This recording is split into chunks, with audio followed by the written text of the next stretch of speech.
Because this young girl was deemed too ugly, her stepmother arranged for men to drag her out and bury her alive. When Gu Qiuyue transmigrated, she found herself being buried in a pit. The servants were instantly startled. Deciding to see it through, they raised their hoes, intending to strike her dead. Gu Qiuyue erupted in fury. Plucking the hairpin from her hair, she unleashed the Tian Yin divine needle technique. In an instant, she slit the throats of several men. The silver needle in her hand could command life and death. Since you won't let me live, I'll send you to meet the king of hell. Meanwhile, because the eldest daughter hadn't returned all night, Gu Qiuyue's father was seething with rage. The stepmother was feigning self-reproach. It's all my fault. I'm incompetent as a mother, unable to stop the eldest daughter. But her younger sister, Gu Xinrong, spoke up indignantly for her mother. It's clearly eldest sister's own shamelessness. Just then, Gu Qiuyue swaggered in, her gaze fixed unkindly on her stepmother. The stepmother's heart lurched. How could this be possible? Could it be a reanimated corpse? The servants had clearly reported that she was thoroughly dead and taken care of. Gu Qiuyue immediately stated grimly, I came from the D prefecture. I didn't see any ghosts, only eliminated a few pests. Gu Xinrong quickly rushed over, feigning concern. Eldest sister, you're finally back. Mother and I were worried sick. Where on earth did you go?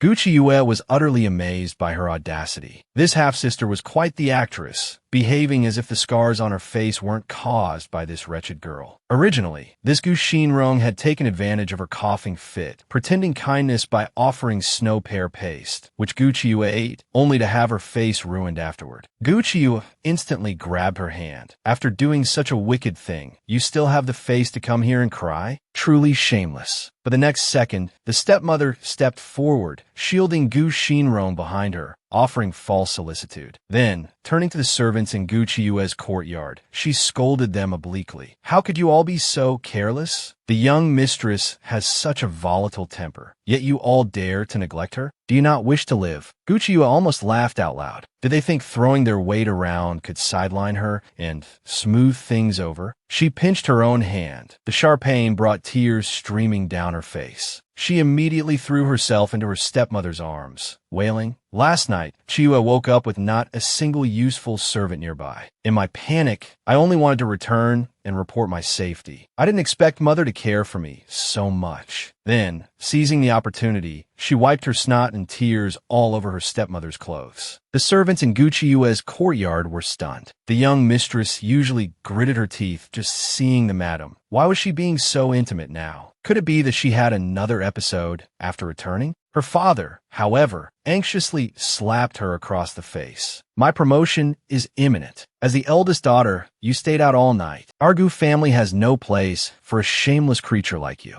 I'll beat you to death today. Gu Qiuyue instantly flared up in anger. This beast not only dared to hit my face. Fine, I'll remember this. Lin Momo quickly rushed over to shield Gucha, pleading desperately. Eldest Miss is the only bloodline left by Madame Du. Her body is weak and cannot withstand beatings. If you must hit someone, hit me. As expected, the father grew even angrier. The stepmother seized the chance to fan the flames. Eldest Miss's body is delicate. It truly cannot endure a beating. The father was indeed swayed, preparing menacingly to strike Qiuyue. Qiuyue immediately questioned her father righteously. Even if you want to beat me, you should give me a chance to explain. There's no reason to strike someone publicly without cause. The stepmother's heart skipped a beat. This eldest miss had always been foolish. How did she suddenly become so articulate? Gu Qiuyue was observed speaking clearly and logically. Father is, after all, a fourth-rank official in the capital. Handling matters so haphazardly, wouldn't it invite ridicule from others? Feeling his reputation was on the line, the father immediately questioned her. You stayed out all night and contradicted your stepmother. Shouldn't you be beaten? Gu Qiuyue instantly revealed the truth. Daughter did not return last night because I got lost and encountered thieves. And the person who kindly coaxed daughter out of the house was stepmother. The father immediately glared menacingly at his wife. His promotion was imminent. Anyone obstructing his advancement was unforgivable. The stepmother instantly grew flustered and began to cry. I haven't treated eldest Miss poorly usually. How can you wrongly accuse me like this? My life is so bitter. Gu Xinrong also speculated maliciously. Eldest sister, since you encountered thieves, how could they possibly have let you go? Those thieves were all men. Wouldn't a young lady like you have suffered a loss? Gu Qiyu retorted bluntly without hesitation. It's quite something that Gu Xinrong, an innocent young lady, could even think of such a thing. But unfortunately, I am ugly. They had no interest in me. If Gu Xinrong had encountered them, perhaps her innocence truly would have been lost. Hearing this, everyone was speechless, seemingly convinced by her powerful reasoning. The father directly warned everyone, no one is to mention what happened today ever again. Otherwise, they will be beaten to death. The stepmother outwardly agreed meekly, but inwardly she gritted her teeth with hatred. However, they weren't overly worried. After all, the eldest Mrs. Fate was already sealed. Only disgrace awaited her in the future. On the way back, the maids were still feeling indignant on Gu Chiyue's behalf. It was obvious that their mistress had been wronged. Not only did no one offer words of comfort, but the matter was even suppressed without further investigation. Fortunately, the eldest miss was kind-hearted, easygoing, and didn't hold grudges. Hearing this, Gu Chiyue let out a silent, mocking laugh. Seeking vengeance for every slight was her true nature. The current suppression was merely to settle this score later. Finally, Gu Chiyue had Lin Momo lead the maids back first, while she herself went to the study. Her body was too weak. She could only exert 10% of the heavenly cloth divine needle's power. This wouldn't do. The study was filled with medical texts left by Madame Du, truly priceless treasures. But she hadn't come today to read. Following the original owner's memory, Gu Chiyue activated a hidden mechanism in the study, revealing a vast medicine repository. This was the hidden stash of a master physician. If she consumed the internal energy pill within and supplemented it with the heavenly cloth divine needle, she could instantly increase her power by 60 years. Moreover, if these medicines were left for another 10 days, they would become useless. Since she had transmigrated into Gu Chiyue,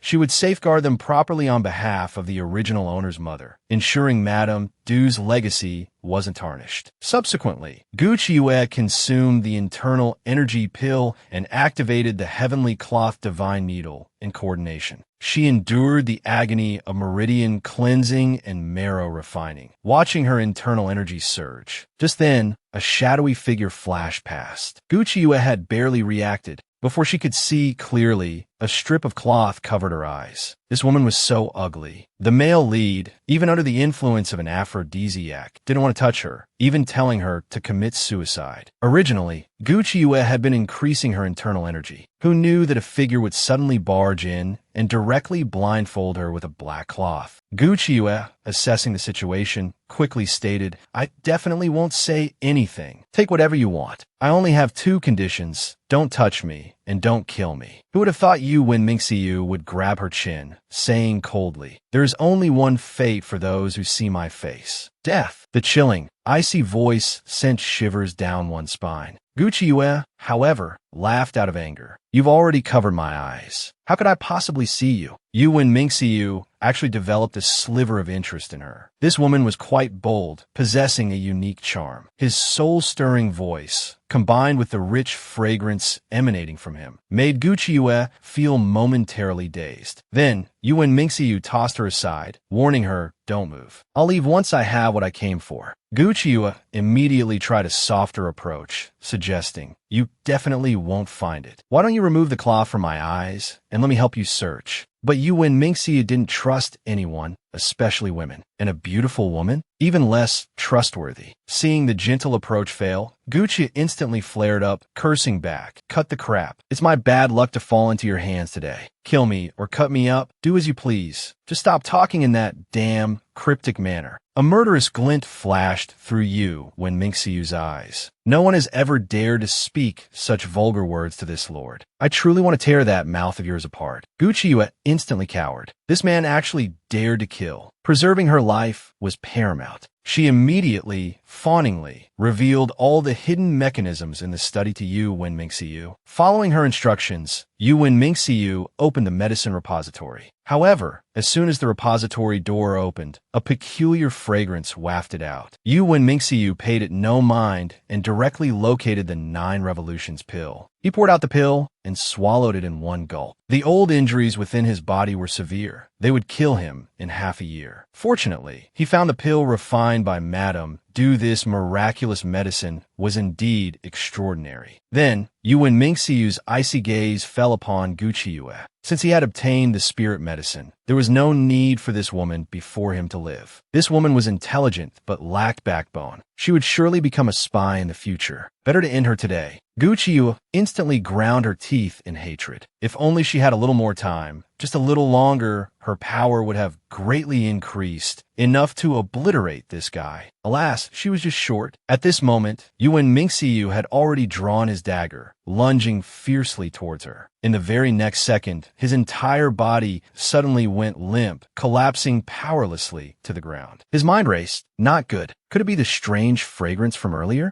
Seeing this, Gu Qiuyue laughed triumphantly. Now you can't kill me. She knew those pills wouldn't remain safe forever, so she had preemptively laced the area with a certain poison gas. The male lead was practically fuming. Do you even know what this pill does? Gu Qiuyue froze for a moment. She had only read the beginning of the poison's description, which stated it was the only poison gas that couldn't be neutralized by internal energy. This poison gas could induce confusion. The description was too long, so she hadn't read the rest. Grinding his teeth, the male lead said coldly, "Do you realize the crucial part comes next? You yourself just inhaled a small amount. If this poison takes full effect." He finished speaking and swept her up into his arms, intending to use her to neutralize the poison. The female lead struggled, screaming and cursing. It's merely poison. It can be suppressed with internal energy. Why must you commit such a beastly act against a woman like me? Hearing this, the male lead paused abruptly. He stated directly, "Then kill yourself. Otherwise, I shall kill you." The pills left by Madame Du can only be countered by internal energy. You possess no internal energy. Only death can preserve your purity. Gu Qiuyue instantly flushed crimson with rage. Since one of us must die, why don't you die? Just then, her powers suddenly returned. A cold sneer touched her lips. Drawing out a long needle, she lunged forward. Now you can't kill me. Instead, I can take your life. At this moment, the male lead was ensnared by the drug's power, completely unable to muster his internal energy. Seeing he was about to be killed, he roared, "Ju Sha." In the next second, a dark figure burst in through the window. "Greetings, Ju Sha." He glared coldly at the female lead. "Audacious woman, how dare you disrespect his lordship?" With that, he slashed towards Gu Qiuyue with his blade. Gu Qiue's heart tightened. Such formidable skill, she thought grimly. These two are definitely not simple. The two became locked in a fierce, inseparable battle. The male lead, however, stared blankly, unable to snap back to reality. So this is her true face. Though marked by startling scars, they couldn't conceal such exquisite beauty. His heart suddenly softened. He ordered Ju Sha, no need to pursue.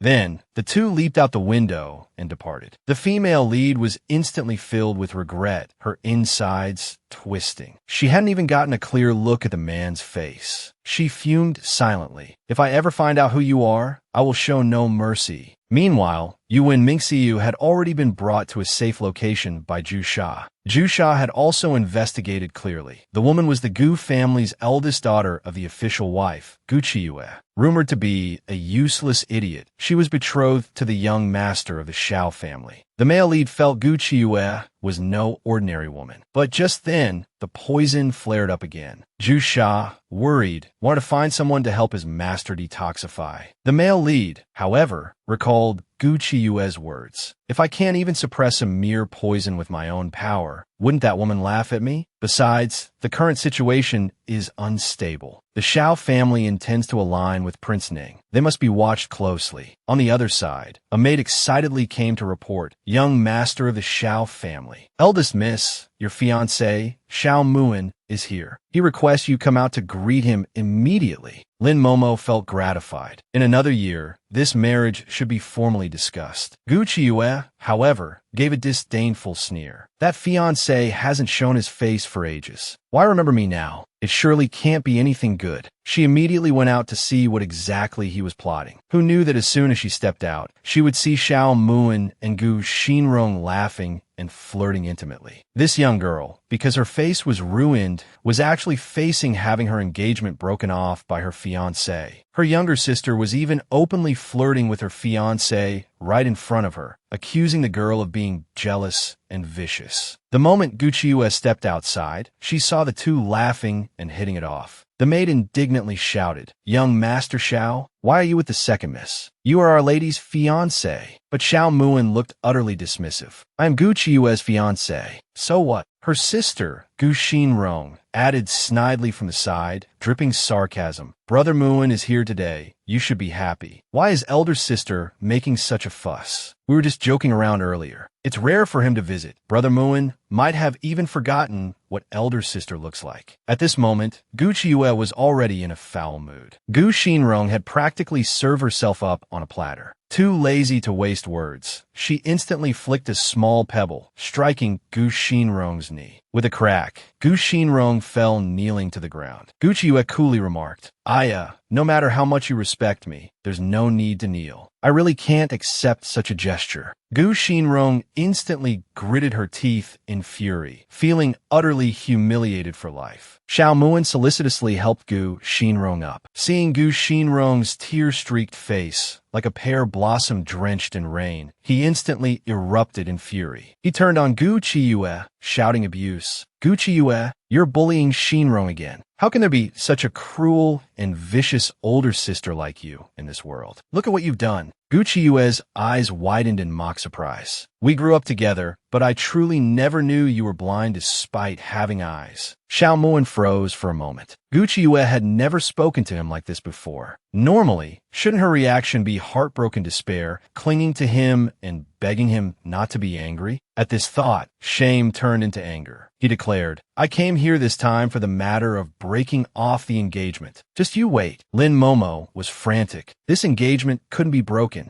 Gu Qiuyue, however, was completely unconcerned, letting the scumbag do as he pleased. In any case, she wouldn't waste her time on such a blind man. Meanwhile, Xiao Muan had already gone to find the elders of both families, had publicly declared that Qiuyue was unworthy to be the matriarch of the Xiao family, and demanded to break off the engagement. Father Gu instantly flew into a rage. "My daughter is yet unmarried, and already she bears the reputation of a broken engagement. Where will the Gu family place its honor in the future? Do you truly believe I dare not touch you?" At this moment, old Master Xiao chimed in with a smile. "We cannot force matters concerning our children. Besides, breaking the engagement harms the Xiao family's reputation just as much. Why must you insist? Isn't it better to sever ties cleanly? We can still meet again in the imperial court in the future." Father Gu seethed inwardly. Yet, Xiao Jingshun was the vice minister of war, a third-rank official. This was clearly using his higher rank to bully the lower, leveraging power to oppress others. Just then, Gu Qiuyue unexpectedly walked over, advising her father to dissolve the marriage agreement. A forced melon is never sweet. If not for Mother Du's meritorious act of saving the emperor back then, and her genuine help to the Xiao family's ancestors, why would the Xiao family ever agree to a union with a scholarly family like the Gus, merely out of gratitude for saving a life? The Xiao father and son were momentarily stunned. Bringing up ancestral favors left them utterly unable to respond to the matter at hand. Qiuyue then added with another smile, "Breaking the engagement is possible. However, you must repay the medical fees for my mother back then, plus compensation for the emotional distress I have suffered due to this matter. A direct payment of 30,000 taels of silver will suffice. Otherwise, even at the risk of being greatly unfilial, even if I dislike Xiao Muan, I will still consider the bigger picture and proceed with the marriage." Seeing the troubled expressions on the Xiao father and son's faces, Father Gu silently gave his daughter a thumbs up in his heart. Her words were incredibly satisfying. Although the Xiao father and son were furious inside, they had no grounds for rebuttal. They could only suppress their anger and agree to the condition. Xiao Muan roared in exasperation. I never expected you to become this kind of person. Even if you beg me in the future, I will never turn back. Gu Qiuyue nearly gagged with disgust. Heavens, where did this ridiculously self-assured man get his confidence? It was enough to give one goosebumps. Gu Xinrong, however, was on the verge of tears. They had demanded so much silver from the Xiao family. They couldn't even become in-laws anymore. How could she possibly hope to marry Brother Muan now? Father Gu, on the other hand, greatly praised Qiuyue. He immediately decided to send both her and Gu Xinrong to the academy to study together. Gu Qiuyue felt secretly pleased. Now Gu Xinrong would surely suffer. Indeed, Gu Xinrong was so angry she could almost spit blood.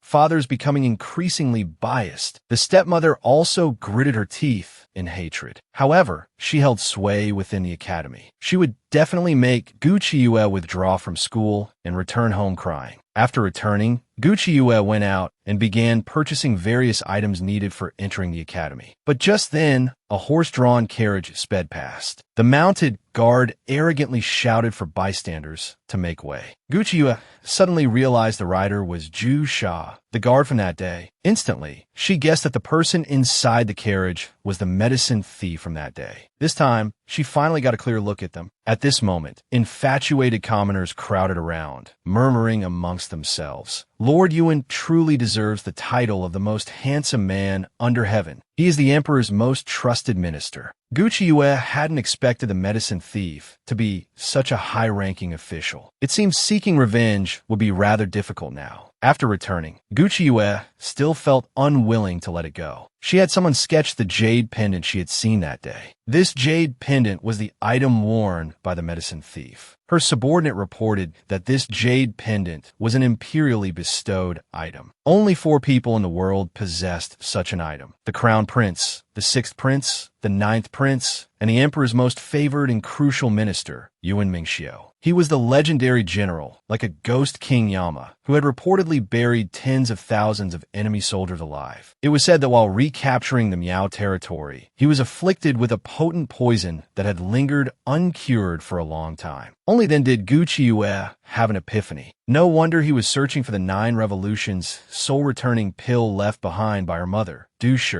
Only this medicine could cure him. For such a high-ranking individual, it was better to cultivate goodwill than to make an enemy. Moreover, this subordinate before her handled matters quite competently. Gu Qiuyue immediately decided to have him stay by her side and accompany her to the academy tomorrow. Indeed, Chun Jiu quickly found out that Bailu Academy had 1,000 students in total, with the women's division comprising only 130. The academy's curriculum included the 4 books, 5 classics, and the 6 arts, along with specialized courses in zither, chess, calligraphy, and painting. But for Gu Qiuyue, studying was just one aspect. There were still many things to be done. Soon, the group arrived at Bailu Academy. Upon seeing Gu Qiuyue, Instructor Li's face immediately turned cold. She mocked her without reservation. So this is the Gu family's eldest daughter of the legitimate line? Compared to Xinrong, the difference is truly like heaven and earth. This woman, because she was deemed too ugly, was rejected by her fiancé. Even the instructors at the academy looked down on her. On the very first day, she was met with cold sarcasm. Look at you. How are you fit to be the eldest legitimate daughter? You're not even as good as your younger sister. Subsequently, she directly assigned her to the lowest ranked class. The instructor of the lowest ranked class also felt insulted. He immediately clamored to protest to the headmaster. He certainly didn't want such a student. The students also pointed fingers at her disapprovingly. This woman is not only ugly, but she was also rejected by her fiancé. If word gets out, how will the rest of us find husbands? Gu Qiuyue's temper instantly flared. Today, you treat me with utter disrespect. In the future, I will ensure you can never hope to reach my level. With that, she had someone summon the 2 instructors. She declared righteously, there is an imperial decree. Ordinary academies cannot refuse female students seeking education. Moreover, my mother was no common person. You had best face reality and swallow this insult. The instructors felt a surge of humiliation, but were rendered speechless by her retort. Then,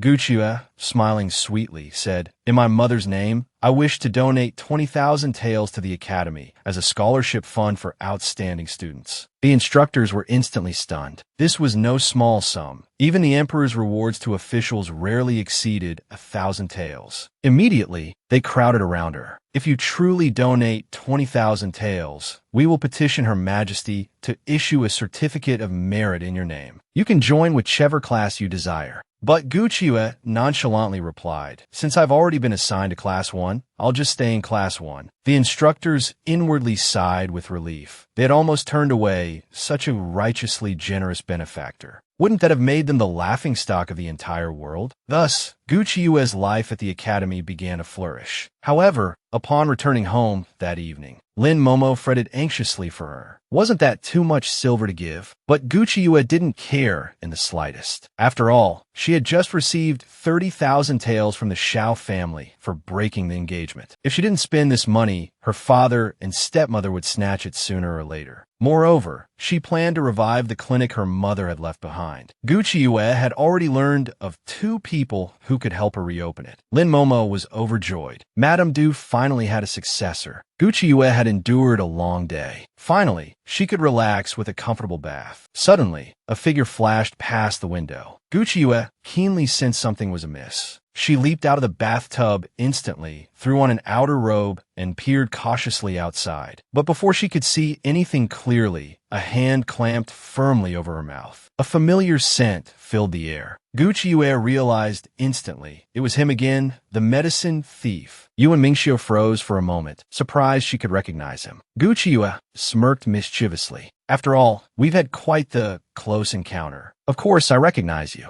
Lord Yuan, there's no need to hide your face and tail. Besides, this humble girl is looking for a powerful backer. Why don't we cooperate properly? Yuan Mingxiu had never encountered such a brazen woman. Hearing her words, he scoffed disdainfully. You certainly dream big. Guqiue, however, continued, teasing with a smile. My lord holds a high position and possesses exceptional martial arts. Killing me would be as easy as turning over your hand. Why did you hesitate? Could it be love at first sight? Are you interested in me? Yuan Mingxiu's expression instantly turned glacial, his eyes glaring fiercely at her. Guqiue felt a wave of awkwardness. I'm throwing myself at you like this. Couldn't you at least give some reaction? For now, she could only backtrack, saying she was joking. I am merely the daughter of a 4th-rank official. Of course, you wouldn't like someone like me. Yuan Mingxiu was just about to praise her self-awareness when Guqiue suddenly changed tack completely. My investigation reveals that Lord Yuan has yet to marry. I heard your fiancé went missing in the southern borders, leaving you unfortunately single and alone. Since that's the case, aren't we a perfect match? Yuan Mingxiu grew even more furious. How dare you be so insolent before me? Do you truly not fear death? But Guqiue merely smiled with effortless charm. Lord Yuan is extraordinarily handsome, captivating even when angry. I simply wish to cooperate with you, bringing you endless benefits. Yuan Mingxiu didn't believe her nonsense for a second. A useless young lady from the Gu family, mediocre in the scholarly arts and music, and even had her engagement broken, what benefits could she possibly bring? Yet, Guqiue wasn't angry at all. This man's handsomeness is simply a crime. She truly couldn't resist the urge to kidnap Yuan and make him her prize consort. Thus, she spared no effort in persuading him. You came looking for me today, which clearly shows how much my mother's medicine helped your internal injuries. My mother's medicine is definitely very effective. If you cooperate with me, you can use all the other medicines too. But Yuan Mingxiu ruthlessly pushed her away. He only wanted the medicines left by Madame Du, not an unattractive woman. But Guqiue pressed closer instead, vigorously promoting herself. I received my mother's true teachings. I possess even greater medical skills. If Lord Yuan allows me to follow you in the future, you definitely won't be disappointed. Guqiue put all her effort into acting cute while energetically selling herself. Yuan Mingxiu suddenly found himself intrigued by her. This woman was nothing like the rumor suggested. Instead, she was resourceful and clever. Deciding to give her a chance, he pointed out a clear path forward, telling her to prove herself to him shortly. Guqiue paused at his words, stunned. What does that mean, prove myself? But the next second, the man swept her fiercely into his arms. Leaping down from the window, the two soared through the night sky. Guqiue was somewhat astonished. This man's charm was unexpectedly potent. What a deviant. He was also strikingly handsome. No wonder the current emperor valued him so highly. But such a prime opportunity couldn't be missed. A man like this, 1 in 10,000. If he was ripe for the taking, she should take him. Only then would she be doing herself justice. Immediately, her hands began to roam. Meanwhile, Juesha was left far behind by his master. Watching dumbfounded, he felt as though his eyes were deceiving him. His own master was actually being taken advantage of by that useless eldest daughter of the Gu family. And what's more, the master hadn't even thrown this audacious woman down from the sky. At this moment, Gu Chiyue was practically drooling with delight. 8-pack abs, broad shoulders tapering to narrow hips, not an ounce of excess fat. Indeed, just as good to touch as she had imagined. This woman had stealthily felled up the handsome man's abs. As a result, she was dragged off in the middle of the night to examine a corpse. Gu Chiyue couldn't help but curse him inwardly for being petty, just because she had groped him a few times mid-air. But those 8-pack abs, broad shoulders, narrow hips, not a trace of fat. The mere thought made one drool. In her past life, she had been a Taoist nun in the Divine Physician Valley, dealing with corpses and patients daily. Finding a husband was difficult. Even an ordinary, normal man was already a rarity. This Yuan Mingxiu possessed a perfect physique, bone structure, and musculature, far superior, 100 times better than any corpse she had ever dissected. Right now, Gu Chiyue only wanted to dissect his body with her own hands. As her thoughts ran wild, they arrived at a deserted ancient mansion. Yuan Mingxiu tossed her down directly, coldly warning, "Let go, and get your legs off me." He felt he must have rocks in his head to tolerate this woman's groping hands and feet. Gu Chiyue, however, felt her exploration had ended too soon. AI, what a pity. Just a few touches, and now I have to part with the handsome man. Then, looking up, she saw the two characters Yizhuang, mortuary, written on the building's plaque. Instantly displeased, she muttered, "Why come here in the dead of night instead of sleeping? Even if he's incredibly resourceful, he can't possibly bring the dead back to life." Besides, she was currently only interested in one person's body, dissecting Yuan Mingxiu's. But under someone else's roof, one had to bow their head. Gu Chiyue could only follow Yuan Mingxiu as they entered the mortuary. Who knew that upon entering the courtyard, a woman bleeding from all 7 orifices would lunge at her? Gu Chiyue, you harmed me. My death was so tragic.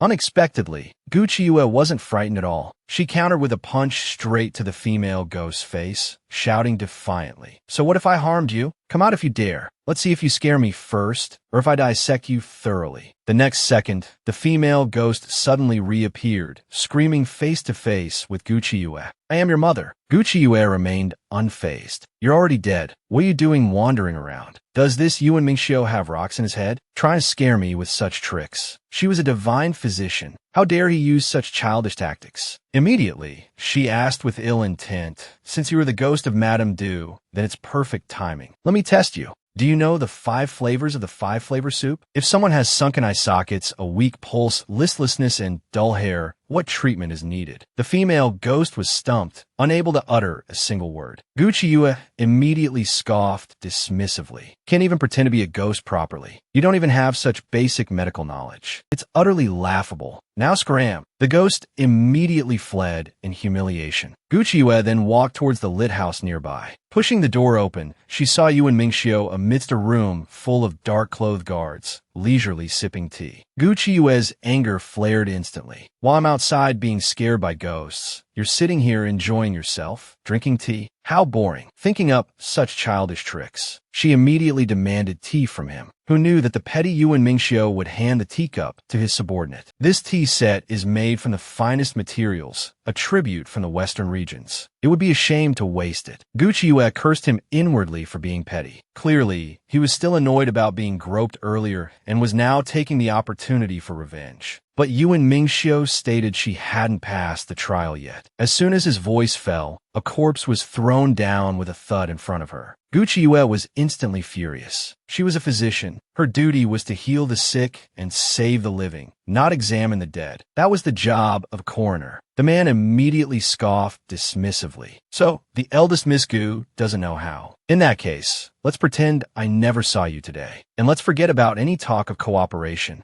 Gucci Yue was choked speechless. Was this man deliberately trying to antagonize her, just to make her feel uncomfortable? Juesha patiently explained. His lordship means that a physician must first understand the structure and mechanisms of the human body. Only then can they prescribe the right treatment. A good physician would naturally also be a good coroner. Only then did Gucci Yue dispel the notion that any illness or matter of life and death in this world could stump her, the divine physician. Gu Zhong's years were exceedingly long, his teaching methods severe, imparting the collective skills of 10 senior brothers entirely onto her. Without considerable skill, one couldn't possibly remain there. Gucci Yue immediately produced a scalpel. This blade was small yet sharp, thin as a cicada's wing, demanding the utmost dexterity. Even a guard like Juesha couldn't help but feel admiration. How could a seemingly delicate woman wield a blade with such startling precision? In the next second, he saw Gucci Yue crouch directly beside the corpse, looking as if she was about to make the first cut. Juesha couldn't resist advising, "Dissecting a corpse is extremely gruesome. Are you truly certain?" Yet for Gucci Yue, dissecting a corpse was the most normal thing imaginable. In life, they serve humanity. In death, they serve as teachers. With this reverence, seeking peace of mind, Gucci Yue lit incense and offered a prayer before lifting the scalpel, slicing open the corpse's skin, and commencing the professional autopsy procedures. Yuan Mingxiu's men watched, utterly dumbfounded. They had seen plenty of severed limbs and gore on the battlefield, but never had they witnessed a young lady act with such audacity. Her movements during the autopsy fluid and natural. These skills were certainly not taught by the late Madame Du.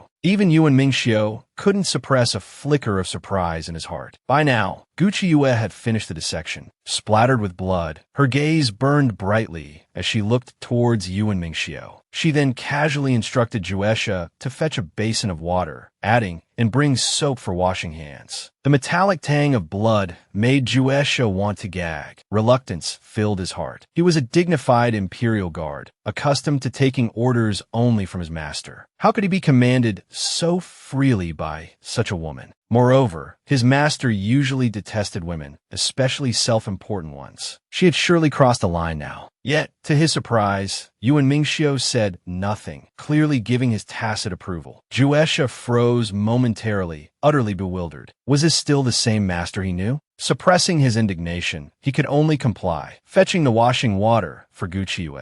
After washing up, Gucci Yue finally reported, time of death was the night before last, during the high hour, 9 to 11 p.m. Although the ligature marks on the neck are deep, the cause of death was drowning after being pushed into water. Preliminary judgment. A premeditated murder carried out by an enemy familiar with the deceased's movements. Juesha was instantly stunned. This deduction matched the findings from the assassin apprehended according to the case files perfectly. Could she truly discern so much merely from examining the corpse? This young woman, who had apparently transmigrated into the body of an unattractive daughter of the first wife, was not only making advances towards the cold-faced king of hell, but had also deliberately dissected a corpse to intimidate him, yet accurately recounted the details of the murder. Everyone present found it utterly unbelievable. But to Gucci Yue, it was simple. Even a surface examination could reveal much. Nothing particularly special. However, Yuan Mingxiu was exceedingly discerning. She felt compelled to choose a more intense method, something with a stronger impact, to show him what true capability looked like. Sure enough, after a moment's contemplation, Yuan Mingxiu suddenly burst into hearty laughter, praising her excellent work. That laugh amplified his handsome features exponentially. Gucci Yue instantly felt herself practically drooling, overcome with the urge to leap forward and claim that smile for herself alone. At that moment, Yuan Mingxiu handed her a token. Henceforth, should she need manpower, she could use this token to command his subordinates. A sudden thrill coursed through Gucci Yue.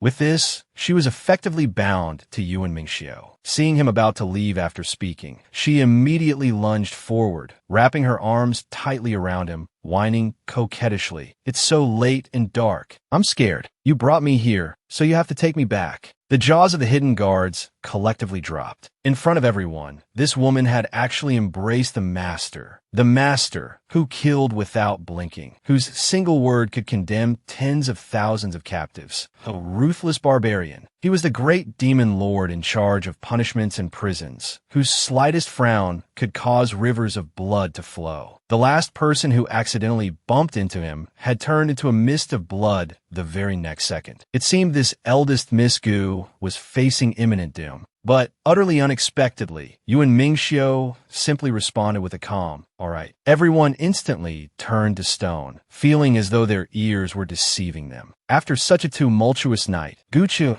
barely slept. The next day at the academy, she was so tired she could hardly keep her eyes open, yawning repeatedly. Her classmates sneered with disdain. Truly an unlearned person. Can't even focus during the master's lecture. Utterly useless. The next second, the master's teaching pointer struck her head. He rebuked her angrily. "Gu Qiu, you attend the academy to study and learn propriety. Look at you, muddle-headed and lost." Gu Qiu felt quite wronged. She didn't want to sleep either, but every word the master uttered seemed designed to lull her eyelids shut. The master, predictably, flew into a rage, unleashing a torrent of criticism upon her. Just then, Lin Momo, the second miss of the Lin family, daughter of the Vice Minister of Revenue, spoke up with biting sarcasm. "Eldest Miss Gu is so exhausted. Could it be she spent last night chasing after some wild man?" Instantly, the classmates began pointing fingers at Gu Qiu, whispering, "That eldest Miss Gu has always been shameless. Can't even compare to her younger sister. Truly disgraceful." No wonder young Master Xiao wanted to break off the engagement. Master Su, truly living up to his name, which sounded like father, roared in anger, ordering her to copy what she had learned that day 100 times and hand it in the next morning. Gu Qiu felt even more wronged. Copying wasn't the issue, but she'd likely end up dozing off in class again. Master Su had lost hope in her. He declared that if she couldn't manage it, she should just withdraw from the academy. He didn't want such a student anyway. Gu Qiu's heart seethed with resentment towards Yuan Mingxiu, grinding her teeth. It was all his fault she had offended Master Su. Thus, after class, Gu Qiu wanted to fetch some water to wash her face and wake herself up. Who knew she would be cornered by 3 classmates in the back garden? They arrogantly declared that just because the academy masters had accepted her didn't mean they would. Saying this, they began hurling insults at her, telling her to get out of the academy immediately. They even surged forward, intending to get physical. Gu Qiu instantly grabbed one of their hands and twisted it. The second Miss Lin cried out in pain, nearly bursting into tears. Gu Qiu casually flung her aside, sneering triumphantly. "Want me to withdraw voluntarily? You must be dreaming." Then, yawning, she sauntered back to the classroom. Second Miss Lin gritted her teeth in hatred. "You refuse a toast, only to drink a forfeit. Just you wait." Upon returning home that evening, her maid heard that the young miss had been bullied. She immediately threw herself into Gu Qiu's arms, sobbing loudly. "Young miss, you can't just ignore this. If they dare bully you today, they'll be even worse tomorrow." But Gu Qiu paid them no mind. Seeing her maid so worried, however, warmed her heart. She promptly gave all her servants a raise in their monthly allowance. Only then did she remember the 30,000 taels of betrothal silver the Xiao family had given her. She had previously taken 5,000, donated 20,000 to the academy through Shizhou, leaving only 5,000, not enough to open a pharmacy. So, Gu Qiu had Chun Jiu prepare the carriage to take her to meet someone. It was high time she started earning some serious money to establish herself. Soon, Gu Qiu arrived at the One and Tang pharmacy. The owner of this pharmacy was said to have once been the physician who treated Madame Du. However, there was a commotion at the pharmacy entrance. A group of thugs, brandishing knives, were shouting abuse at the physician. "No money, yet you still want to keep the pharmacy?" The physician pleaded pitifully. It turned out his wife had incurred massive gambling debts and had now been missing for 3 days, taking all the pharmacy's money with her. A thug kicked him viciously. "Think it's over just because she ran off? If you don't have money, this pharmacy will cover the debt." The physician was beaten black and blue.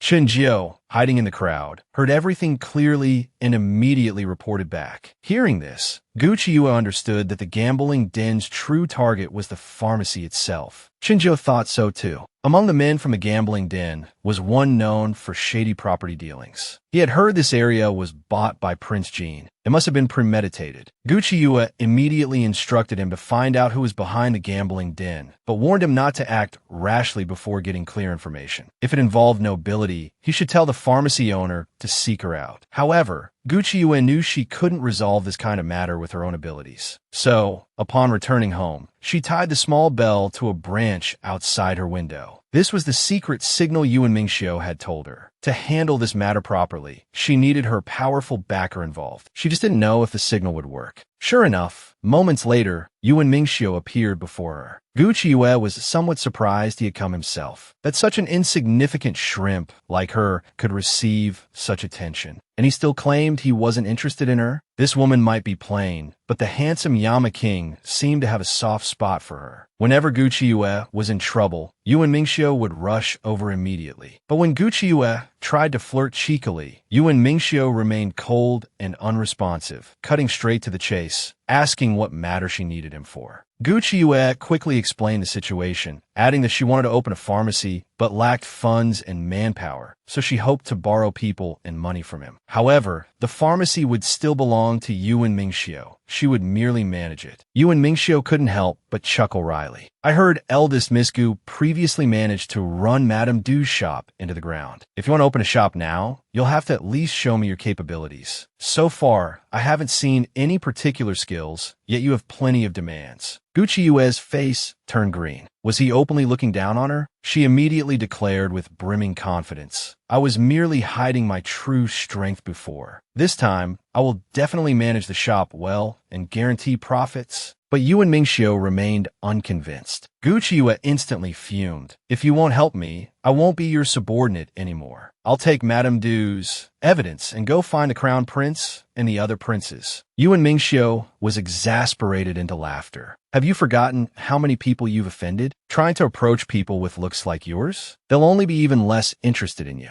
How could Gucci tolerate such an insult? She immediately edged forward with a smile, offering herself with enchanting allure. My lord, take a closer look. Your subordinate possesses a pair of soul-snatching eyes, doesn't she? And my red lips? They're quite tempting too. Doesn't my lord wish to have a taste? Gucci was full of confidence. This was a move no man could resist. A few more attempts, and any man would surely yield. But unexpectedly, Yuan Mingxiu slammed the table and rose in anger. You are my subordinate, not some courtesan from brothel. Remember your place. Don't you dare use these tricks on me. Gucci was practically fuming. This man was utterly infuriating, so unromantic, completely immune to her charms. Thus, she reverted to her proper demeanor, letting out an annoyed scoff. Fine, I won't flirt then. Besides, acting like this towards you would be unfair to my future husband. Naturally, I should reserve such behavior for other men in the future. Yuan Mingxiu's jealousy instantly flared. He suddenly couldn't bear the thought of her marrying someone else. At this moment, Gucci spoke impatiently. This money for opening the pharmacy, are you giving it or not? Just give me a straight answer. Without another word, Yuan Mingxiu instructed Juesha, give her 10,000 taels in silver notes. Gucci beamed, clutching the silver notes, overjoyed. He had actually given her 10,000 taels, more than she had expected. However, she was also a bit curious. Do high officials like you not carry silver on your person? Indeed, Yuan Mingxiu stated matter-of-factly that his silver was always kept with Anwei, likely Juesha or another guard. Whenever he went out, Anwei arranged all payments. A pang of envy struck Gucci's heart. The lives of these officials were truly comfortable. One day, she would live like this too.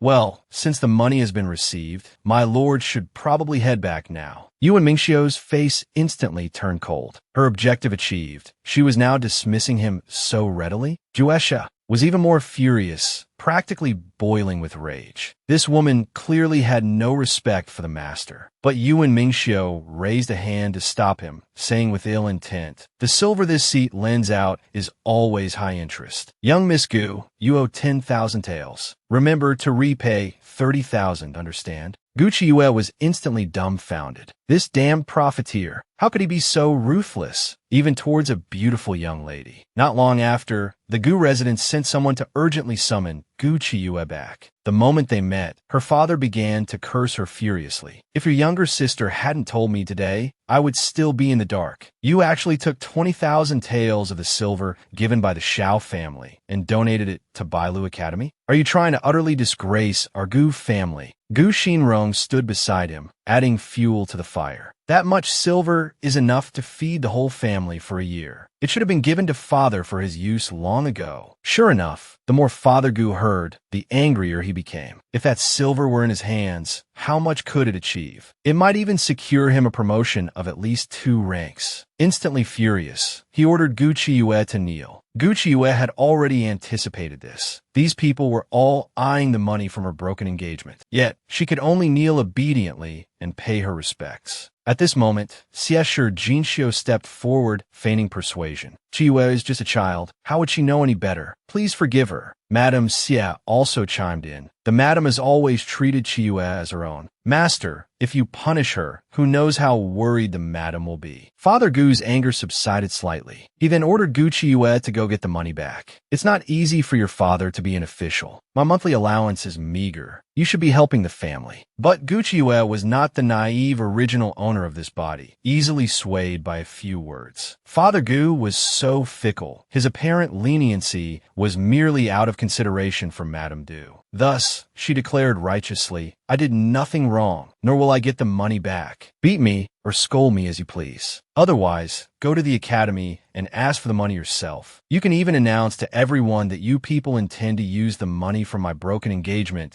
to buy your way to a grand future." Father Gu flew into a rage out of shame. He immediately ordered someone to bring the cane, intending to administer family discipline. Gu Qiuyue coldly reminded him, "If you strike me today, consider our father-daughter relationship severed henceforth." Father Gu, he was nearly driven mad by her stubbornness. He directly picked up the willow cane and began lashing out at her furiously. Intense pain swept over her, but Gu Qiuyue stubbornly clenched her jaw, refusing to utter a sound. Seeing this, Father Gu's anger burned even hotter, his strikes becoming increasingly forceful. Now, the onlookers were frightened. This was too terrifying. She could end this just by begging for mercy. Why must she be so stubborn? Truly, she brought this upon herself. Seeing that Father Gu showed no sign of stopping, Gu Qiuyue's anger surged. She reached back and grabbed his hand firmly. Father Gu was instantly enraged. "This wretched girl, are you rebelling?" But the furious words on the tip of his tongue were swallowed back, intimidated by Gu Qiuyue's murderous gaze. Gu Qiuyue spoke fiercely. "You pack of cowards! Watch closely. Taking this beating from you today repays the debt for raising me. From this moment on, you are no longer my father. You have no reason to strike me again. If there is a next time, I will absolutely not let it rest." This young woman, scorned for her ugliness, had her engagement broken. Her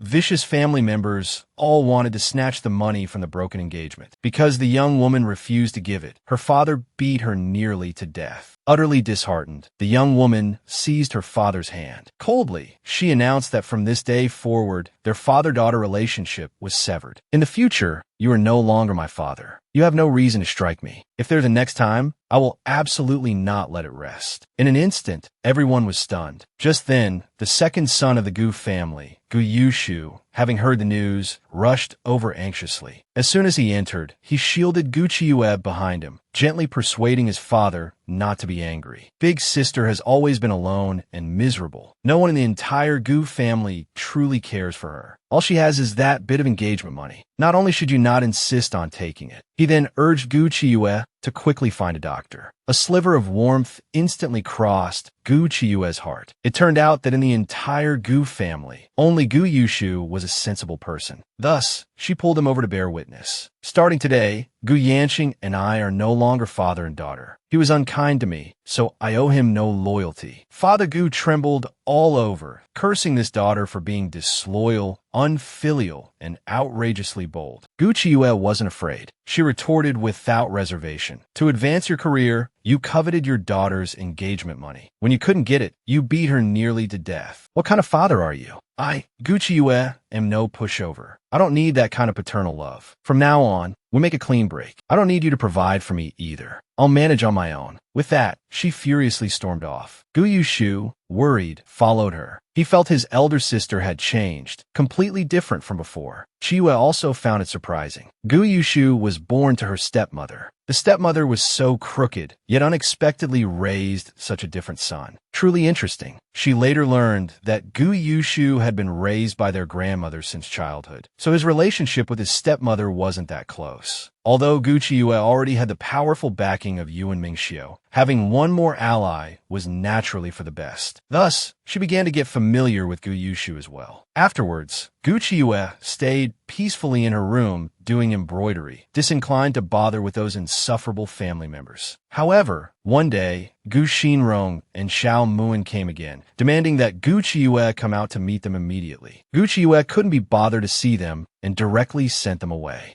Upon hearing the news, Gu Xinrong was predictably furious. Xiao Muan, however, found it strange. Ever since the engagement was broken last time, she hadn't cried or thrown tantrums, nor had she arrogantly blamed Xinrong. He didn't know how she had become like this after growing up. She was much cuter when they were children. For a moment, he couldn't help but feel a little nostalgic. If only Chiyue could return to how she used to be. Hearing this, Gu Xinrong ground her teeth in hatred. Their engagement was already broken, yet every time Muan Gij mentioned her, he still had that expression, his eyes unable to see her, only remembering that wretched woman. Gu Xinrong immediately pretended to be faint, collapsing softly into Xiao Muan's arms. The two instantly clung together again. At this moment, Chun Jiu happened to pass by, witnessing the scene. Xiao Muan naturally saw him too, feeling secretly curious. What exactly was Chiyue up to? This woman always piqued one's curiosity. Meanwhile, Chun Jiu was reporting back to Gu Chiyue. He had investigated the matter of the pharmacy. Their suspicions were indeed correct. Unfortunately, when he was tailing the people from the gambling den to find the buyer, they discovered him. The people from the gambling den were all highly skilled in martial arts and easily shook him off. Gu Chiyue didn't blame him at all for revealing his tracks. Chun Jiu's life was far more important. However, it seemed they really needed to recruit some people skilled in martial arts, preferably at the level of Imperial Secret Guards. Chun Jiu's mouth twitched upon hearing this. The young miss truly aimed high, daring to say such things. How could Imperial Secret Guards serve the daughter of a mere fourth-rank official? Gu Chiyue could only arrange for Chun Jiu to continue having people monitor the gambling den and the pharmacy. As for the person behind the scenes, she intended to investigate personally. But speaking of which, it was time to pay a visit to Yuan Mingxiu. Thus, that evening, she donned sharp, practical attire and went righteously to seek her backer. She had already received the money last time, but she also needed to borrow some guards from him. How could she get things done without manpower? At the same time, Yuan Mingxiu was listening to his subordinate's intelligence report. Recently, they had been tracking King Ning. King Ning's ambition was blatantly obvious. Not only did he see it clearly, but even the emperor was aware. But before the report was finished, Yuan Mingxiu dismissed the guard. He then turned and barked, "Come out." Such audacity, daring to sneak into my residence. Saying this, he flipped his hand and seized the intruder. Gu Chiyue's wrist throbbed with intense pain from his grip, and she couldn't help but struggle desperately. Who would have thought that Yuan Mingxiu, instead of releasing her, would forcefully pin her beneath him against the wall, his entire being radiating a chilling, killing intent as he questioned her grimly. "Gu Chiyue, are you seeking death?" Unexpectedly, Gu Chiyue suddenly burst into laughter, her eyes sparkling with a dazzling brilliance. Reaching up, she wrapped her arms around his neck and casually replied, "What nonsense are you talking about? How could I possibly want to die? I still want to marry you, you know." Yuan Mingxiu's heart raced from her provocative actions, yet his expression grew increasingly dark, his glare becoming fiercer. His look clearly screamed murder. Gu Chiyue momentarily froze stiff, but in this precarious situation, her only option was to test the waters first. Thus, she leaned in, breathing softly near his ear like the fragrance of orchids. Yuan Mingxiu's voice instantly turned husky as he commanded her, "Let go." Seeing this, Gu Qiuyue rejoiced inwardly. This approach was indeed effective. Yet, despite being so close, he remained remarkably composed, suggesting an inherently innocent nature. With that thought, she embraced him and pressed her lips against his. Yuan Mingxiu instantly froze, clenching his jaw tightly, refusing to yield. Gu Qiuyue complained coquettishly, "My lord, why be so shy? I've already delivered myself to your doorstep. Do you truly not like it?" Provoked to his limit, Yuan Mingxiu growled, "You wish to be my woman? I can grant you that chance." Saying so, he leaned down and kissed her. Gu Qiuyue's mind instantly screamed, "Crap. This time, I've taken the teasing too far." But seeing that things were about to escalate beyond control, Gu Qiuyue had truly panicked and began to struggle desperately. She was here to borrow his strength, not to throw herself into his arms. This young woman, despite her incredibly plain appearance, dared to throw herself at and provoke the most handsome man under heaven. Unexpectedly, she found herself held and kissed fiercely by the beautiful man. Gu Qiuyue was utterly stunned. He actually brought himself to kiss such an ugly creature? This was her first kiss. Seeing her reaction, Yuan Mingxiu looked smug. "Serves you right for flirting so carelessly. Now you've tasted the consequences, haven't you?" Who knew Gu Qiuyue would seize the opportunity to press her advantage? "Since I am now yours, lending me a few of your subordinates shouldn't be a problem anymore, right?" Yuan Mingxiu was practically speechless. This woman was truly unscrupulous to achieve her goals. Today had certainly been an eye-opener. Yet the next second, a sour feeling crept into his heart. Would this woman throw herself into the arms of others, just like this, when asking for favors? Gu Qiuyue froze upon hearing this, utterly bewildered. What kind of nonsense was this? How did the topic suddenly veer off in this direction? However, she didn't feel there was anything inherently wrong with it. Her master at the Divine Physician Valley had taught her long ago. Any man under heaven she fancied, as long as it didn't violate the codes of the martial world, she could pursue freely, sleep with freely. Happiness was all that mattered. Yuan Mingxiu's face instantly turned cold, his body radiating a palpable killing intent. Gu Qiuyue immediately sensed something was wrong and quickly changed her tune with a fawning smile.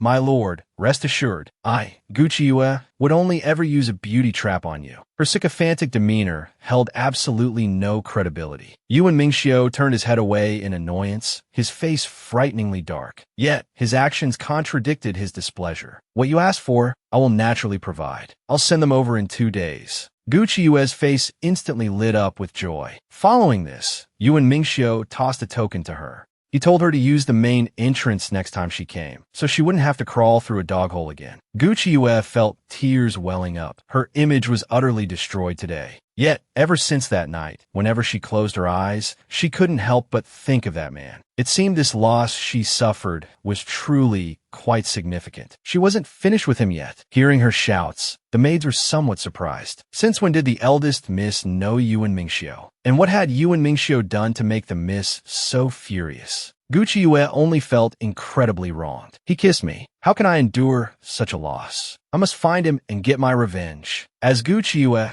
shrieked indignantly, the maids felt utterly helpless. Yuan Mingxiu was the most trusted figure by the current emperor. The eldest miss must be having another one of her fits, actually daring to fantasize about Lord Yuan. Thus, they decided to pretend they hadn't heard anything, lest they ruin the eldest miss's reputation. The next day, when Gu Qiuyue was heading to the academy, she was stopped by her 2 younger sisters just as she stepped out. They claimed that the family carriage assigned to them was temporarily unavailable, so the 3 sisters would have to share one carriage to the academy. Gu Qiuyue, however, keenly observed that her 3rd sister, Gu Minchong, was clearly unwell but was enduring it silently. She kindly asked her, "Were you feeling uncomfortable? Have you had trouble eating lately? Feeling hungry when you don't eat, but bloated when you do? And perhaps some dizziness and fatigue?" Gu Minchong was instantly stunned. Her eldest sister's description was exactly right, without a single error. Gu Xinrong, however, sneered from the side. "Well, isn't this surprising? Like mother, like daughter, indeed. You better be careful playing doctor. If you fail to cure her, you'll tarnish your mother's reputation. If you're not careful, you'll be cursed as a quack yourself." Gu Qiuyue couldn't help but chuckle.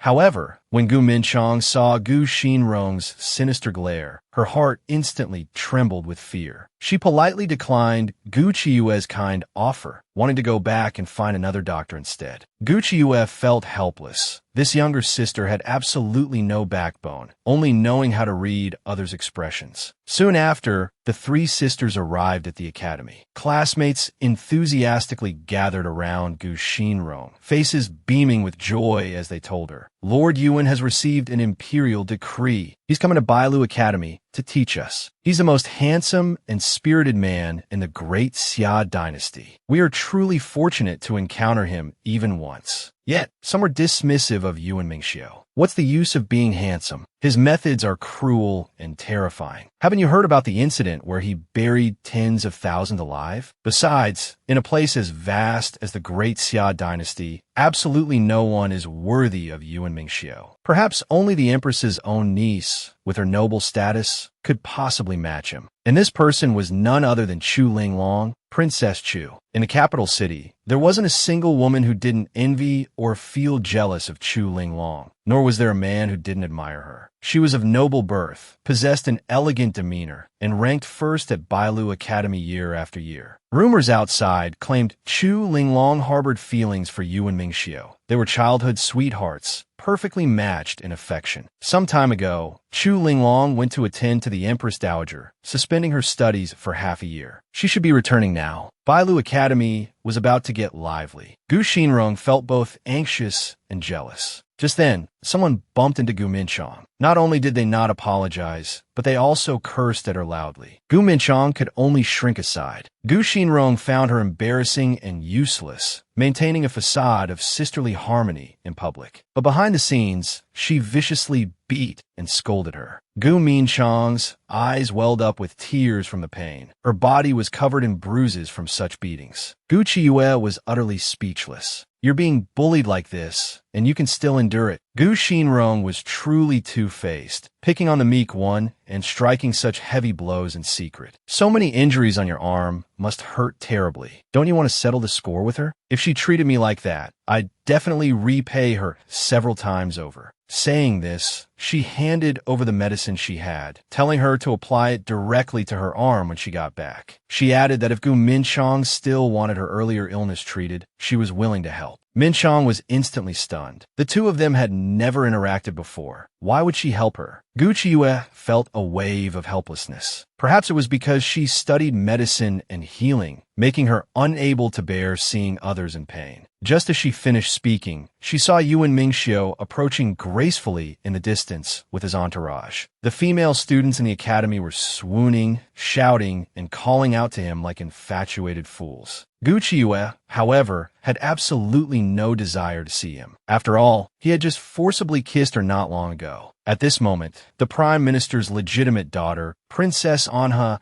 and other noble ladies from the capital who usually love the spotlight also arrived. They all directed cold taunts and sarcastic remarks at Gu Qiue. How dare the legitimate daughter of a declining noble family show up here? What immense face Lord Kuei C must have. The second Miss Zhang from the Duke's mansion was even more arrogant, aggressively demanding Gu Qiue apologize. This young woman, disfigured and rejected in marriage, yet capable of attracting the foremost handsome man to kiss and embrace her. And now, a chance encounter with her former fiancé. This was truly turning into a Shura field. The handsome man had come to the academy to be a teacher. The female students were infatuated, shouting and screaming, while only the young woman felt no desire to see him at all. After all, who would like a rogue who bullied them? At this moment, the Prime Minister's legitimate daughter, Princess Manhwa, and other noble ladies from the capital who usually love the spotlight also arrived. They all directed cold taunts and sarcastic remarks at Gu Qiue. How dare the legitimate daughter of a declining noble family show up here? What immense face Lord Kuei C must have. The second Miss Zhang from the Duke's mansion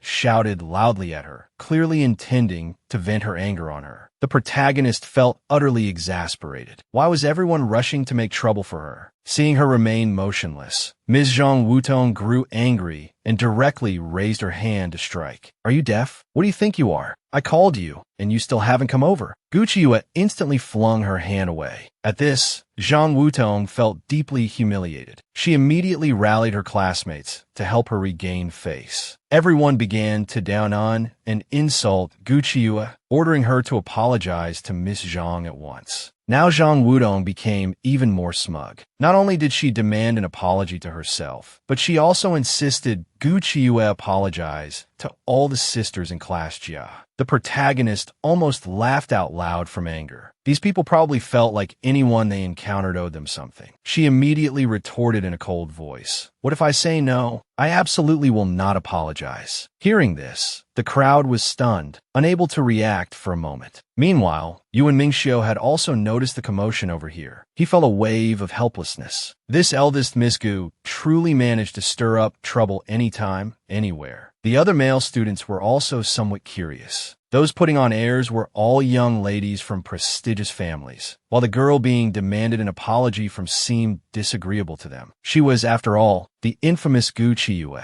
reputedly ugly and plain, cruel and domineering. She had recently even had her engagement broken off by Xiao Muan. Just then, Xiao Muan happened to walk over. Everyone quickly called him over to witness the spectacle involving his former fiancée. A wave of disgust washed over Xiao Muan. It was this Gu Qiyu again. Why couldn't she just stay quiet? At this moment, Yuan Mingxiu felt a pang of sourness inside. He glared irritably at Xiao Muan, thinking that eldest Miss Gu's taste in men had truly been abysmal before. He was rather interested to see how today's commotion would end. On the other side, seeing Yuan Mingxiu arrive, the girls instantly perked up. They pressed forward even more fiercely, step by step, insisting that Qiyu apologize to everyone. Princess Anha, Zhou Yue, also stepped out to mediate. Regardless, we are all classmates. Qiyu, why don't you just apologize and let this be over? Qiyu couldn't help but laugh. They were clearly the ones speaking rudely first. Just because I'm an outsider, you think you can bully me with your status? Zhou secretly resented her for this lack of deference and immediately feigned weakness, rushing forward. I was just speaking fairly, yet you respond with such harsh words. Gu Qiyu had to admire them. Tears came on demand. Truly worthy of their elite status. Such fine acting skills. At this point, Xiao Muan couldn't watch anymore. He angrily grabbed her arm, intending to pull her away. Can't you pay attention to your words and actions? You might not care about face, but I do.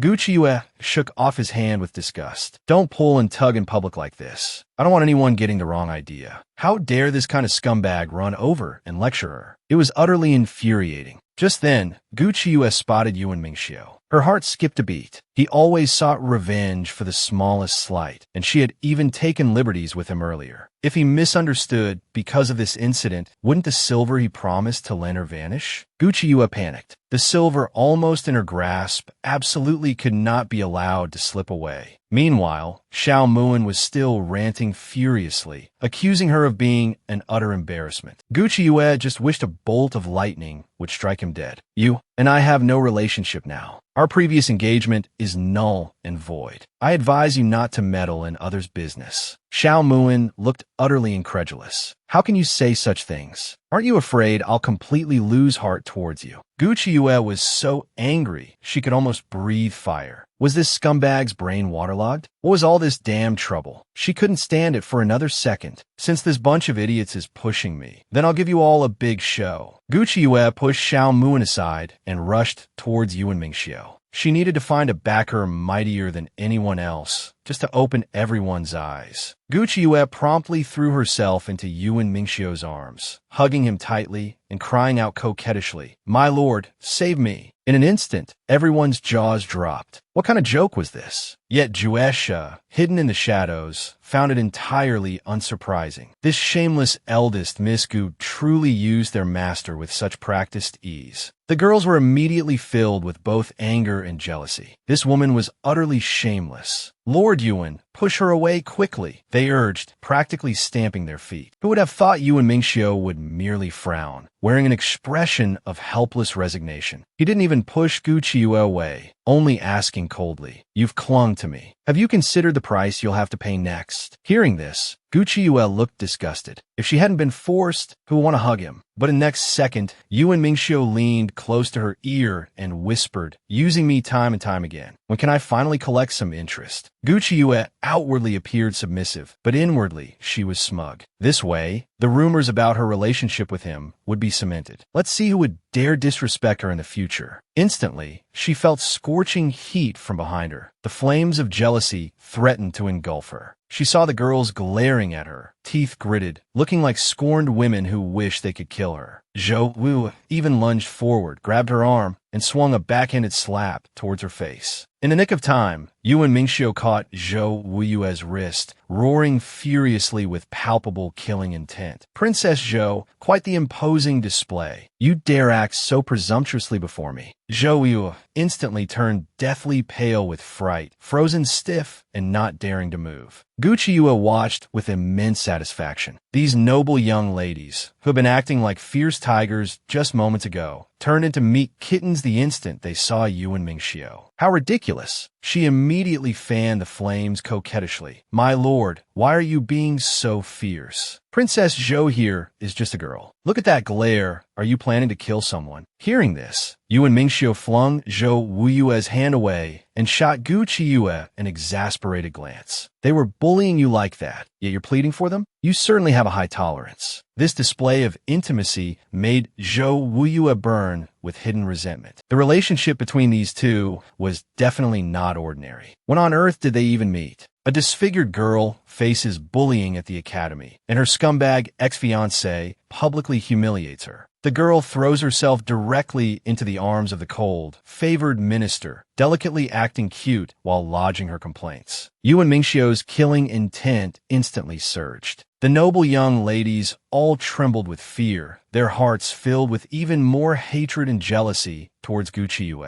The scumbag Xiao Muan also gnashed his teeth in anger. This woman, embracing another man in front of so many people, disregarding propriety. Just where did that leave him? Her fiancé. Just then, the melodious sound of a guzheng drifted over, reducing the fiery tension among those present by 30%. Hearing the music, Yuan Mingxiu paused for a moment, then immediately turned to follow the sound. Gu Xinrong seized the opportunity for sarcastic ridicule. "See? Don't assume just anyone can latch on a Lord Yuan. The only one worthy of Lord Yuan is the capital's #1 beauty, the third young miss of the Chu family, Chu Linglong. Compared to her, you're just a lump of mud on the ground." Gucci Yue found it laughable. Why should she compare herself to others? In her heart, no one could compare to herself. Gucci Yue coldly warned her, "That man you like, Xiao Muan? I truly have no interest in him whatsoever. If you like him, go pursue him openly. Stop involving me in your affairs. It's really annoying." With that, she turned and left, leaving Gu Xinrong fuming in impotent rage. Gucci Yue was different from these noble ladies. No matter how much she liked someone, she would never debase herself. Meanwhile, Yuan Mingxiu followed the sound. There weren't many in the world who could play this piece to such a realm. Upon seeing the player, he realized it was indeed Chu Linglong, whom he hadn't seen in a long time. He hadn't expected her to return early. Chu Linglong shyly called out, "Brother Yuan," and approached him with a face full of joy, stopping very deliberately half a meter away. Brother Yuan disliked women getting too close to him. This distance was just right. Chu Linglong was still chattering about something, but Yuan Mingxiu didn't hear a word. At this moment, his attention was entirely on Gucci Yue.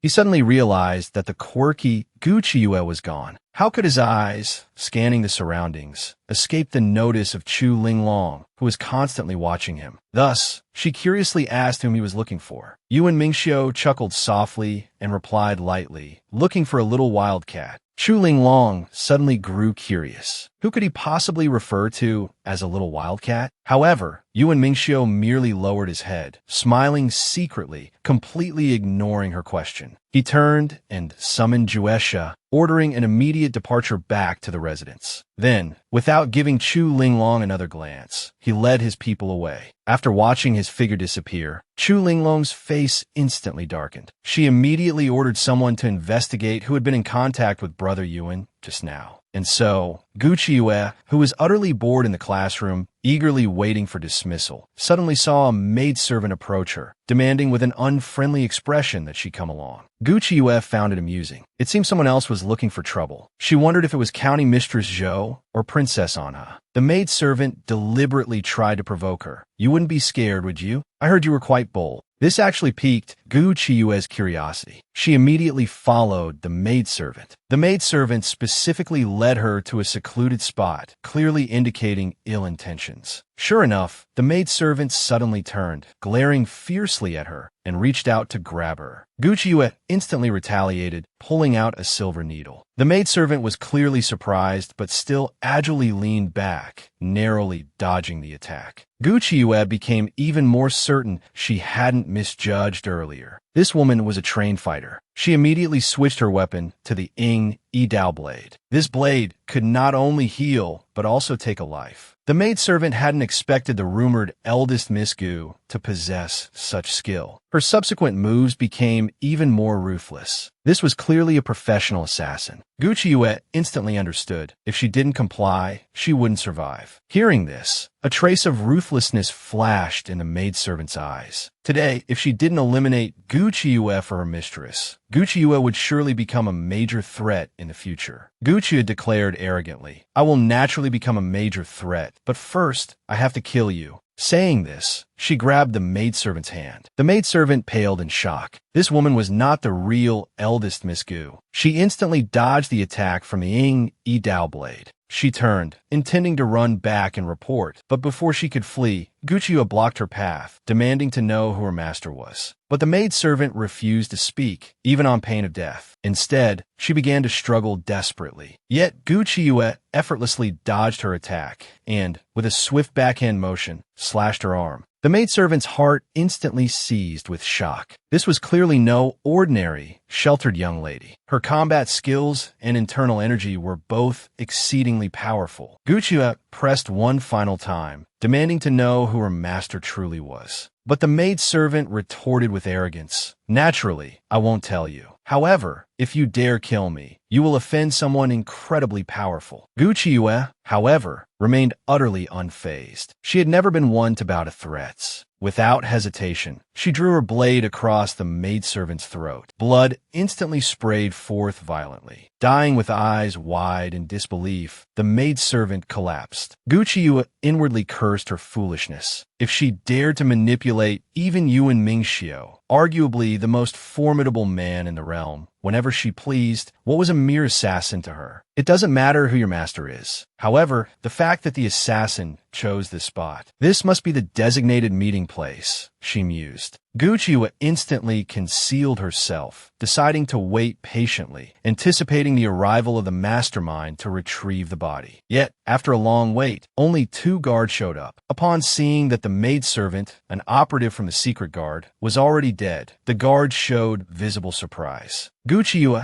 observing this, furrowed her brow. Those capable of dispatching secret guard agents were typically only the elite of the Golden Kingdom. Among those she had offended who could afford to employ the secret guard, Princess Zhou Wuyue came to mind. Yet, judging by the princess's character, she didn't seem the type to order an assassination. Before Gucci Yue could ponder further, she watched as the guards poured corpse, dissolving liquid over the maidservant's body. Instantly, the corpse melted away into a pool of bloody liquid. Gucci Yue suddenly felt a sliver of pity for the maidservant. To serve one's master so loyally only to meet such an end, with the master not even bothering to appear after her death. It made her own long wait feel utterly pointless. Just as Gucci turned to leave, a shadowy figure abruptly drew near from behind her. Her killing of the secret guard agent had been witnessed. The man, known for his chilling demeanor, executed a cabinet, trapping her against the wall beneath him. With a ghost of a smile playing on his lips, he drawled, "Well now, having seen eldest Miss Gu's methods, is this lord also going to be silenced to protect your secret?" Gucci Yue's heart sank. Damn it. She hadn't expected to evade the 2 secret guard observers only to be caught by the phantom-like Yuan Mingxiu. Since things stood as they were, she had to play along. With a sudden shift, she threw herself into his arms, adopting a sweet, coquettish tone. This humble girl admires your lordship with all her heart. How could I possibly harm you?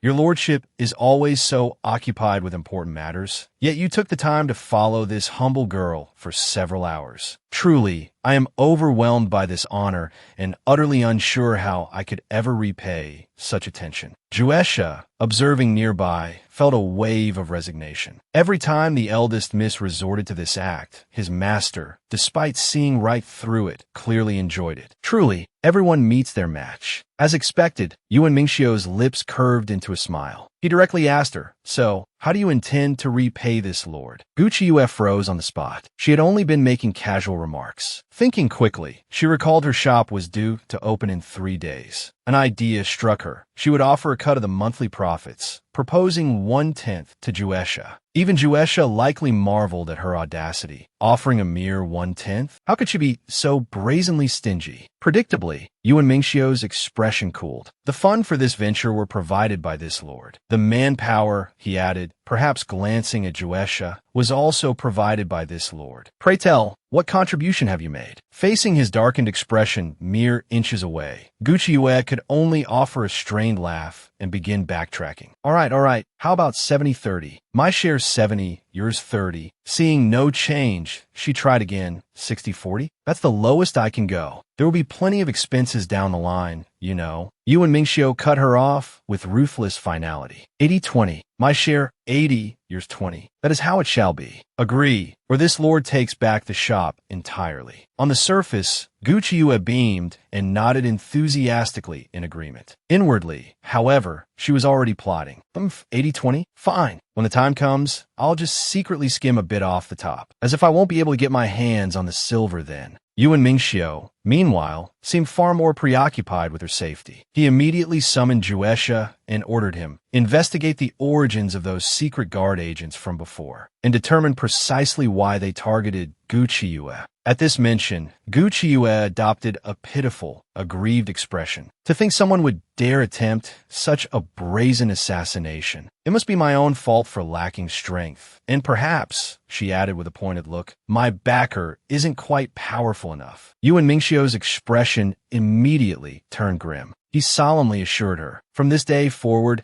absolutely no one will bully you again. Whoever dares to harm you, this lord shall personally eradicate them. Gu Qiuyue was deeply moved, her cheeks flushing crimson. For him to suddenly declare something like that, she thought, her heart fluttering. It's incredibly captivating. Such a powerful man actually likes me? The more Gu Qiuyue pondered this, the more flustered and excited she grew. Overcome by the impulse, she pursed her lips and leaned towards him for a kiss. Alas, Yuan Mingxiu seemed utterly immune to romance. Noticing the deepening darkness, he simply urged her, "It's late. You should hurry home." Gu Qiuyue snapped back to her senses as if doused with cold water. She inwardly berated herself for her lack of self-control. She, who held herself to a higher standard, was actually losing her composure over Yuan Mingxiu. She had actually tried to kiss him just now. Mortified beyond words, Gu Qiuyue spun around and fled as fast as her legs could carry her, disappearing like a puff of smoke. Right now, the last person she wanted to see was Yuan Mingxiu. Later that same evening, Juesha returned with his findings. Those 3 secret guard agents, he reported, appear to be affiliated with Prince Ning. Yuan Mingxiu's face instantly became dangerously dark. Juesha had failed spectacularly. To think that someone under his protection, someone he valued, had been targeted so blatantly, nearly coming to harm under his watch. Juesha offered repeated assurances, promising he would arrange for the new guards to be sent over as soon as possible. Yet, he also found it quite peculiar. It was the first time he had ever seen his master swayed by a woman. If that was the case, why not simply marry her? Yuan Mingxiu was instantly choked by the suggestion, turning away in embarrassed anger. He even punished Juesha by forbidding him from appearing in his presence for 3 days. Juesha, however, had a sudden realization. His master must have meant for him to personally protect Gu Qiuyue. He immediately spun around and dashed off, guaranteeing that those guards wouldn't get within half a step of Gu Qiuyue. Yuan Mingxiu silently cursed him for learning Gu Qiuyue's audacity. Still, the thought of marrying her wasn't entirely out of the question. Meanwhile, Gu Qiuyue rode home alone in her carriage. Gu Xinrong and Gu Minchong had already abandoned her and returned earlier. Her maidservant fumed with anger, but Gu Qiuyue paid it no mind. It was the perfect opportunity to find Wang Jinshi. If she could settle things with him quickly, the pharmacy could open tomorrow. As soon as Gu Qiuyue stepped into the pharmacy, Wang Jinshi tried to drive them away. Gu Qiuyue fabricated a story about a gravely ill family member, requesting his help with a diagnosis. Hearing this, Wang Jinshi gave a bitter smile. The pharmacy had been smashed to this state. All the medicinal herbs were in disarray. How could he possibly treat patients? Now, he feared he couldn't even keep the pharmacy itself. Gu Qiuyue knew he had once studied under Master Du, making his knowledge quite formidable. He could surely be a great help to her in the future. She immediately offered her assistance, proposing to buy the pharmacy. Unexpectedly, Wang Jinshi flew into a rage. This pharmacy is not for sale. Don't think you can gain anything from this. Leave at once. Gu Qiuyue decided to be direct and state her intentions plainly. I intend to take over this pharmacy. You can still work here as before. Your salary won't be a penny less. In fact, it might increase. Wang Jinshi simply didn't believe her. How much money could a young girl like her possibly have? Even if she had money, she couldn't afford to offend the people from the gambling den. Gu Qiuyue felt a headache coming on, realizing it wouldn't be easy to convince him. She promptly proposed a wager. Tomorrow, we shall hold a public competition. If I lose, I will pay off the gambling debts Dr. Wang owes. If Dr. Wang loses, then this pharmacy shall be mine. Of course, the terms I mentioned earlier still stand. Wang Jinshi had never encountered such an audacious young girl. He agreed on the spot, thinking it best to make her give up this notion quickly. With that, he ushered the two out. The next day, when the pharmacy apprentices heard about the matter, they all felt indignant on Wang Jinshi's behalf. Master, why lower yourself to compete with a young girl? As for those gambling debts, we can all pitch in and figure something out. It's all the fault of those vile scoundrels. Wang Jinshi, however, was unwilling to burden his apprentices. Those villains will surely face retribution someday. Gu Qiuyue arrived just in time to witness this scene. She hadn't expected that although the pharmacy wasn't profitable, the people here were united. It seemed Wang Jinshi was indeed a kind man. Yet, she didn't understand that people who are overly gentle and kind most need to learn not how to be good to others, but how to guard against them. Just then, a group of thugs kicked the door open and swaggered in menacingly. They were the men from the gambling den. Today is the final deadline. Dr. Wang couldn't produce the silver and offered to report himself to the authorities to be arrested and jailed. But the men from the gambling den showed no fear whatsoever. They began to openly smash things and even threatened to chop off Wang Jinshi's hand. Caption: Transmigrated poison expert. Favored ugly girl wants to acquire a pharmacy for her career.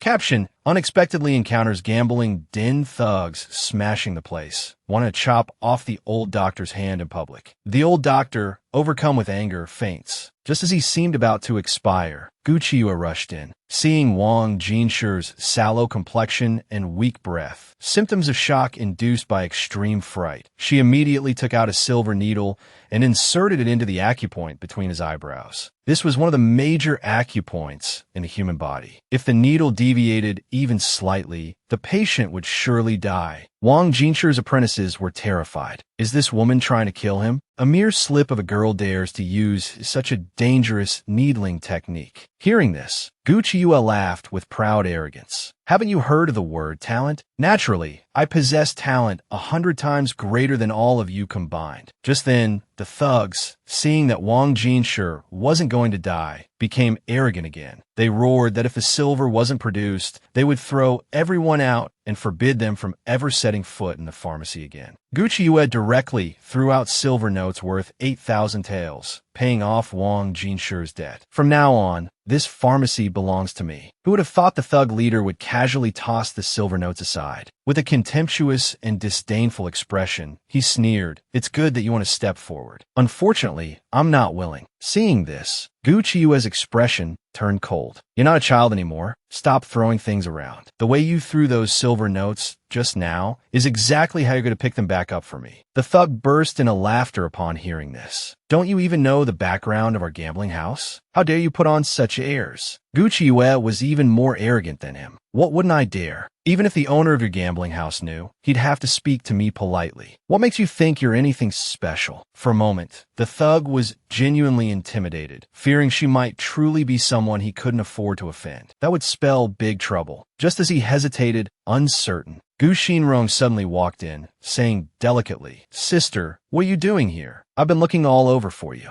Gu Qiuyue cursed inwardly. This was a critical moment, and she had chosen now to interfere. She turned her head with a cold expression, intending to ignore her. But Gu Xinrong shamelessly sidled up. The thug's eyes lit up instantly, seizing the opportunity to ask which family they belonged to. Hearing this, Gu Xinrong rejoiced inwardly. She had finally found the chance. She absolutely had to make Gu Qiuyue lose face spectacularly. So, she revealed everything. Gu Qiuyue was none other than the infamous legitimate daughter of the Gu family. The thugs immediately understood. "Isn't that the ugly girl from the Gu family? I heard her engagement was just broken off. Her reputation is ruined." Gu Qiuyue rolled her eyes irritably. "You really love sticking your nose in. You never show up to help when there's trouble, but you're quite skilled at kicking someone when they're down, aren't you, Xinrong?" Gu Xinrong protested aggrievedly. "I was clearly thinking of you. I just didn't understand the situation at first." Gu Qiuyue shot her a disdainful glance. "Then please try to bring your brain with you when you go out next time. Don't just act like a white lotus, crying at the drop of a hat. People might think someone in our family died." Gu Xinrong flew into a rage out of shame, lunging forward aggressively to tear at Gu Qiuyue. Gu Qiuyue swiftly drew a silver needle and held it against her neck, threatening menacingly, "Get lost now, or I'll stick this right in."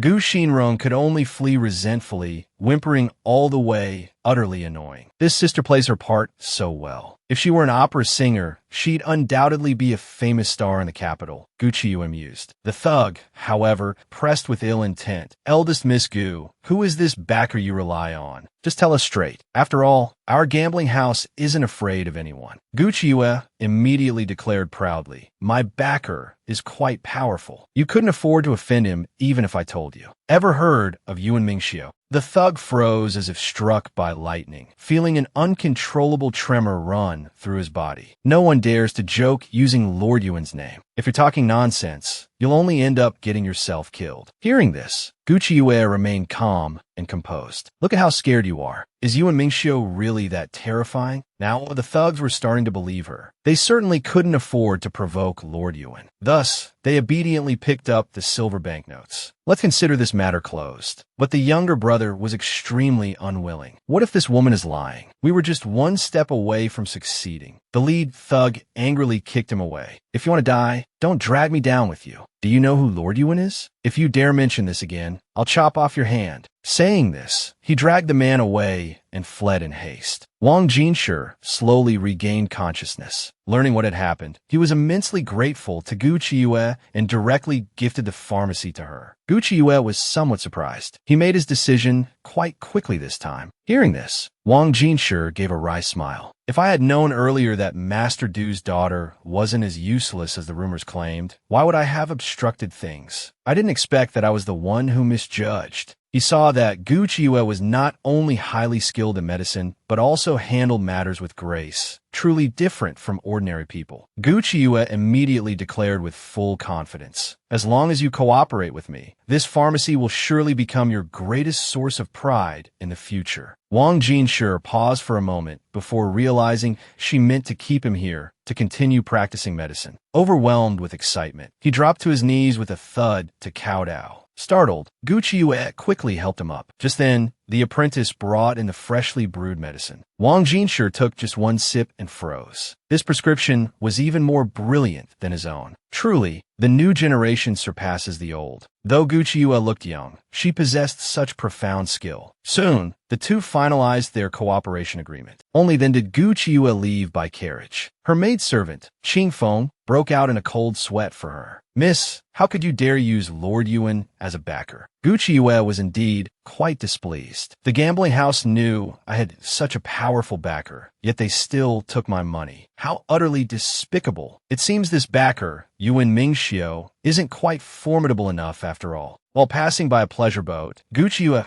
suddenly heard beautiful zither music, which sounded somewhat familiar. She was just thinking of calling the person over to the Gu residence to play a few tunes for her properly. But unexpectedly, the person playing the zither turned out to be Chu Linglong, the commandery princess. At this moment, many noble ladies were holding a banquet on the painted barge, and even Gu Xinrong was among them. Just as Gu Qiuye was about to leave, a pair of guards suddenly blocked her path, forcibly inviting her onto the painted barge. It was clear they came with ill intentions. The poison-skilled legitimate daughter was forcibly dragged onto the barge to be tormented, and astonishingly, they immediately demanded she change her name. The cool-headed commander immediately felt protective of his wife. Seeing that those blocking her path were clearly hostile, Gu Qiuye decided not to struggle. However, before leaving, she instructed Chunjiu to return and send her regards to second brother. Chunjiu immediately rushed off to find the second young master to rescue her. Gu Qiuye calmly and composedly boarded the barge. As soon as she entered, she saw Chu Linglong seated high in the main seat, surrounded by numerous noble ladies from prominent families, many of whom she had encountered before, though they bore her ill will. Indeed, the moment Chu Linglong saw her, her brow furrowed tightly, her expression of disgust unconcealed. Though possessing stunning beauty, it was utterly marred by this look. A sour feeling instantly welled up in Qiuye's heart. No wonder Yuan Mingxiu had been immediately drawn over upon hearing her zither music that day. How is that different from a dog running for meat upon hearing its master ring a bell? Seeing this, Zhou Gyul coldly rebuked, "Why haven't you kneeled before Commandery Princess Chu?" Ren Qinghan, the Prime Minister's daughter, added fuel to the fire. "We are all people of status. Naturally, we wouldn't stoop to argue with her." But the way she shamelessly latched onto Lord Yuan in front of everyone that day was truly intolerable. Everyone present was nearly scared to death by her words. She was truly bringing up the most sensitive topic. Anyone could see that Lord Yuan was the person Commandery Princess Chu held dearest in her heart. For so many years, the only woman who had managed to stay properly by Lord Yuan's side was Chu Linglong. As expected, Chu Linglong was so furious she began to laugh instead. Gu Qiuye, that truly is a fine name. Gu Qiuye smiled upon hearing this. "I also think this name sounds quite nice. The Commandery Princess truly has excellent taste." But then, Chu Linglong continued, "However, this name sounds the same as Zhou Wuyue's. To avoid conflict with Commandery Princess Zhou, why don't you change your name?" Gu Qiuye was stunned, praising one moment,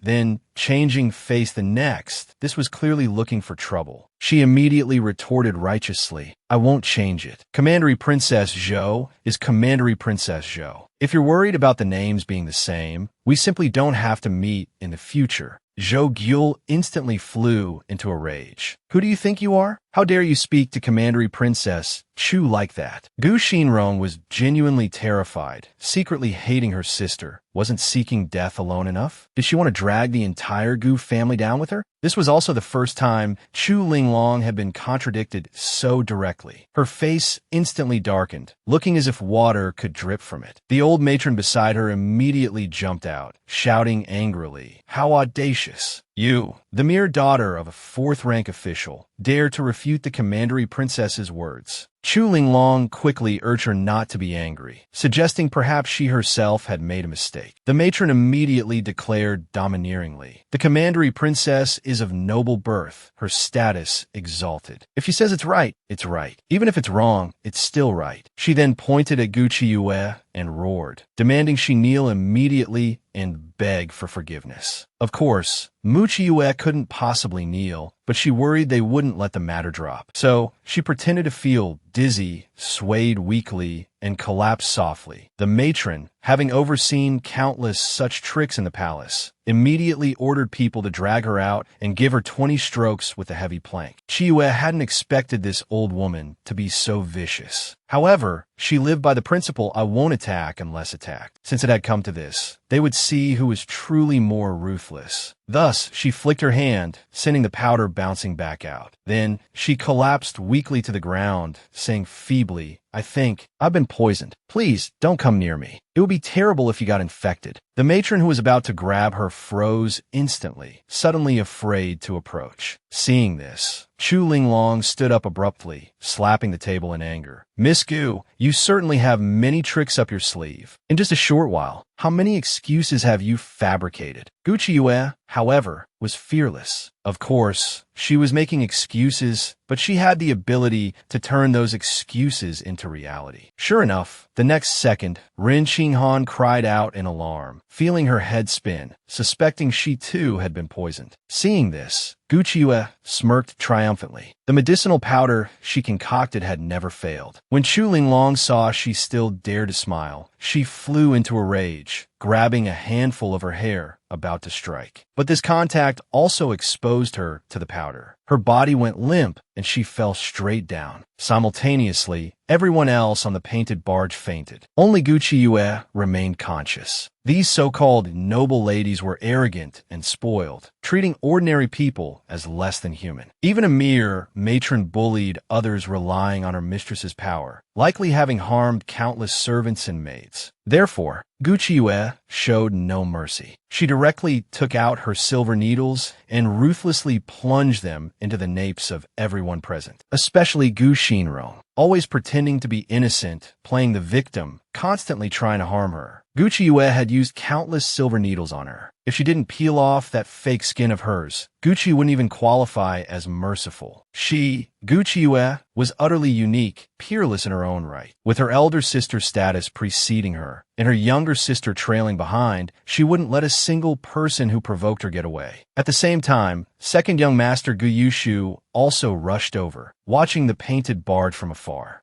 Not a single person had emerged. No one had even come out for air. Even the sound of the zither had ceased. It was clearly all wrong. He immediately felt an urgent need to charge onto the painted barge to save his eldest sister. Chunjiu hastily held him back. That boat was filled with noble ladies. They might be seized as assassins by the guards before they even set foot on board. Gu Yushu had no choice but to quickly send Chunjiu to find people from the Xiao family for help, while he himself requested an audience with Commandery Princess Linglong. Unexpectedly, the guard rudely shooed him away, stating the Commandery Princess would never see an unknown person like him. It took Gu Yushu adopting a rare, forceful demeanor, his eyes flashing with desperate insistence, to compel the guard to announce him. To his shock, the guard discovered that the Commandery Princess and the noble ladies were all unconscious. Instantly, the entire boat descended into chaos. Gu Yushu's heart leaped into his throat. Chiyue and Xinrong were both inside. Could something have happened? But his status was too low to enter. Just as anxiety consumed him, he saw Chunjiu returning with someone, and that person was none other than the renowned Yuan Mingxiu. Upon arrival, Yuan Mingxiu anxiously rushed towards the painted barge, even telling Gu Yushu to follow him inside. Moreover, Yuan Mingxiu had brought an imperial physician. Gu Yushu thought his voice was as beautiful as celestial music. Not only had he spoken to a common scholar like himself, but he also wanted him to board the boat together. For a moment, Gu Yushu's face flushed red with excitement, instantly turning into Yuan Mingxiu's ardent admirer. Soon, the imperial physician came to report that the noble ladies had indeed been affected by a peculiar poison, yet there was no trace of its origin. Fortunately, after remaining unconscious for about an hour, the toxin would naturally dissipate. Gu Yushu expressed his thanks profusely, overjoyed. His eldest sister and third sister would surely be grateful for Lord Yuan's life-saving grace this time. Yuan Mingxiu, however, let out a soft scoff. Would she truly be grateful? Hearing this, the onlookers froze, baffled. What was going on? This ugly woman had poisoned an entire boatload of noble ladies. The fiercely protective man had anxiously brought an imperial physician to the rescue. Yet while everyone else had woken up, only Gu Qiuyue remained unconscious. Yuan Mingxiu's heart instantly clenched with panic. He urgently prompted the imperial physician to find a way to save her, unaware that Gu Qiuyue had deliberately administered a slightly larger dose to herself to avoid suspicion. However, she too regained consciousness shortly after. The moment she opened her eyes, she saw Gu Yushu's excited, handsome face and assumed he had saved her. Unexpectedly, Gu Yushu, with a look of utter fascination, stammered, "The one who saved you was Lord Yuan. Only today did I understand why everyone both fears and admires him. You wouldn't guess it, but Lord Yuan is completely a kind and good person." Gu Qiuyue's heart instantly sank. Why was it Yuan Mingxiu again? Just one look at his cold face, and she knew he would surely say, "Gu Qiuyue, you can stop pretending. Dare to say you weren't the one who administered the poison this time." She immediately launched a preemptive strike, declaring, "I fainted just now. I have no idea who could have been so ruthless." Simultaneously, the scheming commandery princess, Chu Linglong, heard that Brother Yuan had arrived, and so quickly too. He must have been worried about her. A sweet feeling instantly bloomed in her heart. Actually, Brother Yuan was a very good person, just with a bit of a bad temper. Sometimes he wouldn't even give her face. It was just that she had intended to teach Gu Qiuyue a lesson, yet she had let her slip away just like that. Although she felt deeply unwilling, the most urgent matter was to see Brother Yuan. Thus, her face beaming with delight, she hurried over. As she entered the room, she saw Yuan Mingxiu turn his head to look. Instantly, her heart fluttered like a trapped fawn. Heavens, Brother Yuan was looking over, in front of so many people. What should she do? But in the next second, Yuan Mingxiu averted his gaze. His attention focused once more on Gu Qiuyue. He looked at her with profound worry, continuously asking how she was, as if an iceberg were melting. The onlookers stared, dumbfounded, finding it hard to believe that Chu Linglong had actually been intercepted. That was Chu Linglong. How could Lord Yuan possibly show concern for that infamous, ugly girl and love-struck fool from the capital? Chu Linglong's face turned ashen with rage. Gu Qiuyue, however, was filled with apprehension. This was definitely a trap set by this damn man. She immediately burst out cursing in anger. "Damn you, Yuan Mingxiu! Are you insane? Showing concern in front of so many people. Are you deliberately trying to frame me?" Saying this, she quickly pulled Gu Yushu along. "Let's go. I'm dizzy right now and need to go home and rest." Gu Xinrong was almost mad with jealousy. Why was it that, despite both being daughters of the Gu family's main lineage, Gu Qiuyue could capture the attention of the most outstanding men under heaven, while she received none? She immediately grabbed Gu Yushu, crying pitifully, "You can't just focus on the minister. I'm suffering just as much." Yuan Mingxiu's own vat of jealousy had overturned, pulling Gu Qiuyue behind him. He told Gu Yushu just to help Gu Xinrong. Gu Qiuyue anxiously protested. "Propriety dictates distance between men and women, and I am a woman of ill repute. The person you should be concerned about is Commandery Princess Chu. She is talented, beautiful, and kind." Who knew Yuan Mingxiu would suddenly cut her off, solemnly stating, "This lord does not mind." Saying this, he swept her up horizontally into his arms and strode directly outside, instructing Gu Yushu to look after Gu Xinrong first, and then help take care of Chu Linglong. Everyone was instantly stunned. Lord Yuan actually carried Gu Qiuyue himself? Was he planning to announce this to the world? Gu Qiuyue, however, wanted to cry, but had no tears. This time, she was truly done for. She immediately rolled her eyes and pretended to faint. But Yuan Mingxiu, having been fooled by her many times, saw through her little trick at a glance and continued walking out, carrying her without pause. Chu Linglong, however, couldn't bear such stimulation and fainted outright. In an instant, the scene descended into chaos. Meanwhile, Yuan Mingxiu carried Gu Qiuyue into a room. Seeing her still lying motionless with closed eyes, he promptly took her small hand and began checking her pulse. Gu Qiuyue smugly thought, "You think you can diagnose illnesses? The world's #1 divine doctor is lying right here." Who knew Yuan Mingxiu would suddenly threaten coldly, "If you continue pretending, I will lean down and kiss you." Guchiua wasn't about to fall for his trick. She continued playing dead, pretending not to hear. Seeing this, Yuan Mingxiu slowly bent down, leaning closer as if intending to kiss her, his warm breath spraying across her face. Startled, Guchiue abruptly shot up into a sitting position, pushing him away forcefully. "Shameless dog of a man," she cursed inwardly. But Yuan Mingxiu was not one to suffer a loss. "You've used this official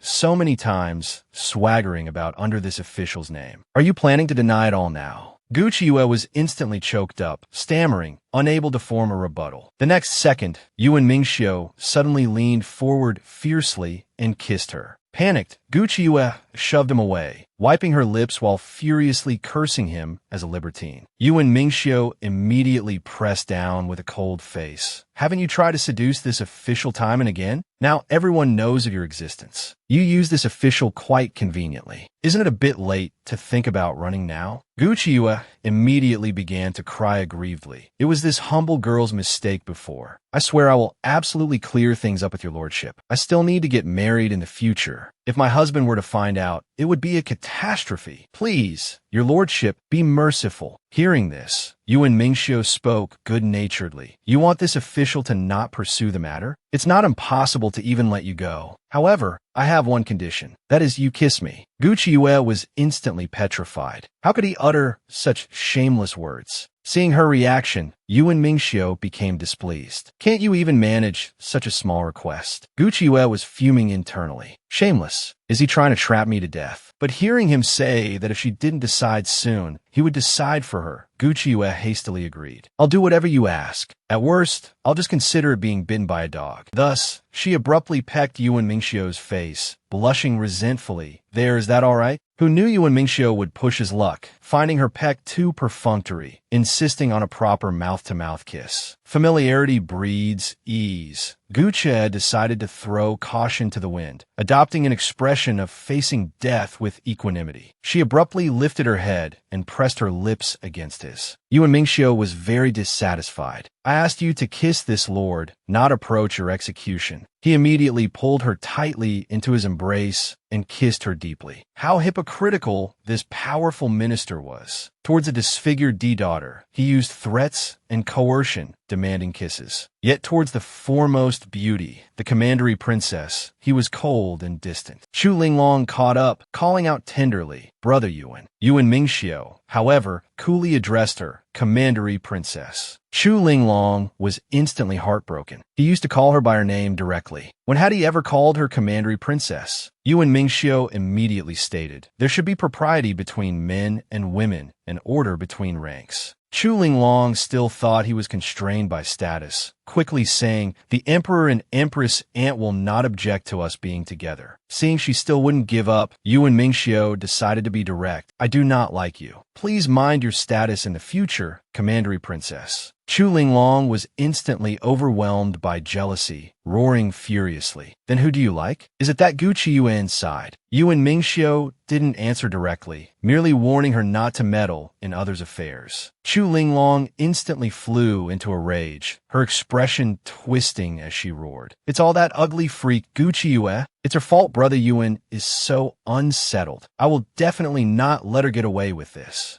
Yuan Mingxiu immediately seized her hand, his voice laced with killing intent as he warned, "If you dare lay a single finger on Chiue, I will ensure you never know a day of peace." Hiding behind the window, Guchiue cursed inwardly. "You can afford to offend her, but I certainly can't. This Yuan Mingxiu, digging such a pit for me. Seriously, I just want to open my pharmacy peacefully, but now I have to constantly guard against these romantic entanglements." Just then, Yuan Mingxiu suddenly appeared behind her, asking with great interest what insight she had. Guchiue sighed helplessly. "Look, considering we've already kissed and all, could you perhaps help resolve this issue with Commandery Princess Chu's jealousy turning into hatred? After all, my abilities are limited and my authority is lacking. In this era, everything depends on one's father. Her father was the late prince, and her paternal aunt is the current empress. I'm just an unloved, uncared for ugly freak. I can't possibly compete with her. With her status, crushing me would be as easy as crushing an ant. Didn't I seek refuge with you precisely for safety?" Hearing this, Yuan Mingxiu suddenly burst out laughing. "Then wouldn't marrying me solve the problem? Gu Qiuyue was instantly stunned. Marry you? Wouldn't that lead to an even quicker death? Master, can we perhaps find a safer method? This one really won't work. I don't have the good fortune for it. But Yuan Mingxiu stated domineeringly, this is the only way. Think it over carefully. With that, he left in a hurry, giving her no room to refuse. Soon after, Gu Qiuyue had just returned home when she heard her father wanted to question her. Qiuyue scoffed disdainfully. The father-daughter bond was clearly broken, so why did Gu Yanqing suddenly want to mend it? She decided to meet him and clarify matters. The entire Gu household was gathered in the main hall. The moment Gu Qiuyue entered, she walked straight to the main seat in the center and sat down. Seeing this, Gu Yanqing erupted in fury, demanding sharply, "That central seat is for your mother to sit." Gu Qiuyue couldn't help but laugh. Just a mere concubine's daughter, and she's worthy of being my mother? If you have questions, ask quickly. I have important matters to attend to. Gu Yanqing frowned, displeased. However, he forced himself to swallow his anger and asked, "I heard you also boarded Commandery Princess Linglong's painted barge this time?" Gu Qiuyue declared triumphantly, "Not only did I go, but I was personally invited by the Commandery Princess." Gu Xinrong anxiously jumped out to refute her. Commandery Princess Linglong was planning to cause trouble for her. If assassins hadn't poisoned us halfway, eldest sister would have long been caught by the old matrons and beaten with planks. But upon meeting Gu Qiuyue's icy gaze, Gu Xinrong shrank back in fear. Qiuyue had expected her scumbag father to start cursing again. But instead, Gu Yanqing continued asking, "Were you carried back to the cabin by Yuan Mingxiu?" Her stepmother immediately showed utter disdain. He's a favorite official, second only to the emperor. How could he possibly carry this ugly freak? But Gu Qiuyue stated impatiently, "Yuan Mingxiu? He fell in love with me at first sight. He's annoyingly persistent, insisting on following me wherever I go. It's quite bothersome." Hearing this, Gu Yanqing was startled, habitually slamming the table and berating her for talking nonsense. But then he remembered that times had changed. He spoke gently, advising her to be more reserved. "Don't daydream." Seeing this, Gu Qiuyue dropped a bombshell directly. "Yuan Mingxiu is pursuing me. He even said he wants to marry me as his primary wife. I considered it and refused. After all, we aren't quite suitable for each other." Instantly, everyone felt as if struck by lightning. The joke didn't seem funny at all. Gu Yushu, however, felt his eldest sister might be telling the truth. "I was also present when Lord Yuan arrived that evening. His treatment of eldest sister was indeed different from how he treated others. I initially thought he came to save the situation for Commandery Princess Linglong, but I later realized he was constantly watching eldest sister. Furthermore, he insisted on personally taking care of her." Gu Yanqing paused, stunned by the words. When he processed it, he was overcome with ecstasy. To gain Lord Yuan's favor, that is naturally excellent. He is a crucial minister of the court, the king of hell who holds the life and death of countless soldiers in his hands. As long as you can marry him, even if you can't be the primary wife, don't refuse. Becoming a concubine would be more than enough. Gu Qiuyue's anger flared instantly, her face flushing red. "You want me to become a concubine? Dream on. I refuse. If you plan to cause trouble for me again in the future, you'd better think carefully. I, Gu Qiuyue, am not someone to be trifled with. Especially you, Gu Xinrong. Consider this a lesson learned this time." Without further explanation, she stormed out, radiating fury. Gu Xinrong was nearly apoplectic with rage, still complaining about her elder sister's arrogance. But the next second, she made a shocking discovery. A large patch of red rash had suddenly appeared on her face. She immediately burst into tears, wailing about how she could possibly face anyone now. Her stepmother quickly comforted her. "Don't be afraid. We will definitely find the best doctor to treat you. A little medicine, and it will be fine." Gu Qiuyue, however, curled her lips into a mischievous smile. "You are all welcome to try and find out what this unique needle of mine truly tastes like." At the same time, red rashes appeared on Chu Linglong's face, accompanied by an unbearable itch. If the palace maids hadn't held her back, she would have scratched her face raw long ago. Even the matron who was about to punish Gu Chiyue found her own face covered in red rashes. Imperial physicians were summoned, but none could find a cure. They all declared there was nothing they could do. Even when the emperor and empress were invoked, the imperial physicians remained helpless. Gu Xinrong was even more distraught,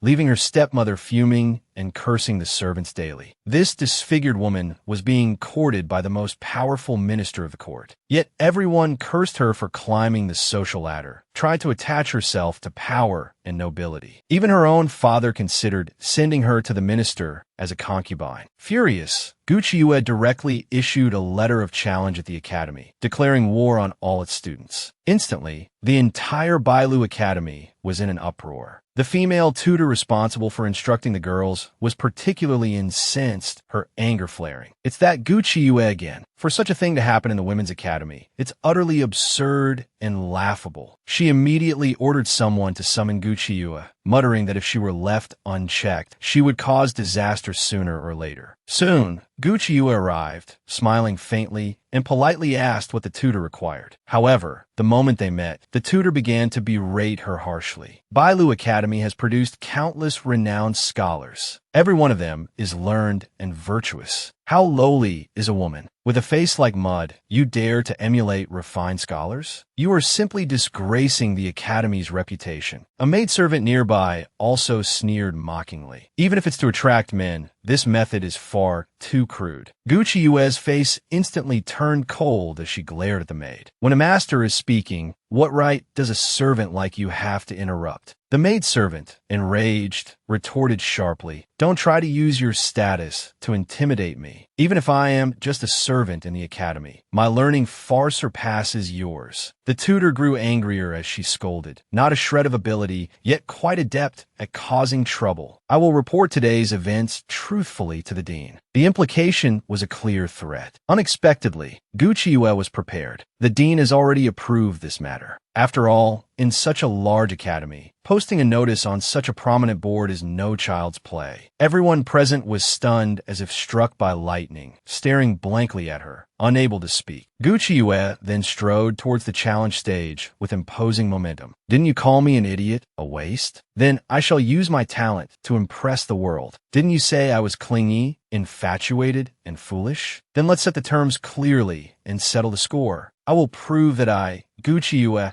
am not someone without ability or virtue." Soon, news of this spread like wildfire, and the female students were buzzing with discussion. Just an ugly girl who knows a few characters dares to challenge the scholars? Lord Yuan possesses genius and knowledge like the sun and moon. How could he possibly fancy someone like her? Those who cling to power and nobility will sooner or later become mere playthings. Some even mocked Gu Chiyue directly to her face. "Speechless now, are you? You can't even handle a scene like this, let alone declare war on the scholars." Actually, Gu Chiyue simply found it laughable. "You all say Yuan Mingxiu is like the sun and moon, but I'm not necessarily inferior to him." This truly stirred up a hornet's nest. This ugly woman dares to compare herself to Lord Yuan. The female students immediately pointed at her, surrounding her. Lord Yuan is the emperor's heart. To challenge him is one thing, but this is seeking your own death. Gu Chiyue, however, did not back down an inch. "Since it's like this, then let anyone who thinks they are better than me come forward for a contest. Literature or martial arts, either is acceptable. I, Gu Chiyue, will set up a challenge stage right here in the academy and await all challengers." Meanwhile, in the Gu residence, Gu Yanqing was still feeling quite pleased with himself. A fortune teller once said the Gu family would produce a noble lady of renown, possessing the grace befitting an empress. Indeed, his eldest daughter had become much smarter and more capable. Just then, Jin Shi came, crying pitifully. "My poor Xinrong is ill and suffering terribly. I beg my husband to show some compassion." Gu Yanqing immediately agreed to return to her chambers. Summon imperial physician Su to have a look at her. For the sake of the late Madame Du, he will surely help. Jin Shi smiled sweetly on the surface, but cursed the late Madame Du as an old shrew in her heart. However, she deliberately mentioned, "Chiyue's medical skills are quite good. Perhaps we could let her treat Xinrong."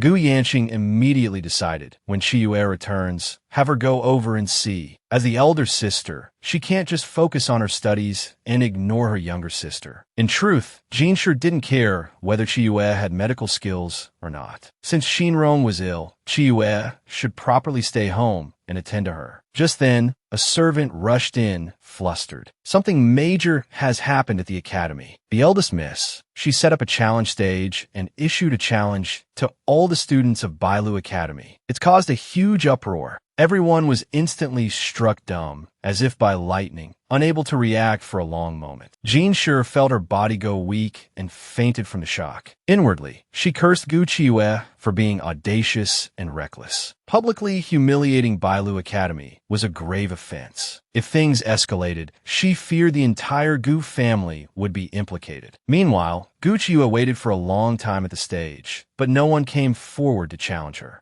After a long while, a student finally stormed in aggressively. The moment he entered, he started cursing. Gu Chiyue, you are truly shameless. If you continue this foolish obsession, I fear you'll end up being granted death by a white silk scarf, completely ruining the reputation of your Gu family. Gu Chiyue immediately retorted with a face full of disdain. Enough with the nonsense. If you have the guts, come and compete with me. The challenger was momentarily stunned, hesitating, not daring to accept the challenge. Seeing this, Gu Chiyue sneered. Since you don't dare to accept, why bother coming here to spout rubbish? Your principles sound nice, but without strength to back them up, it's just petty behavior. The challenger was rendered speechless, his fighting spirit instantly reduced to nothing. He could only leave behind a harsh threat. We'll settle this another day, before fleeing in embarrassment. Qing Feng was utterly impressed by her mistress, filled with admiration. In ordinary times, which woman would have the audacity to contend with men? This world only demanded women's submission. Hearing this, a flicker of determination flashed in Gu Chiyue's eyes. Women could certainly control their own destinies. Meanwhile, the instructors were also arguing heatedly amongst themselves. The Gu family's eldest daughter is utterly arrogant. She's single-handedly ruining the academy's centuries-old reputation. If we don't expel her immediately, we might as well just shut down the academy. Yet they argued for a long time, while Yu and Mingxiu sat aside, not uttering a single word. The headmaster instantly understood his stance and promptly said, since the Gu family's eldest daughter is so audacious, should we accept her challenge or not? This put the instructors in a difficult position. If they accepted, whom should they send? Just then, the instructors from the women's division arrived. The male instructors had always looked down on them, believing only unmarriageable women would become instructors. At this moment, Instructor Li suddenly proposed. The instructors of the women's division have devised a plan. Since the challenge was issued by a woman, it should naturally be accepted by the noble ladies of the women's academy. The headmaster found this quite reasonable. After all, the goal was simply to defeat Gu Chiyue. However, many male instructors were still unwilling to concede. Gu Chiyue had claimed her abilities were on par with Instructor Yuan's. How could they tolerate this? The headmaster couldn't make this decision alone and sought Yuan Mingxiu's opinion. Unexpectedly, Yuan Mingxiu merely replied coolly, "What does this have to do with me? That ugly woman is challenging the entire academy's students." Gu Chiyue's rival immediately seized the chance for revenge. She arrogantly declared, "With your meager skills, you dare compete with us? Although you issue the challenge, this time the rules are ours to decide. Whoever loses must withdraw from the academy." Everyone in the academy gathered to watch the spectacle, roaring, "Teach her a lesson. Make sure she can never hold her head high again. Make her get out of the capital." This was clearly unfair, yet Gu Chiyue showed no fear. Possessing genuine talent, she wasn't bothered by these tactics. She immediately accepted, unafraid of competing in either literature or martial arts. Instantly, the news spread like wildfire. Everyone rushed to witness the event. Even the Gu family heard the news and specifically came in their carriage to follow the situation. However, seeing the massive crowd, they dared not enter, fearing they would disgrace the Gu family's name. Gu Xinrong was anxious and tearful. Elder sister, provoking so many people so brazenly. How many powerful officials' children will she offend? Gu Yanqing only felt vexed. It was too late for regrets. he was powerless now. At this moment, the students all felt Gu Qiuyue was courting death. Yuan Qinghan is a great talent. She could read at 3, compose poetry at 7, and finish the 4 books and 5 classics and various other texts by 10. Commandery Princess Zhou is also extremely talented. Her poem, Appreciating Plum Blossoms, received universal praise last time. In contrast, the Gu family's eldest daughter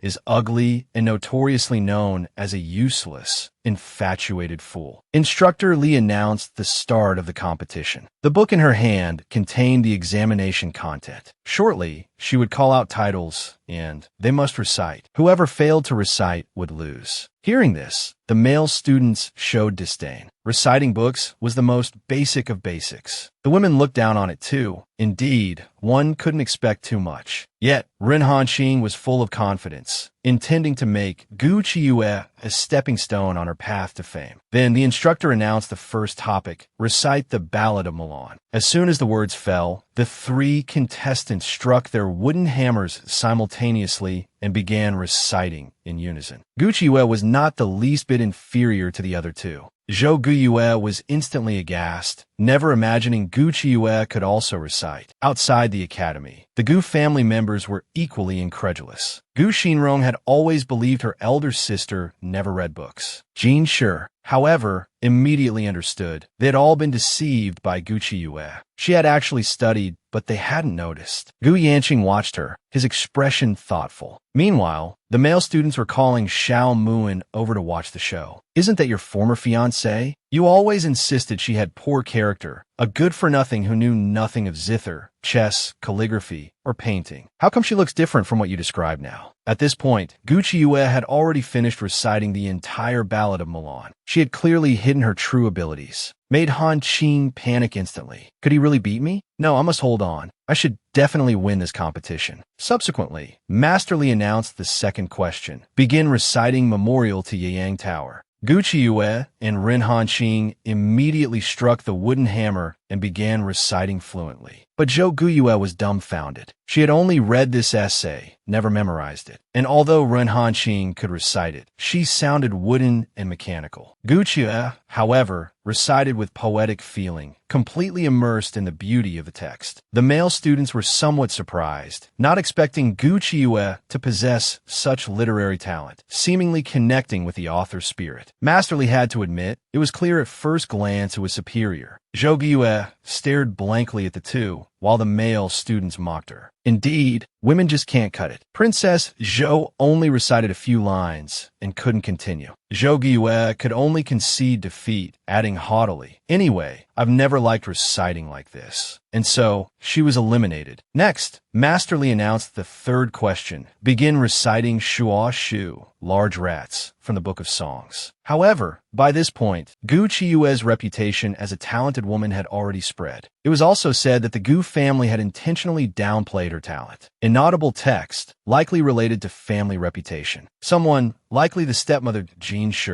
was almost angered to death. Jin Shi comforted her, telling her not to listen to gossip. They didn't understand the Gu family situation and were just slinging mud and wrongly accusing people. Gu Yanqing, however, with unfriendly eyes, asked Jin Shi to explain when Qiuyue learned to recite poetry and how her memory could be even better than Xinrong's. Xinrong wanted to retort, but she indeed couldn't recite the poems just mentioned. Jin Shi was speechless, inwardly hating Gu Qiuyue. Is she rebelling? I am the current matriarch of the Gu family. Soon, the 3-day recitation ended. Gu Qiuyue and Ren Hanqing were neck and neck. Ren Hanqing immediately proposed increasing the difficulty. Otherwise, continuing like this wouldn't determine a winner. Gu Qiuyue naturally agreed. She had wanted to suggest this method long ago. The male students started teasing Xiao Muin. Hey, Xiao Muin, your former fiancé is quite capable, huh? To think you'd break off the engagement with such a talented woman. But some expressed understanding. After all, Gu Qiuyue lacked beauty. Marrying her would be too distressing. At this moment, Xiao Muin suddenly spoke up for Gu Qiuyue. She is definitely not ugly, just ill. Look closely beneath those scars. There's clearly a face of touching beauty. How could she be as bad as you say? The students were surprised that he was now defending Qiuyue. Didn't he used to look down on her? Xiao Muan also felt some regret. Perhaps he had never truly gotten to know Chiyue before. Next, the competition content changed to reciting the Chu Ci,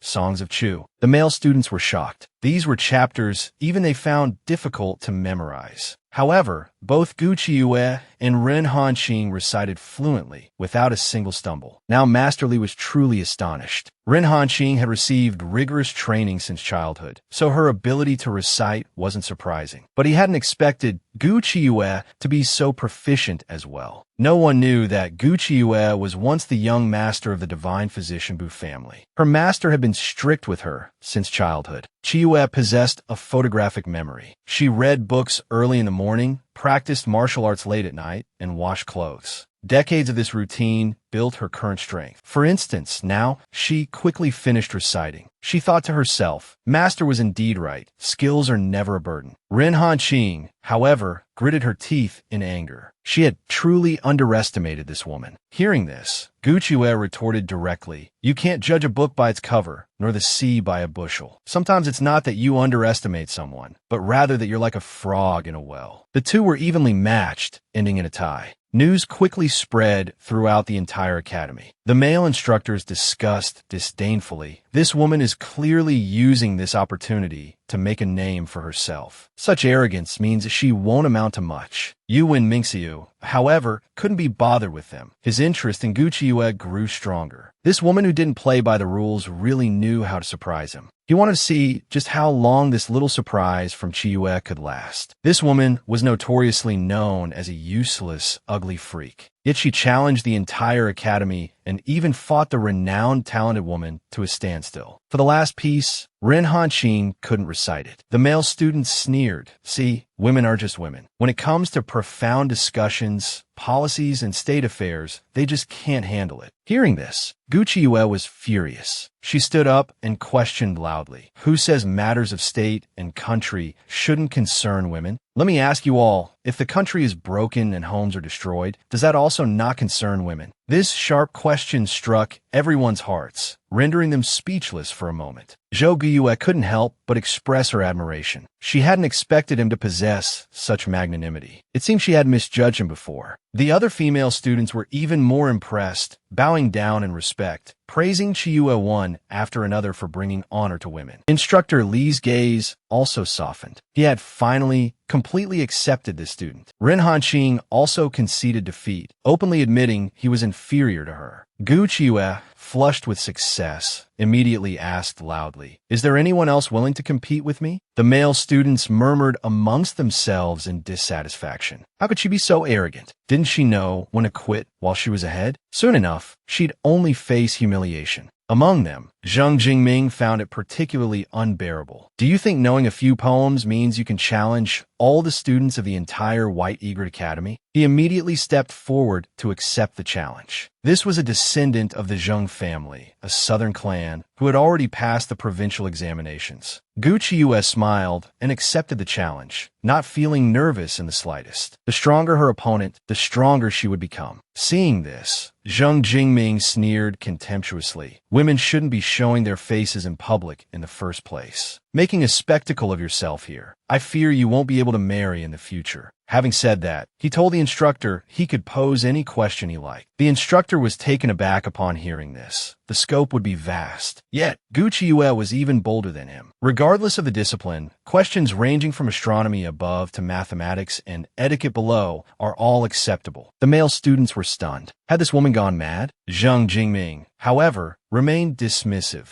convinced Chiyue was merely putting on an act. Instructor Li could only begin with the first question. Where are the 4 words, enter the gate, of cultivation, rest here found? Recite the context and explain the meaning. While Zheng Jingming was still pondering, Gu Chiyue had already struck the wooden hammer and begun reciting fluently. Even the explanation was perfect to the letter. Instructor Li couldn't help but feel proud of her. If there were women, this should be like Gucci Yue.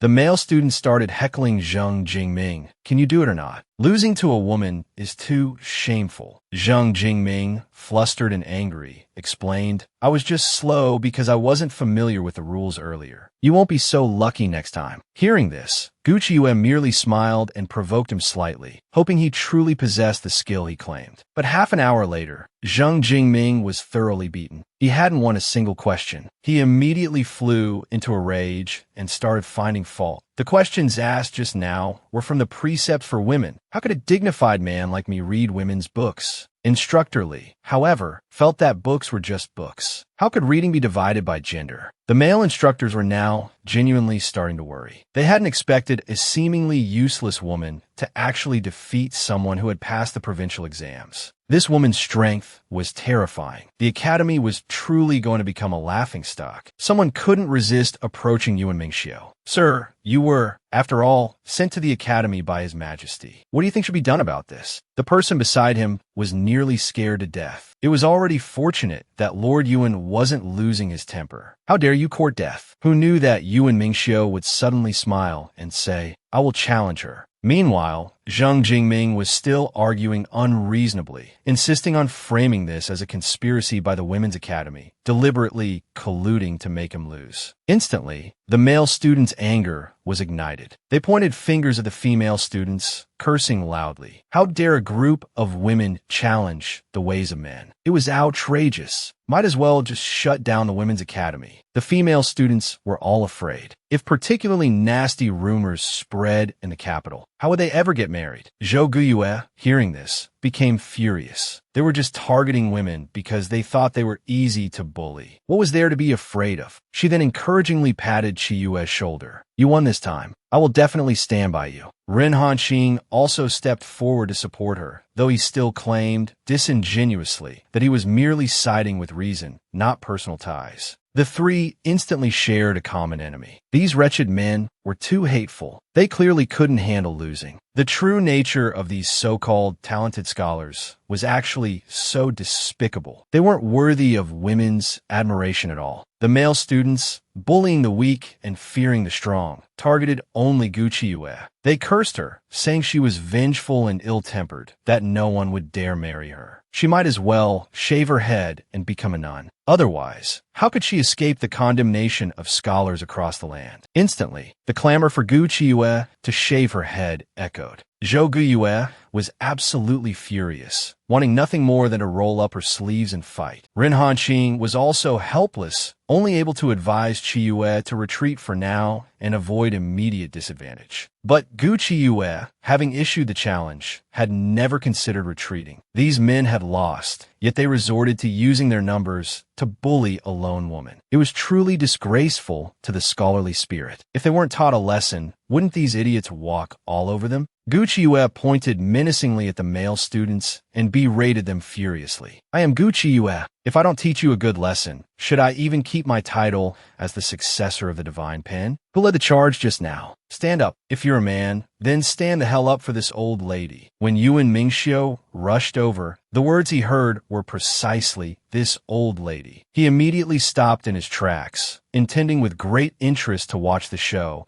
to see how Gucci Yue planned to handle the situation. Juesha was anxious for him, considering the eldest Miss Gu's temper. If he didn't intervene now, he'd have to help clean up countless messes later. Yuan Mingxiu calmly indicated, I know, I am willing. Juesha nearly choked. His master had truly become abnormal after encountering eldest Miss Gu. Meanwhile, Zheng Jingming, provoked into anger, pointed at Gucci Yue and began cursing loudly. You are so vulgar and rude. Do you want to drag the Gu family down into ridicule? You yourself will likely find it hard to escape death. Gucci Yue shot back directly. How can you, a man, be so shameless and unreasonable without limit? With such a narrow mind, I fear you'll become a laughingstock on the future official battlefield. Zheng Jingming was so furious he couldn't speak, only repeating the word shrew over and over. Gucci Yue shoved him aside forcefully, demanding loudly, I'll ask one more time, who led the jeering just now? If you have the guts, stand up. An illiterate, ugly woman had actually defeated a Jiren. Yet, the male students pointed fingers at her, cursing loudly, demanding she shave her head and become a nun. The Jiren, Zhang Jingming, was even more of a sore loser, resorting to cheating, insults, and discriminating against women. Gu Qiuyue was not one to swallow insults silently. She flew into action, sending him flying backwards with a kick. Anyone who dares bully me, Gu Qiuyue, gets off lightly with just a beating. Back when she was training her medical skills, Qiuyue had been thrown onto battlefields littered with corpses. She was someone who had survived the battlefield. Zhang Jingming was incredulous. You actually dare to hit someone? Are you mad? Indeed. Qiuyue shot him a sharp glare. It frightened him into silence. Only then did Gu Qiuyue ask, radiating dominance, "Now tell me, did you lose or not?"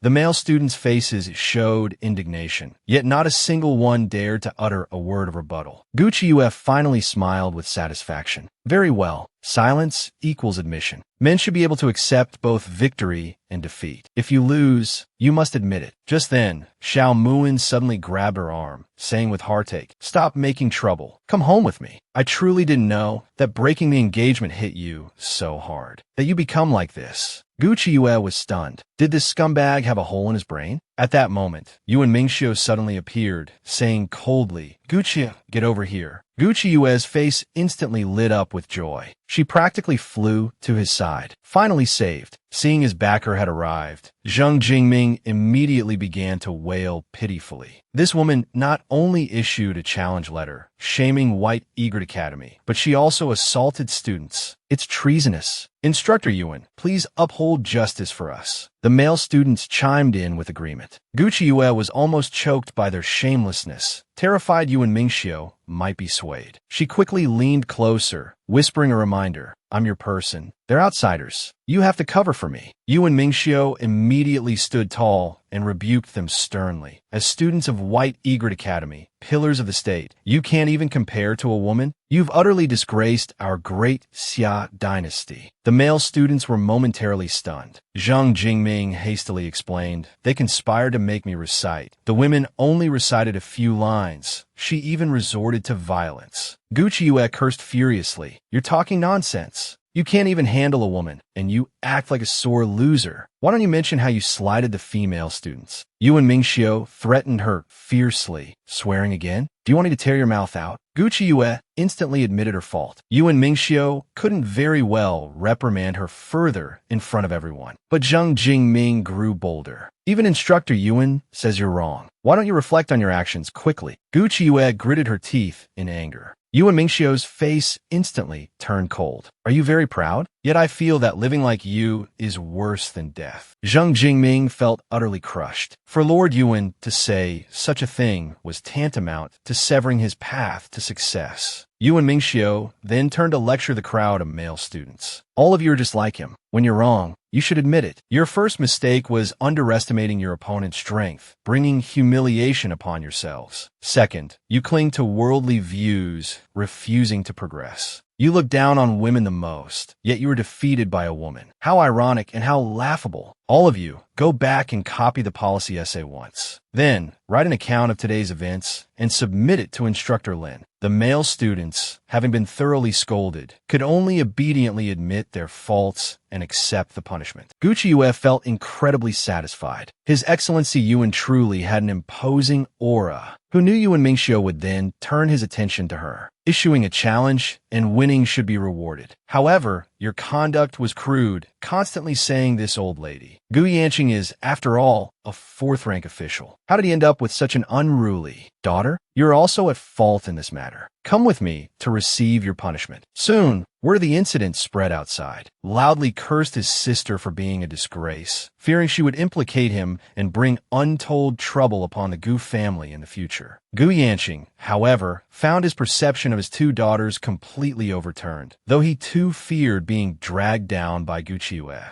He hastily ordered the carriage back to the residence. Meanwhile, Gu Qiuyue followed Yuan Mingxiu to his room. Yet, Yuan Mingxiu remained silent about any punishment. Qiuyue instantly grew impatient. "Kill me or cut me. Just give it to me straight. This lady hates dragging things out like this." Yuan Mingxiu warned her disapprovingly. No more foul language. But Gu Qiuyue decided to throw caution to the wind. "So what if I said it? That's this lady's catchphrase. Whoever displeases me gets an earful." Yuan Mingxiu shot her a piercing glare, his voice laced with menace as he commanded, "Come here." Gu Qiuyue instantly faltered. Surely he wouldn't kill someone over such a trivial matter? Who knew that Yuan Mingxiu would suddenly clutch his head, saying, "Something feels off lately. Take a look for me." Gu Qiuyue breathed a sigh of relief and walked over to check his pulse. However, gazing at such a handsome face up close, Qiuyue momentarily lost focus. Just then, Yuan Mingxiu suddenly asked, "The scar on your face, can it not be cured? Or do you not wish to cure it?" "Of course, it can be cured," Gu Qiuyue replied. Even changing someone's entire face wouldn't be a problem for her. It was just that she had too many unwanted admirers already. She feared that without the scar, those men would find it even harder to let go. Who could blame them when she was this beautiful? Yuan Mingxiu was rendered utterly speechless. But the next second, examining his meridians, Gu Qiuyue's playful demeanor vanished. She suddenly discovered a poison within his head, and, shockingly, it was the same type as the one affecting her face. It was most likely administered by the same person. However, Yuan Mingxiu only knew that this poison did not originate from the Central Plains. Hearing this, Gu Qiuyue rolled her eyes in exasperation. "Of course, this lady knows it's not from the Central Plains. Can you give me something more useful?" Yuan Mingxiu's expression instantly turned cold. "Don't be too arrogant. You best know who you're speaking to." But Gu Qiuyue remained fearless. "This poison in your head, in the entire world, only I can cure it. You've truly fallen into my hands this time. You'd better speak more politely. Don't give me that usual chauvinistic act." Before she could finish, Yuan Mingxiu seized her, pulling her into his embrace. He flipped over, pinning her beneath him, his voice cold with threat. "Even if you don't want to treat me, I won't beg you. Without treatment, I will die, but you will definitely die before me."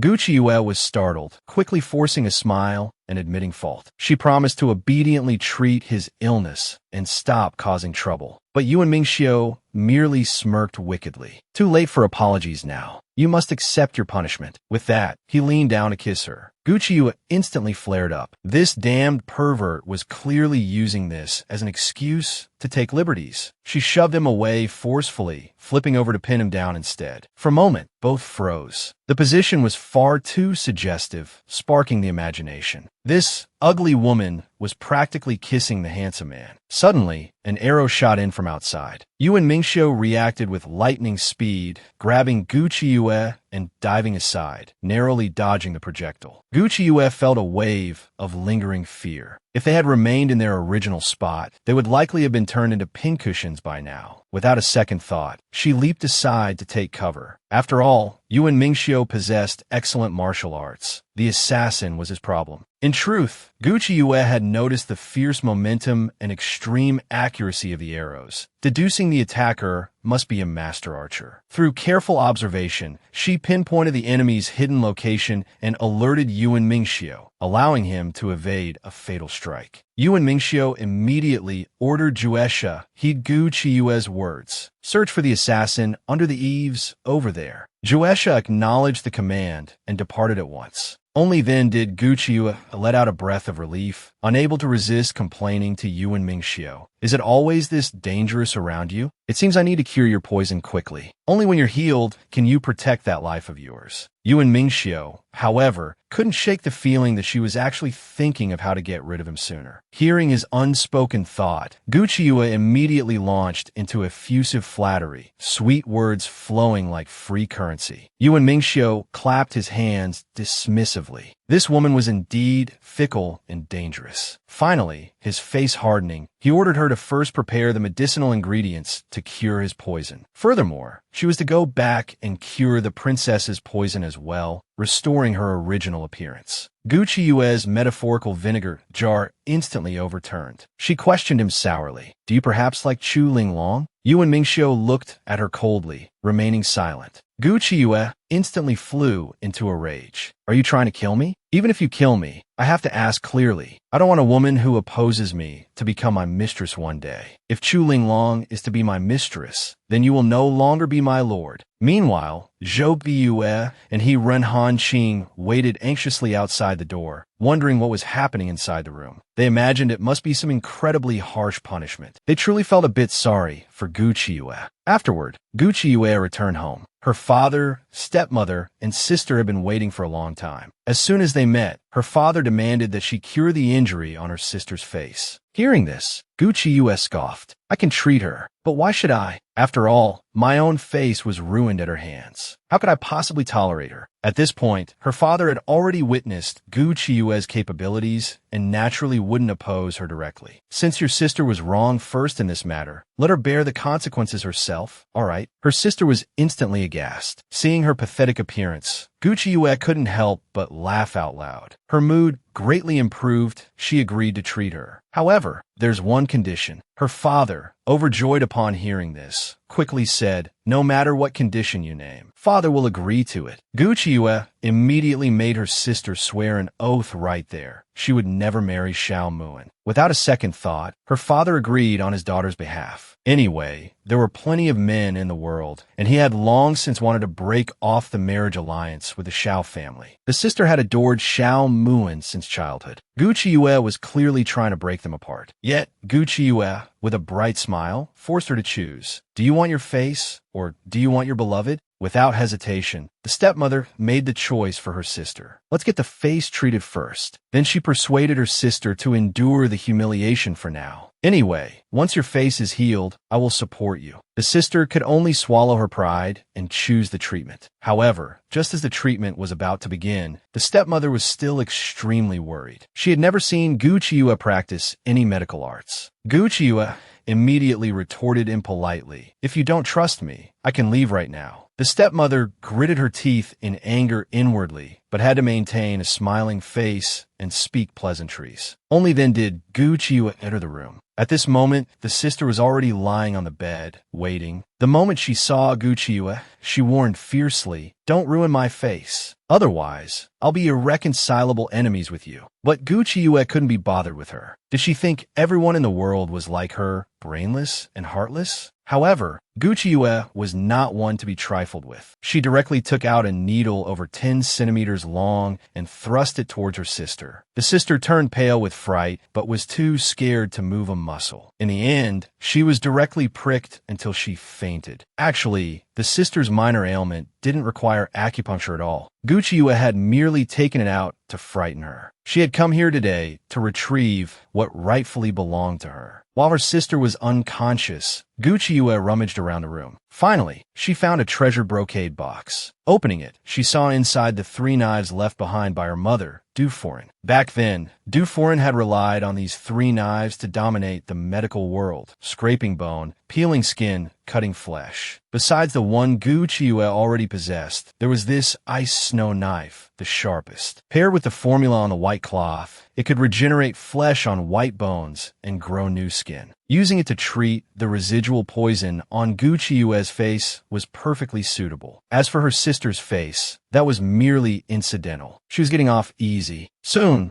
Gu Chiyue finished the treatment. The stepmother and father delightedly praised her skill, even hypocritically apologizing for past events. Gu Chiyue wasn't so easily fooled. Anyway, we're all family. Taking turns suffering a little grievance is nothing. These sharp-tongued words made the stepmother furious, yet she dared not lash out at her. Gu Chiyue saw everything and directly handed her a prescription slip. As the stepmother took the slip, she was still feeling pleased, thinking Gu Chiyue was so foolish as to genuinely help them. But one look at the prescription left her utterly thunderstruck, unable to react for a long moment. Written on the slip was, "Use horse urine mixed with vinegar to wash the face every morning. Apply horse manure to the face for half a shirtchen 1 hour." The stepmother burst into curses. "Gu Chiyue, are you doing this on purpose? You want to anger me to death, don't you?" Gu Chiyue couldn't care less. Anyway, that's the prescription. Believe it or not, she was busy, needing to quickly prepare medicinal ingredients for her lord. If she didn't cure the lord's poison, clinging to this powerful connection wouldn't be easy. However, just as she stepped out the door, she was stopped. A guard, without explanation, invited her to meet Chu Linglong. Narrator's voice, this young lady actually uses horse urine for beauty treatments, washing the face with horse urine and vinegar every morning, applying horse manure to her face like a mask. Unexpectedly, she actually managed to heal her younger sister's face. Even the commandery princess sent people to request her help in treating her own disfigurement. Lately, the princess had been flying into a rage every day. All the imperial physicians from the Imperial Medical Academy were unable to heal her face. The princess wept and wailed, threatening to die, alarming even the emperor and the empress. It was at this moment that they sought out Gu Qiuyue, claiming she could detoxify the poison for her. The moment Chu Linglong saw Gu Qiuyue, her expression darkened. She fiercely declared, "If you can't fix my face, don't even think about keeping yours." Gu Qiuyue was practically seething. If it hadn't been for Yuan Mingxiu's request, she absolutely would not have intervened. Gu Qiuyue immediately pushed aside the old maidservant blocking her path, snapping, "Get out of the way." The matron felt like her lungs would explode with anger. Even the commandery princess dared not rebuke her so harshly. How dare this wretched girl be so impolite? Gu Qiuyue paid her no mind, simply observing the princess's face at close range. Suddenly, she noticed something rather peculiar about her features. At this, an imperial physician, borrowing the authority of his position, roared, "The commandery princess is of noble birth, golden branches and jade leaves. Her face is of utmost importance and allows no room for error. We at the Imperial Medical Academy couldn't cure her. What skills could a mere slip of a girl possibly possess?" Gu Qiuyue let out a scornful laugh. "You imperial physicians have examined her for so long, yet couldn't find a single clue, and you still have the nerve to berate me? Perhaps you are unaware that the word genius exists in this world." Saying this, she casually wrote out a prescription, telling them to fetch the herbs according to the formula. The physician, whose expression had been disdainful, saw the prescription, and his face instantly changed dramatically. The dosage of the herbs was precise, neither too much nor too little, and the combination was perfectly complementary. This young girl, at such a tender age, possessed such remarkable medical skills. From whom could she possibly have learned this art? Gu Qiuyue declared flamboyantly, "Didn't you hear me say I'm a genius? I've had a photographic memory since childhood, able to read 10 lines at a glance. Sorry to burst your bubble." However, inwardly, her heart felt quite heavy. Chu Linglong's face had been altered. Her face had clearly undergone surgery, the kind performed with a highly skilled cosmetic alteration blade. The question was, who would perform such a procedure on a girl so young? Did Chu Linglong herself know? And did Yuan Mingxiu know or not? At this point, the matron haughtily warned her, "Treat Chu Linglong properly. If you succeed, Her Majesty the Empress will certainly reward you generously." Gu Qiuyue had no desire to treat any commandery princess. These people of high status and power didn't know the first thing about restraining their true natures. Doesn't everyone fall ill eventually? Offending a physician is the most unwise choice. After saying her piece, Gu Qiuyue turned and left without a backward glance. Sure enough, shortly after, Chu Linglong's face recovered completely, showing no trace of having been poisoned. However, being quite petty herself, the princess ordered her people not to prepare a carriage for Gu Qiuyue, nor to lend her one, forcing her to walk back. Gu Qiuyue arrived home, panting from exhaustion, inwardly cursing the princess for being venomous and black-hearted. But just as she reached home, Juesha appeared before her. His lordship requested her presence. Gu Qiuyue was still fuming and had no intention of seeing any Lord Jin to do. Unexpectedly, however, Yuan Mingxiu himself was in the carriage nearby. Hearing her refusal, he stated coldly, "Refusing to see this lord? You'd better not regret it." Gu Qiuyue shrieked in anger, "I won't regret it. Absolutely not. If I say I won't see you, I won't see you." She had just finished treating his sweetheart. Only someone like her could be magnanimous enough to tolerate such a thing. She was still annoyed. He shouldn't expect her to just let it go. Yuan Mingxiu found it utterly baffling. Why had she suddenly gotten angry again for no reason? Even Juesha felt worried for his master. "Miss Gu is angry again. Perhaps we should leave first? We can come back once the young lady is calmed down." But Yuan Mingxiu was not one to retreat in the face of difficulty. Instantly, he leaped into the air, vaulted over the wall, and stealthily entered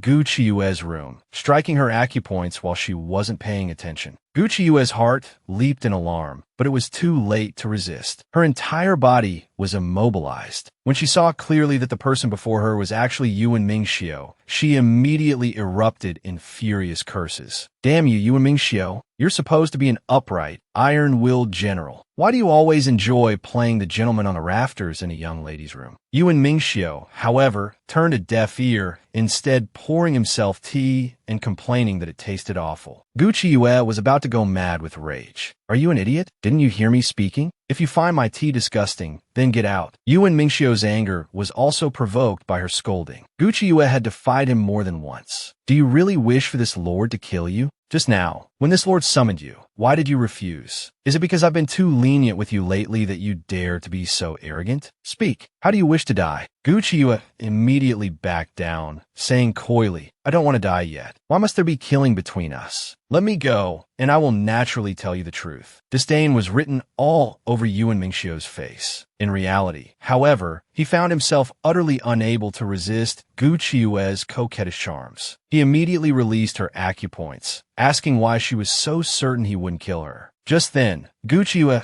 suddenly threw herself into his arms, embracing him. With enchanting allure, she whispered, Of course, it's because I've fallen in love with you. I find your looks quite pleasing, your physique superb, and you possess power and influence. My mother used to say, a soldier who doesn't aspire to be a general isn't a good soldier. Therefore, a subordinate who doesn't aim to win over their master isn't a good subordinate. Outside the door, Juesh's face turned ashen. He felt as though he hadn't done enough. Yuan Mingxiu truly felt like he'd been played. A glint of coldness flashed in his eyes as he watched Gu Qiuyue fearlessly continue her teasing. Why don't you just submit to me? She pressed on. That way, even if I die, I'll die a heroine among women. Yuan Mingxiu abruptly seized her hand. What makes you think that professing your deep love for me will save you from death? Gu Qiuyue suddenly produced the ice snow blade, slashing it across Yuan Mingxiu's cheek. Her icy expression held none of the earlier charm or affection. It was the look of someone utterly decisive and ready to kill. Yuan Mingxiu felt a flicker of fear. This woman resorted to killing at the slightest disagreement, and her strength was formidable. No wonder she dared to stir up trouble everywhere. Nevertheless, he managed to intercept the blow just in time. Gu Qiuyue was instantly both furious and anxious. She had struck with all her might, yet how could she not even grasp the shadow of this man's clothes? Undeterred, she immediately drew another blade and lunged towards Yuan Mingxiu with all her strength. This woman, disfigured into a hideous sight, still dared to embrace and caress the foremost beauty among men. They childishly pinched each other's faces fiercely, neither willing to let go. Originally, Gu Qiuyue had been seething with anger, pulling out a surgical scalpel to stab him. However, Yuan Mingxiu deftly caught her wrist, knocking the scalpel away. Though her skills were decent, she was ultimately no match for Yuan Mingxiu. Yuan Mingxiu gloated, You can only admit defeat. Gu Qiuyue was both angry and unwilling to concede. Consequently, Yuan Mingxiu took advantage of her, binding her hands and feet, which instantly made her grit her teeth in fury. You libertine, let me go. Yuan Mingxiu teased her with a wicked grin. I truly didn't expect you to throw yourself into my arms so willingly. Actually, you needn't be so hasty. I've already said you can choose to marry me. On the day you become my wife, I will let you love me to your heart's content. Gu Qiuyue was genuinely anxious now. She felt they both needed to calm down. Let's get back to serious matters. Only then did Yuan Mingxiu release her bonds, asking directly, When do you intend to repay the silver you owe me? You clearly don't like me. You try to seduce me, hoping I'll forget the debt you owe. Gu Qiuyue pouted in dissatisfaction. I didn't expect the great Lord Yuan to scale walls and pay a visit over such a trivial matter. Isn't that a bit petty? Anyway, I have no money. Unless you do me a small favor, then I will naturally repay you. Her self-righteous demeanor made Yuan Mingxiu's anger flare. Damn you, Gu Qiuyue. Why should I keep helping you? Gu Qiuyue forcefully grabbed his face, warning him, If you continue being so fierce, I'll go seek refuge with someone else. Yuan Mingxiu, showing no weakness, grabbed her face in return, pinching it hard. Juesha, watching from outside the door, felt his lips twitch uncontrollably. This scene was simply too stimulating. He secretly cheered his master on. You can lose face, but you can't lose momentum. The two continued pinching each other's faces for long, while before finally separating reluctantly, their faces already swollen. Gu Qiuyue said irritably, If I, this young lady, cannot obtain your lordship's full support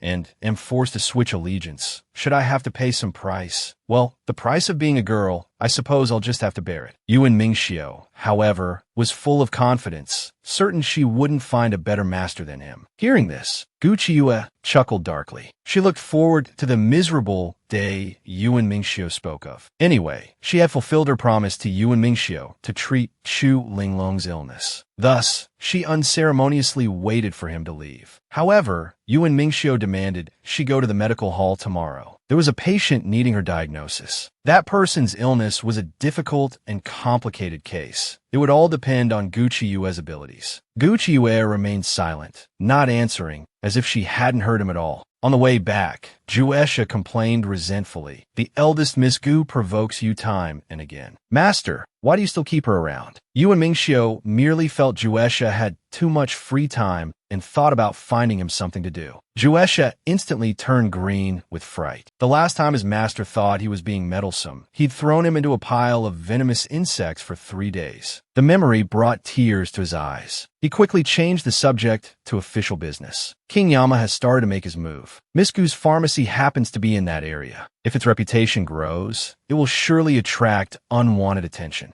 Someone tested Yuan Mingxiu, ordering him to deliver a message and incidentally bring a person back. That person was He Dai. The next day, Gu Qiue was summoned by her father. Her stepmother, acting completely out of character, began to curry favor, presenting Gu Qiue with various expensive fabrics and urging her to make clothes. Gu Qiue, however, thought she was unwell, surely having taken the wrong medicine so early in the morning. The stepmother was furious inside, but still had to force a smile, claiming she wanted to mend their relationship. Gu Xinrong also persuaded Gu Qiue to accept quickly, reminding her that one shouldn't refuse gifts from elders. Besides, why turn down free benefits? Gu Qiue promptly accepted everything. Finally, she asked her father why he had summoned her. Surely it wasn't for another scolding? Her father looked somewhat hurt. She wouldn't even call him dad, but since he was the one at fault initially, he couldn't say much. He had come today to make an announcement. Hearing this, the stepmother put on a smiling face and urged him to let it go, suggesting they let bygones be bygones. But Gu Yanqing didn't want to repeat his mistakes. He couldn't bear to see the Gu family ruined by this stepmother. Hearing his words, the stepmother froze instantly. Gu Xinrong, however, complained indignantly. Mother has worked so hard for this family. Father, how could you say such things about her? But Gu Yanqing was no longer the easily deceived man he once was. He was here today to hand over the authority of household management to Gu Qiue.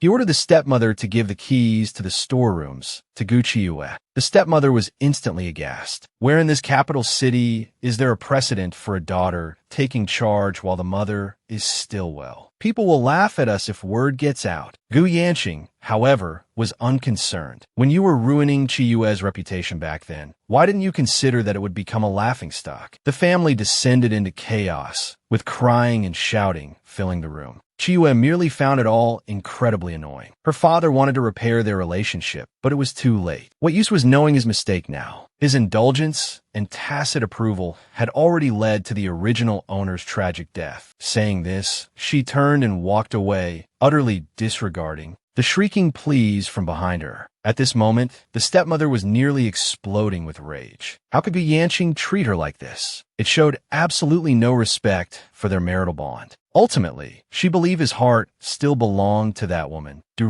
Shuang. The stepmother gritted her teeth in hatred just thinking about it. Gu Xinrong advised her not to be angry, as it would play right into Gu Qiue's hands. Besides, getting the household management rights wouldn't be so easy for Gu Qiue. There were plenty of schemes within this deep courtyard mansion. When the time came and she couldn't manage, she would naturally return the power with both hands. Then, father would have nothing more to say. Gu Qiue had caused mother and father to argue, creating such turmoil. She would absolutely not let Gu Qiue off the hook. Meanwhile, Gu Qiue's pharmacy business was thriving. Many patients came, drawn by her reputation. Just then, a guard rushed in anxiously. His master was suffering from acute illness and needed the eldest Miss Gu's help. Gu Qiue immediately stated that her consultation fees were quite high, especially for treating the powerful and noble. The price would be significantly steeper. But the guard, hearing this, wasn't concerned. His master managed the largest bank in the world. Money was the least of their worries. This ugly freak, helping someone get treated, actually ripped open the handsome guy's clothes, drooling while getting handsy with the handsome guy. Just moments ago, Gu Qiue had followed the guard to Lanfeng Mountain Villa. Rumor had it that those residing in this villa were either royalty or nobility. This person's business spanned the entire country, yet he disdained meeting people face to face. To be able to manage the world's largest bank and also associate with Yuan Mingxiu, he was indeed no ordinary man. Soon, the master of the villa emerged. He looked somewhat surprised. He hadn't expected that the eldest miss, despite her superb medical skills, would be so young in person. Gucci Yue was speechless. He wasn't old himself, yet he called her young. But since it was about treating an illness, she asked him directly where he felt uncomfortable. It turned out the doctors had said he suffered from congenital poison contracted in the womb, resulting in a frail constitution. But Yuan Mingxiu had insisted on making a bet with him. Villa Master Lan, honoring the lost bet, had no choice but to let Gucci Yue try. However, Gucci Yue felt he was quite fortunate. In this world, perhaps only she could save him. After conducting a thorough diagnosis, Gucci Yue found that the Villa Master's condition could indeed be treated, but the required primer for the cure was difficult to find. Villa Master Lan's heart instantly filled with joy. No matter how difficult, he would have his people search for it. Who knew Gucci Yue would then say, "This is a life for a life primer. It requires the heart of someone who has a telepathic connection with you, Villa Master. A heart for a heart to restore the heart's meridians." The Villa Master's expression instantly dimmed. He truly wanted to live, but not by taking someone else's life in exchange for his own.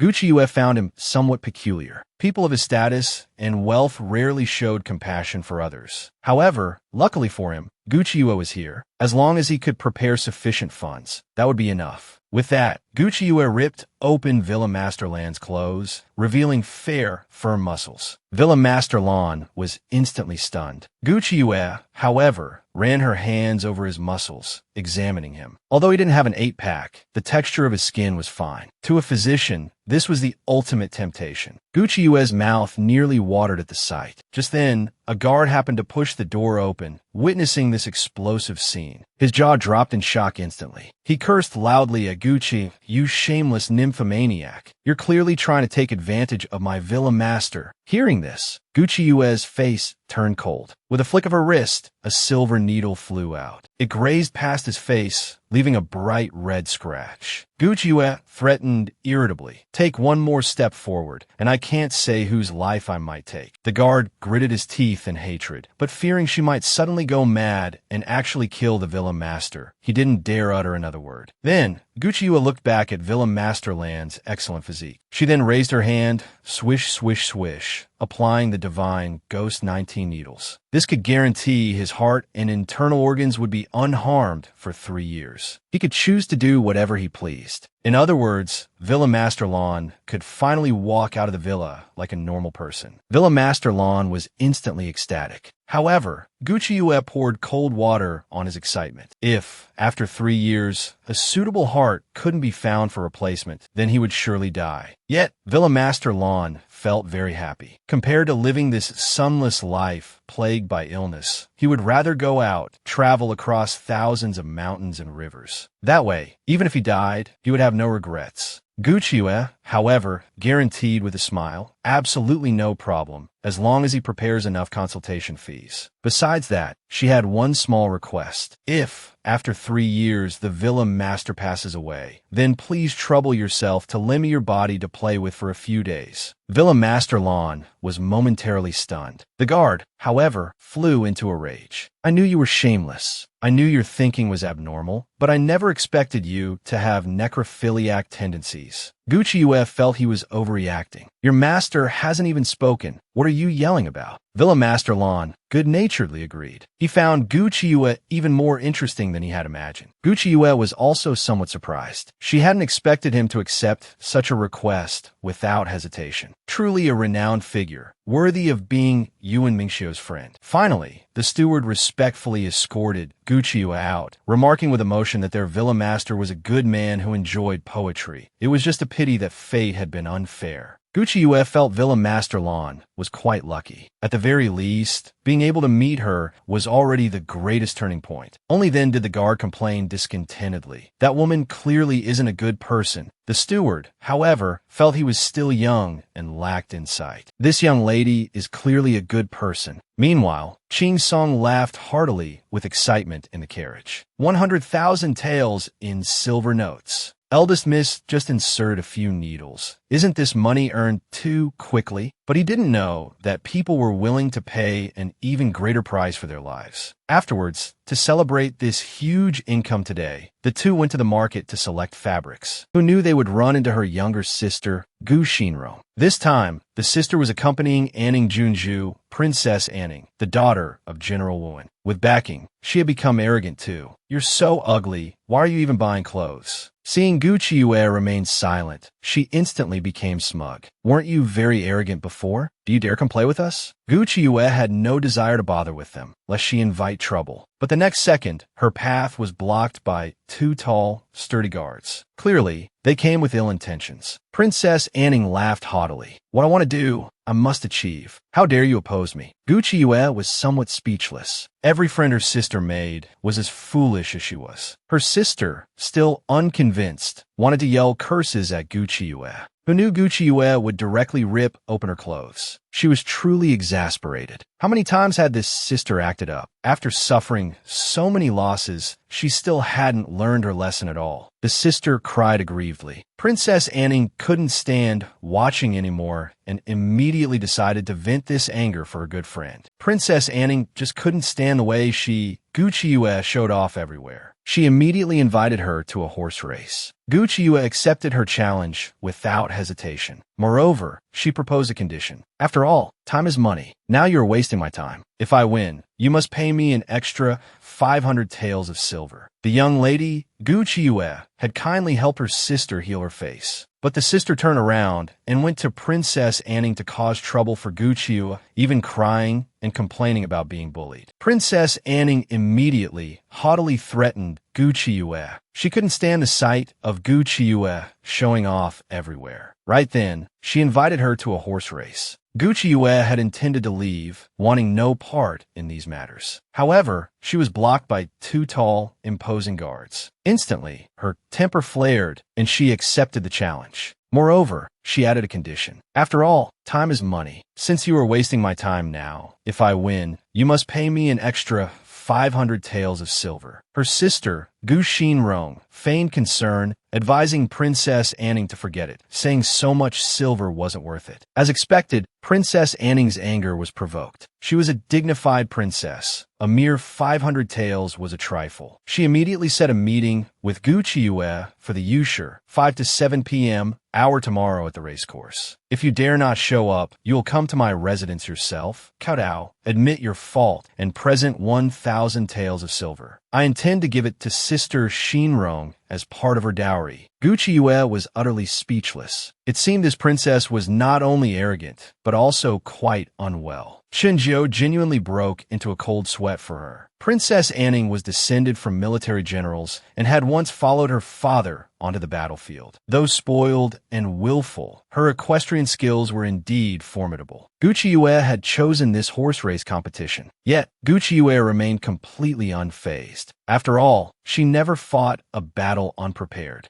Originally, she hadn't planned on spending money on clothes. But now, it seemed she would have to buy a suitable riding outfit. That evening, upon returning home, her sister revealed a triumphant smile. If not for her carelessness before, she wouldn't have fallen for Gu Qiuyue's tricks repeatedly. Saying this, she grabbed a maidservant, viciously pierced her arm with a silver needle, and then placed a goo worm onto the maidservant's body. Use her body to nurture it for me. This was a method she had read about in a book, guaranteed to be effective. Once this worm was properly raised, it would surely become Gu Qiuyue's tomb. The next day, the racecourse buzzed with excitement. Word was that an imperial prince was competing today, and even the renowned Lord Yuan would be present. Furthermore, it was currently the peak season, so the racecourse was even more crowded. Even the fifth prince had caught wind of it and hurried over, chattering incessantly, praising how delicious Lord Yuan's tea was. Juesha immediately thanked the fifth prince on behalf of his master for the compliment. Moreover, his master had specially brought fine horses to watch with the fifth prince and add to the excitement. The fifth prince grumbled discontentedly that he had been talking for ages, yet Yuan remained unresponsive like a corpse. With such a dead personality, how would he ever find a wife? Wouldn't he scare all the noble ladies in the capital to death? Juesha's mouth twitched upon hearing this. This fifth prince was good in every way, except he was a bit of a chatterbox. He decided it was best to pretend he hadn't heard. Consequently, the fifth prince chattered away at the cage-like structure for a long time without anyone responding. Thus, he began trying to recruit Juesha, even bringing several maids as beautiful as celestial fairies, attempting to lure Juesha away with feminine charms. Clang! Yuan Mingxiu slammed his teacup onto the table. With a cold face, he said, "You dare touch my man?" He then looked at Juesha. "Is the stipend this prince offers you insufficient?" Juesha turned green with fright, hastily denying any such intention and stating he had no need for money. "You lack silver?" Only then did Yuan Mingxiu nod with satisfaction. The fifth prince had long turned pale with fear. He was just joking. Why be so serious? Yuan Mingxiu, however, radiated killing intent. "I find the eyes of that new concubine of yours quite beautiful. I like those eyeballs. How about I gouge them out?" The fifth prince's scalp tingled with fear. He had acquired that concubine only after offending the Empress Dowager. This man was too cruel. Yuan Mingxiu then added, "That other concubine, named Lingdang, is too noisy. Why not just make her mute?" The fifth prince was thoroughly cowed. He was truly too ruthless. He was no match for him.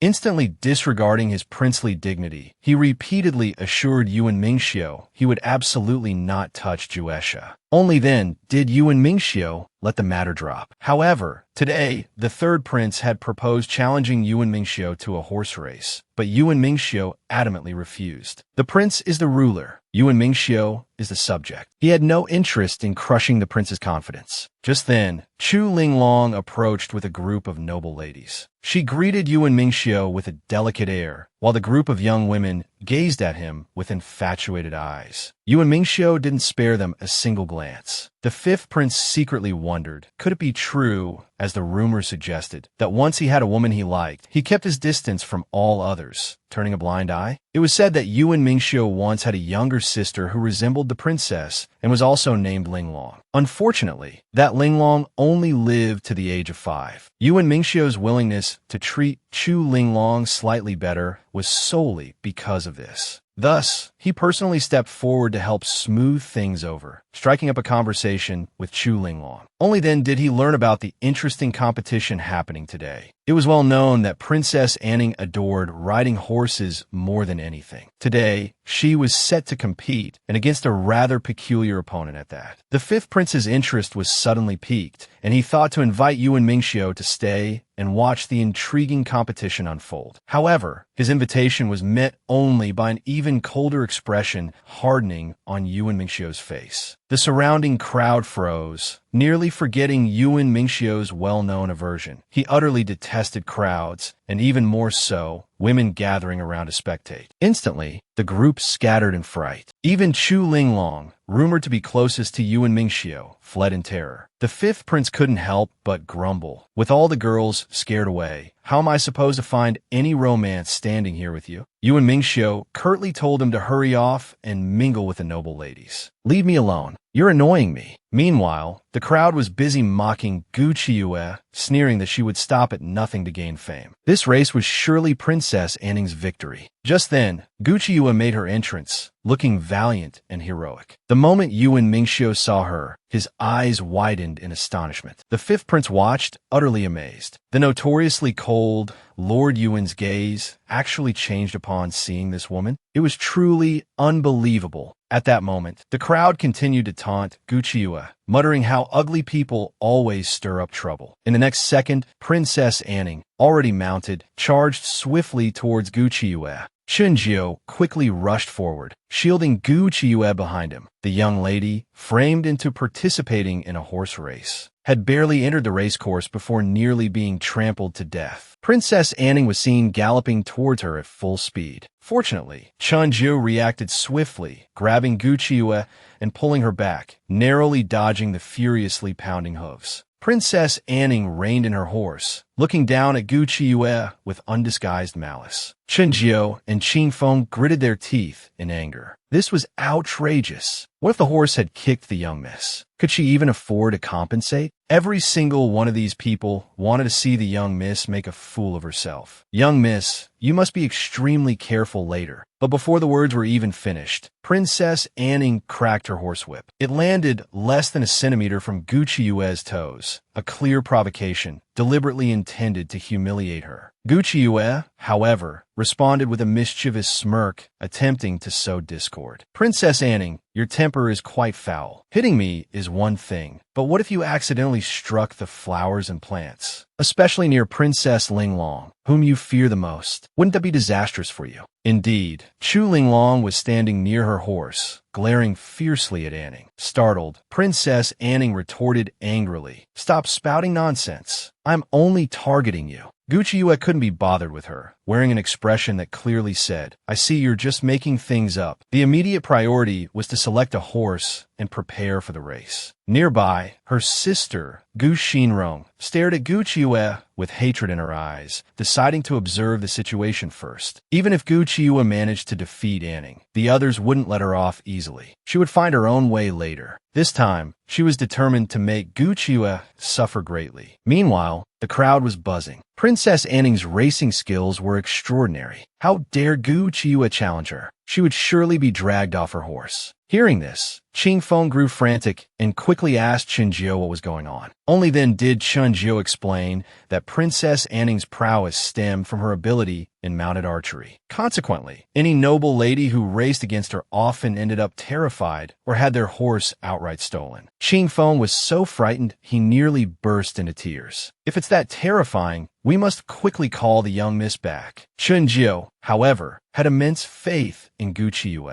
To him, Gucci Yue was the most formidable woman he had ever met, capable of anything. Meanwhile, Gucci Yue and Anning had chosen their horses. Gucci Yue's selection was remarkably ordinary. Seeing this, Anning mocked her relentlessly. "You can't even pick a decent horse, yet you dare compete with me? You plan to use such an old nag? Aren't you ashamed?" Gucci Yue ignored her, confident that the horse she chose suited her best. Whether it was good or not would be proven in the race. Anning's face turned green with fury at the retort. She decided she would make this wretched girl understand her power shortly. Unexpectedly, Gucci Yue was now looking at Anning's face with a peculiar expression. "Your complexion doesn't look right," Gucci Yue stated. "There's something I feel I should mention, though I'm unsure if it's appropriate." Anning, however, assumed she was just stalling and snapped impatiently. "If you have something to say, spit it out." Gucci Yue told her meaningfully, "You might be ill." Anning instantly erupted in fury. "How dare you say I'm sick? Are you looking to die?" Seeing that Anning refused to listen, Gucci Yue didn't press further. "Very well, we'll just have to wait until the symptoms manifest." With that, the race began. The referee gave the signal.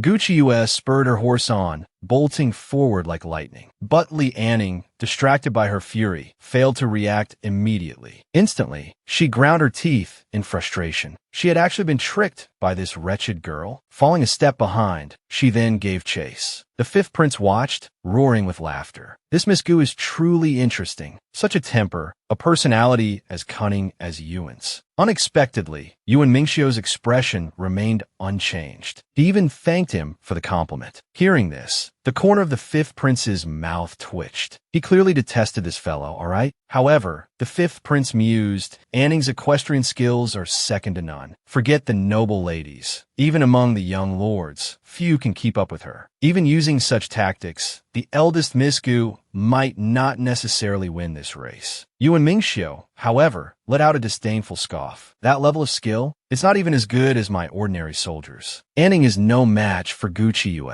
None of them could defeat my woman." And indeed, on the field, Gucci Yue stubbornly maintained a lead of one step ahead of Anning. No matter how Anning urged her horse, she couldn't catch up. The crowd watched, astonished. How could Gucci Yue be winning again? Could it be that Princess Anning wasn't in good form today? Chu Linglong's face also turned livid with anger. If this continued, wouldn't Anning suffer a great loss of face? She immediately ordered someone to inquire about the situation, and while at it, to interfere somehow. The fifth prince, too, was somewhat surprised. This eldest Miss Gu's abilities were truly outstanding. Yuan Mingxiu felt a secret surge of pride. Anning? Even spurring her horse relentlessly, she couldn't compare. His woman was naturally formidable, but the fifth prince found him hypocritical. Claiming to like her? Aren't you just using her medical skills to get what you want? If you truly like Gucci Yue, you should think carefully. If one day she learns what you've done, will she still be able to forgive you, to accept you? There's no medicine for regret in this world. Yuan Mingxiu's handsome face instantly turned ashen. He felt the fifth prince was talking far too much. At the same time, Gu Qiuyue was still fiercely competing with Anning. Anning gritted her teeth in anger. She couldn't understand how this wretched girl's horse was faster than hers. Seeing the finish line just ahead, Gu Qiuyue revealed a victorious smile. But just as she reached the finish line, an arrow shot swiftly towards her face. Gu Qiuyue had long anticipated that these people wouldn't play fair. Instantly, she dodged the arrow and smoothly plucked the flag at the finish line. Her agility was extraordinary, unlike any other. The fifth prince's eyes widened in surprise. He hadn't expected that the modest Gu family would actually teach their daughter martial arts. How utterly fascinating. Yuan Mingxiu, however, said nothing, merely sipping his tea calmly at the side. The fifth prince complained Bamanda Baoyun. This prince is talking to you. Is this your reaction? Are you disregarding this prince? Yuan Mingxiu remained utterly fearless. Could it be, he retorted, that you intend to charge me with the crime of insubordination? The fifth prince cursed in anger. Do you think just because this prince considers you a good friend, I can't do anything to you? What kind of good friend, good brother is this? Clearly an enemy, stabbing me in the back from time to time. Meanwhile, just as Gu Qiuyue dismounted, she heard an angry roar. Gu Qiuyue, you wretched girl. In the next second, a horsewhip lashed straight towards her face. This woman had nearly been killed by an arrow during the race, only to be met with shameless taunts. A whip cracked toward her face. Startled, she narrowly dodged it. Anning shrieked in fury. You still dare to look? I'll whip you to death. Shouting, she swung the whip again. Gu Qiuyue's anger finally flared. Instantly, she grabbed the whip. As a princess, acting so arrogantly, isn't this utterly disgraceful? Li Anning nearly exploded on the spot, screaming, I'll kill you. Gu Qiuyue almost found her foolishness laughable. Princess Anning, it's bad enough that you have courage, but no strategy, but now you still want to be someone else's pawn? If that arrow had truly hit me just now, you would be guilty of murdering the daughter of a court official. You just recently offended Consort Zhang, didn't you? Aren't you afraid she'll use this opportunity to pin the blame on you?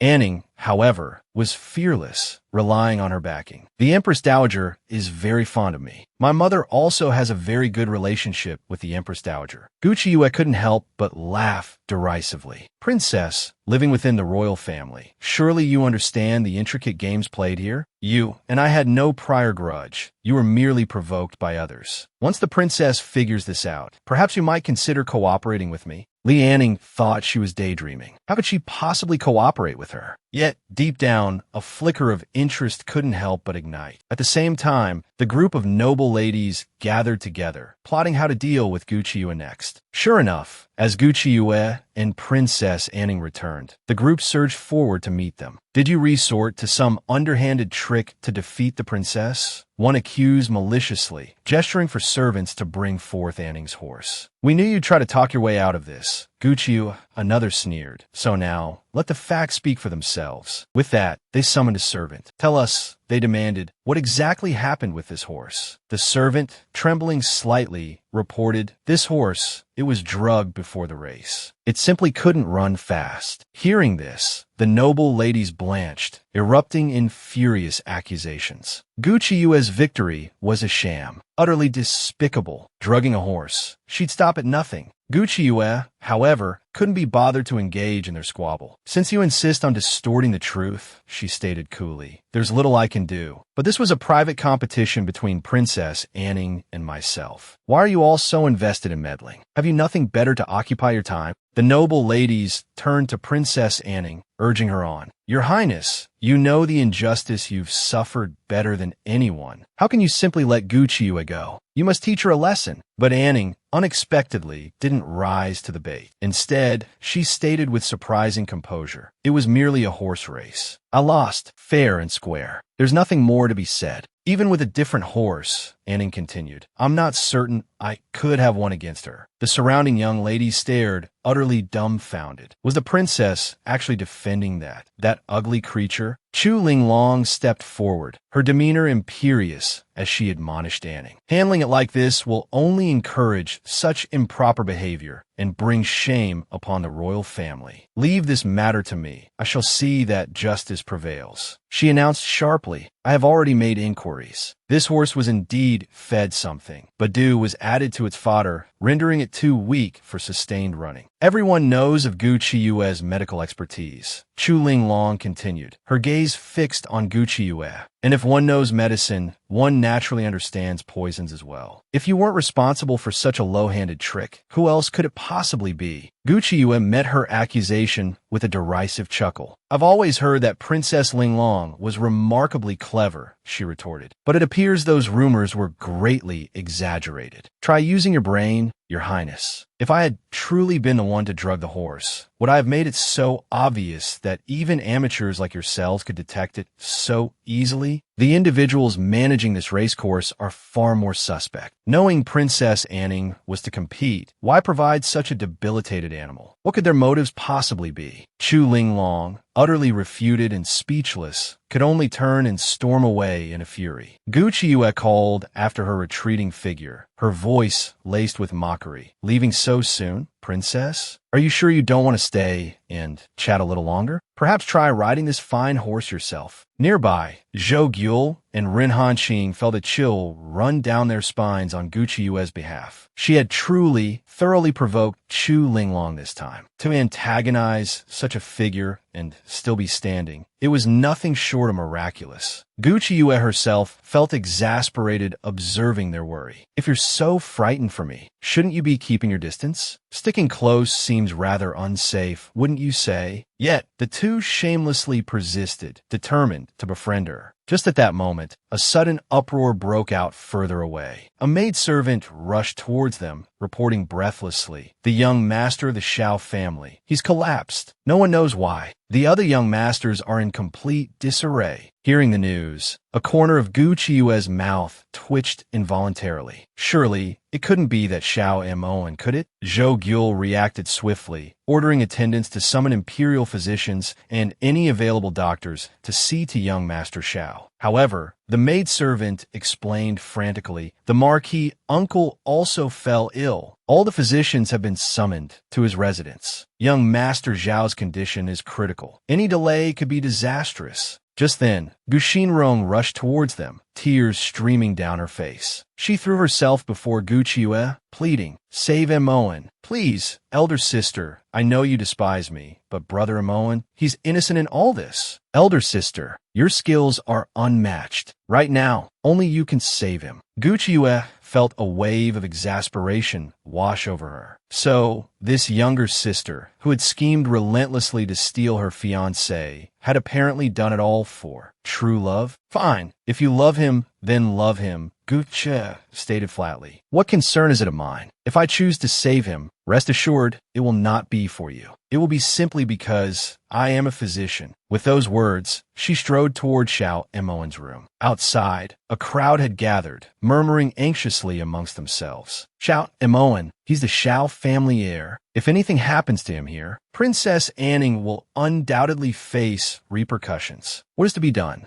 Gu Qiyue immediately instructed Chen Jiu to step forward and restore order, clearing away the agitated, chattering young masters. In this urgent situation, she was the only one present with any medical expertise. But just as she reached the door, Chu Linglong sprang forward, blocking her path. "This room is reserved for the young masters. Xiao Moen already annulled his engagement to you," Chu Linglong declared haughtily. "For you to barge in now would surely invite scandalous talk." Gu Xinrong wrung her hands, her heart consumed by anxiety. Xiao Moen is in grave danger. Elder sister is the daughter of the legendary divine doctor. She only wants to save him. Chu Linglong sneered, attempting to drive a wedge between the sisters. "I never thought you'd defend this ugly creature, Gu Xinrong. Do you imagine none of us know what she's truly like?" Hearing this, the surrounding noble ladies started whispering again. Remember how she caused that uproar at the academy and won by sheer luck? And now she has the audacity to flaunt medical skills? Utterly shameless. Her own fiancé rejected her because of her looks, one whispered venomously. And then her sister snatched him right from under her nose. Yet now, another added with a cruel twist of irony. That same fiancé is lying near death, and the little sister comes crying, begging her to save her precious brother Moen. "Elder sister, as long as you're willing to save brother Moen, I'll do anything you ask. I promise I won't fight with you over him anymore. Gu Qiuyue felt utterly exasperated. She hadn't expected this shameless younger sister of hers to actually harbor true feelings for Xiao Emoan. Yet, bound by her professional ethics as a physician, she still went to save him. Who would have thought Chu Linglong would suddenly jump out, pointing fingers and sneeringly accusing Gu Qiuyue of boasting? Zhou Gyul and Ren Hanqing, however, couldn't stand by and watch. Regarding Gu Qiue's medical skills, the princess should be the clearest, right? Didn't your face have some issues a while back? So many imperial physicians couldn't fix it, yet Gu Qiuyue managed to heal it. Can you still deny this? The crowd instantly cast strange glances towards Chu Linglong. Seething, Chu Linglong ground her teeth, secretly hating Zhou Gyul for siding with Gu Qiuyue. Gu Qiuyue had long run out of patience. If you continue to obstruct or question me here, Xiao Emoan will be dragged to his death. Are you still not letting me in to treat him? Once such grave words were spoken, the young masters dared not linger any longer, quickly clearing a path. At this moment, Xiao Emoan had already fallen into a coma, critically ill. Her two good friends broke into a cold sweat for Gu Qiuyue. If you save his life today, who knows, the Xiao family might come knocking tomorrow to propose marriage again. Gu Qiuyue, however, remained entirely unfazed. Let him dare entertain that thought. If I can bring him back to life, I can also send him back to death. Her two friends were stunned into silence by her ferocity, rendered speechless. Following this, Gu Qiuyue produced a gleaming knife and plunged it fiercely towards Xiao Emoan. Instantly, Zhou Gyul let out a terrified shriek. The young masters outside heard the sound and jumped in alarm. What on earth was Gu Qiuyue doing inside? Let's just rush in. Just then, Steward Yu arrived menacingly with his men. Her younger sister anxiously said, "Steward Yu, you're finally here. Brother Emoan is in the room right now."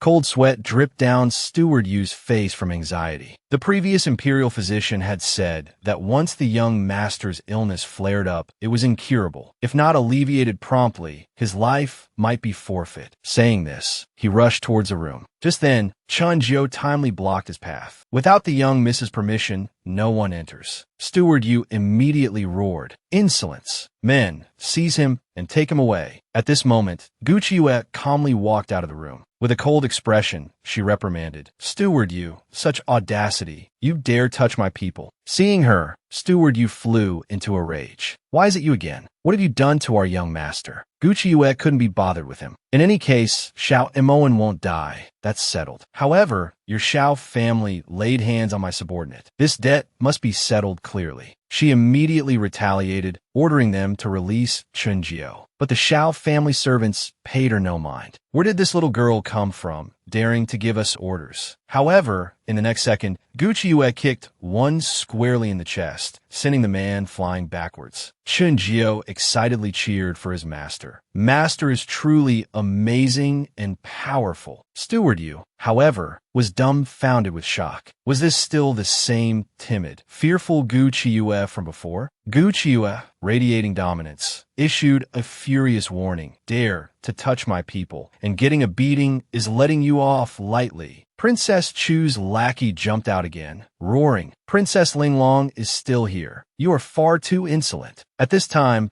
Zhou Gyul had already walked out. The lackey then asked Zhou Gyul, "How is Xiao Emoan now? Has Gu Qiuyue already killed him?" Steward Yu, however, pushed past first. The next second, he rushed out, cursing loudly, "Men, seize Gu Qiuyue. She actually murdered the heir of my Xiao family." Gu Qiuyue immediately shot him a fierce glare. "You can eat whatever you want, but you can't speak carelessly. I kindly treated your young master, yet you slander me." Steward Yu was nearly scared to death. "You made an incision on a young master's neck. Wasn't that an attempt on his life? You venomous woman. Just because our Xiao family annulled the engagement, you harbored resentment and took advantage of our young master's illness to murder him. This is too much." Gu Qiuyue was about to die from anger at this idiot. "If it weren't for my incision, he would have long met his end. If you don't understand medicine, then shut up. Wait until he wakes up, then you can see for yourself." Steward Yu was instantly subdued, no longer daring to shout about arresting or killing. He immediately threw down a harsh threat. "If the young master doesn't wake up, even your Gu family will pay the price." Her younger sister, however, was genuinely worried about Brother Emoan. Is he really all right? Seeing this bit of sincerity in her, Gu Chiyue couldn't help but remind her, if a woman loves a man too much, she will conversely not find happiness. It's easy to lose him. Your love for Xiao Moen has already lost its balance and reason. But her younger sister felt he was wrong. People in love are irrational. I adore Brother Moen. I would do anything for him. Gu Chiyue felt she was simply beyond saving and couldn't be bothered to argue with her further. However, Xiao Mu and soon woke up. Steward Yu gratefully thanked Gu Chiyue repeatedly. But Gu Chiyue couldn't care less about him. The apologies owed and the money due, not one bit could be missed. Steward Yu naturally agreed to everything, promising the Xiao family would do their utmost, as long as Gu Chiyue was willing to continue treating the young master. Chu Linglong jumped out again with cold sarcasm. A healer should be charitable and benevolent. Acting like this is too vulgar. Since when did the Gu family's daughter become so obsessed with money? Aren't you afraid of ruining the reputation of a divine physician? The crowd also felt Chu Linglong was right. Gu Chiyue was so greedy, her character so low, truly shameless. Shinjo also advised Gu Chiyue to ignore them. But Gu Chiyue wasn't like these idiotic noble ladies. She still had goals to achieve, so naturally, earning money was indispensable. However, since this was her first time publicly demonstrating her medical skills, she would give the Xiao family a discount. 10,000 taels would suffice. Steward Yu dared not offend her in the slightest. He immediately promised to send young Master Xiao home first, and then pay a formal visit later to express gratitude. Inwardly, however, he resented her for the exorbitant demand, asking for over 10,000 taels and calling it a discounted price. The young lady kindly saved her critically ill former fiancé, yet the crowd accused her of being greedy, morally blackmailing her into not demanding payment. Even the Xiao family's servants secretly resented her for asking too much, planning to send Xiao Muan back first before visiting to express thanks. Gu Chiyue wasn't afraid he would default on the debt. After all, treating the Xiao family's young master was complex, and they would undoubtedly need her help in the future. With that thought, Gu Chiyue prepared to head home first. Who knew that Ning would stop her with her people? Ning told her she couldn't leave just yet. You've offended Princess Linglong. I heard she has already reported all your various deeds to Her Majesty, the Empress. I'm afraid you won't get away easily this time. Gu Chiyue, however, showed no fear. Chu Linglong relied on the emperor's favor to act recklessly, but she wasn't someone to be trifled with either. Ning thanked her for helping her avoid imperial concubine Zhang's scheme and immediately decided she would help her. Thus, she ordered her people to take Gu Chiyue away and keep her under close watch. But before Princess Linglong gave any orders, no one was to make things difficult for Gu Chiyue. Gu Chiyue didn't mind either way. Since so many people were after her, she might as well go along and see what happened. However, she still kindly reminded Ning, "You really are ill. You need me to take a look." After saying this, she obediently followed the guards away. Regarding this matter, Qing Feng and Chun Jiu were extremely anxious. But the Gu family members couldn't help. There was only one person who might come to help, and if that person didn't appear, their pleas would be useless. And this person was the renowned Yuan Mingxiu.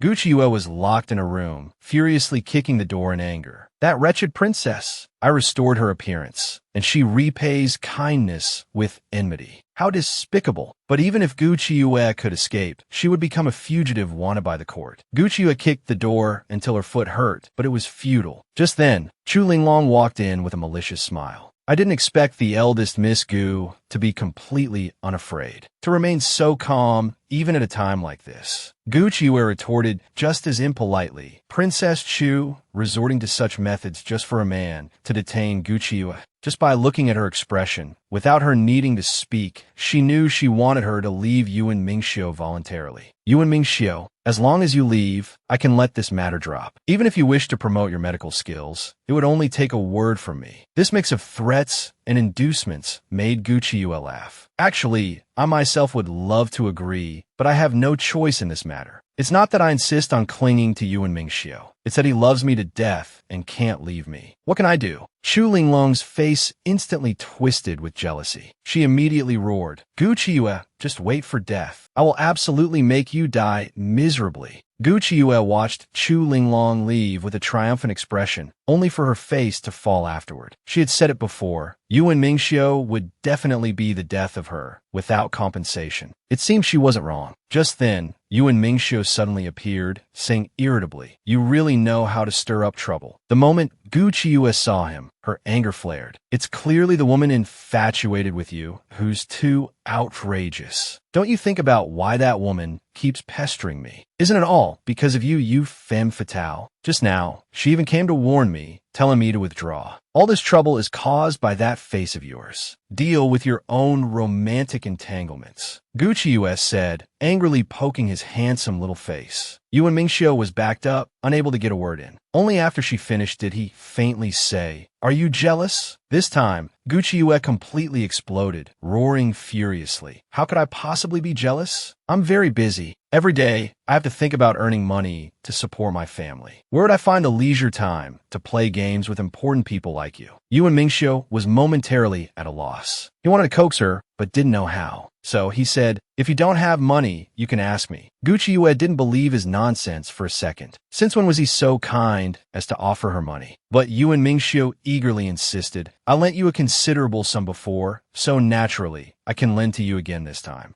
Gu Qiuyue, however, felt a warning bell chime in her heart. The more he said this, the more cautious she needed to be. She absolutely couldn't fall into a trap. With mischievous intent, she immediately asked, "Do you happen to know the Empress's temperament? Does she have any particular quirks or hobbies? And perhaps a map of the Imperial Palace? Just in case I really manage to annoy the Empress, I'll need to think about how to escape." Yuan Mingxiu instantly wore a wicked grin. "I have everything you're asking for, but you have to buy it. Consider it another 20,000 taels you've borrowed from me." His penny-pinching attitude made Gu Qiuyue's head feel like it was about to explode. "How can you be so pragmatic? Are you going to keep a ledger for me, noting down every single transaction from now on?" Yuan Mingxiu replied with a sly look, "Of course, everything must be recorded. Exchanges of benefits ensure longevity. When the ledger I keep here is thick enough, it will be time for you to repay your debts." Gu Qiuyue listened, the corner of her mouth twitching involuntarily. She might not necessarily be able to pay it back. Yuan Mingxiu didn't mind. With ill intent, he immediately suggested, "If you can't repay with money, then you can just pay with your body." Gu Qiuyue was instantly dumbfounded. Her mind couldn't help but flash with steamy images of being forcefully taken, locked in a small dark room, and having to work hard every day to repay her debts. Flustered and exasperated, she roared, "In your dreams! How could that be possible? I refuse." However, Yuan Mingxiu produced a contract for the money she had borrowed. Gu Qiuyue wasn't afraid of him. Anyway, her master said that those who do great things don't sweat the small stuff. It's just repaying money, right? He could just wait slowly. Then, Yuan Mingxiu immediately demanded her signature and fingerprint. Although Gu Qiuyue was very dissatisfied, she suppressed her frustration and signed. So this deal was considered settled. Afterwards, Gu Qiuyue suddenly grabbed his hand. Yuan Mingxiu's expression instantly turned cold. "What? Is Miss Gu having second thoughts? Going back on your word right after signing?" But Gu Qiuyue teased him with a wicked smile. "Looking at Lord Yuan's face, it seems too untrustworthy. I need to be careful. If I can't repay the money, I'll just have my future husband, daughter, son, or little girl repay it. Paying with my body won't be necessary." Yuan Mingxiu's jealousy instantly flared. "Future husband? Who do you think you can still marry?" Saying this, he turned and left in a huff. Gu Qiuyue was momentarily stunned. What did that mean? Was he serious?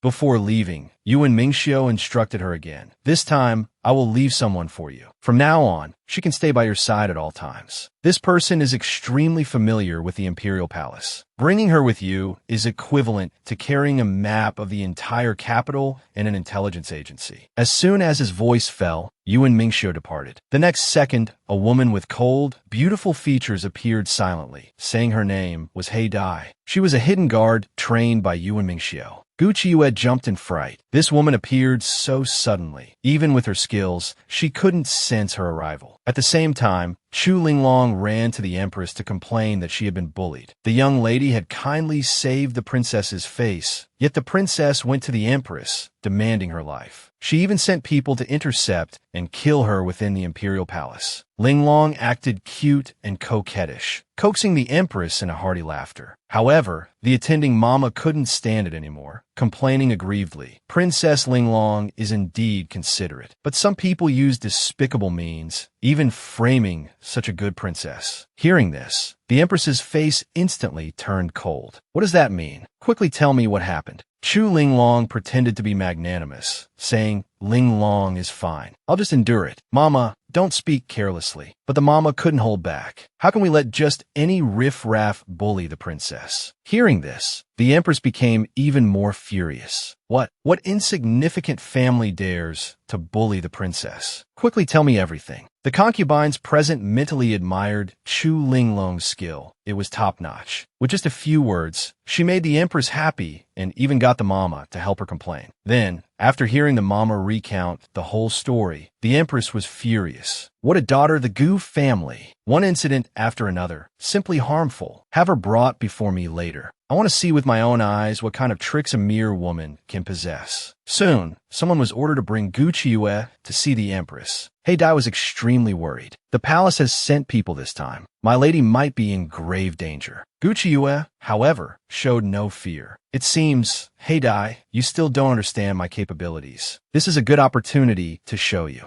He Dai felt a measure of admiration for her. She had to admit, this eldest daughter of the Gu family wasn't as foolish as she had imagined. Gu Qiue, however, recalled a piece of information regarding He Dai. Yuan Mingxiu just mentioned that this operative is extremely capable and can be entrusted with significant responsibilities. However, you must still guard against him, because his presence by your side also constitutes a threat. Gu Qiue directly relayed this message to He Dai and asked him what he meant by it. He Dai arrogantly replied, To a master I acknowledge, I am unfailingly loyal. As for a master I do not acknowledge. Perhaps I might even raise my hand to kill them. Gu Qiue felt her head was about to explode with anger. Damn you, Yuan Mingxiu. You really are still trying to trap me. Subsequently, Gu Qiue took He Dai to meet the eunuch, warning him with a smile not to wander around aimlessly. Also, Her Majesty the Empress wishes to see only you. Your attendant girl should remain here. Thus, Gu Qiue allowed He Dai to stroll around, instructing him only not to get lost. Afterwards, Gu Qiue followed the eunuch forward. However, they walked so far they were nearly outside the palace walls. Moreover, this path led further and further away from their original location, clearly heading toward a remote area. Sure enough, the very next second, that eunuch pulled out a dagger and lunged towards her, obviously intending to take her life. Gu Qiue had long sensed something was amiss. She instantly seized his hand and sent him flying outwards with a swift kick. Even if you intend to strike, you should at least consider who you're dealing with. Truly a foolish eunuch. Kicked until he fainted, Gu Qiue couldn't let him die, nor could she allow him to escape. After all, Her Majesty the Empress was still waiting for her to face the consequences. Gu Qiue needed to leave some solid proof. Otherwise, within this imperial palace, one could perish without ever knowing how. Meanwhile, at the Empress's quarters, Yuan Mingxiu arrived seeking an audience. Chu Linglong immediately felt a sense of foreboding. Everyone was praising Princess Linglong's good fortune, remarking that no matter where she went, Yuan Mingxiu would always think of her. Linglong, however, wore a troubled expression. Yuan Mingxiu never proactively entered the palace to seek her out. Could it be that this time he had come because of Gu Qiue again? The Empress, feeling sympathetic, quickly comforted her. Do not worry, I am here to support you. Some people wish to climb up from the lower echelons, but it is not so easily done. Just then, Yuan Mingxiu entered with a dignified and imposing bearing. Even the Empress had to address Yuan Mingxiu with some courtesy. I hear the general is typically occupied with military duties. Recently, His Majesty also conferred the teaching position at Bailu Academy upon the general. Why? Do you have such leisure to visit my place today? Yuan Mingxiu, however, was acting under the Emperor's command, here to relay a message. The Empress was somewhat surprised upon hearing this, having assumed he was here concerning Gu Qiue or Linglong.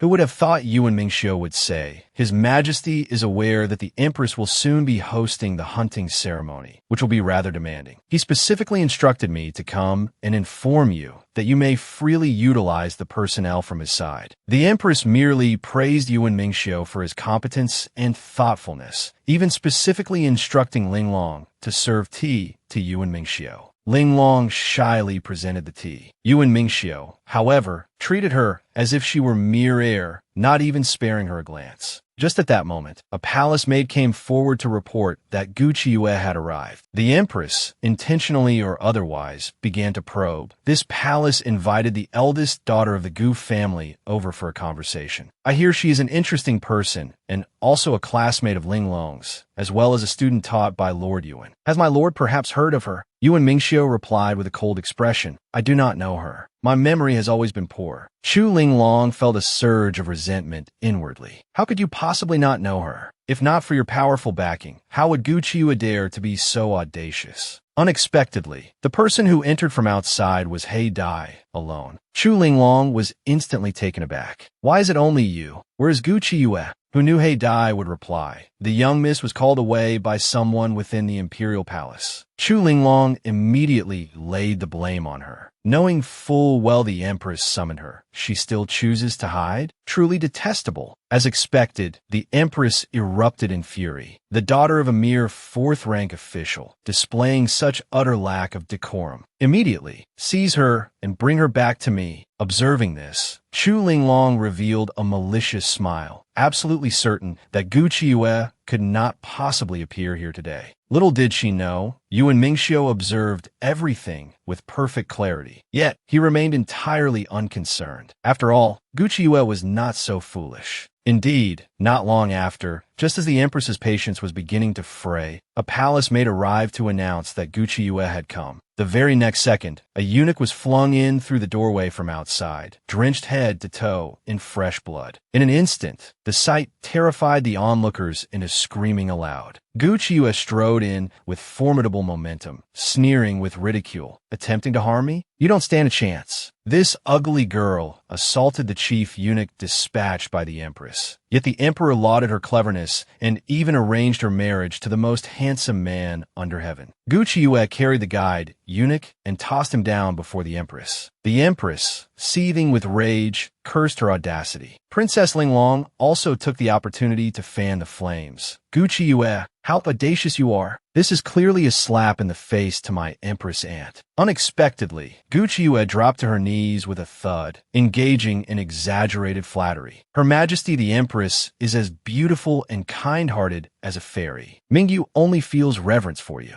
How could I possibly disrespect you? Only halfway through her words did she notice Yuan Mingxiu standing nearby. Her jaw nearly dropped in shock. Why was this fellow here? The empress, startled, wanted to distance herself from him. Wasn't the eldest miss of the Gu family said to be an extremely aloof and dangerous figure? This person was clearly just an idiot skilled only in sycophancy. Hearing so many pleasant words from her, for a moment, it was truly difficult to say anything harsh to her. However, that eunuch is this palace's capable subordinate. By doing this, aren't you slapping this palace's face? Bu Qiuyue, do you know your crime? Bu Qiuyue pitifully explained, this incident was just an accident. You ordered him to lead me to your palace. But instead, he led me twisting and turning almost out of the imperial palace. I was worried the empress was waiting anxiously, so I took action to make things clear with him. The empress, however, flew into a rage. Do you take this palace for a fool? Drag her down and give her 50 heavy strokes. Gu Qiuyue's heart skipped a beat. Surely she wouldn't be done for just like that. Meanwhile, Yuan Mingxiu was still leisurely sipping his tea, showing no intention of helping. Gu Qiuyue glared fiercely at him, unsure if this man had any intention of saving her. It seemed she still had to rely on herself for everything. Gu Qiuyue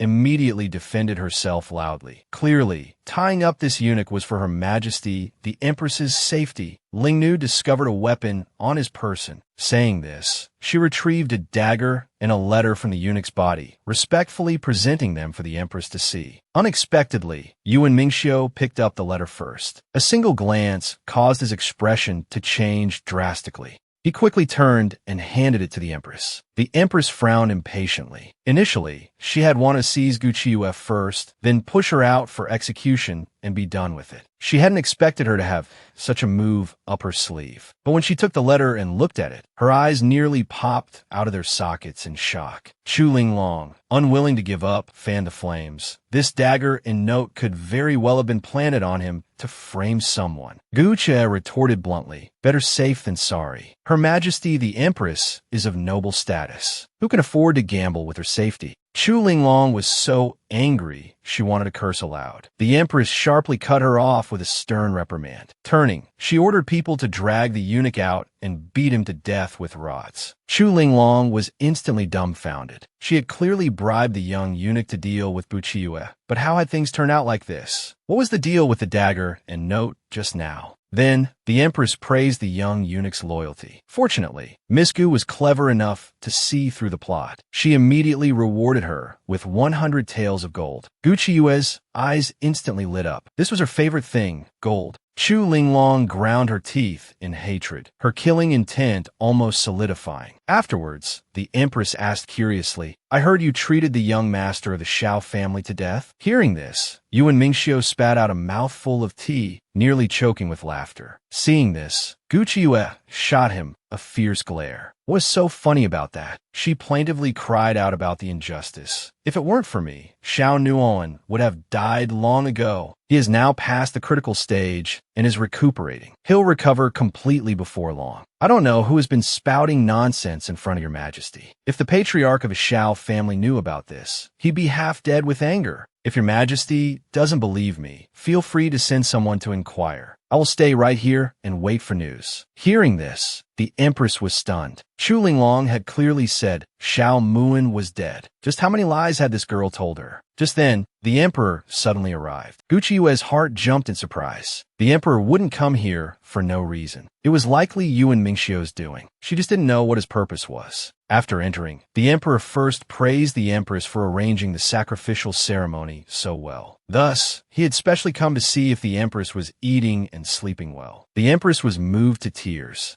Guqiyue hadn't expected the emperor to be so sweet-tongued, as if his mouth was smeared with honey. Yuan Mingxiu was far inferior to him. No wonder he was still a bachelor. Guqiyue looked at Yuan Mingxiu, shaking her head. This big shot was truly single by his own merit. Then, the emperor suddenly asked who Guqiyue was. Guqiyue quickly stepped forward and bowed in greeting. The moment the emperor saw her, his brow furrowed tightly. The woman beloved Minister Yuan is devoted to looks like this? She doesn't seem particularly special. What qualities do you think you possess that make Yuan Mingxiu so utterly devoted to you, unwilling to marry anyone else? Guqiyue was utterly dumbfounded. Had she misheard just now? Were those words fit for an emperor to speak? She hastily declared that she didn't like Lord Yuan at all, and, moreover, she was already betrothed. Yuan Mingxiu, displeased, undermined her claim, an engagement that was already broken. And you even took 30,000 taels of silver for breaking it off. Guqiyue was about to die of anger from his words. Was he trying to get her skinned alive by Chu Linglong the moment she stepped outside? Just because the engagement is off doesn't mean I can't like Shao Muan, does it? Yuan Mingxiu Badak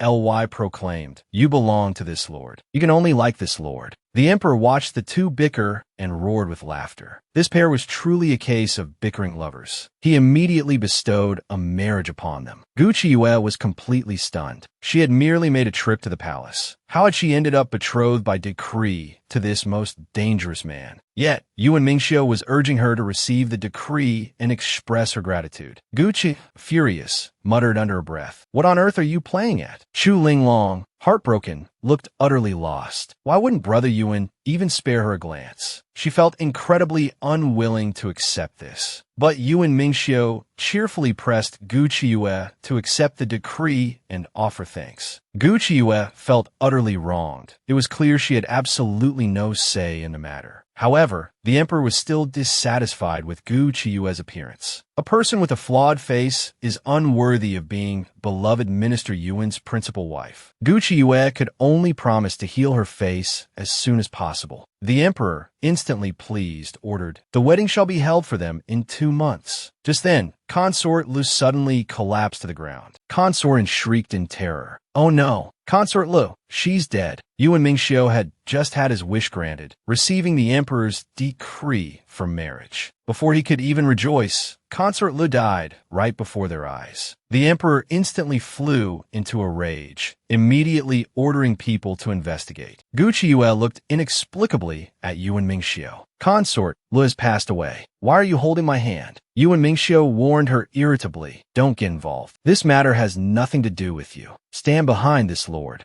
Don't interfere. Gu Qiue felt he was being overly cautious. Her skills in self-preservation had always been exceptionally sharp. Yuan Mingxiu remained unconvinced, gripping her hand tightly and refusing to let go. Just then, the Empress anxiously explained that this incident had nothing to do with her. The Emperor comforted her, telling her not to panic. But Consort pressed relentlessly, refusing to yield. Consort Lu was so kind. Who would be cruel enough to harm her? This is Her Majesty the Empress's palace. The Empress must provide an explanation. The Empress gritted her teeth in anger. Consort was clearly trying to frame her deliberately. Hearing this, Gu Qiue exclaimed in surprise. This consort is truly extraordinary. To possess the ability to foresee the future. The imperial physician hasn't even determined if Consort Lu died of illness or was murdered. Yet your ladyship has already reached a conclusion. Consort enraged, turned her attack directly onto Gu Qiue. Consort Lu has always been in good health. How could she possibly fall ill? You're the only outsider here. Perhaps it was you who dealt the fatal blow. Gu Qiue was speechless. Since she couldn't bite the Empress, was she starting to bite her now? Did she really think she was easy prey? She immediately retorted with veiled sarcasm. It's not uncommon for good friends to stab each other in the back. Who knows if it wasn't you who killed Consort Lu?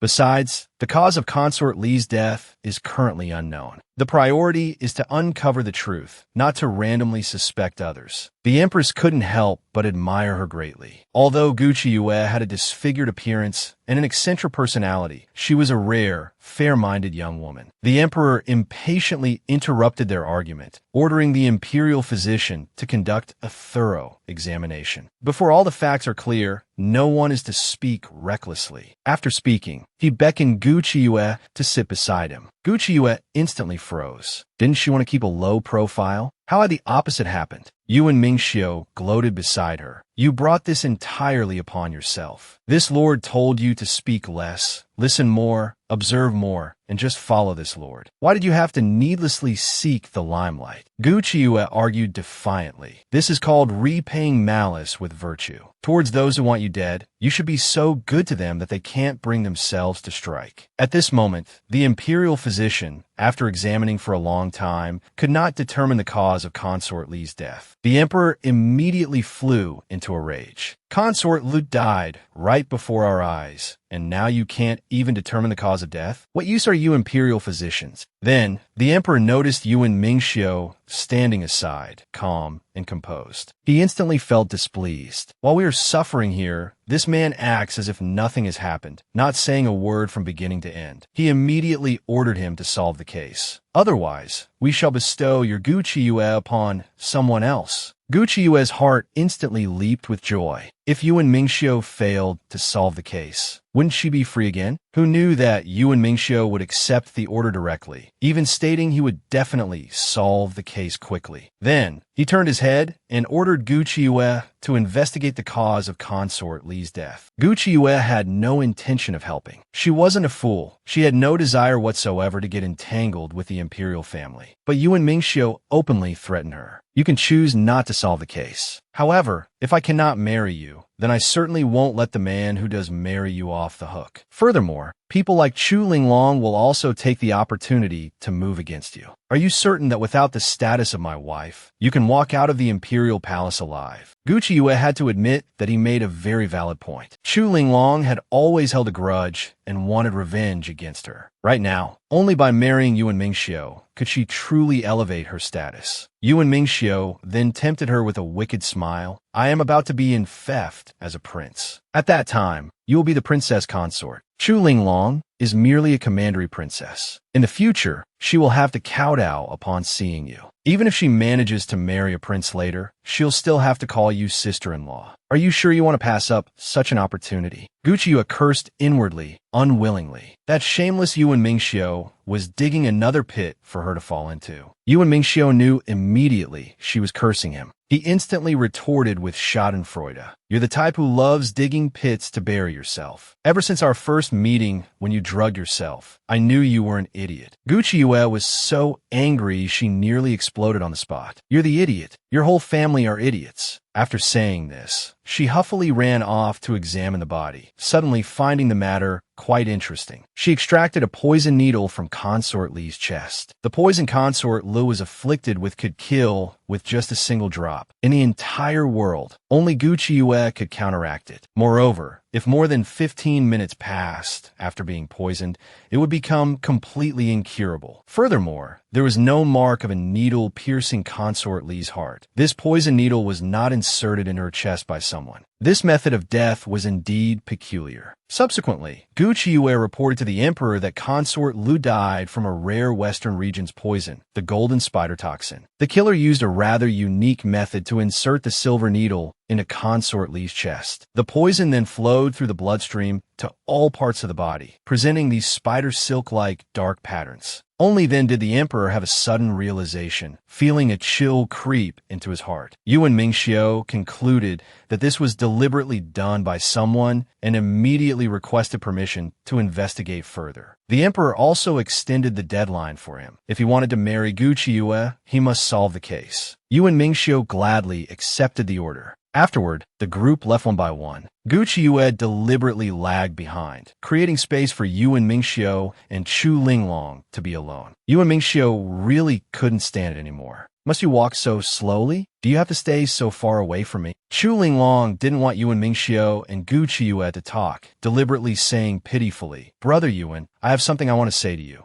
Gucci Yue seized the chance to sneak away. Who knew that as soon as she turned, she would bump right into Yuan Mingxiu's solid chest. Her nose was nearly knocked crooked. Gucci Yue was furious. Just because your martial arts are good, you can just randomly appear in front of people? Yuan Mingxiu righteously blamed her. I told you to follow me. Why were you running off? Why must I follow you? Because you owe me money. If you have the ability, pay it back now. Gucci Yue was about to die from anger. If she had known earlier, she wouldn't have borrowed money from him. Sooner or later, she would pay him back, and then they would part ways for good. The two bickered as if no one else was around. Chu Linglong stared blankly at this scene, her jealous eyes looking as if poisoned by malice. The commandery princess's dream lover had been decreed by the emperor to marry the number one ugliest woman. Instantly, her face turned green with jealousy. She even pretended to be pitiful, speaking insinuatingly. Brother Yuan, if you marry Mistress Gu in the future, does Linglong have to keep her distance from Brother Yuan? She thought Yuan Mingxiu would cherish her tenderly and comfort her, saying she didn't need to be so distant. Who knew Yuan Mingxiu would nod without hesitation. Indeed, you should keep your distance. If there's nothing else, Commander Princess, you should head back first. Chu Linglong instantly felt a sharp pain in her heart, watching the two flirt and bicker, utterly crestfallen. Gucci Yue was heard complaining discontentedly. Why do you insist on marrying me? Yuan Mingxiu, not to be outdone, venomously stated he was doing it to rid the world of a menace. Gucci Yue was practically fuming. She knew a dog's mouth couldn't spit out ivory. However, she also knew he was doing it to save her. She immediately stated, if you ever find someone you like in the future, I will definitely give up the position of matriarch. Yuan Mingxiu retorted irritably. What nonsense are you talking about? Only you can hold the position of the Yuan family's matriarch.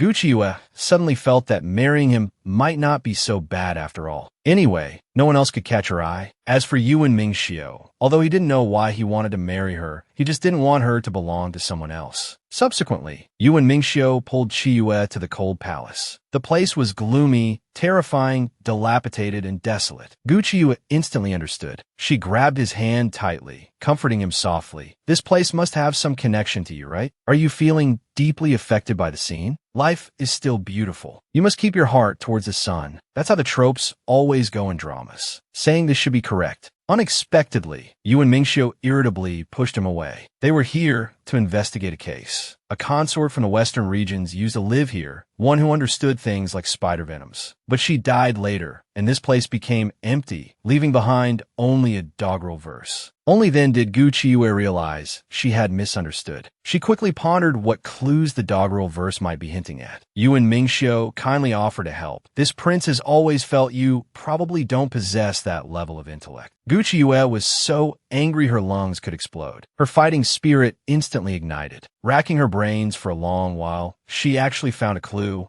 She abruptly lifted her head towards the ceiling. The clue was on the roof in the southeast direction. Without hesitation, Yuan Mingxiu flew onto the rooftop. Sure enough, he found a book. Gucci Yue noticed there wasn't a speck of dust on the book. Yet, this cold palace wasn't cleaned by anyone and was filthy everywhere. Clearly, someone had touched it. Hearing this, Yuan Mingxiu scoffed. Do you even need to point that out? Even a fool could see that. Gucci Yue gritted her teeth in anger. Can't you speak without being sarcastic? If you keep this up, I won't want you anymore. Next, Gucci Yue wanted to wait and ambush the person, but Yuan Mingxiu already knew who that person was. He immediately told her to wait at the palace gate while he went to handle something first. After speaking, he left solemnly by himself. Gucci Yue had no intention of listening to him and left alone directly. Little did she know, Yuan Mingxiu stood wistfully in the cold palace, softly saying, "Mother consort, will you still return?" Meanwhile, Gucci Yue walked towards the palace exit alone. Halfway there, she was blocked by Chu Linglong. Seeing her vicious expression, it was clear she was specifically waiting for her. The moment they met, Chu Linglong raised her hand to slap her. Gucci Yue, agile and quick, sidestepped and easily dodged her attack. Chu Linglong cursed furiously. How dare you dodge? Gucci Yue felt pity for her. Her current appearance didn't resemble a county lord at all. She was clearly just a shrew. Chu Linglong's face turned green with rage. This woman dared to humiliate her? She was simply courting death. She immediately swung another slap. Unexpectedly, Chi Yue grabbed her wrist firmly. Chu Linglong shrieked angrily. "Let go of me, quickly! I'm a county lord." But Gucci Yue wasn't afraid of her in the slightest. She wasn't even afraid of Yuan Mingxiu anymore. So why would she fear a mere county lord? This person was truly tedious. Chu Linglong clutched her wrist and spat out a threat. "If anything happens to my wrist, I will definitely have my aunt kill you." With that, she fled in disarray. Gucci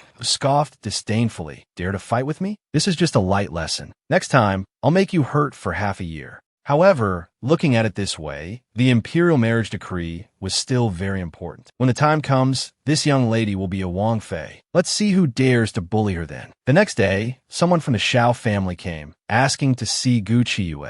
Gucci Yue's heart leaped with joy. Were they here to deliver the pillow money? She quickly went to the guest hall. At this time, the Gu and Xiao families were chatting happily. Upon seeing Gucci Yue, the Xiao father and son both greeted her warmly. Seeing this, Gu Xinrong ground her teeth in hatred. Clearly, Gucci Yue had extorted 30,000 taels of silver from the Xiao family. Had they forgotten? Xiao Yuanshan, smiling broadly, praised Qi Yue for becoming more and more beautiful. Gucci Yue's mouth twitched hearing this. This Xiao Yuanshan, for his own benefit, could truly spout any nonsense. However, she didn't stand on ceremony either. She directly reached out her hand to ask for the pillow money. After all, her pharmacy urgently needed funds for renovation. Instantly, the air fell deathly silent. Everyone's faces froze awkwardly. Gu's father quickly changed the subject. "I heard that not only did you cure the faces of Xinrong and the county lord, but you also helped Mu and resolve his crisis. I never expected you to possess such brilliant medical skills. As your father, I was completely unaware. It's my fault. I will definitely correct these issues in the future."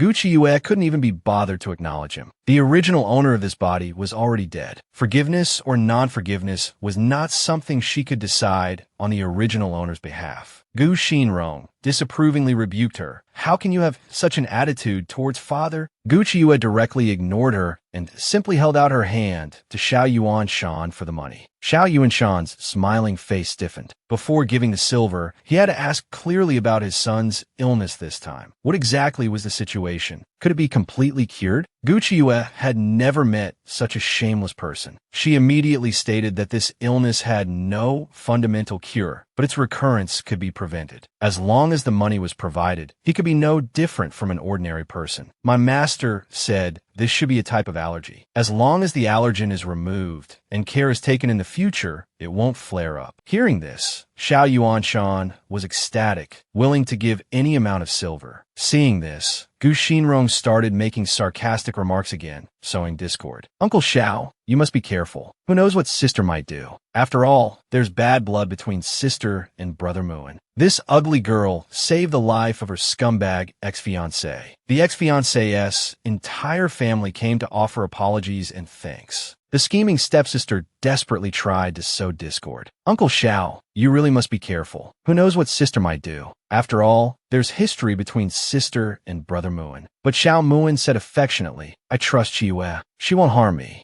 Gu Xinrong's lungs were about to explode with anger, but she didn't want to ruin the impression she had made in brother Muin's heart. She could only turn her head away huffily and remain silent. Meanwhile, Xiao Yuanshan shamelessly tried a bargain. This price is really too high. Could eldest miss perhaps show some mercy, offer a discount or something? Gu Chiyue wasn't willing to suffer a loss either and took the opportunity to ask for his help in return. Gu Xinrong and her mother pointed at her with faces full of disgust. Shameless. We all grew up together, and our families have deep ties. Yet you're charging such an exorbitant fee. It's too unreasonable. Gu Chiyue sounded somewhat surprised upon hearing this, but I don't think it's excessive at all. The fact that I could disregard past grievances and save his life is already showing great mercy. Have you forgotten how the Xiao family treated me? Xiao Muin and I have the enmity of a broken engagement between us. Gu Xinrong casually advised her to be more magnanimous. That's all in the past. Why keep bringing it up? Can't you, for our sake, treat brother Muin properly? Gu Chiyue couldn't help but laugh derisively. It's easy for you to talk. Besides, you haven't even married into the Xiao family yet, but you're already so considerate of them. You're taking everything upon yourself. What will you do if you can't marry him in the future? Someone advised her not to waste her breath. Eldest miss might not listen. Just then, a maidservant rushed in to report. Quickly, come out to receive the imperial decree. Gu Chiyue instantly had a bad feeling. Could it be the decree she was thinking of? Father Gu had already excitedly rushed out first, ready to receive the imperial decree. Who knew the eunuch delivering the decree would say, the decree is for Gu Chiyue. Father Gu was instantly dumbfounded. He quickly asked what had happened, but the eunuch would only speak to Gu Chiyue. Jin Shi, hearing this, gloated and started cursing loudly. Gu Chiyue, what trouble have you caused now? Your conduct is usually deplorable. How can you face our ancestors like this? It's bad enough that you yourself are shameless, but if you disregard the Gu family's reputation entirely, that's disloyal and unfilial. Gu Chiyue was simply speechless. Aren't you afraid that disaster will come from your reckless words? Gu Xinrong scoffed with a face full of disdain. Who are you trying to scare? Do you think we don't know what kind of person you are? The eunuch delivering the decree heard this and reprimanded them coldly. Are you all really that bold? Daring to ignore me one by one? Father Gu anxiously glared at Jin Shi and her daughter. What are you still fussing about? Kneel down. Subsequently, the eunuch read the imperial decree. The gist was praising Gu Chiyue and betrothing her to Yuan Mingxiu. Jin Shi and her daughter were instantly stunned, finding it hard to believe such good fortune could fall upon Gu Chiyue. Gu Xinrong, even more furious, shrieked uncontrollably. Gu Chiyue is ugly. Her reputation is terrible, and she was even rejected by the Xiao family. Who in the entire capital doesn't know about her scandals? How is she worthy of General Yuan? On what grounds can she become General Yuan's primary wife? Gu Chiyue deliberately provoked her with sarcasm. Everything you said is right, but Lord Yuan just happens to like my type, ugly face, and previously rejected an engagement. He even specifically requested the emperor to grant this marriage. Actually, I didn't even want to marry him, but Yuan Mingxiu relentlessly pursued me. This humble bragging statement directly made Gu Xinrong's face turn green with rage. With a ferocious expression, she pointed at Gu Chiyue and cursed loudly. The eunuch delivering the decree couldn't listen anymore. Second Miss Gu, what a temper! You even dare to question the decree issued by the emperor. The decree clearly states that eldest Miss Gu is excellent, yet you refute every point. Are you accusing His Majesty of being unable to discern the truth, or do you think yourself supremely intelligent, far surpassing His Majesty? Gu Xinrong trembled all over in fear and quickly knelt down, kowtowing and admitting her mistake. Gu Chiyue gave a cold, exasperated laugh. Truly venomous and stupid. Jin Shi quickly pleaded for her daughter, but the eunuch was not so easily swayed. I'd like to see if her arrogant and domineering personality remains the same when this matter reaches the emperor's ears. Father Gu was also frightened and sternly ordered Jin Shi and her daughter to kneel aside and not get up. Gu Xinrong retorted defiantly. I was clearly telling the truth. Sister is so ugly and has such a bad reputation. Which decent person would want someone like her? The eunuch delivering the decree admired Gu Chiyue's tolerance, but he couldn't bear to listen anymore. He directly grabbed Gu Xinrong and fiercely slapped her dozens of times. Gu Chiyue added sarcastic remarks from the side. Look at the situation now, insisting on getting yourself into trouble. Utterly foolish. Gu Xinrong instantly felt deeply humiliated. Her hatred for Gu Chiyue intensified. She vowed she would definitely get payback. However, having been struck,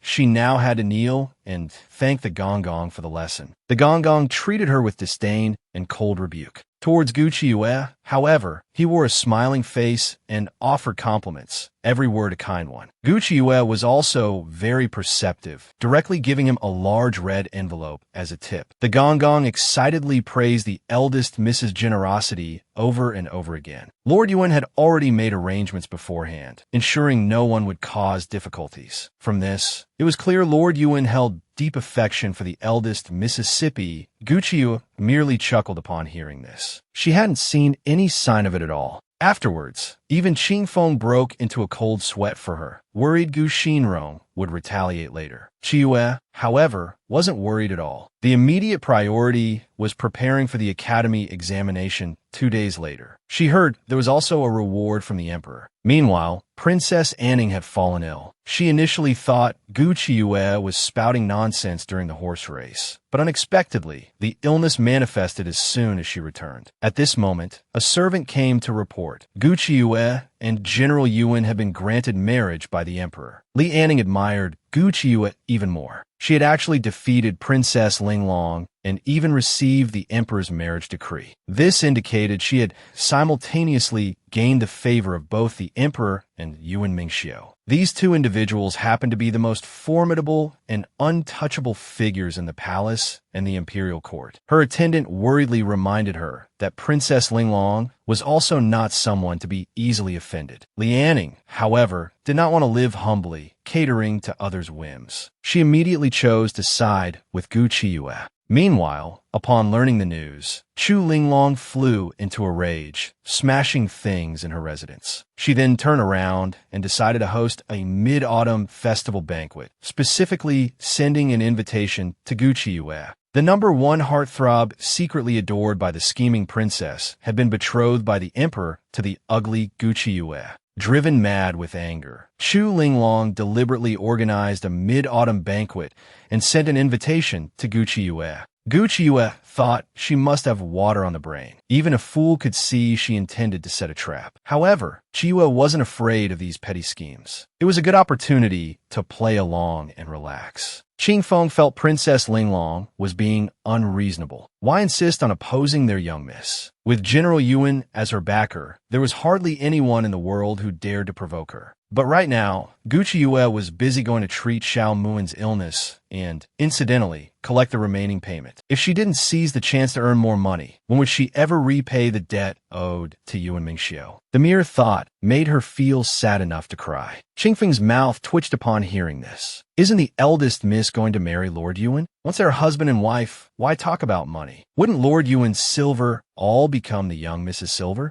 Gu Chiyue's eyes instantly lit up. She had actually forgotten about that. She had only been thinking about the huge loss she incurred by marrying Yuan Mingxiu, only now realizing there was such a significant benefit. Actually, Qing Feng was also a little worried that the young miss would regret it after marrying and be bullied daily. After all, Lord Yuan looked quite old and didn't seem like someone who knew how to cherish others. Gu Chiyue, however, was completely unconcerned. She wasn't marrying Yuan Mingxiu for love, but merely for mutual benefit. Besides, Yuan Mingxiu fulfilled all her requirements for a husband. His face was handsome and dashing beyond compare, and his physique was even more remarkable. The hardware standards were absolutely flawless. Taking him out would give her immense prestige. Just then, the maidservant Minglu rushed in, flustered, to report. News had arrived from the Lin family. Nanny Lin had returned home, caught a cold, and passed away. Hearing this, Gu Chiyue felt as if struck by lightning, unable to regain her senses for a long while. Nanny Lin had always served Madame Du and had raised the original owner. She was closer than a blood relative. Gu Qiuyue gritted her teeth and demanded to know what exactly had happened to Nanny Lin. Minglu also found it unbelievable, certain that Nanny Lin's family must have treated her poorly and deliberately spread this news. Gu Qiuyue instantly calmed herself. Now is not the time for sorrow. The priority was to verify the accuracy of the news first. She immediately ordered someone to prepare a carriage to rush to Nanny Lin's home. She had to find out exactly what had transpired. Soon, Gu Xinrong learned of this matter and couldn't help but smile smugly. This time, she feared Gu Qiuyue was about to bring trouble upon herself. She always steps on me ruthlessly. If I still yield to her, won't I become a laughingstock to others? The maidservant, however, expressed some concern, having heard that Lord Yuan was extremely protective of his own. Gu Xinrong, however, showed no fear. She refused to believe Lord Yuan would genuinely be interested in Gu Qiuyue, who knew what trickery lay behind this imperial marriage decree. Moreover, with Princess Linglong's involvement in Nanny Lin's matter this time, Gu Qiuyue shouldn't expect an easy return. The maidservant felt a persistent unease deep down. After all, in this world, it seemed there was nothing yet that could make Lord Yuan bow his head and concede, right? Meanwhile, Gu Qiuyue was racing towards Nanny Lin's home at full speed. She regretted it so much her insides turned green. She never cared about those who trampled on her, but she never imagined it would ultimately harm her closest kin. At that moment, an arrow suddenly shot into the carriage with a note attached. When Gu Qiuyue read it, it was news from Black Butterfly that Nurse Lin had been killed. The Lin family planned to bury her tomorrow at the frozen earth. Gu Qiuyue couldn't help but cry. Nurse Lin, why couldn't you wait to see me marry you when Mingxiu before leaving satisfied? But crying is useless now. Nurse Lin was murdered. He definitely wouldn't let Nurse Lin die naturally. Gu Qiuyue swore, whoever harmed Nurse Lin must pay blood for blood. Whether they're the king of heaven or the king of hell, if they fall into my hands, I'll make sure they suffer. Meanwhile, at Lin Momo's home, the memorial hall had been set up. Lin Momo's son had just rushed back. Everyone was consoling him not to be sad and to prepare for the burial quickly. Just then, Gu Qiuyue burst in. The Lin family was stunned. How could the noble young Miss Gu travel so far to their home? Everyone hurriedly went to greet her, only to see Gu Qiuyue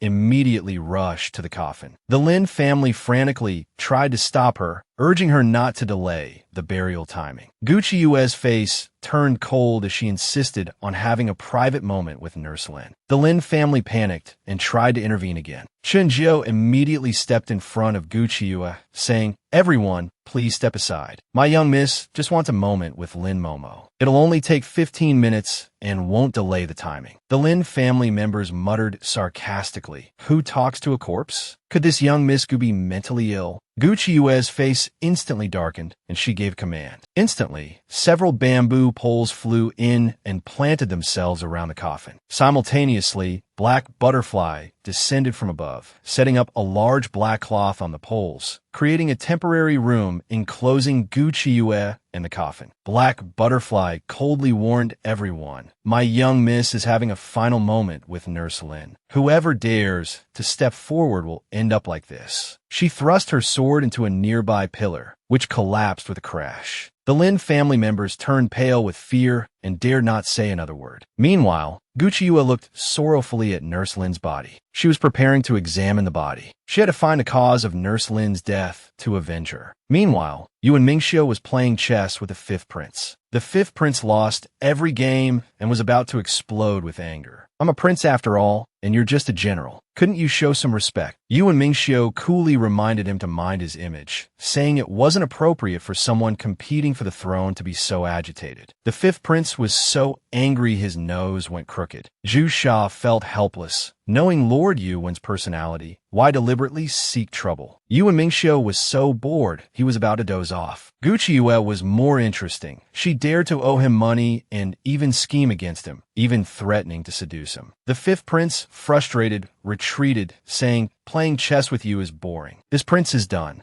Yu and Mingxiu said nothing and left. The prince nearly exploded on the spot. Later, Yu and Mingxiu heard that Gu Qiuyue had left the capital for Nurse Lin's matter. He was displeased, thinking such a small matter warranted her personal trip outside the city. With all that time, why not come see me? Zhu Sha's eyes widened. This wasn't a small matter. He heard young Miss Gu had cried. Yu and Mingxiu's expression changed dramatically as he prepared to rush to the Lin family. This ugly woman's personal maid, Xin Yuan, had been arrested by corrupt officials and thrown into prison. Just now, Gu Qiuyue personally examined Nurse Lin's body. The Lin family anxiously tried to interfere, complaining that Gu Qiuyue was delaying Nurse Lin's burial timing. Black Butterfly immediately blocked second Uncle Lin, not allowing him to disturb Gu Qiuyue's examination. She threatened coldly, "Take one more step forward and I'll kill you." Lin Momo's son Wu angrily shouted that even if they killed him, he would ensure his mother was buried immediately. His wife Shifeng urgently advised him not to be rash, saying she didn't want to be a widow. The black cloth could be removed and evidence revealed later. Just then, Gu Qiuyue emerged from behind the black cloth. She had finished the examination. She confirmed that Nurse Lin died from poisoning, using an uncommon poison. Gu Qiuyue immediately called the Lin family members over for questioning. Ling Er expressed dissatisfaction, accusing her of delaying Nurse Lin's burial. Gu Qiuyue responded with a cold laugh. "You're quite quick to destroy evidence." Wu burst out cursing. "My mother always treated you better than me, her own son. How can you speak like this?" Second Uncle Lin pretended to be heartbroken, saying sister was old, already plagued by illness. Finally, she got some property. Who would have thought? She passed away before her children even had the chance to show their filial piety. It truly breaks one's heart. These words sent the Lin family into tears once more. Gu Qiuyue, however, calmly produced a medical record book. She arranged for a physician to see Lin Momo every month, Gu Qiuyue stated. Lin Momo had always been hale and hearty, never even catching a common cold. Furthermore, before she left, we had agreed upon the day of her return. How could anyone believe she simply vanished like this? Shifeng listened, utterly stunned. But wasn't old Madame Lin sent back because she was beaten? Wu, visibly displeased, accused Gu Qiuyue.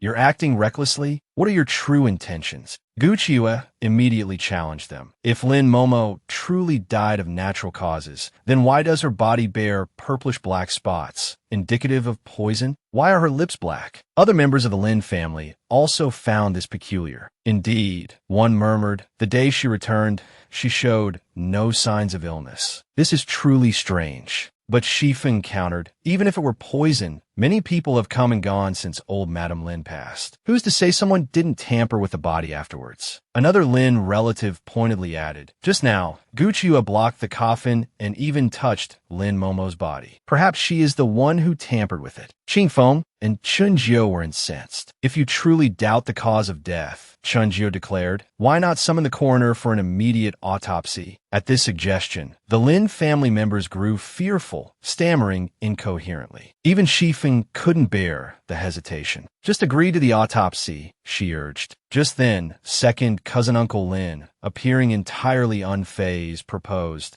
let's take this directly to the Yamen and request an official autopsy there. Chunjiu expressed his concern. Escalating this to the county magistrate might not be wise. But Gu Qiuyue remained resolute. We must pursue this. I can endure personal grievances, but Lin Momo cannot depart this world under a cloud of injustice. Wu felt a flicker of fear. After all, the county magistrate's position wasn't as influential as the Gu family's official rank. What if we were to bend the law for personal gain? Second cousin Uncle Lin, however, was inwardly gloating. The county magistrate trusts me, he thought. I bought this position, and I owe my stability entirely to the benefactor backing me. Thus, when the group arrived at the county yamen, Magistrate Wu immediately directed his cold sarcasm towards Gu Qiuyue. A woman making such a public spectacle, demanding to open a coffin for an autopsy? Have you no shame? Aren't you afraid of utterly disgracing yourself? If you would just drop this matter, the magistrate continued, we could all discuss this amicably. There's no need for things to escalate. Gu Qiuyue, however, stood firm. I insist on uncovering the truth behind Lin Momo's death and ensuring her murderer pays the price. Magistrate Wu erupted in fury. "You insolent woman! You refuse even to grant me, this official, the slightest courtesy? Very well. Then this official shall enforce the law impartially, just this once." The Lin relatives urged Ching Feng. "Quick, persuade your mistress not to stir up trouble." Ching Feng, however, remained unfazed. "Whatever our young miss sets her mind to, she pursues. She wouldn't yield, even for a prince or the emperor himself. Was a mere county magistrate in comparison." Just then, the coroner returned to report. "The body has already undergone certain procedures. It is now impossible to ascertain if it was tampered with prior to this examination."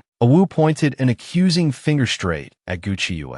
"It was her. She tampered with my mother's body." Magistrate Wu instantly fixed Gucci Yue with a malevolent glare. "Is this true?" Gucci Yue admitted readily. "Lin Momo was indeed poisoned. I even know the specific poison used. Opening the coffin without authorization was my error, and I accept the punishment for it. However, the identity of the poisoner must be thoroughly investigated." Magistrate Wu, however, brushed aside her conditions. All he heard was a confession. "She admits her guilt. Seize her," he commanded instantly. At this, Gucci Yue suddenly smiled, a profound look in her eyes. "Magistrate Wu, are you certain you wish to proceed this way? I may appear mild-mannered and agreeable, but some individuals are fiercely protective of their own. Treat me thus, and beware the consequences you might face later." Magistrate Wu roared with arrogant laughter. "The Gu family holds mere fourth-rank office. Who possesses the authority to question my judgment?" Gucci Yue offered no resistance, allowing her hands to be bound as she was led away. She had given him fair warning. She mused, but some people simply refused to listen. Second cousin Uncle Lin watched her departure with unconcealed schadenfreude.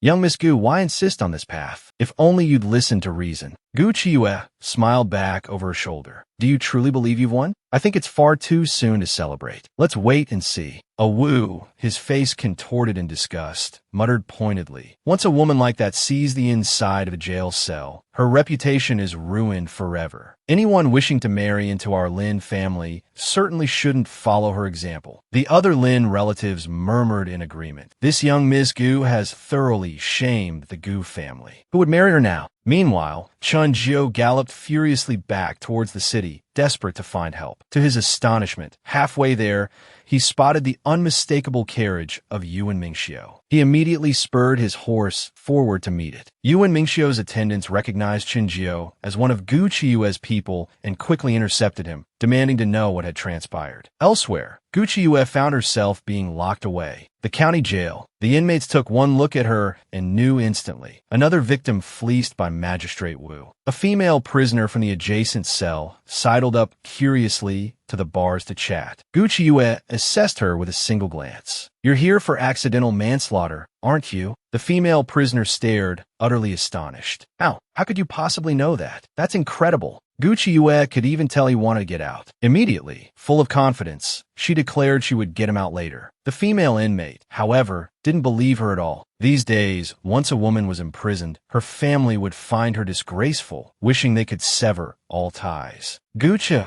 stated with absolute certainty, "My husband will save me." The female inmate advised her not to be so foolish. Men were inherently untrustworthy. Just then, someone came to visit Gucci Yue. She looked up happily, only to find that the visitor was unexpectedly Xiao Muan. The corrupt official had thrown Gucci Yue into the main prison without distinguishing right from wrong. Her powerful backer, renowned throughout the city, was traveling 1,000 li to save his wife. Who knew that her scumbag ex-fiancé would beat him to it? Seeing who it was, Gucci Yue's expression immediately darkened. The moment Xiao Muan opened his mouth, a torrent of accusations poured out. "Seeing that I'm not the one you were expecting, you're very disappointed, aren't you? How could you be so impulsive? Nanny Lin was just a servant. For a young lady of your status to get involved, it only makes things uglier for you. After I get you out this time, you need to properly apologize to Uncle Gu. The entire Gu family is in chaos, ridiculed because of you. You can't just disregard your family, can you?" Hearing this, Gucci Yue let out a scornful laugh. "The Gu family is in chaos? That's because the roots are already rotten. Regardless, I will definitely clear Nanny Lin's name. She was just a pitiful child whose father didn't dote on her and whose mother had passed away. The only people who cared about her were Nanny Lin and a few maids. When had anyone else ever cared whether she lived or died? Xiao Muin suddenly felt a pang of bitterness. At least he cared about Chiyue. But before he could voice this thought, he was interrupted.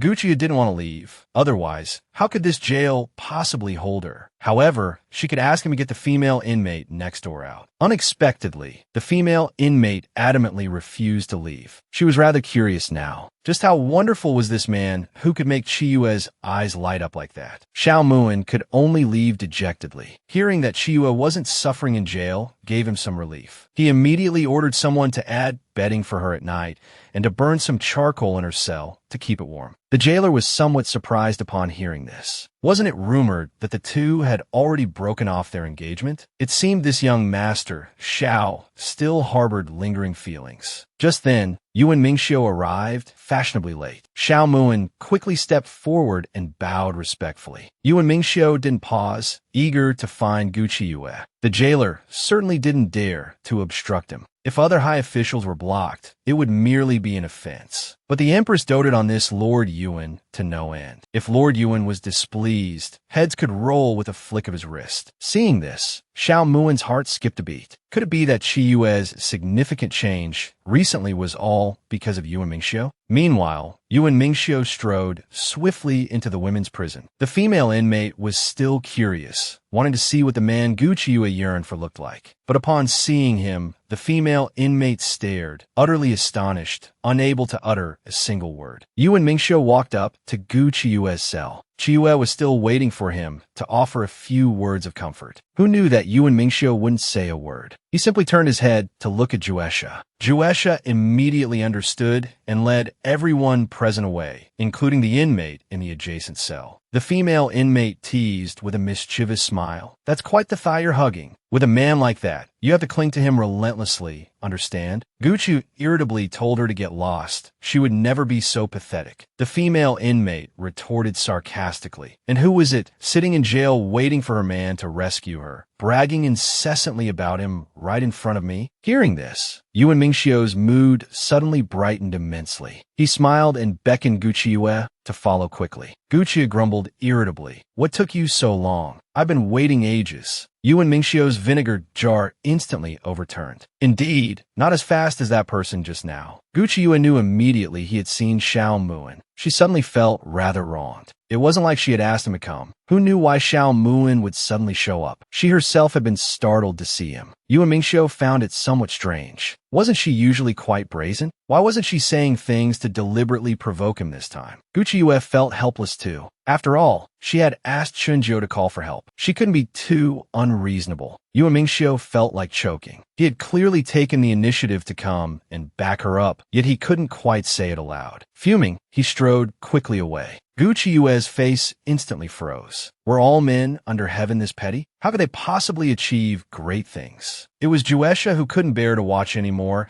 and thoughtfully explained, Master was late because he went to the Lin residence first. Master will not ignore Nanny Lin's matter. Our master prioritizes your affairs above all else. With his lordship backing you, you can do whatever you wish. Soon, the group exited the prison. The female inmate's eyes stung from the sunlight she hadn't seen in so long. Juesha quickly advised her not to open them, just to hold onto his sword and follow. After all, she had been in darkness for a long time without seeing sunlight. If she forced her eyes open too hard, she might go blind. The female inmate, Hong Chong, was somewhat moved upon hearing this and shyly lowered her head. Seeing this, Gu Chiyue teased Yuan Mingxiu. Look at him. Even Juesha knows how to please people. Unlike you, always so fierce towards me. Yuan Mingxiu retorted irritably. If you were blind, I would be very good to you too. Gu Chiyue nearly choked. Was this dog man even speaking human words? Subsequently, they arrived again at the Lin residence. By this time, the Lin residence was already under the control of guards. Shifeng was somewhat frightened. Why were there so many people? Wu also found it baffling. The Gu family was clearly just a minor fourth-rank official family. They wouldn't have the nerve to oppose that person. Shifeng was curious about who he was referring to, but Awu didn't dare say anything more. Then, Awu fearfully approached second cousin Uncle Lin. Hadn't he said that once the 5 Immortals order arrived, everything would be foolproof? Now that things had escalated like this, it would be difficult to handle. Second cousin Uncle Lin, however, showed no fear at all. The person behind the order is not someone the Gu family can compare to. Can't you show a little promise, boy? No wonder Nanny Lin was always so strict with you. You're really useless as a spy. Hearing this, Awu felt a surge of resentment. Previously, second cousin Uncle had coaxed him into splitting the money from the tomb, but now that trouble arose, he was distancing himself completely. He immediately threatened fiercely. No matter what, you have to help me. If anything happens to me, I definitely won't let you get away unscathed. Second cousin Uncle Lin, however, had already thought of a countermeasure. Now it only depended on whether Awu could bear to part with his wife, Shifeng. Ugly wife wrongly accused of murder. The cold general immediately rushes to the prison to save his wife. He even brought troops to control the funeral site and arrested all the corrupt county magistrate's men. The Lin family members instantly panicked. These men were all fierce and highly disciplined, clearly not ordinary people. Worried that their deeds would be exposed, they turned their attention to Nanny Lin's daughter-in-law. Soon, Shifeng suddenly fainted. Instantly, the scene descended into chaos. Awu held Shifeng, crying out aggrievedly. The Gu family is truly pushing things too far. My own mother suffered such a fate, which was already heartbreaking. Now Shifeng is like this too. If you want to oppress someone, just come after me alone. Don't try to wipe us all out. For a moment, the crowd was enraged. This was simply not leaving any way for the poor to live. Did the Gu family really think they could cover the sky with one hand? How could they endure such humiliation? The guards immediately stepped forward to maintain order, calling for a doctor to treat the patient. Uninvolved persons were forbidden to cause a disturbance. Chunjiu gratefully thanked them repeatedly. They owed them a great deal for their help this time. The guard, however, said this was all under the general's orders. The emperor had decreed that the general had absolute control over the actions here and could disregard the position of any official. Chunjiu was shocked upon hearing this. The emperor's favor towards Lord Yuan had reached an inconceivable level. Clearly, the emperor had many sons, yet the importance placed on all the princes combined couldn't compare to this one Yuan Mingxiu. The emperor was truly too biased. Seeing the two conversing cheerfully, second cousin Uncle Lin sensed trouble. He quickly urged Awu to act. The doctor would be arriving any moment. Awu nervously clenched his fists, finally making up his mind. Thus, when the doctor arrived to check her pulse, he was shocked to discover that Shifeng was already dead. Awu held Shifeng and wailed loudly, accusing the Gu family of wanting the entire Lin family dead. The crowd was provoked into a towering rage, cursing the officials for oppressing the common folk, clamoring to fight the soldiers. Just then, Juesha kicked over the person leading the commotion. He roared fiercely, "You want to die? You'll have to wait until we've finished investigating the case." Only when the scene quieted down did Yuan Mingxiu, accompanied by Gu Qiue, walk over unhurriedly. The guard quickly stepped forward to plead guilty. It was all due to his momentary negligence that so much trouble had arisen. At this moment, County Magistrate Wu also received the news and rushed over anxiously to pay his respects to Yuan Mingxiu. Seeing him kneeling on the ground, bowing and scraping, the crowd was instantly stunned. What kind of person was this, that even the county magistrate was so afraid of him? Yuan Mingxiu, however, stated coldly, "I have merely come to observe. I will not interfere randomly in this matter." County Magistrate Wu, with a fawning smile, immediately began flattering him profusely. "I am but a petty official of Sesame Seed rank. Everything must follow your lordship's arrangements. Who doesn't know that your lordship's skill in handling cases is first-rate? There has never been a single wrongful conviction. Please, Lord Yuan, take the seat of honor." However, he observed that Yuan Mingxiu truly seemed to have no intention of intervening. County Magistrate Wu inwardly breathed a sigh of relief. Then, brazenly, he pinned the crimes of poisoning Nanny Lin and forcing Shifeng to her death entirely on Gu Qiue.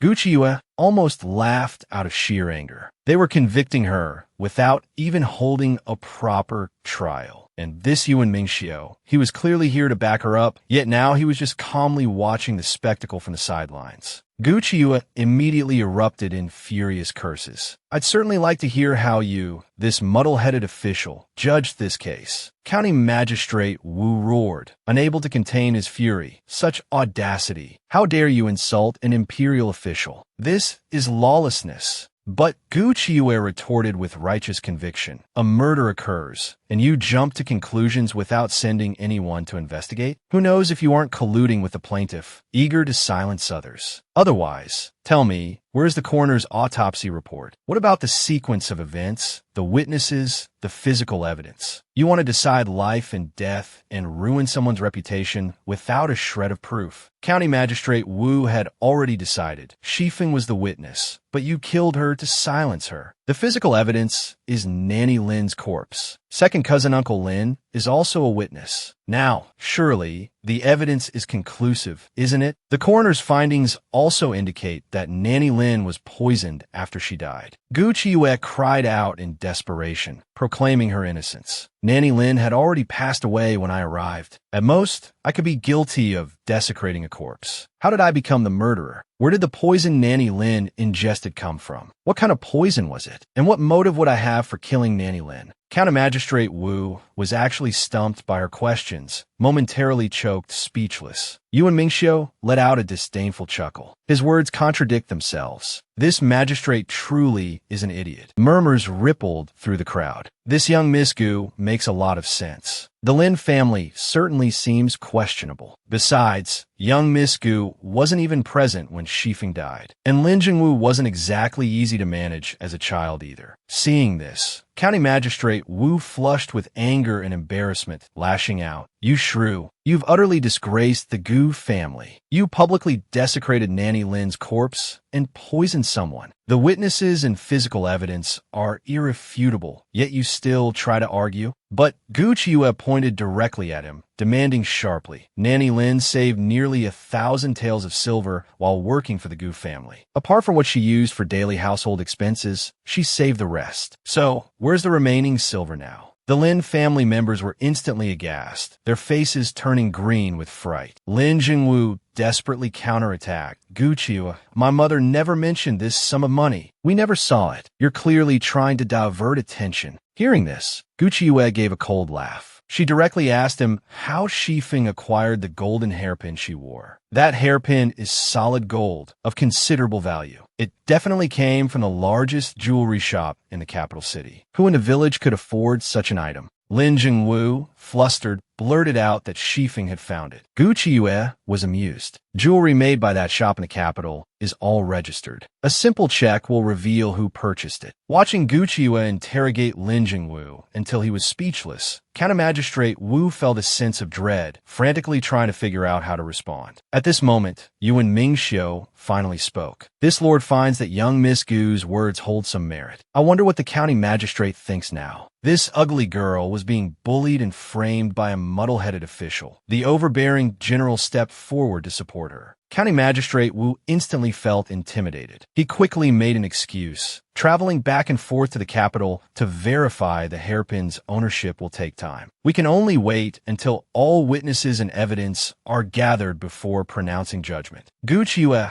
scoffed internally. This incompetent official was actually trying to stall for time. Yet, she couldn't think of a reason to object. County Magistrate Wu laughed triumphantly, preparing to adjourn the court just like that. The Lin family members also secretly sighed in relief. They could use the time to erase the evidence, ensuring they wouldn't be implicated. Who would have thought Yuan Mingxiu would suddenly speak again? As it happens, when this lord was coming here, I passed by that very jewelry shop. I took the liberty of summoning the shop owner. Furthermore, I brought their account ledgers. They are waiting outside the door right now. County Magistrate Wu, please don't stand on ceremony. It's the least this lord could do. This lord has always been impartial, selfless, and happy to help. Serving the court together isn't easy for any of us. This lord helps whenever possible. County Magistrate Wu was choked speechless, his face darkening. He cursed Yuan Mingxiu internally for being meddlesome. Even Gucci Yue was stunned by his sheer audacity. This man was practically a cunning wild fox that devoured people whole. Quickly, Juesha brought the jewelry shop owner forward, presenting Shifeng's golden hairpin for him to identify.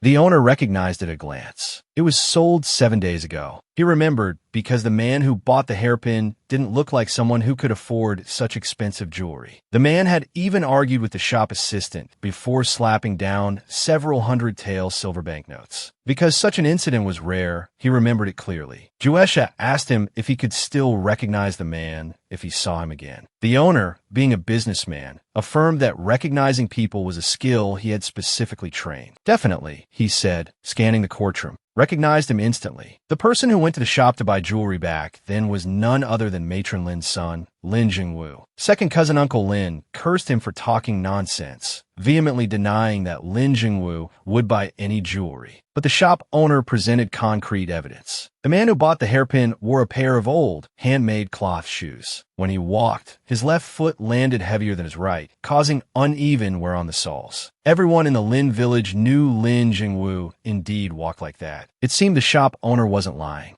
Gucci Yue found Lin Jingwu utterly incomprehensible. You clearly had a mother who doted on you and a wife who loved you. Why were you so cold-blooded, so ruthless, showing no mercy? Lin Jingwu still refused to admit to the murder. Anyway, it was normal for Matron Lin to leave her silver for her son. This didn't prove anything. County Magistrate Wu also felt the hairpin was unrelated to the murder case. Even if the shop owner was telling the truth, it was useless. He turned back to Yuan Mingxiu with sarcasm. Lord Yuan went through such trouble to bring this shop owner here. Unfortunately, it was all for nothing. Hearing this, Yuan Mingxiu gave a cold laugh. He had long anticipated the county magistrate's extraordinary incompetence in handling cases. This general also found witnesses and material evidence. Gucci Yue suddenly realized, so that's why he arrived so late. He was out gathering evidence. Seeing her expression, Yuan Mingxiu chuckled softly. Slow-witted and impulsive. If I had such a foolish subordinate, I would have killed them and fed them to the dogs long ago. Gucci nearly exploded with anger right there. How can you blame me for this? Who asked me to have no one available to use? Hearing this, Yuan Mingxiu raised an eyebrow, displeased. Do you dare say again that you have no one available? Only then did Gucci Yue remember. It seemed she had forgotten about the black armor guard. Yet, she stubbornly complained, there are too few people, not enough to use. Yuan Mingxiu, however, pressed on relentlessly. The men I gave you can each take on 100. Besides, if you felt they were too few, couldn't you have come to ask for more yourself? Seeing Gucci Yue rendered speechless by his retorts, Yuan Mingxiu finally smirked triumphantly. See? What else can you say? Witnessing this, County Magistrate Wu felt a sense of dread. Lord Yuan seemed quite familiar with the eldest Miss Gu. Wouldn't he be held accountable for all the things he had done before? At this moment, Yuan Mingxiu directly ordered people to bring 3 witnesses forward. The 3 were the apothecary shopkeeper, a waiter from the gambling house, and a broker for private high-interest loans. The moment Lin Jingwu saw them, his face turned ashen with fear. According to the 3 witnesses, Lin Jingwu, introduced by others, became addicted to gambling. He repeatedly visited the gambling house, betting heavily and losing a lot of money. Having lost everything he could, he mortgaged all his family's property and land. Then, he took out high-interest loans more than 10 times, accumulating a debt of nearly 5,000 taels of silver. Gucci Yue understood immediately upon hearing this. Lin Jingwu was desperate, thinking only of getting money every day to manage his debts. Just then, Matron Lin returned. For the silver Matron Lin brought back, Lin Jingwu developed murderous intent. The apothecary shopkeeper then testified that Lin Jingwu had indeed come to the medicine shop to buy poison. Lin Jingwu's face instantly filled with despair. It was all over now. He was still crying and trying to argue. I didn't want to reach this point. I really wanted to repay the money, but no one was willing to help me. My mother was only willing to help me repay 3,000 taels. Shifeng kept nagging about buying clothes and jewelry. My mother's silver would be mine sooner or later anyway. What's wrong with taking it early? She forced me to do this. Gu Qiue cursed him inwardly as an ungrateful wretch, regretting that she hadn't discovered this sooner. Otherwise, Matron Lin wouldn't have died. She immediately pointed at him and furiously scolded. A beastly waste like you. No amount of silver would ever be enough. Matron Lin was just teaching you how to be a decent person, but all you saw was money. The crowd also started cursing Lin Jingwu. Having someone like you in the village is simply shameful. If my son were like this, I would have broken his legs long ago. Second cousin Uncle Lin also dropped to his knees with a thud, admitting his fault. I never expected my nephew would do such a demented thing, but this has nothing to do with me. I was also deceived by him.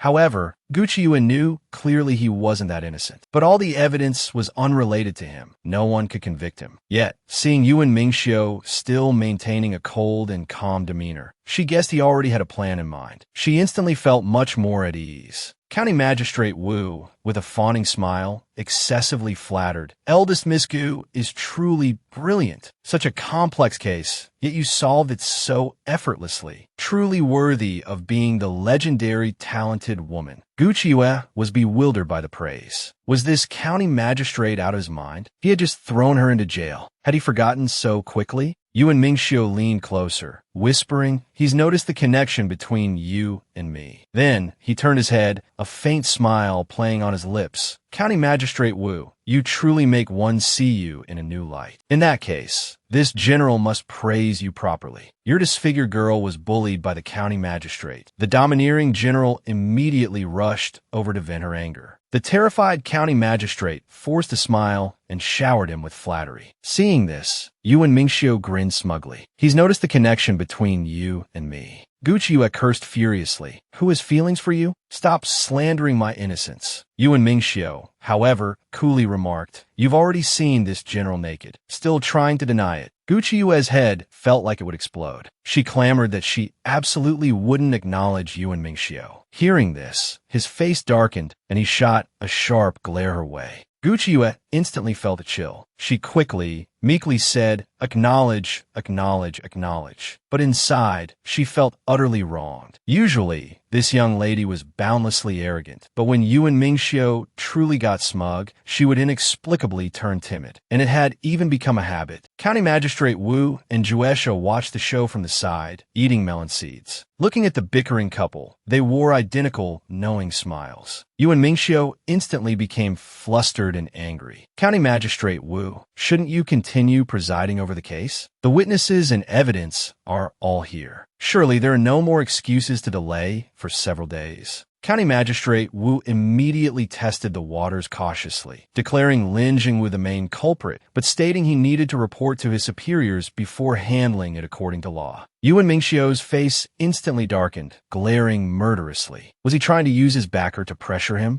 County Magistrate Wu jumped in fright and quickly ordered men to drag Lin Jingwu down and lock him in the main prison. Lin Jingwu finally cried with regret. Second cousin Uncle Lin was still hypocritically lamenting. Who would have thought such an innocent child back then would do such a thing? After handling this matter, County Magistrate Wu scurried back to Yuan Mingxiu to flatter him. But Yuan Mingxiu suddenly gave a faint smile, saying mockingly, "County Magistrate Wu, as a parental official, you handle matters thoroughly and judge cases accurately. Catching criminals is particularly your forte. Didn't you arrest the eldest Miss Gu earlier? County Magistrate Wu, you truly are formidable. Not even half the truth of the case was uncovered, yet you had already arrested the person." County Magistrate Wu instantly had an ominous premonition. He forced a smile and stated, "This was all for the safety of the common people. If I offended anyone because of this, he would absolutely not." Yuan Mingxiu couldn't help but laugh. County Magistrate Wu, you truly make one see you in a new light. Since you are so bold and knowledgeable, then this general must praise you properly, mustn't I? County Magistrate Wu was stunned. Wasn't he here to condemn him? Why was he talking about praise now? Just then, Yuan Mingxiu suddenly turned his head to look at Gu Qiuyue. The implication couldn't be more obvious. Lord Wu is indeed incredibly bold, daring to lock up even this general's person. County Magistrate Wu was instantly dumbfounded. This eldest Miss Gu looked quite ordinary. Who knew she was actually Lord Yuan's person? Gu Qi, dissatisfied, undermined him from behind. I am not your person. Don't talk nonsense. Yuan Mingxiu irritably told her to shut up. When men are talking, women should interrupt less. Gu Qiue's anger flared up instantly. This kind of man was really pushing it. I insist on speaking. What can you do to me? I am not your person. Don't casually ruin my reputation. Yuan Mingxiu was about to die from anger. Did she have to clarify their relationship at this exact moment? Hearing this, Gu Qiuyue finally reacted. County Magistrate Wu was very audacious. If she annoyed Yuan Mingxiu, she would definitely be exposed by that dog official. For a moment, she felt utterly suffocated. There wasn't even a chance for her to prove herself. It was too humiliating. Only then did Yuan Mingxiu coldly press. This general has always had a bad temper. County Magistrate Wu dared to falsely accuse this general's person. How do you propose to handle this matter? County Magistrate Wu decided to confront him directly. My lord, are you making things difficult for your subordinate over a woman? Isn't this a bit excessive? Yuan Mingxiu laughed out of extreme anger. So, County Magistrate Wu, are you saying your action of detaining someone privately without ascertaining the truth was correct? Or do you feel that this general's legitimate wife deserved to be locked up for a day and a night? County Magistrate Wu was stunned. She was someone whose engagement had been broken. How could she possibly be the general's legitimate wife? Yuan Mingxiu's expression instantly turned unfriendly. Are you questioning the emperor's judgment in arranging this marriage for this general? Or are you questioning this general's judgment in choosing a wife? Terrified, County Magistrate Wu knelt down, kowtowing and begging for mercy, but took all the blame upon himself, stubbornly refusing to reveal the mastermind behind the scenes. Yuan Mingxiu directly ordered him to be thrown into prison to let him properly experience the treatment Gu Qiuyue had received. Only then did County Magistrate Wu breathe a sigh of relief. As long as he wasn't dead, he could start over. At this moment, Yuan Mingxiu beckoned Gu Qiuyue with his little finger. Gu Qiue's veins bulged with anger. Was that gesture for calling a dog? Still, she meekly shuffled closer. Seeing as you rushed over to save me this time, I'll reluctantly agree to the marriage bestowed by the emperor. Yuan Mingxiu shot her an irritated glance, as if she could refuse. Gu Qiu instantly became flustered and angry. Does this man even know how to talk? Unexpectedly, Yuan Mingxiu stared at her calmly for a long moment. There was clearly no anger in his expression. Yet Gu Qiuyue felt chills run down her spine from his gaze, feeling it was the calm before the storm. Suddenly, Yuan Mingxiu seized her hand, his voice sharp. You troublesome woman, how many times is this now that you've caused problems for me? Do you think you're incredibly clever? Or perhaps you believe that knowing a little medicine means you can just do whatever you please? But Gu Qiuyue, contrary to her usual nature, didn't argue back. I just feel that my people cannot be bullied by others. Matron Lin raised me. She's like family. I couldn't pretend not to see something like this happen to her. Hearing this, Yuan Mingxiu paused, the anger that had been building for so long instantly dissipating, replaced only by a resentful gaze fixed on Gu Qiuyue.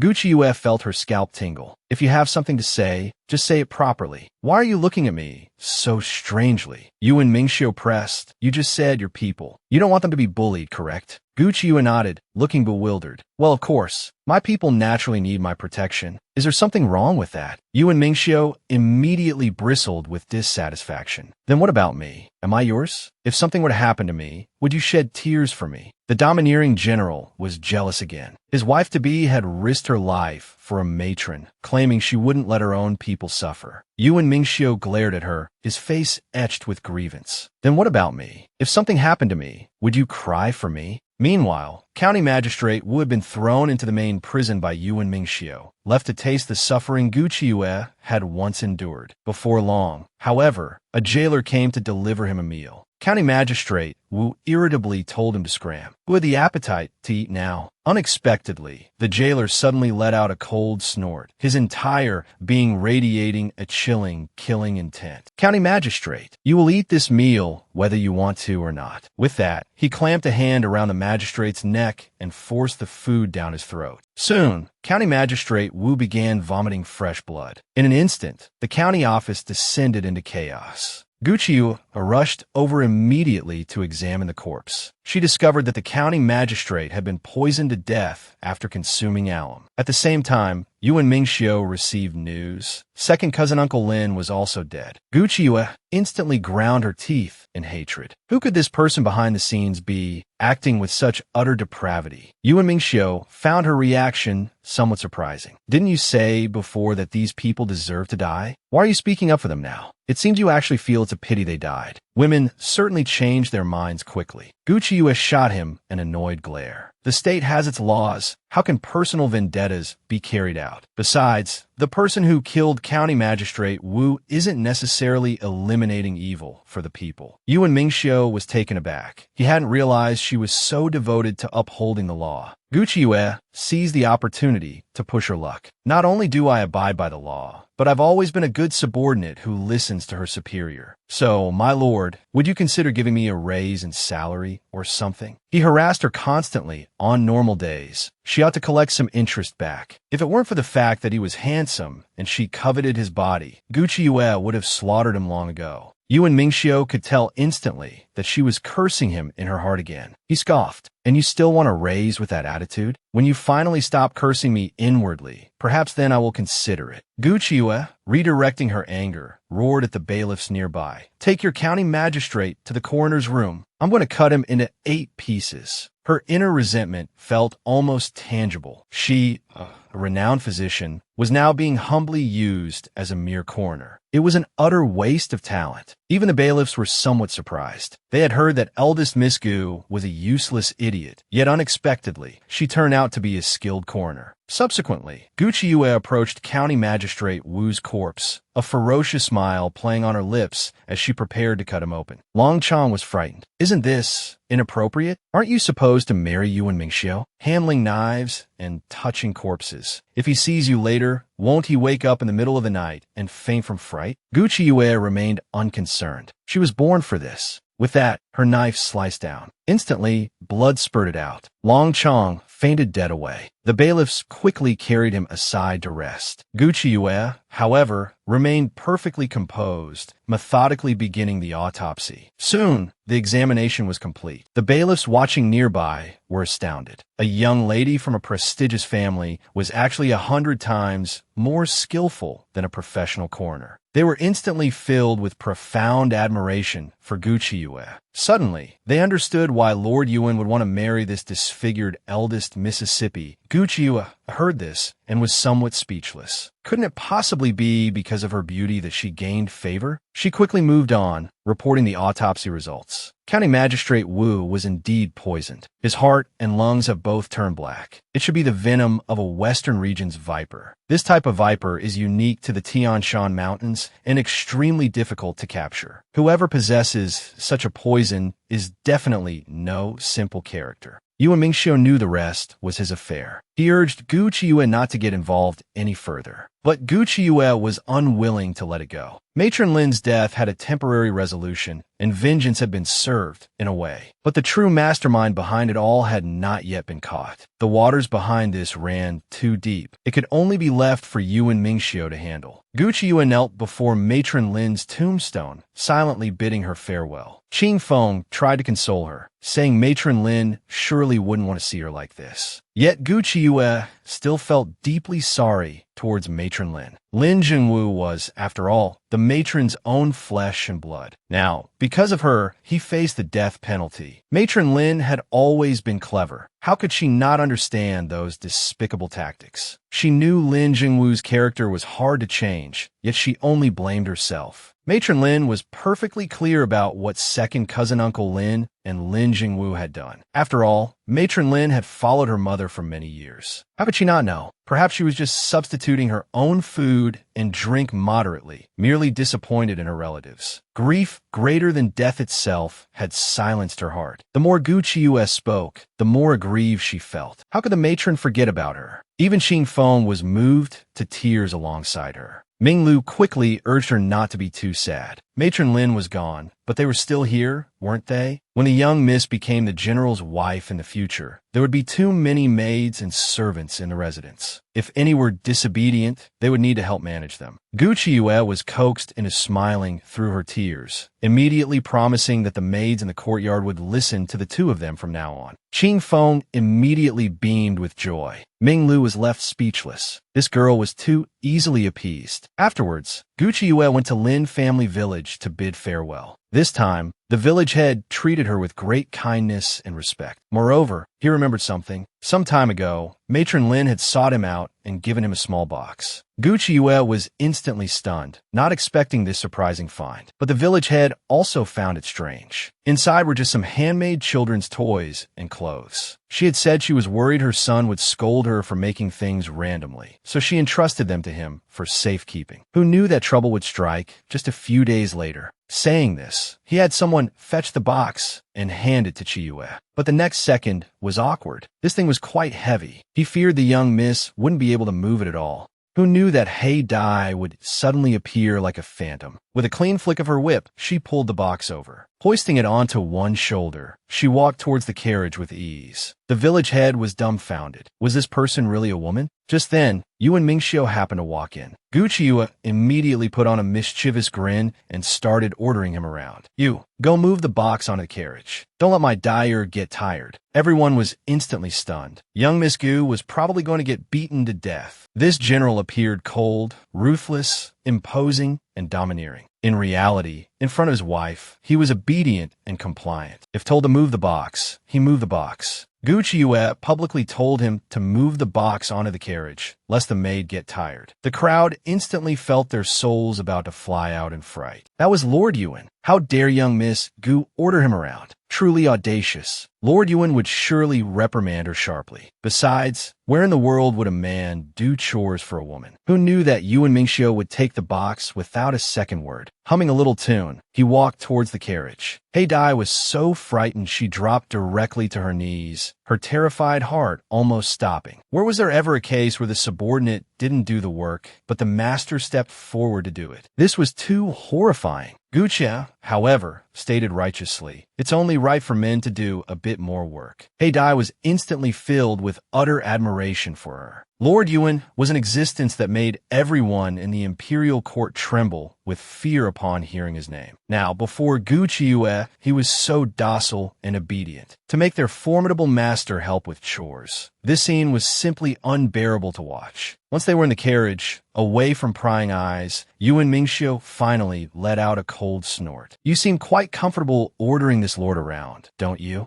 Gu Qiuyue immediately felt a little intimidated. This kind of man, could he really be angry over doing such a small thing? Hearing this, Yuan Mingxiu snorted coldly again. He wasn't the type to lack the understanding of when to yield and when to stand firm. Getting angry over such a trivial matter wasn't worth it. But Gu Qiuyue didn't believe him at all. You say it's not worth it, but your expression doesn't look good at all. Anyone who didn't know better would think someone angered you again. Yuan Mingxiu instantly narrowed his eyes at her. The fine hairs on Gu Qiuyue's body stood on end. There was an indescribable, eerie feeling, making her even more certain that he was indeed angry. Despite her earlier bravado, borrowing his authority to order him around, she knew in her heart that this man was definitely not someone to provoke easily. She immediately put on a beaming smile and began damage control. Actually, my doing this was also to establish a wonderful image for you, one of loving the people as your own children, gentle and full of affection. As a general whose reputation was previously so poor, This is indeed necessary, making everyone in the province misunderstand you as fierce and domineering. Yuan Mingxiu's face instantly turned as black as ink. Could it be that in Chiyue's eyes, this was truly his usual image? No. Chiyue hurriedly flattered him. My lord, in this humble woman's heart, you are like the moon, pure and noble, unique and unparalleled. And like the peony, the nation's beauty, heavenly fragrance. Yuan Mingxiu was almost moved to laughter by her anger. According to you, you enjoy how I handle matters? Should I then thank you properly? No, Chiyue dared not show his gratitude. As long as he didn't hold a grudge and wasn't preparing to deal with her at any moment, that would be enough. Who knew that Yuan Mingxiu would suddenly stroke her small head, saying good-naturedly, I won't pursue this matter. Gu Chiyue was simply overwhelmed by the unexpected favor, never imagining he would be so easygoing today. But in the next second, Yuan Mingxiu seized her small hand. He pulled her into his embrace, holding her tightly. Gu Chiyue's cheeks instantly flushed crimson with embarrassment. She struggled desperately. My lord, such behavior is improper. This pulling and tugging. What kind of behavior is this? But Yuan Mingxiu refused to let go. I help you move the boxes, so I must collect some interest. Otherwise, if you get all the benefits, I will feel unwilling. Gu Chiyue was instantly stunned. She had never met such a shameless, petty person. But before she could react, Yuan Mingxiu kissed her fiercely. The kiss lasted for quite a long time. The atmosphere inside the entire carriage became exceptionally intimate and ambiguous. Gu Chiyue's face was completely flushed. It seemed things were about to spiral out of control, a spark ready to ignite a fire. Only then did Yuan Mingxiu reluctantly stop. Gu Chiyue was left breathless, her eyes still lost in a daze. Seeing this, Yuan Mingxiu teased her with a wicked smile. It seems you didn't want me to stop, hmm? Gu Chiyue was instantly frightened and retreated repeatedly. What kind of suggestive words was this man speaking? Yuan Mingxiu, however, felt it was somewhat regrettable to let her go just like that. But now was not the time. Gu Chiyue felt a wave of lingering fear. Did this man mean that he had almost lost control just now, turning into a big-tailed wolf? At this thought, the burning heat on her face refused to cool down. She cursed the shameless dog of a man inwardly for provoking her. Gu Chiyue secretly glanced at him several times. Seeing that he seemed to be in a very good mood, she immediately seized the opportunity to ask cautiously, this time, why did you rush over to save me so quickly? But Yuan Mingxiu didn't even open his eyes, merely telling her to figure out herself. Gu Chiyue instantly grinned mischievously. Could this fellow have fallen for her? The more Chiyue thought about it, the more pleased she became. I knew my charm was boundless. Even someone as formidable as Yuan Mingxiu couldn't help but fall on my pomegranate skirt. As a result, Yuan Mingxiu directly poured cold water over her head. You're my princess consort. If anything happened to you, I would lose face. Hearing this, Gu Chiyue clenched her fists in anger. She really wanted to kick him out of the carriage. Unfortunately, she didn't dare. Soon, the carriage arrived at the entrance of the county office. Yuan Mingxiu ordered Zhu Sha to escort Gu Chiyue back. He himself would stay behind to handle the subsequent matters. Hearing this, Gu Chiyue immediately grew anxious. She didn't want to be simply sent away like this. At the very least, let her witness the villain being punished with her own eyes. There must be someone pulling the strings behind the scenes. They absolutely could not be let off so easily. Seeing the situation, Zhu Sha could only silently shut his mouth. When a master and mistress were arguing, he dared not interfere. Yuan Mingxiu's expression instantly turned grim. Have I been spoiling you too much? Just because I helped you move a box, you think you can dictate my actions? Gu Chiyue practically puffed up like a blowfish with anger, glaring at him stubbornly, refusing to back down. Yuan Mingxiu felt there might really be something wrong with him. This Gu Chiyue was clearly being unreasonable, yet he found her angry appearance particularly captivating. Thus, he could only patiently coax her. The mastermind behind this incident, whether it's family matters or their meticulous planning, they act flawlessly. This is a formidable character. If you insist on investigating them, it will inevitably put yourself and those around you in danger. I have the emperor backing me, but who do you have backing you? Gu Chiyue was rendered speechless by his argument. Only then did Yuan Mingxiu take her hand, playing the victim pitifully. It hasn't been long since I became a prince of a different surname. Many people are secretly plotting against me from behind the scenes. There are even numerous spies within the prince's residence. I truly lack sufficient power to protect everyone around you. How formidable was this ugly woman? Her scheming stepsister actually came to her door, offering cold ridicule and sarcasm, using Matron Lin's death to provoke Gucci. Gucci, enraged, kicked her so hard she fell kneeling to the ground. Then she had her bound tightly, ready for interrogation under torture. Gu Xinrong's voice trembled with fear. Gucci, are you insane? I am your biological sister. What exactly are you trying to do? Gucci retorted. I would rather not have such a sister. Ruining my appearance, destroying my reputation, stealing Xiao Emoan was bad enough. Why did you have to lay a hand on Matron Lin? But Gu Xinrong refused to admit it, insisting she was only showing concern out of pity and even scolded Gucci for not recognizing kind heart. Gucci couldn't be bothered arguing with her and directly ordered the main gate shut. Only then did Gu Xinrong realize she was serious. Immediately, she threatened with outward severity but inner fear. You dare harm me? Mother won't let you go. Gucci was determined today to make her understand that one must bear the consequences of one's own mistakes. Unfortunately, Gu Xinrong had always been spoiled. She simply didn't understand. Hearing this, Gu Xinrong flew into a rage and cursed loudly. Are you insane? I am your biological sister. That Matron Lin was just a lowly servant. How can she compare to the bond between us sisters?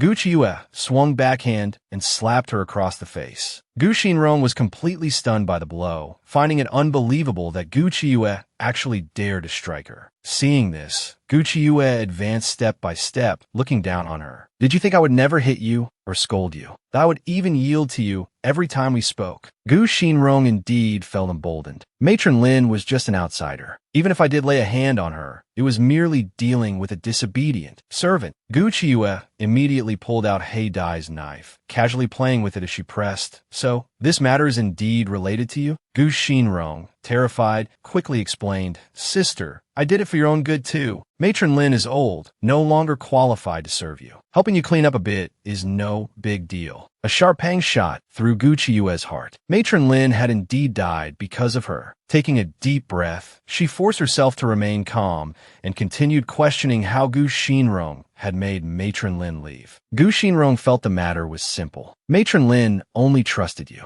I merely told her some things concerning you. Thinking of your well-being, she naturally obeyed everything. We're all family. Why fuss over it? I already know I was wrong. I won't dare do it again. Little did she know, Gucci's greatest fear was that this matter was related to herself. Suddenly, she laughed in fury. Gu Xinrong, you wouldn't dare? You're not that kind of person. Gu Xinrong's heart instantly jolted. She snapped her head up to look. She saw Gucci radiating killing intent. I have already given you many chances. This is defiance time, and again, I will not tolerate it anymore. If you commit a wrong, you must be punished. I will let you know that the law shows no mercy. Let you know what it means to uphold justice even against family. Gu Xinrong's face turned green with fear. She understood that Gucci was truly severing ties this time. Panicked, she rushed towards the outside, shouting help as she ran. Gucci flashed in front of her, blocking her path. She grabbed her and flung her back. Gu Xinrong became even more terrified, screaming for anyone who heard to quickly call for help. Qing Feng and Ming Lu, guarding the door outside, heard someone running and were about to go apprehend the person. But Gucci spoke out, stopping them. She told them just to wait. She wanted Gu Xinrong to understand. The mistake you made this time cannot be saved just because someone else says so. Gu Xinrong glared at her defiantly, refusing to believe she possessed such capability. Meanwhile, a maid rushed frantically to the study, reporting with added embellishments. The eldest miss, she's gone mad. She has trapped the third miss in her room, who knows what she intends to do. Master, quickly go and see. Gu Yanqing was greatly alarmed upon hearing this. What trouble was brewing now? Gu Yushu, however, couldn't rest easy and quickly urged him to go take a look. After all, eldest sister's status is now noble, and her temper is fierce. If we ignore this, I fear great trouble will arise. Only then did Gu Yanqing dare to go investigate. As the two reached the gate of Gu Qiue's courtyard, they ran into Jing Shulian, who had also rushed over upon hearing the news. The moment Jing Shulian saw Gu Yanqing, she burst into tears like rain on a pear blossom, throwing herself into his arms, crying aggrievedly. I can't live anymore. Gu Chiyue thinks she's so great just because she's the general's wife and received the emperor's bestowed marriage. She came back, wanted to kill someone, wanted to kill her own sister. Gu Yanqing quickly pushed her away in fright, wishing he could sew her mouth shut right then and there. This family dispute is a small matter. Affecting my official career is the major issue. You, a mere woman, seeking momentary relief, speak without choosing your words. Are you trying to ruin me? Don't you dare speak such nonsense again. Jing Shuoyan was instantly stunned, this being the first time he had scolded her so anxiously and sternly. Meanwhile, Gu Yushu was already burning with anxiety and quickly pushed the door open, wanting to see how eldest sister was doing, who knew that upon entering, they would see maids methodically moving chairs and serving tea. Gu Chiyue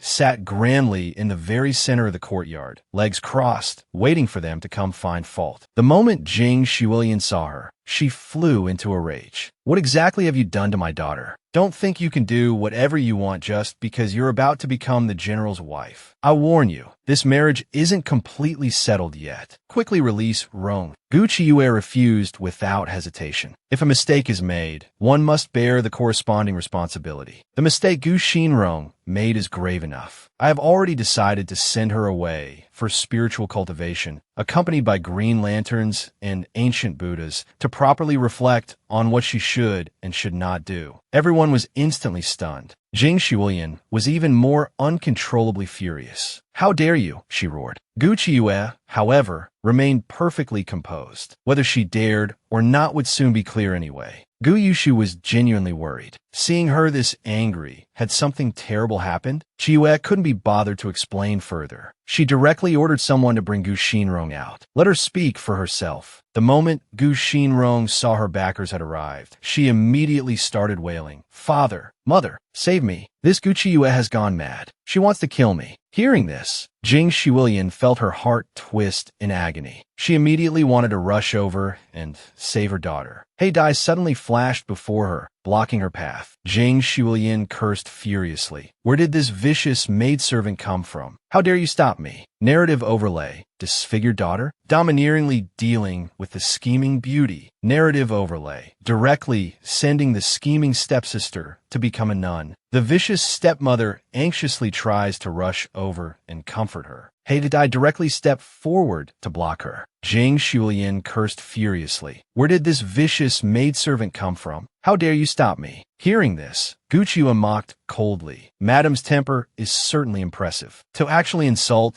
the maidservant gifted to me by General Yuan. If word of this got out, I wonder if Lord Yuan might take offense. Jing Shuoyan was instantly startled. This bitch was actually using Lord Yuan to intimidate her. Did she really intend not to spare her own sister? Gu Chiyue almost laughed in exasperation. If you have the guts, feel free to keep courting disaster. Go on, make a scene. We can talk once you've calmed down. Seeing Jing Shuoyan suffer a setback, Gu Yanqing immediately commanded coldly, ordering Chiyue to release the person. Gu Chiyue instantly retorted, Father has always been biased. Ever since I was young, you never treated me as your daughter. If it weren't for Matron Lin's care, I would have died long ago. A cold-blooded person like Lord Gu probably cannot comprehend what Matron Lin meant to me. Hearing this, Gu Yanqing felt a pang of guilt. He quickly apologized to her. But Gu Chiyue couldn't be bothered to listen to such nonsense. She only wanted the person who caused Matron Lin's death to pay the price. Otherwise, she would never let this matter rest. Seeing that Gu Yanqing was useless, Jing Shuoyan again urged Gu Yushu to quickly help plead the case. Who knew that Gu Yushu would instead say he supported his older sister's decision? They couldn't just let second sister off lightly. Since she did something wrong, she must bear the responsibility. This time, he stood with his older sister. Even a prince is subject to the law like a commoner. Even if second sister did nothing wrong, she must still go through the interrogation process. Jing Shuoyan was so furious, she slapped him across the face. This son was practically a traitor, siding with outsiders. She immediately announced viciously, I am here today, and I will definitely protect my Rong.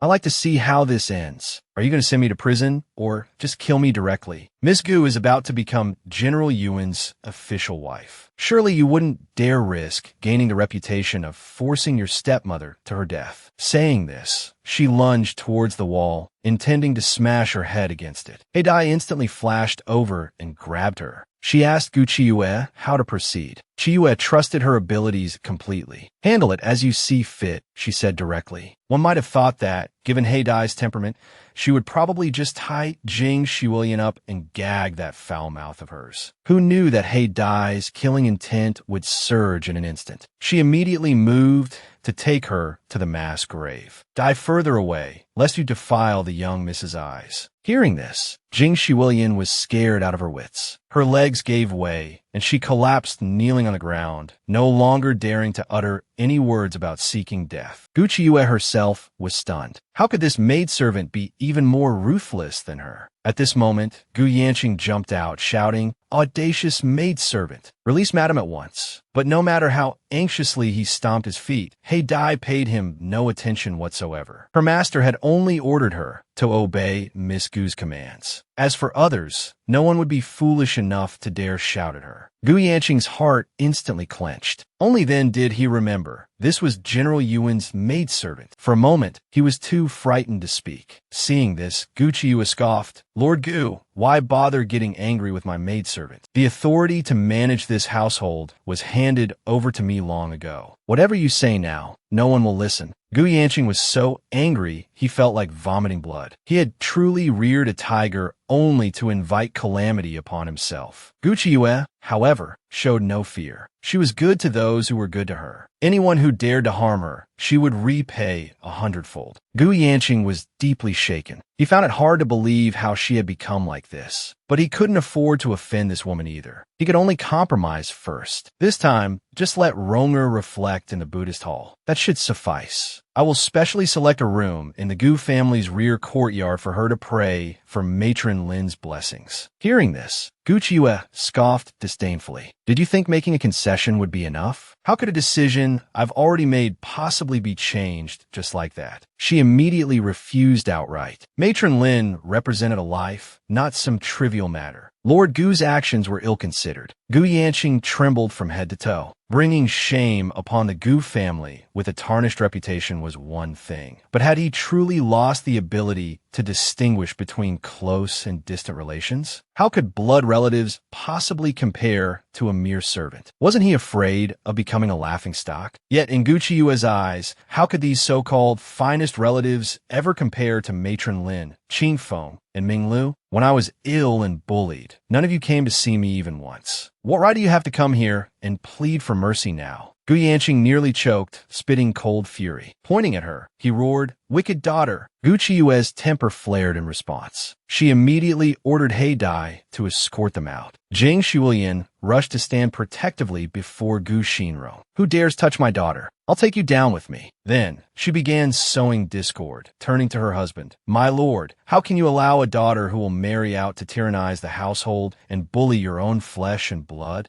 Gu Yanqing found himself caught in a difficult position, utterly unable to bring himself to plead for Gu Xinrong. Seeing he had no intention of intervening, Jing Shiwilian realized with bitterness that he had clearly chosen to protect his own interests. Instantly, she pointed a trembling finger at Chiyue and began cursing vehemently. "I've already humbled myself, yet you remain relentless. You're just like that woman Du, utter trash." Gu Yanqing stood stunned. His wife, always known for her gentle grace and virtuous demeanor, was behaving like a common shrew, hurling vile insults. Jing Shiwilian immediately redirected her fury towards him. "And you're useless too, standing by while a mere daughter suppresses me. I must have been blind to marry you. If I hadn't received news back then, thinking the emperor would place great importance on you, why would I ever have consented to marry you as a mere concubine?" Utterly humiliated and consumed by rage, Gu Yanqing lashed out, striking her across the face with a sharp backhand slap. Pointing at the stunned woman, he cursed, "Shrew!" Jing Shiwilian, deciding to abandon all pretense, retorted fiercely, "At this point, let's all face ruin together." Gu Chiyue, however, had no interest in witnessing their ugly squabble. She gave the direct order to drag Gu Xinrong to the temple. Gu Xinrong cried out, paralyzed by fear. Jing Shiwilian lunged forward desperately, attempting to shield her daughter. But who could have predicted it? Gu Xinrong's face twisted with utter contempt as she angrily cursed her own mother. Useless! This is all your fault for hatching that rotten scheme, insisting we had to show eldest sister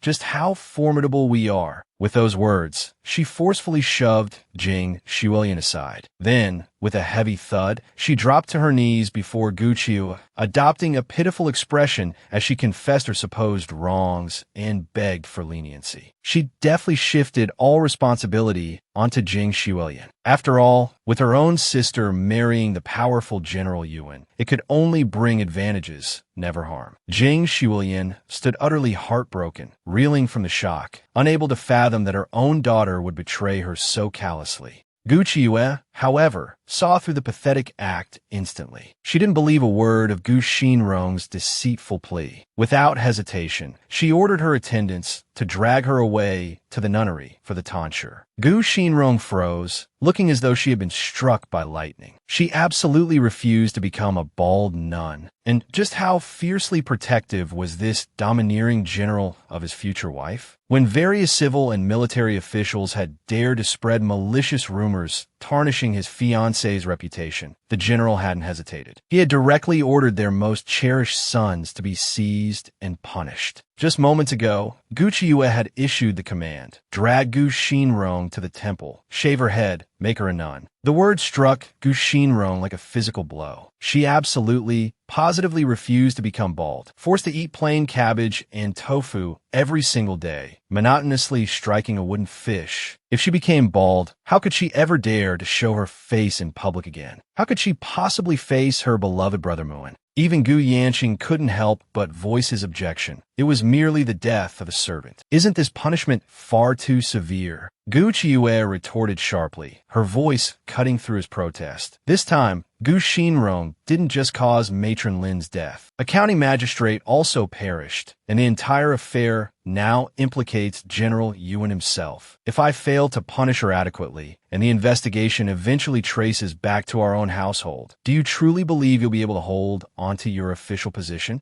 Gu Yanqing was instantly struck dumb, his eyes wide with shock. What matter could possibly hold more importance than his coveted official rank? He immediately changed his tune, urging Gu Xinrong to accept her punishment obediently, desperately pleading with her not to drag him down and cause him to lose his prestigious post. Gu Xinrong bit down hard on her silk handkerchief, trembling with impotent fury. Qiu observed the scene with a deep sense of irony. Was this the vaunted familial affection between father and daughter they so often praised? Still, since no one else dared to object, then everyone should disperse quickly. Although the immediate crisis seemed resolved, Gu Qiu remained deeply unsettled, her heart heavy with foreboding. Why, she wondered, in such a critical, desperate situation, did Gu Xinrong possess the audacity to completely sever ties with Jing Shiwilian? Most people wouldn't dare burn their bridges so thoroughly. Her willingness to do so pointed to only one conclusion. She undoubtedly had someone else supporting her from the shadows. Qiu feared that her sister had already forged an alliance with a formidable figure. Bolstered by this more powerful backing, Gu Xinrong likely felt secure, unconcerned about her fate, confident that someone would inevitably intervene to rescue her. Gu Qiu gazed out the window, her expression turning grave, an unshakable premonition settling over her. A storm was gathering on the horizon. Meanwhile, Gu Xinrong had already been forcibly escorted to the designated nunnery. The resident nuns pointed and whispered as she passed. Isn't that the renowned, talented lady? One wonders what disgraceful act led her here. Among the other noble young ladies delivered alongside her, there was even one visibly pregnant. A nun with a face full of scars grabbed Gu Xinrong's face, her expression lewd as her hands roamed. Look at this delicate skin, so tender. It truly makes one's heart ache. A chill ran down Gu Xinrong's spine instantly. She slapped the nun's hand away at once, cursing loudly. I am the esteemed young lady of the Gu family. If you dare disrespect me, you will all regret it later. The nun burst into laughter, thoroughly amused. Still daring to boast now that you're here? She immediately grabbed a handful of Gu Xinrong's hair and yanked it hard. Now that you're here, you'd better serve me well. Perhaps then I'll make things a little easier for you. Gu Xinrong cried out in pain. The next second, a sharp slap landed heavily across her face. Gu Xinrong was stunned by the blow, finding it unbelievable that these lowly people dared to strike her. The abbess, without any hesitation, delivered a dozen more slaps in return, showing her through action that she could hit her however she pleased. Gu Xinrong, terrified, covered her head and screamed furiously. It must be that villain Gu Qiyue. She must have given you silver. That's why you're deliberately harming me. Although the abbess didn't know who Gu Qiyue was, someone had indeed given silver, instructing her to deal harshly with Gu Xinrong. Gu Xinrong's face turned pale with fright. Besides Gu Qiyue, who else had she offended? But the immediate priority was to survive the current ordeal. Gu Xinrong instantly grabbed the abbess's hand, pleading desperately, "I beg you, please let me go. I can give you lots of silver too." The abbess's eyes lit up upon hearing this, yet she suspected it might be a trick. Gu Xinrong only wanted to save her life now. Not only was she willing to hand over all her money, but she also offered to write letters, instructing them to take the monthly earnings from the shops under her name and present them to the abbess as a tribute. Only then was the abbess persuaded, deciding to trust her for the time being. However, if she dared to deceive her, she could prepare for death. The abbess left after delivering the harsh threat. Only then did Gu Xinrong breathe a sigh of relief. As long as these people had weaknesses, she had ways to escape their grasp. Eventually, she wouldn't spare anyone who had bullied her. Sooner or later, she would settle the score with them. Soon, major trouble erupted in the capital. Prince Ning found several people, had them pretend to be associated with Gu Qiyue, and sent them to provoke the Qingming Academy. They damaged the academy's treasured zither and injured people. Soon, news of Gu Qiyue indulging her subordinates in wrongdoing spread like wildfire, sparking even more rumors. Gu Qiyue is ugly and shameless, seducing Master Yuan of the Bailu Academy, engaging in an improper teacher-student affair. She even had people destroy farmers' fields. The gossip intensified, and the common people grew enraged, gathering outside the Gu residence to vandalize and hurl insults. Even Zhou Gyul and Ren Hanqing heard about it and rushed over anxiously to offer comfort and help. It's clear someone is intentionally trying to harm Qiyue. I wonder if Yuan Mingxiu will be willing to help this time. Gu Qiyue, however, was calmly embroidering, completely unperturbed. If Yuan Mingxiu is willing to help, I'll ensure he gains both fame and fortune in the future. If he dares not to help, Gu Qiyue would just find another backer, someone even more handsome than him. Then she'd figure out a way to get rid of him. The thought alone made her happy. Zhou Gyul and Ren Hanqing were taken aback. They couldn't fathom how this girl's mind worked. Truly extraordinary. Meanwhile, Yuan Mingxiu also received the news and immediately ordered people to investigate who was involved at the Qingming Academy. Soon,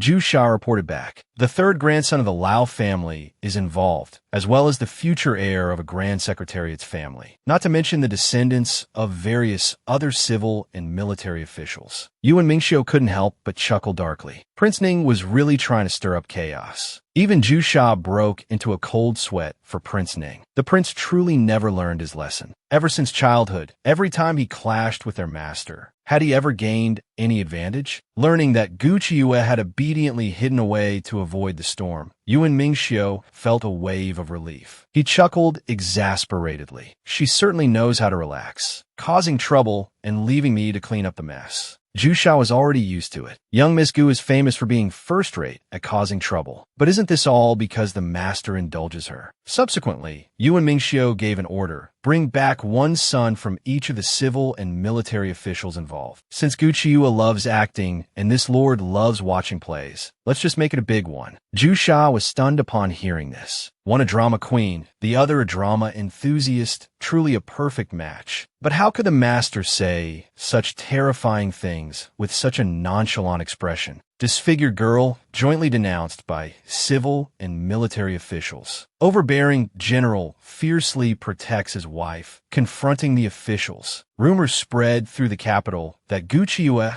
was committing evil deeds. The news circulated wildly, and commoners blocked the Gu family's gate, shouting curses. Meanwhile, the civil and military officials went to the imperial palace to lodge a complaint, kneeling and begging the emperor to save their sons. They also collectively impeached Yuan Mingxiu, stating his family discipline was lax, allowing his fiancée, Gu Qiuyue, to indulge her subordinates, causing chaos throughout the capital. The emperor was somewhat surprised upon hearing this. He hadn't expected that Yuan Mingxiu, that rigid young man who usually made no mistakes, would actually be impeached this time. And it was over the marriage he had just bestowed upon him. He immediately summoned Yuan Mingxiu to confront the officials in court. Yuan Mingxiu couldn't help but let out a scoff, his face filled with disdain and contempt. The emperor's interest was instantly piqued. He asked him why he was scoffing. He loved this kind of stimulating gossip. Sure enough, Yuan Mingxiu began by saying, "Your humble servant is merely scoffing at how so many officials can be as foolish as pigs, without a single clever one among them." The officials were instantly stunned, utterly dumbfounded. They never imagined he would be so arrogant. Grand Scholar Su, furious, rolled up his sleeves, ready to fight him to the death. Such audacity, relying on imperial favor. You show no regard for the court officials. The emperor, however, smilingly pressed further, "In what way are these officials foolish?" Yuan Mingxiu feigned difficulty, worrying that speaking his mind would lead to accusations of deliberate slander. Grand Scholar Su's face turned green with anger. What an act this man put on. The emperor then assured him that no one would dare criticize him. Only then did Yuan Mingxiu angrily rebuke them. "So many parental officials, yet you can't even handle such minor matters. Instead of alleviating His Majesty's burdens, you gather here to disturb him, forcing His Majesty to adjudicate these trivial affairs. Truly, the word foolish is written large across you all." The emperor nodded repeatedly as he listened. A perfectly good holiday ruined. Wasn't it infuriating? But the civil and military officials were unconvinced. They had come back to find the emperor precisely because these seemingly small incidents had accumulated into a major crisis. Gu Qiuyue indulged her servants in provoking the Qingming Academy and seized many scholars. It's rumored she used similar methods to disrupt other industries, severely impacting the court's order. Furthermore, Gu Qiuyue's private conduct is corrupt and unrestrained. As a woman, she fails to cultivate proper appearance and virtue, acting erratically and nonsensically every day. The scholars of Bailu Academy grit their teeth whenever she is mentioned. Now, they only hoped that Lord Yuan could release their children. Otherwise, the officials' prestige would be severely damaged. The emperor was momentarily stunned. Yuan, just how many people did she actually arrest? Who would have thought Yuan Mingxiu would declare with righteous indignation, "These people disturbed public order and security. I enforced the law impartially and arrested them all. They've all been sent to the Dali Temple prison, which is under the fifth prince's jurisdiction." The emperor was instantly speechless. This rascal had even dragged the fifth prince into it, and the fifth prince had foolishly been used as a pawn, though he was probably quite happy about it. The emperor immediately told them to go ask the fifth prince for the people, but the officials couldn't find a fifth prince anywhere. They wondered if they could trouble Yuan Mingxiu to relay the message to the fifth prince. But Yuan Mingxiu bluntly and decisively refused. "This matter arose because of your subordinate's fiancé. It is all my fault for my lax discipline. I have committed a grave error and urgently need to reflect behind closed doors at home. I cannot help you find a fifth prince." The officials' faces instantly turned green. Their humble requests were useless, and he even used their own words against them. Who knew Yuan Mingxiu could be even more resolute? "Your humble servant never imagined that a mere fiancé could cause such headaches for the officials and bring shame upon the populace. Your servant has failed the emperor's grace, failed my ancestors. I implore His Majesty to retract my position as general." The civil and military officials turned pale with fright upon hearing this. This Yuan Mingxiu was playing the game of advancing by retreating. So young, yet so capable. Outside, this fellow's troops were waiting. Coupled with his control over the border defenses, who would dare strip him of his official rank? The emperor grew anxious, quickly trying to retain him. If Yuan Mingxiu left, it would be like cutting off his own arm. The emperor instantly redirected his anger, roaring at the officials. "Are you happy now? If Yuan resigns, what will happen to his generals and soldiers? Are you going to take over? Huh? For a moment, the court fell silent. None of the civil or military officials dared to respond. They all knelt, expressing they wouldn't dare. Everyone in the court knew how difficult Yuan Mingxiu's subordinates were to manage. Each one was elite and outstanding. If those soldiers learned that someone had driven Yuan Mingxiu away and intended to become their new master, wouldn't they skin that person alive? Grand Scholar Su quickly put on a smiling face and spoke conciliatory words. Lord Yuan must have been joking just now. Can't we discuss things amicably? Elder Gu also advised him not to be impulsive. This court, after all, belonged to the younger generation. But how could Yuan Mingxiu let them brush it off so easily? If the two esteemed sirs have no issue, wouldn't that mean I have suffered everyone's censure for nothing? In that case, it seems your subordinate still needs to resign and recuperate. The officials were instantly furious, cursing him inwardly for his shamelessness, refusing to yield even at this point. The emperor, however, saw through it slightly. Mingxiu cared for no one except his own wife. Otherwise, he wouldn't have pulled in the empress as backing to grant Gu Qiyue the marriage in front of the empress dowager. This time, someone had bullied Gu Qiyue. It would be strange if he could tolerate it. He immediately put on a stern face to help apply pressure. A good official now wishes to resign and go home. Do you have a replacement candidate? The officials instantly changed their tune. There must be another reason behind this matter. Your Majesty cannot listen to only one side. Lord Yuan must have been framed this time. Lord Yuan cherishes the people as his own children, and his soldiers are exceptionally well trained. He would never commit such acts of bullying the weak. We implore your Majesty to investigate this matter thoroughly. At this, the emperor stole a glance at Yuan Mingxiu, saw that his anger hadn't subsided, and knew he wouldn't be easily appeased. Grand Scholar Su, swallowing his indignation, continued to praise Gu Qiyue, extolling her righteousness, her generous donation to the academy, and her scholarly knowledge that surpassed the academy's students. She was, he declared, a talented woman of exceptional character and appearance. This incident must surely be a conspiracy, demanding a thorough investigation to clear her name. The more the officials spoke, the more absurd the situation seemed. After all that fuss, it turned out they were the ones making false accusations. The emperor naturally agreed readily. Only then did Yuan Mingxiu depart, satisfied. Grand Scholar Su led the officials to block his path, asking him with a dark expression to release the students. Unexpectedly, Yuan Mingxiu stated he needed to go home and discuss it with Miss Gu first. Furthermore, the fifth prince would naturally release them only after the whole truth had been uncovered. The officials were instantly dumbfounded. Just how possessive was General Yuan? His wife could only marry him in this lifetime. Otherwise, he would have her entire family executed. The sons of civil and military officials dared to slander his wife. He had them all arrested to be taught a lesson by his wife. Gu Qiyue was brought to Bailu Academy early in the morning. Zhou Gyul and Ren Hanqing rushed forward anxiously. They heard the matter had escalated significantly. Civil and military officials had complained about her to the emperor himself. She might even face execution.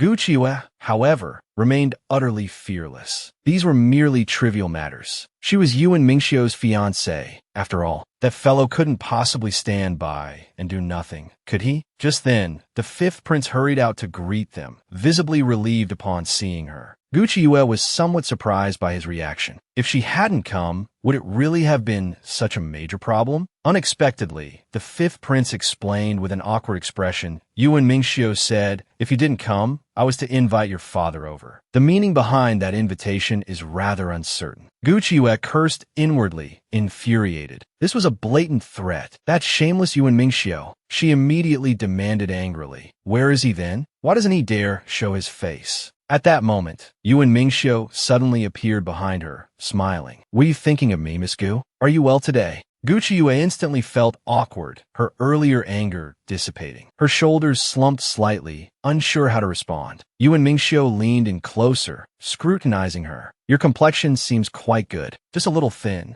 This sudden show of concern made Gu Qiyue's cheeks flush crimson with shyness. Yuan Mingxiu, contrary to his usual behavior, didn't continue teasing her. Instead, with a faint smile playing on his lips, he took her hand and led her into the academy. The onlookers suspected they were hallucinating. The renowned Lord Yuan was actually holding hands with Gu Qiuyue. Everyone stared, dumbfounded. Was this still the same gloomy, unpredictable General Yuan who killed without remorse? The fifth prince also clicked his tongue in wonder. It seemed even General Yuan couldn't escape the allure of beauty. Ah, this thing called love. How could it melt such an icy person into tenderness? Was this the first time he had seen that kind of silly smile on Yuan's face? For a moment, he found himself hoping he too could meet the woman of his heart someday, to live happily ever after with her. His rambling thoughts made the listeners' faces numb, truly living up to his reputation as a chatterbox. Meanwhile, Gu Qiuyue arrived at the academy's main square and was surprised to find it packed with people. This training ground is usually deserted. Why is it teeming with people today? Yuan Mingxiu lied through his teeth. Perhaps these students suddenly felt an urge to exercise. Gu Qiuyue wasn't that foolish. They all had delicate skin and tender flesh. Their eyes drifted, and they were unsteady on their feet, clearly pampered and spoiled. A few were even fat as pigs, their waistbands wide enough for two. How did they resemble students? This shameless, scheming man with a dark heart, Yuan Mingxiu, was utterly rotten, clearly treating her like a fool to be tricked. Yuan Mingxiu didn't get angry. Instead, he smiled and praised her, brilliantly clever. Gu Qiuyue snorted coldly in annoyance. You're the one who's brilliant. So brilliant you'll go bald eventually. Not daring to truly provoke her anger, Yuan Mingxiu quickly got down to business. These people dared to go to the academy and spread rumors about you. So I brought them all here. You can teach them a proper lesson. Only then did Gu Qiuyue understand. The officials had complained to the emperor about her because of these good-for-nothing brats. Yuan Mingxiu declared smugly. Unfortunately for them, they couldn't successfully accuse me. Gu Qiuyue felt a headache coming on. Then why did you drag me into this? You provoked the officials, not me. Yuan Mingxiu teased her with a wicked grin, but you are my fiancé. I can't let you suffer grievances for nothing. Whoever provoked you, why don't you take revenge personally? How about it? Although those court officials were each men of immense talent, their ability to educate their own children was truly lacking. Entrusting them to Miss Gu for handling was indeed the most appropriate solution. Gu Qiuyue's anger instantly flared. She knew this wretched man harbored ill intentions. This was clearly roasting her over an open flame. If this engagement could still be broken, she would go back right now and write an annulment letter. The two of them would go their separate ways, and that would be that. Who knew that upon hearing this, Yuan Mingxiu's expression would instantly darken, his voice thick with killing intent as he said, "You can try. I guarantee I will have your entire Gu family executed." How could Gu Qiuyue dare say another word? But suddenly dumping so many people on her to educate was asking too much. He had so many capable subordinates, skilled in both literature and martial arts. Wouldn't disciplining these wastrels be easy for them? Yuan Mingxiu immediately replied indulgently, "It's merely 100 or so people. I believe you can handle it. If you're worried, I'll go ask the emperor for an imperial decree." Gu Qiuyue instantly felt emboldened. With Yuan Mingxiu as her backer, she didn't care whose sons or grandsons they were. They heard it was the daughter of some fourth-rank official who did it. She must have been kicked in the head by a donkey and be seeking death. Young Master Yin, from Elder Ji's family, was also utterly perplexed, cursing Gu Qiuyue for being insane. Just then, Gu Qiuyue arrived belatedly. Seeing she still had the nerve to appear, the crowd, simmering with pent-up frustration, sneered about skinning her alive and drinking wine from her skull. Hong Chong was terrified. How could the young miss dare to come to such a place without guards? Wasn't she afraid something might happen? Gu Qiuyue laughingly teased him for being timid, scared by such a small matter. Hong Chong simply admired her reckless courage. But having just gotten out of prison, he didn't want to die yet. At this moment, He Dai patted her chest, guaranteeing she would protect the young miss with her life. Then, Nie Gingyin, the nephew of the Minister of War, approached with an unfriendly smile. Gu Qiuyue, we haven't settled the score for the trouble you caused at Bailu Academy. Now you've come looking for trouble with us? You've got quite some nerve. He Dai immediately stepped in front of Qiuyue, warning him to back off. Nie Gingyin burst out laughing mockingly. Let's see what you can do to me. Maids like you? My household has plenty. Just low-class goods that fall over with a push. He Dai's face darkened with fury. Without another word, she grabbed his collar and executed a swift shoulder throw. The man slammed heavily onto the ground. Only then did everyone realize He Dai was actually a trained fighter. Instantly, the crowd erupted, pointing fingers and cursing Gucci Yue,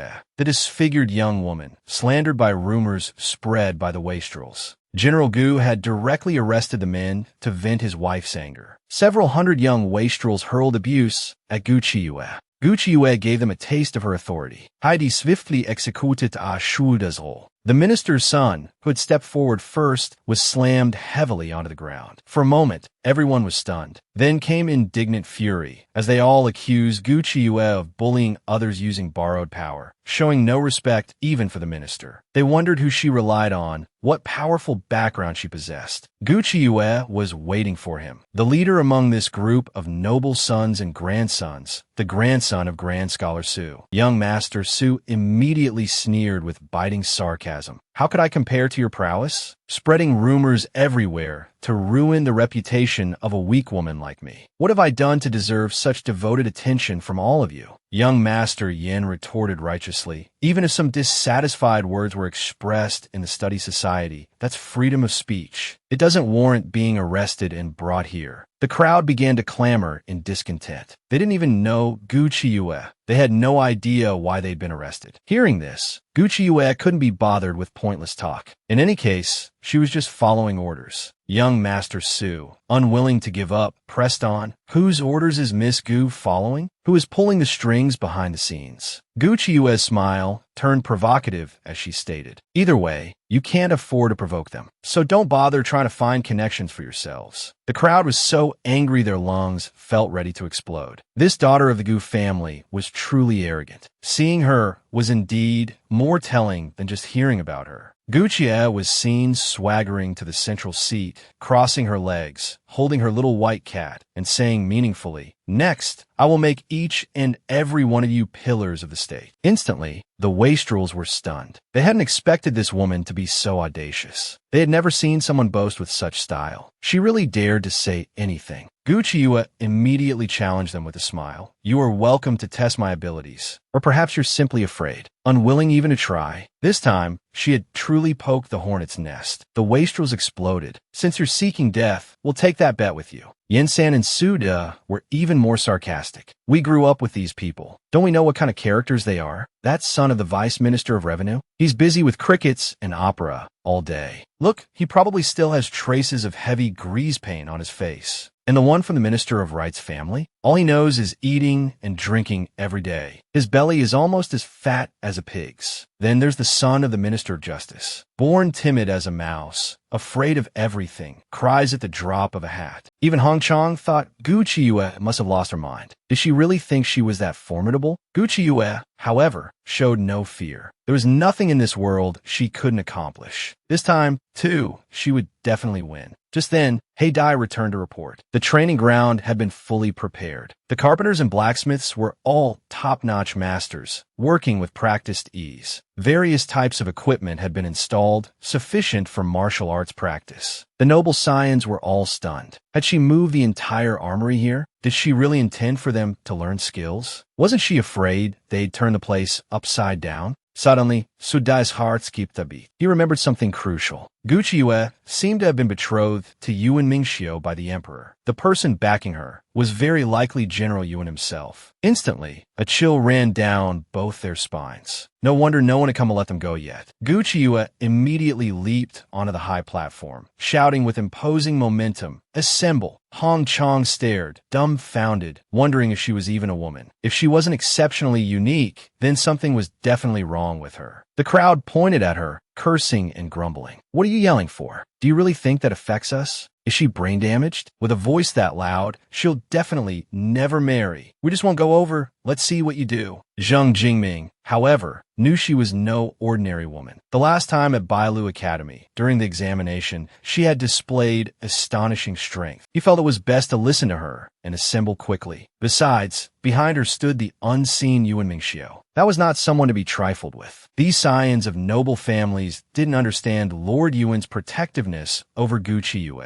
One could offend anyone but Lord Yuan. Damn it, I can't suffer the same loss as last time. I have to choose my side wisely. Seeing him obediently run off to assemble, the crowd cursed him as a shameless traitor. Didn't he just lose to Gu Qiuyue in the examination last time? Does he have to become such a coward? Some even suspected he had known Gu Qiuyue all along, and that even losing the written test was prearranged. Otherwise, how could an unlearned person like Gu Qiuyue possibly win against all the students without cheating? Zheng Jingming trembled with rage from the rumors, roaring at them not to spout nonsense. Last time, it was clearly Gu Qiuyue who won by her own strength, but no one believed him. Even Gu Qiuyue felt a bit sorry for him. This young master was probably experiencing for the first time what it meant to be unable to defend oneself against accusations. Gu Qiuyue couldn't be bothered wasting words on them and directly asked who else was willing to step forward. Hearing this, the crowd snickered and jeered sarcastically. How could anyone possibly step forward now? It wasn't like everyone was blind. But before the words faded, Yin San stepped out. Smiling, he walked over to Zheng Jingming's side, his attitude incredibly amiable and respectful. Then, young Master Su also followed, standing with them. Zheng Jingming's jaw nearly dropped in shock. Weren't these two the leaders of the group? What on earth was happening? The crowd felt utterly betrayed. You are our leaders. How could you stand with Miss Gu? Yin San, however, was unconcerned. Everyone can only be responsible for their own actions. If you disagree with my actions, please feel free. Suda also chimed in to support him. Whatever young Master Yin does, I shall do. His principles are mine. The crowd was instantly stunned, gaping. Only now did they realize that while these two competed outwardly, they were actually quite close. In an instant, the crowd erupted in fury, cursing them vehemently. As leaders among students, to commit such treacherous acts, it's truly shameful. What benefits did Gu Qiuyue give you, that you all have to side with her? The general had rounded up all the noble scions of the capital and handed them over to his wife for training and discipline. His wife immediately led them through diligent study and hard practice, intending to forge these noble scions into pillars of the state. Yet, only 3 clever ones were willing to obey. This sparked widespread outrage. Everyone furiously cursed them for their treachery and shamelessness. Gu Qiuyue couldn't be bothered wasting breath on them. She simply counted to 3. If they didn't assemble by then, she wouldn't be polite. Following that, another group of people stepped forward, all shrewd individuals from the imperial court. Gu Qiuyue sighed inwardly. It seemed there was no shortage of intelligent people. These 30 individuals became the winners of this new round. Those remaining who defied his words would face punishment. Hearing this, the crowd sneered with contempt. Such audacity! What could a mere daughter of the Gu family possibly do? Gu Qiuyue immediately announced their punishment, running. Those who were relatively obedient could run a shorter distance, while the disobedient ones would have to run much further. The spoiled scions cursed furiously. Run? Run our heads off. When have we ever run before? Even Yin San and young Master Su felt it was impossible. After all, they were genuinely delicate and frail. Gu Qiuyue directly ordered, starting now, the disobedient will run 5 kilometers. The obedient will run 2 kilometers. And this is merely the warm-up before the training even begins. The scions were about to lose their minds. They weren't soldiers. Their daily studies were already exhausting enough. Would they even survive after running? Even Hong Chong felt the young Miss's arrangement was excessively harsh. This was going to cause even bigger trouble. Hey Dai, however, wasn't worried in the slightest. The young miss had plenty of tricks up her sleeve. This was just the beginning. Hong Chong used to think he was crazy enough, but today was a real eye-opener. This master and servant pair were truly madly formidable. The spoiled scions couldn't bear it any longer. They started clamoring and heading for the exit. They refused to believe a weak woman would actually dare to stop them. Seeing this, Gu Qiuyue sneered coldly. This isn't a place you can just come and go as you please. Leaving won't be that easy. Try me if you don't believe it. The scions weren't easily intimidated. Cursing and grumbling, they charged towards the exit. Gu Qiuyue stood calmly with her arms crossed, a faint smile on her face, and shouted, "Men, release the hounds." In an instant, a pack of guards unleashed ferocious wolfhounds that charged out menacingly. Everyone's jaws nearly dropped in terror. What kind of insane tactic was this? Heidai proudly explained, "These are the dogs raised in General Yuan's residence, usually used for tracking clues. This was actually my idea for the young Mississippi. Hong Chang had to admit it was brilliant. Suddenly, he felt a pang of sympathy for these noble scions. The wolfhounds barked viciously, and the terrified scions huddled together, trembling. Yin San's face turned pale with fright. This Gu Qiuyue was trying to kill them. The scions were truly defeated. Young Master Su was somewhat surprised. Yin San, the epitome of a young gentleman, was actually cursing. It was quite an eye-opener. Yin San, exasperated, hid behind him. Why aren't you running yet? Are you really waiting for those dogs to bite you? Young Master Su, however, was smug. He wasn't afraid of dogs. His only fear was cats. Who knew that the next second, the sound of meowing would echo? A large white cat leaped out. Tears of fear streamed down young Master Su's face. Dogs and now cats, relentlessly pursuing them. Crying and shouting, the spoiled scions turned and fled, forced to begin their long-distance running training. Onkyang Watshed, Dumfunded. The young Mrs. Methods were truly extraordinary. How could she come up with such a wicked idea? Yet, Heidai still felt the young miss was being too soft-hearted. Just let the dogs bite them. Did this bunch of weaklings really need scaring? The young miss was just too kind. Meanwhile, Gu Qiuyue leisurely sipped her tea, watching the show. Since Yuan Mingxiu had given her such a difficult task, wouldn't it be a waste not to make good use of his subordinates? Besides, these guards and soldiers were simple, obedient,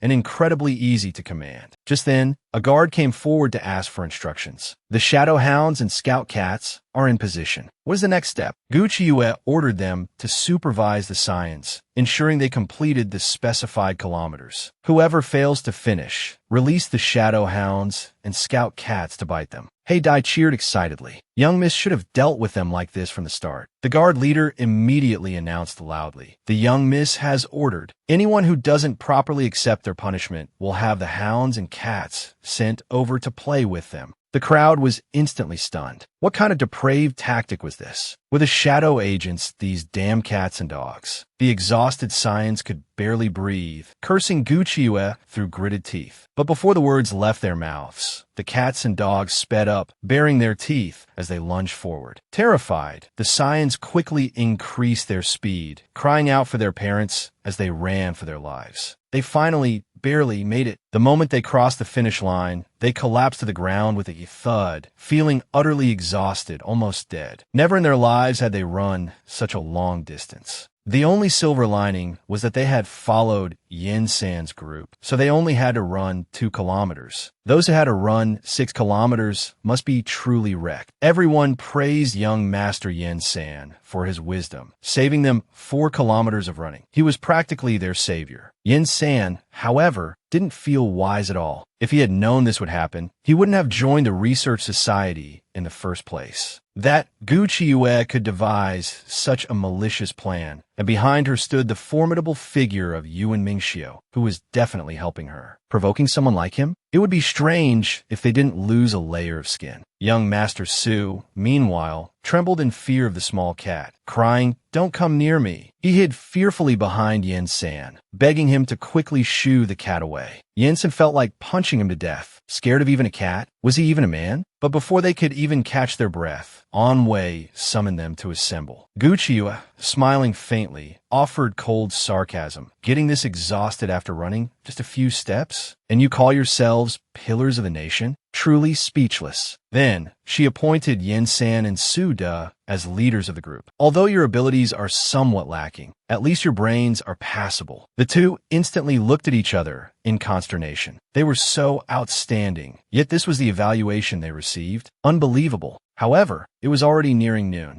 Everyone thought they could finally rest. Who knew Gu Qiuyue would order them to continue reciting poetry. Those who couldn't finish wouldn't get to eat. Flames of anger instantly ignited within the crowd. Was she trying to torment them again? The disfigured young lady, slandered and insulted by the hedonistic scions. She had immediately dragged them here for harsh training. Even her scumbag ex-fiancé was being trained to the point of wishing for death. She specifically released dogs to force them into a 10-kilometer run. The scions from noble families were so exhausted they nearly died on the spot, their stomachs growling with hunger, backs plastered to their fronts. Gu Qiuyue still wore that faint smile, dripping sarcasm. It's all your fault for being too slow. Running like this, you'll even delay lunch. Even village children run faster and longer than you. However, according to the plan, you must first recite poetry before eating lunch. Hurry up and make the best use of your time. Those who don't finish won't get any food. Fury surged through the crowd again. Was she playing with them? But with the Anwei watching menacingly nearby, no matter how great their anger, the spoiled brats had to swallow it down. Onkyang Watched,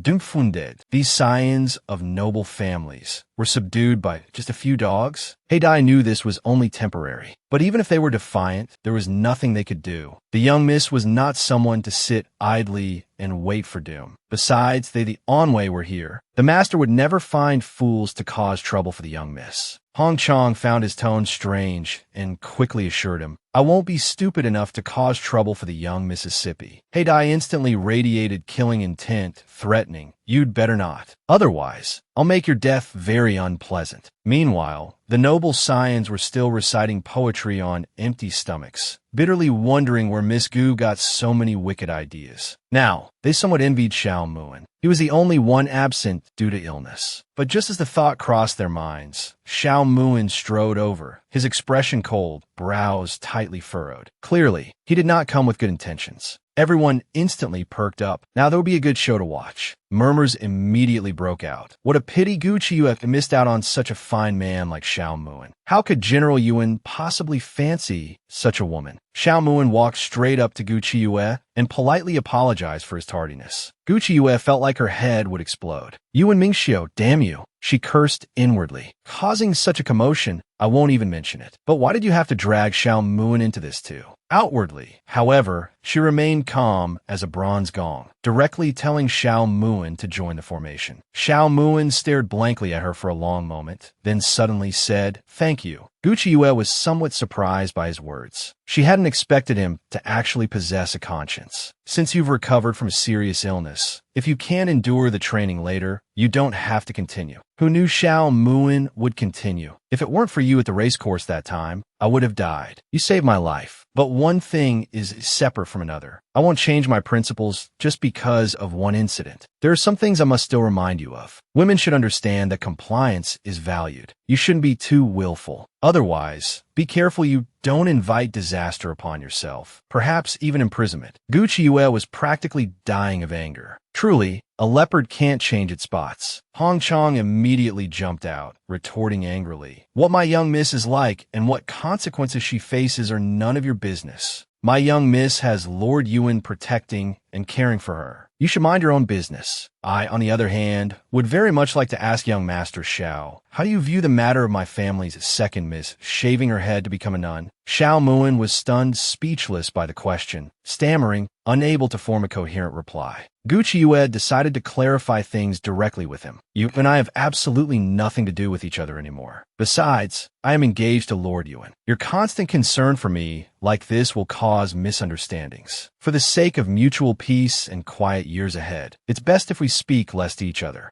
Xiao Muan was wounded by her ruthlessness. The Qiyu he knew wouldn't be completely unmoved by his words. A wave of annoyance washed over Gu Qiyu. She quickly and discreetly signaled the Anwei with her eyes. The Anwei leader immediately stepped forward with a cold expression, urging Xiao Muan to join the formation for training. Xiao Muan felt only helplessness. He had clearly approached her out of goodwill. How had things turned out like this? Seeing this, the crowd erupted into discussion. Who knew Xiao Muan had such a wishy-washy personality? Could it be he still harbors feelings for young Miss Gu? Yin San, however, was filled with admiration for Lord Yuan. Not only was he cunning, but his judgment was superb. To discover such a remarkable woman, they were truly leagues behind him. If the great clans had such a decisive matriarch leading the household, the family's fortunes would surely rise. Young Master Su wasn't thinking as far ahead. How dare he compare himself to Yuan Mingxiu? Right now, he had only one worry. Would this young Miss Gu actually work him to death? Even Hong Chong was deeply impressed by Gu Qiyu. He had rarely encountered someone who could make an ex-lover linger with such concern. Gu Qiyu shot him an annoyed glance. If you like him, you can have him. Hong Chong wasn't that foolish. Xiao Muan was still involved with Gu Xinrong. Speaking of which, Gu Xinrong had been at the nunnery for quite some time now. Surely, she wouldn't cause any more trouble, right? But Gu Qiyu knew deeply that that old habits die hard. A person cannot change so easily. However, she remembered Hong Chong had promised to provide clues about the underlying matters. Yet, even now, he hesitated, unwilling to speak. Just who could make someone as bold as him so fearful, cherishing silence like gold? Hong Chong trembled just thinking about it. If these matters weren't handled at the right moment, it could unleash a storm of blood. Gucci Yue, however, showed no fear at all. You make it sound so serious. It's merely a change of dynasties, nothing more than plotting rebellion, usurping the throne, things like that. The more Gucci Yue spoke, the more amusing she found it, and she couldn't help but burst into laughter. Hearing this, Hong Chong was both shocked and angered. This was a monumental secret. How could it become so trivial in her words? And how did she even know? Gucci Yue waved her hand dismissively. That's how it's always written in storybooks. Seemingly small matters ultimately tie back to political interests. The one you fear is either the emperor or some high-ranking official who did something the emperor must not know. Once discovered, they would completely lose favor. Besides rebellion and becoming emperor, what else is there? Just then, Juesha also arrived, his face cold as he barked, "Assemble!" The noble scions instantly erupted. Were they even trying to let people live? How doting was this domineering general toward his wife? The noble scions dared to yell at her? The general directly sent guards over to drill them to death. Anyone who dared disobey wouldn't even get to eat. Juesha, stone-faced, sneered at the crowd. The young miss just made you run a few kilometers? Why do you all look so wilted? Just a bunch of useless trash. The scions glared back defiantly. But before they could utter a word, Juesha cursed them without hesitation. What are you glaring at? If you have the guts to win a fight, you can call the shots. If you can't win, then just obediently shrink back. Then he ordered them to line up properly and go get their food. But the scions angrily threw down their bowls, spilling the food, and continued cursing. Is this stuff fit for humans? After such hard training, you give us this garbage? This young master wants roast duck and fine wine. Only the table with Yin San, young master Su, and Xiao Muin remained quiet. The three watched, speechless. Why were these people acting up again? Didn't they understand the need to bow their heads temporarily? With such big trouble brewing now, who knew how those guards would handle it? Yin San, however, had a bad feeling. If the guards handled it personally, things would likely get very ugly for everyone. Better to eat as much as possible right now. With that thought, he began to wolf down his food. Young Master Su followed suit, chewing mouthfuls. Xiao Muin watched, stunned.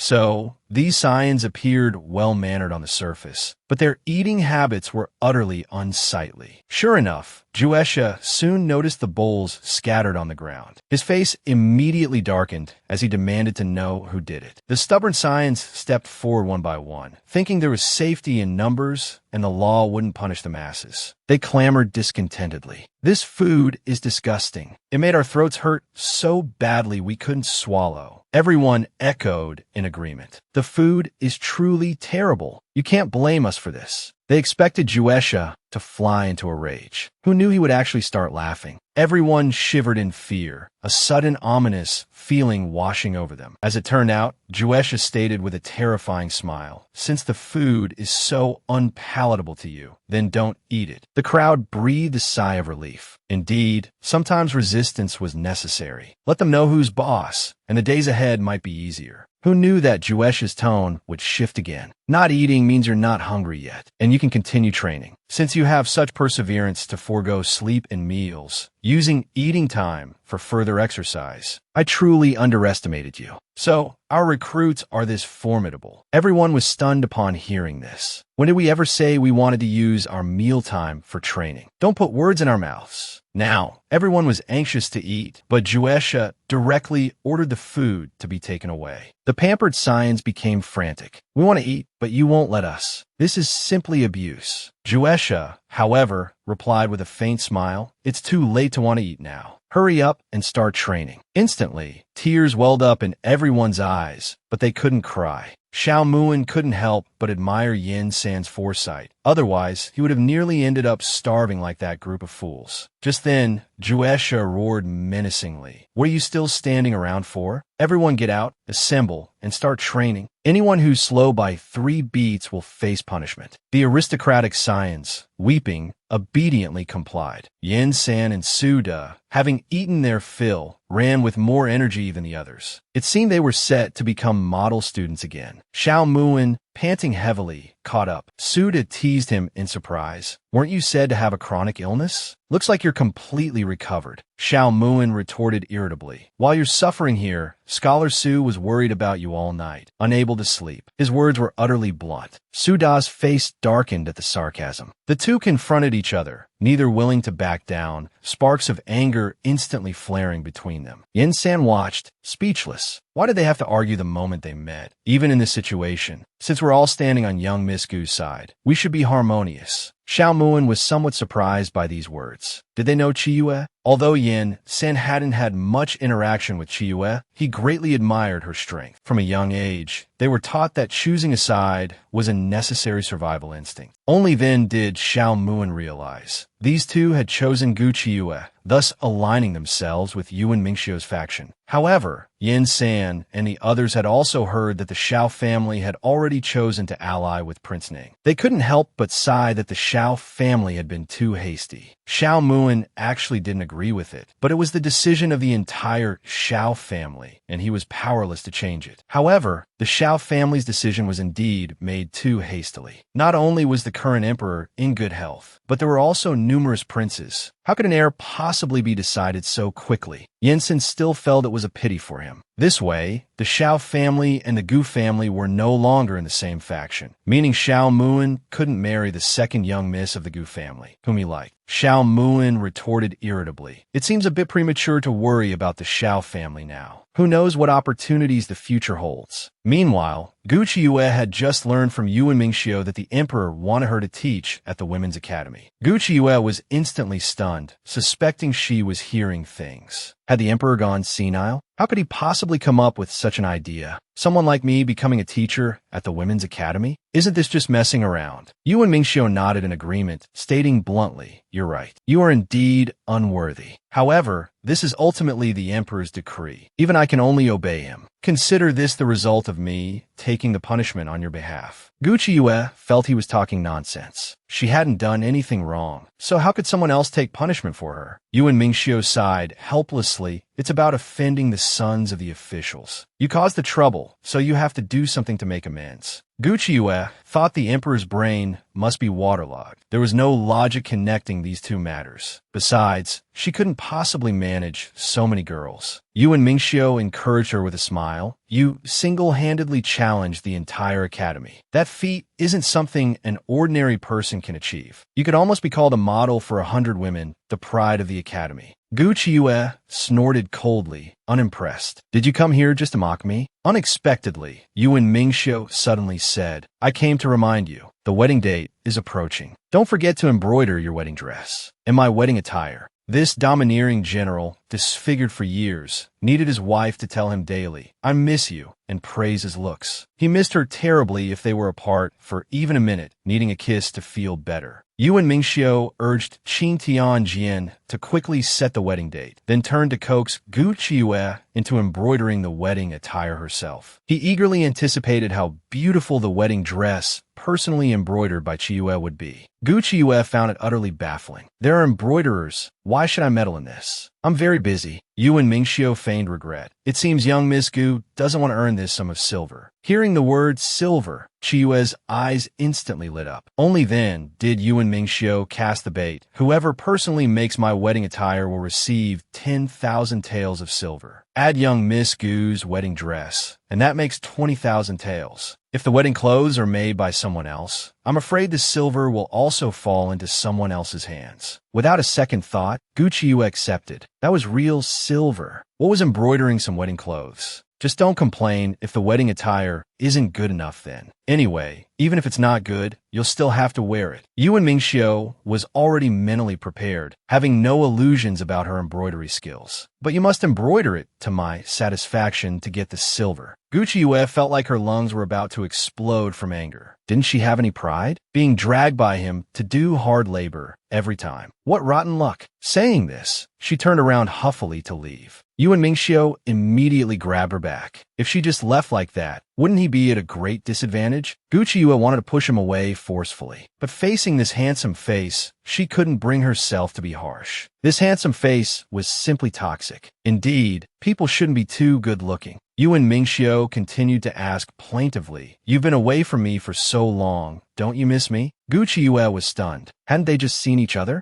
But Yuan Mingxiu leaned closer and closer, insisting she tell him if he was good-looking or not. Gu Chiyue's cheeks flushed crimson with embarrassment, unable to utter a word. Yuan Mingxiu watched her, his mood greatly improving. Was she pretending to be confused, or was she shy? Gu Chiyue cursed inwardly how unfair the heavens were, making him so devastatingly handsome every day. She immediately pushed him away, telling him to keep his distance. Being so close was too unsettling. To think that she, who feared neither heaven nor earth, was only afraid of this dog of a man. Yuan Mingxiu relentlessly continued to press. "So, tell me, am I handsome or not?" Chiyue finally gave in. She had no choice but to give him a thumbs up and gush. "Handsome, handsome. You're the most handsome in the entire world." Only then was Yuan Mingxiu satisfied. "So you do have good taste." Gu Chiyue's mouth twitched upon hearing this. This guy really wasn't modest at all. But since she had finished praising him, surely she could leave now? Who knew Yuan Mingxiu would grab her again? Caressing her small face, he slowly leaned down. Their bodies pressed tightly together, the intimacy making her heart race. Emotion screamed wildly in her head. "He's so handsome, and he's holding you. Go for it quick." But reason countered, "Girls must be reserved. He's so cunning. If you really sleep with him, you might not even leave a whole corpse behind." Emotion argued back. "Such a fine man. Sleeping with him is the proof. He's so handsome, you won't lose out all by sleeping with him." After the two little figures in her mind fought into a tangled mess, Chiyue threw a punch, sending both flying. Who knew? As soon as she looked up, she saw Yuan Mingxiu's chin. She quickly urged him to move further away. But Yuan Mingxiu asked with a gentle smile, "Did you miss me?" Seeing Chiyue playing dumb and refusing to answer, he became slightly annoyed. "Well, I missed you anyway." Saying this, he held Chiyue and kissed her fiercely. The kiss lasted for a long while, until Hong Chong happened to pass by the window and saw this explosive scene at a glance. She couldn't help but point at her and burst into laughter. "Where's that arrogant and domineering attitude you have when dealing with others? You're quite good at pretending now. Is this Yuan Mingxiu really that charming? How come his kiss made your legs go weak? So pathetic." Gu Chiyue instantly became furious with embarrassment. "If you have something to say, say it. If not, get lost." Only then did Hong Chong get down to business. "Just heard from the Duke Manor's maidservant, reporting that your second sister has returned home." Gu Chiyue was startled upon hearing this. This was truly unexpected. Yuan Mingxiu couldn't help but tease. "You were the one who ordered her sent to the nunnery. Could it be that only now you're feeling scared?"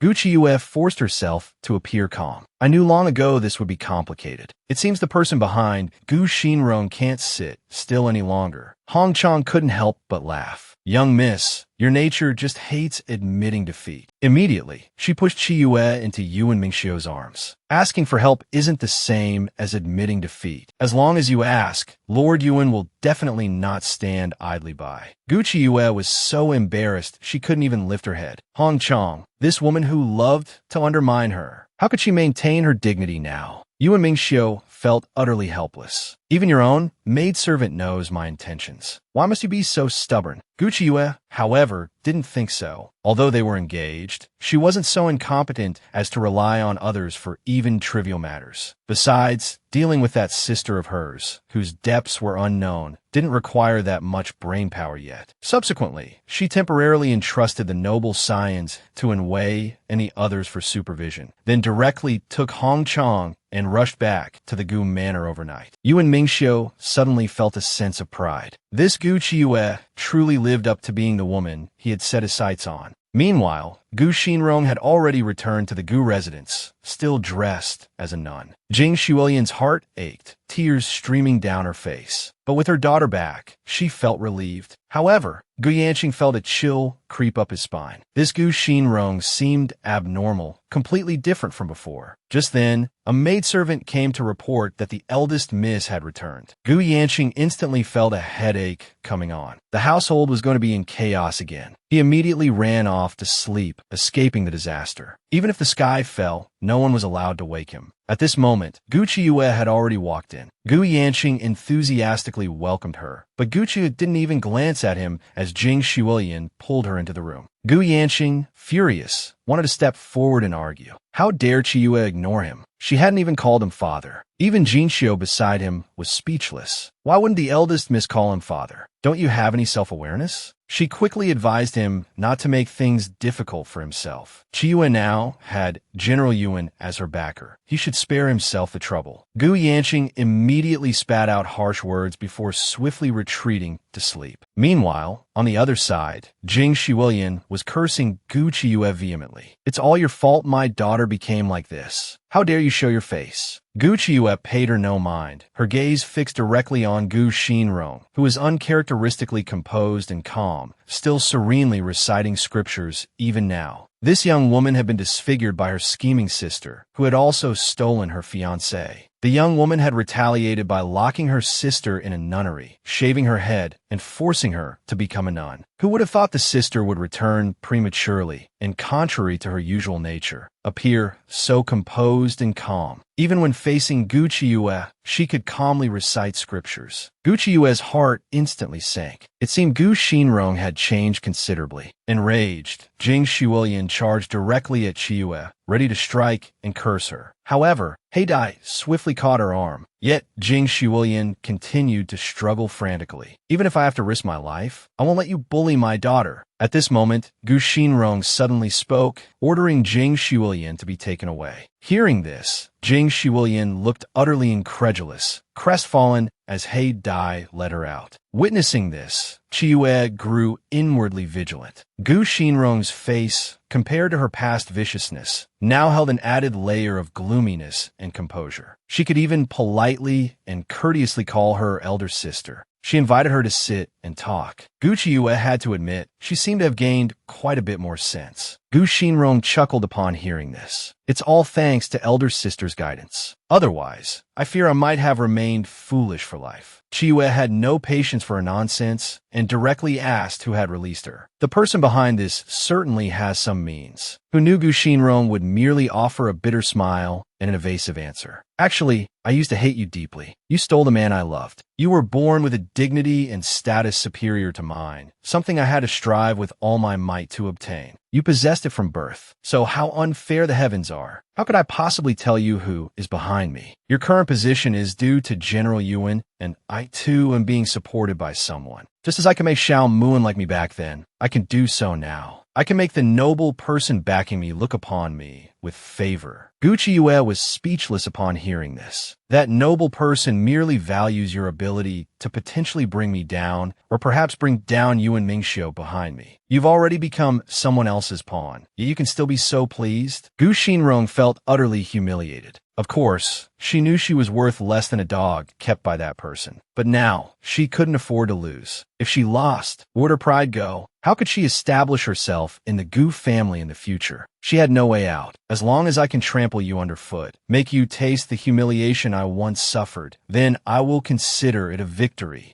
Gu Qiuyue couldn't be bothered to argue further with her. She merely reminded her coldly, I can't control what you do. Just make sure you don't touch my people. How did you lose your hair this time? You'd best remember it clearly. If you dare touch even a single hair on anyone close to me, I swear I will absolutely not let you go. Gu Xinrong trembled with fury. One day, when I master the voodoo arts, I will definitely make you pay. Early the next morning, when Gu Qiuyue arrived at the dining hall, the Gu family was already waiting for her. Gu Yanqing warmly invited her to join them for breakfast. Gu Xinrong was still dressed like a nun, her expression calm, composed, and serene. Jing Shuilian spoke up. Since Rong-er is back, you should clean up her courtyard and let her move back in. Hearing this, Gu Yanqing cleared his throat awkwardly, glancing furtively at Jinxiu beside him. The household management had now been handed over to Jinxiu. Matters like arranging accommodation had to go through her. Jing Shuilian instantly gritted her teeth, cursing inwardly, useless dog of a man, completely unreliable. Just then, Jinxiu turned to Gu Yanqing, whining pitifully, if Sister Rong moves into that courtyard, where will I live? How could Gu Yanqing bear to let his precious darling suffer?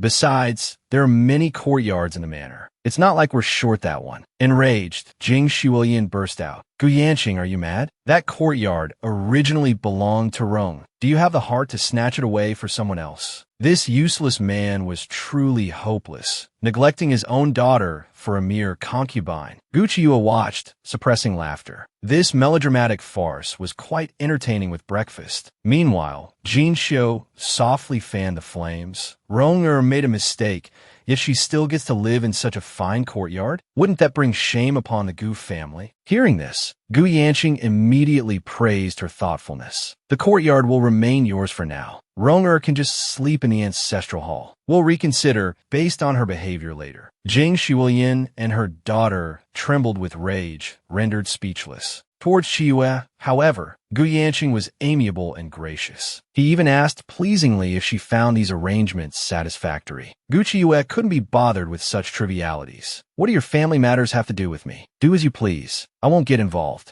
Gu Yanqing nearly erupted in curses, but Jin Xiu quickly reminded him, the eldest miss is soon to enter General Yuan's manor. Gu Qiyu couldn't help but feel a flicker of surprise. This concubine was indeed quite clever. Meanwhile, Jing Shuilian guiltily apologized to her daughter, blaming her own uselessness for the grievances her daughter suffered. Who would have thought Gu Yanqing would then announce that Gu Xinrong and Qiyue were to continue their studies at the academy? Jing Shuilian slammed the table and shrieked, "Do you want everyone to laugh at Rong for having no hair?" Gu Yanqing couldn't hold back his fury. If you continue this unreasonable ruckus, I'll lock you up with Gu Xinrong to reflect together. Jing Shuilian was not easily intimidated. Her maternal family held significant standing. Indeed, Gu Yanqing faltered. Jin Xiu immediately reminded him, no matter how powerful the Jing family is, they cannot compare to General Yuan. Gu Yanqing instantly regained his confidence. Now, he had no fear of the Jing family. Jing Shuilian cursed him for being ungrateful, absolutely refusing to let her daughter go to the academy to be bullied. Unexpectedly, Gu Xinrong suddenly declared she was willing to attend the academy. Although I've fallen behind in my studies, Gu Xinrong reasoned, did an eldest sister used to be known for her lack of learning and poor reputation? Can't I learn well now, just as she did? Gu Qiyu, however, was thoroughly vexed. She would have to share a carriage with Gu Xinrong later. Just the thought felt incredibly unlucky. Soon, Qiyu changed into the attire of an academy teacher. She took a deep breath before heading towards Class A. Princess Anning, Princess Linglong, and Gu Xinrong, all studying here, were a pack of her enemies. This time, she had truly fallen into the wolf's den. Sure enough, the moment she entered, she heard the girls murmuring amongst themselves. An ugly woman dares to come teach? Does she really think she's omnipotent? How laughable. Gu Qiyu merely found it tedious, using only their mouths to slander others. How utterly unoriginal. Just then, Zhang Wudong pointed at her and began cursing loudly, telling her to get out. Hearing this, Gu Qiyue's face filled with provocation. She said with a smile, "But I insist on staying." This woman, utterly lacking in skill, was to be a teacher at the foremost academy in the land. The students she was to teach were all noble ladies of high birth, and every single one bore a grudge against her. The moment they met, they pointed at her and cursed, "Gucci, get out. With your meager abilities, you think you're fit to be a teacher to us noble ladies?" Gu Qiyu rolled her eyes in annoyance. "Do you think I want to teach you blockheads? If it weren't for the emperor's decree, I couldn't be bothered with you." Princess Linglong scoffed haughtily.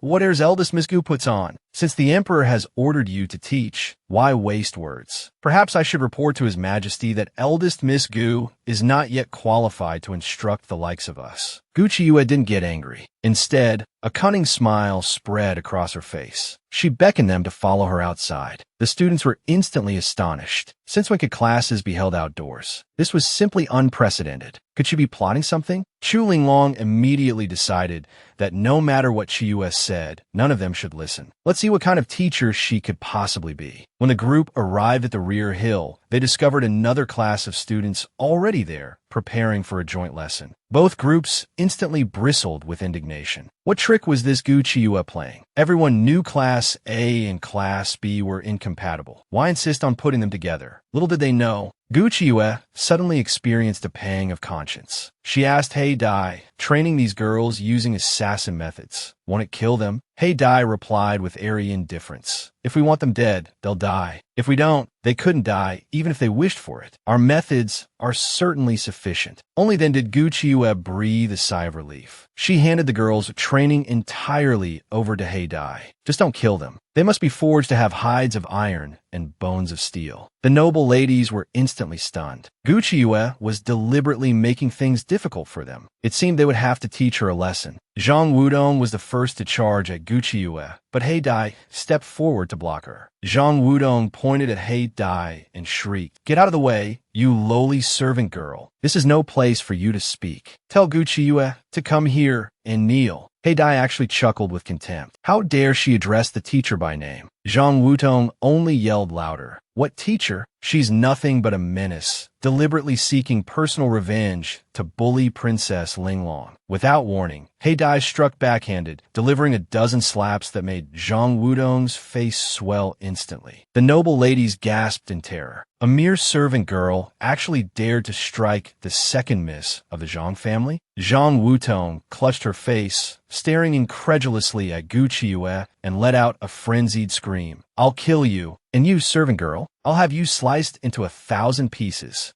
Gu Qiuyue provoked her with a smile. "Go ahead and kill, if you wish. Don't just stand there shouting and making a fool of yourself. Need me to hand you a knife?" Chu Linglong interjected disapprovingly. "Eldest Miss Gu, you truly are something else. Aren't you afraid of offending people by acting so barbaric and unreasonable?" Gu Qiuyue couldn't help but laugh, though it was laced with anger. Still calling her eldest Miss Gu, it seemed they held absolutely no regard for her, their teacher. Since that was the case, they would have to accept punishment. A bit of horse dance practice would do, for starters. Upon hearing this, Chu Linglong burst into arrogant laughter. "Do you really think anyone cares to listen to you now?" She immediately turned and issued an order. "Gu Qiuyue is utterly unfit to teach us. Go find a dean right now. I will seek an audience with Her Majesty the Empress. Otherwise, this is unfair." The crowd instantly erupted in indignation, clamoring to seize Gu Qiuyue. But Gu Qiuyue, her anger turning into a cold smile, retorted, "You want to bind me? First, see if you even have the capability." She immediately commanded He Dai, "Tie up all these pampered young ladies. Then, send them where they truly belong." He Dai instantly waved her hand, and a troop of shadow guards appeared silently. Now everyone was truly frightened. None of them had the manpower to fight against shadow guards. Zhang Wutong, however, remained defiant. "Who says we have no one? Do you really think Princess Linglong doesn't have experts by her side?" "Indeed," Chu Linglong sneered. "Don't think you're the only formidable one. I like to see just how arrogant you can be." With that, she ordered her people to bind Gu Qiuyue. Instantly, a group of shadow guards materialized before her. Without a word, they launched an attack on Gu Qiuyue. Yet, Gu Qiuyue remained seated, calm and unmoving. Suddenly, like a phantom, He Dai flashed forward, intercepting the deadly blow aimed at her mistress. With a swift countermove, she sent Chu Linglong's guard sprawling. Just when they thought it was over, He Dai directly seized one guard's neck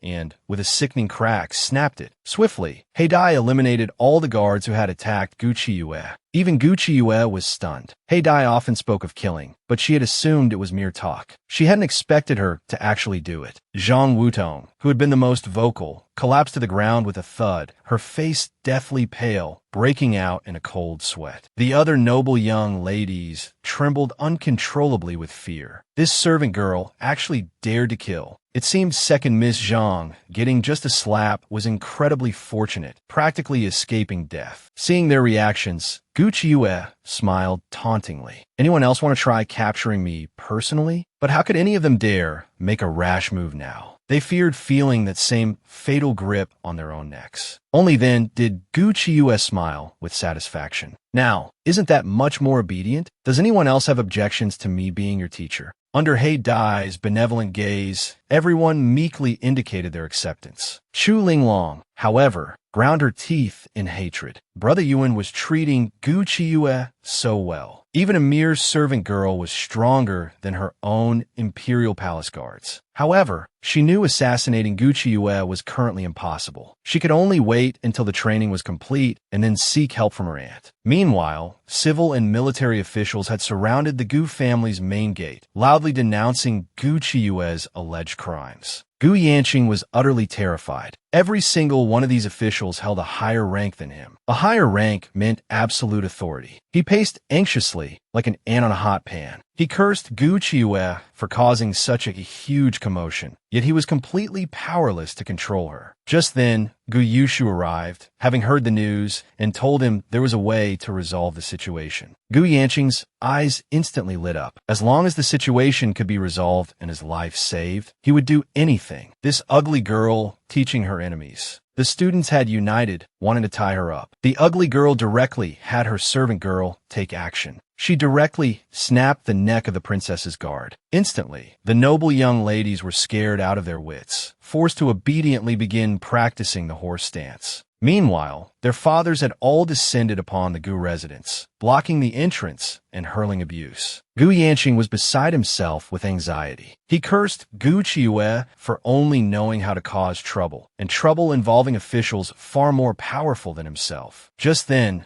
Gu Yushu informed his father that eldest sister had already provided a counter-strategy, simply refused to see anyone. Thus, Gu Yanqing had someone inform the crowd that he was ill and couldn't receive guests. But the civil and military officials, having been blatantly refused entry, were furious enough to explode. They cursed Gu Yanqing for being a coward hiding in his shell. Consequently, they decided not to leave either, blocking the gate to prevent anyone from entering or exiting. They refused to believe the family didn't need rice or flour. Little did they know, Gu Qiue had long prepared for this. She had stocked ample rice at home and even had a plot in the backyard planted entirely with vegetables. The current supply of rice, flour, and vegetables was enough to feed the entire family for 3 months. Only then did everyone breathe a sigh of relief, praising the eldest miss for her foresight. Gu Yanqing, however, felt a twinge of regret. No matter how capable this girl was, she was still female. If she were a son, the Gu family would naturally possess much more. Gu Yushu felt embarrassed even for him. But then again, if his father were smarter, he wouldn't have ended up in this situation. Jing Shiwilian, however, struggled, wanted to go out. Why should the Gu family suffer because of what Gu Qiue had done? Gu Yushu was practically fuming. The people outside were like a crazed mob. Anyone who dared step out would be torn limb from limb. But Jing Shiwilian simply refused to believe it. To her, this son was merely timid and afraid of trouble, always siding against his own family, his heart set on Gu Qiue.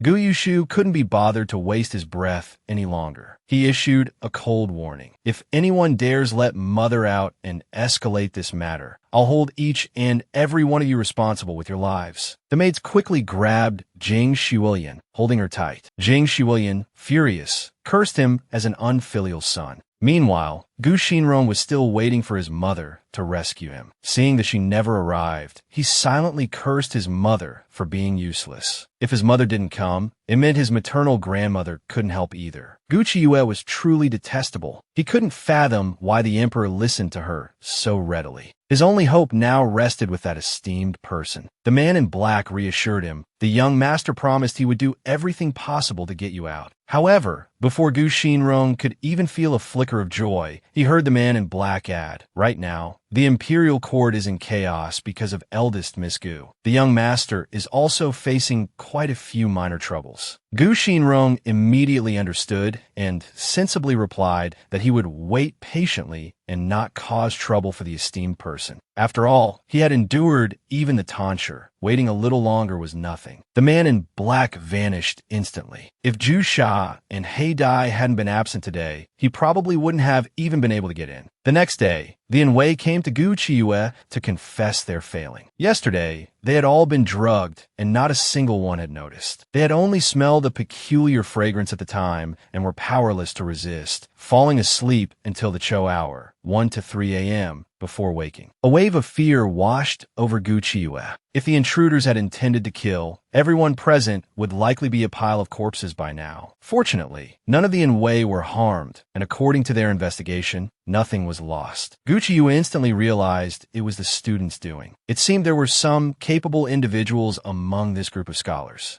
However, she wasn't the least bit nervous. Even their powerful families didn't dare defy the imperial decree to rescue these students. Their hopes were destined to be shattered. Hong Chang couldn't help but worry. These students' patience was wearing thin. A tough battle likely lay ahead. Gu Qiuyue suddenly grinned with excitement. She knew their tricks and had already devised countermeasures. Hong Chang couldn't help but feel a pang of sympathy for those female students. Subsequently, Gu Qiuyue arrived at the training grounds to personally inspect the female students' progress. These past few days, He Dai had been training them using the same methods applied to the Anhui. These noble young ladies must surely despise Qiuyue to the core by now. Hearing this, Gu Qiuyue chuckled. Since they still have the energy to cause trouble, it seems the training is too lenient. Gu Qiuyue immediately headed to the rear hill, where the noble ladies were gathered, whispering amongst themselves. Zhang Wutong shrieked furiously. How dare you treat us, the princesses, like this? Our bodies are noble and precious beyond compare. How dare you do this to them? With that, she rolled up her sleeves and charged forward. Gu Qiuyue retorted sharply. If you lack the ability but insist on sticking your neck out, don't step forward so easily. You only make yourself look foolish and laughable. Zhang Wudong was rendered speechless. Princess Linglong scoffed disdainfully. What a waste. Can't even handle a few words from Gu Qiuyue. Utterly disgraceful. Then, Chu Linglong feigned grievance, accusing Gu Qiuyue. Must you oppose me time and time again? Gu Qiuyue almost laughed out loud in exasperation. You think far too highly of yourself. I don't regard you that importantly. But Chu Linglong refused to believe her. You clearly know Brother Yuan holds me in his heart. You can't accept it, so you deliberately make things difficult for me. Blame me if you must, but why take it out on so many others? Gu Qiuyue was simply speechless. Was this princess deaf? Couldn't she understand plain language? Chu Linglong continued her heartbroken monologue. Now, because of the imperial decree, Brother Yuan has no choice but to marry you. I'll let you win. I promise not to contact Brother Yuan again. Isn't that enough? Just let everyone go. Gu Qiuyue had to admire her thick skin. What a performance. Shall I find someone to write a play for you to star in? Hearing this, Chu Linglong looked on the verge of tears. I was merely speaking the truth. How could you compare me, a dignified and noble princess, to an actress? Instantly, the crowd erupted in indignation, accusing Gu Qiuyue taking advantage and still complaining. The princess is already willing to withdraw, yet you still pick on her. Zhang Wudong jumped out again, clamoring and inciting everyone to seek justice for the princess. Gu Qiuyue felt nauseated, utterly unable to tolerate it any longer. Are you incapable of understanding human speech? All of you, stand properly. Anyone who moves out of line will find the coming days very unpleasant. Zhang Wutong raged furiously. Aren't you afraid that Lord Yuan will see you like this and decisively divorce you? Gu Qiuyue burst into laughter. I'm thinking of divorcing him. I've never relied on men. The crowd froze as if struck by lightning. Divorce Lord Yuan? This woman truly dared to say such things. Gu Qiuyue smiled and took the whip. Since you say my future days will be difficult, then I'd better enjoy the good days first. The emperor decreed that the ugly woman should become a teacher at the Premier Academy. But the female students were disobedient, constantly clamoring to cause trouble. Gu Qiuyue directly drew her whip, cracking it fiercely. Let me see who dares to move. This whip of mine shows no mercy. To prevent these young ladies from causing her harm in the future, Gu Qiuyue decided to intensify their training this time, drilling them relentlessly. The noble young ladies were all trembling with fear. This woman was clearly threatening them. Zhang Wudong was contemplating whether to step forward. He wanted to impress the princess, yet he feared being targeted by Gu Qiuyue.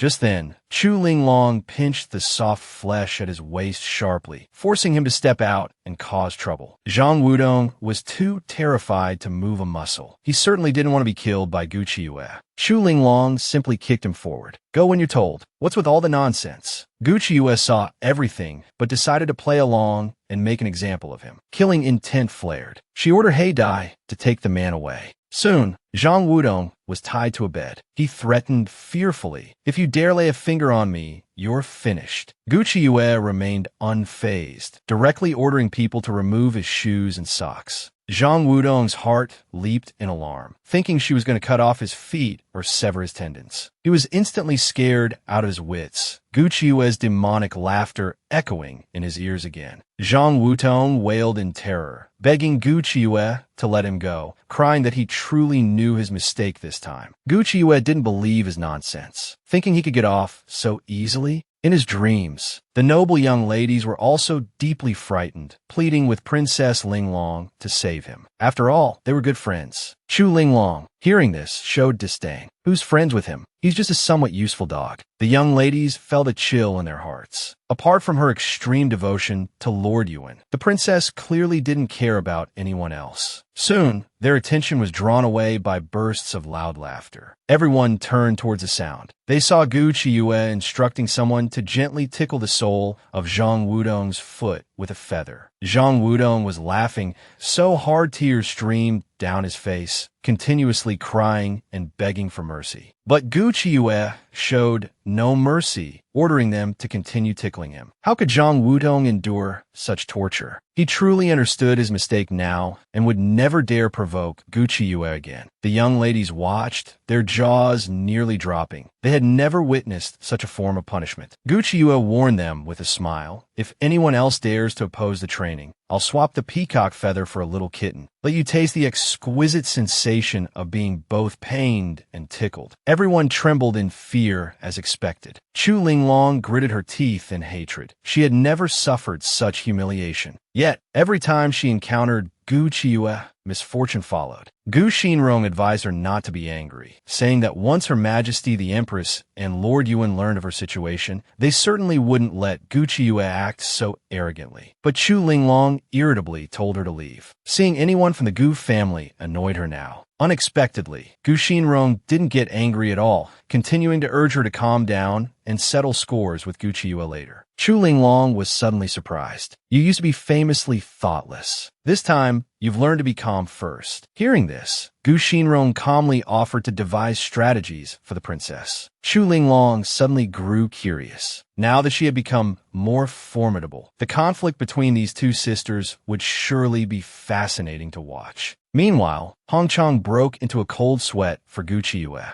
She had offended Chu Linglong badly. The other party would definitely find a way to eliminate her. Gu Qiue, however, showed no fear, continuing to order an increase in the training intensity. She made everyone assume the stance, balancing books on their heads as they practiced. This was how her master had taught her back then. The noble young ladies felt like they were going mad. At the same time, the male students were still undergoing survival training in the forest. Yansen had developed a high fever, and their food had been stolen. Zheng Jingming was practically dying of anger. These people completely disregarded the bigger picture. Continuing like this would only lead to everyone's ruin. Wang Ku and his group smirked triumphantly. "Serves you right for listening to Gu Qiue instead of siding with us." Yin Sen finally saw the true colors of those around him. From now on, he would know who was truly worthy of regard. Wang Ku and his companions mercilessly left with the food. "This place is crawling with mosquitoes, insects, snakes, and ants. It's too dangerous. You guys could just stay here and keep being stubborn. We won't disturb you." Yin San, Suda, and Zheng Jingming glared fiercely after them, feeling an old anger stuck in their chests, unable to swallow it down. They were truly infuriated to death. However, Suda was a bit puzzled. Why hadn't Zheng Jingming left with the others? Zheng Jingming wasn't that foolish. Here, he could be their friend. Over there, he would only be their slave. Naturally, he chose this side. But Yen San's expression darkened. They were being forced to endure this cruel jungle trial. It seemed eldest Miss Gu had no intention of letting them off easily. Zheng Jingming believed Gu Qiue wouldn't actually kill them. She would surely send someone to rescue them. But Yen San's tears flowed uncontrollably. He feared they would both be long gone by then. Who knew that just as the words left his mouth, a red silk sash drifted down, looking incredibly familiar. Sure enough, Gu Qiue suddenly appeared behind the tree, looking at them with a helpless expression. "Your constitutions are fundamentally useless." Yan Sin stared blankly at her, feeling as though she were a savior. Even the scar on her face seemed somewhat more appealing. This was clearly a little fairy maiden descended from the heavens. But the moment the fairy maiden opened her mouth, it was a barrage of criticism. How can the two of you be so weak? How can you lead others like this? You must intensify your training upon returning. Only then did Yin-san react. They were finally saved. Gucci US scoffed dismissively. If you died, who would become the pillars of our nation? Zheng Jingming, receiving no praise, felt somewhat disheartened. We have disappointed Instructor Gu. We couldn't even last 4 or 5 days and delayed the training. But Gu Chiyue was full of confidence. There isn't an illness under the heavens I cannot treat. I guarantee your training will not be delayed. Zheng Jingming then remembered. Chiyue was the disciple of Madame Du. Such minor ailments were naturally nothing to her. Hearing him respectfully call her Instructor Gu, it seemed he had finally acknowledged her status as their instructor. Indeed, yet this woman, with just a single needle, could restore vitality to the gravely ill. The disciple from the Wang Ku family, who had originally spread rumors to harm her, had since become her devoted admirer. This time, it truly knocked over the domineering general's vinegar jar. Just moments ago, Gu Chiyue had come to check the progress of the jungle training, only to find Yin-san and Suda nearly dead from illness. In order not to delay the subsequent training, she directly employed the ghostly 9 needles technique. Swish, swish, swish. The needles rapidly pierced Yin-san's body. Suda's jaw nearly dropped in shock. This was a lost medical art. Legend had it that it could make one forget pain and unleash their potential. He never expected Gu Chiyue would know it, let alone be so proficient. Then, Gu Chiyue grabbed him. Swish, swish, swish. Several more needles were applied. Suda's cheeks suddenly flushed crimson, completely unlike his usual mature and composed self. Zheng Jingming merely found it strange, not understanding what was happening to Suda. But when he turned his head, he saw Yin-san, who had been on the verge of death just moments before, now looking vibrant and full of energy, as if reborn. It was simply incredible. Zheng Jingming was instantly stunned. Just 3 needles, and yet such an effect. Gu Chiyue clapped her hands, finishing the treatment, and reminded them not to just bury their heads in books, but also to exercise their bodies more. Yin-san respectfully thanked her, finally acknowledging her status as his instructor from the bottom of his heart. Gu Chiyue, busy checking on the others, bid them farewell and left. Only after she was gone did the 3 men let out a long breath and relax. Facing Gu Chiyue just now, they had been utterly terrified. Suda also felt that Chiyue possessed a powerful, imposing aura. Yin-san, however, said nothing, merely staring blankly in the direction Chiyue had left. His expression was as infatuated as a devoted fan's. He never thought Gu Chiyue could be so beautiful. If not for the scar on her face, who knew what kind of stunning beauty she would be? Meanwhile, Gu Chiyue was nearly dead from exhaustion. These useless, stubborn brats all required her personal treatment and conditioning. Just then, a figure flashed past nearby. Gu Chiyue instantly looked over alertly. In the next second, a throwing knife flew towards her with a whoosh. Gu Chiyue was startled, catching the knife between her fingertips with a backhand motion. Immediately, she glared menacingly at the culprit. Who knew? The person she saw was actually Yuan Mingxiu. Instantly furious, she pointed at him and cursed. Have you no shame? Are you deliberately trying to kill me? Yuan Mingxiu, however, praised her with a cheeky grin. Miss Gu is indeed agile. Saying this, he suddenly leaned in close, staring straight at her. Gu Chiyue's face flushed red from his gaze. She deliberately asked fiercely, "What are you doing so close?" Yuan Mingxiu immediately pulled her into his arms. "This prince will get close if I want, hold you if I want." Gu Chiyue struggled desperately in embarrassment. "You rogue, I am not your wife yet. Don't touch me." But Yuan Mingxiu refused to let go. "It's only a matter of time anyway. The emperor's decree has been issued. Our parents and families have all agreed. You can't escape in this lifetime." Gu Chiyue poked his chest defiantly. "Don't think I'll compromise just like that. Let me tell you, it's not that easy." Yuan Mingxiu naturally knew this. My Chiyue has never been an ordinary woman. Whatever she said went. Gu Chiyue quickly changed the subject in embarrassment. "What is it you really want this time? Don't tell me you're worried about these people." Yuan Mingxiu's expression instantly turned cold upon hearing this. Of course, he wasn't reassured. This time, Gu Chiyue bristled. "Isn't this what you asked for? With so many people, I already find it troublesome enough." Little did she know, when Yuan Mingxiu spoke of not being reassured, he meant he wasn't reassured about Gu Chiyue. Those male students, each one handsome and dashing, from prominent families, placing you among them. How could I possibly be at ease? Moreover, he thought, among this batch of students, there's also a Xiao Muan. That's Gu Qiue's former flame. Hearing this, Gu Qiue couldn't help but stifle a laugh. Lord Yuan, could it be that you're jealous? Yuan Mingxiu coldly turned his head away, too embarrassed to know what to say. Gu Qiue, however, wore a mischievous grin and teased. So, Lord Yuan also has days like this, getting worked up over such a small matter. Yuan Mingxiu instantly flushed with shame and anger, gripping her shoulders tightly to stop her from speaking further. Seeing him like this, Gu Qiue froze for a moment. After struggling internally for a long while, she finally voiced the question that had been weighing on her heart for so long. Yuan Mingxiu, do you like me? The words came out haltingly, but at last they were spoken. Yuan Mingxiu stared blankly, speechless. The question had come too suddenly. Dissatisfied, Gu Qiue pressed him relentlessly. Quick, tell me, do you like me? Yuan Mingxiu gathered his courage, opened his mouth, but just as he uttered the first word,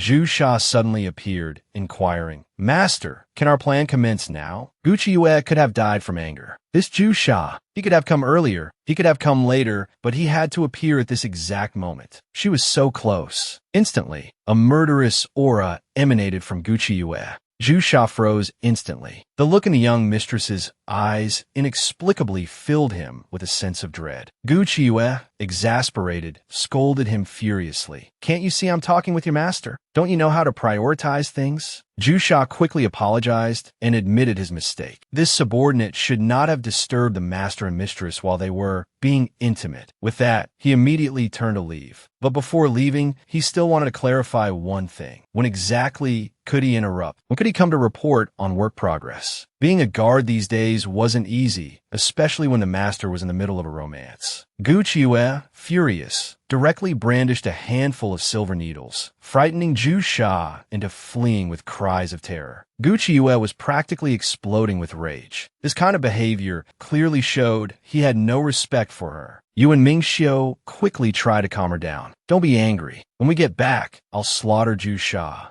Zhu Sha instantly burst into tears. Master, to please the mistress, have you no shame? Do guards have no human rights? But Gu Qiue still wasn't satisfied. Just slaughtering him like that? That's letting him off too easily. I'm going to find him a wife. And it must be a wife he can neither strike nor scold. A wife he can neither truly hate nor truly love. Zhu Sha felt as if struck by lightning. Isn't that too cruel? You might as well just kill me. A beautiful young maiden and a domineering general falling in love. But there's always an oblivious guard interrupting them. Gu Qiue was about to go mad with frustration. These guards must be doing it on purpose. Yuan Mingxiu quickly urged her not to be angry. Once we return, I'll slaughter Zhu Sha to vent your anger. But Gu Qiue felt that was too lenient. Better to find him a wife. Find him a wife he can't hit, can't scold, can't touch, and can't love. Yuan Mingxiu indulgently agreed to everything. As long as you can find one, I will make him marry her. You are the mistress of the Yuan household and also half his master. This matter is naturally yours to decide. Zhu Sha collapsed, clutching his head and weeping bitterly. The other guards nearby gloated over his misfortune. Seeing this, Yuan Mingxiu chuckled. Since you are the mistress of the Yuan residence, then not just Zhu Sha, but the marriages of all the guards and servants will be troubling. Madam, the guards instantly felt as if struck by lightning. Master, are those words even human? Meanwhile, the pampered young masters were still struggling in the jungle. The son of the Minister of Rights kicked aside a nearby student. Staying here with these useless fools. I'll go crazy sooner or later. I came here to enjoy myself, not to do manual labor.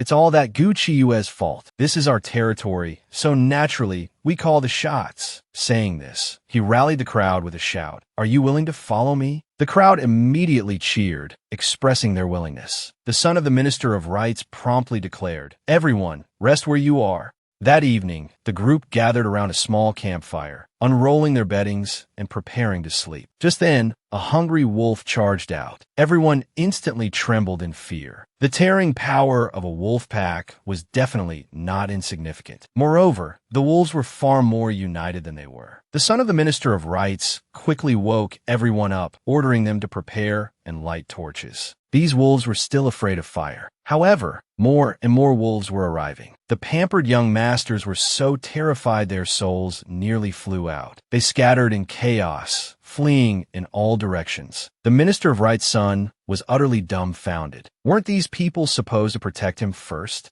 Zhao Zayan proved more reliable, quickly shouting for everyone to climb the trees. Instantly, with rustling sounds, the group began scrambling upwards. Fortunately, Gu Qiue's unconventional training methods, involving dog chases and cat bites, had inadvertently equipped them with essential self-preservation skills. Just then, the Wolf King threw its head back and let out a long howl. With a single awoo, the wolf pack, eyes gleaming fiercely, began their attack. Cold sweat dripped down the backs of the terrified young masters. The Minister of Right's son, especially, was wailing in fear. This time, they were surely going to die here. It was Zhao Zayan who first regained his composure, rallying the others to unite. Since death seemed inevitable, they might as well fight side by side. As youths, they ought to be rebellious, ought to be fearless. Fired up, the group's fighting spirit ignited. To hell with it. If they had to die, they'd die fighting. They would take them on. Gu Qiue arrived at high speed, just in time to witness this scene. A wave of gratification washed over her. These youngsters had finally grown up. Since the objective of her training had been achieved, Gu Qiue wouldn't let any real harm befall them. Instantly, she leaped down, landing gracefully before the Wolf King. The Wolf King seemed to sense her dangerous aura, merely holding its ground in a silent standoff, not launching an attack. Yet, in the eyes of the young masters at this moment, Gu Qiue was like a celestial fairy descended from the heavens. Zhao Zayan, however, observed clearly. The Wolf King didn't seem inclined to attack Gu Qiue. Suddenly, Gu Qiue let out a cold laugh. I'll give you one chance. Retreat now. Otherwise, if I make a move, your pride won't be able to take it. The pampered youths were instantly stunned. Were they hearing things, or had Gu Qiue gone mad? Just because the Wolf King possessed intelligence didn't mean it could understand human speech. Was she tired of living and deliberately seeking death? The Minister of Right's son cursed inwardly, thinking women were useless. If the Wolf King actually listened to her, he'd chop off his own head and let her kick it like a ball. But no sooner had the thought crossed his mind than the Wolf King tucked its tail between its legs and fled, as if it had seen something terrifying. The young master's jaws nearly dropped in shock. That whimper from the Wolf King just now had indeed sounded soft and pitiful. Gu Qiue stood with her hands on her hips, beaming triumphantly. Congratulations, you're saved. Soon, the news spread like wildfire. Everyone knew that the eldest daughter of the Gu family had trained the academy students into complete submission. This is all thanks to receiving our Lord's personal guidance. Yu and Mingxiu felt a sense of shared honor upon hearing the news. Only Zhu Sha was sighing heavily. The other guards found it strange. Isn't the mistress our Lord found for us quite capable? It brings us honor. Why are you so unhappy? Zhu Sha was utterly exasperated. Haven't you seen what our Lord has become now? The guards thought he seemed quite normal, still as handsome as ever. Zhu Sha scoffed, almost laughing in frustration. Normal? The man's practically besotted. Before, he was carrying boxes for the mistress. Now, he's constantly cleaning up her messes and fiercely protecting her. The guards were taken aback. Lung stunned. Thinking carefully, it seemed to be true. A thunderclap seemed to echo in their minds. Did this mean they would have to defer to the mistress from now on? They absolutely couldn't afford to offend the mistress. What if, in the future, she arranged for them to marry ugly wives? That was a matter concerning their entire lives. Zhu Sha had seen it coming long ago. The hierarchy in this household was already clear. They needed to plan ahead. Suddenly, a demonic voice sounded from behind him. Zhu Sha, has this prince been too good to you lately? The guards hastily knelt in salute, realizing they had embarrassed themselves right in front of the fifth prince. Zhu Sha was doomed now. Daring to gossip about the Lord behind his back, he truly had guts. Yu and Mingxiu sneered mockingly. Weren't you quite talkative just now? Why are you acting like a coward all of a sudden?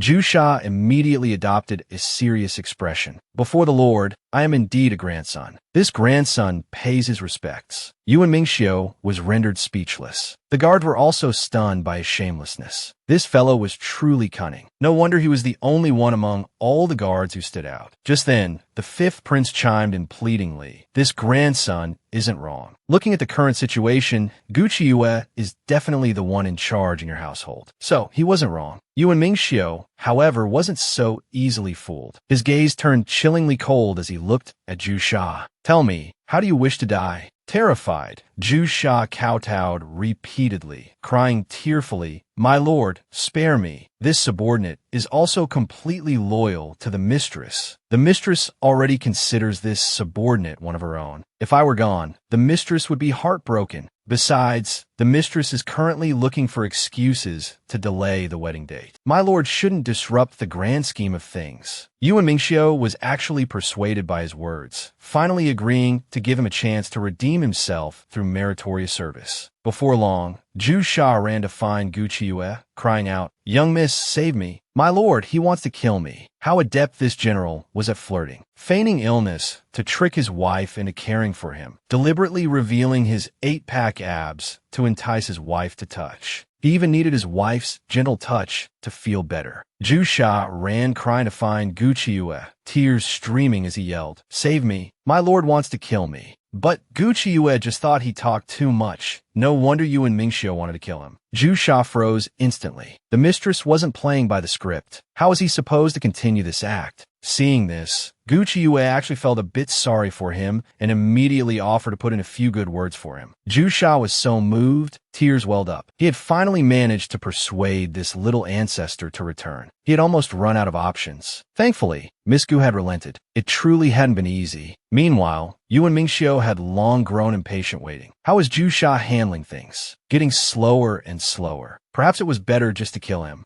Then, his mind began to spin with uncontrollable speculations. Could it be that Qiuyue wanted to break off the engagement again? Just then, a familiar voice came from outside the door. It was Gu Qiuyue, requesting entry to the residence for an audience. Yuan Mingxiu's eyes instantly lit up. He immediately proceeded with the planned deception. Thus, as soon as Gu Qiuyue arrived, she heard that Yuan Mingxiu had unexpectedly fallen ill. And Wei, with a face full of sorrow, explained that his lord had been severely poisoned in his early years, and now, angered by Zhu Sha, the poison had flared up, causing an uncontrollable illness. Zhu Sha pounded on the door, crying exaggeratedly, "It's my fault for handling things poorly. My reckless words. It's I who have harmed my lord. Miss Gu, I entrust my lord to you." Gu Qiuyue watched with a complicated expression. When did this master and servant become such drama queens? Their act was so fake, it was hard to watch. Still, she played along. "What illness haven't I seen? You can rest assured."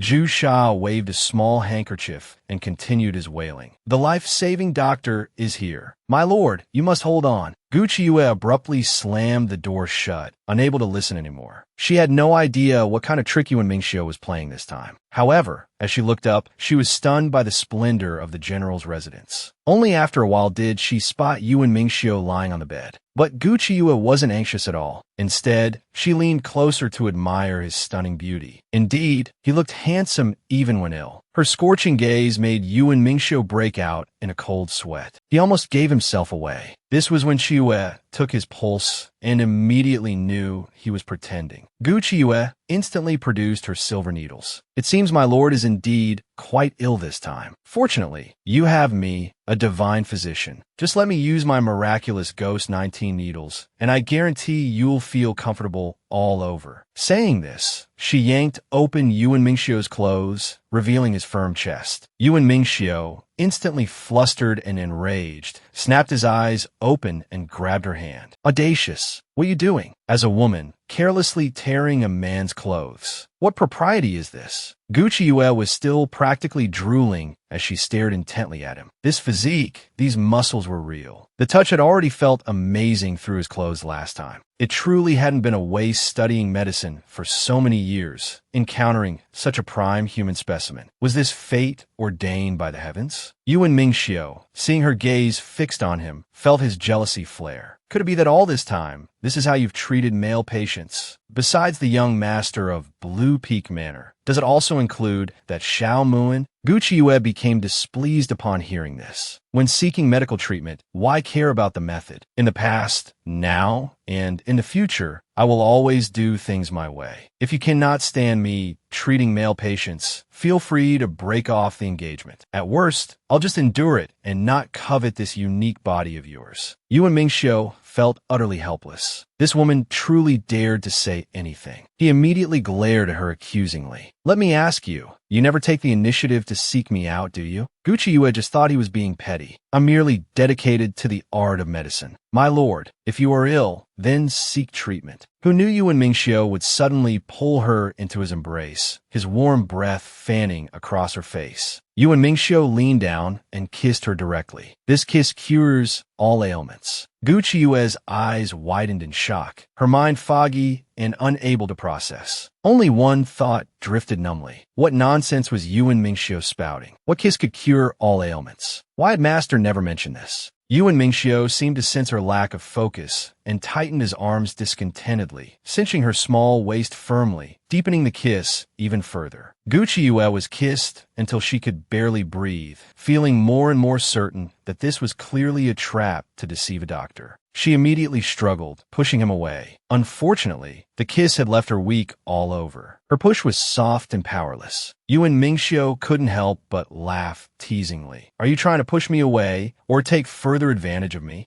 Gucci Yue then realized her hand was pressed against his firm chest muscles. She gasped, quickly pulling her hand back as if it had been scalded. Yuan Mingxiu continued with a mischievous smile. Miss Gu, a young maiden yearning for love, confined to her chambers and eager for marriage. I can understand. However, I must advise you, miss, not to forget a woman's modesty. With the wedding date approaching, there's no need to be overly hasty. Gucci instantly felt her lungs might explode with anger. Who was the one breaking the rules just now? Yuan Mingxiu, however, wore a look of blissful satisfaction, remarking, "This kiss truly is the cure for all ills. I feel much better now. Divine Dr. Gu, you may leave." Gucci Yue furiously wiped her lips. Yuan Mingxiu, you treacherous villain. You win this round. Just then, Chu Linglong suddenly kicked the door open. Unexpectedly, she saw the two of them with disheveled clothes, locked in an intimate embrace. Chu Linglong was instantly aghast. Brother Yuan, aren't you gravely ill? What is going on here? Zhu Sha quickly tried to explain. This is all a misunderstanding. Miss Gu was diligently treating His Highness. Gucci Yue was startled too. Chu Linglong would probably want to fight her to the death this time. She quickly jumped up, hastily straightening Yuan Mingxiu's clothes, pretending nothing had happened. But Chu Linglong wasn't buying it, pointing at Gucci Yue and screaming furiously, "You vile woman! What did you just do to Brother Yuan? Did you use some wicked poison?"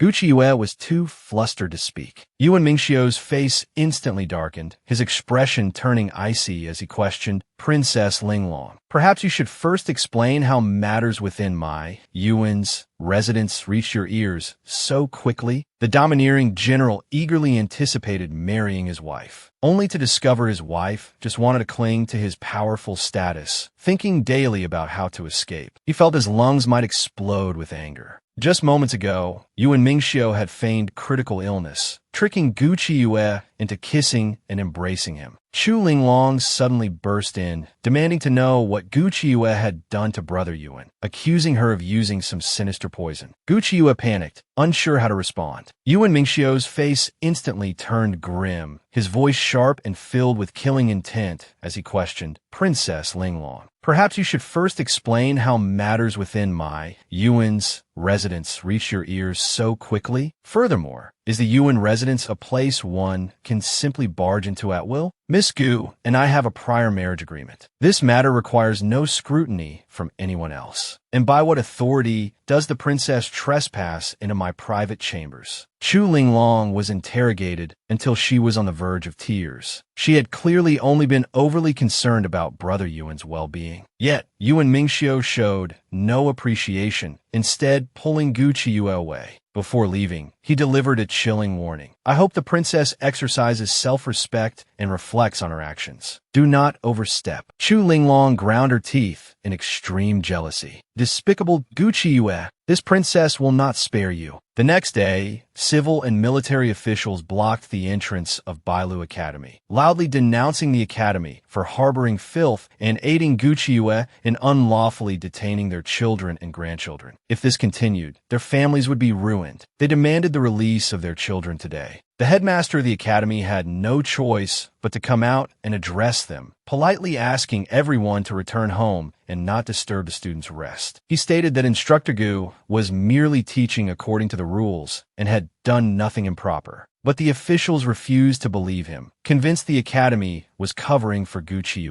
Since the academy wouldn't act, they would storm in, capture Gucci, and force her to reveal the children's whereabouts. The officials surged forward like a swarm. Just as a fight was about to break out, at the critical moment, Yuan Mingxiu arrived with troops, his imposing aura instantly intimidating the entire crowd. The civil and military officials were instantly terrified. It was Yuan Mingxiu, the one who killed without batting an eye and showed deference to no one. The crowd quickly formed two neat lines, respectfully bowing to Yuan Mingxiu. Yuan Mingxiu scanned the crowd with an amused smile, calling out the names of everyone present. Why are you all dressed like this? Are you investigating the people's livelihood or making unannounced visits in disguise? The civil and military officials covered their faces in shame, feeling they had lost all face for a lifetime. They could only force smiles and explain it was all a misunderstanding. Yuan Mingxiu couldn't be bothered wasting words on them and walked straight into Bailu Academy. The officials immediately felt indignant. Under these circumstances, why was he the only one allowed inside? Unexpectedly, Yuan Mingxiu suddenly declared, "I have specifically dispatched troops here to help protect this century-old academy. The academy represents the future of the nation. Even if chaos erupts elsewhere, I will exert my utmost effort to safeguard this place." Only then did the old headmaster breathe a sigh of relief. After all, with such collective unrest, there was no guarantee someone wouldn't try to fish in troubled waters, engaging in vandalism, robbery, and arson. However, despite this, the academy was in its current state of turmoil precisely because of this rascal's schemes. The headmaster felt not a shred of gratitude. Soon, Gucci heard a maid report that Lord Yuan had entered the academy directly with his soldiers. Hearing this, Gucci was somewhat surprised. What sort of act was this fellow putting on now? She immediately got up to investigate, rushing over in a hurry. It wasn't until she saw Yuan Mingxiu safe and sound that she finally relaxed. Thank goodness he was all right. Yuan Mingxiu looked slightly surprised. "Did you think those useless individuals outside could actually do anything to me?" Gucci felt a little embarrassed. After all, those people were not ordinary. Yuan Mingxiu, however, smiled arrogantly. "Do you think I am someone they can harm at will? However, you should also start making preparations." Hearing this, Gucci looked completely bewildered. Everything at home, the academy, and the Yuan residence had been taken care of. What other preparations were needed? Yuan Mingxiu indeed took her hand and said softly, "Wait until this matter is concluded. You are to marry me, become my most important person. I have waited for you for a very long time, you know, waiting for you to draw near me, rely on me, waiting for you to become my wife." Gucci was instantly stunned. Wasn't that marriage agreement just a measure of convenience? Yuan Mingxiu immediately pulled her into his embrace. "Surely you didn't think that my being your backer came without expecting anything in return? Or did you think marrying me was just putting on a show?" In truth, this was exactly what Gucci thought. This man was someone she had once disciplined, and also a powerful figure she wanted to latch onto. But he could never possibly become her man, Gucci's man. Yuan Mingxiu's expression instantly turned grim. "You dislike me?" Hearing this, Gucci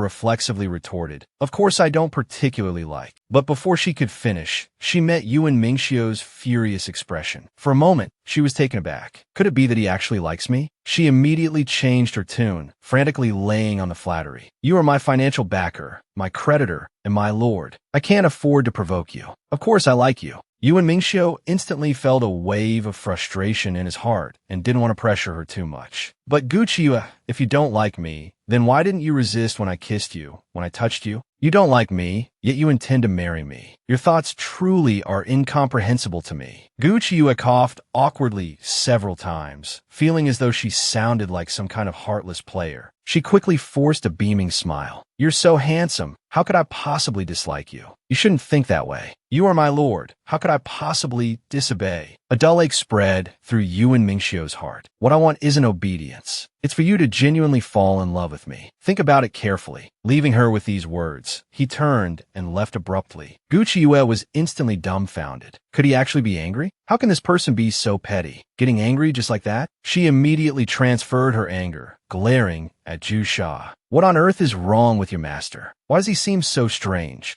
Zhu Sha's gaze was utterly resentful. Isn't that something you should be asking yourself? And so, Jusha began various attempts at emotional guidance. Little did they know that Yuan Mingxiu, who had seemingly left heartlessly, was secretly hiding around the corner, eavesdropping. The domineering general was hiding to listen to his wife's inner thoughts, only to discover she merely saw him as her boss and was solely focused on delaying the wedding and running away. He was instantly so furious he could have clawed the wall. Jusha, playing wingman, couldn't help but chime in, "Miss Gu, if you truly don't like my master, then you shouldn't lead him on. To finish the act and then take no responsibility is far too improper." Gucciue instantly looked innocent. "How did I lead him on?" Jusha instantly exploded, calling him dear and beloved all day long. "Don't you even think about whether those loving words sound embarrassing coming from you? My lord has never been in a relationship before. Hearing you say like so insincerely, how could he not be angry?" Gucciue was pushed back and felt rather displeased. "What gives you the right to say that? Do you have a lot of experience in relationships? Or perhaps you've liked someone before?" Being questioned so intensely, Jusha's face turned green. In the end, he actually fled in disarray. Gucciue just found it baffling. Why did he run off halfway through speaking? Hong Chang was so amused she nearly burst out laughing. Gucciue looked at her quizzically. "What are you laughing at? Do you also think Yuan Mingxiu is crazy? I've done everything, yet he's still not satisfied. Clearly, I'm the one getting the short end of the stick by marrying him." Hong Chang could only counsel patiently. "Do you ever find yourself thinking about Lord Yuan constantly when you don't see him? How would Gucciue know about this? Every time, before I even start thinking about him, he just appears on his own." Hong Chang felt utterly helpless. "Then, do you ever feel a surge of anger, a sourness, a particularly uncomfortable feeling when you see Lord Yuan close to other women? Surely you must have felt this kind of emotion." Chiyue couldn't help but laugh. Yuan Mingxiu's icy face scares away all the women in the capital. If I weren't trying to latch onto his powerful coattails, I'd probably be scared off too. Hong Chang felt a headache coming on. People have hearts of flesh, but you, miss, haven't felt a flicker of affection and are only thinking of running away. If your future husband heard this, wouldn't his heart turn cold? Little did they know that Yuan Mingxiu, hiding around the corner, was already seething, almost splitting apart with anger. Zhu Sha felt a pang of sympathy for his master. Hearing the woman he liked profess her indifference was bad enough. Miss Gu's ability to be even more dajiren, demoralizing/crushing, was truly something else. Hong Chang pressed on relentlessly. "Then if Chu Linglong got close to Lord Yuan, kissed him, hugged him, would you still not be angry?" Gucciue merely imagined the scene. Instantly, her face contorted with fury, radiating waves of killing intent. Hong Chang jumped in fright. It seemed the name Chu Linglong truly packed a punch. Sure enough, Gucciue roared fiercely. "Chu Linglong. Just seeing her makes me dislike her intensely." Hong Chang quickly seized the opportunity to guide her. "But do you know the real reason you detest her? Even when mentioning those you hate most, you don't show such extreme aversion. And perhaps you've never realized how happy seeing Lord Yuan makes you." Hearing this, Gucciue was momentarily stunned. Could it be? I actually really like Yuan Mingxiu. If she thought about it carefully, it seemed somewhat plausible. Gucciue fell into deep contemplation. Seeing this, Zhu Sha smiled and tried to console his master. "Miss Gu actually quite likes you, master. She's just a bit oblivious, not very sensitive when it comes to matters of the heart. Hence she loves without realizing it." Yuan Mingxiu's face instantly turned cold. "My woman? Is she someone you can casually comment on? Go back to the training camp and attempt the heavenly trial pass. Don't come back until you clear the 9th gate." Zhu Sha felt as if struck by lightning. This was practically a death sentence. He couldn't help but whimper and beg for mercy, not understanding what he had done wrong this time. Yuan Mingxiu looked utterly disgusted, disdaining to bother further with this brainless fellow. He immediately threatened viciously. "If you spout any more nonsense, I guarantee your tongue will be gone." The hidden guards silently cursed Zhu Sha for being an idiot. How could he dare to prattle on about the master's romantic affairs? Afterwards, Gucciue spent her time sighing, her mind consumed with the question of like or dislike. Could it be that Yuan Mingxiu is marrying me because he likes me? Do I feel upset seeing Princess Linglong because I also like Yuan Mingxiu? This completely overturned her worldview. I thought of him as a brother, but in the end, I discover what I really want is to sleep with him. Ching Song's jaw nearly dropped upon hearing this. Miss, are those words fit for a human to say? Seeing her reaction, Gu Chiyue was somewhat displeased. Look at you, acting as if I've done something outrageous. I just always considered Lord Yuan a rather important friend. And superior. Ching Song instantly pressed with a serious expression. Don't you often say Lord Yuan is handsome and talk about wanting to sleep with him? Would you have such thoughts about a good friend? Aren't you being a bit too much of a scoundrel, miss? Gu Chiyue was struck hard, reeling, momentarily wondering if she truly was a scoundrel. The thought gave her a splitting headache. Gu Chiyue decided to give up thinking about it. Let's just muddle through. Ching Feng broke out in a cold sweat for her. Miss, please wake up. The problem now is the one you've been provoking has never been a dog. He's a wolf. Meanwhile, the common folk were incensed, gathered around Bailu Academy, clamoring that Gu Chiyue's reputation was ruined, that she was unworthy of being Lord Yuan's wife, and demanding she disappear completely from Bailu Academy. The civil and military officials were startled. Lord Yuan's troops were all here now. Even if they were turned to ash, Lord Yuan could identify every single one of them. If Lord Yuan mistakenly thought they were siding with the commoners, the consequences would be severe. Thus, they thought, if they could persuade the commoners to stop, it might count as making amends. Perhaps Lord Yuan might even give them some opportunities later. The more Gu Shangshu thought about it, the more appealing it seemed. He immediately grabbed a commoner and said, Miss Gu is a good person. She opened an apothecary and teaches. She has done many good deeds. Ganging up on a weak woman like this is shameful. The commoner instantly flew into a rage. Helping that wicked woman speak? You must be a spy who infiltrated the crowd. People like you deserve a beating. With just his rallying cry, the common folk all surged forward. With a thud, they pushed the minister of the household department to the ground. Pinning him down, they unleashed a barrage of fists and kicks. The other officials were terrified. The minister's screams were truly wretched. Soon, the news reached the emperor and Yuan Mingxiu. This ugly woman had beaten the aristocratic scions like dogs. All the civil and military officials wanted to crush her. The common people were also enraged, crowding the academy gates, shouting for her to get out. But she had the formidable general backing her. Whoever dares harm my wife dies. The civil and military officials trembled just thinking about it, terrified of being implicated as accomplices of these unruly commoners. They tried to persuade the crowd to disperse, who knew that just uttering a single good word about Gu Chiyue would result in them being pinned down and violently beaten by the crowd. The officials, bruised, swollen, and aching all over, couldn't help but curse. Truly unruly commoners, utterly lawless and audacious. This situation was simply intolerable. Their sons were still confined within the academy, yet here they were, esteemed ministers, taking a beating. It was infuriating. Just then, the aristocratic scions all climbed over the wall, seeing the wretched state of the civil and military officials.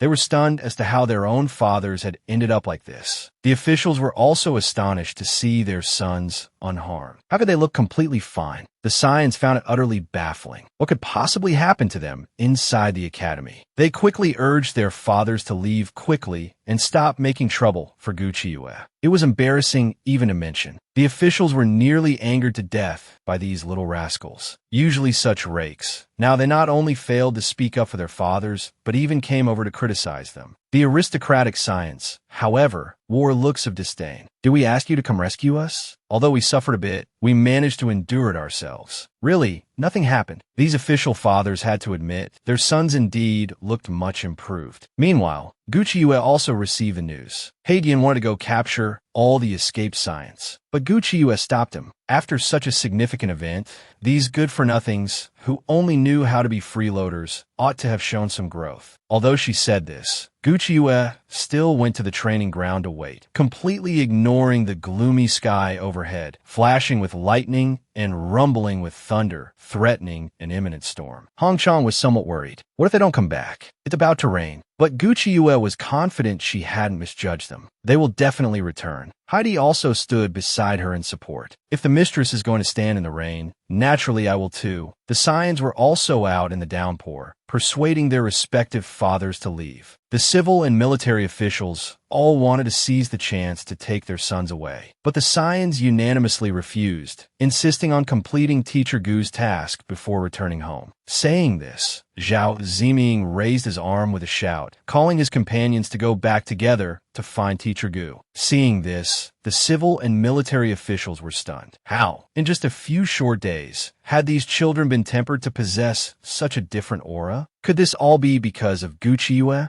Meanwhile, Zhu Sha had already received the news and hurried to report to Yuan Mingxiu. Unexpectedly, the emperor was also there. Upon hearing the news, he grew somewhat curious about Yuan Mingxiu's thoughts. Yuan Mingxiu, however, stated he had no particular thoughts. But some people, after experiencing certain things, won't always remain so foolish. Hearing this, the emperor laughed and chided playfully, "You rascal, still as bold as when you were a child. Aren't you afraid? One misstep could shake the very foundation of the nation." Yuan Mingxiu mused that the current key ministers of the court were already over 50 years old. Their generation of children had lived far too comfortably. If this batch of ministers were to pass, how long could the succeeding generation ensure the court's prosperity? External threats to the nation can be handled by me, the general, but for internal stability to endure, thorough and profound education is imperative. The youth are the true future of the court. The emperor naturally understood this principle. However, he suspected Yuan Mingxiu was orchestrating all this simply for that girl from the Gu family. Yuan Mingxiu instantly looked slightly embarrassed. Zhu Sha, hearing this, secretly chuckled. Experience truly counts. Lit, old ginger is spicier. His Majesty was just blurting out the plain truth. The emperor was also greatly amused and laughed heartily. Once this matter concludes, you should prepare to welcome Gu Qiuyue into your household. Truly, birds of a feather flock together. Her interpersonal skills are really quite lacking. Hearing this, Yuan Mingxiu appeared somewhat displeased. How could he tolerate someone speaking ill of his wife-to-be? Besides, isn't that precisely what your Majesty appreciates about her? Otherwise, why would you have betrothed her to your humble servant? The emperor then voiced concern about Gu Qiue's face. I wonder if she can heal it herself. After all, a woman's appearance remains quite important. Yuan Mingxiu, however, was entirely unconcerned. Qiuyue can heal it if she wishes. If she doesn't, this way is also fine. In any case, what I fell for was never that face. Has your Majesty ever seen an old couple who have served each other devotedly for many years? Beauty fades easily, and a true companion is hard to find. No matter where they are, they always remain each other's most vital protector. He had always yearned for such a beautiful, profound connection. Hearing this, the emperor felt a twinge of guilt. Truly, all of this should not have fallen upon his shoulders alone. The empire can be yours, the emperor conceded inwardly, but the happiness you seek, I cannot provide. Yuan Mingxiu, however, cared little for the throne. What mattered most was that the emperor nurtured his own health. Besides, the martial emperor, or Prince Wu, was known for his kindness and righteousness. He too would make a fine ruler. But the emperor clearly held a different view. Yuan Mingxiu felt it improper to press further and could only turn his attention to Zhu Sha.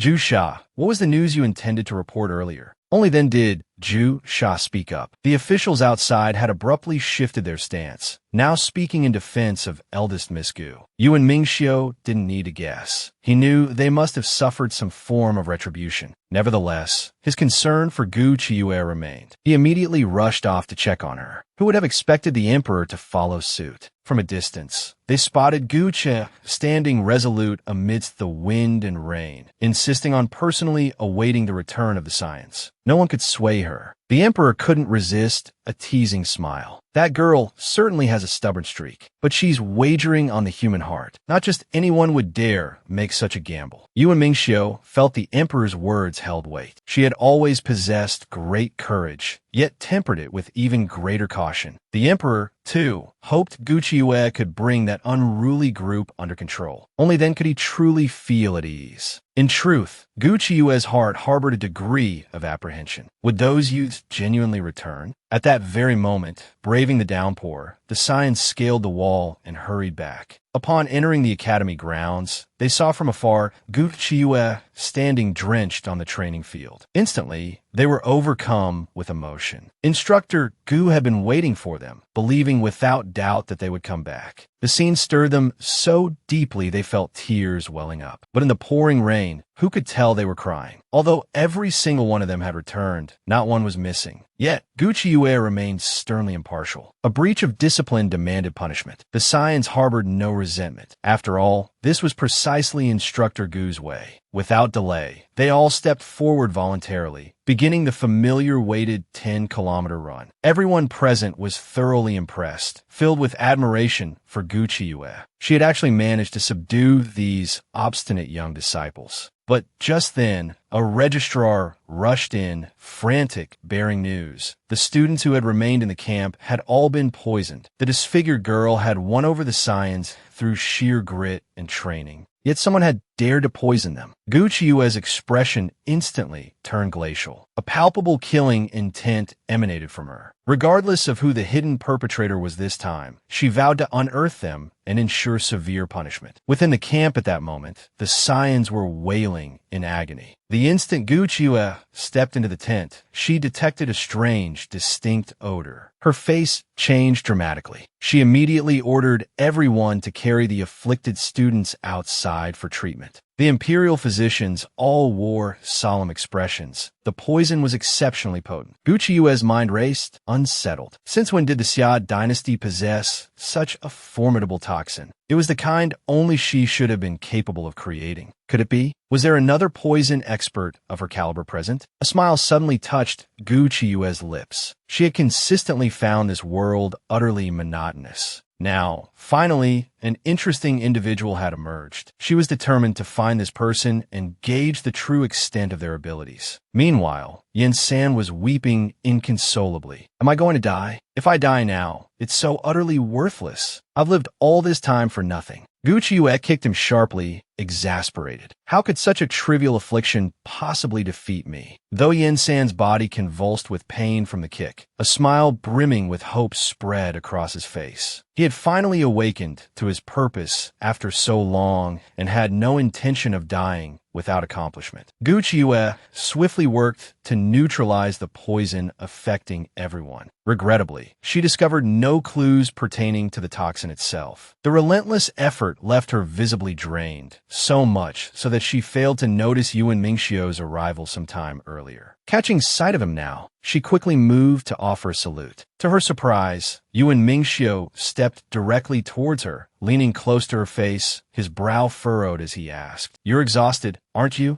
Gu Chiyue genuinely felt it wasn't too bad. These rascals have been rather compliant lately. I likely just appear worn out from a poor night's sleep. Before the words fully left her lips, a hand gently came to rest upon her forehead. The intense heat radiating from her skin caused a wave of fury to surge through Yuan Mingxiu. You're burning with fever, and you didn't even realize it? And you claim to be a physician. How could you be so oblivious? Gu Chiyue touched her own scorching forehead, finding it hard to believe she could be so unfortunate. In the very next instant, Yuan Mingxiu decisively swept her off her feet and into his arms. He fiercely scolded about bad luck. Look at you, just asking for a beating. But even though he was clearly angry, his actions were exceptionally gentle. Gu Chiyue's heart instantly softened. She leaned her body against his chest, her ear pressed against his firm muscles, listening to the steady thump-thump-thump of his heartbeat within. Gu Chiyue couldn't help but stifle a secret smile. She teased him slyly. Do you only ever appear because you're worried about me? Yuan Mingxiu was exasperated into laughter. Does this woman only realize it now? Her denseness is truly terrifying. The Saiyans hid in a corner, watching the drama unfold from the sidelines. This was truly a once-in-a-millennium spectacle, like an iron tree blooming. Lord Yuan had always been imposing, cold, and ruthless. They had never seen him treat anyone so gently. Zhao Ziming broke into a cold sweat for them. Are these guys trying to get themselves killed? Even if Lord Yuan treats Instructor Gu well, what business is it of theirs? Yensen broke out in a cold sweat. If they really caught the attention of both Lord Yuan and Instructor Gu simultaneously, their lives would surely become difficult. Yensen deeply felt these words were reasonable. Lord Yuan and Instructor Gu, they were absolutely two cunning foxes. The Saiyans immediately trembled in fear. Just thinking about the days ahead felt thrillingly dangerous. Meanwhile, Gu Qiuyue was struggling desperately, but she couldn't break free from Yuan Mingxiu's embrace no matter how hard she tried. Her face flushed red with urgency and embarrassment. Being seen by so many people along the way, it was utterly mortifying. Don't you see how everyone is looking at me? My face is practically burning. But Yuan Mingxiu coaxed her softly. You're sick. A few more words, and you'll be delirious with fever. You still have the mind to care about this. Saying this, he gently placed her down amongst the soft bedding. Gu Qiuyue turned over and burrowed under the covers, irritably shooing him out. This guy just loves finding ways to bother me. Yuan Mingxiu couldn't bear to make her angrier, so he quietly left. Just as Gu Qiuyue was drifting off into a hazy sleep, she suddenly heard him return with the imperial physician. She instantly grew impatient. Didn't I say I wanted to rest alone? I can treat myself. Yuan Mingxiu's face immediately turned cold. You'd best listen to me. Be good and let the imperial physician check your pulse. Only when he confirms there's no serious issue will it be acceptable. Gu Qiuyue instantly deflated, unwillingly allowing the physician to take her pulse, still stubbornly muttering about him being troublesome. Fortunately, the physician declared it was nothing serious, just a chill combined with excessive internal heat. A few doses of medicine would resolve it. Gu Qiuyue immediately refused, her face filled with horror. That medicine is too bitter. Just give me acupuncture instead.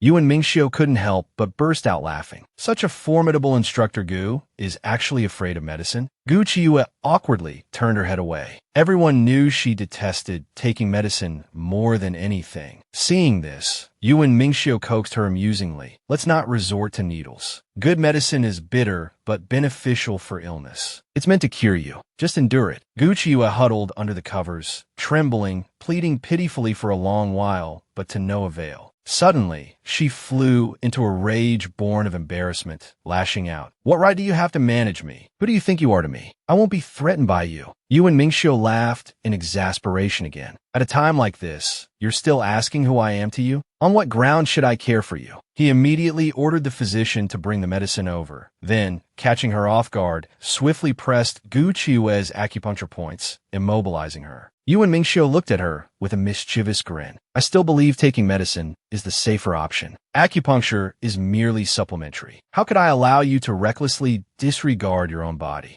Gu Qiuyue roared furiously. You black-hearted Tang Yuan hiding behind a white exterior. Release me at once. Yuan Mingxiu, not understanding the insult, actually thought she wanted to eat sweet dumplings and coaxed her, saying she could have some after finishing the medicine. Gu Qiuyue was practically crying without tears. Damn you, Yuan Mingxiu. You're deliberately tormenting me. You truly are a black-bellied Tang Yuan. Yuan Mingxiu looked at her delicate, seemingly boneless appearance in her frustration and found it utterly adorable. Soon, the imperial physician brought the medicine, but didn't dare approach the fuming Gu Qiuyue to administer it. Yuan Mingxiu immediately took the bowl, continuing to coax Gu Qiuyue to drink. But Gu Qiuyue's eyes were brimming with tears. Do I really have to drink it? How doting could this domineering general be? His wife was sick and refused her medicine, so the general directly immobilized her by pressing her vital points. Holding the medicine bowl, he softly persuaded her, good medicine is bitter, but it benefits the illness. Drink this bowl, and your suffering will lessen. Your illness will truly get better, won't it? Qiuyue, however, looked aggrieved, tears welling. Do I really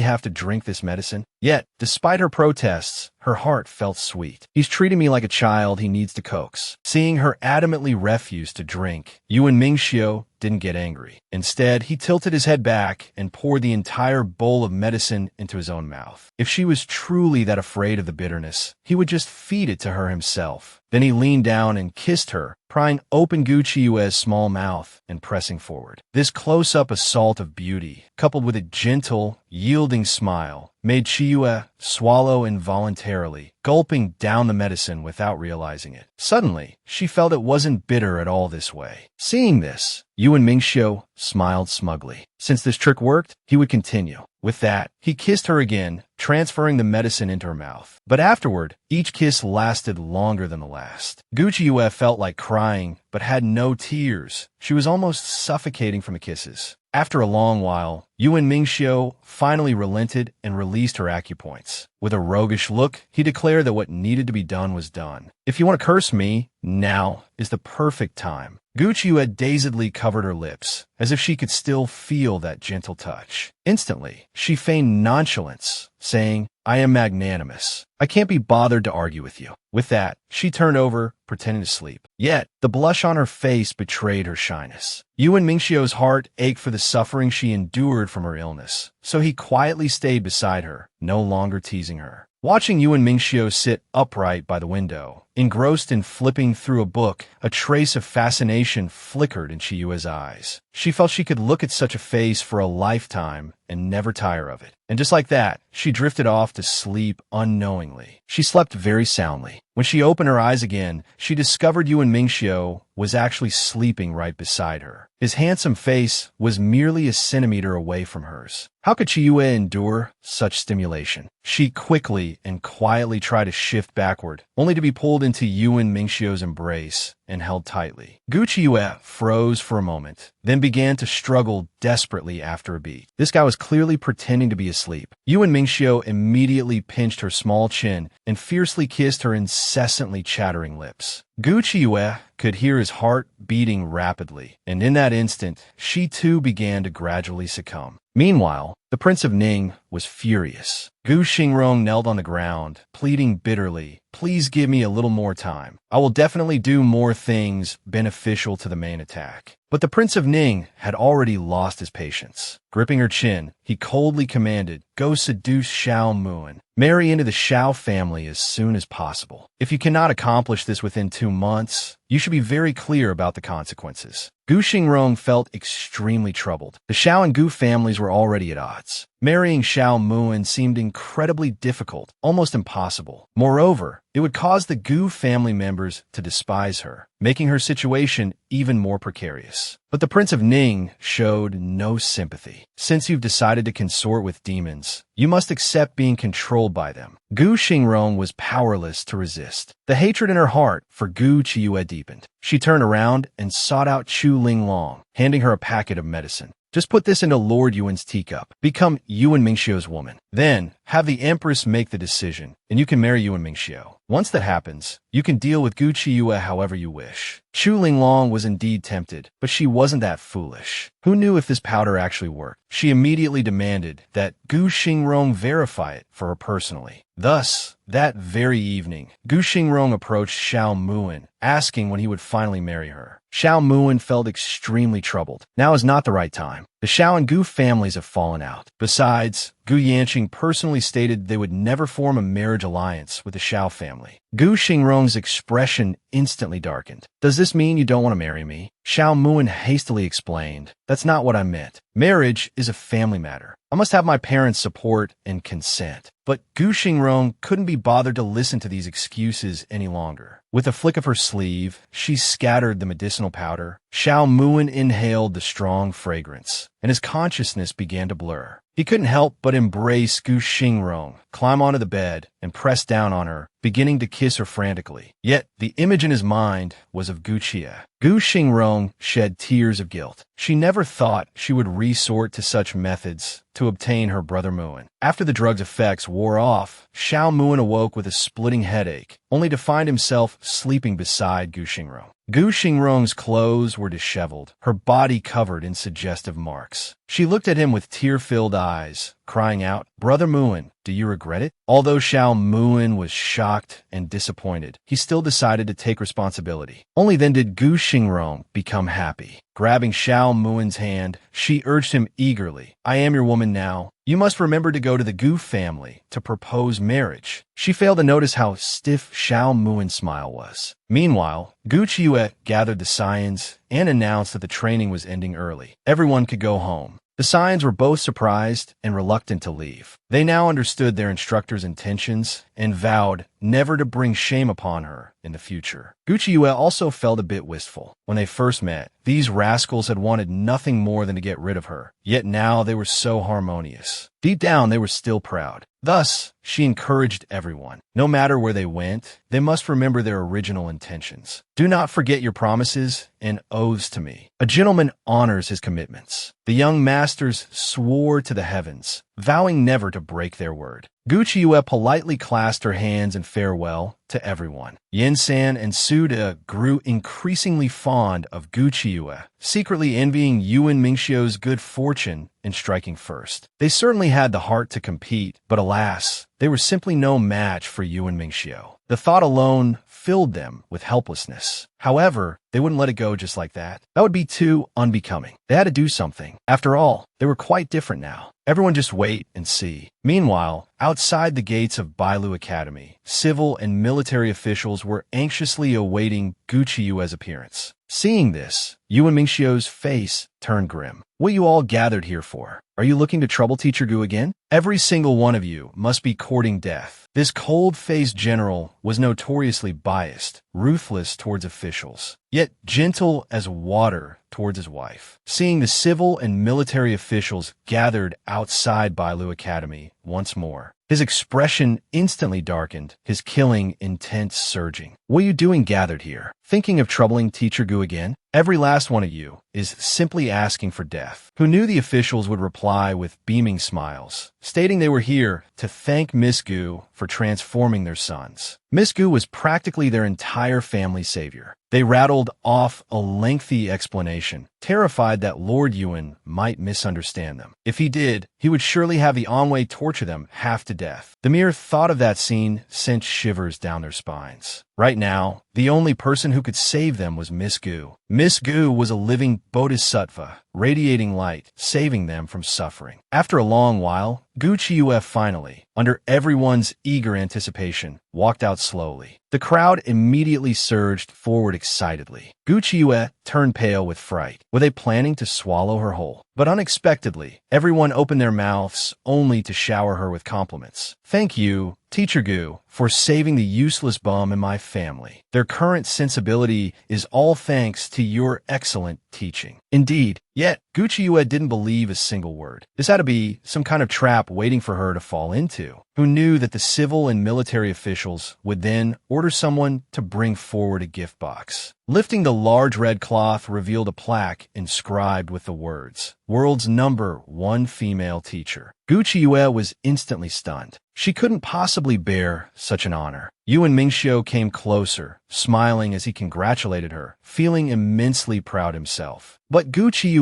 remained vigilant. Before, every single one of them looked like they wanted to kill me. Suddenly being so nice feels strange. Yuan Mingxiu couldn't help but chuckle. Whatever they want to do, they don't need this plaque for it. If you like it, keep it. If you don't, throw it away. It's all up to you. Gucci felt a warmth spread in her heart. It seemed she had grown accustomed to having him by her side whenever trouble arose. She immediately beamed. All right, whatever you say goes. I'll listen to everything you say. Hearing this, Yuan Mingxiu revealed a gratified smile. This girl is finally getting it. Subsequently, the civil and military officials made another request. They hoped Gucci would continue to teach their sons. After all, those rascals had finally shown some growth. They needed to ensure they amounted to something. The crowd even patted their chests, guaranteeing, "You help our sons, and we will naturally help you. Whatever problems arise next, as long as you ask, if we can help, we definitely will." Gucci was so shocked her jaw nearly dropped. This was almost equivalent to pledging allegiance. However, she wouldn't push away benefits that landed in her lap. She directly and graciously accepted the plaque, implicitly accepting their sincerity as well. From then on, Gucci public reputation took a sharp turn for the better. Where previously she was criticized for always going out and not adhering to rules, she was now praised as uniquely independent and outstanding. Talk of her seducing Yuan Mingxiu and being shameless now turned into praises of their mutual affection. a match made in heaven. Presently, Gucci Yue's only perceived flaw was the disfiguring scar on her face. Yet, no one knew this scar had long since been healed by her. She simply chose to keep it hidden for now to minimize trouble. This day, just as Gucci Yue finished grooming, Yuan Mingxiu burst in, teasing her with a mischievous grin, asking to see the progress on sewing her wedding dress. Gucci Yue felt as if struck by lightning. She had completely forgotten about that matter. Yuan Mingxiu wasn't angry. He had long anticipated she'd have made no progress. Thankfully, he had prepared in advance. He immediately had someone bring the wedding dress over. Gucci Yue was somewhat taken aback. Men of this era rarely tolerated a bride not personally embroidering her wedding attire. But Yuan Mingxiu took her hand, stroking it gently. This pair of beautiful hands can do many things, but they shouldn't be used for such coarse work. At this moment, maids brought the wedding dress forward. It was exquisitely crafted, magnificent, and radiated nobility. Thus, Gucci Yue, refusing to concede defeat, was still working on it. I've already been working so hard on the wedding dress. Why did you send another set? Yuan Mingxiu didn't expose her pretense, simply asking her to try it on. Gucci Yue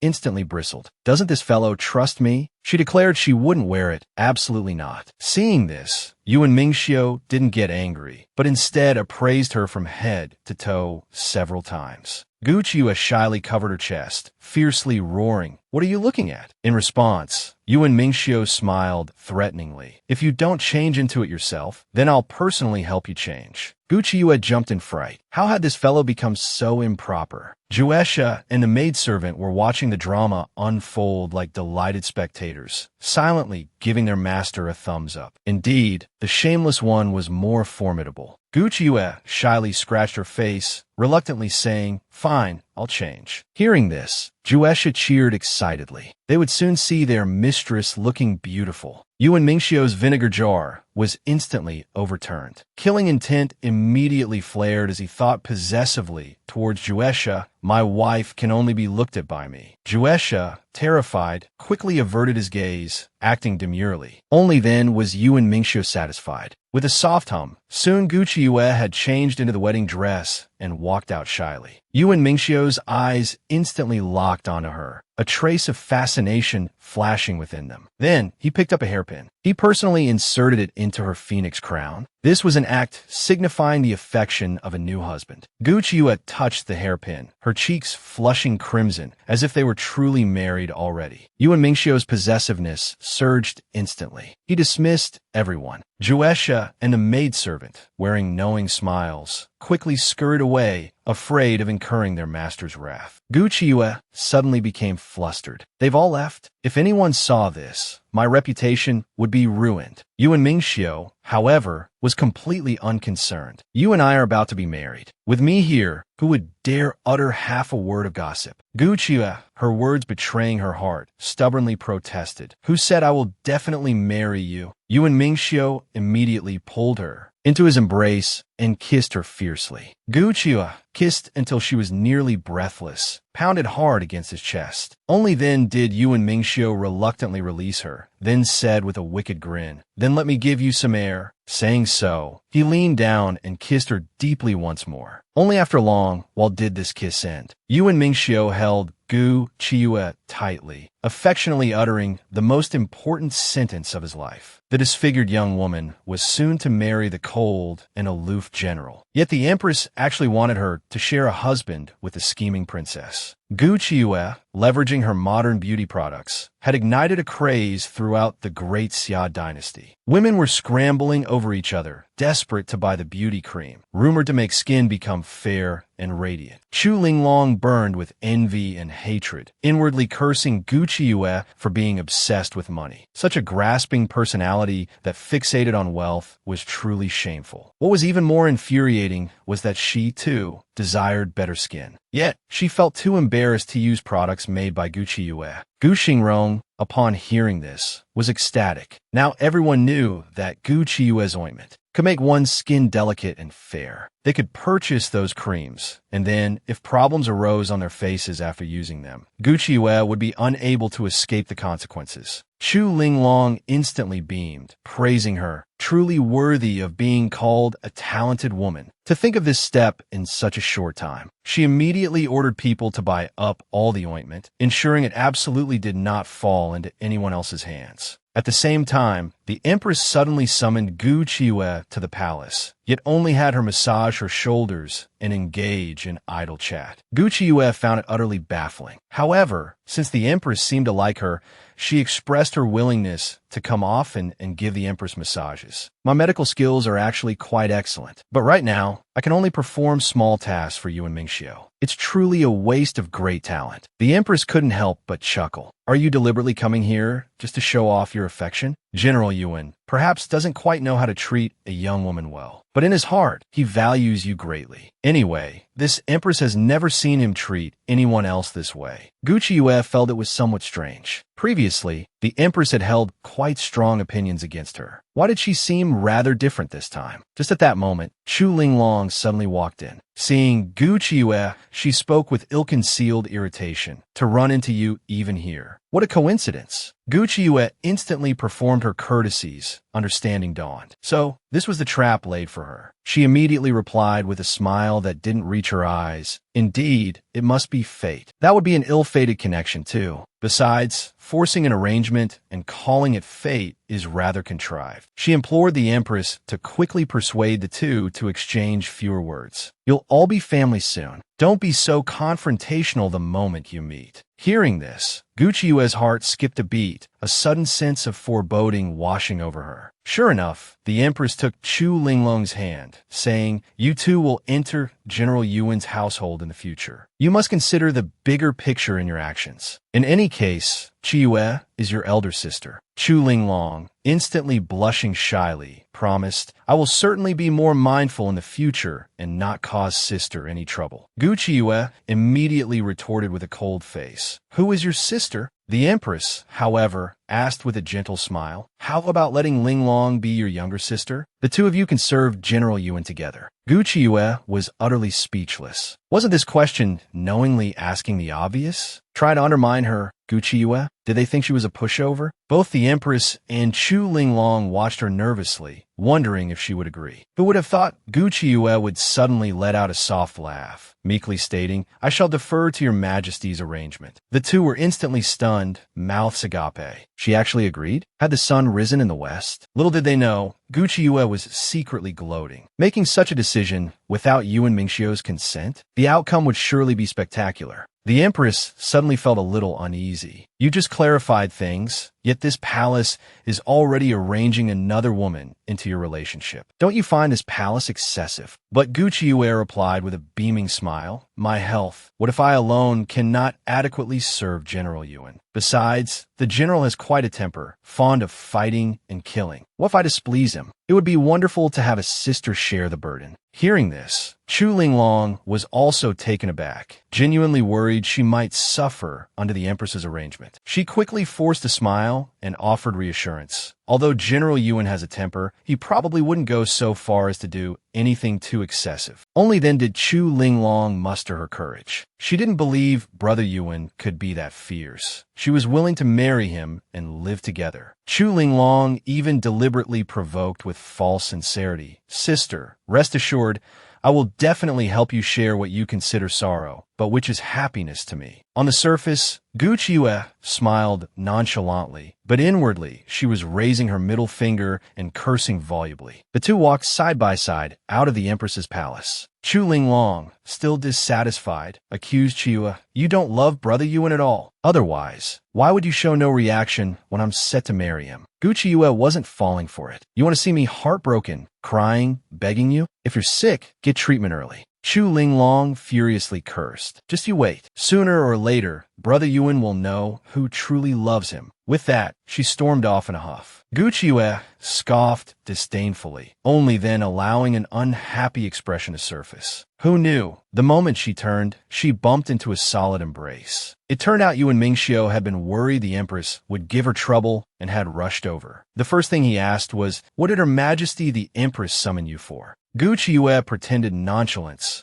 Oh, nothing major. She wants to arrange for Princess Linglong to enter the general's residence. Yuan Mingxiu's face instantly darkened. That's not major. A terrible premonition struck him. Surely this woman hadn't failed to refuse? Indeed, Gucha said sourly. Why refuse? Isn't it a good thing for you to have a beauty on each arm? Yuan Mingxiu instantly gritted his teeth in fury. Did this woman even have a heart? He immediately announced, your monthly allowance for this month is cancelled. Gu Qiuyue nearly jumped up in grievance. On what grounds? I work so hard, and I don't even get my allowance? Aren't you too stingy? Yuan Mingxiu felt even more wrong than she did. Accepting this arrangement is where you're wrong. Gu Qiuyue threw her arms around him, sobbing dramatically. What does it have to do with me? It wasn't my decree. Give me my allowance. But the next second, she realized something. Do you actually really like me? Only want to marry me alone? Yuan Mingxiu's gaze softened for an instant. Finally, she wasn't entirely dense. This girl was finally showing some sense. He immediately grabbed Gu Qiuyue's hand, threatening sternly, if you still want your future monthly allowances, then clean up the mess you stirred up. This lord does not wish for his backyard to be troublesome and noisy. Gu Qiuyue's eyes widened in shock. He didn't yell or get angry. She was clearly being reprimanded. Yet, strangely, Gu Qiuyue felt incredibly happy, her heart pounding like a trapped rabbit. Could it be she was actually falling for him? Gu Qiuyue's expression flickered constantly. Yuan Mingxiu watched, the corner of his mouth twitching. What on earth was this woman thinking? But before he could speak, Gu Qiuyue let out a cry and fled, leaving Yuan Mingxiu standing disheveled and bewildered in the wind. The young lady agreed to let the general take a concubine. Furious, the general stormed into her room that very night. Who would have expected to find the young lady bathing? In an instant, the two were face to face. Only after a long moment did Gu Qiuyue react, glaring accusingly at this uninvited guest. Yuan Mingxiu simply leaned closer. He fiercely captured her lips, silencing her impending shriek before it could escape. Gu Qiuyue, blushing, pushed against him. How could he suddenly appear while someone was bathing? Yuan Mingxiu, however, seemed utterly unconcerned. You are the wife soon to enter my gates. We merely lack the ceremony. But Gu Qiuyue didn't feel it was insignificant. She immediately tried to twist him out so she could get dressed. Yet Yuan Mingxiu playfully lingered, refusing to leave, his eyes fixed intently upon her. The two remained locked in a stalemate, neither willing to yield an inch. Even the bathwater began to cool. Suddenly, Qiuyue shivered and sneezed from the cold. Yuan Mingxiu instantly grew anxious, his playful mood vanishing. He immediately turned his back to her, urging her in a serious tone to dress quickly. Behind him, the sound of splashing water arose, followed by the soft rustle of fabric. Yuan Mingxiu couldn't help the images flooding his mind, his imagination vividly painting pictures of her dressing. Soon, Gu Qiuyue had tidied herself up, surprised that he had actually kept his word, and turned away. Little did she know, Yuan Mingxiu had already reached the peak of his endurance. Seeing her finally clothed, he instantly swept her into his arms, holding her tightly, struggling to quell the surging tide of desire within him. However, the close proximity, the intoxicating fragrance emanating from Gu Qiuyue began to stir his impulses once more. Gu Qiuyue, infuriated, struggled desperately. This man was definitely just here to take advantage of her. In truth, Yuan Mingxiu had come to find her regarding a serious matter. But right now, he only wanted to hold her a little longer, wanted to do things that could only be done after they were truly wed. Saying this, he lowered his head, attempting to nuzzle her fair neck. Gu Qiuyue was instantly flushed with shame and urgency, struggling with all her might. She absolutely would not permit any premarital misconduct. Yuan Mingxiu felt utterly exasperated, yet he could only yield to her wishes in everything. My wife is always so shy. It truly makes things difficult for a man. Does this mean I'll have to teach you to open your heart and accept me properly? A little more conviction bloomed in Gu Qiuyue's heart. It seemed this man truly did like her very much. Yuan Mingxiu executed a commanding cabinet, pressing her against the wall beneath him. He gazed deeply into her eyes, praising her cuteness. As their eyes met, the temperature between them steadily rose, their hearts pounding violently. Yuan Mingxiu felt he was about to lose control. It seemed he truly needed to marry her and bring her home quickly. Otherwise, one day, his restraint might just snap. Gu Qiuyue hastily covered his mouth, preventing him from uttering more mortifying words. Yuan Mingxiu decided it was best not to tease her further. I came today because I wanted to ask for your help in solving a case. Gucci Yue's eyes instantly lit up. Solving cases was her greatest passion. Soon, the two arrived at the Ministry of Justice's prison. The moment she stepped inside, Gucci Yue was stunned. Laid out before her were several corpses, all belonging to beautiful young women in the prime of their lives. Yuan Mingxiu informed her that these were recent discoveries. This case occurred before. We never expected it to reappear after 10 years. Gucci Yue felt a sense of unease. This was the work of a deviant serial killer. Would investigating this case draw the killer's attention to her? If so, she would be in real trouble. Yuan Mingxiu placed a hand on her shoulder, comforting her. With me here, what do you have to fear? Gucci Yue shyly pushed him away and immediately began examining the bodies. Yuan Mingxiu watched her with a faint smile, observing her skilled hands performing the autopsy with practiced ease. A sense of pride swelled within him. My woman is truly extraordinary. Gucci Yue discovered that all the victims had been strangled, and furthermore, their left legs had been broken after death. The perpetrator was cruel and perverted. Based on the angle and force of the strangulation marks, she deduced the killer is male, approximately 7 feet tall, and likely a person of wealth and status. Otherwise, it would be impossible to lure so many young, beautiful women. She suggested they start the investigation from the locations where the bodies were discovered. The places where the killer disposes of the bodies are likely areas he is quite familiar with. Yuan Mingxiu readily agreed and went to make the arrangements, then instructed Gucci Yue to obediently return home in the sedan chair. Thus, Gucci Yue sat alone in the sedan chair. However, after traveling for a very long time, she still hadn't reached home. Feeling puzzled, she lifted the sedan curtain to look outside. To her surprise, she saw a young, noble-looking man standing before the sedan. He smiled at her and said, "My name is Liam Owen. I have long admired Miss Gu.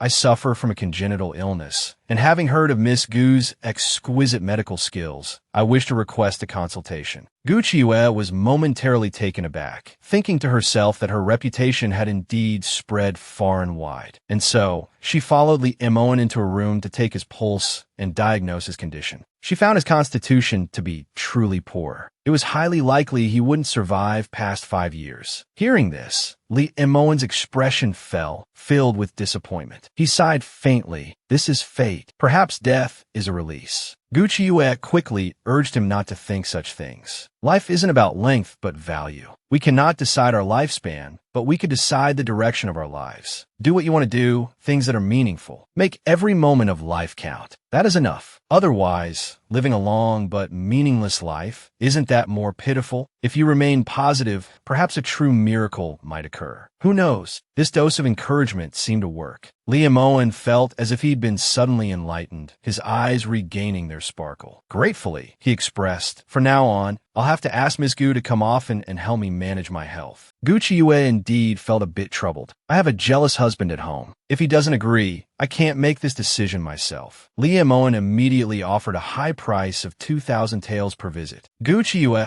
instantly pushed thoughts of her jealous husband to the back of her mind. With so much money offered, of course, she had to agree. Afterwards, Gucci Yue left in high spirits, happy all the way about the money she had earned. Who would have known that Yuan Mingxiu would suddenly rush over, grabbing her arm and immediately starting to scold her? Do you just casually enter a stranger's home like this? Gucci Yue was momentarily stunned. She had only come to check someone's pulse. Yuan Mingxiu cursed out in anger. You got into the wrong sedan chair. Do you realize that? How dangerous is it to be casually brought here by a stranger? Have you lost your mind? Being yelled at ignited Gucci Yue's temper as well. If you hadn't asked me to come help you investigate a case in the middle of the night, how would I have been abducted? And you dare to blame me instead? Yuan Mingxiu was rendered speechless by her retort. The two stood Jiangshi in a deadlock. A disfigured young woman mistakenly enters the wrong sedan chair late at night and is taken to the home of a sickly handsome man. The cold-faced general was frantic, nearly turning the capital upside down in the dead of night. Upon finding Gucci Yue, he pulled her into his embrace, lowering his head for the first time, pleading earnestly with her. You win. Don't run off randomly anymore. Even if you need to go somewhere, you must inform me first. all right? Gu Qiue's heart instantly sweetened. Nestled in the man's arms, she nodded obediently. She allowed Yuan Mingxiu to hold her hand and escort her home. Little did she know that the sickly, handsome man, who just moments ago needed her comfort, was now watching their retreating figures with eyes full of intense jealousy. Such a fine woman. How could she have been snatched away first by that Yuan fellow? If Gu Qiue knew he was the Nether King, how would she react? Meanwhile, Gu Qiue had been pulled along for quite a distance, her feet aching so much she could barely walk. Yuan Mingxiu immediately crouched down to check on her. He saw Gu Qiue's ankle red and swollen. His heart ached instantly as he glared at her. It's already swollen like this. Why didn't you say so earlier? Saying this, he turned and crouched down, preparing to carry her on his back. Gu Qiue was utterly flattered and quickly waved her hands in refusal. Yuan Mingxiu, however, pulled her onto his back without taking no for an answer. Gu Qiue was filled with both surprise and confusion. Today's Yuan Mingxiu is so gentle. He's actually carrying me. You're usually not like this, she murmured. Hearing this, Yuan Mingxiu felt a little self-conscious. Have I been too harsh on her before? He immediately stated seriously, I will treat you well from now on.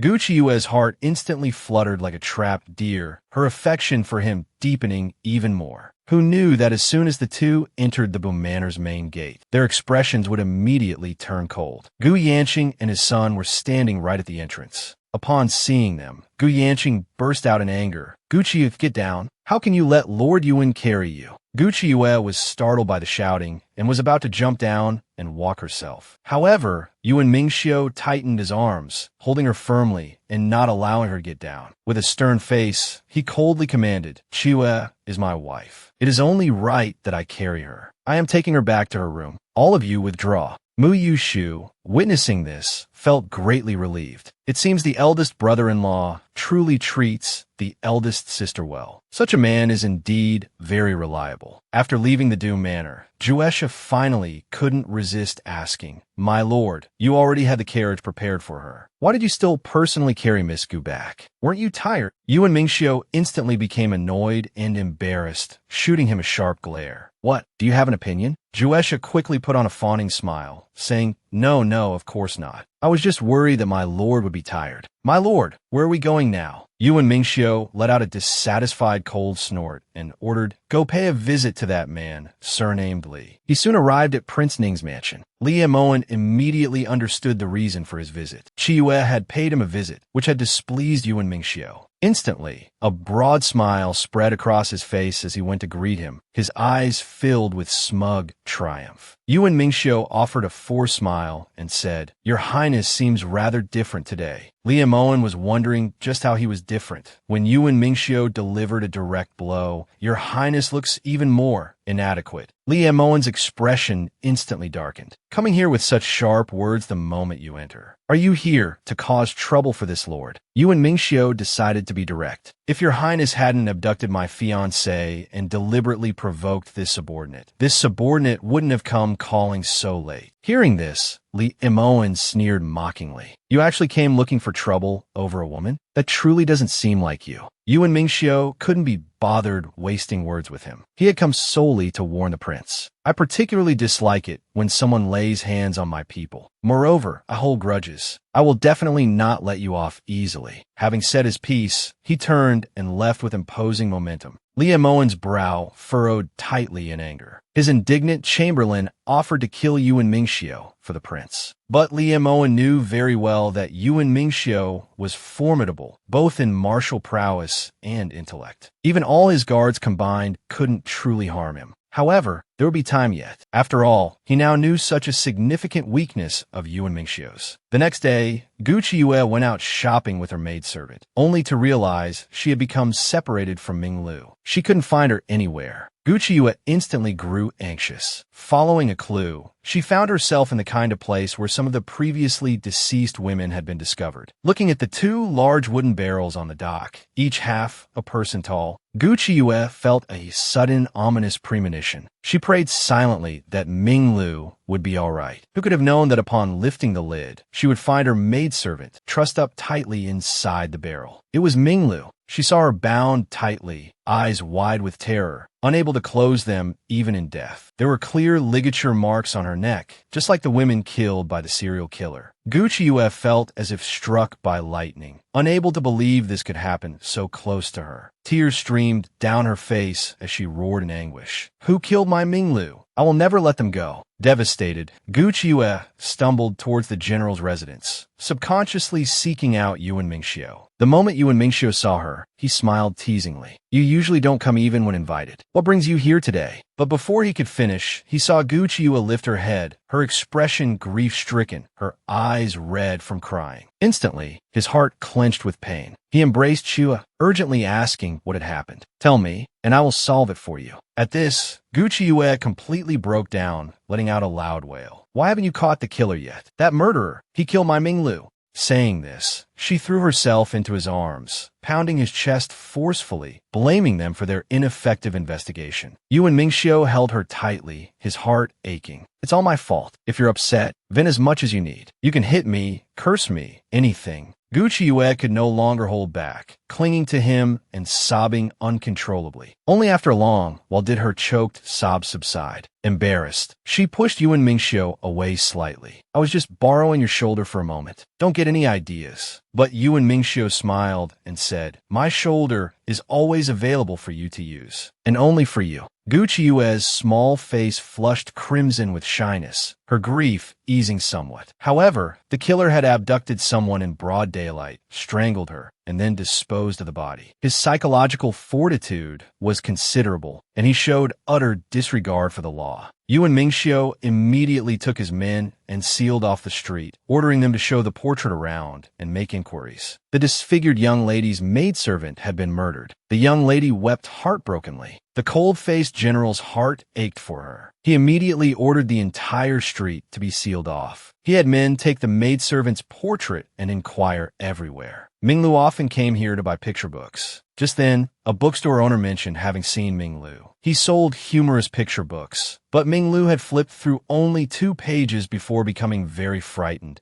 as if something terrifying was about to happen. Watching Gu Chiyue tirelessly searching for clues, Yuan Mingxiu felt both worried and pained. He quickly pulled her aside, urging her to eat something. Solving the case is important, but you can't neglect your health. Only by eating properly can you persevere until the killer is caught. He then led Gu Chiyue to a restaurant and ordered a table full of delicious dishes. Gu Chiyue ate with satisfaction, her mood improving considerably. Yuan Mingxiu had someone put a calming draft in the food. Soon, Gu Chiyue slumped onto the table, falling into a deep sleep. Stroking her hair, Yuan Mingxiu silently vowed to help her solve the case. He just wondered what reward she would offer him. Meanwhile, Xiao Muan returned home and told his father he intended to marry Bu Xingrong. As expected, Xiao Yuanshan flew into a rage, resolutely refusing the match for Xiao Muan. Although Xiao Muan was gentle and agreeable by nature, he always had his own principles. He had already informed his grandmother, rendering his father powerless to decide. Xiao Yuanshan was practically apoplectic. Because of the broken engagement before, our families became enemies. Now you want to get involved with the Gu family's people again? Are you trying to make the entire Xiao family a laughingstock? Xiao Muan immediately issued a cold threat. "If father disagrees, I will ruin my own reputation and that of the Xiao family." Without waiting for Xiao Yuanshan's response, he declared he would go propose marriage that very afternoon. Then he hurried away. Xiao Yuanshan roared in fury, "You rebellious son! See if I don't break your legs." The next second, a flying knife whizzed past, grazing Xiao Yuanshan's forehead and embedding itself in the wooden frame. A small bamboo tube hung from the knife. Clearly, the sender's intention was to deliver a message via the blade. Xiao Yuanshan quickly removed it, unrolled the paper, and read. Written on it was, "Agree to the marriage." This was clearly an order from Mingwang. Xiao Yuanshan instantly seethed with rage. "My Xiao family has served you loyally, yet you dare to scheme against my son? Do you think I am so easily bullied?" Before long, Gu Chiyue heard the news that Xiao Muan was going to marry Bu Xingrong. Her expression immediately darkened, and she couldn't help but curse under her breath, courting death. This time, Yuan Mingxiu's jealousy flared. "What, are you still thinking about him? You two were almost engaged after all." Gu Chiyue quickly explained, "I forgot about him long ago. We haven't had any contact for such a long time." She then changed the subject back to the case. They had interrogated many people, but still hadn't found a single useful clue. Yet, Yuan Mingxiu seemed certain the killer wouldn't escape, looking entirely confident. Hearing this, Gucci Yue's heart leaped with joy. Could it be that he already had clues about the killer? She quickly pressed him. Who is the killer? Where are they? But Yuan Mingxiu broke into a cold sweat, feeling guilty and unsure how to answer. Seeing his reaction, Gucci Yue suddenly had an ominous feeling. Could it be that he knew who the killer was before Minglu died? Yuan Mingxiu didn't want to lie to her. He had indeed possessed clues about the killer for some time. Gucci Yue felt as if struck by lightning, her eyes widening in disbelief. You knew who the killer was all along and didn't catch them? Minglu died because of that. Do you understand? Yuan Mingxiu hastily explained, I didn't arrest them because there wasn't enough evidence. Besides, that person's identity is not simple. No one could have predicted Minglu would die. It can only be called a cruel twist of fate. Don't let your emotions dictate your actions. Saying this, he reached out to touch her cheek. But Gucci Yue recoiled 3 steps, dodging his touch. She needed time to calm down. Yet, after returning home, Gucci Yue remained deeply unhappy. Qing Feng saw this and felt extremely distressed for her. On the other side, Juesha was also anxious for his master. Why hadn't he gone to appease Lady Gu yet? That night, both were weighed down by their thoughts, barely sleeping a wink. In the end, it was Yuan Mingxiu who couldn't bear it any longer. He went first to Bu Manor to find Gucci Yue.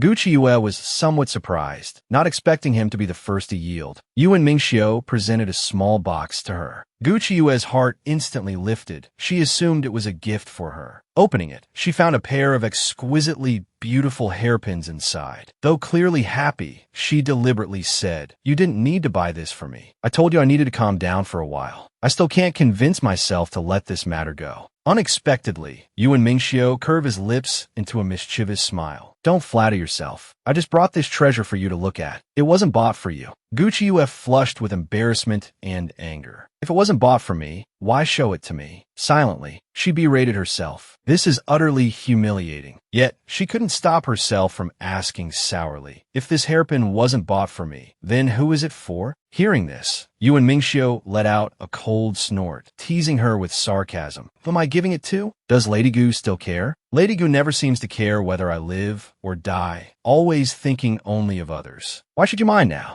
Gucci Yue couldn't be bothered arguing further. Let him do as he pleased. Suddenly, Yuan Mingxiu grabbed her arm. With his own hands, he fastened the hairpin in her hair. Gucci Yue froze instantly. Seeing her reaction, Yuan Mingxiu smirked inwardly. Jealous? Angry? Gucci Yue shyly turned her face away, denying it despite her feelings. Gucci Yue was momentarily stunned. Hearing his laughter, she realized she had made a fool of herself. Instantly furious, she shoved them away, feeling as though she had lost all face for this lifetime. Yuan Mingxiu, however, stated confidently, Do you know? You actually like me quite a lot. Although Gucci Yue's face was flushed crimson with shyness, she stubbornly refused to admit it. Yuan Mingxiu, with a mischievous grin, directly exposed her thoughts. If you didn't like me, why would you be troubled by yesterday's events? And why feel wronged over this pair of hairpins? You clearly already like me very much, more than you imagine, understand? Gucci Yue, both shy and vexed, felt her head was about to explode. She pushed him away forcefully. Yuan Mingxiu knew better than to continue teasing her, lest he genuinely angered her. The immediate priority was to find evidence as soon as possible to punish the murderer, allowing Minglu to rest in peace. Gucci Yue immediately decided to re-examine the body. But unexpectedly, upon arriving at the Ministry of Justice, she discovered that all the bodies had been taken away for cremation. The beautiful young woman and the cold-faced general joined forces to solve the case, seeking clues to capture the depraved serial killer. Thus, the young woman planned to re-examine the corpses for clues. Who would have known she'd discover the deceased bodies had all been taken for cremation? Now, the two were even more certain. Behind this murder case, there was a powerful, hidden hand. Moreover, this person must hold a high position, wielding power in the court. They were also very familiar with the progress of this case. Therefore, they had to find sufficient evidence. Gucci Yue suddenly felt a pang of sorrow. Now, only Minglu's body could still be autopsied. She had originally wanted to give Minglu a complete body, but to find the murderer who killed Minglu, she had to do it, no matter how painful. Gucci Yue immediately immediately ordered the coffin opened for autopsy. This examination lasted a full shurchen. During this time, Yuan Mingxiu waited anxiously outside the door. Finally, the autopsy was completed. Guqiu emerged after bathing and changing her clothes. Seeing her, Yuan Mingxiu frowned deeply. Your hair is still dripping wet. Why did you come out already? Like this, you look like a drowned chicken. Truly unsightly. Besides, what if you fall ill from the chill? Guqiu really wasn't in the mood to banter with him. Unsightly is unsightly then. She couldn't be bothered to use her internal energy to dry her hair. Anyway, even if she got sick, Yuan Mingxiu would take care of her. Yuan Mingxiu was instantly choked, speechless, but he was also pleased that she was finally willing to rely on him. Afterward, Guqiu spoke of the autopsy results. This time, she discovered that all the bodies had their wisdom teeth extracted. The serial killer must have severe psychological issues. Such a person has their own rules and would absolutely not casually discard their trophies. Hearing this, Yuan Mingxiu had a sudden realization. If they find the killer and then find the teeth he collected, they could bring him to justice. Thus, he immediately went to arrange for people to investigate, guaranteeing this time he would avenge Ming Lu. The next day, Gu Yanqing came to persuade Gu Qiyue. Although Gu Xinrong had snatched Xiao Muan, it's a rare opportunity to marry into the Xiao family. You absolutely must not hold a grudge, alright? Gu Qiyue couldn't care less about meddling in the affairs of that scum man and scheming woman. If she wants to marry, let her marry. No need to ask me. Gu Yanqing simply didn't believe her. When the wedding preparations begin, you better not cause trouble for your younger sister. Gu Qiyue almost laughed out loud. I'm not that idle. Whatever you all want to do has nothing to do with me. Hearing this, Gu Yanqing complained unhappily. What kind of talk is that? At most, I was somewhat derelict in my duties and biased, but I never harmed you. Back then, when your mother was pregnant with you and married me. Before he could finish, he realized with alarm that he had misspoken to Gu Qiyue. She turned her head sharply towards him, asking in disbelief what he had just said. But Gu Yanqing refused to say more, merely dismissing it as a slip of the tongue. Then he left in a fluster. Gu Qiyue, however, was left instantly distraught. So, back then, her mother had been carrying her when she married Gu Yanqing. She was not her father's biological daughter. Meanwhile, Yuan Mingxiu was reviewing the list submitted by the Ministry of Justice. It recorded the identities of some of the deceased. Based on the locations where the victims' bodies were dumped, wealthy households within a 10-li radius that frequently interacted with women were considered. Strikingly, King Ming's new manor met the criteria. Yuan Mingxiu was pondering how to investigate. Entering directly would be suicidal. Just then, Juesha suddenly remembered. King Ming invited the eldest Miss Gu to treat his health. If eldest Miss Gu could get involved, things would become much easier. Just as the words fell, Yuan Mingxiu shot him a vicious glare. That was utter nonsense. How could he possibly push his own wife into a fiery pit? Instantly, his voice brimming with murderous intent, he threatened, "You'd best watch that mouth of yours, or I'll sew it shut for you. After all, my temper isn't the best." Juesha was instantly so terrified his face went numb. What had he said wrong just now? Trying to offer comfort these days was far too difficult. But Yuan Mingxiu clearly still held a grudge against his careless words. He directly ordered him to personally investigate King Ming's manor. A few days later, the matter yielded results. Yuan Mingxiu immediately went to inform Gu Qiyue, the murderer who killed Ming Lu has been found, but not yet captured. However, that person is already under my surveillance. Escape is impossible. Unfortunately, the evidence is still insufficient. After all, he has someone protecting him. Gu Qiyue immediately guessed. The person protecting the killer is King Ning. She figured the only one who could make Yuan Mingxiu wary would be King Ning, who could match him in power and influence. Yuan Mingxiu praised his wife's cleverness, adding that he had met King Ning before. Gu Qiyue instantly recalled the frail, sickly young man. If it's him, then I'd actually like to meet him. Yuan Mingxiu immediately grew concerned, cautioning her. King Ning isn't as simple as he appears on the surface. You'd best be careful. Gu Qiyue was somewhat surprised by his words, having expected him to try and stop her. But Yuan Mingxiu stated he wasn't so petty. Besides, you can go under my name. He wouldn't dare do anything to you. Gu Qiyue was instantly thrilled. I'll go find King Ning in your name right now. Ask him to help find the killer. He surely can't refuse. Yuan Mingxiu, however, felt it was unlikely. How could King Ning easily hand over someone he's protecting? But Gu Qiuyue countered. This way, we can also confirm that the killer is indeed within King Ning's manor. It narrows down the scope of our search. Yuan Mingxiu immediately grasped her hand, smiling teasingly. Now you see the benefits of marrying me, don't you? Are you willing to marry me now? Gu Qiuyue rolled her eyes in exasperation. Who praises themselves like that? Besides, even without these benefits, could I refuse a marriage bestowed by the emperor? But that wasn't what Yuan Mingxiu wanted. He only wanted to know Gu Qiuyue's own feelings. Do you truly and sincerely want to marry me? This time, Gu Qiuyue confessed her feelings honestly. If there's only one person in this world who could make me say these words, that person would definitely be you. Yuan Mingxiu was instantly overcome with surprise and joy. He had waited far too long for these words. Overcome with emotion, he leaned down and kissed her. Subsequently, Gu Qiuyue swaggered into King Ning's manor, claiming Yuan Mingxiu had sent her to treat King Ning's illness. King Ning had no reason to refuse. Who would have thought she'd run into Chu Linglong here? Chu Linglong openly provoked Gu Qiuyue. I'm going to marry Brother Yuan, and Her Majesty the Empress will certainly not allow a princess like me to be a mere concubine. The star-based princess throws her weight around, demanding to be the principal wife, only to be overheard by her cold-faced husband who just arrived. Originally, Gu Qiuyue had used Yuan Mingxiu's name to come to King Ning's manor to treat King Ning. Her actual request was to stay here for a few days, secretly planning to investigate the case under this pretext. Li Muan looked quite troubled upon hearing this. But you're Lord Yuan's fiancé.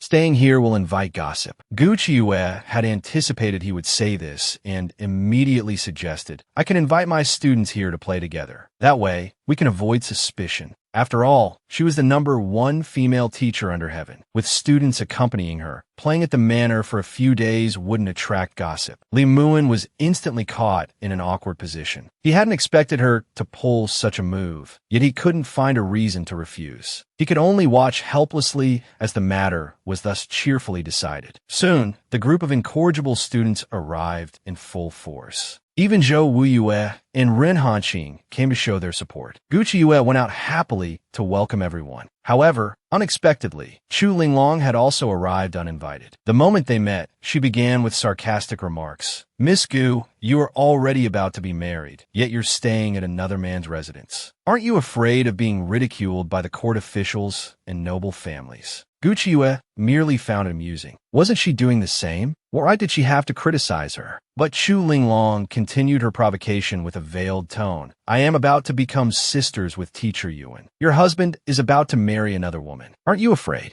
Gu Qiuyue retorted with a smile that didn't reach her eyes. Even if you enter the household, you will just be a concubine. As the principal wife, naturally, I will take good care of you. Hearing this, Chu Linglong's face instantly darkened. Who told you I would be a concubine? Her Majesty the Empress will definitely not allow a princess like me to be a concubine. Gu Qiuyue couldn't care less about what the Empress said. Anyway, Yuan Mingxiu only likes me in his heart. So, after you marry in, you're bound to fall out of favor. Everyone will laugh at you for willingly lowering yourself. Princess Linglong, you need not worry about how my days will be. You should worry more about yourself. Chu Linglong gritted her teeth in frustration, yet she had no way to refute these words. The surrounding people murmured amongst themselves, pointing fingers at her. This made Chu Linglong even more furious. At this moment, Li Muan quickly stepped in to smooth things over, ordering the banquet to begin and to entertain everyone well. Chu Linglong immediately shouted angrily for wine, and even challenged Gu Qiuyue, wanting to compete with her in drinking. This time, no matter what, she had to put Gu Qiuyue down. Gu Qiuyue was not one to be trifled with either. Without a second word, she accepted the challenge. She wouldn't go easy on Chu Linglong just because she was younger. The two faced each other, downing cup after cup. Everyone sympathized with Gu Qiuyue. She was clearly the rightful fiancée, yet she was being provoked like this. Towards Chu Linglong, However, there was only scorn and disdain, forcibly inserting herself into someone else's relationship. Lord Yuan didn't even want to acknowledge her, yet she insisted on coming over to cause trouble. Truly, something was wrong with her head. Provoked, Chu Linglong flew into a rage, drinking even more fiercely. But Gu Qiuyue drank just as much as she did. Seeing this, Chu Linglong felt a pang of panic. Could she actually be losing?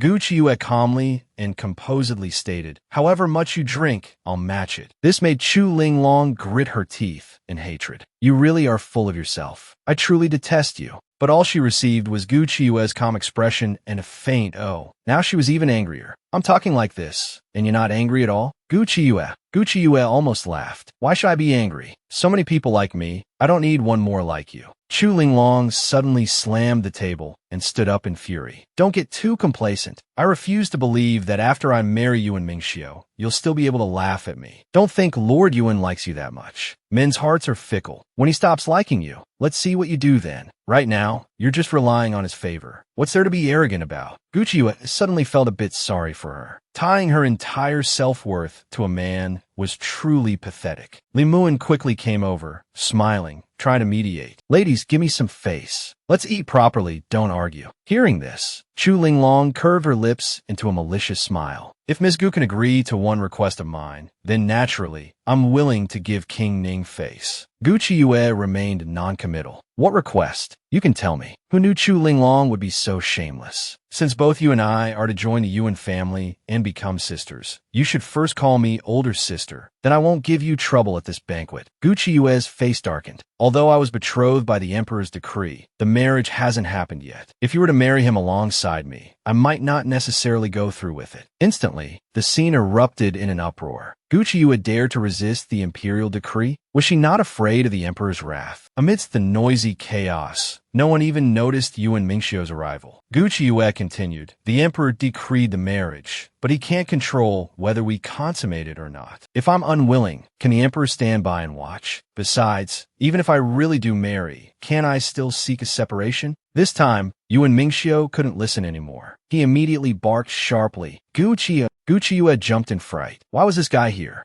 Yuan Mingxiu first addressed Li Muan. "King Ning hosts a banquet inviting this humble official's fiancée. So why invite people prone to arguments? It seems King Ning still doesn't quite know how to handle affairs." King Ning's face went numb. "Why drag me into this fiery mess?" But Chu Linglong preemptively sowed discord. Just now, Gu Qiuyue said that if you were to bring me into the family as well, she would seek a separation from you. To betray Brother Yuan's deep affection like this, it's truly too much. Yuan Mingxiu immediately turned to look at Gu Qiuyue. "Did you just say that?" Gu Qiuyue quickly asked him when he had arrived, wondering if she could spin some excuse. Unexpectedly, Yuan Mingxiu had arrived quite some time ago and had heard everything she said. Gu Qiuyue decided not to struggle anymore. "That's right, I said it. If you marry another woman, I will seek a separation." Everyone was terrified, their hair standing on end. Now Lord Yuan would surely explode in anger. Chu Linglong also secretly gloated.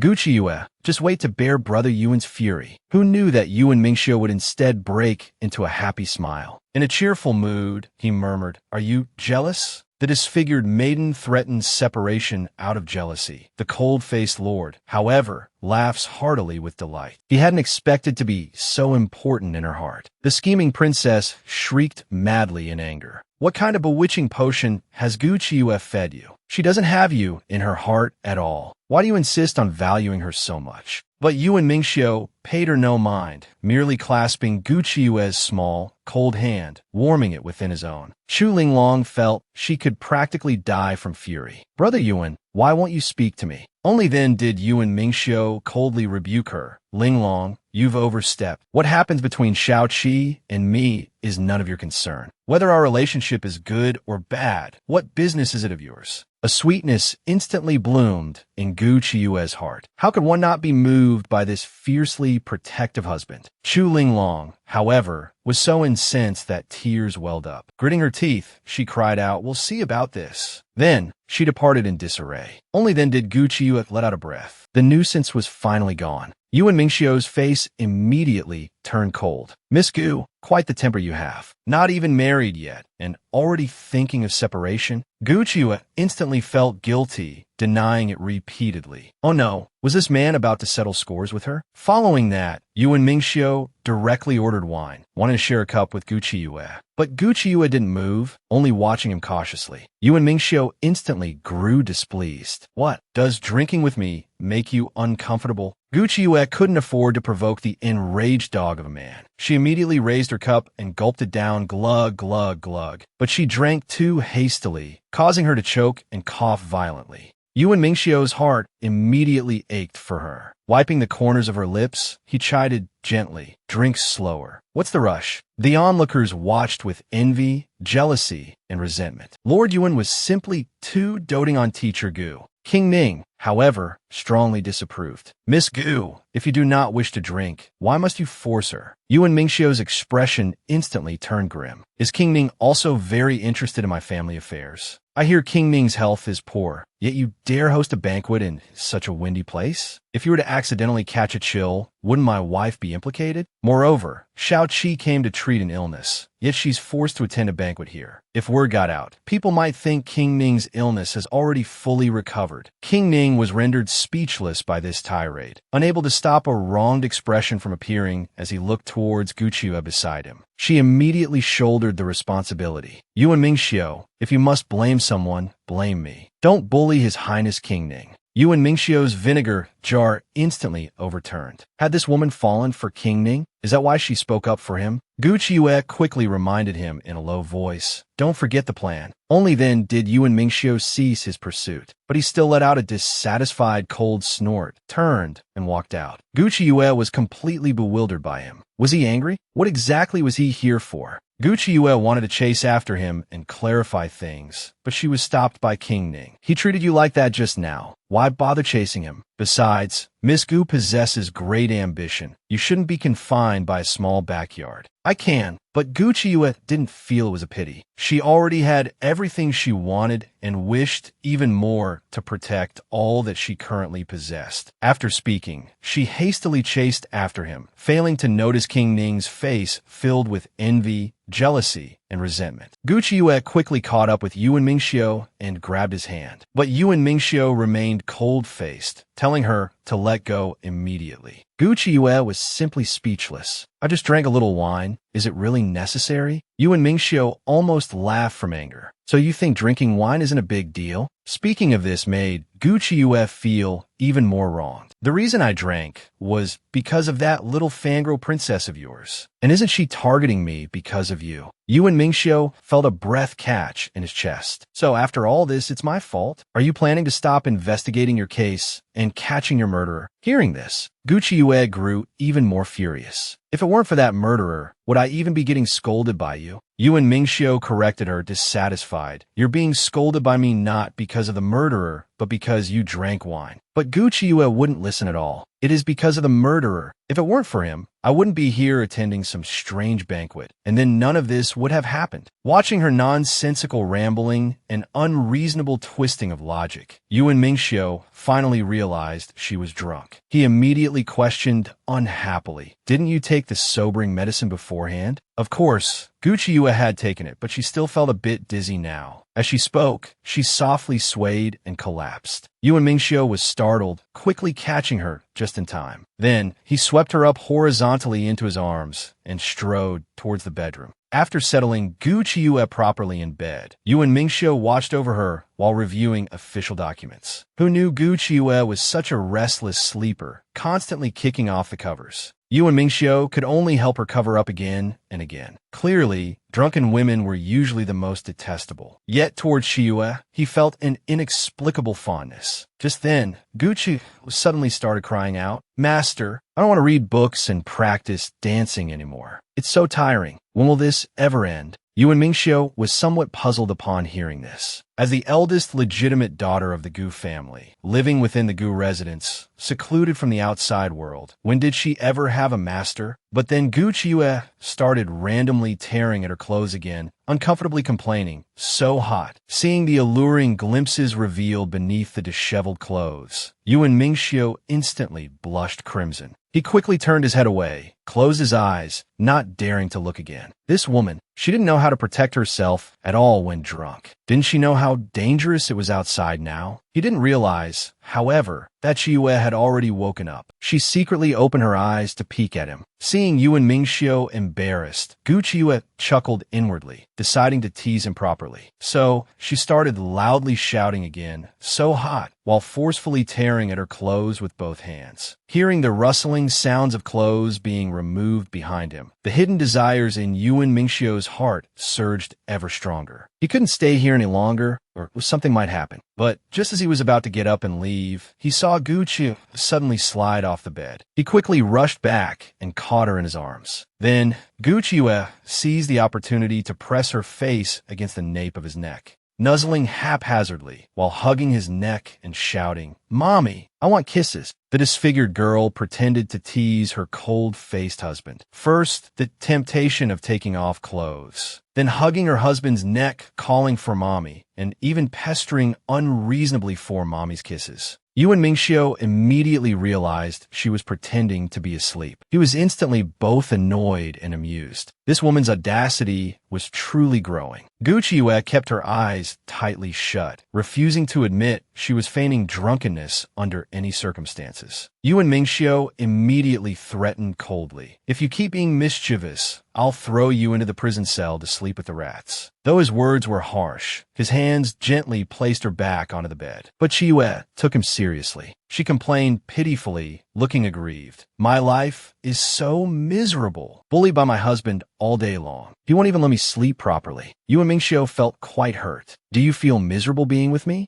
Chiyue sat up and continued her accusations. "We are already engaged, but have you ever seriously courted me? Have you properly done even one of the things lovers should do for me? Have you taken me to see the lanterns, release river lanterns, or make wishes? Have you gone shopping with me, eaten meals, sighed together, or gone on dates? Have you given me clothes, pearl hairpins, or jewelry?" This barrage of questions left Yuan Mingxiu speechless, unable to utter a word for a long while. Gu Chiyue felt a little apprehensive. Was he going to get angry? Who knew that Yuan Mingxiu would suddenly lean down close to her face, smiling, and say, "Regarding the opinions you've raised about this official will correct them." Gu Chiyue was instantly overwhelmed by the unexpected favor. Such a gentle, handsome man was truly captivating. Just then, someone outside announced, "Divine Dr. Gu, my Lord Prince has come to deliver sobering soup for you." Yuan Mingxiu's face instantly turned cold. "What's the rush? Let him wait." Gu Chiyue strongly disapproved. "King Ning means well. What are you doing? Besides, there's nothing more for you here. You should go attend to your official duties." Only then did Yuan Mingxiu reluctantly get up. But as soon as he opened the door, he was met with King Ning's smiling face. Seeing him, King Ning immediately addressed him. "Why are you still here?" Yuan Mingxiu, however, seized the chance to declare his sovereignty. "My fiancée is here. Naturally, this official is also here." King Ning was not to be outdone. "Lord Yuan, neglecting your duties like this, it might not look good if His Majesty cannot find you. Anyway, my princely residence has everything needed. I guarantee Miss Gu will not be mistreated. Lord Yuan can rest assured and attend to official matters." Yuan Mingxiu was already prepared. "Before coming here, I submitted a petition requesting leave." He retorted, "It seems King Ning, however, doesn't quite understand propriety, coming here to disturb someone else's fiancée. Aren't you overstepping your bounds?" The argument between the two grew increasingly intense. Hearing the commotion, Gu Chiyue quickly came out to urge them not to fight. Yuan Mingxiu immediately pulled her into his embrace, looking provocatively at King Ning. Gu Chiyue felt utterly exasperated. This man's possessiveness was truly strong. Yuan Mingxiu then said meaningfully, "We don't need to concern ourselves with others. Just focus on being ourselves." Gu Chiyue, however, chuckled secretly, leaning against his chest and teasing, "Why is your heart beating so fast?" Yuan Mingxiu instantly flushed with annoyance. Was this woman doing it on purpose? He didn't want to lose face in front of his rival. He immediately took Gu Chiyue's hand, intending to stroll through the garden. King Ning's expression, however, turned grim. These two were flaunting their affection right in front of him, completely ignoring his presence. On the path, Yuan Mingxiu could no longer hold back. He wanted to clarify things with Chiyue as soon as possible, lest she be snatched away by someone else. But Gu Chiyue just looked at him without speaking. After a moment,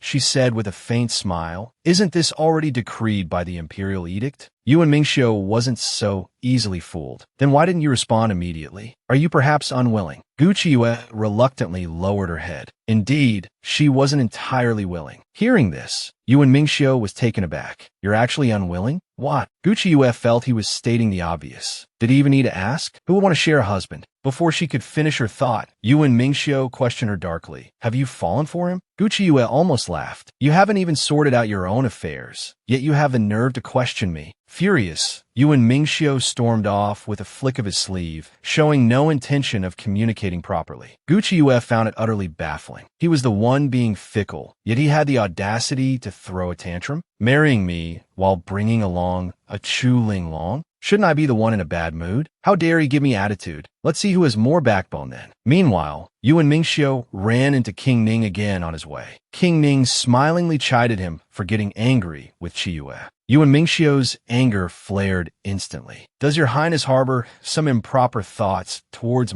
your subordinates, fiancé? King Ning didn't reply upon hearing this, clearly tacitly admitting it. Yuan Mingxiu burst into furious laughter. It seems your highness is unaware of your own situation, still thinking of adding more trouble for yourself? Are you truly unwilling to leave yourself any way out? King Ning's temper was also ignited. Such audacity! How dare you speak to me like this? Do you think there's no one in the imperial court who can keep you in check? Yuan Mingxiu, however, couldn't be bothered to waste words on him. He coldly warned, don't touch those you shouldn't touch. Don't entertain thoughts you shouldn't entertain. Some people, no matter how wonderful, can only be admired from afar. Never get close. Not to be outdone, King Ning played his trump card. Has Lord Yuan perhaps forgotten his own origins? Miss Gu's mother, Madame Du, had quite the connection with your parents back then. I wonder if the blood staining your hands will allow you and Miss Gu to live happily ever after? Lord Yuan, you should think carefully about what you can and cannot do. With that, he laughed triumphantly and swaggered away. Just then, Juesha came forward to report. Following the signals left by Heidi, the culprit was found hiding in a cave in the back hills of King Ning's manor. Yuan Mingxiu immediately ordered action. Juesha, however, expressed some concern. King Ning's power is considerable. Once we make a move this time, there will truly be no turning back. Yuan Mingxiu, however, worried that if his trouble wasn't resolved, Gu Qiuyue would be dragged into it again. He immediately instructed him, keep Qiuyue out of this. No matter what we do later, Qiuyue must absolutely not know. Little did he know, Gu Qiuyue had already arrived at the cave in the back hills ahead of them. The message left by Heidi was inside, but just as she was about to enter, she was stopped by the sudden appearance of King Ning. The disfigured young lady and the domineering general were having a cold war. Furious, she went alone to capture the serial perverted killer, only to be blocked by the sudden appearance of King Ning. He even said with a smile, Miss Gu, you are of noble status. If there's anything, I can handle it for you. You mustn't do it yourself. But Gu Qiuyue vividly remembered Ming Lu's death and couldn't be bothered to waste words with him. She snapped fiercely, release my folding fan. Then she ordered her men to search the cave. But the next second, a group of thugs suddenly appeared, blocking the cave entrance with unfriendly eyes. Gu Qiuyue, however, showed no fear. If you won't let me pass, then I'll have no choice but to force my way through. Hearing this, King Ning was stunned. Seeing so many of his men, she still intended to force her way through? This woman was truly different. A ripple stirred in his heart. He immediately ordered his subordinates. Show Miss Gu what you've got, but be careful not to hurt her. The thugs smirked, saying they didn't want to bully a delicate young lady. It would sound too bad if word got out. But before the words were even finished, Gu Qiuyue snapped impatiently. Enough talk. If you want to fight, let's fight. Cut the nonsense. The thugs, instantly enraged and embarrassed, surged forward as one to attack. Gu Qiuyue, using only a single silver needle as her weapon, sent the attackers sprawling with just a few swift moves. They collapsed to the ground, spitting blood, clearly incapacitated.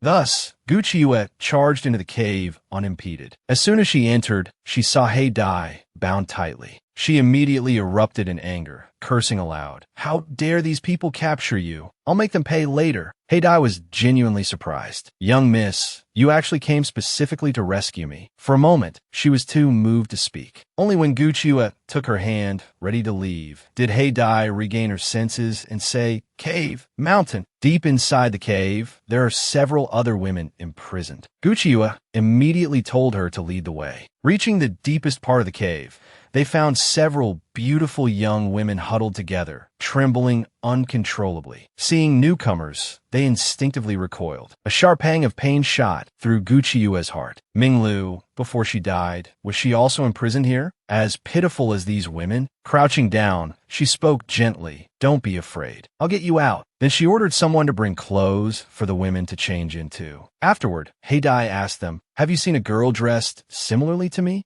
One woman quickly replied, "Yes, we have," then retrieved a cherished hairpin from a pile of straw. She left this. That monster came here to choose among us. It was her. She stepped forward and saved us. She said if anyone came looking for her, give this hairpin to them. She also said everything she did willingly. Heidai recognized it instantly as Minglu's hairpin. Tears streamed down her face like rain. Guchiue's fury surged higher. She would immediately find King Ning and settle the score. Meanwhile, outside the cave, King Ning was conflicted. Guchiue would surely find those people and the evidence. This could severely damage his reputation. But before he could make up his mind, Yuan Mingxiu arrived promptly, a faint smile playing on his lips as he said, "My wife is missing. I need to search the cave." King Ning instantly forgot his concerns about repercussions, retorting sourly, "Guchiue is not yet your wife." Yuan Mingxiu, however, was brimming with confidence. She will be, sooner or later. This smug expression nearly made King Ning explode with rage. Just then, Guchiue emerged from the cave, leading the others. Yuan Mingxiu immediately rushed forward anxiously, carefully checking if she was unharmed. Guchiue, of course, was fine. The ones who weren't were the poor girls. She immediately ordered Heidai, "Bring out that culprit." Heidai instantly kicked a middle-aged man forward. This man was none other than the current imperial uncle-in-law, Zhang Myuk. Terrified, he scrambled towards King Ning, grabbing his leg and crying frantically for help. King Ning's expression flickered with panic for a moment, but he quickly composed himself and distanced himself from the situation. "Imperial uncle-in-law Zhang, don't try to falsely implicate me. I've been away from the capital for a long time. How would I know how you managed to bribe my subordinates and turn this place into your den of iniquity? It truly pains my heart." Hearing this, Zhang Guizhou looked as if struck by lightning, instantly understanding the underlying warning. He lowered his head and remained silent, clearly accepting the accusations.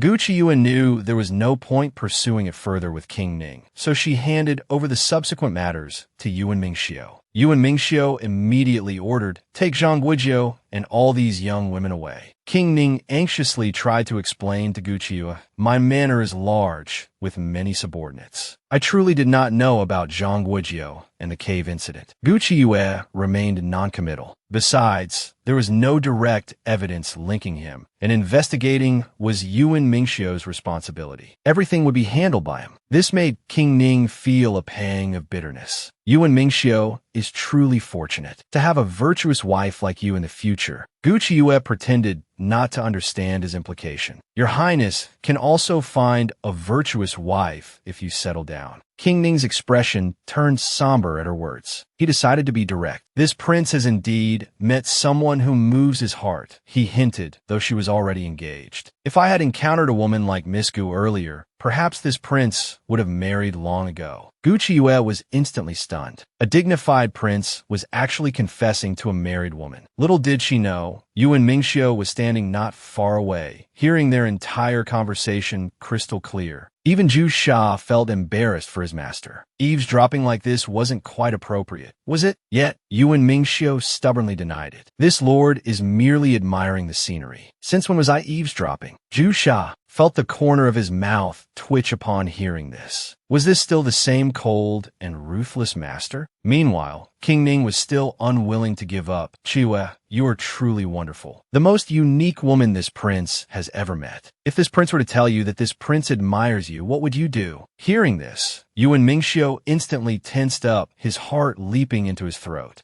Zhu Sha was still chattering beside him. My lord, look, you should be like King Ning. Don't hesitate to express what needs to be expressed. That way, the mistress's feelings for you will deepen. If you remain so aloof and cold as ice, the mistress might just run off. Women need coaxing. Yuan Mingxiu, instantly furious with embarrassment, glared murderously at him. You dare tell me how to act? Forget it. Master should punish you with the 9 levels of trials. Go back and receive your punishment yourself. Zhu Sha instantly felt like crying, but had no tears. His master was simply being unreasonable. This general, seemingly cold as ice on the surface, was actually hiding and eavesdropping on his wife's conversation. His rival, King Ning, was even trying to steal her away, confessing his feelings deeply to his fiancée. Yuan Mingxiu broke out in a cold sweat from nervousness, his heart pounding in his throat. At that moment, Gu Qiuyue avoided King Ning's hand, stating bluntly, "Liking someone is your personal business. What does it have to do with me? You've admired the wrong person. Even if I didn't have a fiancé, I wouldn't accept you, because you're not my type." King Ning instantly looked somewhat hurt. Miss Gu truly showed no mercy. But Gu Qiuyue felt that matters of the heart must be made clear. Stringing someone along and wasting their feelings was truly unacceptable. Although King Ning was somewhat disappointed, he liked this aspect of Qiuyue even more. He truly hadn't misjudged her. Yuan Mingxiu listened, seething with anger. "This is my wife. Do I need you to say I haven't misjudged her?" Yet, King Ning persisted, unwilling to give up, explaining, "Are you refusing because you misunderstand my character? Actually, this incident truly has nothing to do with me." But Gu Qiuyue couldn't be bothered to waste more words on him. If you don't want people to know, don't do it in the first place. It's only a matter of time. Regardless of whether this matter is related to your highness or not, Imperial uncle-in-law Zhang must die. Finished speaking, she flicked her sleeves and left. She completely ignored King Ning's kind offer to escort her. King Ning felt as if struck by lightning. Was there truly no hope for him? But looking at Gu Qiuyue's independent departing figure, such a woman is truly rare in this world. I will definitely not give up. Meanwhile, shortly after Gu Qiuyue left, heavy goose feather snow began to fall from the sky. Gu Qiuyue's hands were nearly frozen stiff. She quickly blew warm air on them. Just then, Yuan Mingxiu appeared, holding an umbrella, shielding her from the wind and snow. Gu Qiuyue teased him with amusement. "Why are you back again? Were you eavesdropping on my conversation with King Ning?" Yuan Mingxiu immediately gave a guilty cough. How could this official do such a thing?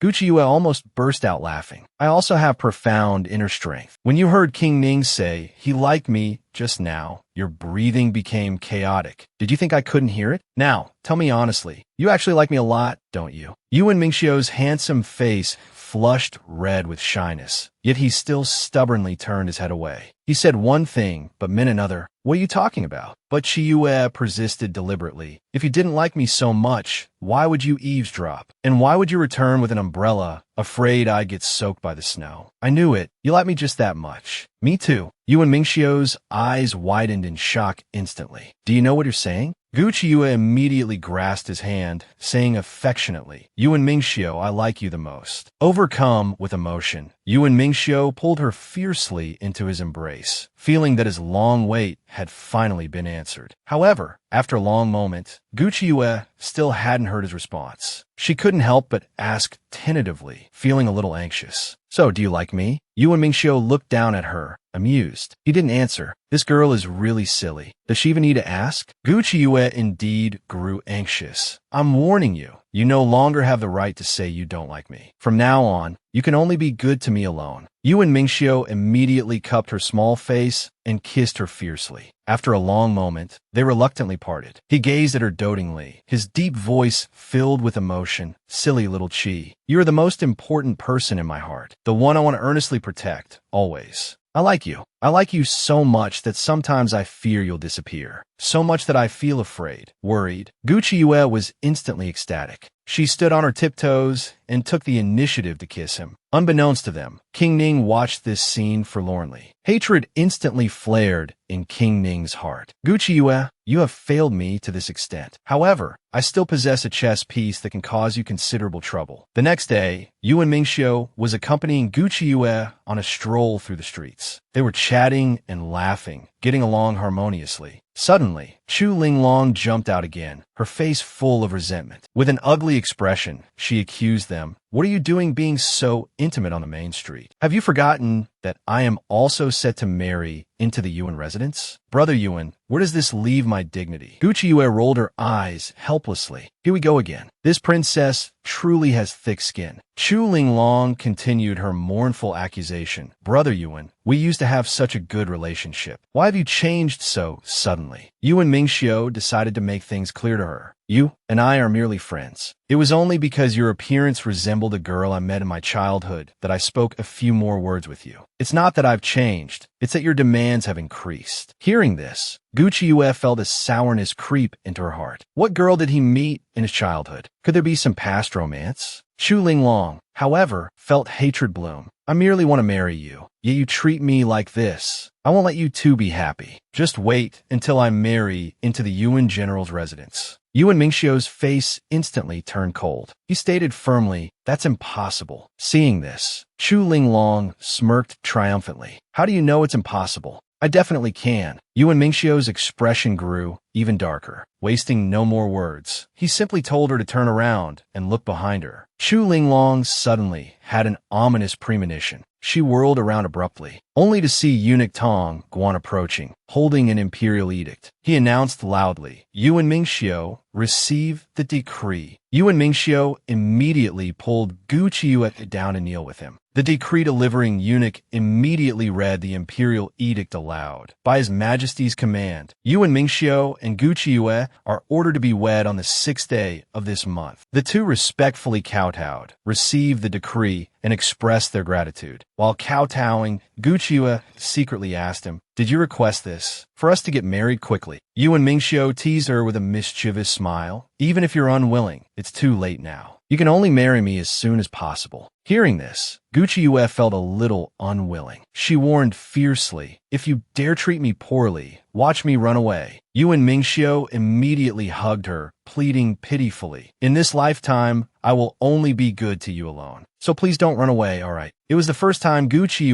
had seen him act coquettishly. She was momentarily stunned. The decree-delivering eunuch was completely bewildered. He weakly reminded them, you may rise after expressing gratitude. There's no need to kneel for so long. But Chu Linglong looked absolutely furious. This is impossible. The Empress clearly said she would help me. She immediately demanded to see the imperial edict herself. The cold-faced general had fallen for an ugly woman and worried daily about her being snatched away, resorting to requesting an imperial marriage decree from the emperor, wedding her within days. The scheming princess found it utterly unbelievable. Suspecting the edict was fake, she wanted to snatch it and see it with her own eyes. The decree-delivering eunuch smiled and refused. The imperial edict is not something to be casually viewed. This is highly disrespectful to His Majesty. But Chu Linglong, relying on the Empress's backing, insisted on seeing the edict. Yuan Mingxiu decided to indulge her. He allowed the eunuch to show it to her, to make her give up hope. However, the decree-delivering eunuch remained cautious and followed protocol. If the princess is dissatisfied, she may appeal to Her Majesty the Empress. But if you insist on inspecting the imperial edict, you will be committing the crime of deceiving the monarch. Having said that, he took the edict and returned to the palace to report. Chu Linglong instantly flew into a rage out of humiliation. She cursed loudly. I will firmly remember this humiliation, and I will reclaim it bit by bit. Let's see how long you two can remain happy. Yuan Mingxiu heard this and sternly rebuked her. Watch your words. You had best be more polite to me and my wife. Gucci also chimed in persuasively. Yuan Mingxiu doesn't like you at all. Whatever you do is useless. You should face reality. Stop deceiving yourself. Chu Linglong refused to believe it. It was only after you appeared that Brother Yuan changed. It's all your fault. I will definitely defeat you and make you both pay the price you deserve. Gu Qiyu felt utterly helpless. There's no point reasoning with a madwoman. She won't understand anyway. Chu Linglong was so angry her lungs felt ready to explode. She opened her mouth to continue cursing. Gu Qiyu's temper was also ignited. Since it's like this, let me make you hate me even more. Saying this, she grabbed Yuan Mingxiu's lapel, pulling him down towards her, and kissed him fiercely. Yuan Mingxiu froze for a moment, then cupped her face with his hands, deepening the kiss. The two of them, just like that, openly displayed their affection for all to see. Chu Linglong stared, utterly dumbfounded, tears of rage streaming down her face as she cried frantically, "You two are despicable." Gu Qiyu leaned against Yuan Mingxiu's chest, looking smugly triumphant. "Did you see that clearly? The Brother Yuan you adore is my man. He will never belong to you. He will only ever be with me." Yuan Mingxiu held Gu Qiyu close, nodding with a face full of adoration, affirming her words. Chu Linglong instantly burst into heart-wrenching sobs. "I have loved Brother Yuan for 10 years. You are merely luckier than I am. I'm the one who loves Brother Yuan the most. I will absolutely never yield." But Gu Qiyu shattered her fantasy directly. "You don't love Yuan Mingxiu himself at all. You only love the Brother Yuan you've imagined. Do you know what he likes most? What kind of person he is? What kind of person he needs by his side? You are indeed very beautiful, and you have the Empress backing you. But he has never needed someone like you to save him from anything. You should think carefully about what I've said. And think again, what exactly are your feelings for Yuan Mingxiu?" This barrage of questions made Chu Linglong stumble backward repeatedly, the conviction in her heart already crumbling. Gu Qiyu couldn't be bothered to say any more to her. She and Yuan Mingxiu left, hand in hand. Chu Linglong clenched her fists, consumed by hatred. Gu Xinrong seized the opportunity to approach and add fuel to the fire. To have one's love treated like this by others, it truly is the most painful thing in the world. Chu Linglong instantly flared up in anger. "Who do you think you are, coming here to laugh at me?" Gu Xinrong didn't get angry. "I just feel that the princess and I share the same misfortune. Both of us are unable to attain the one we love because of that wretched Gu Qiyu." Hearing this, Chu Linglong paused. "Hasn't Xiao Muan already married you?" "What do you mean, share the same misfortune?"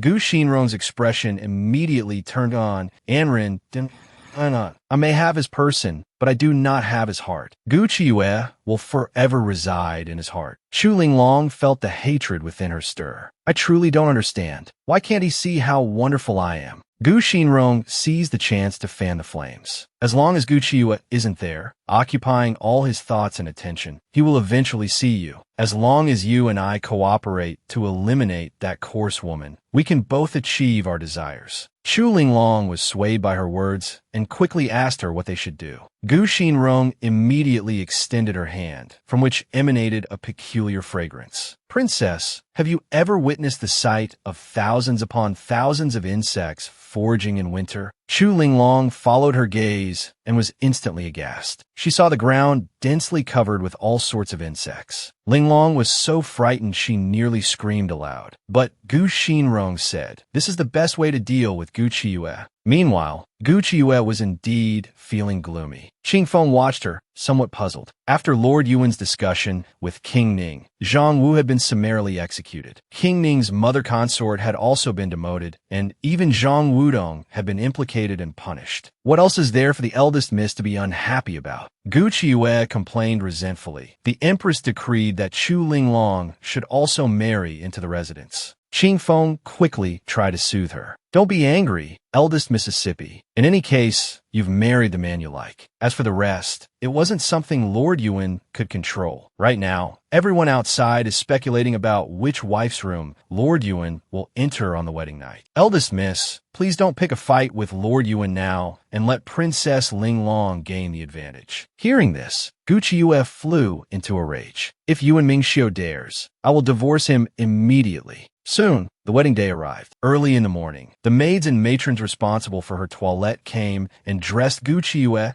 in exquisite and luxurious attire. It was just that everyone lamented the scar on her face. Gucciue, however, allowed a light laugh. She immediately took out a medicinal liquid and washed away the disguise on her face. In an instant, everyone was stunned. They had never seen such a breathtakingly beautiful bride. Gucciue curved her lips into a sly smile. "You and Mingxiu, on our wedding day today, let me give you a surprise." And at the same time, Chu Linglong had already arrived first, traveling by carriage to the Yuan general's residence. However, even as she reached the main gate, no one from the general's Fu residence/mansion came out to welcome her. How could the onlookers not see? Lord Yuan's heart clearly wasn't with this bride. Chu Linglong clenched her fists tightly in anger. Fortunately, she had come prepared. While stepping over the brazier, she pretended to stumble carelessly, making a show of losing her balance. With a slight stagger, the bridal veil atop her head slipped off. In that moment, her stunning features and exquisite makeup were revealed. Hired voices hidden within the crowd immediately began to praise her. Princess Linglong is truly as beautiful as a celestial fairy. She will surely be extremely favored later on. This time, eldest Miss Gu has definitely lost. Hearing this, Chu Linglong felt immensely pleased. Only then did she allow her maidservant to place the bridal veil over her head. Observant onlookers began to murmur amongst themselves. Half the day had passed, yet no one had come out to welcome her. It was evident that in General Yuan's heart, Princess Linglong held little importance. Chu Linglong trembled with fury. Her maidservant quickly urged her to endure it. "So many people are waiting to see you made a laughingstock. You cannot let these people look down on you."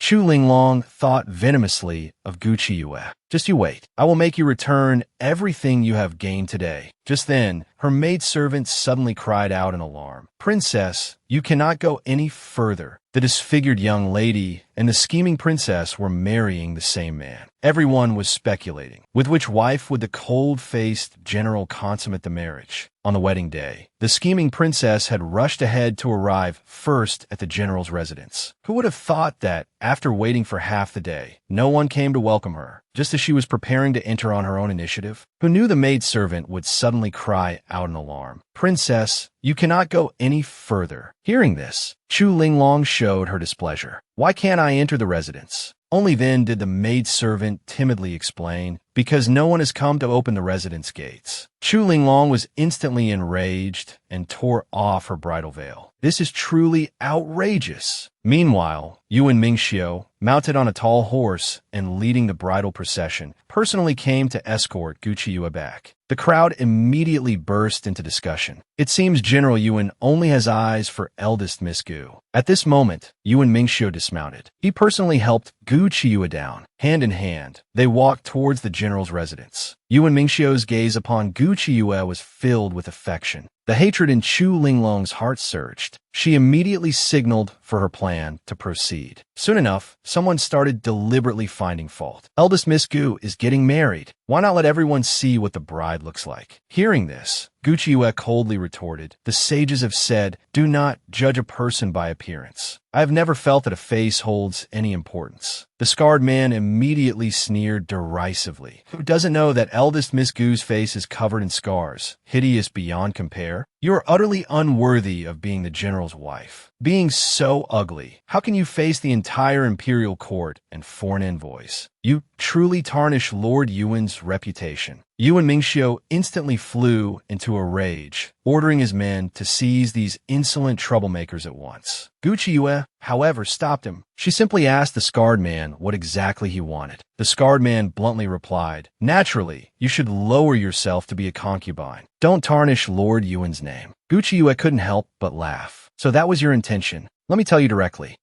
Gucciue, I not only find it impossible to be a concubine, but I also demand that my husband takes no other woman besides me." Everyone was instantly stunned. Was eldest Miss Gu openly challenging the empress? But the scarred man was relentless, instead using provocation, insisting that Gucciue lift her veil for everyone to see. Gucciue's anger was also ignited. She immediately rushed towards the direction of the voice, flipped him over her shoulder, and slammed the scarred man heavily onto the ground. Juesha was startled. Eldest Miss is truly fierce by nature. "Master, aren't you going to intervene? After all, so many people are watching." Yuan Mingxiu, however, looked at Gucciue with doting eyes, feeling she had done well. These people deserved it. How dare they slander my wife? not tearing off their arms and legs, is already showing considerable restraint. Juesha broke into a cold sweat for them. Eldest Miss acting like this could bring significant trouble. Yuan Mingxiu immediately declared with domineering confidence, "It matters not. Isn't a god of slaughter paired with a bandit a perfect match?" At this moment, the scarred man, pinned under Gu Qiue's foot, was still yelling, "You oppress the common people like this. I will report you to the emperor."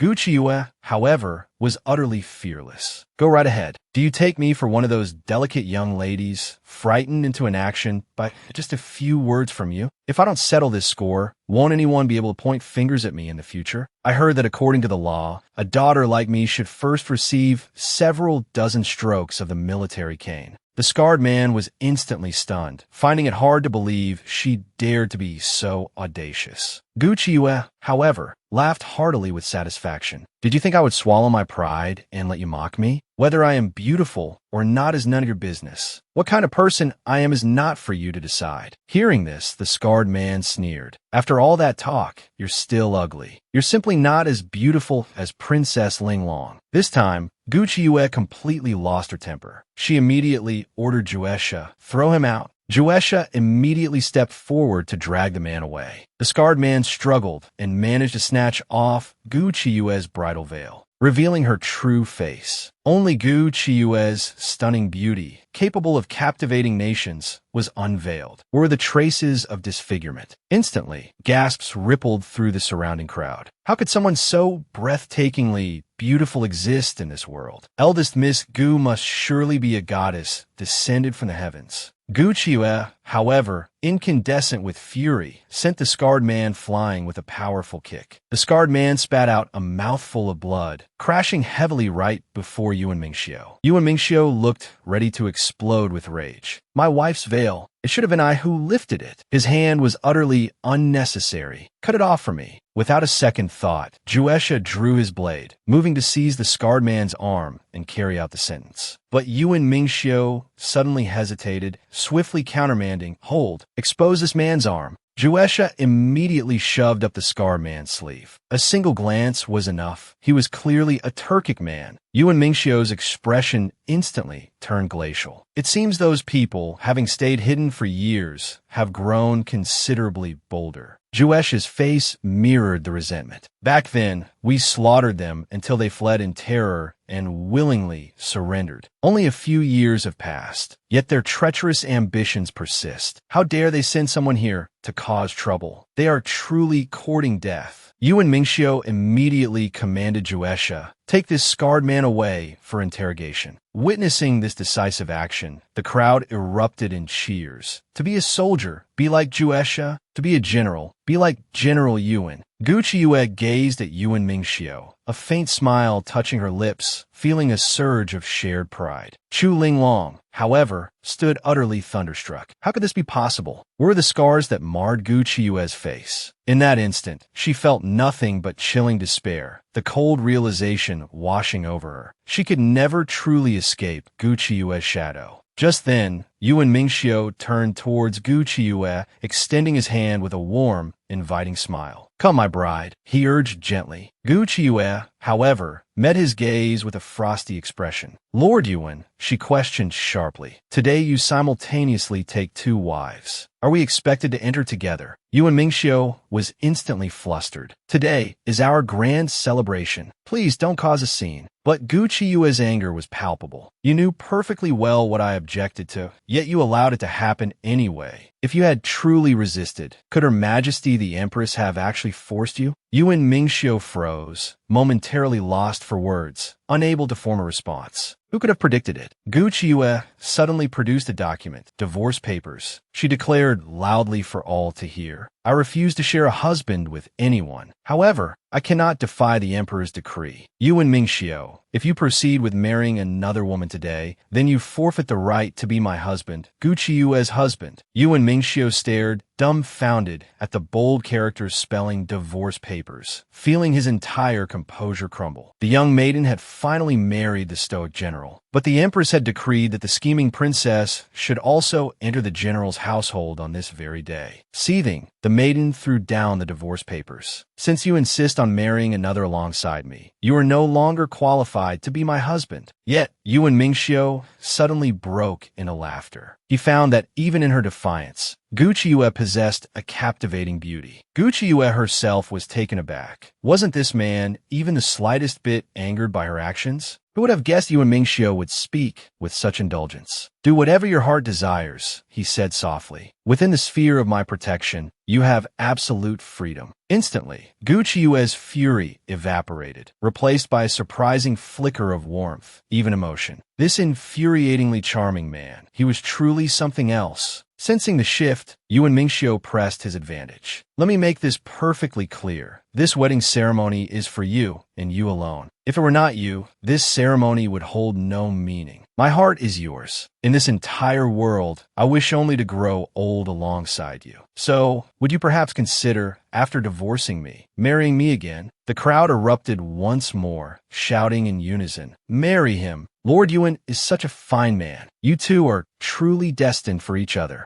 Gu Qiuyue flushed crimson, utterly embarrassed by the public teasing. But at that moment, Gu Xinrong suddenly stepped forward, ostensibly to urge reconciliation. Gu Qiuyue watched her approach, a flicker of surprise at her eyes. What was she doing here? Gu Xinrong, however, spoke with thinly veiled malice, clearly intending to stir trouble. Elder sister, you always claimed you wished to be a paragon among women. Yet, you marry a man like this? How am I supposed to comprehend such a choice? Gu Qiuyue met her words with only a faint, enigmatic smile, making no move to stop her sister's machinations, curious instead to see what game she was playing. Gu Xinrong immediately adopted a tone of righteous indignation. Yuan Mingxiu buried thousands of captives alive. His heart is cruel and merciless. Our Gu family is a respected lineage of scholars. We absolutely cannot permit such a son-in-law to tarnish our family name. Murmurs of agreement spread through the crowd. Many thought to themselves that if they had a daughter, they would never allow her to marry such a monster. Gu Xinrong's smugness intensified. You see, so many people concur with my assessment. Surely you must believe I speak only for your own good. We are blood sisters. I would never wish you harm. Gu Qiuyue, however, merely scoffed dismissively. Just because the entire world agrees with something, does that automatically make it right? When I was considered ugly, didn't everyone scorn and curse me? Now that they perceive me as beautiful, they suddenly appear, waving the banner of acting in my best interest, trying to sway my thoughts, trying to dictate my life. By what right do any of you presume to do so? You believe Lord Yuan's methods are harsh, that executing prisoners of war was wrong. But consider the borderlands. Nations like the Turks and Goguryeo watch us like hungry tigers. If our methods lack severity, how can we possibly deter their aggression? If you feel so strongly, then go to the front lines yourselves. Try using your gentleness and kindness to reform them. It is precisely because men like him stand on the battlefield, fighting and bleeding, that we here can live in peace and security. I was unwilling to marry Yuan Mingxiu because I cannot accept infidelity in love. But I cannot allow you to slander his beliefs and his perseverance. Gu Qiuyue's voice was deafening. Yuan Mingxiu is not wrong. Neither he nor his soldiers are wrong. Deeply moved, Yuan Mingxiu pulled her into his embrace, gazing at her affectionately. Gu Qiuyue declared once more, "If you marry me, you cannot have any other women." Yuan Mingxiu indulgently agreed. "This seat desires only you. Although I don't care how others see me, I feel indignation for those brothers who died fighting on the battlefield. The soldiers give their all, far from their families and homes, only to be called cold-blooded butchers." The soldiers' expressions turned somber. Witnessing this, the common people also felt deeply ashamed. Yuan Mingxiu looked at Gu Qiuyue with gratitude. "Thank you for speaking up for me. Thank you for empathizing with the soldiers. And thank you for being willing to stand on our side." Gu Qiuyue smiled back. "I don't care about your reputation. Whether you have power and influence is not what I seek. I only wish to marry a good man who protects his home and defends his country." Saying this, she threw herself into Yuan Mingxiu's arms, beaming as she loudly proclaimed, "Yuan Mingxiu, you are the hero in my heart. I, Gu Qiuyue, am willing to marry you." Yuan Mingxiu held her tightly, feeling as though he had finally embraced his son. "Juesha,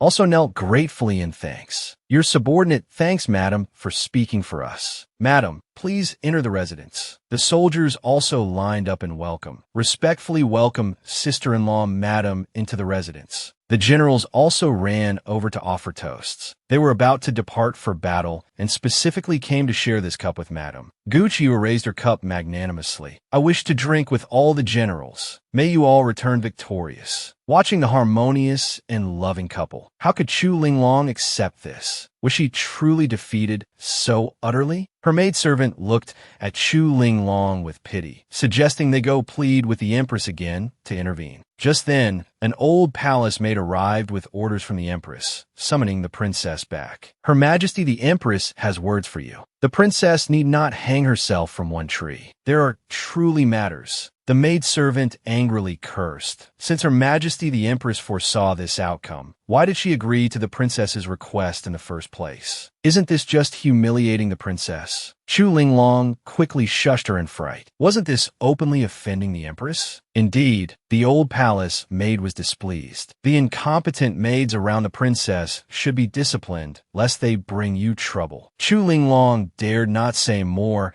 and could only obediently follow the old palace maid back. Meanwhile, the wedding ceremony continued. When it came time for Gu Qiue to step over the brazier, she hesitated, frozen by a psychological shadow. Yuan Mingxiu simply swept her up into his arms, carrying her as they crossed the brazier together. After paying respects to heaven and earth and entering the bridal chamber, the two linked arms to drink the nuptial wine. Yuan Mingxiu teased with a smile, "Wife, are you feeling hot all over?" Guchiwa instantly became flustered and angry. You're the one who's hot. Your whole family is hot. Yuan Mingxiu chuckled, amused. Smoothly, he took her small hand and pressed it against his chest. He hinted, "All right, it is I who am hot. Can wife feel it? My heart is pounding, thump, thump, thump. My body is growing warm too. I beg wife to take pity and help me relieve this heat, all right?" Gu Qiue's cheeks flushed crimson. This guy was playing unconventionally again, breaking the rules. She immediately snapped irritably, "Get lost." But Yuan Mingxiu lifted her directly onto the bed and pressed down upon her. "Is this the getting lost wife spoke of?" Saying this, he leaned down to kiss her. Furious, Gu Qiue bit down sharply on his Adam's apple. Yuan Mingxiu's eyes widened in shock, his entire body trembling with excitement. Seeing this, Gu Qiue secretly smirked. This man appeared fierce and controlling on the surface, but was he actually quite innocent inside? "Let's see how I make you submit to my wicked grasp." However, no matter how she teased him, Yuan Mingxiu forcefully restrained himself, only saying, "You are still young," before falling into a deep sleep. Gu Qiue was dumbfounded. On our wedding night, you actually fell asleep? Yet, looking at his devastatingly handsome face, Gu Qiue couldn't bring herself to stay angry. She could only hold him and fall asleep as well, though her small hands remained restless. Yuan Mingxiu almost couldn't keep up the pretense. The entire night was an ordeal. The next day, upon waking, Gu Qiue immediately questioned him. "Why exactly did you refuse to consummate the marriage last night?" Unexpectedly, Yuan Mingxiu revealed a shocking secret. The cold-faced general had finally married the woman he loved. Yet on their wedding night, he adamantly refused to consummate the marriage with his bride, because he had just learned that his bride might very well be his sister. He had expected the bride to weep bitterly, heartbroken and devastated. But unexpectedly, Gu Qiue simply chuckled softly. This whole situation was truly too melodramatic. Yuan Mingxiu was utterly astonished. Her reaction was far too peculiar. Could his wife have been scared out of her wits? Gu Qiue simply found it amusing. "Did you think I would be shocked, collapse, and burst into tears? Besides, this hasn't even been confirmed. And even if it were true," Yuan Mingxiu tensed instantly, urgently asking, "If it were true, what then?" Hearing this, Qiue burst into hearty laughter. "Such a strikingly handsome man. If he cannot be my husband, having him as my elder brother would be quite fine as well." Yuan Mingxiu's face practically turned green with fury. "What nonsense are you speaking? Do you have any idea how vast the difference is between an elder brother and a husband?" Qiue laughed until she was nearly breathless. As a divine physician, how could she possibly not understand? Yuan Mingxiu found himself torn between exasperation and amusement. All his earlier unease vanished with her laughter. He silently cursed. This woman was truly a torment. Overcome, he couldn't resist pulling her fiercely into his arms. The heart that had been hanging precariously in his chest finally settled firmly. Gu Qiuyue, however, stifled a chuckle. I never expected you to have a day like this. With that, she promptly shoved him out the door. Husband, do investigate thoroughly. I shall be waiting for you. And just like that, Yuan Mingxiu, wearing an expression of utter bewilderment, found himself pushed out of the bridal chamber. The door slammed shut behind him with merciless finality. Juesha, witnessing this, was utterly flabbergasted. My lord, how is it that on your wedding night, you've been chased out of the room by Madame? Yuan Mingxiu immediately flushed, a mix of embarrassment and anger rising. It seems the trials of purgatory you endured before are no longer enough to hold you back. Is that it? Terrified, Juesha hastily pleaded for mercy. It wasn't me. I didn't say anything. Don't twist my words. However, Yuan Mingxiu clearly had no intention of letting him off easily. A mischievous smirk played on his lips as he assigned Juesha a particularly fine task. At the same time, the 4 secret gifts arranged by the Empress had arrived. Each one was stunningly beautiful, striking alluring poses. Qingfeng's anger flared the moment she saw them. Sending women as beautiful as this. The Empress truly harbors malicious intentions. Gu Qiuyue, however, merely smiled, utterly unfazed. She directly placed them under Qingfeng's charge. Qingfeng immediately thumped her chest, assuring her, even if they're maids sent from the palace, I can certainly manage them. However, the most pressing issue now, Qingfeng revealed, was that while tidying the bedding earlier, she had discovered no sign of consummation on the white silk cloth. Qiuyue stated frankly, indeed, I did not share the marriage bed with Yuan Mingxiu last night. I intend to let him know the consequences of offending me. Seeing the mischievous, slightly indignant smirk on Qiuyue's face, Qingfeng could only silently offer condolences to Yuan Mingxiu. Lord Yuan, you're on your own. Soon after, Gu Qiuyue emerged dressed in fresh attire, ready to enter the palace and offer thanks to the Empress. The palace maid, Hong Mei, voiced her disapproval. Madam, this ensemble is far too plain. It will not find favor once you are in the palace. A new bride ought to dress more splendidly. Yet, when asked how exactly she should dress, Hong Mei evaded the question, deflecting it towards Qingfeng. Qingfeng immediately countered, Madam shall wear whatever she pleases. Are you, a mere palace maid, presuming to instruct Madam? Hong Mei, however, grew bolder upon hearing this. Having become part of the imperial family, one must understand royal protocol. Do not invite criticism and thereby disgrace General Yuan. The other 3 palace maids quickly echoed her sentiment. Madam, it would be best not to cause the general any trouble. Finding support, Hong Mei became even more insolent. The palace has numerous regulations. We implore Madam to exercise caution and not put us in a difficult position. Gu Qiuyue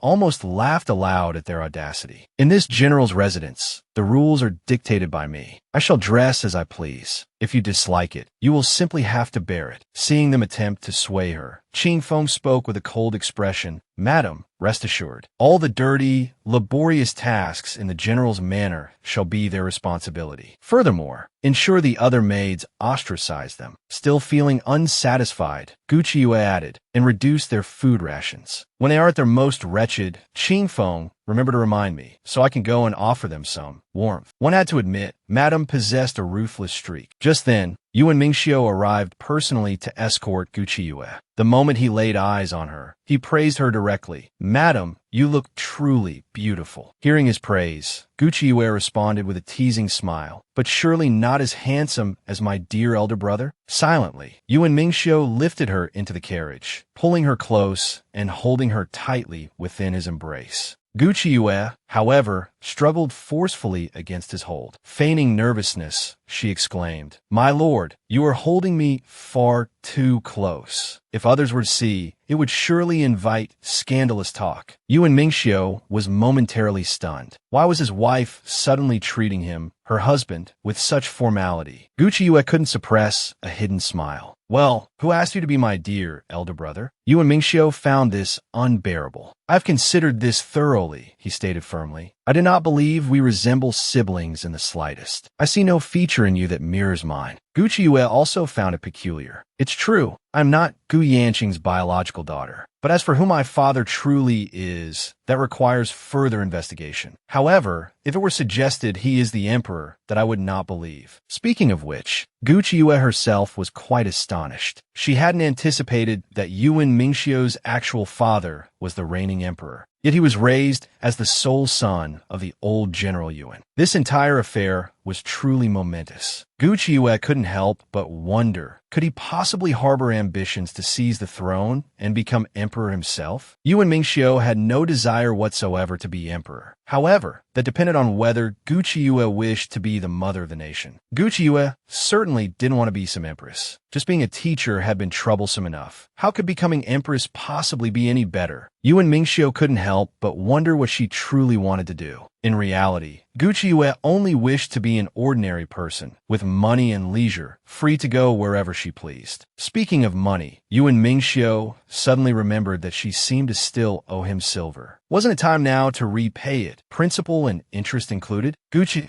startled, quickly feigned ignorance. What fine weather today? Let's not discuss such unpleasant topics. Upon entering the palace, the two went their separate ways. Gu Qiuyue first went to pay respects to the empress. The moment she entered, everyone was stunned. Wasn't it rumored that Gu Qiuyue was disfigured and exceedingly ugly? How was she now so beautiful, like a fairy? The empress, however, said with a smile, "Teacher Gu, there's no need for formalities." Hearing her address her as teacher, Gu Qiuyue knew the empress did not want to acknowledge her status as Madame Yuan. Sure enough, everyone directed cold taunts and sarcastic remarks at her. I heard Miss Gu seduced General Yuan at the academy. Truly shameless. If my daughter dared such a thing, I would surely break her legs. The empress merely smiled, neither stopping them nor intervening. On the very first day of their marriage, the genius Dr. Maiden and the cold-faced general suffered harsh treatment and ridicule from the empress. The cold-faced general immediately stood by the maiden's side, expressing his devotion, even personally feeding her to show affection, fiercely slapping the face of the scheming empress. Gu Qiuyue and Yuan Mingxiu had just married. Early in the morning, the empress sent 4 beautiful palace maids and even bossed the maiden around. Qiuyue came to the palace to pay respects to the empress. Upon meeting, the empress addressed her as Teacher Gu, clearly unwilling to acknowledge her status as Madame Yuan. She even allowed the imperial concubines to mock her relentlessly. I heard Miss Gu seduced General Yuan at the academy. Truly shameless. If my daughter dared to do such a thing, I would definitely break her. The empress not only didn't stop them, but smiled and prompted Qiuyue, compose a poem to broaden everyone's horizons. This was clearly treating Gu Qiuyue like an entertainer for amusement, or perhaps wanting to see her make a fool of herself. Gu Qiuyue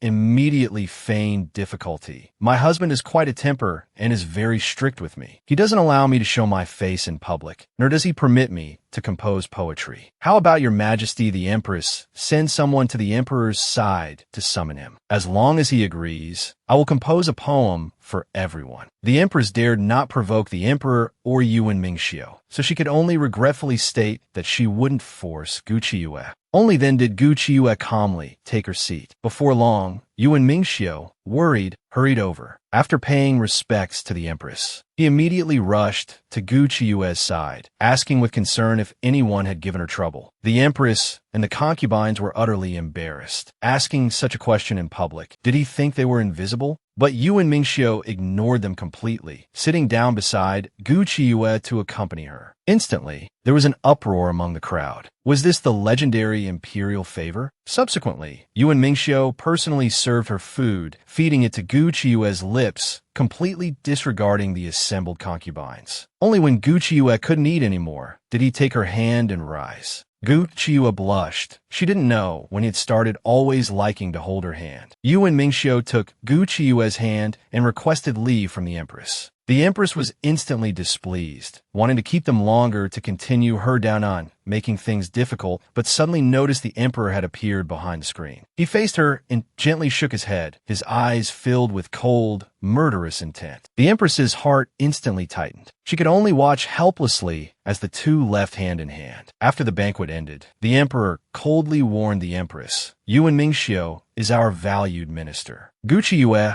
is useful to the state and the nation. Do not, because of one Chu Linglong, create discord between them. Understand? Lest outsiders exploit the situation." The empress, unwilling, questioned, "So, is Yuan Mingxiu really your biological son?" But before she could finish, she was cut off by a sharp glare from the emperor. The emperor radiated killing intent, grimly warning the empress, "You will make yourself regret it. Do not speak those words." The empress was instantly terrified, her hair standing on end. She quickly and respectfully agreed, but inwardly, she gritted her teeth in hatred. "Yuan Mingxiu, Guqi Yue, one day I will make you pay." Meanwhile, Guqi Yue and Yuan Mingxiu had already exited the palace gates. Just as they breathed a sigh of relief, they looked up and were stunned. Why were there so many people here? They saw commoners lining the streets, all shouting towards Guqi Yue, "Teacher Gu is so beautiful." Guqi Yue's mood instantly lifted, and she gratefully waved back at everyone. One man was so overcome with emotion that his nose started bleeding profusely, his heart utterly captivated by Guqi Yue's smile. Guqi Yue herself was completely bewildered. How could he faint just because I waved my hand? Yuan Mingxiu, however, felt a surge of jealousy. Now, my wife can truly be said to have achieved both fame and fortune. Even I, her husband, am not as renowned as she is. Guqi Yue was amused and burst into laughter. Is Lord Yuan feeling jealous? Yuan Mingxiu pulled her into his embrace, smiling as he declared, "Your husband couldn't possibly be happier." Seeing this, Guqi,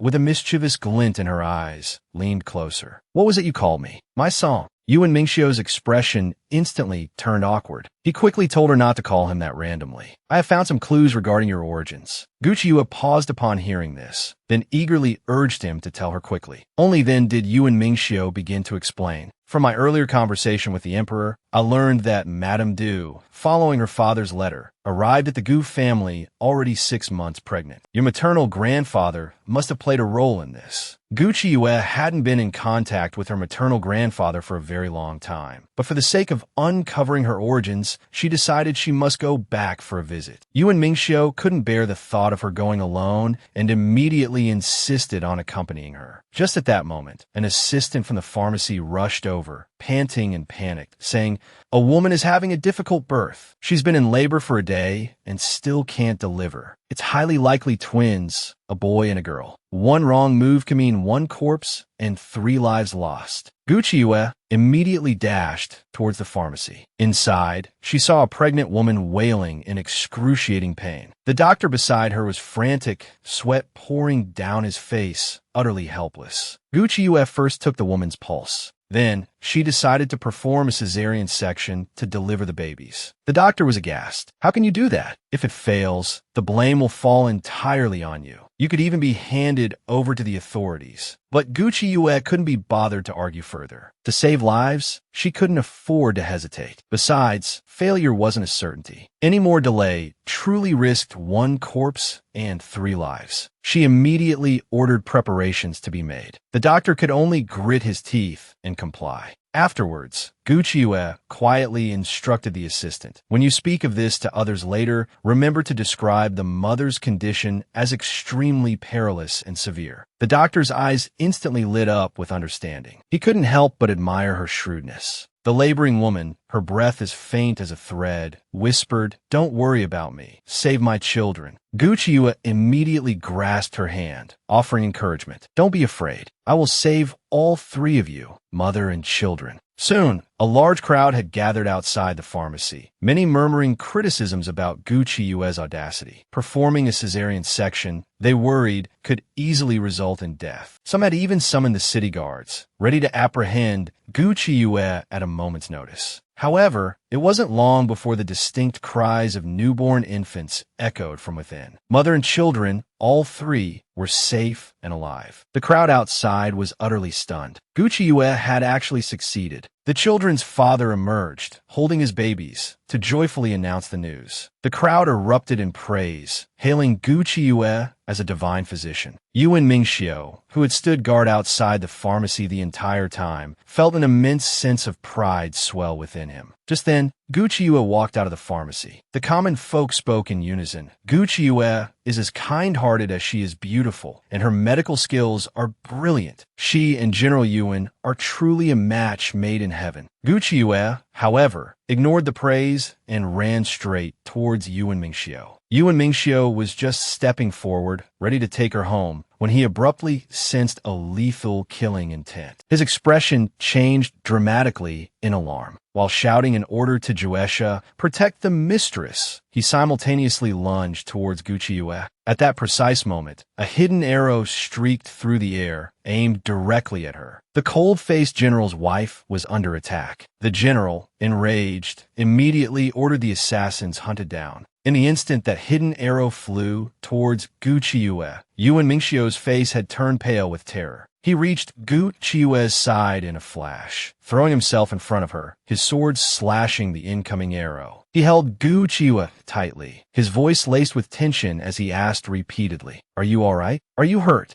Gu Qiuyue quickly offered a reassuring smile, which finally allowed Yuan Mingxiu to regain some composure. Turning towards the direction the arrow came from, Gu Qiuyue let out a cold sneer. "Did you truly believe I was merely a physician skilled only with words? How utterly laughable." Then, husband and wife stood shoulder to shoulder, ready to face the deadly dance of blades and shadows together. In a heartbeat, they engaged the enemy, their movements sending attackers scattering in disarray. The assassins were flabbergasted. Is this the true strength of General Yuan? Such phantom-like techniques. And Gu Qiuyue, merely a woman, possesses such incredibly sharp and agile skills. Just then, a throwing dart suddenly whistled through the air towards them. Yuan Mingxiu instantly shoved Gu Qiuyue aside, narrowly evading the dart himself. He then swept Gu Qiuyue into his arms, leaping gracefully onto a nearby rooftop. Gazing down at the swarm of assassins filling the street below, Gu Qiuyue couldn't help but let out a wry, exasperated laugh. She truly had no idea who she could have possibly offended to warrant such an extravagant assassination attempt. Yuan Mingxiu also teased with a smile. These assassins have some wild tactics. Just now, someone even shouted about a Turkic raid, a diversionary tactic trying to shift our focus onto the Turks. Yuan Mingxiu immediately roared, "A bunch of mongrels. I'll make sure none of you leave here alive." With that said, he sent an assassin attempting a sneak attack, sprawling with a single punch. Just then, a silver-haired man appeared seemingly out of nowhere, smiling and applauding the pair. This husband and wife team is truly interesting. Juesha quickly warned, "My lord, my lady, be careful." It was this man who fired the hidden arrow just now. At this moment, the masked man suddenly addressed Yuan Mingxiu with a laugh. "Long time no see. You didn't expect me to still be alive, did you? Back then, you shattered my grand army, causing me to lose face completely, and even worse, lose credibility before the Great Khan. I haven't forgotten a single bit of it. I originally planned a surprise for the little beauty beside you, but who knew she would surprise me even more?" Yuan Mingxiu's face darkened with rage, roaring, "Shut your mouth." But the masked man only grew more excited as he spoke. "Little beauty, following a man like this must be dreadfully dull. Why not come with me to the vast grasslands? We can live freely and happily." Yuan Mingxiu's killing intent surged instantly. This guy was courting death. Gu Qiuyue immediately switched on her sharp-tongued mode. "You must be wearing a mask because you're too ugly. I don't like ugly freaks. Besides, your kidneys are probably weak too, which is why your hidden arrow missed its mark just now. Why don't you kneel and beg my husband to find some prescriptions for you? Save yourself from future difficulties in the bedroom and an early grave." The masked man was rendered speechless, the hand pointing at Gu Qiuyue trembling. In the next second, his fingers seemed to snap, twisting strangely with audible cracking sounds. Yuan Mingxiu said with a chilling smile, "This is just a lesson for you. If you offend again, I'll truly make you incapable in the bedroom." The masked man clutched his injured hand, enduring the intense pain through gritted teeth. "You're ruthless." He immediately gave an order. and the assassins swiftly retreated. Only then did Gu Qiyu let out a sigh of relief. They were finally safe. But Yuan Mingxiu swept her up into his arms horizontally. He leaped down from the rooftop. Juesha stepped forward to ask for instructions. Should we pursue? Yuan Mingxiu deemed it unnecessary. They came prepared and surely have backup plans. Besides, we'll inevitably meet again sooner or later. Gu Qiyu complained jokingly. It seems the target this time. This is trouble you stirred up, isn't it? Yuan Mingxiu couldn't help but chuckle. Then I've truly made my wife worry. Teacher Gu Qiyu had long been mentally prepared. Marrying such a high-ranking official inevitably meant facing danger. No wonder he had remained single for so many years. Girls were probably afraid they'd die young if they married him. Only she could handle it. Hearing this, Yuan Mingxiu nodded thoughtfully, seemingly agreeing with his wife's words. Juesha's face darkened from the public display of affection, stuffed like a dog with their sweet nothings. My lord, my lady, can we go back now? Only then did Gu Qiyu remember. Have you eaten yet? Did you have the food I left for you? Yuan Mingxiu instantly looked aggrieved. Not yet. Without my wife here, food loses its taste. Juesha felt like he'd been splashed with blood by their display. He might as well have been killed directly by the assassins. Soon, the group returned. As soon as the general entered the room, Gu Qiyu quickly shut the door. The next second, Yuan Mingxiu collapsed. Fortunately, Gu Qiyu had anticipated this and immediately rushed forward to catch him. Yet, Yuan Mingxiu stubbornly insisted, I'm fine. Gu Qiyu complained exasperatedly. Still acting tough in front of me? Your internal energy is clearly at its limit, yet you push yourself so hard. If they had discovered it just now and landed even a casual blow, what would have happened? Saying this, she told him to take off his clothes so she could administer acupuncture to alleviate his condition. They would start clearing the poison once his body recovered slightly. Hearing this, Yuan Mingxiu froze abruptly. So, she already knew about the poison in my body? Then, can my poison be cured?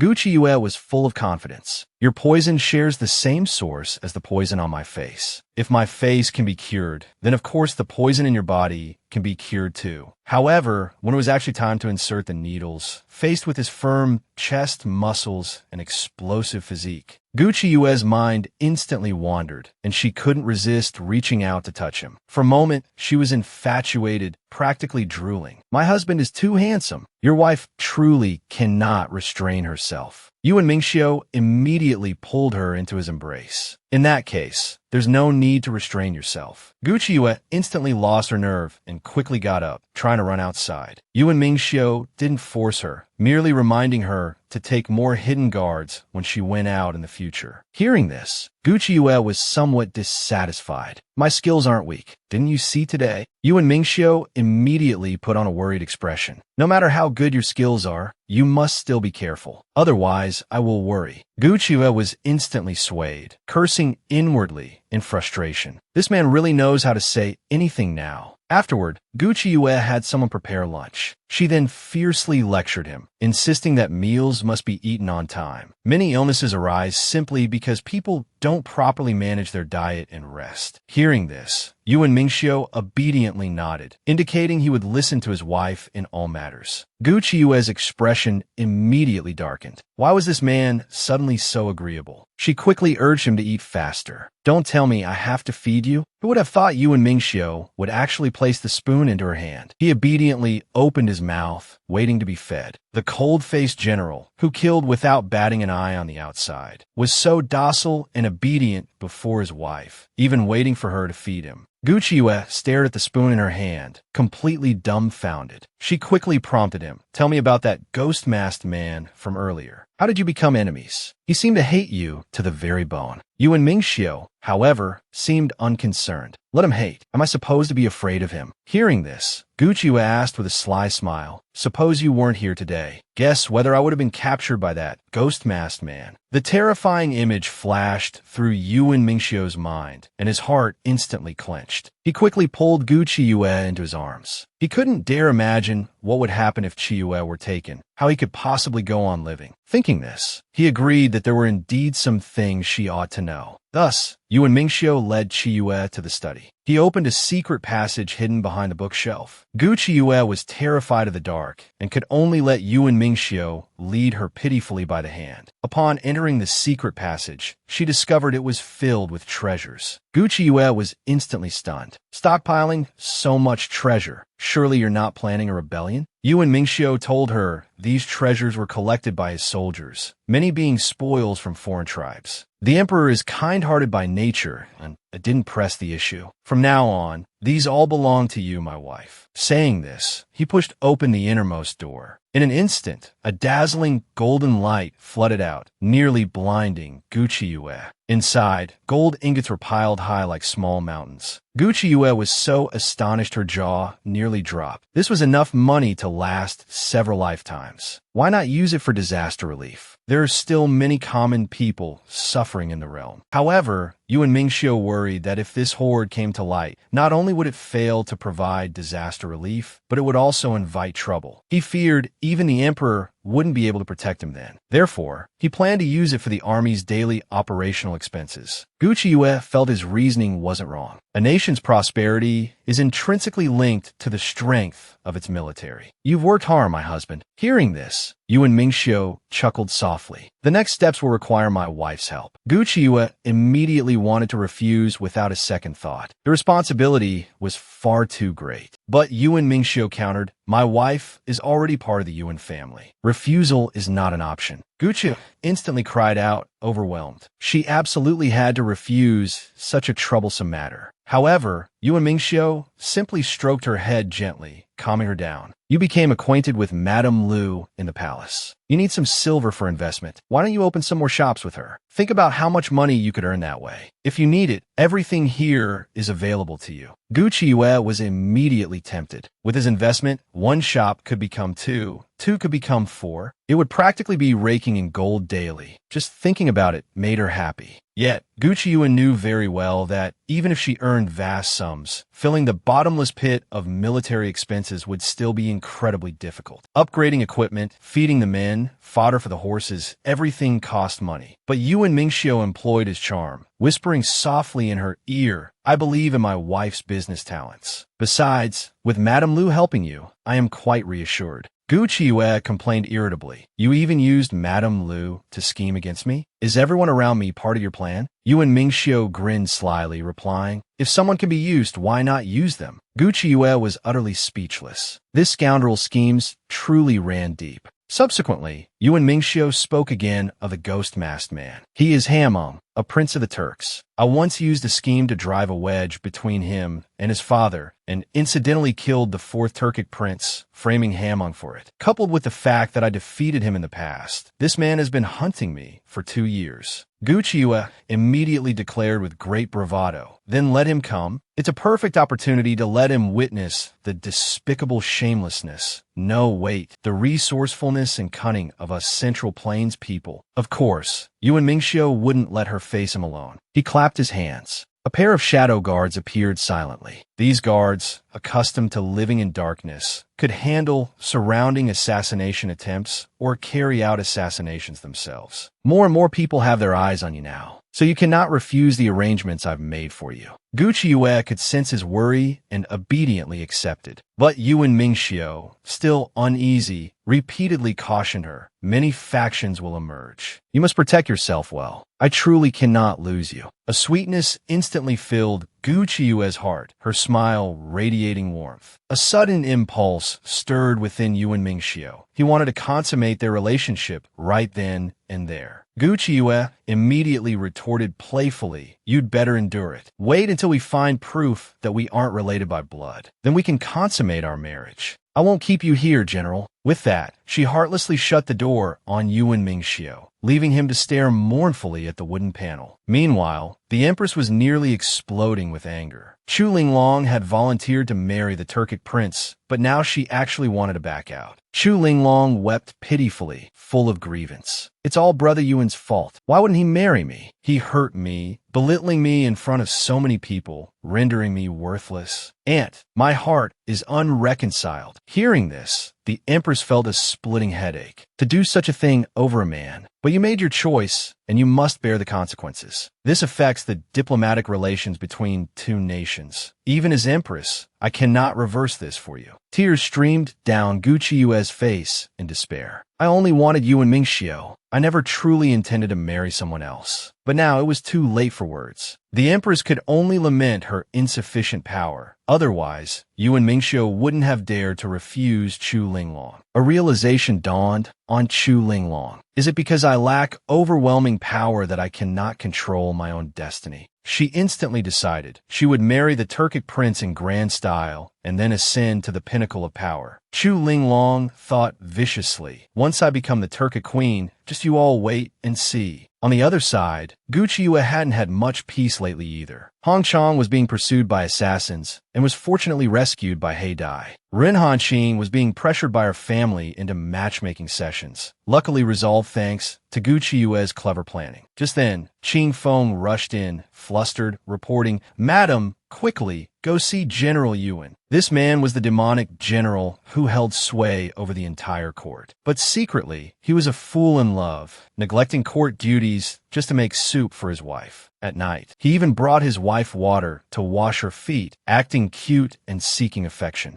He only wanted to be with his wife. Because she was unhappy, Yuan Mingxiu directly requested leave from the emperor, staying home to make breakfast for his wife. When Gucci Yue was summoned to the kitchen, she saw Yuan Mingxiu awkwardly trying to cook. Upon seeing her, his smile turned gentle. "Wait a moment, madam. It will be ready soon." Everyone present gasped in unison. "My lord is so handsome and gentle." Gucci Yue froze, her cheeks burning with embarrassment. "Yuan Mingxiu, that's enough. Everyone is watching." But Mingxiu remained unfazed, merely urging her back to her room to wait. Soon, Yuan Mingxiu had prepared a large table full of dishes: sweet and sour ribs, braised pork, beggar's chicken. The sight made Gucci Yue's mouth water. She never expected to marry a husband who cooked so well. She had truly struck gold. Gucci Yue ate with beaming eyes, yet she maintained a stern facade. "The taste is passable, I suppose. But don't think this little favor will make me let you sleep in the room." Hearing this, Yuan Mingxiu looked utterly wronged. He showed her his hand, scalded while cooking, already red and swollen. Gucci Yue's heart instantly melted. This man is so adorable when he acts spoiled. Yuan Mingxiu hugged her again, pleading pitifully, "I want to be with madam. Every day, every night. If madam is still unwilling to forgive me, then I'll bring madam foot washing water at night." How could Gucci Yue resist such an onslaught? She quickly relented. "I forgive you. You can sleep in the room." However, she had specially prepared a sleeping couch. The two still had to sleep separately. Yuan Mingxiu didn't mind. As long as he could be with his wife, he was willing even to sleep on a couch. Afterward, Gucci Yue started going over the accounts. Business had been good recently, and new branches had opened. She was very busy. Yuan Mingxiu, meanwhile, was gathering intelligence nearby.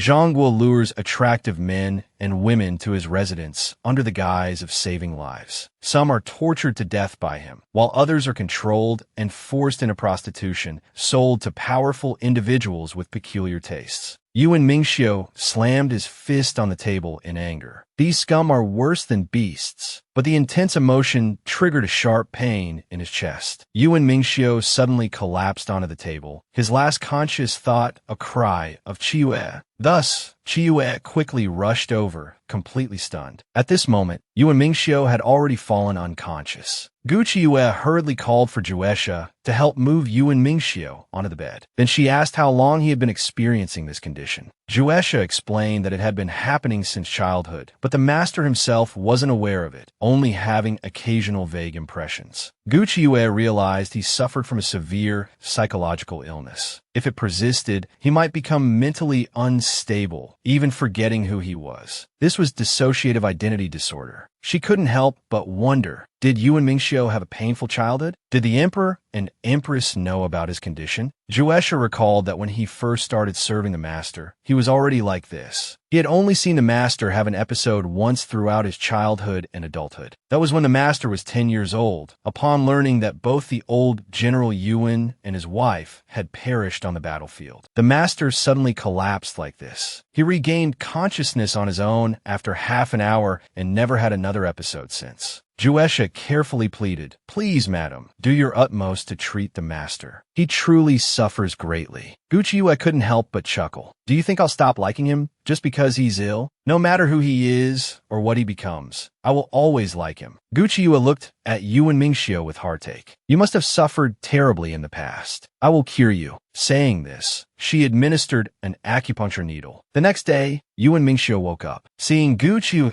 keeping vigil by his bedside, his heart pounded with unease. He didn't know if he had lost control last night and hurt her. Yuan Mingxiu tenderly caressed her cheek, feeling remorseful. It was his fault she looked so worn out. Guchiyue stirred awake, rubbing her eyes. She stretched lazily. Well, was the bed comfortable enough? Yuan Mingxiu teased her with a mischievous grin, "Very soft, but not as soft as my wife." Guchiyue smiled sweetly as she pinched his arm threateningly. "Keep joking like that, and I'll give you 2 more needles." Yuan Mingxiu's heart instantly skipped a beat. "You know about my illness?" Guchiyue, however, seemed almost gleeful. "Could you possibly hide it from a divine doctor like me? From now on, you must drink all the medicine I prescribe." But Yuan Mingxiu was referring to his psychological condition. "This illness is very difficult to cure." Guchiyue comforted him with heartfelt empathy. "Everyone's heart can be wounded. I don't want you to become a paranoid person. More importantly, I don't want to be absent when you are hurting." Warmth instantly filled Yuan Mingxiu's heart. He fiercely pulled her into an embrace, declaring possessively, "You will be there. You can't escape my grasp." Seeing him acting so roguishly, even teasing her, Guchiyue finally breathed a secret sigh of relief. However, she also understood now. His reluctance to consummate their marriage was partly due to this illness. Yuan Mingxiu coughed awkwardly, his blushing cheeks betraying the truth. Guchiyue playfully pinched his cheek. "Then let me treat you properly. We'll settle the score about the wedding night later." Yuan Mingxiu, however, gently held her small hand, looking utterly captivated. "My wife is truly wonderful. Tomorrow, I shall accompany you on your visit back home." The next day, the two wore matching outfits and returned together to the Gu residence. As soon as they entered, everyone showered them with praise. Master Yuan and the eldest miss are truly a perfect match. The way they looked at each other. Indeed, newlyweds deeply in love. Li Shiwilian, however, stared so hard her eyes nearly popped out. She never expected Guchiyue to be this beautiful. Gu Yanqing, on the other hand, laughed heartily with pride. Having a son-in-law like Lord Yuan was truly wonderful. Guchiyue maintained a forced smile throughout the formalities. Yet even so, Yuan Mingxiu found her utterly adorable. When Xiao Muan arrived, the sight struck a painful chord within him. He was the one who had once vowed to protect her. Seeing this, Gu Xinrong sharply questioned, "What are you looking at?" Xiao Muan guiltily averted his gaze, unwilling to say more. But Gu Xinrong had already noticed that Xiao Muan's eyes were fixed solely on Guchiyue. She immediately reminded him coldly, "Yuan Mingxiu is standing right there. He won't appreciate someone staring intently at his wife." Saying this, she linked arms with him, forcing a smile. "You must give me face in my parents' home." Yet Xiao Muan continued to stare directly at Guchiyue, speaking to her the moment he entered. Yuan Mingxiu's face instantly darkened. The cold-faced general returns home with his divine doctor wife. Her scoundrel ex-fiancé, hearing the news, deliberately comes over to strike up a conversation. The general's face immediately turned cold. "Had we known you would also be here today, we would certainly have chosen another day to visit." Xiao Muan recoiled under his piercing gaze. Gu Yanqing also felt awkward and quickly invited everyone to dine together. Yuan Mingxiu seized the opportunity for a public display of affection, holding his wife's hand wherever they went. Seeing this, Gu Xinrong dripped sarcasm. "Don't you feel utterly redundant? What you deem important, he feels nothing for it all." Xiao Muan, filled with disgust, cut in, "That's enough out of you. Such spitefulness is truly repulsive." Gu Xinrong was instantly aghast. Had he come to detest her so much already?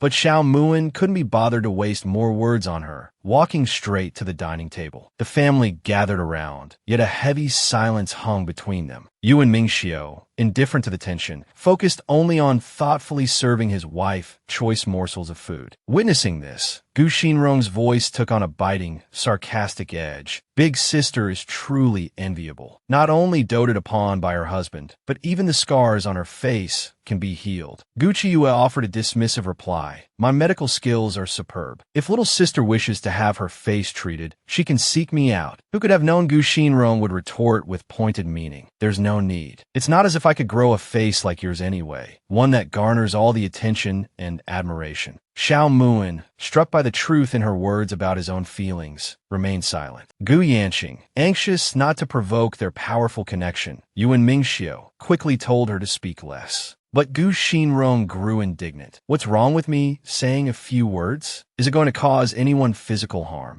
Gu Yanqing instantly flushed with anger, his temper flaring, just as a family battle seemed imminent. Gu Qiues swiftly pulled Yuan Mingxiu back, shielding him. This kind of scene was achingly familiar to her. Let's step back. If they start fighting, we can't let you get hurt. A wave of sweetness washed over Yuan Mingxiu's heart. Thank you for your concern, my wife. But they cannot harm me. Gu Yanqing's face twitched as he watched them, flaunting their affection anytime, anywhere. It was truly something else. As expected, Jing Shiwolian was the first to lose her composure, jumping up and shouting, "My Ronger has endured so much suffering. Can't she even voice her grievances?" Gu Yanqing, showing no weakness, shot back, accusing her of spoiling their daughter. The two became locked in a fierce argument, utterly consumed by their anger. Gu Qiue quickly steered Yuan Mingxiu out of the dining room. It was far wiser to distance themselves from the battlefield. Yet, Yuan Mingxiu's heart ached for her. He could only imagine how many times she must have endured such volatile scenes. In truth, Gu Qiue wasn't particularly saddened. These issues weren't new. They were merely being brought into the light now. Just then, Xiao Muin followed them out, his gaze fixed on Gu Qiue with a look of deep resentment. Yuan Mingxiu's expression instantly turned cold. Gu Qiue hastily tried to placate him. Don't be angry. I'll just exchange a few words with him. That's all. Yuan Mingxiu seized the moment to make a demand. When we return home, you must let me sleep in your bed. Otherwise, you are forbidden to speak with him.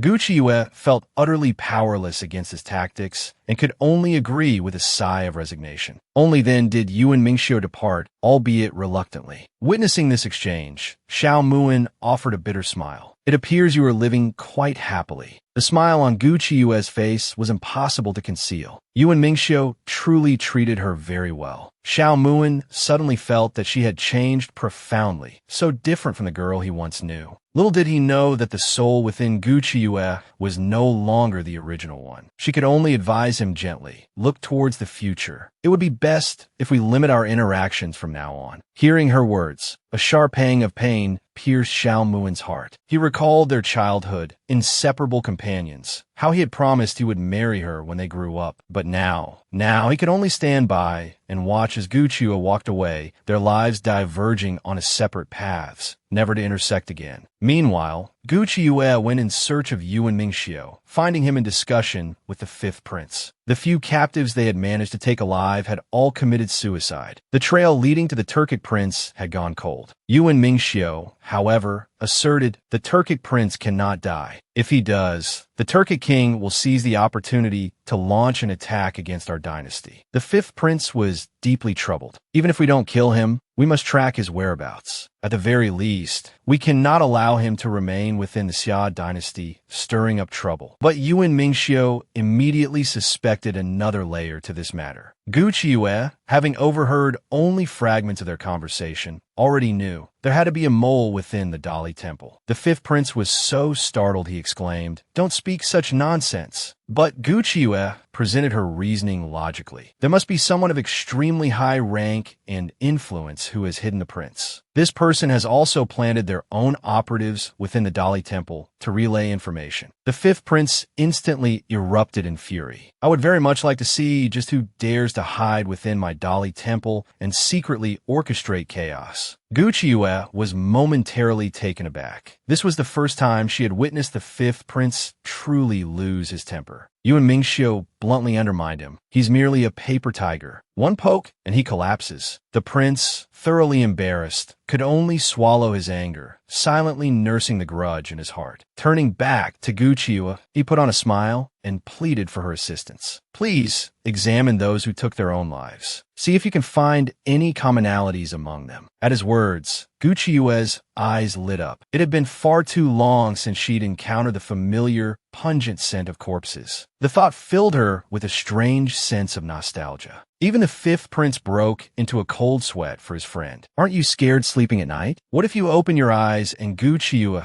is standing there with a dissection knife, giving you that saintly smile? Yuan Mingxiu shot him an exasperated glare. With all this nonsense you spout, your future wife will definitely sew your mouth shut with an embroidery needle in the middle of the night. Soon, Guchiyue had opened up the corpse, expertly reporting her findings. The fifth prince watched, utterly astonished. Even after she dissected the body, blood didn't pool everywhere, a stark contrast to the usual gore-filled autopsy room. Before long, Guchiyue finished the examination. The results showed their blood had completely dried up within their bodies, and there were goo worms. These worms had consumed all the blood within the human host. Suddenly, Guchiyue glanced towards the fifth prince. Fifth prince, would you like to witness a goo worm? As she spoke, she sliced through the corpse's skin. Instantly, a massive wasp-like creature flew straight towards him. The fifth prince shrieked in terror, dodging left and right. Mama, help me. That bug is coming for me. Guchiyue, with sharp eyes and swift hands, immediately cleaved the goo worm in two with her knife. She then brought it closer to her eyes, observing it carefully. The longer she looked, the graver her expression became. Yuan Mingxiu leaned in worriedly, asking what was going on. Guchiyue admitted it seemed quite troublesome. To create such a goo worm, the person responsible must be an extremely skilled poison master. Moreover, this individual is utterly unscrupulous. Someone who uses goo worms to stir up trouble might very well be using living people for experiments to enhance their own power. This young woman had been targeted for assassination by an enemy prince. Subsequently, she discovered goo worms within the assassin's corpses. The enemy was likely conducting human experiments. Furthermore, the young woman discovered that even her good friend's family had been infested by goo worms. A cold sweat broke out on Guchiyue. If this poison master had the backing of a powerful organization, they could potentially launch plague warfare. Yuan Mingxiu's expression turned serious as well. He assured her he would pay close attention to these matters and do everything possible to navigate this crisis safely. The fifth prince was thoroughly frightened, begging her to resolve the situation. Guchiyue immediately decided to teach everyone the characteristics of the goo worms, as well as methods for capturing and eliminating them. The fifth prince, deeply moved, clung to her hand, nodding obediently. In that moment, Guchiyue was his towering, mighty savior. Yuan Mingxiu instantly shot a fierce glare his way. The fifth prince, terrified, quickly let go. Guchiyue, however, had no mind for such things. The situation was already critical. They had to find the goo worm manufacturing site as soon as possible and capture the mastermind. It was highly likely that these worms already existed within many people and would infect more and more. Once the goo worms activated, the host would suffer extreme agony. She had to research an effective antidote for the imperial court to mass produce. Only then could this problem be truly solved. Yuan Mingxiu stated indulgently, "Do whatever you need to do. I will provide all the support you need from behind the scenes." Hearing this, Guchiyue revealed a sweet smile and murmured a soft thank you. Yuan Mingxiu affectionately patted her small head. "No need for thanks. Chiyue's business is my business." The golden light of their love nearly blinded the fifth prince's single eyes. Why must they flaunt their affection right in front of him? Just then, Ning Wang suddenly walked in.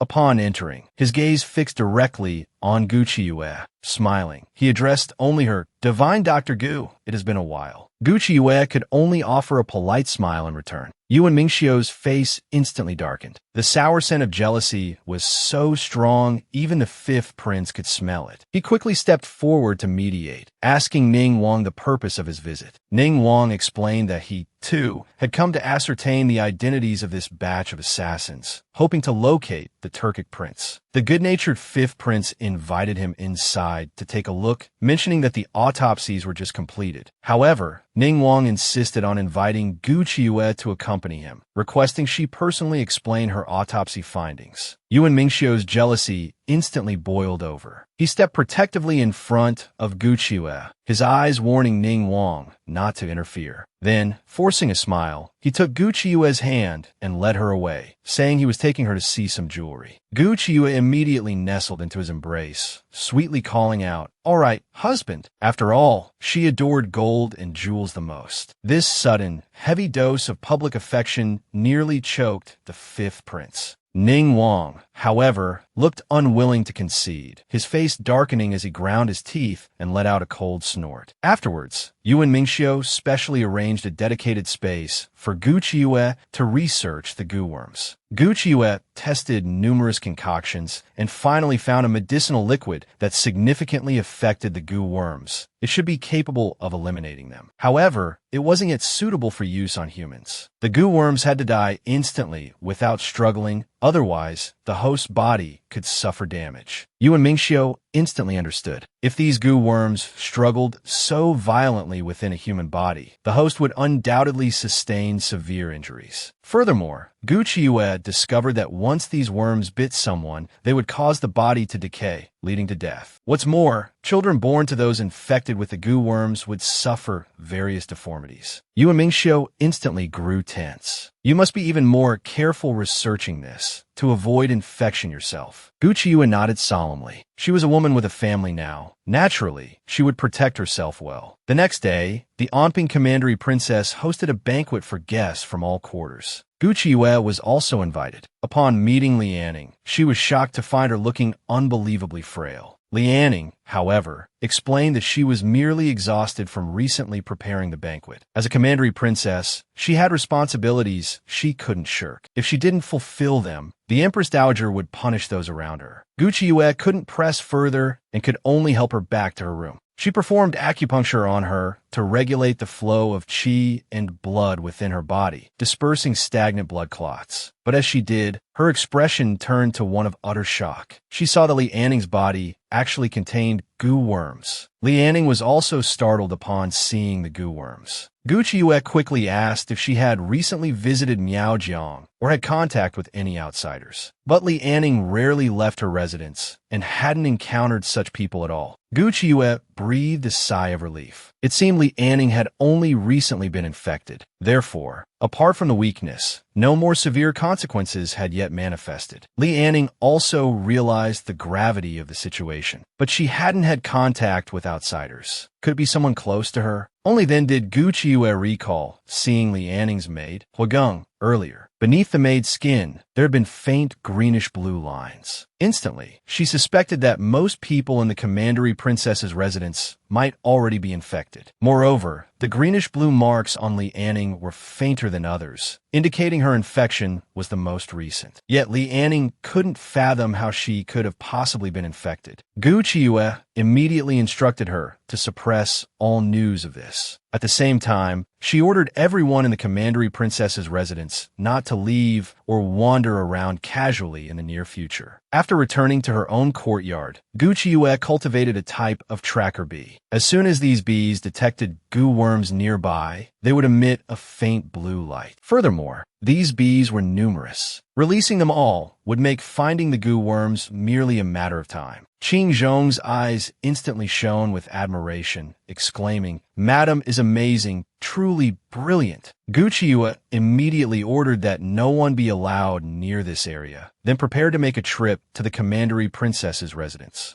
Unexpectedly, her path was blocked by a eunuch who announced with a smile, "By the verbal command of Her Majesty, the Empress Dowager, you are summoned to the palace immediately." Gu Qiue's heart skipped a beat. She had a bad feeling this was certainly not good news. Sure enough, after entering the palace, the old palace maid leading the way kept guiding her east and west, winding through corridors endlessly. Gu Qiue couldn't help but chuckle wryly. Were they deliberately taking detours to exhaust her? She immediately spoke up teasingly. "Excuse me, where exactly is the Empress Dowager's palace hall? If you are unsure, perhaps you could ask someone nearby." At this, the old palace maid simply directed her into a room to wait, stating the Empress Dowager wished for a private audience. However, just as Gu Qiue stepped through the doorway, the door and windows were all locked from the outside. The old palace maid let out an arrogant, loud laugh. This young woman, cherished like a treasure by the cold-faced general, had angered the Empress Dowager, who summoned her to the palace just to make things difficult for her. The leading maid locked Gucci Yue in the small dark room, shouting insolently from outside the door. Don't even dream that Lord Yuan will come to save you. So what if you're favored? You'll still meet a bad end. Gucci Yue was amused despite her anger. I like to see if you can truly stop me. With those words, she kicked the door open, storming out menacingly. The maid was so frightened her soul nearly left her body. She quickly turned to flee.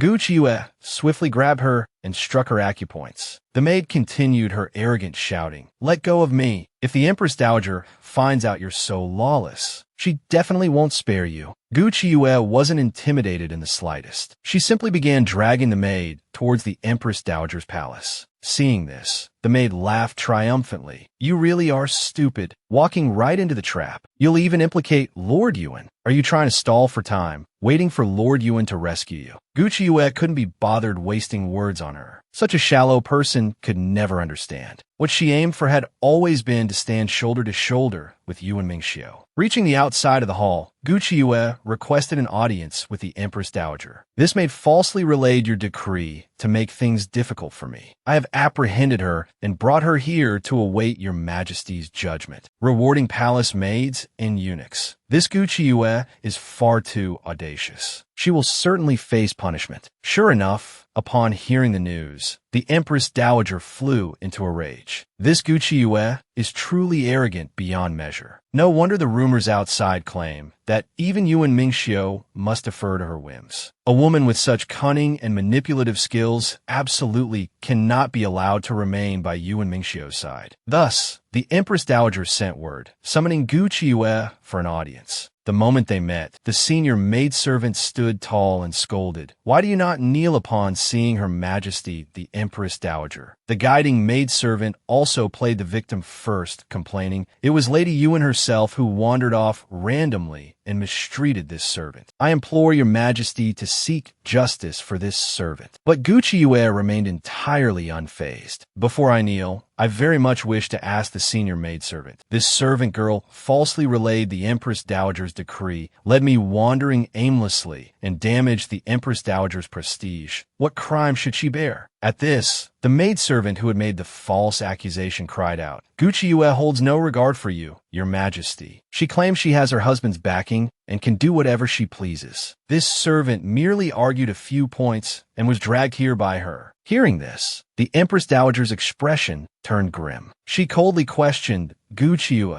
asking what she had to say for herself. Gucci Yue replied with a faint smile, "Her Majesty the Empress Dowager is wise and discerning. Surely you would not believe the nonsensical words of this servant girl." This tactic of feigning retreat put the Empress Dowager in an awkward position, rendering her momentarily unable to voice any reprimand. Only then did Gucci Yue gracefully lower herself and kneel, offering a respectful greeting to the Empress Dowager. The Empress Dowager was so incensed she almost laughed aloud. "So, now you're willing to offer courtesies?" Gucci Yue, her smile still captivating, continued her praise without pause. "I was never unwilling to offer courtesies. I also trust that the Empress Dowager would not shield someone who speaks falsehoods." Every word skillfully blocked any retort from the Empress Dowager. She found herself speechless. Moreover, she couldn't make a move against Gucci Yue at this moment. Thus, she could only accept the situation, smilingly ordering someone to offer Gucci Yue a seat. Turning towards the maidservant, however, her expression turned frosty and severe. She ordered the girl dragged away and put to death. The maidservant was hauled out, wailing like a banshee. Gucci Yue understood perfectly in her heart. The Empress Dowager meant this as a clear message. Taking a life was an exceedingly simple matter for her. Indeed, the Empress Dowager then warned her, her smile not reaching her eyes, "A mere maidservant will not become an obstacle between you and us. However, since you have already married into the Yuan household, it would be best if such disrespectful incidents towards us do not occur again." Gucci Yue,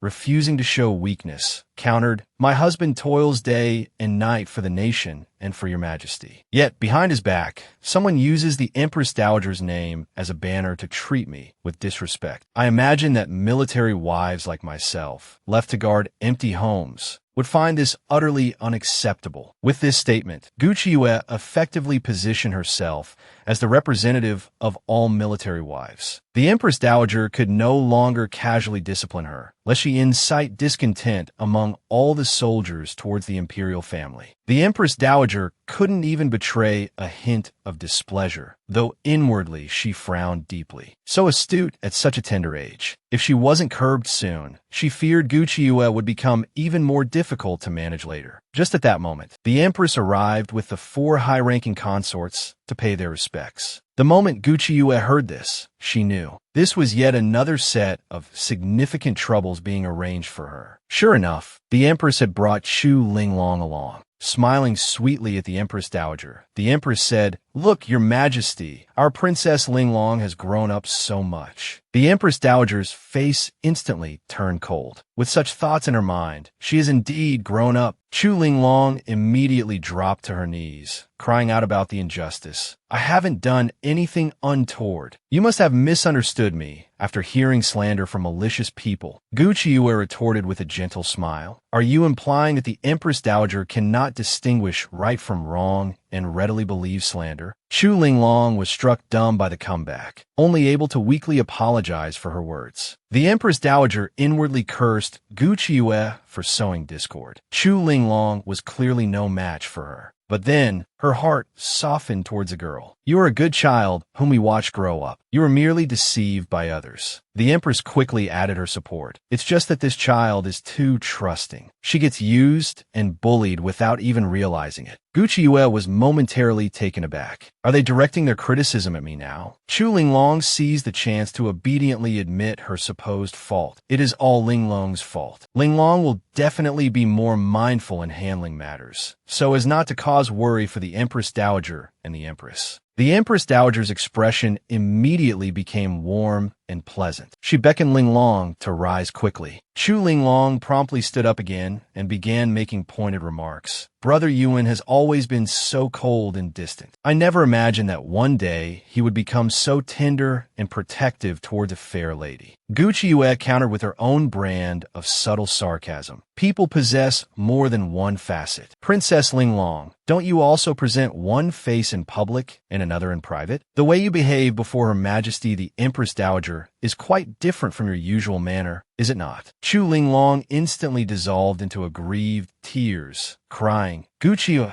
you are slandering my character. How dare you tarnish my reputation with such baseless accusations? I implore Her Majesty the Empress Dowager to seek justice for me." The Empress also reprimanded Gucciue with dissatisfaction. "Speaking so recklessly, don't you feel you lack proper decorum?" Gucciue almost laughed out of sheer exasperation. "Princess Linglong disrupted my wedding ceremony and treats me with such blatant disrespect. Surely you don't expect me to treat her with polite deference?" Chu Linglong's face instantly darkened with fury. "I am, at the very least, an imperial commandery princess. You must be polite to me. Otherwise, you show disrespect for imperial authority." Gucciue decided to cut straight to the heart of another matter. "Actually, I'd like to ask the commandery princess, why exactly was your marriage alliance with the Turkic prince called off?" Chu Linglong's face instantly turned ashen, her panicked expression impossible to conceal. The Empress was even more frantic, breaking out in a cold sweat. How could she possibly know about such a hidden matter? The Empress Dowager was completely stunned, her voice trembling with disbelief. "What do you mean, let it be? The miracle doctor girl, because she stole the commandery princess's secret crush, the general, was actually ordered by the Empress Dowager to be thrown into the great prison." Gucciue was summoned into the palace today. Chu Linglong immediately jumped out, making pointed accusations. Gucciue instantly retorted, "Her Majesty, the Empress Dowager, probably doesn't know yet, does she? The rumors are already rampant outside. To think that everyone in the palace has managed to keep this from you. What a pity. Commandery Princess Anning, with her frail constitution, still has to take the blame for others. It truly breaks one's heart." It turned out that Chu Linglong, in a fit of pique that day, had offered herself for the marriage alliance with the Turkic prince. But afterwards, she regretted it, unwilling to marry into the remote, barbaric lands of the Turks and suffer. Thus, she proposed letting Commandery Princess Anning take her place in marrying the Turkic prince. The Empress initially felt it wasn't quite appropriate, but Chu Linglong told her that Commandery Princess Anning's father, the Marquis, was not only attempting something, but had also killed 2 people due to debt. Now, the other party had already reported it to the authorities and hired assassins to hunt him down. As long as Anning agreed to the substitute marriage, she would help resolve the matter. The Empress could only agree. Now that the matter was exposed, the Empress Dowager learned that Anning was to substitute for Linglong in marrying the Turkic prince. She instantly flew into a rage, pointing at the two and furiously scolding, "Audacious!" The Empress and Chu Linglong quickly knelt to admit their fault. They hadn't expected the matter of the substitute marriage alliance to ultimately be revealed. No matter how the two tried to argue, the Empress Dowager refused to listen. She directly ordered Chu Linglong to kneel at the entrance. "Without my decree, you are not permitted to rise." Chu Linglong immediately ran out crying. The Empress, still unwilling to give up, tried to argue. "It was truly out of desperation that we resorted to this plan. Fortunately, Anning is sensible. There won't be conflict with the Turks." But the Empress Dowager only grew angrier. "Today you dare to conceal such a matter of fraudulent substitution. Does this mean tomorrow you'll dare to commit treason?" The Empress, terrified, kowtowed repeatedly, admitting her fault. Gu Chiyue, observing this, initially thought the Empress Dowager was someone who cared deeply about face and authority and wouldn't let this matter go easily. Who knew that in the next second, the Empress Dowager would say, "Let this matter be." She ordered, "Fetch the red coral headpiece that I usually favor the most. I will personally deliver it to Anning." Hearing this, Gu Chiyue found it utterly laughable. In the end, she still favored Chu Linglong. Anning's great sacrifice only earned her a single headpiece. Following that, the Empress Dowager even reprimanded Gu Chiyue. "In the future, you must speak and act cautiously. Think thrice before you act." How could Gu Chiyue not know this was hinting that she should keep her mouth shut? She couldn't help but let out a derisive chuckle. She looked pointedly at the Empress. "I think there's someone who needs this advice more than I do." Hearing this, the Empress glared fiercely at her. The Empress Dowager stood up sharply, snapping, "Don't think that just because you have General Yuan backing you, you can do whatever you please. If I truly wanted to deal with you, who could possibly stop me?" Gu Chiyue, however, was brimming with confidence. "My arrogance doesn't stem from having Yuan Mingxiu. It's purely because I possess the capital myself." The Empress Dowager instantly laughed in fury. "What capital could you possibly have? Do you really think I cannot touch you?" With a cold face, the Empress Dowager immediately ordered, "Men, seize Gu Chiyue and throw her into the imperial prison." In an instant, 2 guards suddenly appeared and restrained Gu Chiyue with one move. Yet, not only was Gu Chiyue unafraid, she even smiled with hidden meaning. "If the Empress Dowager makes a move today, then I fear you might be in great danger." The Empress seized the opportunity, pointing at her and cursing loudly, "Insolence! How dare you disrespect the Empress Dowager? This alone is enough to sentence you to death." The Empress Dowager was even more furious, smoke practically fuming from her ears. "You dare threaten me? I like to see how. Take her away." Gu Chiyue offered no resistance, obediently following the guards towards the imperial prison. The matron, however, felt a little apprehensive in her heart. This Gu Chiyue looked so confident and composed. Could there really be some problem? The Empress Dowager snorted disdainfully. Let's see what great wave she can stir up. Soon, Gu Chiyue was locked inside the imperial prison. That evening, 2 jailers came to deliver food, and they brought all her favorite dishes. How could Gu Chiyue possibly feel safe eating random things? She simply said she wasn't hungry. The thin jailer threatened her with a faint smile. "Hungry or not, you have to eat. Otherwise, who knows what you might end up eating later." Gu Chiyue was so exasperated she laughed. She retorted bluntly, "I just won't eat. What can you do about it?" Who knew that the plump jailer beside him would whisper to her, "You can eat." Gu Chiyue was instantly stunned. Why did this situation look so much like an underground rendezvous? Sure enough, the fat jailer rolled up his sleeves, revealing a text mark on his arm. Gu Chiyue recognized it. This was Yuan Mingxiu's agent insignia. The fat jailer was one of Yuan Mingxiu's men. Instantly, joy blossomed in her heart. She ate every last bit of the food. Seeing her finish it, the thin jailer finally revealed a strange smile. Afterward, the fat jailer secretly prompted Gu Chiyue to feign unconsciousness. Gu Chiyue immediately pretended to faint, and so the fat jailer directly carried Gu Qiuyue on his back and ran outside. Midway, Gu Qiuyue quietly opened her eyes to check. She saw the thin jailer give her a thumbs up. Soon, Gu Qiuyue was bundled into a horse carriage. She understood then. It must have been the Empress Dowager or the Empress wanting to frame her. Yuan Mingxiu's agent had adapted to the situation, seizing the opportunity to sneak her out. The carriage traveled for a long time, arriving before a small bamboo building. Someone inside told the jailers, "Your task is complete. The reward money will be delivered to your residences." The two jailers, overjoyed, took their leave with bows. Gu Qiuyue suddenly felt something was wrong. She didn't recognize that voice at all. She immediately jumped out, blocking the two jailers. "You're just leaving like this?" Unexpectedly, the fat jailer showed a smug smile, wiping the mark on his wrist. The next second, the text mark vanished. It turned out to be fake. Gu Qiuyue's expression instantly darkened. She had actually been deceived. The fat jailer laughed heartily in triumph. If not for this, how could Madame Yuan possibly obey Guai Guai obediently? Gu Qiuyue, furious, retorted, daring to use Yuan Mingxiu's name to deceive his wife? "Then don't blame me if you die under the blades of the Yuan household in the future." As she spoke, she produced a silver needle. Catching him off guard, she shot it towards the spot between the fat jailer's eyebrows. The fat jailer immediately stopped breathing. The thin jailer was scared witless.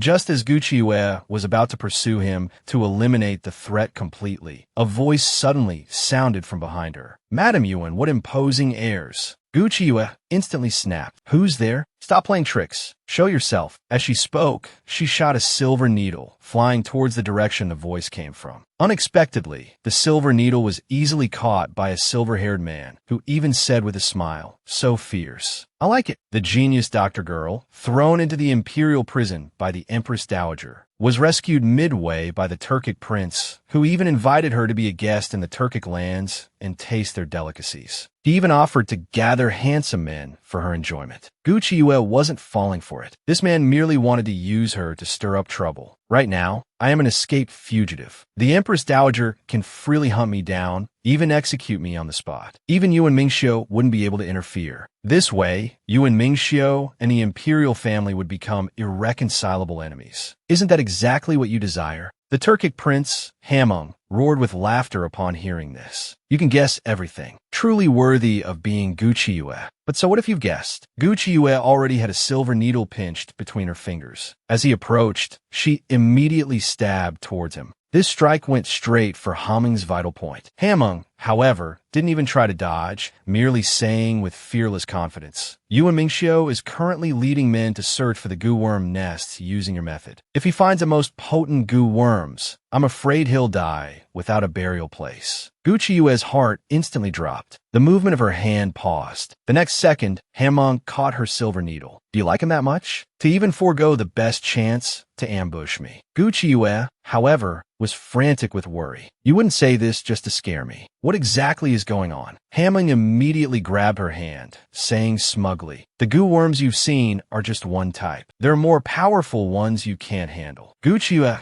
struggled desperately, tried to pull back. Hamung instantly became displeased, instead pressing closer. "What are you dodging for? I don't have any goo worms on me right now." Saying this, he pushed her against the wall, trapping her beneath him in a forceful wall slam. With a wicked smile, he tempted her. "I can tell you the method to deal with the most powerful goo worms, letting you become everyone's savior." Gu Qiuyue didn't believe there was such a thing as a free lunch in this world. He definitely had other conditions. Then, she slapped Hamung's face again, pushing him away. "Just talk if you want to talk. Don't get so close." Hamung, however, just smiled enigmatically, hinting, whether it's Ling Long or Anning, the kind of woman I want has never been them. Gu Qiuyue immediately understood. He wanted her to be the candidate for a marriage alliance. Just as expected, Hamung declared, "As long as you nod your head, not only will I ensure Yuan Mingxiu remains unharmed, but I will also foster peace between our nations. Furthermore, I will grant you the great merit of this reconciliation. The condition? Become my Turkic royal consort. How about it?"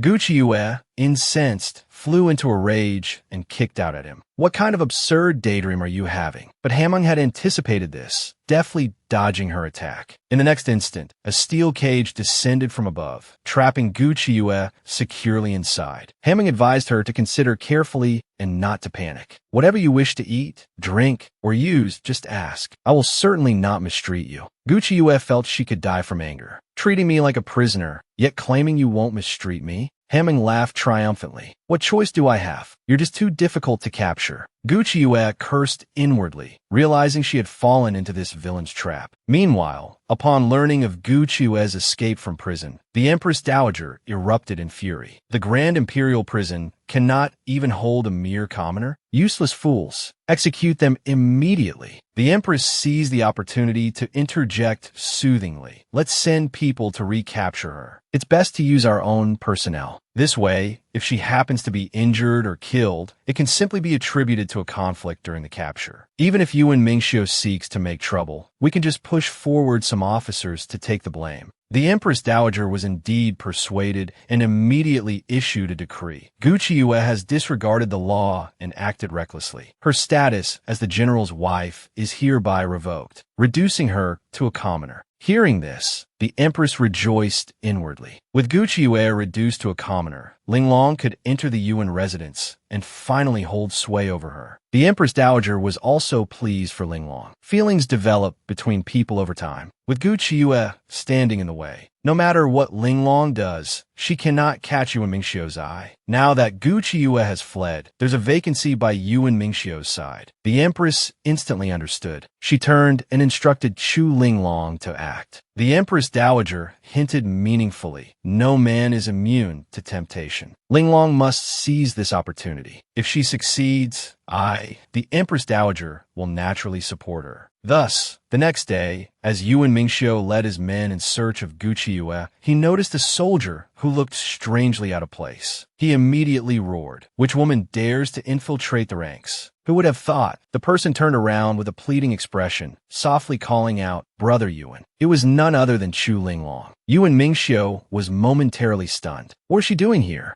He immediately ordered her to leave the area at once. Chu Linglong quickly rolled up her sleeve for him to see. "I've already had the imperial physician test me with goo worms. I can detect poisonous insects more easily. Please let me stay and help." Yuan Mingxiu was utterly astonished. He never imagined she would use herself for such a test. Chu Linglong seized the chance, throwing herself towards him, pleading, "Brother Yuan, I truly want to help. Consider it atonement for my past foolishness." Without waiting for his response, she turned and began searching for Gucci Yue herself. Yuan Mingxiu hesitated, unsure for a moment. Was she being sincere, or was this another scheme? He could only order his aide to keep a close eye on her, ensuring she didn't interfere with the search for Gucci Yue.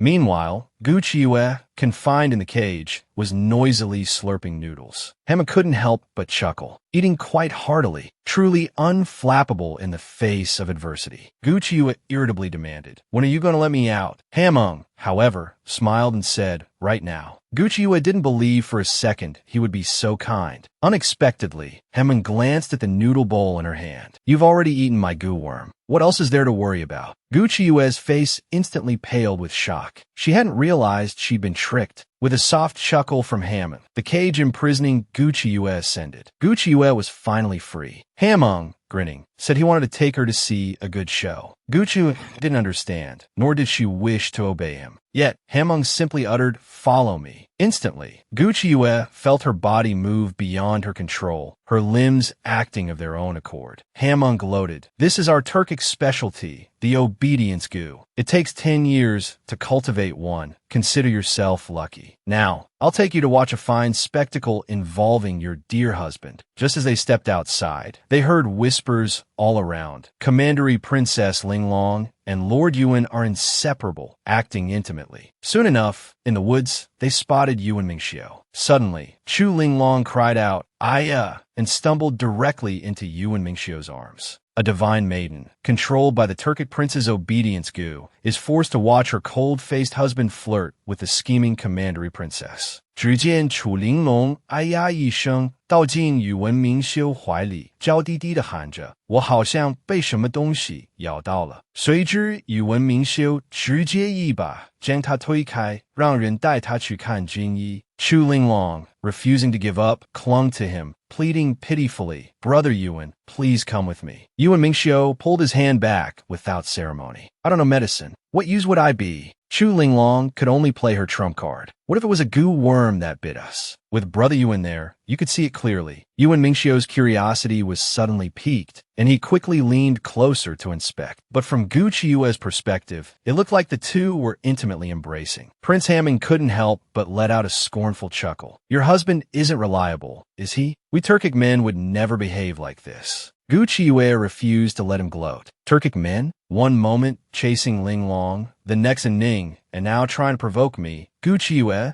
Hamming, however, wasn't angered. "At least I am sincere, unlike some who are fickle and change their minds constantly." Saying this, he gestured forward, indicating for her to look at her good husband. Gu Qiue followed his gaze, and instantly felt as though struck by lightning. She saw Yuan Mingxiu with one hand braced against a tree trunk, his body looming over Chu Linglong's petite frame. What she didn't know was that Chu Linglong was desperately pulling at Yuan Mingxiu, wanting him to carry her to the physician. Yuan Mingxiu, using his hand to support himself against the tree, hadn't expected her to stumble and fall against him. After she regained her footing, he immediately pushed her away, coldly ordering her to see the military physician. If it truly was a goo worm, she could come find him then. Chu Linglong immediately protested with grievance. "Brother Yuan, you're being so distant. You weren't like this before." Gu Qiue watched with dim/sad expression. Hamming promptly offered to help her retaliate against that little vixen. Hearing this, Gu Qiue scoffed. She didn't believe he'd be so kind. "Bringing me here, wasn't it just so I'd see this?" Hoping I'd fly into a rage and draw a clear line between myself and Yuan Mingxiu.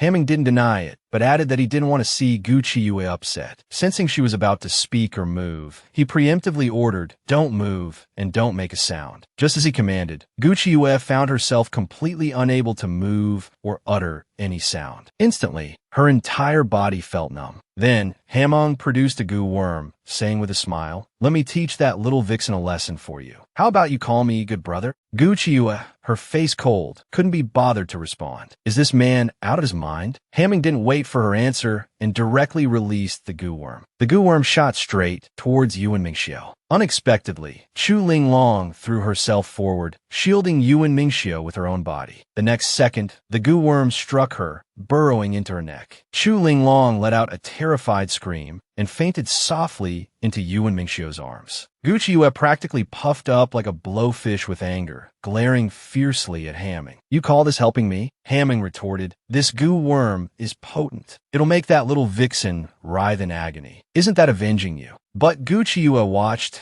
as Yuan Mingxiu, though handing Chu Linglong over to his soldiers, followed closely behind them. Instantly, she wilted, overcome with melancholy like a drooping mushroom. Seeing her distress, Hamming decided to lift the restriction he had placed on her, since Yuan Mingxiu had already left anyway. Gu Qiue suddenly erupted in violent coughs. She had nearly suffocated moments before. Pointing furiously at Hamming, she cursed, "You were helping Chu Linglong, weren't you? You two are in this together. You planned this all along, didn't you?" Seeing this, Hamming readily admitted it, even telling her that the goo worm had aphrodisiac effects. Meanwhile, Yuan Mingxiu had summoned a physician to treat Chu Linglong. After examining her, the physician knelt, kowtowing and begging for mercy. "My skills are poor. I truly do not know how to cure this goo poison. Please forgive me, Your Excellency." Yuan Mingxiu didn't make things difficult and simply dismissed him. Just then, Chu Linglong suddenly began to cry out repeatedly, "Brother Yuan, I feel so awful." Yuan Mingxiu kept his distance, merely stating he would arrange for maids to attend to her. Chu Linglong's face filled with resentment. "Brother Yuan, you promised me you wouldn't leave me alone and helpless. Have you forgotten? Yuan Mingxiu was momentarily speechless. He had only meant it in the sense of caring for a younger sister. Chu Linglong seized the opportunity, asking him to pour her a cup of water. Yuan Mingxiu couldn't easily refuse such a small request. Who would have thought that as Chu Linglong took the cup, she would grasp his hand, murmuring coquettishly, "I don't have much strength. Brother Yuan, won't you help me?" Yuan Mingxiu immediately struggled forcefully to pull his hand away, but Chu Linglong clung tightly, refusing to let go, even leaning in to kiss him. Yuan Mingxiu was instantly aghast, discovering that his body had suddenly become rigid and immobile. Chu Linglong immediately threw herself into his arms. "Brother Yuan, you must be tired. Let Linglong accompany you for a proper rest." Saying this, she grabbed his hand and pulled him towards the bed. Yuan Mingxiu tried to struggle, but found he lacked the strength. He could only allow Chu Linglong to push him down onto the bed, where she held his hand, kissing and caressing it. She even tried to blame it on a goo worm. The goo worm in the room makes Linglong feel feverish all over. Yuan Mingxiu gritted his teeth in fury, commanding fiercely, "Call someone at once, or face consequences you cannot bear." Chu Linglong, however, pulled him directly into her embrace. She had waited far too long for this day. How could she possibly let this opportunity slip away? With that, Chu Linglong swiftly tore off Yuan Mingxiu's clothes. She flung herself upon him, her hands roaming everywhere. This was the very scene she had dreamt of day and night. Yuan Mingxiu threatened through clenched teeth, "Even if you succeed in having your way, I will never marry you, and I certainly will not spare you." Chu Linglong, however, paid no mind. "If I cannot have your heart, then I shall have your body." Guqiue, brought there by Hamon, watched this scene unfold from outside the window, her heart feeling as though it were being deep-fried in boiling oil. Yet she couldn't control herself, her eyes fixed on the scene, unblinking. By now, Yuan Mingxiu had been stripped half-naked. Chu Linglong then began to undo his waistband. A wave of panic seized Yuan Mingxiu. Suddenly, he coughed up a mouthful of dark blood. He abruptly sat up and, with a swift hand chop, knocked Chu Linglong unconscious. Then, with a look of utter disgust, he shoved her away. Only then did he clutch his mouth, unable to suppress his coughs. Fresh blood seeped through the gaps between his fingers. The cold-faced general had been ensnared in a honey trap set by the scheming commandery princess. Yet he would rather forcefully reverse his meridians, vomiting blood, than be defiled, choosing instead to knock the princess out to preserve his purity. Outside the door, Guqiue watched, utterly stunned. Tears of heartache streamed down her face uncontrollably. Yuan Mingxiu sensed something was wrong and sharply glanced towards the door. The Turkic Prince Hamon instantly clamped his hand over Guqiue's mouth, whisking her away as he leaped onto the rooftop. Yuan Mingxiu saw no one and assumed it must have been an illusion, born from missing his wife too intensely. He quickly dressed and staggered unsteadily to his feet. Seeing this, Hamon taunted with a hint of sourness. "Deeply moved that your husband fought so desperately to maintain his purity?" Guqiue retorted with pride, "Your scheme failed. You must be quite resentful, aren't you?" However, as the words left her lips, she realized her voice was as faint as a mosquito's buzz. Without needing to ask, she knew it was Haming's doing. A flicker of curiosity crossed her mind. Is there truly anything these Turkic techniques cannot achieve? Hearing her, Haming boasted shamelessly, "It's not that the techniques can achieve anything, but rather that I can achieve anything." At that moment, Yuan Mingxiu, forcing himself to stand, emerged from the room, intending to order someone to remove Chu Linglong. Who would have thought the chief eunuch was already waiting? He immediately approached with a beaming smile. Since Lord Yuan and Commandery Princess Linglong have already consummated their relationship, please accompany this servant to the palace to report the matter to Her Majesty, the Empress Dowager, and Her Majesty the Empress. Upon hearing this, Yuan Mingxiu's face instantly darkened. In utter disbelief, he asked, word by painstaking word, "What did you just say?" The chief eunuch, however, continued smiling. "Everyone witnessed it, my lord. There's no need for shyness. Isn't this something we all tacitly understand?" Yuan Mingxiu suddenly erupted in violent anger, striking the eunuch across the face with the back of his hand. The chief eunuch was stunned by the blow. "Lord Yuan, are you planning not to take responsibility? This matter carries the implicit approval of both the Empress Dowager and the Empress." A murderous aura instantly radiated from Yuan Mingxiu. "Insolence! Who dares to slander this marquis? Return and inform the two empresses that Commandery Princess Linglong and I are completely innocent, as clear as the sun and moon witness. If anyone dares to use this to coerce me regarding our relationship again, do not blame me for being discourteous. The chief eunuch was utterly terrified. He dares to challenge the Empress Dowager and the Empress? All for that, Gucci Yue? Seeing his hesitation, Yuan Mingxiu grew impatient. Still haven't left? Are you waiting to be killed? The chief eunuch immediately scrambled away, practically wetting himself in fear, utterly defeated. Yuan Mingxiu felt a splitting headache coming on. He instantly ordered his men to throw Chu Linglong out. Watching this, Gucci Yue couldn't help but reveal a smile of relief. Hamong, still unconvinced, poured cold water on her spirits. What are you so pleased about? It's merely because he holds no affection for Commandery Princess Linglong. Had it been a woman he admired, the outcome might not have been the same. Gucci Yue, however, pierced right through his machinations with sharp insight. You went to such elaborate lengths, trying desperately to drive Yuan Mingxiu and me apart. Isn't it precisely because you want Yuan Mingxiu to lose his composure, become distraught,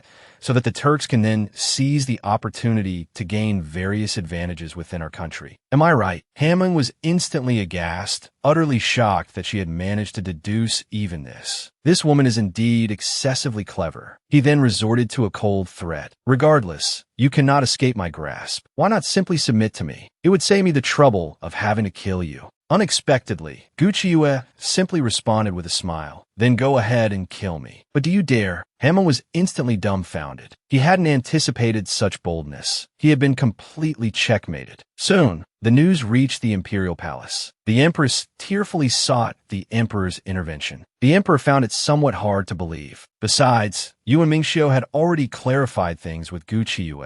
This matter required careful consideration. However, the empress was relentless. Linglong is a commandery princess of the highest nobility. If your majesty does not intervene, wouldn't it dishonor the imperial family's dignity? Just then, a eunuch rushed in, flustered, reporting that Commandery Princess Linglong had attempted to hang herself, but was fortunately rescued. The empress burst into tears, overcome with distress. Chu Linglong, however, wore an expression of utter despair, as if life held no meaning. The empress quickly urged her not to do anything foolish, assuring her that the emperor would handle everything. Only then did Chu Linglong show a glimmer of relief. The emperor now found himself in a difficult position. Linglong's father had once saved his life, yet Yuan Mingxiu was also his son, whom he felt he had wronged. If this marriage decree were issued, there was no telling what chaos Yuan Mingxiu might stir up. But if it wasn't issued, and Linglong's father rallied his troops in protest, his own forces might struggle to resist. A coup would be disastrous. Ultimately, the emperor decided to issue the imperial edict to Yuan Mingxiu, silently thinking, Mingxiu, don't blame me. It's just marrying one more woman to keep at home. If you don't like her, simply ignore her. A eunuch hurried to the military camp to deliver the decree. Unexpectedly, Juesha reported that the marquis was out attacking bandits. He could only ask the eunuch to wait. The decree-bearing eunuch grew anxious, urging Juesha to send someone to find him, as an imperial edict could not be delayed. Juesha gave a wry smile. The marquis didn't tell anyone his exact destination, so no one knows where to look for him, eunuch. Why don't you rest first? Perhaps the marquis will return soon. The decree eunuch had no choice but to wait obediently in the tent. Subsequently, Juesha reported back to Yuan Mingxiu. Yuan Mingxiu ordered his men to keep a close watch on the decree eunuch, providing him with whatever food and drink he desired. Juesha, however, broke into a cold sweat for his master. Stalling like this wasn't a sustainable solution. Delaying too long would be disrespectful to the emperor. Hearing this, Yuan Mingxiu scoffed dismissively. My marriage to Qi Yue was personally granted by him. Now, he dares to arrange for another woman to enter my household? With this marriage decree, he disrespected me first. What does it have to do with me? Juesha felt utterly helpless. Does the emperor care about such things when issuing decrees? But before he could even attempt to persuade him further, Yuan Mingxiu flared up irritably. Aren't you supposed to be investigating the matter of the goo worms? Juesha dared not say more. His master was truly unapproachable at this moment. Meanwhile, the palace was thrown into utter chaos. While the Empress Dowager was having lunch, she suddenly began to vomit violently. Amidst the expelled matter, a finger-thick, loach-like creature writhed. Following this, the Empress Dowager fell gravely ill. Everyone in the Imperial Medical Academy was powerless, only recognizing it as a goo worm specific to the western Yaojiang region. Furthermore, there were still goo worms inside the Empress Dowager's stomach, and it was even contagious to the Emperor. The Emperor flew into a rage.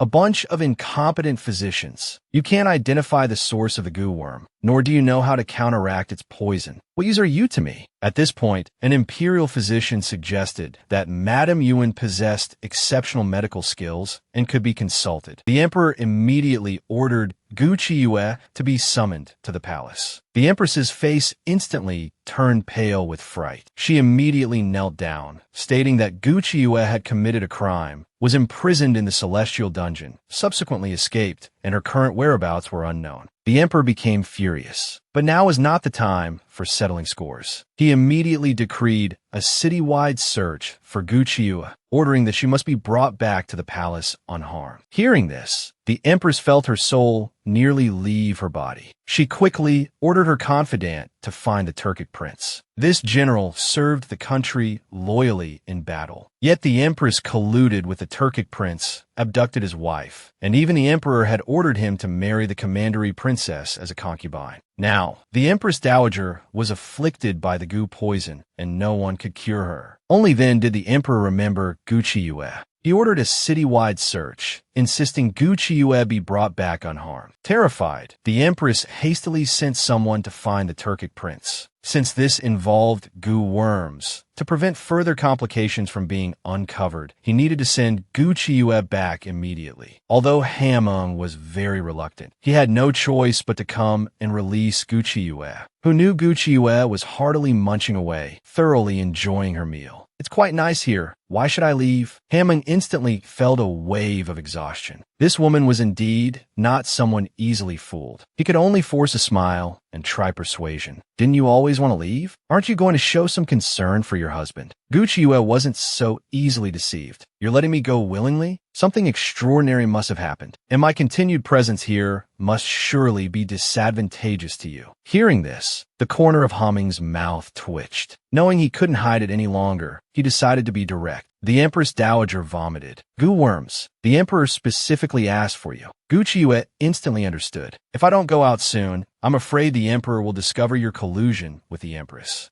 Hamung saw she intended to exploit the situation. He immediately moved first, having the food cleared away. Then he ordered, use any means necessary. Drive her out for me. After giving the command, he returned to his room. He had just breathed a sigh of relief when suddenly a loud clattering and crashing sounded from outside. The next second, his room door was kicked open. Gu Qiyue swaggered in triumphantly. You can't drive me away. Not unless you agree to one condition. Hamung was so angry he laughed, still daring to make conditions. Aren't you afraid I'll make you swallow another goo worm? But Gu Qiyue was utterly fearless. Tell me the secret about the goo worms. Then I won't tell anyone about your collusion with the Empress. That way, you'll be safe for the time being. But if you don't tell me, you'll soon be hunted throughout the entire city. Seeing the triumphant smile playing on her lips, Hamung was utterly speechless. He could only compromise. Soon, Gu Qiyue was seated in the carriage heading back to the palace. The moment the emperor saw her, he approached with a warm, amiable smile. He didn't even let her perform the courtesy rites, anxiously urging her to quickly attend to the Empress Dowager. The Empress, however, wore a dark expression, looking as if she wanted to leap forward and tear Gu Qiyue apart on the spot. As Gu Qiyue brushed past the Empress, she let out a deliberately frail "Aya" and swayed unsteadily towards the Empress. Leaning into the Empress's arms, she said in a delicate, sweet voice, "Oh, my apologies. The dampness in the prison was so heavy, my knees have been aching terribly. That's why I lost my balance. Your Majesty the Empress, you won't blame me, will you?" The Empress's heart skipped a beat. Is she trying to undermine me in front of the Emperor? Yet, she could only force a smile, support Gu Qiyue's shoulder, and urge her to quickly treat the Empress Dowager. But Gu Qiyue had no intention of letting her off so easily. Immediately, she put on a pitiful expression. My wrists also absorbed the dampness. They hurt so much. Your Majesty the Empress, what should be done? The emperor instantly turned and threatened the empress. If Gu Qiue experiences any discomfort while treating the empress dowager, we shall punish you. Terrified, the empress quickly knelt to beg forgiveness. For someone usually so proud, this was worse than a slap in the face. She instantly gritted her teeth in hatred. Only then was Gu Qiue satisfied. She walked to the Empress Dowager's bedside to begin the diagnosis. According to the imperial physician, the Empress Dowager had been poisoned by goo worms. As soon as Gu Qiue took her pulse, she discovered the goo worm toxin had already penetrated deep into the meridians. I estimate this goo worm has been inside the Empress Dowager for about 3 months. The anxious emperor quickly asked, "Is there an antidote?"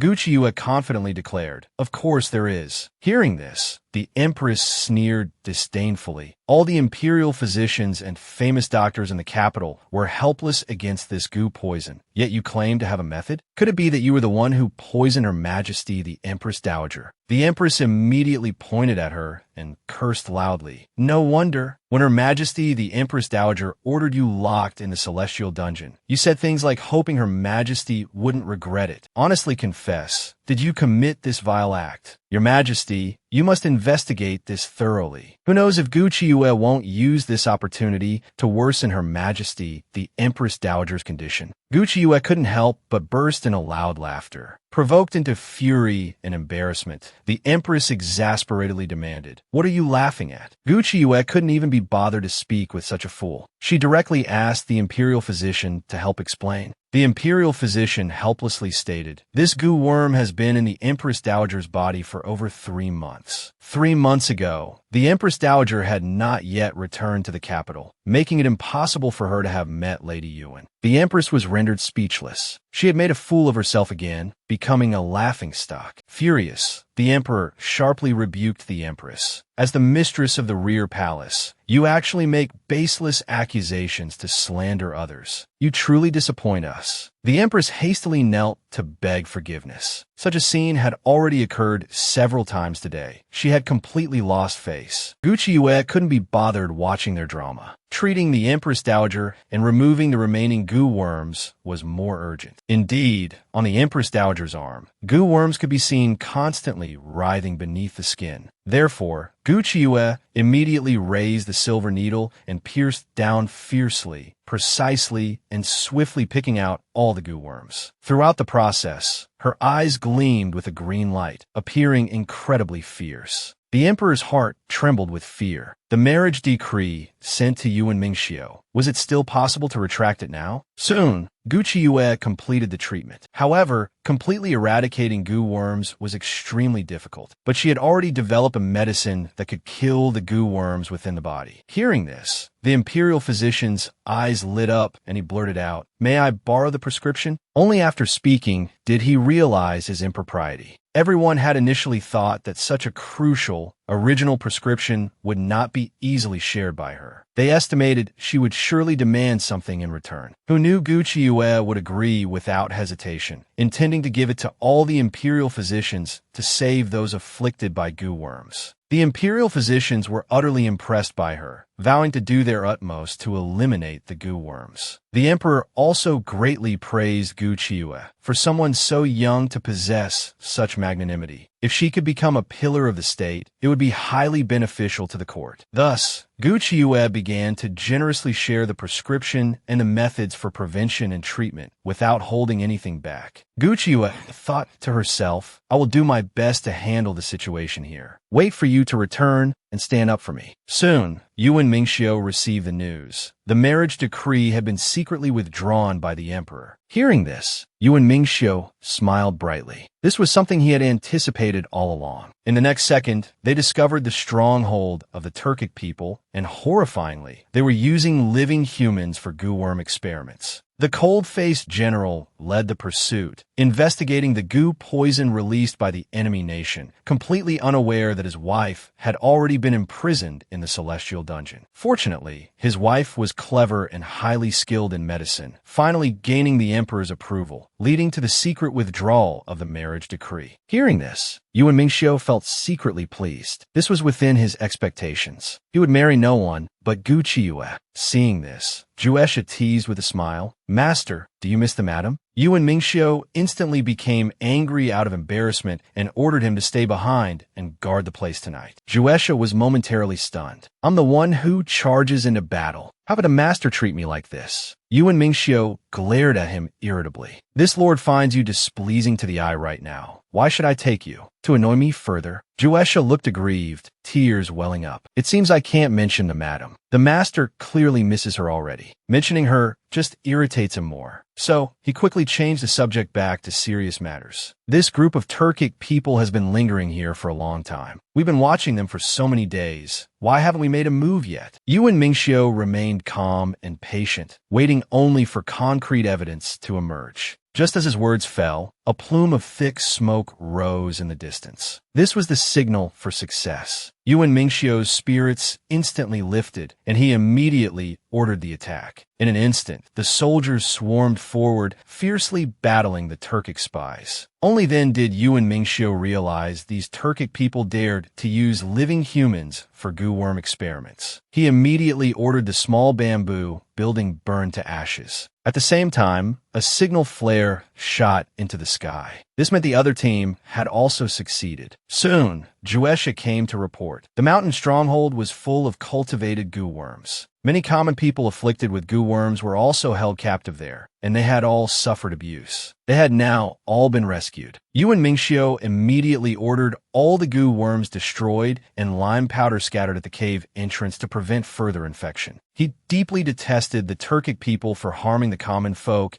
and directly ordered each captured enemy to have one hand cut off as a warning before being sent back to the Turkic prince. Just then, Anwei received news from the palace. The madam had a disagreement with the Empress Dowager and was. Yuan Mingxiu instantly flew into a rage, wishing he could rush back immediately to save his wife. Anwei quickly continued. Later, the Empress Dowager suddenly fell ill. The madam has now entered the palace again to treat the Empress Dowager. She is safe for now. But Yuan Mingxiu was not comforted in the slightest. The smile on his lips was chillingly sinister. Even Juesha was frozen by the murderous aura. The master is truly enraged. How terrifying. After half an incense stick's time, Yuan Mingxiu finally calmed down and asked about the Empress Dowager's condition. Anwei reported, the imperial physicians in the palace are all following the madam's arrangements now. The emperor trusts her greatly. Yet, Yuan Mingxiu was still uneasy, ordering his men to continue gathering information and ensure the madam's safety at all costs. 10 days later, all the goo worms in the imperial palace were completely eradicated. The emperor greatly praised Gu Qiyu.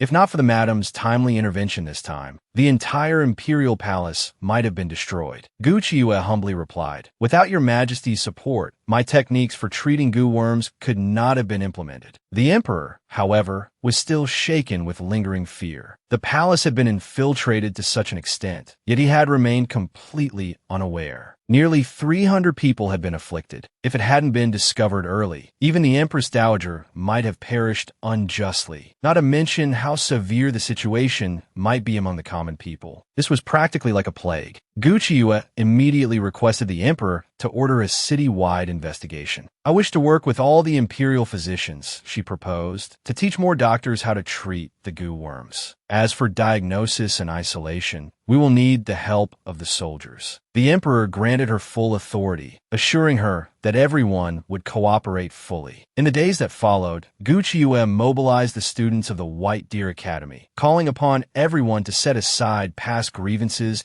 and work together with one heart and mind. Throughout the city, they assisted various districts in finding those afflicted by the goo worms. The imperial physicians spared no effort in teaching other doctors the methods for treating the goo poison. Thanks to everyone's efforts, the spread of the goo poison was promptly halted. Soon, the emperor received the news. It was estimated that Lady Yuan, Gu Qiyu, would need only 3 days to completely eradicate it. The emperor was genuinely gratified. This time, we owe a great debt to Lady Yuan. He immediately ordered a swift investigation into the source and decreed severe punishment for the officials responsible for this crisis. Meanwhile, General Yuan had also located the source point in the capital from which the goo worms were deployed. The emperor, deeply resentful of the Turks' undying treacherous ambitions, immediately decreed that Yuan Mingxiu be given full authority to handle all matters concerning the Turks. The very next day, Yuan Mingxiu returned triumphant. The common folk spontaneously lined the streets to welcome him, showering praises upon the mighty and wise General Yuan. Lady Yuan possesses superb medical skills. She is intelligent and capable, while Yuan Mingxiu remained calm and composed when praised himself. Hearing the people extol, Gu Chue brought an irrepressible, joyful smile to his face. Just as Yuan Mingxiu dismounted his horse, he caught sight of a figure walking nearby that strongly resembled Gu Chue. Instantly, he dashed forward in pursuit. The person ahead heard the sound and turned around. It was indeed Gu Chue.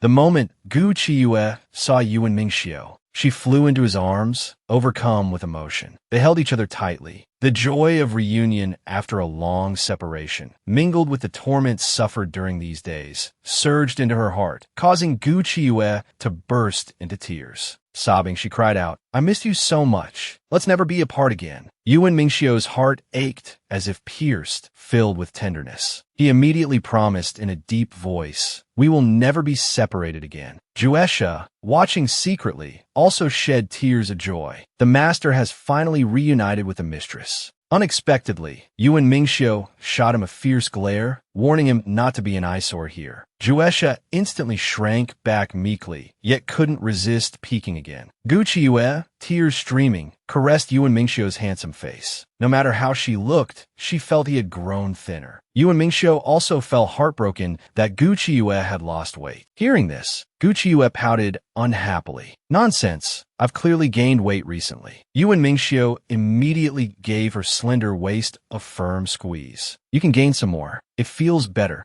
Gu Chue muttered rogue under her breath, annoyed, but the next second, she couldn't help but pour out her heart. "These past 2 months we were apart. Did you miss me?" Hearing this, Yuan Mingxiu gave a wry smile. "Of course I did. I thought of you constantly, every moment. When eating, I'd wonder if Chue was eating well. At night, I'd wonder if Chue had already fallen asleep, if you were sleeping soundly. Occasionally, just thinking of you would fill my heart with sadness, longing to know if you were doing well. That's why I chased after you the moment I saw you, unable to wait until returning to the residence to find you. I never realized myself how much I would miss you. It seems I underestimated your importance in my heart." Gu Chue was deeply moved. Suddenly, she said, "Let's consummate our marriage." The genius doctor girl and the cold-faced general reunited after a long separation. The moment they met, she eagerly pulled the general along to consummate their marriage. The general was stunned. Once he reacted, they clasped hands and ran off at full speed. Returning to their room, they immediately embraced and tumbled onto the bed. Yuan Mingxiu held Gu Chue,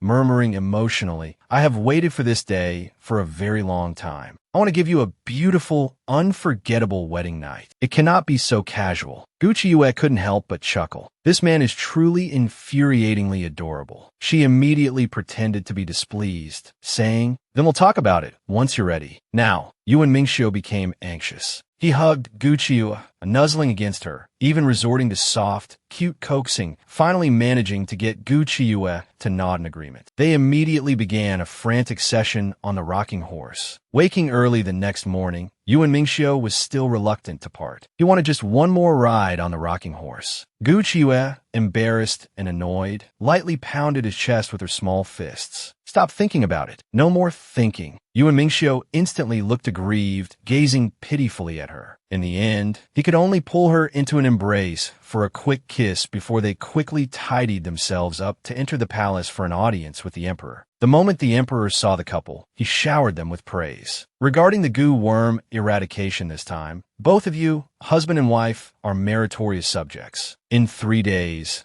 a celebratory banquet will be held in the imperial garden in your honor. Following that, he rewarded them with over a dozen large chests filled with gold ingots. The pair calmly and composedly expressed their gratitude for the imperial favor. The emperor then instructed them to visit the Empress Dowager, mentioning she had something to say to them. Along the way, Gu Chue sighed repeatedly. After all, the Empress Dowager had never liked her. Yuan Mingxiu immediately offered sweet words of comfort. "It doesn't matter if the Empress Dowager likes you or not. I like you." Gu Chue gave a humph, not entirely appeased, but her anger did subside somewhat. This time, however, the Empress Dowager greeted them with a pleasant expression. "The successful removal of the goo worms from my body this time is largely thanks to Chiyue. I'm very grateful to you. You don't hold it against me, do you? Gu Chiyue nearly exploded with anger. Not hold it against her? As if. Why shouldn't I? Yet, outwardly, she could only force a smile and say, how could I possibly hold it against you? Your Majesty, the Empress Dowager, is like a breath of fresh spring air. Instantly, the air grew awkward. That smile was far too fake. The Empress Dowager's smile turned bitter. Now, she didn't even have anyone around her who would speak truthfully. Only then did Gu Chiyue seriously suggest, you should get out more often. The smaller one's circle, the narrower their thinking becomes. As long as you are willing to accept new things, nothing can hinder you. Your Majesty, we have all witnessed your contributions to Great Xia. What happened before was merely due to our differing standpoints. Hearing this, the Empress Dowager marveled inwardly. This girl, though young, possesses such broad knowledge.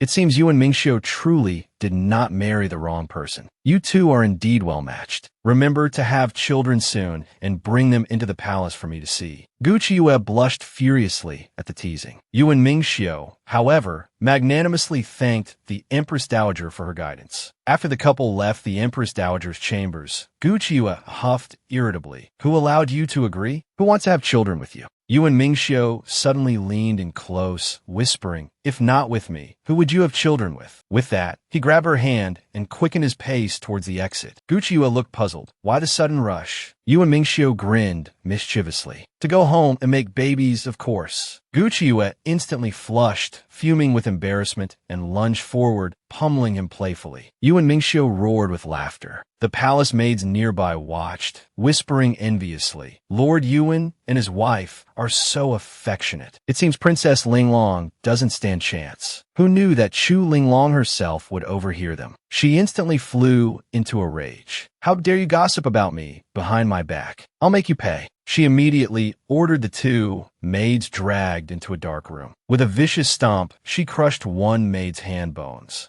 Next, she pulled out a hairpin and pierced through the other maid's tongue. Then, followed blinding and hacking with a knife. Chu Linglong seemed possessed, torturing the maids until they were drenched in blood, finally dying miserably. The spilled blood formed a small puddle. Anwei appeared opportunely, showing great tact. He offered to handle the aftermath for the princess. Chu Linglong gave a sinister chuckle. Are you starting to despise me? Seeing the usually docile me commit murder. Anwei immediately declared, this subordinate will never despise the princess. In this subordinate's heart, the princess is the most important person. But Chu Linglong clearly didn't believe him. Meanwhile, Gu Chiyue and Yuan Mingxiu had just arrived home. Yuan Mingxiu lifted her straight out of the carriage and strode directly towards the bedroom. Gu Chiyue struggled desperately out of shyness. So many people are watching. Yuan Mingxiu, however, was entirely unfazed. I'll hold my wife for as long as I want. I don't care what others think. Shy now. Weren't you quite bold usually?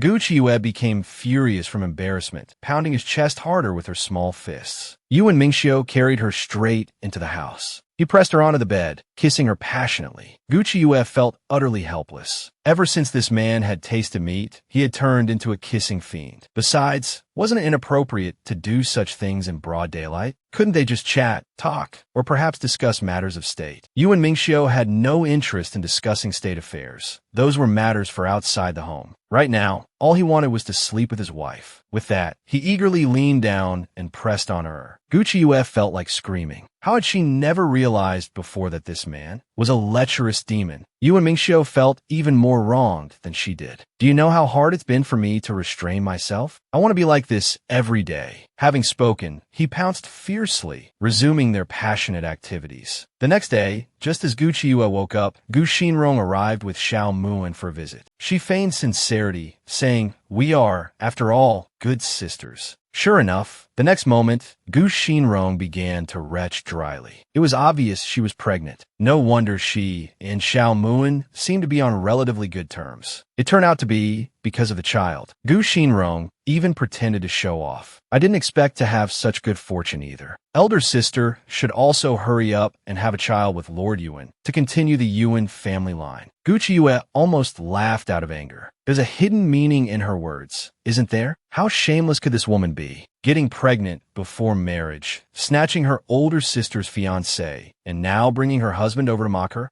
laughing at her elder sister for not having continued her husband's family line. Gu Qiuyue was fuming. So, she came here looking for trouble. Thus, she deliberately spoke to Xiao Muan, reminding him to take good care of Shinrong. Xiao Muan looked somewhat awkward, feeling as if he had done something wrong, deeply apologetic towards Qiuyue. Gu Shinrong, as expected, gritted her teeth in anger. Xiao Muan still cares about her. Afterwards, Gu Qiuyue politely invited them to stay for a meal. Gu Shinrong was in no mood to show off anymore. Saying she felt unwell, she turned to leave. Xiao Muan disapproved slightly. "What are you doing?" Qiuyue was being kind. Before he could finish, Gu Shinrong shrieked, "I'm not feeling well. I want to go back. Are you staying?" With that, she stormed off. Xiao Muan clenched his fists in anger, but for the sake of the child, he could only endure. He first awkwardly apologized to Gu Qiuyue. Gu Qiuyue, however, didn't mind at all, good-naturedly advising him to hurry and support the pregnant woman. Xiao Muan felt even more strongly that Gu Qiuyue was a good person. Back in the carriage, he didn't even want to look at Gu Shinrong. Gu Shinrong started her sarcastic remarks again. "Is seeing her so unbearable for you?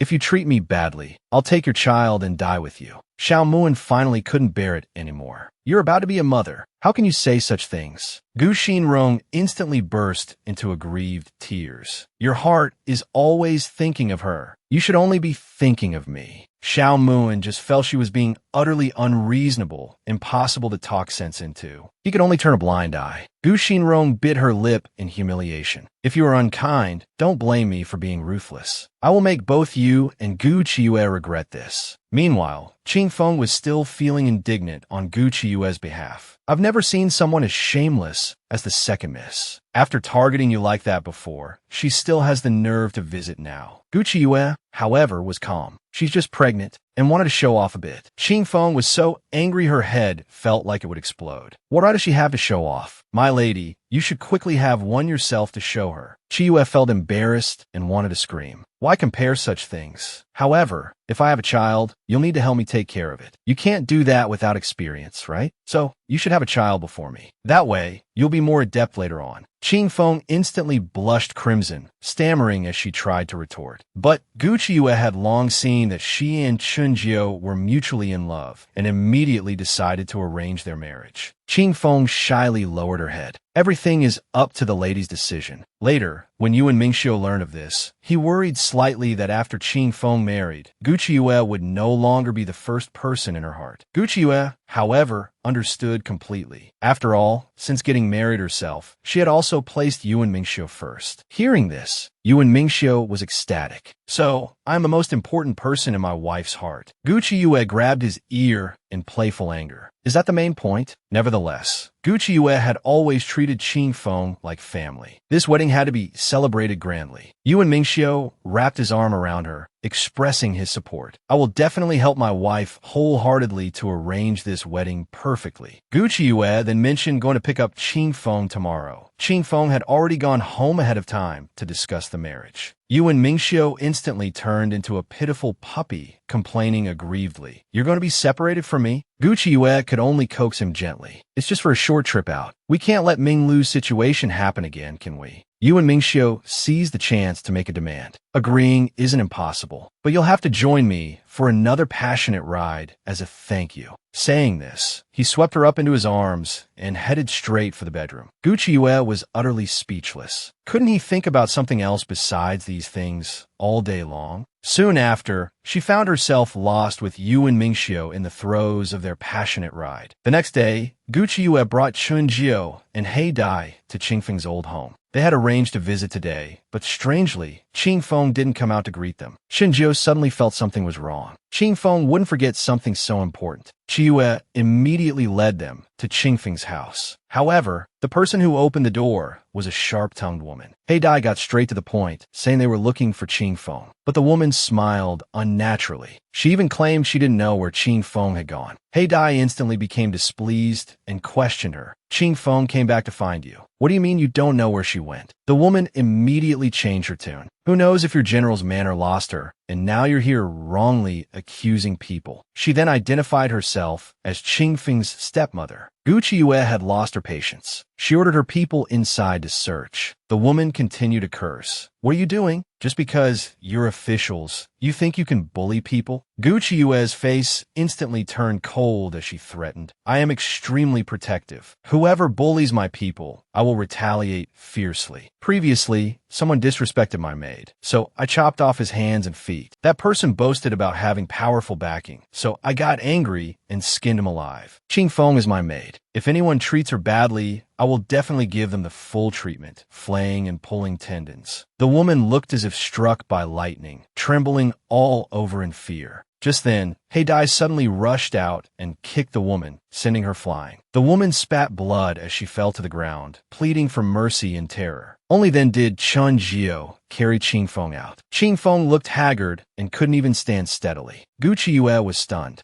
Why did she end up like this? It turned out the woman had demanded an exorbitant bride price. When Qingfeng refused, she was locked up. Chun Jio was furious just talking about it. The cellar is pitch black, damp, and cold. Qingfeng has been locked up for a long time. Qingfeng quickly tried to calm him. Don't be angry. It used to be like this often. I'm used to it. Everyone was instantly shocked and enraged. This was clearly domestic violence and abuse. Chun Jio immediately lifted her into his arms bridal style, his heart aching. Qingfeng blushed furiously from embarrassment. Gu Qiuyue, however, glared at the woman, advancing step by step with murderous intent. Just then, a middle-aged man carrying firewood rushed over, roaring, "Who are you people? How dare you lay hands on my daughter? What indecency is this?" The woman immediately threw herself into the man's arms, tattling, "You have to stand up for me. Your daughter is about to be snatched away. They won't even give a single tael of silver." The cold-faced general was jealous again.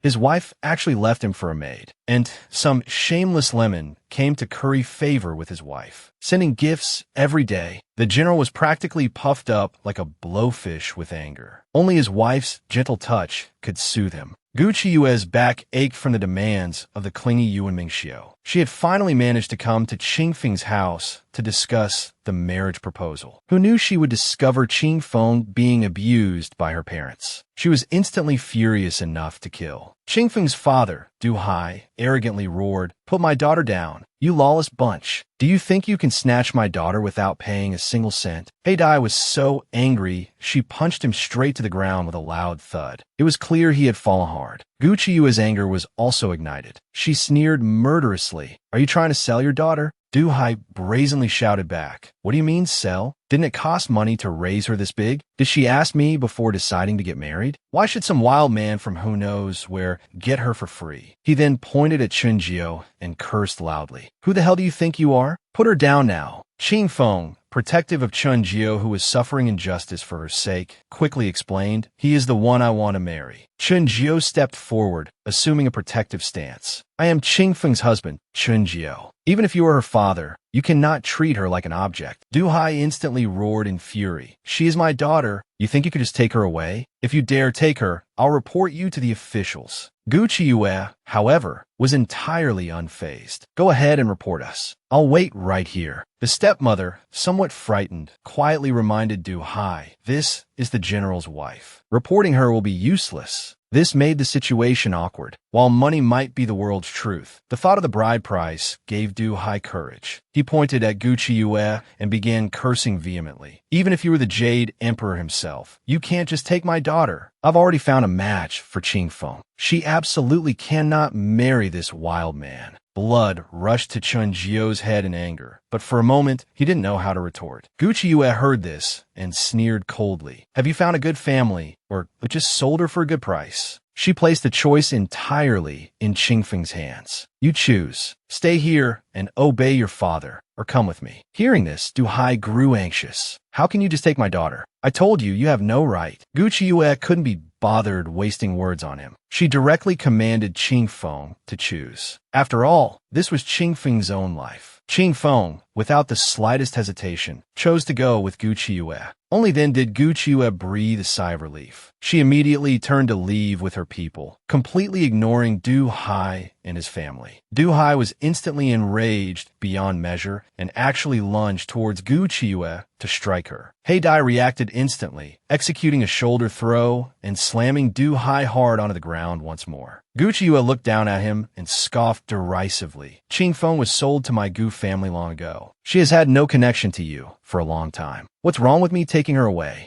Du Hai grimaced in pain, but still insisted he was her biological father. Only he could decide who Qing Feng married. Gu Qiuyue's gaze turned grim and cold. You, she stated icily, are not worthy. With that said, she led her people away haughtily. After returning, Gu Qiuyue arranged a wedding ceremony for Qing Feng and Chenjiao. Gu Qiuyue and Yuan Mingxiu filled the roles of the elders, watching as the happy newlyweds were escorted into the bridal chamber. Seeing this, Yuan Mingxiu's mind also began to wander. He sidled up to Gu Qiuyue, pestering her about entering their own bridal chamber again. Gu Qiuyue was utterly speechless. Could this man think of anything else? Hearing her thoughts, Yuan Mingxiu grinned mischievously. Isn't this the most important matter between us, my lady? Just then, a servant came to report. Prince Ning has arrived to offer his congratulations to Madam. Yuan Mingxiu's expression instantly darkened. Have him thrown out, he ordered directly. But the servant added, Prince Ning says he has a congratulatory gift that must be delivered personally into Madam's hands. Otherwise, he refuses to leave. Yuan Mingxiu grew even angrier. Tell him to leave it at the gatehouse. Gu Qiuyue couldn't help but stifle a laugh. I think I smell the sour tang of vinegar. However, she also worried that Prince Ning might genuinely have important business. Besides, having him wait at the entrance indefinitely could attract speculation if seen by others. Yuan Mingxiu's anger turned into defiance. Fine, let him in. This lord would like to see just what he intends to do. The scent of Yuan Mingxiu's jealousy was practically overflowing. Gu Qiuyue covered her mouth, nearly bursting into laughter. Soon, Prince Ning walked in, beaming. Madam must be tired from the wedding preparations. These 1,000-year-old mountain ginseng roots are for you to replenish your strength. If you require more, feel free to visit my residence and take as you please. Yuan Mingxiu's face changed instantly. My manor has everything. Why would you need to go to your residence to fetch things? Prince Ning immediately retorted. Many of the treasures in this prince's residence come from the imperial palace. Could it be that Lord Yuan is improperly withholding imperial tributes? Yuan Mingxiu's face turned black. Stop trying to pin false accusations on this lord. Deliver your gift and leave quickly. Prince Ning immediately looked at Gu Qiuyue with sympathy. Lord Yuan is always so fierce. If you ever feel unhappy about anything, you can talk to me about it. Gu Qiuyue replied with a gentle smile. My husband and I live in perfect harmony. Your Highness worries too much. Hearing this, Yuan Mingxiu beamed with pride, already thinking about rewarding his wife with loving kisses when they returned later. A wave of bitterness washed over Prince Ning's heart. Does such true affection really exist in this world? Nevertheless, he could only bid farewell. Before leaving, he reminded Gu Qiuyue to examine the gift carefully. Gu Qiuyue waved him off politely. Yuan Mingxiu, however, stomped his foot resentfully. Coveting this lord's wife, he really deserves a beating. Afterwards, Gu Qiuyue opened the gift box to inspect it. Inside were countless gold and silver jewels. Yuan Mingxiu rolled his eyes upon hearing the description. He dares call these things gifts? As if no one else possesses such trinkets. However, the most peculiar item among them was a landscape painting. Gu Qiuyue couldn't shake the feeling that something was off about it. It resembled a topographical map, yet she couldn't discern anything specific. For now, she could only have someone store it separately. Perhaps it would prove useful later. Yuan Mingxiu's jealousy instantly flared. Is it necessary to treasure it so much? Whatever picture book you desire, can I not find it for you?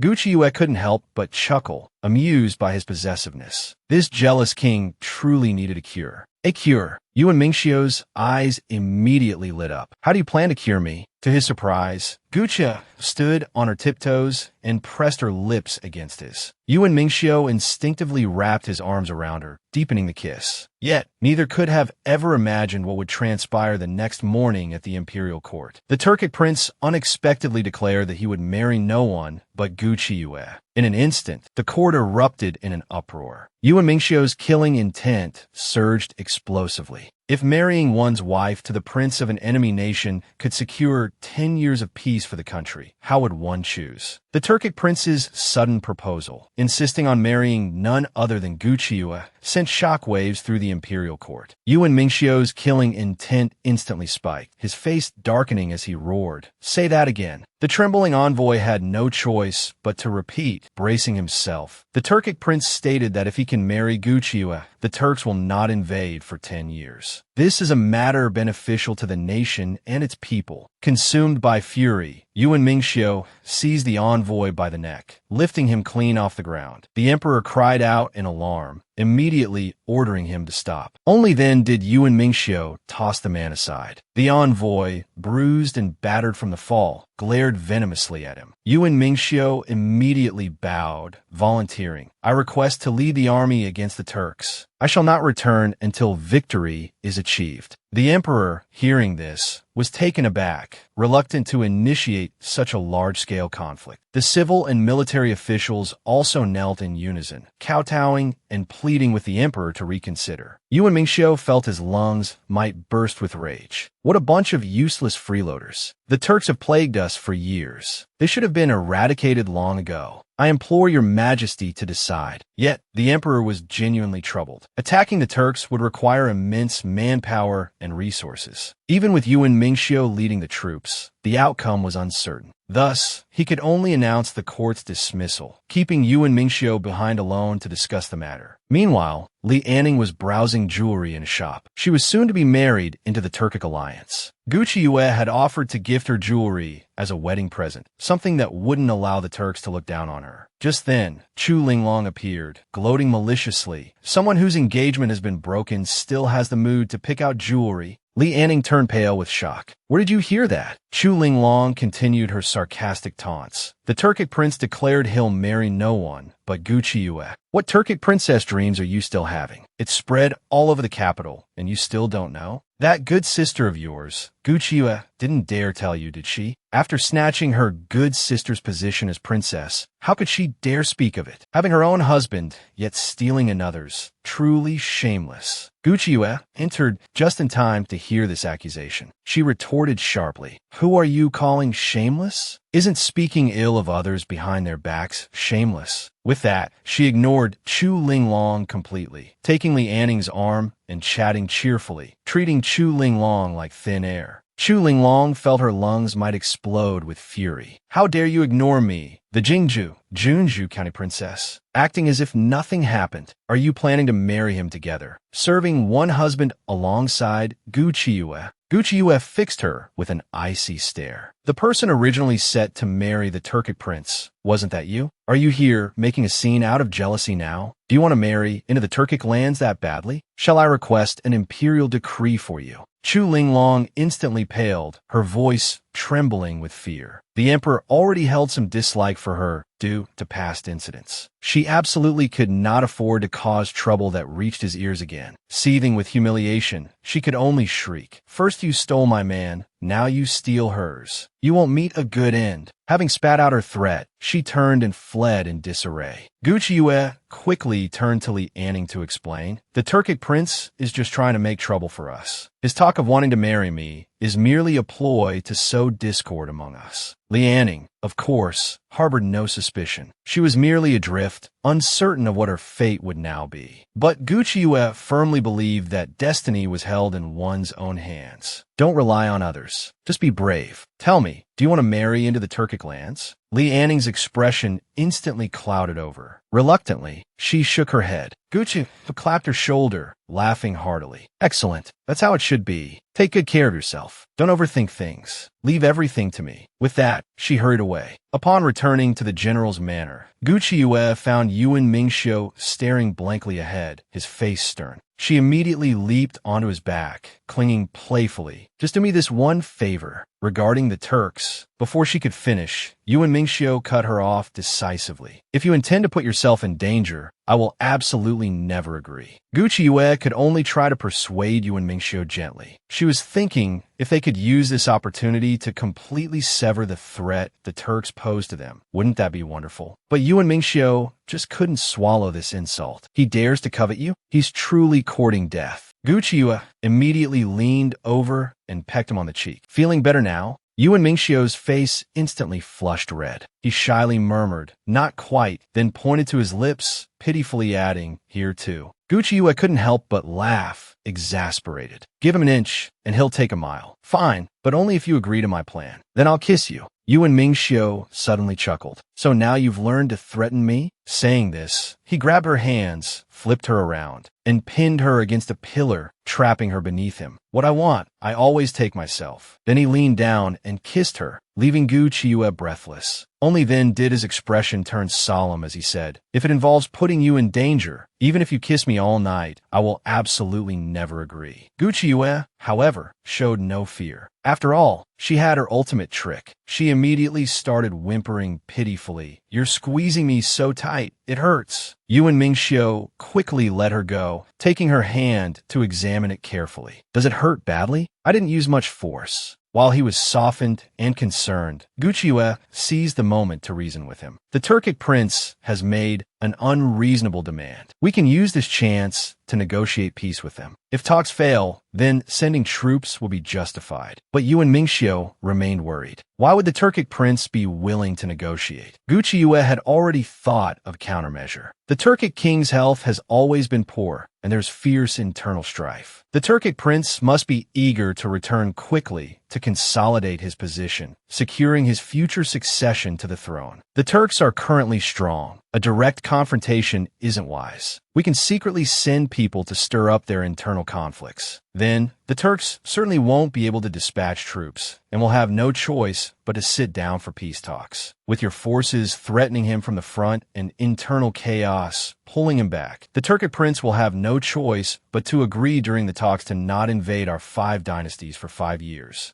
Yuan Mingxiu had to admit her calculations were sound. It seemed regardless of his agreement, she would proceed with her plan. Hearing this, Qiuyue grinned slyly. "You'll definitely agree, won't you? Because you're my staunchest support. And if you really don't agree, worst case, I'll just kiss you all night." Yuan Mingxiu's eyes suddenly lit up. "You'll have to try it to know if I'll agree." Gu Qiuyue decided to throw caution to the wind. "Try it, then try it. What's a little loss of face?" The Turkic prince used the peace of the nation as a threat, wanting to steal the wife of the cold-faced general. The general, radiating killing intent, came personally to negotiate. As soon as they met, the Turkic prince arrogantly provoked him. "She's just a woman. Why be so possessive?" Yuan Mingxiu directly smashed a teacup towards him. The Turkic prince was instantly stunned. Shards of porcelain grazed the hair beside his ear, a lock drifting slowly down. It had nearly grazed his neck. The enraged Turkic prince slammed the table and shot up. "You dare try to kill me, the prince?" Yuan Mingxiu sneered. "Coveting another man's wife? You deserve death." Hammond instantly flew into a rage, drawing his sword. "You clearly have no sincerity for negotiation. Prepare to die." Just then, a guard rushed in anxiously to report. "Just received news. There's internal strife in the royal court." Hammond's heart immediately clenched with urgency. "I must return to Turkic lands to handle the internal chaos. Otherwise, my hopes of inheriting the throne are lost." But Yuan Mingxiu grabbed him firmly. "Let's settle this with a duel. Whoever wins dictates the terms." Hammond had no time to get entangled with him, struggling to leave first. But Yuan Mingxiu refused to let go. Hammond became frantic, trying to bribe him. "If you let me go today, I will reward you handsomely in the future." Hearing this, Yuan Mingxiu drew his sword directly. "Better to agree to peace talks with my dynasty right now. Otherwise, don't even think about taking half a step out of here." Hammond felt a flicker of fear. Yuan Mingxiu was a renowned master fighter. If they truly fought, he feared he might be killed before even making it back to Turkic lands. Thus, he could only grit his teeth and concede. "Fine, we'll talk talk, but you must stand further away. Yuan Mingxiu's first sentence stated his bottom line. The peace talks must have nothing to do with Gu Qiyue. Hearing this, Hammond sneered sarcastically. You really care about her that much? Is she truly that wonderful? In that case, I'm even more interested. The next second, the blade's edge was pressed against his neck. Hammond's heart leaped into his throat. He saw Yuan Mingxiu's eyes filled with murderous intent. Last warning, watch your mouth. Hammond quickly forced a smile and spoke placatingly. Calm down, calm down. Fine, we won't talk about her. Then what benefits can you offer for all this arguing? If there's no advantage, why should my kingdom withdraw its troops? Yuan Mingxiu, however, remained fearless. If it weren't for the fact that you need something from our court, why would you even be willing to sit down and talk? Enough nonsense. If you want to negotiate, show some sincerity. Otherwise, go deal with those matters that have you so anxious and agitated. Hammond's heart skipped a beat. Could it be? Had he received news? Did he already know about the internal strife within the Turkic royal family? But Hammond was eager to return and quell the internal conflict. If Yuan Mingxiu seized the opportunity to attack, he would be caught between two fronts, making things even worse. Thus, he had no choice but to take the initiative and concede. If my Turkic forces do not invade for 3 years, what will you offer in return? Yuan Mingxiu almost laughed. You say it as if it's a gift. How about we settle this with 3 contests instead? If you Turks win, I will grant you what you need. If my court wins, the Turks shall not invade for 10 years. Hammond was so furious his lungs felt ready to explode. Pushing your luck. You think I'm afraid of you?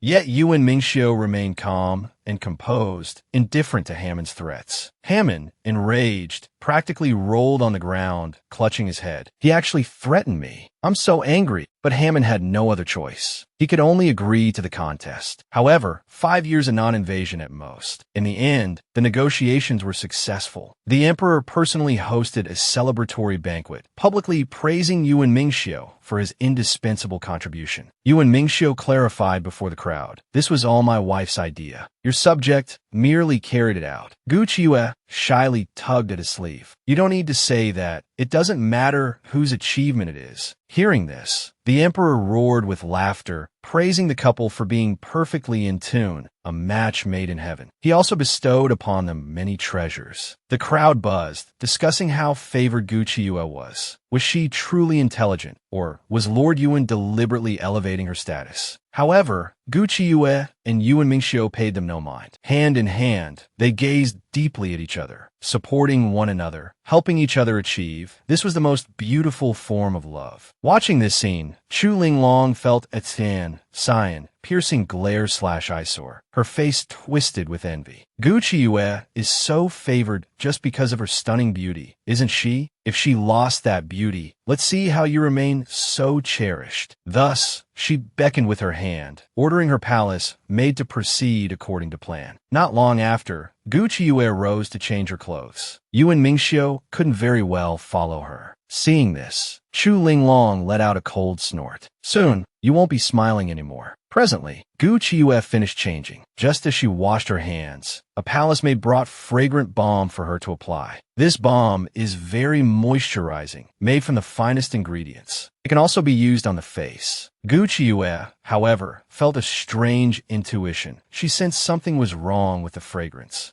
Outwardly, though, she remained composed, smiling as she said she liked the balm very much and wanted to take several more jars back with her. The palace maid's heart leaped with joy. This was even better than planned. As the maid gleefully ran off to fetch more balm, Gu Qiyue seized the opportunity to take out her own fragrant powder and pat it onto her face. This powder could block the effects of poisons. Sure enough, when the palace maid returned with the balm, she insisted on applying it to Gu Qiyue's face herself. Gu Qiyue thought silently, since she dares to apply it directly. It seems there must be an antidote. Thus, she felt no psychological burden about the counterattack to come. Gu Qiyue looked at her reflection in the mirror, a satisfied smile gracing her lips. The palace maid, however, looked rather troubled. Wasn't it said that the effects would manifest immediately upon application to the face? Why was she perfectly fine? Then, Gu Qiyue cheerfully exclaimed, "This balm truly is wonderful. I must share it with Her Majesty the Empress." The palace maid was instantly aghast, rushing to block her path, crying out, "You mustn't." Gu Qiue's expression changed immediately. She questioned her menacingly. "Why not? Give me a reason, or I won't spare you."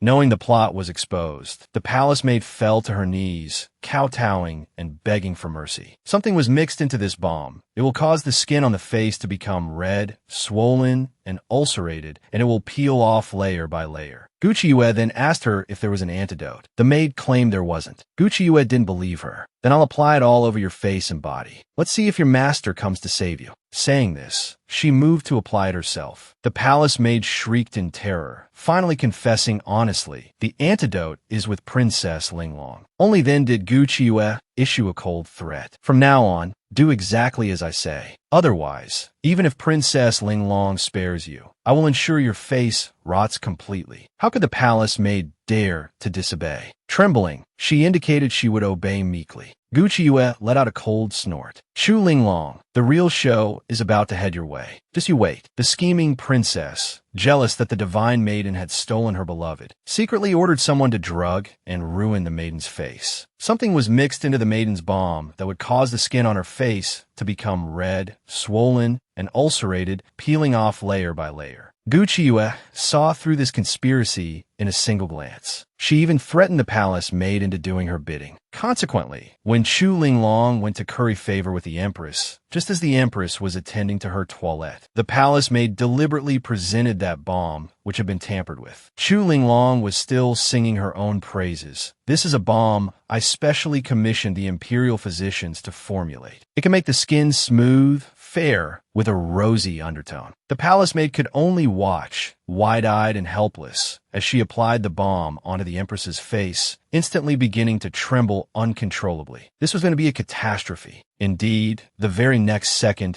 the empress's face turned red and began to itch intensely. She shrieked in discomfort. Soon, her face became uneven and pitted, covered in ulcers, and even started to shed layers of skin. The empress, driven mad by the itching, couldn't resist reaching up to scratch her face. Chu Linglong was also thoroughly frightened. She hastily grabbed the empress's hands, urgently commanding someone to quickly summon the imperial physician. The empress, now both alarmed and enraged, fiercely interrogated Chu Linglong. "What in the world is wrong with this balm?" Chu Linglong, however, was trembling with dread. Could the balm intended for Gu Qiue have been mixed up with the one for the empress? She was instantly trapped in a dire predicament. She wanted to give the empress the antidote, but if she produced it, she would be sealing her own fate, admitting the balm was poisoned by her own hand. Yet, if she delayed using the antidote any longer, the empress's face would be ruined. She couldn't allow the empress's face to be destroyed. Her Majesty was her staunchest supporter. After wrestling with herself for a long moment, Chu Linglong finally produced the antidote. She quickly tipped out a pill and fed it to the empress. Sure enough, the moment the empress swallowed the pill, the itching on her face ceased immediately. The empress breathed a sigh of relief. Only then did she remember to ask Chu Linglong, "What was it you gave me? Why did the itching stop so suddenly?" Before Chu Linglong could formulate a response, Gu Qiue unexpectedly walked in. Hearing that Her Majesty the Empress was suffering from facial itching, I feared the imperial physicians might be overwhelmed, so I came to offer my assistance in examining Your Majesty. Chu Linglong was instantly both shocked and enraged. Why was she here? And how was her face completely unscathed? Seeing so many people present, the Empress suddenly felt a keen sense of humiliation. She broke down, roaring furiously, "All of you stand back. Do not gaze directly upon my face." Gu Qiue quickly advised her to seek treatment promptly, warning that otherwise, scars might remain. The Empress grew somewhat fearful at this, yet insisted on allowing only the head imperial physician to approach and diagnose her. Witnessing the state of the Empress's face, Gu Qiue too was inwardly stunned. Chu Linglong was truly ruthless. The poison was astonishingly potent. Meanwhile, the imperial physician was utterly baffled. He only knew the bomb contained poison, but couldn't identify its nature. Upon hearing this, the empress stared at Chu Linglong in disbelief. Chu Linglong sank to her knees, aggrieved, crying out her innocence. Absolutely impossible. How could I possibly harm your majesty? Please, your majesty, discern the truth. For a moment, the empress was unsure whom to trust. The imperial physician urgently advised the empress to prioritize treatment, lest the scars worsen with delay. Madame Yuan possesses exceptional medical skills. Please, step forward for a consultation.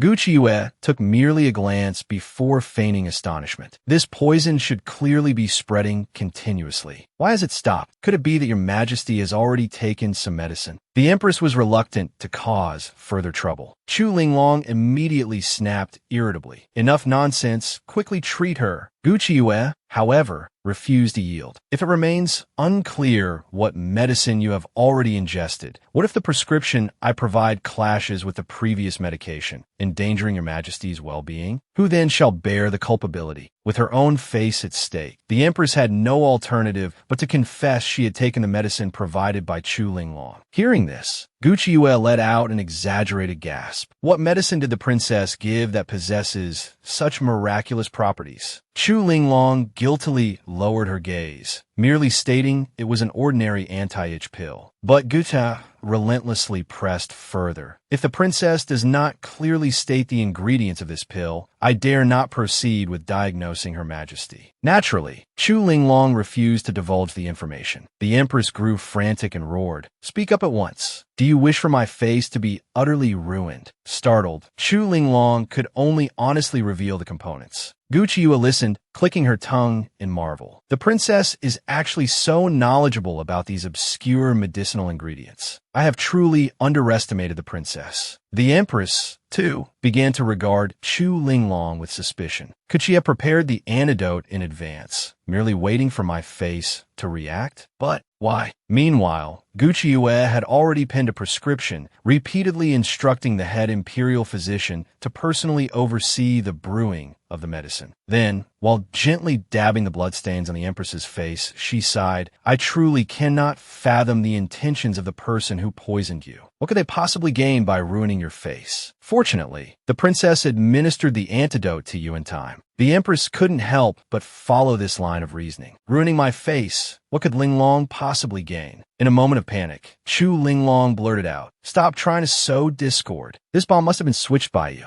I explicitly had someone deliver this bomb to you." Gu Qiuyue suddenly burst into laughter. "So, you admit you intended to harm me?" Chu Linglong only then realized her slip and quickly tried to smooth things over. "My meaning was that I had someone bring the bomb for you to use. How would I know there was poison inside? Perhaps you secretly added the poison, wanting to harm the empress." Gu Qiuyue couldn't help but be amused. "Your story is quite plausible. Then, princess, tell me, why do you happen to have the antidote pill?" Chu Linglong stubbornly argued, "It's just a common medicine I carry with me." "What's so strange about that?" Gu Qiuyue immediately turned to the imperial physician for confirmation. "Is this type of antidote pill very common?" The imperial physician could only answer honestly, "These are very rare pills." Gu Qiuyue directly pointed out the key fact. "Is it particularly suitable for counteracting the poison in the bomb?" The imperial physician could only nod helplessly and say yes. Gu Qiuyue immediately began to lament pitifully, tears welling in her eyes. "Please, your majesty, judge fairly. Did Princess Linglong fail in harming me, and end up harming your majesty instead?" Chu Linglong shouted anxiously, "I absolutely never intended to harm the empress." The empress clearly didn't want to punish Chu Linglong and just urged Gu Qiuyue to hurry up with the treatment. But Gu Qiuyue was not easily trifled with. Instantly activating her inner drama queen, she clutched her chest and wailed, I feel a bit unwell." The empress was momentarily speechless. "What you up to now?" Gu Qiuyue put on a frail and weak facade. "I've had this problem since I was little. Whenever I'm framed and the truth isn't clear, my heart aches unbearably. Your majesty should find someone else to treat your face." The drama queen young lady, nearly disfigured by the scheming princess, After the matter was exposed, the empress still wanted to shield the princess. The young lady immediately clutched her chest, crying out in pain, "I've had this problem since I was little. Whenever I'm framed and the truth isn't clear, my heart aches unbearably. Your Majesty should find someone else to treat your face." The empress and Chu Linglong ground their teeth in anger. This is her trick. She must be doing this on purpose. The imperial physician was genuinely anxious. "Your Majesty, please begin the treatment quickly. If we delay any longer, it's uncertain if these marks on your face can truly be removed." The empress instantly became frantic. If she were truly disfigured, she feared her position as empress would be difficult to maintain. She immediately pointed at Chu Linglong and burst out cursing. "Quickly tell us everything you know. If you delay my treatment, I'll hold you responsible." But how could Chu Linglong easily confess? She stubbornly kept crying injustice. Gu Qiyu instantly put more effort in her act. It hurts so much. Physician, come check on me first. If I don't rest for a month, I don't think I'll get better." The empress urged sharply. "Still not talking? Are you deliberately trying to prevent my face from healing?"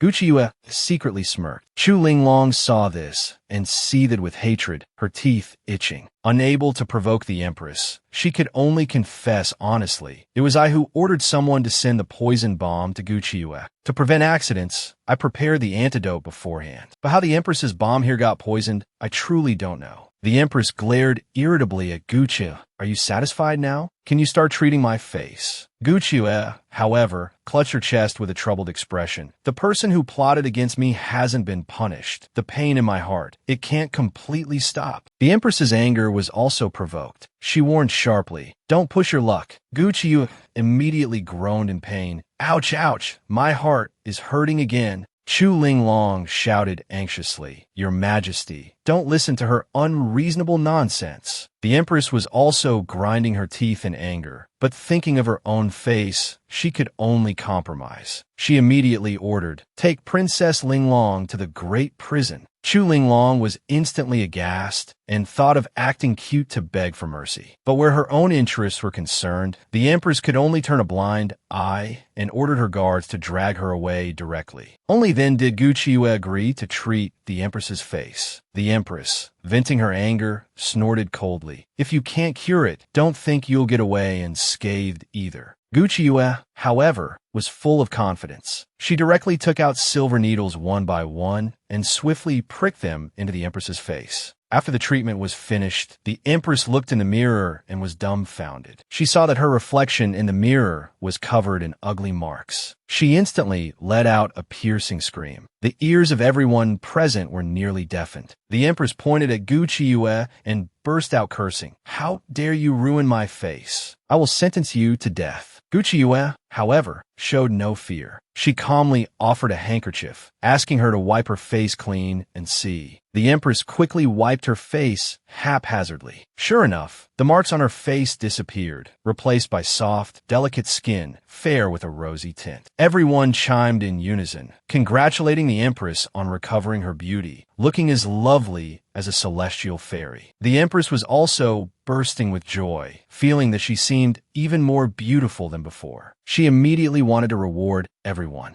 Gu Qiyu suddenly looked at the empress, seeming to want to speak but hesitating. The empress immediately became vigilant. "You don't have more requests, do you? Pushing your luck like this is not a good sign." Gu Qiyu, however, refused to yield an inch. "I implore your Majesty to punish Princess Linglong. After all, she was the one who first plotted to harm me." Hearing this, the empress was quite displeased. "She has already been thrown into the great prison. What more do you want?" Gu Qiyu was well aware of the empress's tendency to go back on her word. "Chu Linglong is currently detained, yes, but she hasn't truly been punished. Your Majesty could release her at any moment." Enraged, the empress completely reversed her earlier stance, laughing scornfully. "You wish to punish a princess? Aren't you overly bold? Besides, regarding this alleged plot, you have no concrete evidence." Gu Qiyu was amused by the absurdity. Chu Linglong confessed herself, yet your Majesty still shields her. Gu Qiyu decided to play her trump card. "This concrete evidence, what does your Majesty think of it?" Seeing the object, the empress felt her soul nearly leave her body. It was the token used for contacting the Turkic prince. How did it end up in her hands? Gucciu pressed. Your Majesty, this concrete evidence of your Majesty's secret dealings with the Turkic prince, does it outweigh the concrete evidence of Chu Linglong's plot against me? Or does it not? The Empress's face instantly turned grim as she thought, if I don't punish Linglong, this Gucciu will likely expose my dealings with the Turkic prince to the Emperor. That is a crime grave enough to annihilate my entire clan. Choosing the lesser of two evils, the Empress immediately made her decision. She would do as Gucciu demanded. Meanwhile, although Chu Linglong was locked in the great prison, she felt not the slightest fear, already anticipating getting out and dealing harshly with Gucciu. Who would have thought a eunuch would arrive to announce the decree? Princess Linglong plotted against Lady Yuan. Her Majesty the Empress has ordered that Princess Linglong be subjected to the punishment of whipping. Chu Linglong paled in shock upon hearing this. Impossible. How could the Empress do this? But the guards, acting under orders, dragged her out of the cell, completely ignoring her furious curses. They forced her onto a stool and locked her firmly in place. Chu Linglong was still screaming madly. You will all die for this. I will have you torn limb from limb. Just then, Gucciu suddenly appeared, coolly advising her to save her strength. The moment Chu Linglong saw her, she flew into a rage. You dare show your face? I knew it was you who deceived the Empress. That's why I'm suffering this torment. Gucciu scoffed. You plotted to harm me. Now you must accept the consequences. Did you think you could escape so easily? Seeing the guards hesitate to begin, she urged them on with a smile that didn't reach her eyes. Strike. What are you waiting for? The guards had no choice but to grab the thick wooden plank and strike hard across Chu Linglong's lower back and buttocks. Caught off guard, Chu Linglong let out a piercing scream. She stared at Gucciu in disbelief. You actually dare to have me beaten? Gucciu acted nonchalantly. You dare to genuinely plot against me. What's wrong with me merely observing you being punished? However, the guards were striking slowly, only landing a few blows, clearly hoping Gucciu would leave quickly. But Gucciu stared at the guards, her smile still fixed and cold. The guards instantly broke into a cold sweat. Does that look mean she wants us to strike faster? Terrified, the guards began wielding the plank with fierce energy, striking swiftly and hard. Chu Linglong, overwhelmed by pain and humiliation, shrieked through tears and snot. I will have you executed by slow slicing. Gucciu, however, warned her with malicious glee. Think carefully about the consequences before you act. That is my advice to you. Soon after, Chu Linglong fainted. The matter was quickly reported to the Empress. The Empress flew into a rage, immediately ordering her people to dig a huge pitfall for Gucciu. The scheming princess had used poison, hoping to disfigure the dramatic young woman. The young woman used a counterploy, forcing the Empress to order the princess be punished by whipping. The princess was beaten until she wept bitterly and fainted. The guards hastily reported back to the Empress. The Empress instantly erupted in fury. How dare you beat a delicate princess in such a state? Do none of you value your heads? The guards fell to their knees, begging for mercy. Your Majesty, spare us. We intended to finish the task lightly, but Lady Yuan suddenly appeared to supervise the punishment. We had no choice but to exert ourselves. That Gucciu again. The Empress could only dismiss them. In private, she shed anxious tears. Linglong was beaten so badly. Who knows how long it will take her to recover? If a woman is left with scars, she might not be able to marry. Seeing this, an old attendant began to offer a devious suggestion. Your Majesty, don't worry. If worse comes to worst, just make Gucciu treat her. If she refuses, accuse her of grave disrespect. Moreover, isn't she supposed to preside over the peace negotiations with the Turks? If she makes a mistake in that matter, it would be a major offense against the nation's dignity. Naturally, someone else will deal with her then. The Empress's eyes lit up at the suggestion. The peace talks. This palace must indeed assist her properly. And so, the next day, while the palace was busy preparing the venue to welcome the Turkic envoys, a young palace maid, unnoticed, took out a small bottle and poured its strange leafy contents onto the table designated for the Turkic prince. Then, pretending nothing had happened, she quietly slipped away, secretly went to report to the old matron. Everything was done. As long as that tablecloth came into contact with wine, it would immediately ignite. Hearing this, the matron inwardly gloated. Tomorrow, there would be quite a show for Gucciu.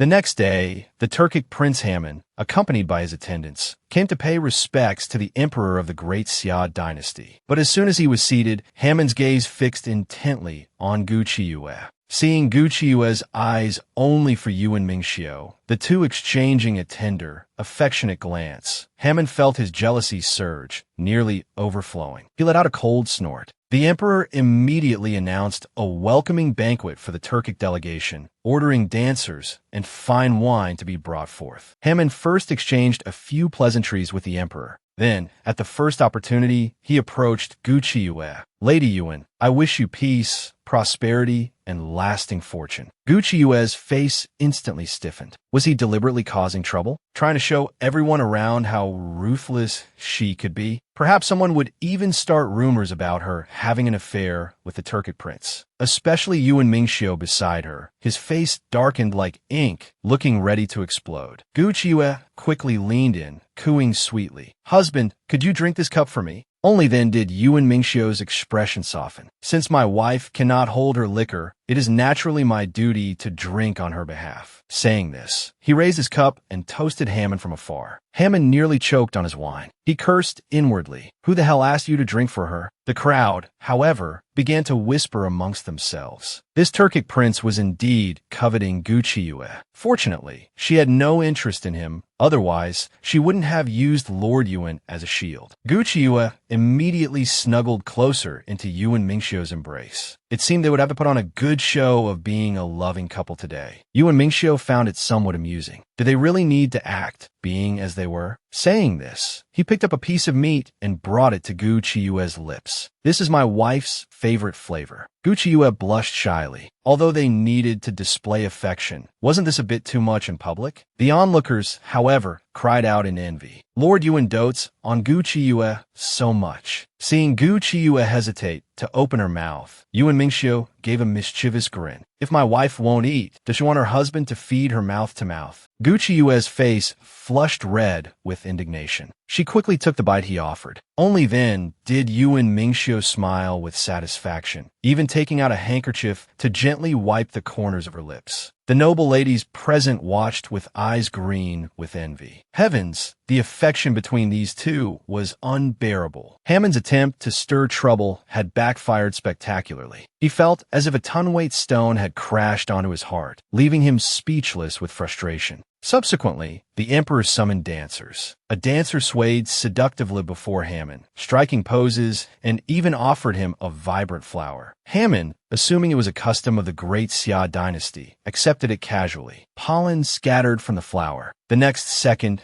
the table in front of Haman burst into flames, instantly spreading into a raging fire. Haman jumped back in fright, hastily beating out the flames on his sleeves and retreating rapidly. The emperor, witnessing this, was greatly alarmed and quickly ordered people to extinguish the fire. In the end, it was Yuan Mingxiu who reacted fastest. He lunged forward, ripped the tablecloth off, and threw it aside, quickly putting out the blaze. Afterwards, he carefully noticed some powder adhering to the tablecloth. Just then, servants rushed in with buckets of water. Yuan Mingxiu quickly stopped them, preventing them from destroying the evidence. At this moment, Haman regained his composure and realized this was an opportunity. He seized the chance to make trouble. Shouldn't we discuss with your esteemed country the crime of attempting to assassinate the prince of a neighboring kingdom? Yuan Mingxiu retorted coldly. Things haven't escalated to that point. There's no need for you to exploit the situation. But before he could finish, Haman interrupted, directly complaining to the emperor. Someone tried to assassinate me at the banquet your majesty held in my honor. I implore your majesty to seek justice for me. The emperor, not wanting to affect the peace talks between the two nations, immediately promised to investigate the truth and give him a satisfactory explanation. Haman immediately turned his gaze towards Gu Qiuyue, specifically requesting that she be responsible for investigating this matter. Yuan Mingxiu instantly flared up in anger, questioning Haman's intentions. Hearing this, Haman grinned triumphantly. It's nothing. I simply trust Lady Yuan. With that, he shot a sharp, threatening glance at the emperor. The emperor understood immediately. It seemed he had no choice but to let Gu Chiyue investigate. Otherwise, the Turkic prince would certainly not let the matter rest. Gu Chiyue also understood the gravity of the situation and quickly tugged at Yuan Mingxiu, signaling him to trust her. Of course, Yuan Mingxiu trusted her. He just didn't want her exposed to danger. Watching the couple's affectionate and loving demeanor, the jealousy in Hammond's heart threatened to boil over. In the end, Gu Chiyue agreed. She would investigate this matter until the truth came to light. Yuan Mingxiu let out a cold snort of frustration. This woman simply refused to listen. Gu Chiyue quickly reached out, her fingers intertwining with his. They both knew, regardless of the circumstances, that each was the other's most steadfast pillar of support. Hammond was thoroughly provoked, his anger flaring. With menacing intensity, he declared, "While a guest in your esteemed nation, I encountered an attack. I'm deeply displeased. I demand you uncover the truth within 5 days. Otherwise, all negotiations for an alliance are null and void." The prince from the neighboring land had fallen for the cold-faced general's cherished wife. The general and his wife deliberately put on a show of their deep affection. The prince, incensed by their display, seized upon the recent incident where he was nearly burned, using it as a pretext to deliberately cause trouble. "Gu Chiyue, I require you to produce the culprit within 5 days. Otherwise, the treaty talks between our nations are hereby cancelled." Yuan Mingxiu's expression instantly turned grim. "Insolence! How dare you exploit this situation?" But Hammond paid him no mind, his sole focus on getting closer to Gu Chiyue. Yuan Mingxiu swiftly moved to intercept his gaze, unceremoniously ordering him to leave. Hammond, however, was unwilling to yield. He leaned sideways, craning his neck to peer past Yuan Mingxiu towards Gu Chiyue. Displeased, Yuan Mingxiu's face grew colder as he shifted his body once more, blocking Hammond's audacious line of sight. The two men were now thoroughly locked in opposition, shifting and swaying like a pair of petulant children. Gu Chiyue found it unbearable to watch, having no patience for their childish squabble. Her only option was to slip away quietly. Investigating the case took precedence. Gu Chiyue immediately commanded that everyone who had come into contact with the tablecloth be brought before her within the next 2 hours. 2 individuals had handled the tablecloth, one who delivered it to be laid out, and another who was responsible for overseeing the table arrangements and serving refreshments as required. Gu Chiyue interrogated them sharply. "Who exactly tampered with it? I will ask only this once. Tell the truth, or face severe consequences." The 2 palace maids, faces drained of color and terror, swore vehemently that they had absolutely nothing to do with it. Gu Chiyue observed them intently, but after some time could find no trace of deceit. Suddenly, she recalled the dancer. She too had been near that very table, but the realization came too late. The empress had already arranged for all the dancers to be escorted out of the palace. By now, they would have already reached another town. The empress smirked, filled with schadenfreude, contemplating how Gu Chiyue could possibly uncover the truth within 5 days, and how she would subsequently explain herself to the Turks. Meanwhile, Gu Chiyue, pressed to solve the case, felt she had no alternative but to seek assistance from Yuan Mingxiu. He was, after all, her most formidable support. Regrettably, she overlooked one crucial detail. While commanding her husband was one thing, her husband was currently rather displeased. Yuan Mingxiu, wearing a roguish grin, inquired, "You expect to command me without offering even a small kiss first?" And with those words, he leaned down, his lips seeking hers. Gu Chiyue felt utterly helpless. She quickly clapped a hand over his mouth. "Why must you always be thinking of such things? Let's attend to the important business at hand." However, in Yuan Mingxiu's view, a husband's most important business was kissing his wife. Gu Chiyue, unable to resist his persistence, could only attempt to forcefully pull him towards the door. But unexpectedly, Yuan Mingxiu pulled her back sharply, enveloping her in a tight embrace. It seemed a kiss was truly inevitable. Gu Chiyue closed her eyes, rose onto her toes, and pressed her lips against his. Only when her legs grew weak did they reluctantly draw apart. Gu Chiyue, her face flushed and lips slightly tender, wiped the corner of her mouth, asking with a hint of exasperation, "There, are you satisfied now?" Yuan Mingxiu, however, was not yet content. Cupping her head gently, he kissed her once more. Gu Chiyue felt almost breathless, finally managing to struggle free, pushing firmly against his chest. "You incorrigible man, someone could walk by outside. Only then did Yuan Mingxiu, looking thoroughly pleased, address the serious matter. Regarding that group of dancers, I have already dispatched men to track them. You needn't worry. That mark on the tablecloth. I suspected something was amiss immediately. The scent was reminiscent of flour found only in Blue City. Hearing this, Gucci Yue felt a spark of pleasant surprise. She hadn't realized they were thinking along the same lines. Furthermore, she knew that the black iris flower could be used medicinally. Although the flower itself was black, when ground into powder, it possessed a golden hue. Crucially, the pollen was extremely flammable. The couple exchanged a knowing smile. It was precisely this clue that had prompted Yuan Mingxiu to initiate the pursuit. His men had discovered that most of the dancers were local residents. However, he continued, the dancer who approached the Turkic prince's table departed from the capital immediately following the performance. I have people monitoring her now, but naturally, the dancer won't readily confess. Indeed, no one would willingly admit to a crime as grave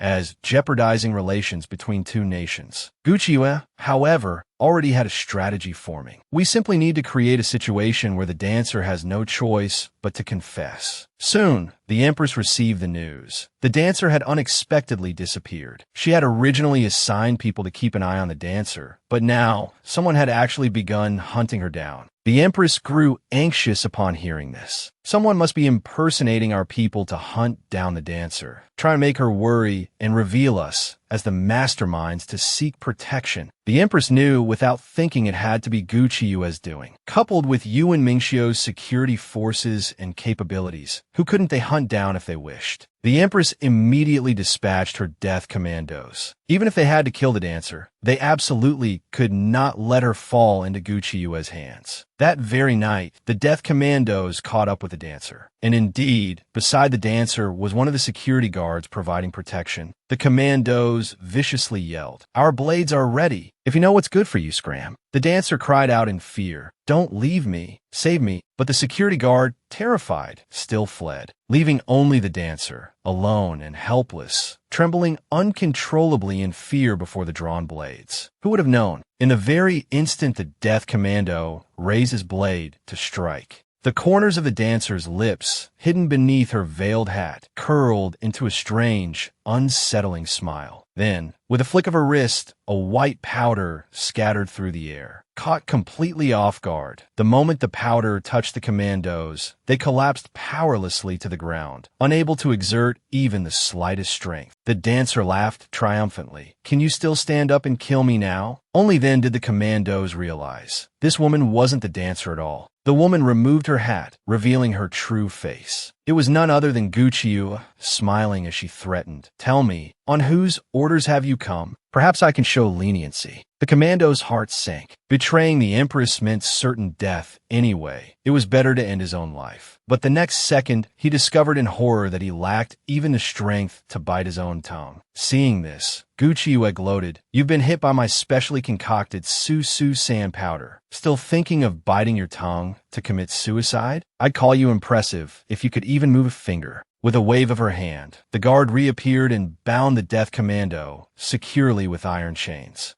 Gucci Yue smiled coldly, threatening, "If you don't confess honestly, I'll ensure you remain paralyzed like this for the rest of your lives. Especially you." She indicated the commando in hand. "I'll give you some special treatment." Cold sweat instantly beaded on the terrified commando's brow. Not long after, he stood before the Empress's trusted old maidservant, reporting that the dancer had been killed on the spot. The maidservant, hearing this, was very pleased. "Indeed, you have not betrayed Her Majesty's trust." She promptly rewarded him with a large bag of silver. The commando thought grimly to himself, "No, Yue forced me to take a potent poison. I had no choice but to deceive Her Majesty." This young woman sneaked out in the middle of the night, even disguised herself as a dancer to clash with assassins, only to be caught red-handed by her stern-faced husband. Her husband immediately revealed a mischievous grin. He took out a silk scarf and blindfolded her, whispering darkly in her ear, "How dare you dress as a person in black in the middle of the night? This is your husband's punishment for his beloved wife. You are not allowed to take it off yourself." Saying this, he swept her into his arms, ready to commence some extreme sports.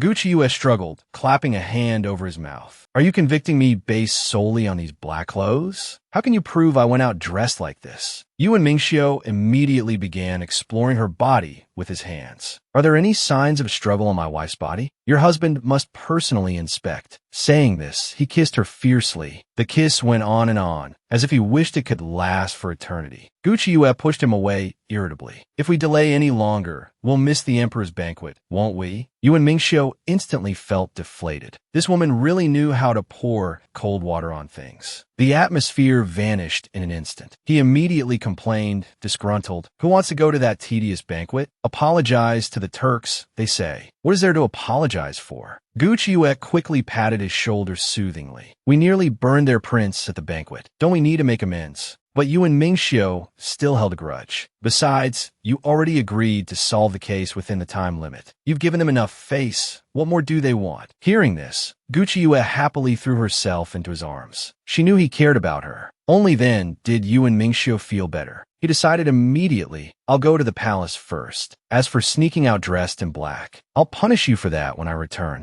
Gucci Yue challenged him fearlessly. We'll see if you have the skill then, Lord Yuan. Meanwhile, Chu Linglong was finally released. The moment she saw the empress, she burst into aggrieved tears, her delicate face smudged with dirt, looking utterly wretched. The empress, her heart aching, helped him up. You've suffered. Quickly, come back with me to wash up and rest. Chu Linglong still felt somewhat apprehensive. Did the emperor never intend to release me? Does everything depend on Gucci Yue's whim? Hearing this, the empress felt a pang of guilt. Gucci Yue is currently investigating the case related to the Turks. Right now, we indeed have to consider her disposition. But don't worry, bringing you out to wash up and rest for a while is something I obtained the emperor's tacit approval for. Chu Linglong was instantly aghast. I have to go back to prison. The empress quickly comforted him. Don't worry, this is only temporary. I will definitely get you out. But Chu Linglong couldn't swallow this indignity. Doesn't the Turkic prince want to marry her? We must make this happen. The empress, however, felt it was practically impossible. Yuan Mingxiu has been vehemently opposing it, even to the point of deploying troops against the Turks. Chu Linglong instantly felt a surge of hatred bordering on madness. Is Gucci Yue really that wonderful? Brother Yuan is simply bewitched by that vixen. A terrifying thought suddenly arose in his mind. If Gucci Yue were defiled by many men, would Brother Yuan still want her? Even the empress was frightened. She quickly urged him to calm down. This kind of scheme cannot be used repeatedly. But Chu Linglong showed no fear. It doesn't matter what scheme is used, as long as it works. Seeing this, the empress's heart twisted in pain. Linglong used to be such a kind and innocent child. Look what unrequited love has driven him to become. Meanwhile, the Turkic Prince Hammond had just escaped from the banquet, staggering and stumbling along the way. His heart was full of resentment. Yuan Mingxiu holds such a grudge. He kept forcing wine on me at the banquet today. Just then, Chu Linglong suddenly approached, smiling radiantly and taking the initiative to greet him. Hammond scoffed at the sight. Why is it you again? Shouldn't you still be in prison? Chu Linglong's face instantly fell, losing the mood for pleasantries. I only ask you, do you truly desire Gucci Yue? But can you obtain her by yourself? Hearing this, Hammond teased nonchalantly. So, you've come seeking an alliance? Let's hear it. What rotten idea do you have this time? Chu Linglong refused to speak plainly, only telling him to come to the small white building at the corner of Yiguang Ho Street at midnight tonight. Satisfaction guaranteed. Hammond's expression immediately turned cold upon hearing this. He grabbed his wrist, warning, if you dare harm Gucci Yue,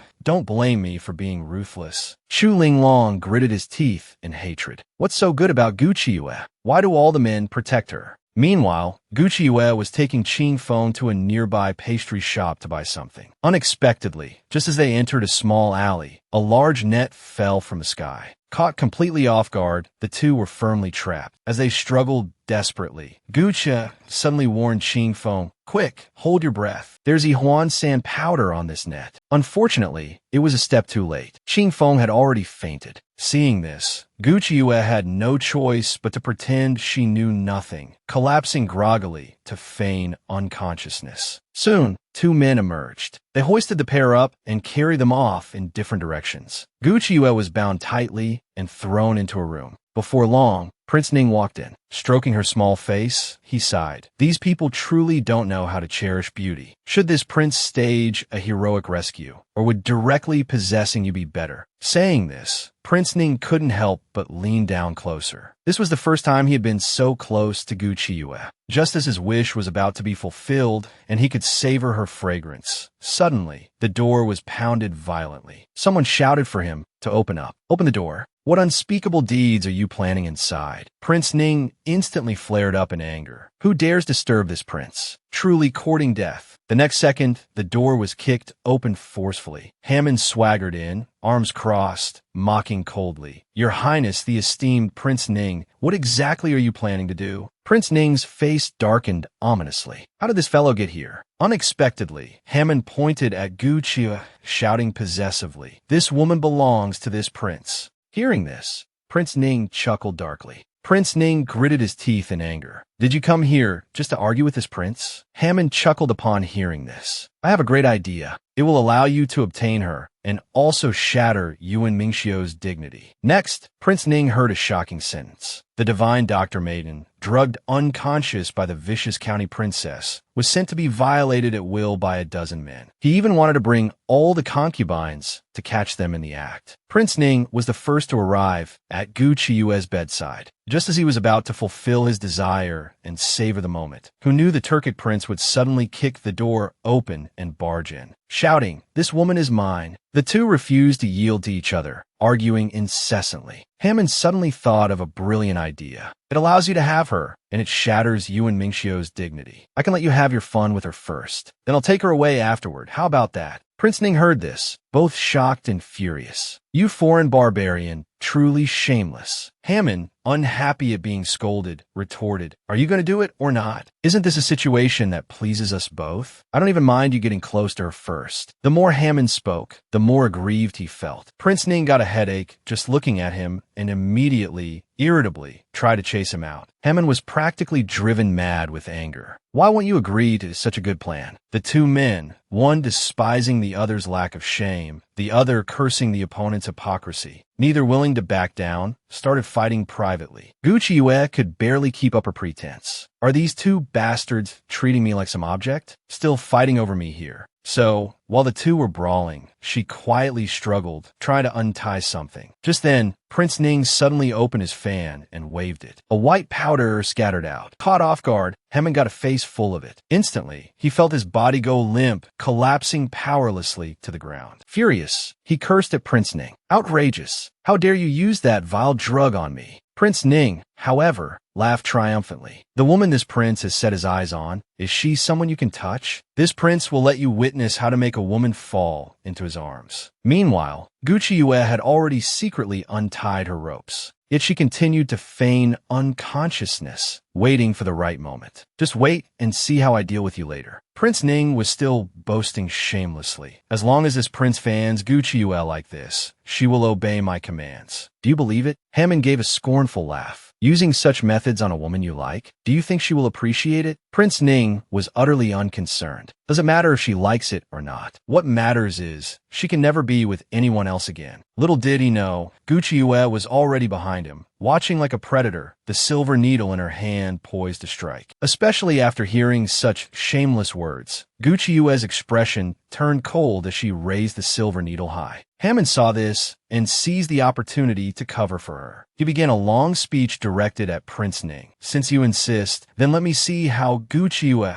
throws herself into your arms. I am indeed very curious. Prince Ning smugly opened his fan, just about to give it a casual wave. Suddenly, Gu Qiuyue darted in front of him, swiftly slapped the fan out of his hand, and then, with a reverse grip, plunged the needle fiercely into the nape of his neck. Caught completely off guard, Prince Ning was sent flying by a kick, landing heavily on the ground. Gu Qiuyue, hands on her hips, furiously cursed, "Audacious fiend, how dare you impersonate Prince Ning, attempting to ruin the state and its military? Prince Ning was momentarily stunned. What nonsense is this woman spouting? Is she blind? Hammond, however, understood immediately. You really are thinking of Yuan Mingxiu. Even at this point, you're still trying not to completely break ties with Prince Ning. Gu Qiuyue played her part with dedication, insisting that this Prince Ning was an imposter. The real Prince Ning is incredibly noble. How could he possibly come to a place like this with you, planning to bully another man's wife? Hearing this, Prince Ning burst out laughing.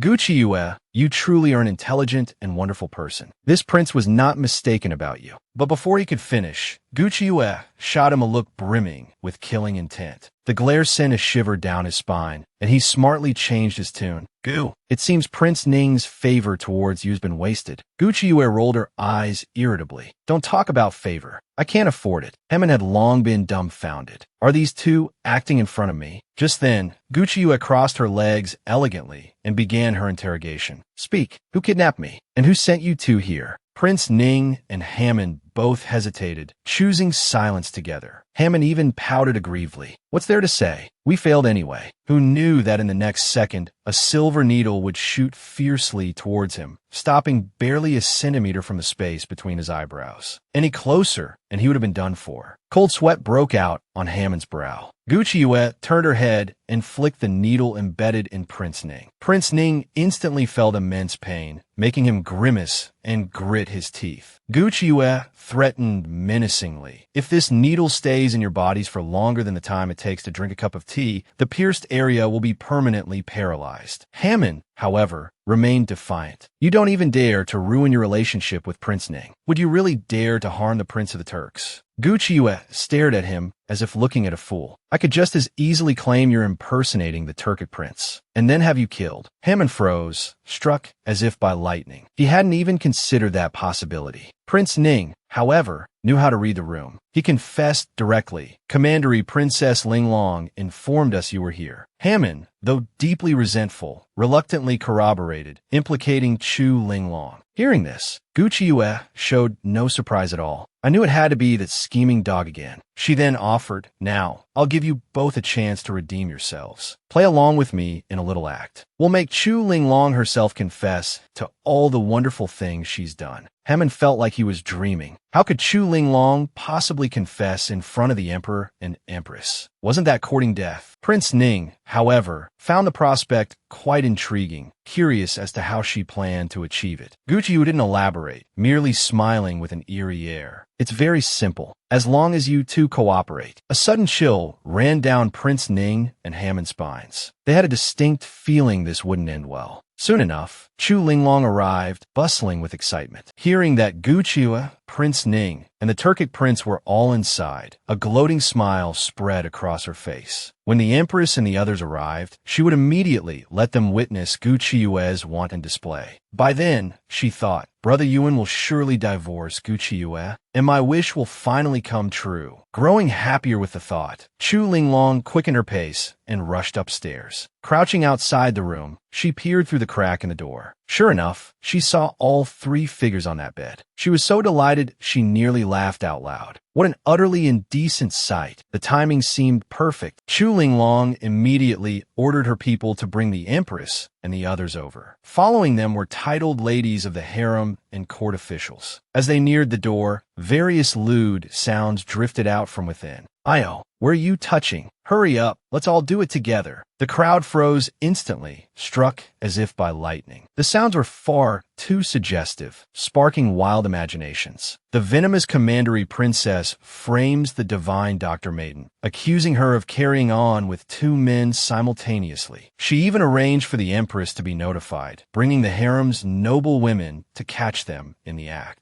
Just as the crowd arrived outside the door, they heard all sorts of strange noises from inside. Hey, where do you think you're touching? Hurry up, both of you together. The onlookers were instantly thunderstruck. Gu Qiuyue, one woman with two men? This was simply too audacious, so incredibly bold. The Empress, forcefully suppressing her ecstatic joy, feigned fury and ordered someone to kick down the door. An old attendant woman immediately bellowed, "You insolent things! What are you doing? Such impropriety!" Then she kicked the door open. The crowd surged inside to look. Instantly, they were stunned speechless. There lay Chu Linglong on the bed, eyes glazed over, clothes in disarray. The Turkic Prince Hammon was pressing down on her, and upon seeing the newcomers, he even smiled and offered a greeting. The imperial concubines were utterly aghast. It was actually Commandery Princess Linglong engaging in illicit acts. But wasn't there the voice of another man just moments ago? The Empress's fingers trembled, her voice unsteady. How did you end up here? Hammon, however, admitted it quite openly. It's exactly as you see. The concubines instantly burst into hushed discussions. Commandery Princess Linglong having an affair with the Turkic prince? Didn't she harbor feelings for Lord Yuan? The Empress was so furious she gritted her teeth. Unable to bear it any longer, she roared, "All of you, silence!" Although the gossiping stopped, the mocking amusement in their eyes could not be concealed. Frantically, the Empress grabbed Chu Linglong and shook her violently. "Get up. Explain yourself clearly, quickly." It turned out that half an hour earlier, Chu Linglong had sent her maidservant to lead the Empress and the others over, while she herself remained by the door, secretly observing through the crack. Unexpectedly, the door had suddenly swung open, and Chu Linglong was caught off guard and dragged inside. Gucci,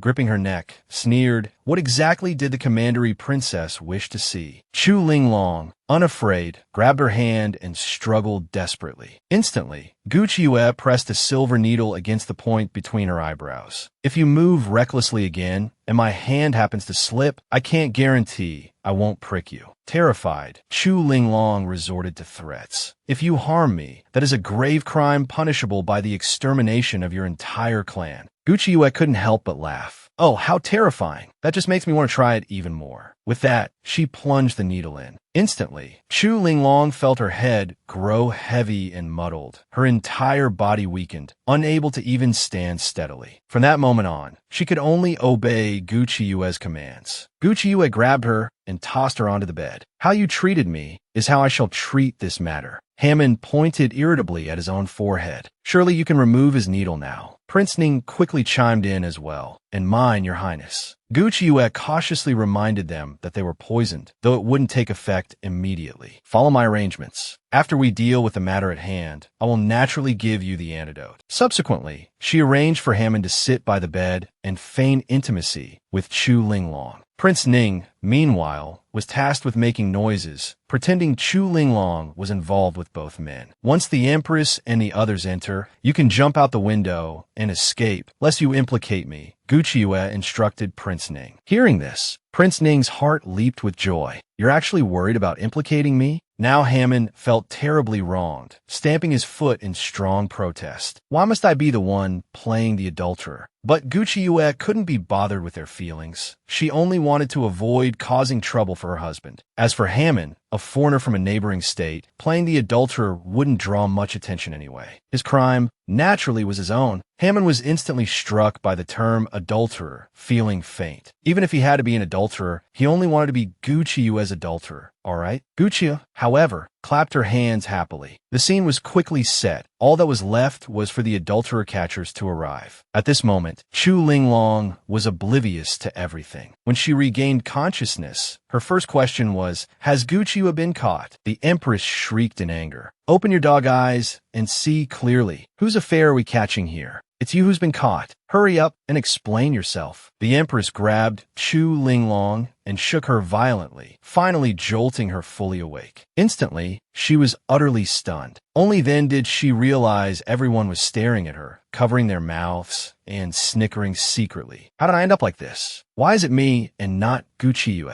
Chu Linglong clutched the Empress, anxiously pleading, "This isn't right. I must have been framed." The Empress calmed down slightly, urging her, "Quickly, tell us how you were framed." Chu Linglong started to explain, but the words caught in her throat. For a moment, she didn't know how to explain. Should she start from how she planned to frame Gucci Yue? If those gossiping women found out, wouldn't they use it to threaten her? However, she quickly concocted a story. "I heard Gucci Yue was having an illicit rendezvous with the Turkic prince here, so I came to catch them. Unexpectedly, she used silver needles to control me and arranged me like this." Saying this, Chu Linglong clung to the Empress, begging tearfully, "Your Majesty, you must seek justice for me." The concubines were clearly unconvinced. "That's just the Commandery Princess's side of the story. We didn't see Gucci Yue anywhere." We only saw you here, improperly dressed. Chu Linglong flushed with anger and embarrassment. She framed me and then fled. Isn't that obvious? But the concubines weren't fools. Anyone could make claims. The key was evidence. Chu Linglong was instantly speechless. She was the one framing someone else. Where would she find evidence? Seeing this, the Empress sternly interjected. Evidence will naturally be found. Why the rush? A concubine immediately turned to the other party present. Then let this adulterer tell us who he was just with about to commit indecencies. Hammond, however, smiled with an air of innocence. What you see is what happened. Is there even a need to ask? Chu Linglong burst out furiously. Don't you dare slander me. Hammond found this rather amusing. Slander you? What benefit is there for me? Everyone knows I fancy Gucci Yue.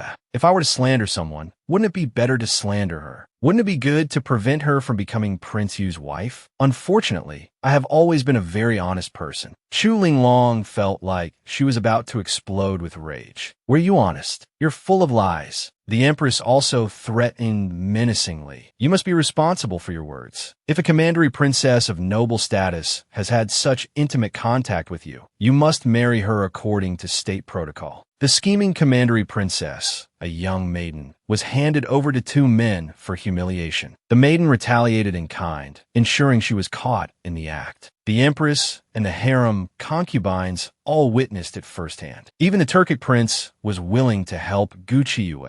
He testified that he had indeed committed adultery with Chu Linglong. Seeing this, the Empress fiercely threatened. You must be responsible for your words. If a commandery princess of noble status has had such intimate contact with you, you must marry her according to our protocol. Hearing this, Chu Linglong's heart burned with anxiety. She quickly pleaded with the Empress. She did not want to marry the Turkic prince. The Empress glared at her irritably. What an utter fool. This is reverse psychology. If he doesn't want to marry you, he'll tell the truth. Only then did Chu Linglong understand, joining in to pressure Hammond to take responsibility. Hearing this, Hammond burst into laughter as if he had heard the funniest joke. The Empress and Chu Linglong suddenly had a bad feeling. What was so funny about this situation? Shouldn't he be angry? Who knew Hammond would say, with a mocking expression, if I had willingly done such a thing with her, I would naturally take responsibility. But who can blame her for taking the initiative to seduce me? I myself was unwilling. He truly chuckled aloud upon hearing this. His eyes filled with mockery and disdain. The esteemed commandery princess, throwing herself at a man's bed only to be unwanted. Hammond, seeing his task completed, couldn't be bothered to waste more time with them. He turned to leave immediately. Chu Linglong desperately grabbed him, refusing to let go. Don't go. Explain yourself clearly. How can you twist black and white like this? Hammond held no tender feelings for her. Annoyed, he flung her arm away forcefully. Just because you're shameless. Chu Linglong stumbled and fell to the ground, only able to watch helplessly as Hammond strode away without a backward glance. She was instantly dumbfounded, truly beginning to feel afraid now. What should she do? The Empress knew with stark clarity this matter absolutely could not be spread further. Instantly, radiating killing intent, she warned the crowd. Not a single word about today's events is to be spoken by anyone. The harem concubines, usually good-tempered, chorused their agreement. Yet, the gleam of enjoying the spectacle in their eyes could not be concealed. And indeed, someone immediately turned around and reported the incident to the emperor. The emperor was so furious his lungs felt ready to explode. Pointing at the two women, he began to curse vehemently. The imperial family's reputation has been utterly ruined by you, and you still dared to conceal this matter. The empress struggled to argue. It was to preserve the imperial family's dignity. I thought concealment was the best option. Please, your majesty, forgive me. In truth, the emperor was even more enraged that it couldn't be hidden now. What do you intend to do now? The empress was out of options, resorting to incessant kowtowing and begging for mercy. Please, your majesty, considering that Linglong was framed, grant her leniency. But the emperor didn't believe her excuses at all. It is precisely because you've always indulged Chu Linglong that she has become like this. Immediately strip Linglong of her title as commandery princess. Confine her to her residence. She is not to leave without decree. The empress and Chu Linglong turned pale with shock. How is this different from sentencing her to death? The empress wanted to speak up, to plead again. But the emperor, his face cold, cut her off with a single sentence that stopped the words in her throat. Anyone who pleads for her shares the same crime. The empress could only swallow her plea unwillingly. I cannot step forward now. Otherwise, there will be truly no one left to save Linglong, who knew the emperor hadn't finished with her. The empress has failed in her guidance. Confined for 3 months. This was a blatant slap to the empress's face. Yet, she could only kneel and thank the emperor for his leniency. Meanwhile, Hammond found Gu Qiuyue to claim credit. I helped you with such a big favor. How do you plan to thank me? Gu Qiuyue, however, showed no appreciation. You should thank me for leading the emperor over here. Otherwise, if they hadn't let you leave, wouldn't you have been forced to marry that Chu woman? Hammond pouted, dissatisfied. You're just twisting words. You simply refuse to admit I helped you. I'm angry now. In the negotiations that follow, I certainly won't show you any mercy. Hearing this, Gu Qiuyue offered a smile that didn't reach her eyes, her tone threatening. Then I shall ensure the Turks cannot invade for 10 years. Believe it. Hammond stomped his foot in anger, shrieking, I'm going to spread rumors everywhere that you're having an affair with Prince Ning. Gu Qiuyue wasn't afraid of him in the slightest. Dare to make a bet with me? Let's see if anyone believes you. Hammond suddenly grew interested. What kind of bet? If you lose, will you marry me?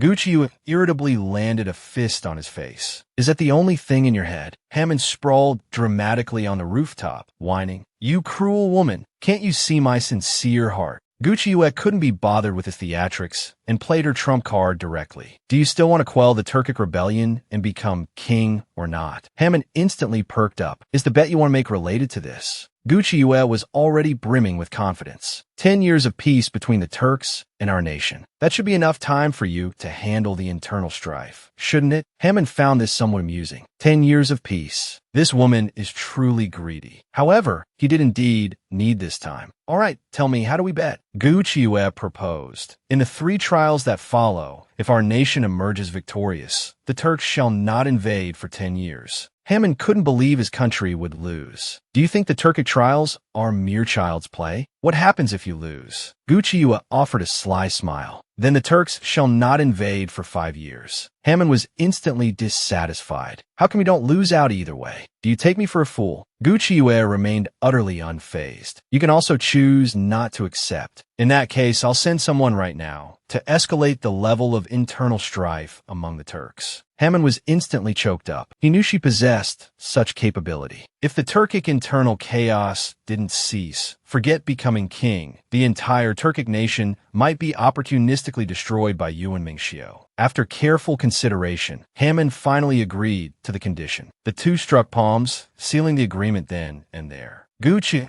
still uneasy, threatened him. If you dare try any tricks, do you know how I will retaliate? Hammond put on a look of feigned ignorance. Should I know? At this, a devilish smile spread across Gu Qiuyue's face. Think about Chu Linglong, and you should know. No one I target can ever escape. Hammond instantly shivered in fear. The very next day, the Empress summoned Yuan Mingxiu to the palace for an audience. However, Yuan Mingxiu sent word that he was away on business and couldn't enter the palace for the time being. The Empress gritted her teeth in fury. He must know my intentions and is deliberately avoiding me. I have already yielded so much, yet he remains ungrateful. The old attendant also felt indignant on the Empress's behalf, suggesting, allowing Commandery Princess Linglong to become his concubine is already a tremendous honor, a condescension. It's all Gu Qiuyue's meddling. Hearing this, a venomous smile touched the Empress's lips. During the trial, if an opportunity arises when Yuan Mingxiu is on the verge of defeat, offering Linglong's hand in marriage as a condition to help him, that will surely work. Originally, it was a contest between the cold-faced young woman and the general against the enemy prince, concerning 10 years of peace between the two nations. Yet, the Empress wholeheartedly wished for the general's failure, hoping to seize the chance to eliminate the young woman and then marry the commandery princess to the general. Just moments ago, the Empress had repeatedly summoned him, wanting to bestow Chu Linglong upon Yuan Mingxiu as a concubine. Yuan Mingxiu was utterly exasperated. Still wanting to be my concubine? What kind of pipe dream is that? There's no need to report such matters to me. I can't be bothered.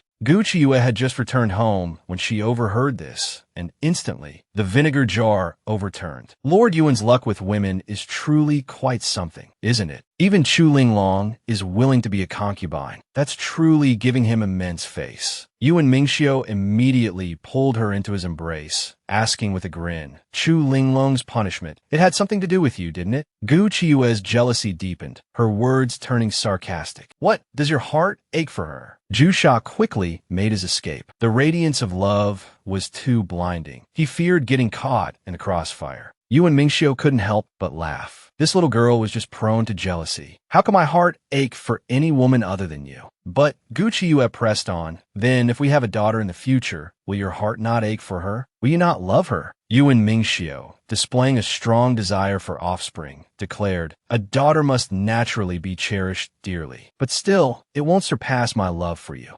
Gu Qiue was momentarily stunned, never realizing she held such importance in his heart. Now, it was Yuan Mingxiu's turn to hold her accountable. To punish Chu Linglong, what kind of danger did you put yourself in? Yet, seeing Gu Qiue's pitiful expression, Yuan Mingxiu couldn't bring himself to scold her. He could only direct his anger towards the culprits. Chu Linglong is audacious and deserves death. That Tujue prince and Prince Ning are no good either. I will not spare anyone who has slighted you. I've already sent them a grand gift package to ensure their delight. Hearing this, Gu Qiue grew curious. What exactly is this grand gift? But Yuan Mingxiu remained mysteriously tight-lipped. He swept Gu Qiue up and headed towards the room. After such a separation, we must have a proper reunion. The next day marked the beginning of the trial. Gu Qiue and Yuan Mingxiu received their orders and led their troops forth. The first trial took place in a deep, ancient forest. The area was mostly marshland, easy to get trapped in. The two had just ridden their horses into the field. Gu Qiue nearly sank into the mire. Yuan Mingxiu was startled by the sight. He swiftly grabbed Gu Qiue, leaped into the air, and landed in the dense woods nearby. Gu Qiue was furious. Tujue actually set up an ambush beforehand. How shameless! Yuan Mingxiu, however, had no time for anger, anxiously checking her up and down for any injuries. Gu Qiue worried about him too, concerned that he might have been hurt while saving her. Yuan Mingxiu seized the opportunity, leaning closer. If my lady gives me a kiss, then I'll be perfectly fine. Gu Qiue, flushed with embarrassment, struggled incessantly. What time is it for such impropriety? Your mind is full of indecent thoughts. Yuan Mingxiu persisted with a wicked grin, insisting that his lady meticulously inspect every inch of his body. Gu Qiue's face instantly darkened. This man was becoming increasingly natural at saying such things at times like these. Just then, Yuan Mingxiu suddenly pulled her down into a crouch, signaling her to be silent. Sure enough, soon after, they saw two Tujue soldiers appear where they had just been, looking around bewildered. How come we don't see anyone? Could they have all sunk into the swamp? How useless. So much for the war god of the great Xia dynasty. They clearly don't understand the power of our Tujue swamp traps. Gu Qiue and Yuan Mingxiu exchanged glances, silently gesturing to agree on a countermeasure. Yuan Mingxiu suddenly soared into the air. With a single palm strike, he sent the two figures flying backwards. Caught utterly unprepared, the Tujue soldiers tumbled into the marsh. Yet, it seemed they were somehow ready for this. They anxiously searched for something in the water, then began kicking and thrashing vigorously. Gu Qiue, observing covertly, became even more certain there was a mechanism hidden within the waters. Indeed, before long, a Tujue soldier yelled out, "Hit it!" Following this, the water level in the marsh dropped rapidly. The two men stood in the resulting pit, looking utterly dejected, still clueless as to why they had suddenly plunged into the swamp. They merely suspected an ambush, feeling as though something had struck them earlier. The two were just discussing how they would investigate thoroughly once they got out, find the ambusher, and kill them for revenge. Suddenly, Yuan Mingxiu and Gu Qiue appeared overhead, looking down upon them imperiously. Who were you just saying you want to kill? Since they had such intentions, she saw no need to show mercy.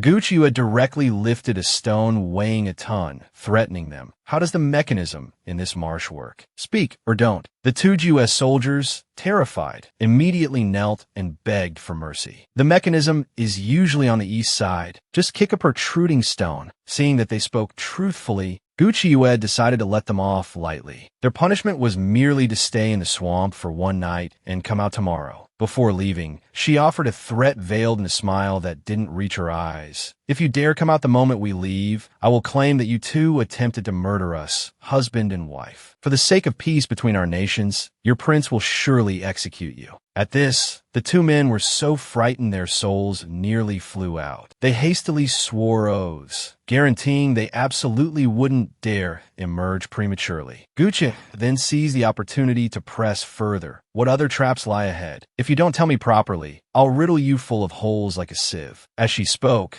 she revealed a handful of silver needles, her fierce expression terrifying to behold. Yuan Mingxiu watched, unable to suppress his amusement. My wife truly is the most adorable person under heaven, he thought. After some interrogation, Gucci learned that the two Jue had indeed set up numerous traps ahead. They had narrowly avoided falling into them. Yuan Mingxiu was also struck by inspiration. Give them a taste of their own medicine. Let them experience this themselves. Meanwhile, a subordinate reported to the Tujue prince, Hammond, we haven't seen Yuan Mingxiu's contingent yet. If they're in the swamp now, is there a need to rescue them, Hammond? Hammond smiled with schadenfreude. Wouldn't it be perfect if he died? Just rescue Gucci Yue, that's all that matters. But then, turning his thoughts, Hammond became infuriated again. Is Gucci Yue really that foolish? Can't she even get past such simple traps? Suddenly, a subordinate rushed in, flustered, reporting, all our scouts have disappeared. Not a single one has returned. The scouts are all gone. Hammond's expression instantly changed to one of great alarm. He quickly led his men into the trial grounds to search. Sure enough, within their own traps, they found the scouts, trussed up and buried. Hanging from a nearby tree branch was a message slip, reading, "He who harms others ultimately harms himself." Hammond, furious, burst into laughter instead. Gucci Yue, you truly are capable. He immediately ordered someone to inform Gucci Yue, the first trial has already begun. Let's see if she has the skill to walk out of this forest and meet this prince alive. The divine maiden and her husband joined forces against the enemy nation. On the very first day of the trial, they nearly fell into a swamp trap. Gucci Yue immediately fashioned hot air balloons, carrying her soldiers to fly over the marshland. Moreover, as they passed over the Tujue traps, they airdropped the explosives she had prepared. Instantly, thunderous explosions echoed through the swamp, blasting all the traps to smithereens. Hammond had never seen anything capable of carrying people into the sky. Seeing all his painstaking efforts destroyed, Hammond instantly flew into a rage. He immediately ordered, "Shoot down those flying spheres." Saying so, he spurred his horse forward, drew his bow, nocked an arrow, and aimed straight at the hot air balloon carrying Gucci Yue.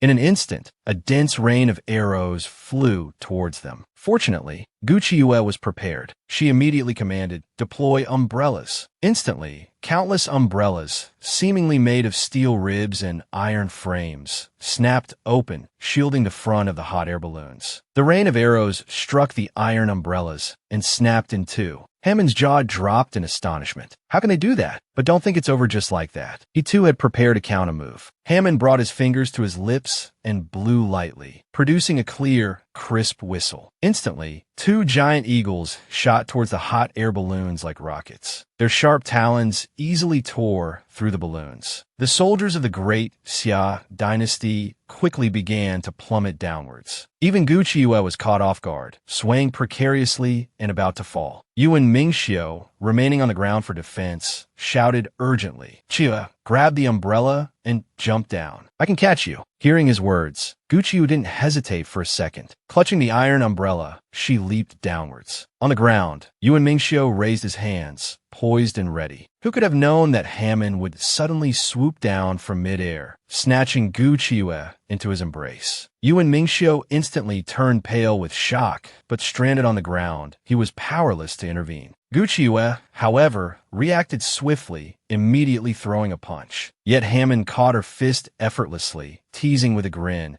"You should be a little more courteous to your future husband." Gucci seethed with uncontrollable anger at his words. What nonsense was this man spouting? At that moment, the two were being carried through the air by a giant eagle. Hammond threatened her with a wicked smile, "If you don't agree, I'll throw you down right now. I guarantee your dear husband Yuan won't be able to catch you. Would you rather be smashed into pulp or become my consort? A person is pragmatic, as you should know how to choose, right? Gucci was so furious, she almost laughed. Of course she would choose. Saying this, she forcefully swung her left foot, the tip suddenly revealing a hidden blade. The next second, she kicked unexpectedly towards Hammond's arm. Caught completely off guard, Hammond bled profusely as if struck by an arrow, instantly roaring with fury, unable to believe this woman was so reckless with her life. But before he could react, Gucci struck again, plunging a needle into his shoulder. Instantly, Hammond felt his entire body go weak, his head spinning dizzily. It was obvious the needle was coated with poison. Gucci laughed triumphantly. Enjoy it. I won't be keeping you company. Hammond, however, wasn't worried. It doesn't matter. The raptor I raised won't listen to you. Indeed,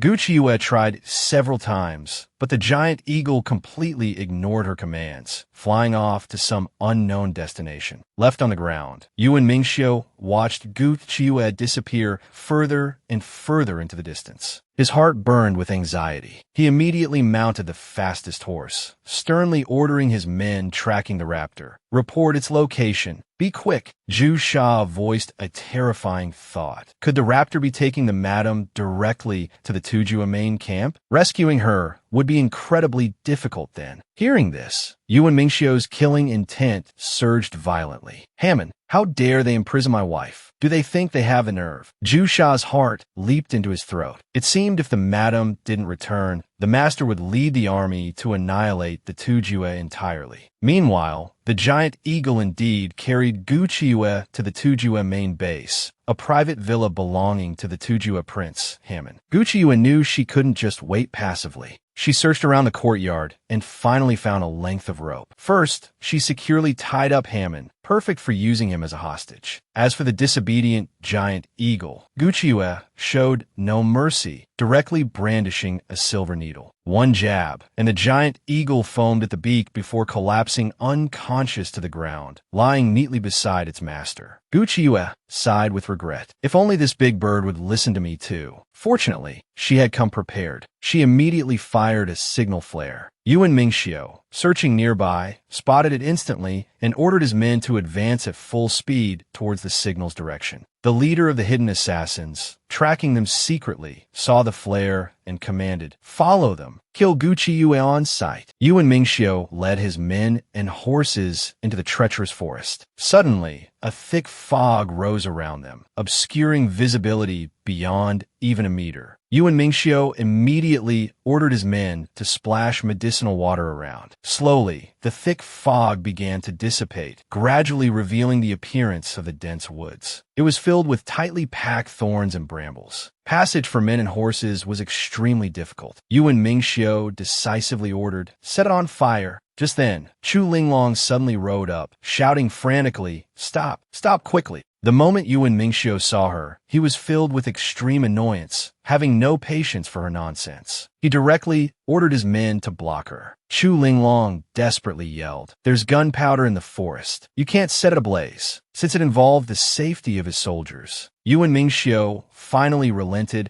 and ordered the fire to be extinguished, turning to Chu Linglong. However, his expression turned cold. "Aren't you under house arrest? How did you get here?" Chu Linglong looked pitiable, explaining, "The situation was urgent. For Brother Yuan's sake, I couldn't worry about such things." Yuan Mingxiu scoffed derisively. "You can even defy the emperor's decree for house arrest. Your abilities are truly remarkable." Chu Linglong anxiously swore an oath. "For Brother Yuan, I would walk through mountains of knives and seas of fire without hesitation." Yuan Mingxiu was too disgusted to even look at her. "I never want to hear such words again." Instantly, Chu Linglong's eyes welled up with tears, still desperately trying to express her devotion. Yuan Mingxiu, however, directly questioned her. "There's gunpowder in the woods. How could you possibly know? Could it be you've been secretly colluding with the Tujue?" Chu Linglong burst into heartbroken sobs. I just overheard it by chance. I was worried, so I rushed here immediately to warn you. I can help. There are traps in these woods too. I can help Brother Yuan avoid harm." The divine maiden had been snatched away by the giant eagle of the enemy prince, and her stoic husband frantically led his men, searching everywhere.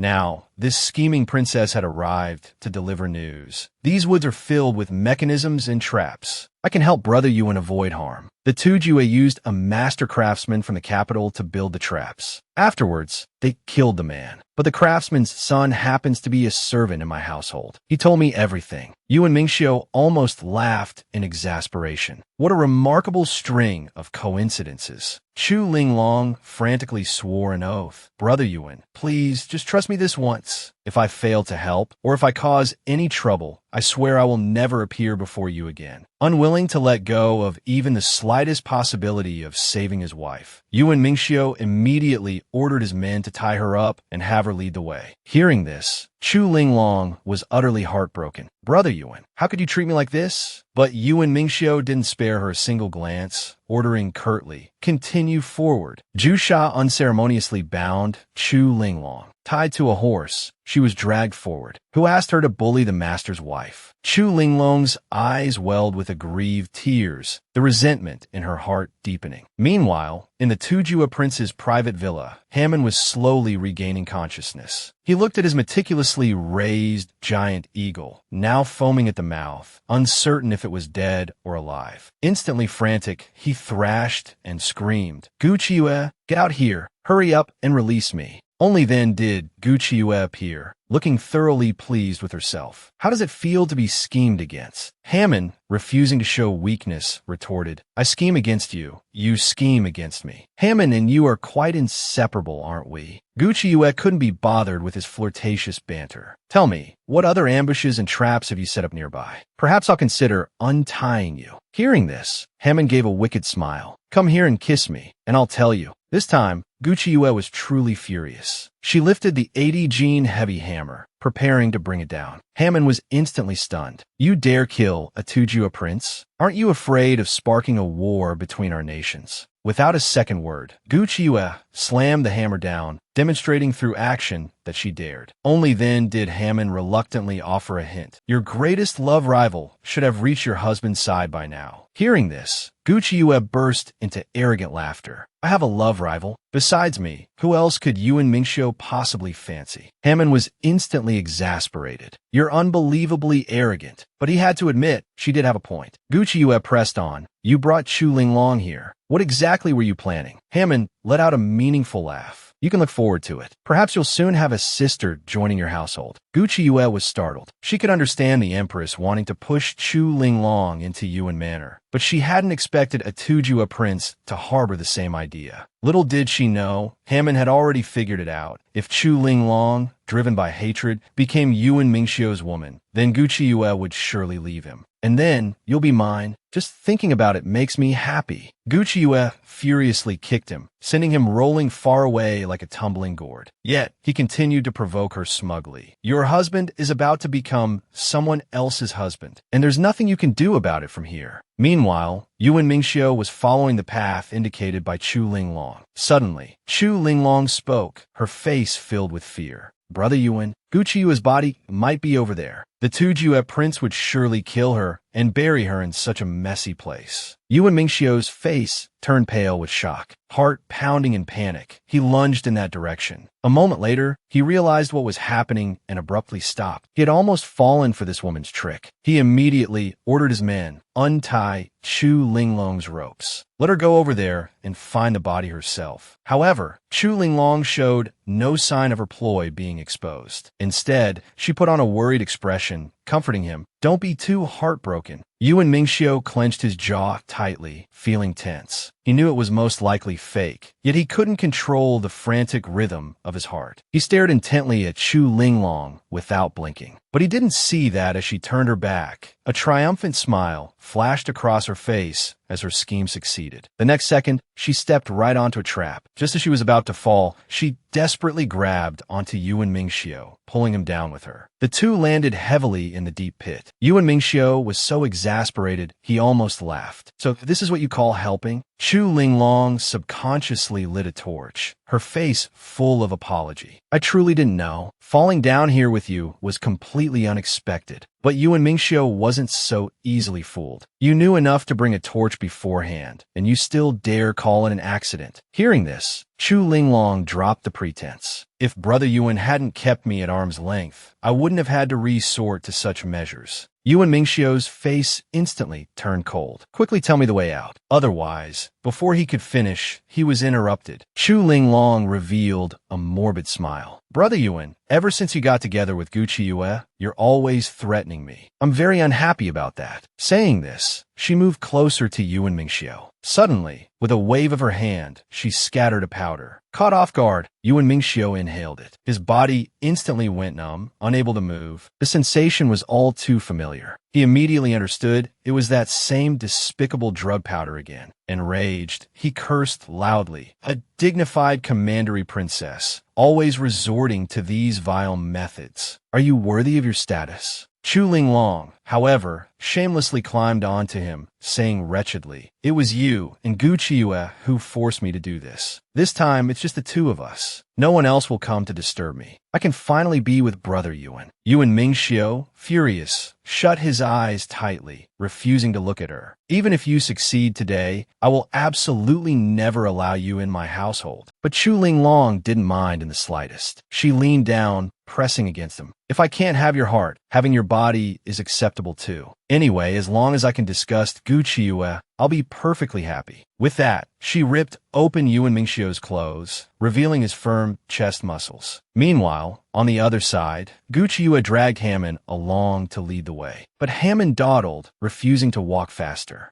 Along the way, he didn't forget to keep provoking her. "What's the rush? Are you that afraid your husband will become someone else's?" Gucci Yue looked at him with a strange smile. "If I truly feel bad, I can just leave him, that's all. My hurrying like this is all for your sake." Hammond naturally didn't believe her. Instead, he led Gucci Yue in the wrong direction. The dingy commandery princess drugged the cold-faced general for a forced romance. Yet the general's delicate little wife wasn't anxious to save him. Instead, she was leisurely leaning against something, resting. The Tujue prince leading the way was about to die from anxiety, showing no sign of how. Just minutes before, Gucci Yue had been constantly urging him to lead the way faster. Back then, the Tujue Prince Hammond not only dawdled and led her the wrong way, but also provoked her with a grin. "What's the rush? Are you that afraid your husband will become someone else's?" Hearing this, Gucci Yue smiled cunningly. "If I truly feel bad, I could just leave him, that's all. My hurrying like this is all for your sake." Hammond didn't believe her nonsense for a second. "Trying to trick me again? Afraid I'll lead you the wrong way, are you?" But Gucci Yue kindly reminded him, if Yuan Mingxiu is forced into doing something he dislikes, who will he take his anger out on? Can you absolve yourself of responsibility in this matter? When the time comes, if he leads his army to attack the Tujue, I certainly won't say a word to dissuade him. Hearing this, Hammond instantly stiffened. Given Yuan Mingxiu's temperament, it was indeed highly possible he would annihilate the Tujue in a fit of rage. Hammond quickly led Gucci Yue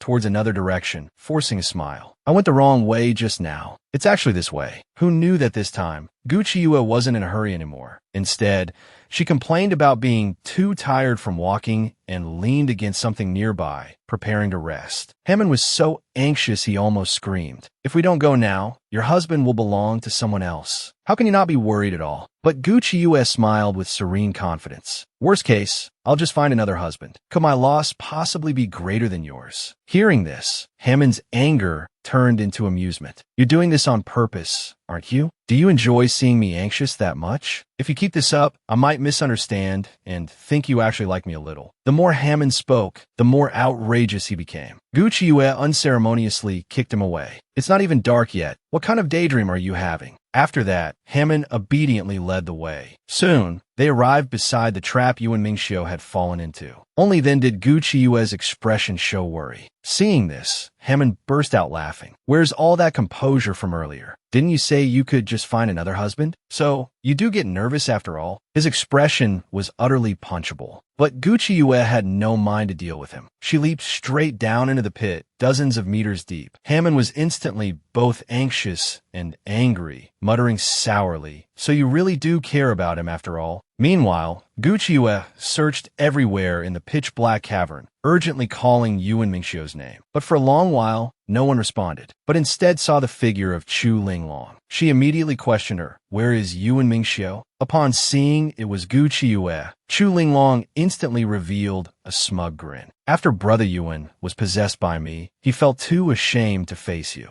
He fled the moment he heard your calls." Guqiue wasn't falling for it. "If that were true, you would have already made it known throughout the entire city. How could you possibly still be lying here?" Chu Linglong stubbornly tried to argue. "That's because Brother Yuan has integrity. He said he would personally report this to Her Majesty the Empress." Furious, Guqiue swung a backhanded slap across her face. Chu Linglong was momentarily stunned by the blow, about to curse in disbelief. Guqiue, showing no mercy, rained dozens more slaps upon her. Chu Linglong's face became bruised and swollen, the finger she pointed at Guqiue trembling. "How dare you treat a dignified commandery princess like this?" Guqiue retorted, radiating killing intent. "Just wait until we get back. I'll let you know the consequences of angering Guqiue." Yet, Chu Linglong acted with impunity. "Apart from trying to scare me, what can you possibly do to this commandery princess? Don't tell me you actually dare to kill me." Guqiue's anger flared. Without another word, she took out silver needles and jabbed them into Chu Linglong's acupoints. Chu Linglong instantly felt an aching soreness spread through her body. Although it was extremely uncomfortable, it was still barely tolerable. Guqiue seized the chance to interrogate her sternly. "Where exactly is Yuan Mingxiu?" Chu Linglong, enduring the pain, tried to bargain. "Remove the needles for me. Otherwise, I will never tell you." Guqiue wasted no time. With a flick of her wrist, she aimed another silver needle towards a fatal acupoint on the crown of Chu Linglong's head. Chu Linglong screamed in terror. "Don't you care about Brother Yuan anymore?" But Guqiue refused to stop. "With or without you, I can find him. Asking you is just to speed things up. I have tolerated you for a very long time. Now, I no longer wish to endure it." As she spoke, Guqiue swiftly jabbed several more needles into her. Instantly, Chu Linglong was rolling on the ground in agony. Guqiue even offered mock comfort. "Don't panic. You won't die. However, every day, for 2 hours, your entire body will ache. Ache so much you'll wish for immediate death. That's all." Chu Linglong threatened fiercely. "Undo this for this commandery princess at once. Just wait until Her Majesty the Empress finds out. You'll face the consequences." Guqiue couldn't help but laugh. "Still calling for the Empress at a time like this? Your brain might as well be non-existent.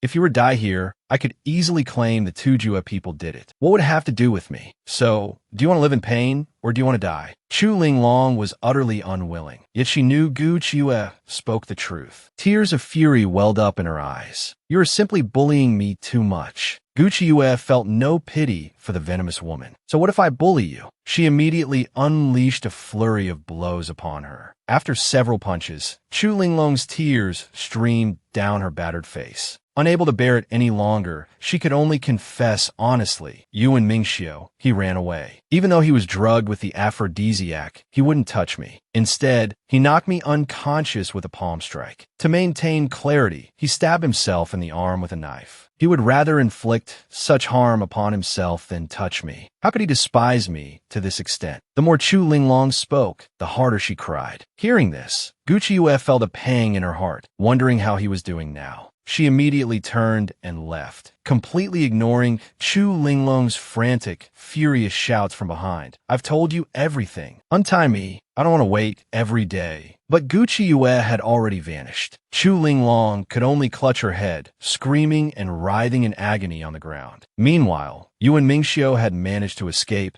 but he no longer had the strength to keep moving. The drug's effect was incredibly potent. If he delayed any longer, he feared his body would give out from the strain. A wave of despair washed over Yuan Mingxiu. "Am I going to die here?" His fading consciousness was filled with thoughts of Guqiue. Just then, a pair of soft, seemingly boneless little hands suddenly, quietly, began to touch his body. The cold-faced general had been given an aphrodisiac, and now a woman was throwing herself into his arms. Yet, he would rather slash himself with a knife than betray his wife and compromise his fidelity. When Guqiue learned the clues and caught up, she furiously unleashed a torrent of blows on Chu Linglong. She beat her until her face was bruised and swollen, tears streaming down. Using the art of silver needle acupuncture, she made Chu Linglong writhe on the ground in agony. Furthermore, every day for 2 hours, she would experience pain so intense she would wish for death. At the same time, Yuan Mingxiu sat slumped powerlessly in the forest. The aphrodisiac's effect was pushing him to the brink, his body about to give out. At this critical juncture, Gu Qiuyue arrived just in time. She threw herself into his embrace excitedly, holding Yuan Mingxiu tightly, holding his own wife in his arms. Yuan Mingxiu instantly let go of all restraint and defenses. He eagerly began to kiss her passionately. The drug's effect had already driven him nearly mad. Thus, Gu Qiuyue struggled incessantly, overcome with shyness. This was the wilderness, after all. But Yuan Mingxiu couldn't restrain himself. What did the wilderness matter? In any case, they were husband and wife. Only then did Gu Qiuyue belatedly realize that the drug Chu Linglong had given him hadn't worn off yet. She immediately took out her silver needles, intending to administer the antidote. Yuan Mingxiu instantly looked utterly aggrieved, angrily seizing the hand that held the needles. He tilted her chin up and kissed her. His wife was his antidote. Yuan Mingxiu held Gu Qiuyue, showering her with frantic kisses. Gu Qiuyue seized the opportunity to strike his acupuncture points. Yuan Mingxiu was instantly immobilized. His eyes, blazing with fire, glared at her. The next second, his body went limp, and he lost consciousness, collapsing into Gu Qiuyue's arms. Gu Qiuyue finally let out a breath of fearful relief. "Thank goodness your wife knows how to hit pressure points," she murmured. "Otherwise, we really would have made a spectacle of ourselves out here in the middle of nowhere." After returning to the military camp, Gu Qiuyue immediately prepared the antidote. However, Yuan Mingxiu, still sulking, refused to drink it. Gu Qiuyue, forcing a smile, asked gently, "Why are you sulking? Tell me." Yuan Mingxiu sighed plaintively. "You clearly could have been the antidote." As he spoke, Gu Qiuyue angrily shoved a spoonful into his mouth. "Isn't this the antidote?" But Yuan Mingxiu huffed, refusing to acknowledge her. "It's all your fault for not using the method I wanted to save me." Gu Qiuyue, exasperated, fiercely pinched his handsome cheek. "Could we use the method you're thinking about in the wilderness? Can you be rational, please?" Yuan Mingxiu, however, looked innocent. "Looking at you, I can't be rational." Gu Qiuyue was simply helpless against him, unable to stay angry at that handsome face. She could only compromise resignedly. "If you take your medicine properly, I'll consider satisfying you with the method you want." Yuan Mingxiu's eyes instantly lit up. He quickly asked how she would consider it. Gu Qiuyue immediately pecked him on the lips. "Just a little taste for now. As long as you behave, I'll consider it the way you want." Yuan Mingxiu instantly hugged her, showering her with kisses. Gu Qiuyue dissolved in a laughter, feeling pampered. Only an hour later did the two reluctantly separate. Gu Qiuyue urged him to drink the medicine quickly, but Yuan Mingxiu acted shyly, coquettishly demanding his wife feed him personally. How could Gu Qiuyue resist a handsome man acting cute? She could only scoop up a spoonful of the medicinal soup and feed it to him, a fatal blow. Just then, Juesha arrived with urgent news. But seeing the scene before him, he worried that entering now would get him killed by his master. Yuan Mingxiu had already noticed him, however, and barked irritably, "If you have something to say, get in here." Only then did Juesha steel himself and report, "Commandery Princess Linglong has been detained." Heir, requesting instructions on how to proceed. Upon hearing that woman's name, Yuan Mingxiu's face darkened. "Kill her," he said coldly. Juesha was instantly stunned. "Isn't that inappropriate? She is a commandery princess, after all." But Yuan Mingxiu was furious. "Daring to drug me? Even if she were an imperial princess, she'd be killed." Gu Qiuyue couldn't help but chuckle. This man was truly straightforwardly adorable. Juesha looked utterly distressed, almost crying out, "Mistress, save me. Directly killing a commandery princess will cause huge trouble." So, Gu Qiuyue had to intervene on Chu Linglong's behalf. "There's a better place for Chu Linglong. There's no need to execute her right now. Trust me, leave her matter to me." Hearing this, Yuan Mingxiu was somewhat puzzled. She's full of schemes. What use is there in keeping her? But Gu Qiuyue had already thought it through. She immediately wrapped her arms around his neck, acting spoiled. "Just leave it to me, you can rest assured." Yuan Mingxiu didn't press further. "As long as you are safe and sound, do as you wish." Thus, Gu Qiuyue ordered people to capture Hammond and bring him back. Hammond furiously cursed, "You bastards! How dare you treat me like this? Tell Gu Qiuyue to come see me." The next second, Chu Linglong was thrown in as well. Hammond was momentarily stunned. He quickly realized something and looked warily at Juesha. Are you planning to frame me for having an affair with this woman? Let me tell your master, if he dares to do this, I'll fight to the death and attack this country. Juesha immediately smirked sarcastically. Your Highness, perhaps you should figure out how to untie your own ropes before making such boasts. Hammond, enraged, rolled around on the ground, his screams piercing the heavens. Meanwhile, Gu Qiuyue and Yuan Mingxiu took the opportunity to announce publicly that Hammond was visiting as a guest in the Great Xia dynasty. This served both to intimidate the Tujue, preventing them from causing trouble and harming Great Xia's people again, and allowed Yuan Mingxiu to honor his agreement, helping Hammond keep an eye on Tujue internal affairs, ensuring Hammond wouldn't dare make any moves while he was there. The two decided to first tackle the checkpoint on the right. That side involved a real clash of blades and spears. With Hammond captured by them, the Tujue soldiers were like a dragon without a head. Gu Qiuyue,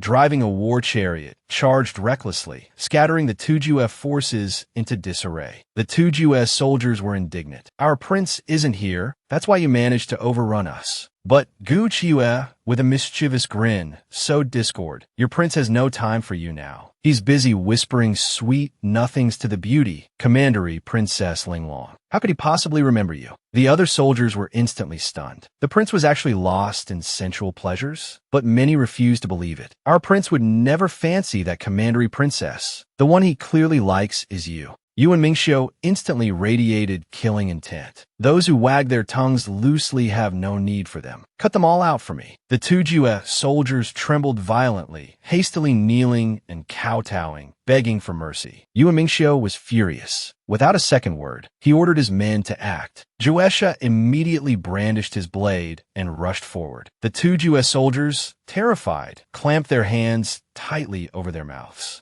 Guqi, amused, persuaded him, stop fooling around. Don't stir up more trouble. For her sake, Yuan Mingxiu reluctantly let them go. The Tujue soldiers were instantly filled with immense gratitude towards Gu Qiuyue. But Gu Qiuyue suddenly had a thought. Since that's the case, do me a small favor. The scheming commandery princess finally died. Originally, Gu Qiuyue, resentful that the two were always causing trouble, simply had them locked up together and spread rumors in the city. Soon, everyone knew that Chu Linglong and the Tujue Prince Hammond were having an affair. Not long after, Hammond broke free from his ropes, intending to escape secretly. But the moment he stepped out of the tent, he was stunned. What was this situation? Rows upon rows of crossbows were aimed directly at him. Gu Qiuyue grinned with schadenfreude. To prevent you from loving and leaving her, I am under orders to guard you here. Hammond was instantly displeased. Are you trying to frame me? I have nothing to do with that commandery princess inside. But Gu Qiuyue told him, saying anything is useless now. The news has spread throughout the entire city. Moreover, His Majesty is worried you'll regret this, return to Tujue, and refuse to take responsibility for the commandery princess. He specifically issued an imperial decree ordering me to watch you closely. Gu Qiuyue stated helplessly, if you try to escape, I'll have no choice but to shoot you down. Hammond, furious, threatened coldly, kill me, and our two nations will go to war. Aren't you afraid? Gu Qiuyue pressed a blade directly against his neck. Anyway, among the Tujue, incidents of killing treacherous men happen frequently. With such a justified reason, what do I have to fear? Besides, internal strife within the Tujue royal court is imminent. If you dare escape, I will immediately withdraw the people helping you. Cold sweat instantly beaded on Hammond's brow. This concerned not only him, but also the fate of the Tujue. Immediately, forcing a docile smile, he returned to the tent himself. Rest assured, I absolutely will not escape. Even Gu Qiuyue was somewhat surprised. This fellow had actually learned his lesson. In the dead of night, Hammond suddenly untied Chu Linglong's ropes and told her she could escape. Chu Linglong instantly became wary, not believing he could be so kind-hearted. Hammond, however, was brazenly confident. If you don't want to leave, then stay. But after this, you'll have no choice but to marry me. After all, rumors are already spreading outside that we have a secret affair. Hearing this, Chu Linglong gritted her teeth in anger. She only liked Brother Yuan. How could she possibly have feelings for this barbarian? Then, Haman cut a slit in the tent wall. He kindly told her, "Escaping from here makes it harder to be discovered. You're a commandery princess. No one would dare kill you. At worst, if caught, you'll just be brought back here." Chu Linglong was instantly tempted. If she didn't leave, she might really be forced to marry the Tujua prince. So, she quickly fled, failing to see Haman behind her, smiling with malicious delight. "My apologies, little commandery princess. Death isn't so terrible." Seeing Chu Linglong escape, Haman whistled, summoning 2 giant eagles. This time, he was relying entirely on his little birds. The giant eagles then pursued Chu Linglong, attacking her relentlessly along the way. Chu Linglong, terrified, dodged frantically, driven towards the edge of a cliff. The giant eagles launched a fierce attack, directly pushing Chu Linglong off the precipice. It wasn't until early the next morning, when Gu Qiuyue came to check the situation, that she discovered Chu Linglong was missing. Haman, looking utterly innocent, stated she escaped. "I know nothing." But Gu Qiuyue saw through him at a glance. This fellow must have deliberately helped Chu Linglong escape precisely, so he wouldn't have to marry her. Haman, however, was completely unconcerned. "It's just marrying a woman. I can always marry someone I like later. There's no need to take this risk." Gu Qiuyue quickly ordered people to search the vicinity, but they found no trace of Chu Linglong. Haman gloated from aside. "Isn't it a good thing that your greatest rival is missing? Why are you in such a hurry? Is it for that husband of yours again? A commandery princess vanished right under your noses. Your husband certainly can't escape involvement." Hearing this, Gu Qiuyue offered a smile that didn't reach her eyes, her voice laced with threat. "So what if he can't escape involvement? The competition isn't over yet. Neither you and Mingxiu nor I can be punished right now. At worst, we'll just pin the blame on you later. It's hardly a difficult task after all. You'd better pray Chu Linglong is found soon. Otherwise, even if she's dead, I can make her marry you." Haman felt a sudden, intense chill, knowing this terrifying woman was absolutely capable of carrying out her threat. Gu Qiuyue, however, departed with a mischievous smirk. "I refuse to believe I can't handle a little white-haired brat like you." Soon, Gu Qiuyue and Yuan Mingxiu received news. Commandery Princess Linglong's body had been discovered at the bottom of the cliff. Both were instantly stunned. Now, things had become truly troublesome. Just as expected, once the body was transported back to the imperial palace, the empress wept heartbrokenly, utterly devastated. She had always doted on Chu Linglong. She never imagined she, with her white hair, would be mourning the black-haired youth. Uninterested in investigating the cause or circumstances, she immediately decided Gu Qiuyue was responsible. Who else but her would harm Chu Linglong? Especially upon seeing the multitude of wounds covering Chu Linglong's body. Who knew how much Linglong had suffered? How terrified must she have been before her death? The more the empress thought, the deeper her grief and anger grew. She immediately summoned all the palace guards, viciously ordering them to execute Gu Qiuyue on sight, no questions asked. At that very moment, Gu Qiuyue couldn't stop sneezing. Just as she wondered who was thinking about her, the next second, a hidden arrow shot toward her. Fortunately, her reflexes were sharp and her movements agile. Twisting sideways, she narrowly dodged the fatal strike. It had nearly pierced her heart. A close glance revealed the arrowhead was coated in poison. It was clearly meant to take her life.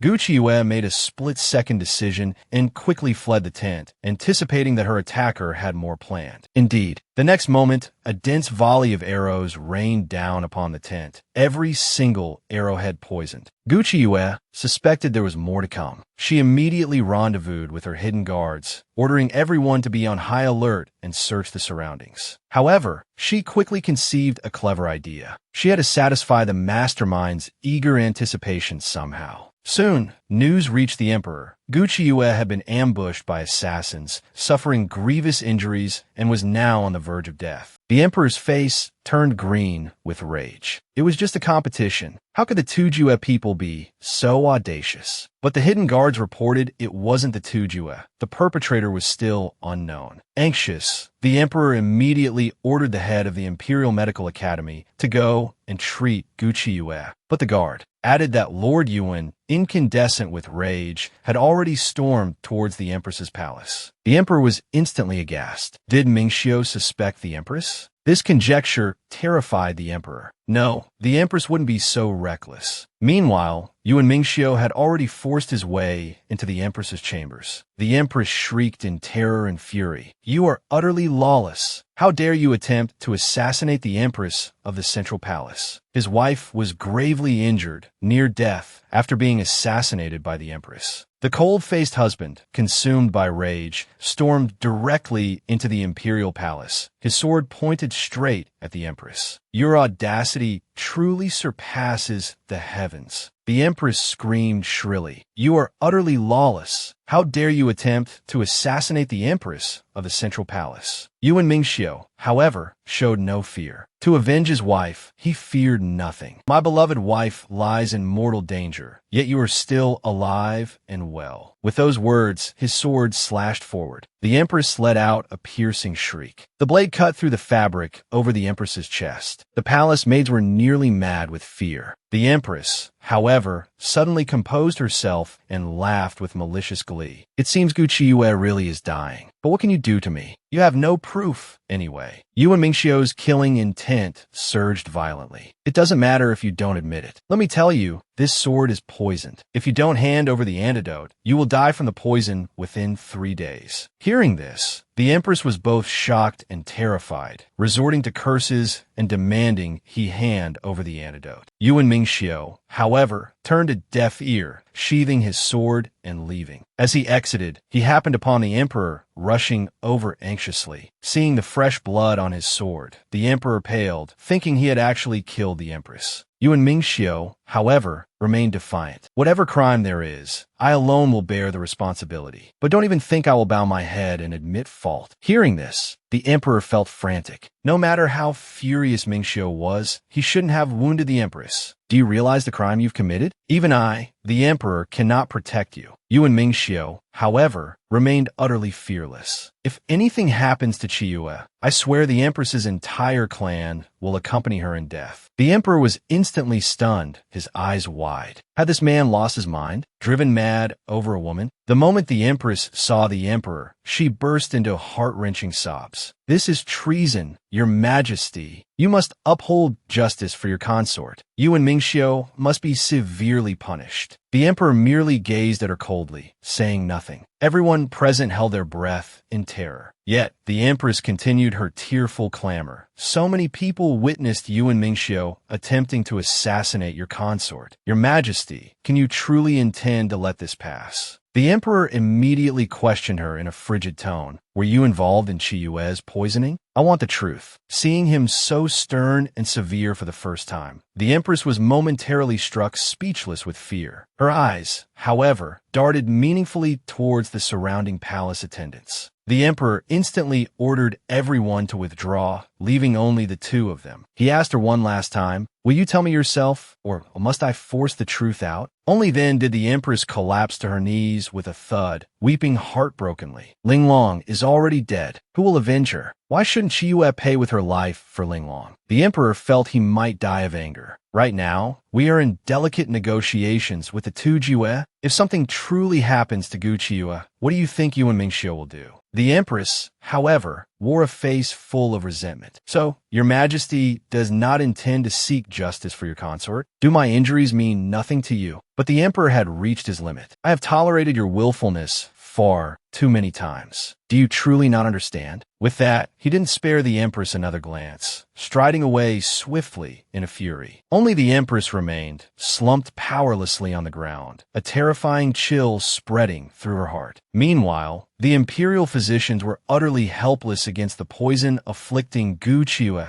each one frantic like an ant on a hot pan. Gu Qiyue, however, was secretly quite pleased. "My medical skills are truly remarkable. Not a single physician realized I was faking it." Just then, Yuan Mingxiu rushed back in haste. The moment he entered, he charged straight to Gu Qiue's bedside. Gu Qiue was momentarily surprised. Didn't he go to deal with the two Jue soldiers? How did he return so quickly? Yuan Mingxiu, however, furiously flung his sword backhanded. It whistled past the physician's head and embedded itself squarely in the door panel. He then threatened them with murderous intent. If you cannot cure my wife, every single one of you will die here. The physicians trembled uncontrollably, hastily explaining that none of them had ever encountered this poison before and were unsure how to proceed. But Yuan Mingxiu had no desire to hear these excuses. My terms are simple. Cure my wife, or your entire families will be buried with her. I give you the time it takes for one incense stick to burn to discuss a solution. If you cannot find one, I will personally send you to your graves. The physicians scrambled out in terror to confer. Gu Qiue was also quite frightened. It seemed Yuan Mingxiu had been driven mad with worry. But if I get up now, and the physicians realize I was pretending, won't they report it to the emperor? Wouldn't that be the crime of deceiving the monarch? Just then, Yuan Mingxiu grasped her hand, swearing in heartbroken anguish. Even if I have to search the world over for famous doctors, I will definitely cure you. His deeply affectionate demeanor made Gu Qiue's heart ache terribly. For a moment, she didn't know whether she should wake up or not. Then, Yuan Mingxiu placed a gentle kiss on her cheek. Gu Qiue nervously twitched her hand.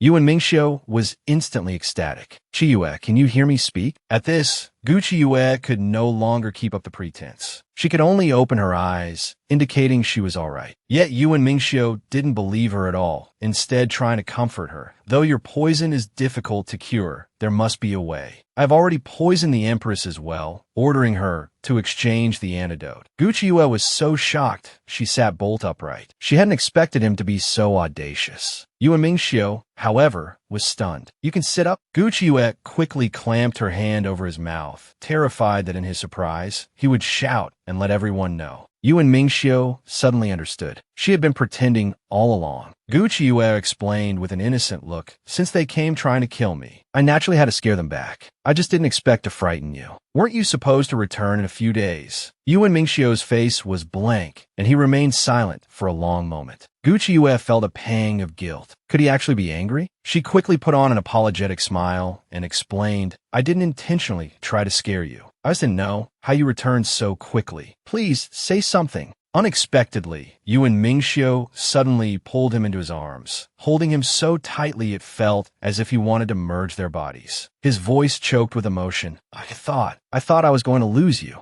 Gu Qiue's heart ached as she held his head, soothing him softly. You won't. I'm perfectly fine. Don't let your thoughts run wild. Only then did Yuan Mingxiu's heart settle. Qiue, she's all right. That's wonderful. But Gu Qiue was incredibly anxious. You've already offended the Empress for my sake. We have no choice but to continue the charade. The genius physician girl feigns near death from poisoning, hoping to frame the vicious Empress, who knew this would terrify her cold-faced husband so much. He actually poisoned the Empress in public, threatening her to hand over the antidote. To prevent Yuan Mingxiu from bearing the crime of deceiving the emperor, Gu Qiue could only continue pretending to be poisoned. As a result, the Turks actually seized the opportunity to mock the great Xia dynasty for delaying the competition, demanding they cede territory and pay reparations. Thus, Yuan Mingxiu had no choice but to first release the Turkic prince, Haman. Haman laughed triumphantly. What? Decided to release me now? All these miscellaneous matters must have delayed the competition, haven't they? Yuan Mingxiu didn't hide anything. You framed Chu Linglong, leading to her death. The Empress, seeking revenge for Chu Linglong, sent people to poison my wife. Haman froze instantly. Gu Qiue is dead. Hearing this, Yuan Mingxiu's killing intent surged. If you dare speak like that again, I will tear you apart. Only then did Haman let out a breath of relief. It seems she isn't dead yet. But what poison is so severe? Very difficult to cure, isn't it? So, you come to beg me, haven't you? After all, everyone knows the Turks possess many excellent remedies for rare poisons. Hearing this, Yuan Mingxiu snorted coldly. My wife's well-being is my concern alone. You are being released to continue the competition. Haman finally relaxed completely. It seems Gu Qiue is truly fine. Otherwise, how could he possibly be in the mood to continue the competition? However, because of this delayed competition, our Turkic people must be quite dissatisfied with your emperor, right? But Yuan Mingxiu remained unfazed. surprised. You and I both know that ceding territory and paying reparations is just talk. Would your Turkic people truly dare to act? Hammond gritted his teeth in frustration. This man was utterly infuriating. Still, he didn't forget to probe further. Are you truly certain you don't need me to provide an antidote for Gucci Yue? Yuan Mingxiu grew impatient. The final round of the competition begins in 10 days. Go back and prepare.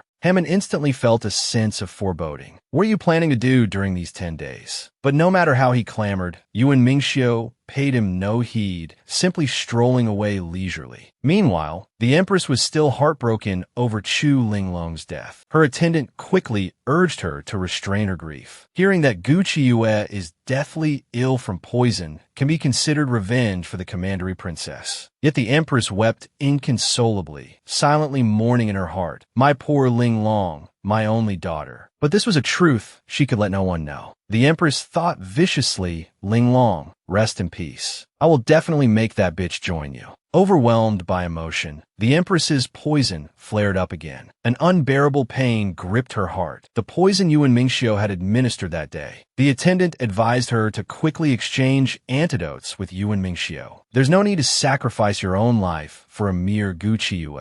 But the Empress adamantly refused. "Even if I die, I will drag that bitch down with me. Besides, Yuan Mingxiu can't bear for Gucci Yue to die, which means he can't bear for me to die either. I'll just wait for him to come kneeling and begging." Who knew these very words would be overheard by the Emperor, who had just arrived? The Emperor immediately commanded her irritably, "Send the antidote over at once. And do it now. Gucci Yue is needed for the competition against the Turks. No matter how resentful you are, you cannot act against the interests of the court." One might have expected the Empress to refuse hysterically, but unexpectedly, she merely responded calmly, "Rest assured, Your Majesty. Your consort understands what is important." The Emperor was momentarily surprised. Just moments ago, he had heard her vowing to make Gucci Yue pay with her life. Feeling uneasy, he warned her sternly, "See that you do not merely feign compliance." Hearing this, the Empress let out a sorrowful sigh. "Does Your Majesty no longer trust your consort?" This sentence instantly transported the Emperor back to a fond memory. Back then, they were young and deeply in love. She had asked him, "Does Your Majesty trust your consort?" And he had vowed solemnly, Zhen naturally trusts Zhen's own Empress. Always. But the beautiful past was like reflections in water or flowers in a mirror, dissipating into the relentless river of time. They had indeed shared moments of love and trust, but who knew where time had swept them away? Ultimately, the Emperor's heart softened. Since the Empress says she will obey the decree, Zhen will trust the Empress one more time. After watching the Emperor depart, the attendant assumed the Empress would give the order to send the antidote. Unexpectedly, the Empress spoke with a strange smile. Although she spoke of sending it, something about this situation felt distinctly off. At the same time,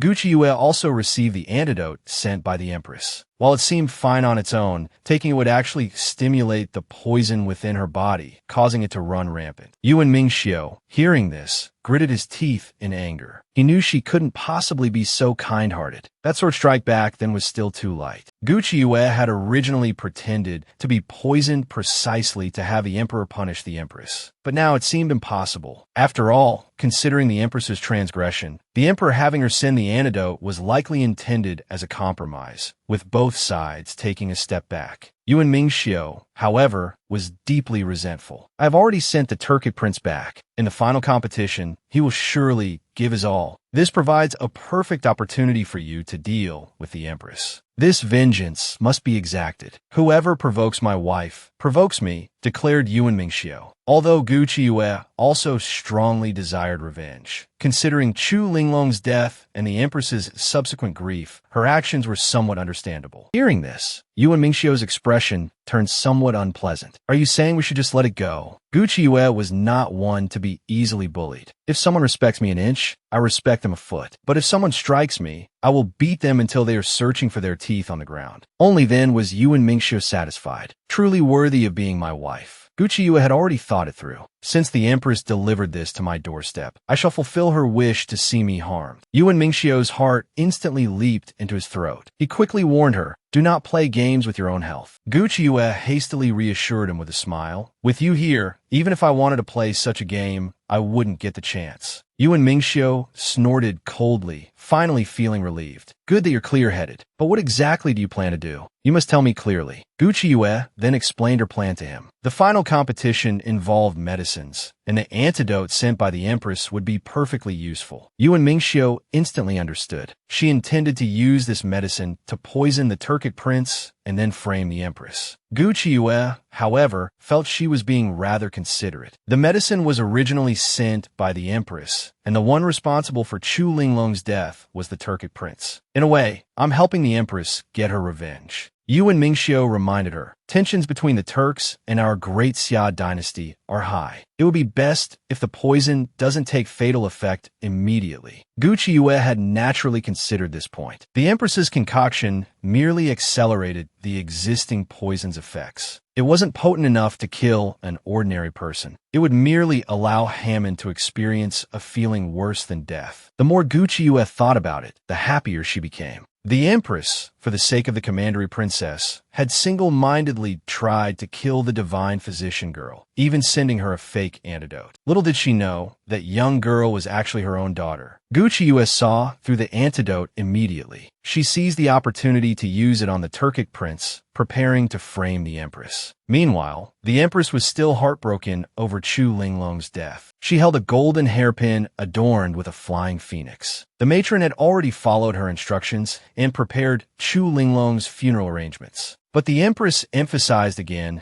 that Chu Linglong must be adorned with the flowing cloud and flying phoenix pattern. Even her inner garments were to feature this design. The matron found this strange. She had never seen the commandery princess show any particular fondness for the flowing cloud and flying phoenix motif before. Why did Her Majesty insist on using this pattern now? She didn't know that when the Empress had sent her daughter away years ago, she had specifically used that flowing cloud, flying phoenix hairpin to brand the girl's arm. She had feared they might try to deceive her with another child, preventing her from ever finding her own daughter. At that time, the Empress had been heartbroken, crying inconsolably. Years later, when she saw Chu Linglong again, the Empress took the opportunity while she was changing clothes to check. She saw the flowing cloud, flying phoenix pattern on Chu Linglong's arm. Her own flesh and blood had finally returned to her. The more the Empress thought, the deeper her sorrow grew. Gu Qiuyue, you will soon die a horrible death. Before long, the Emperor received news Gu Qiuyue had recovered. The Emperor was instantly overjoyed. He bestowed a large quantity of precious medicinal herbs upon Gu Qiuyue for her recuperation, and his satisfaction with the Empress grew somewhat. Indeed, the Empress was still on his side after all. Afterward, Gu Qiuyue continued the competition against the Turkic representative. They entered an area filled with poisonous fog. Gu Qiuyue, however, remained completely unafraid. She didn't consider this level of toxin significant. Yuan Mingxiu instantly put on an act, leaning weakly against her and whining coquettishly, "Everything depends on you now, my dear wife." Gu Qiuyue immediately took out 2 pills and gave them to him. These will protect against the poisonous fumes. Only then did Gu Qiuyue realize the fog was also corrosive. A wave of fear washed over her momentarily. Fortunately, having taken the pills beforehand, their skin would not be harmed. Thus, he scattered the medicinal powder he had prepared long ago. Soon, the smoke dissipated considerably. But just as the two let out a breath they hadn't finished releasing, their hearts leaped violently into their throats again the next second. They saw the ground teeming with densely packed bone insects, rushing towards them like a tide. Gu Qiuyue screamed instantly, leaping onto Yuan Mingxiu, her voice trembling as she cried out, "Go quickly, quickly!" Yuan Mingxiu hadn't expected that his fearless wife would actually be afraid of these little bugs. For a moment, he found it quite amusing. Gu Qiuyue shut her eyes tightly in fear, not daring to look, only quietly asking him if the insects had moved far away yet. Yuan Mingxiu savored the wonderful feeling of the soft jade in his arms and deliberately deceived her, saying they hadn't gone far, and in fact were getting closer. Gu Qiuyue let out a blood-curdling scream, frantically urging him to go faster. Yuan Mingxiu quickly held her murmuring softly, "Don't be afraid, don't be afraid. Your husband is here." As the two passed through a thicket of thorns, Guchiyue's sleeve was accidentally torn by the thorns. It revealed the flowing cloud and flying phoenix pattern on her arm, though no one noticed it. Yuan Mingxiu was only worried she would catch a chill. He quickly brought a cloak to wrap her up securely. Only then did Guchiyue feel less afraid, telling people to quickly scatter the insect-repelling powder. Yuan Mingxiu's heart ached for her. He advised her to change her clothes and eat something first, not rushing into the competition area. Even the periphery was troublesome, let alone the area itself. A wave of warmth instantly flowed through Gu Chiyue's heart. She urged him to go change his clothes quickly too. Unexpectedly, Yuan Mingxiu leaned in with a mischievous smile, playfully asking his wife to help him change. Gu Chiyue felt like her head was about to explode. With so many people around, how could this man say such things? But his men tactfully withdrew. Yuan Mingxiu wore a triumphant smile. Now his wife had no excuse. Gu Chiyue really couldn't refuse him. Blushing, she could only follow him into the small woods, where they helped each other change their clothes. Juesha had something urgent to report. Seeing his master acting as if no one else was around, he feared he would be beaten by his lord. Thus, he could only report with his eyes closed. Suddenly, someone came to pass a message. Soon, an envoy stepped forward. Hammond had specifically sent him to inquire why the couple had stopped advancing. "If this continues, you'll be considered losers." This smug smile carried a provocative tone. Gu Chiyue immediately smiled back sweetly, retorting, "Is your prince afraid we'll break through his setup too quickly?" The envoy, however, spoke bluntly. "His Highness asked me to inform Lady Yuan. If Lord Yuan were to die, His Highness is willing to concede defeat directly." As soon as the words fell, a figure flashed by like lightning. The next second, Yuan Mingxiu had drawn his sword. He pressed it directly against the envoy's neck. The envoy screamed in terror. When two states are at war, envoys are not killed. Let's talk things through properly. Yuan Mingxiu scoffed at his words. "An envoy who comes to provoke? Do you think I dare not kill you?" Meanwhile, Gu Chiyue was sipping tea nearby, watching the drama unfold. Not wanting to lessen the excitement, she urged, "Quickly, kill him." Now the envoy was truly terrified, desperately kowtowing and begging for mercy. Yuan Mingxiu threatened him with murderous intent. "Go back and tell your prince to stop his crooked schemes. Otherwise, I wouldn't mind taking his head first to raise our banner." The envoy was so scared his soul nearly flew away, yet he could only force a smile and agree repeatedly. Gu Chiyue, however, saw through it at a glance. "Your prince specifically sent you here to provoke us. I'm afraid it's a deliberate attempt to divert our attention, isn't it?" The envoy's face instantly stiffened. This further confirmed Gu Chiyue's suspicions. She immediately hit his acupressure points, detaining him. She reasoned that Hammond wouldn't know his ploy had been exposed, making it the perfect time to catch him off guard. Meanwhile, Hammond was growing impatient. "Why isn't Gu Chiyue here yet? If only I could bring Gu Chiyue back to the Turkic lands. Future days would surely be very interesting." Who knew? Just then, a cool voice sounded from behind him. "What sweet dreams are you having? Those insects of yours are too disgusting. Don't tell me it's another insect trap?" Hammond whirled around. Indeed, the person who had arrived was Gu Chiyue,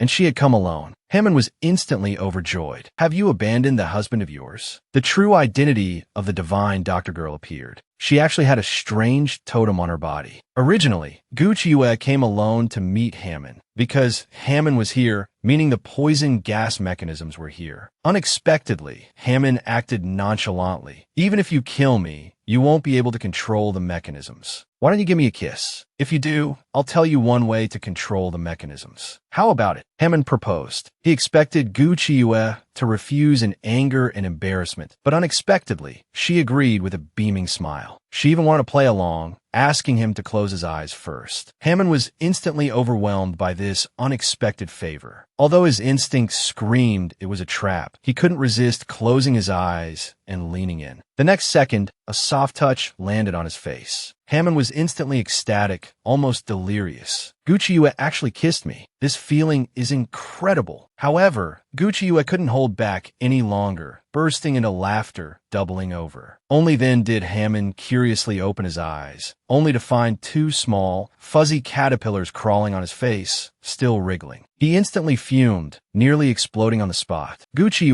aren't you disgusting?" Seeing his reaction, Gucci secretly chuckled. "You raise so many goo worms yourself, yet you find this disgusting?" Hammond was genuinely furious now. He abruptly threw the pellet in his hand. With a loud bang, the pellet exploded, releasing thousands upon thousands of goo worms. They rained down, covering everything. Gucci, caught completely off guard, found herself covered in the goo worms and frantically began to slap them away. She scrambled, trying to brush the insects off her body, but it seemed impossible to get rid of them all. Hammond stood nearby, gloating. "In this final contest, I won't show any mercy. Brushing those worms off is useless. Take your time and savor the experience." With that, he turned and walked straight into the mountain cave. Gucci, unwilling to give up, cursed after him. "Hammond, you despicable bastard. Just wait and see how I deal with you." But the goo worms behind her were multiplying. Gucci quickly chased after him into the cave. She silently prayed for Yu and Mingxiu to arrive quickly and help her. Yet, just as she stepped into the mountain cave, a massive stone door slammed shut, sealing the entrance completely. Meanwhile, on the other side, Yu and Mingxiu was still clearing the goo worms using the insect repellent given by the Empress, Jusha. He noticed the repellent only made the goo worms listless for a moment before they started thrashing about even more vigorously. Yu and Mingxiu pondered silently, making sure those around him saw that the Empress's medicine actually invigorated the goo worms. This would surely make people question what was truly in the medicine. Thus, he feigned anger and rebuked. "What kind of medicine from the Empress is this? How could it possibly make the goo worms even more agitated?" Jusha also found it extremely odd. "I've heard that only potent drugs can incite goo worms into a frenzy. But why would the Empress's medicine be so potent?" The crowd began to murmur amongst themselves. Wasn't the Empress's medicine intended for the commandery princess? If this medicine is so potent,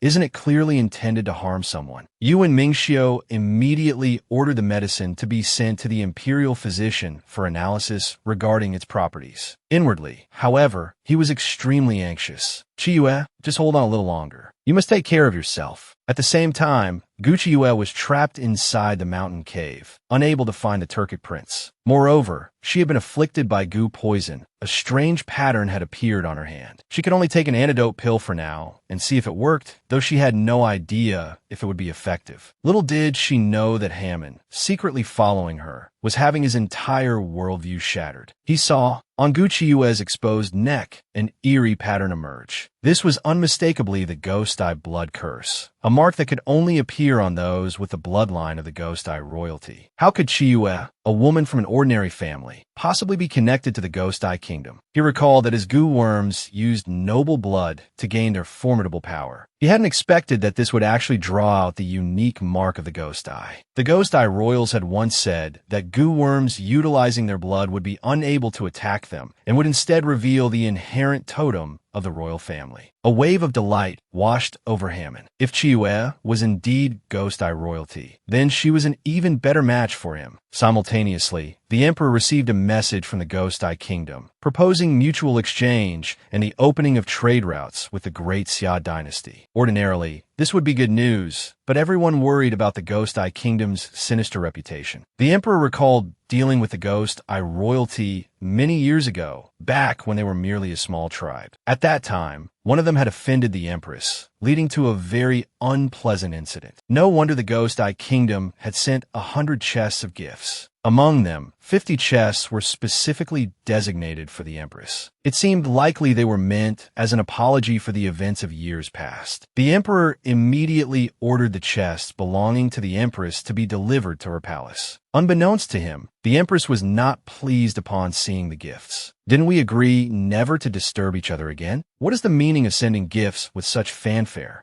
Without even glancing inside, the Empress ordered the gifts to be taken away and stored. However, a palace maid suddenly noticed that one of the chests was inscribed for Her Majesty, the Empress. When the Empress saw the handwriting on it, along with the accompanying pattern of a flowing cloud flying phoenix, her expression changed drastically to one of utter shock. She quickly dismissed everyone and personally opened the small box. Inside lay infant clothes, toys, and a lock of hair. Accompanying them was a letter that read, "Hand over my child, or you know the consequences." Tears instantly streamed down the Empress's face. She felt both wronged and filled with hatred. "My daughter is already dead. How can I hand her over? If you have the guts, go avenge her." In the next second, a thought flashed through her mind. "I cannot defeat that bitch, but you certainly can." Thus, the Empress, under the guise of sending a return gift, passed a message to the people of the Ghost Eye Kingdom. Meanwhile, Gucci followed the underground river within a mountain cave, searching for a way out. However, the river water's color was strange. Curious, she tested it with a silver needle. She discovered the river water was indeed poisonous. Just then, the water suddenly splashed up, drenching Gucci.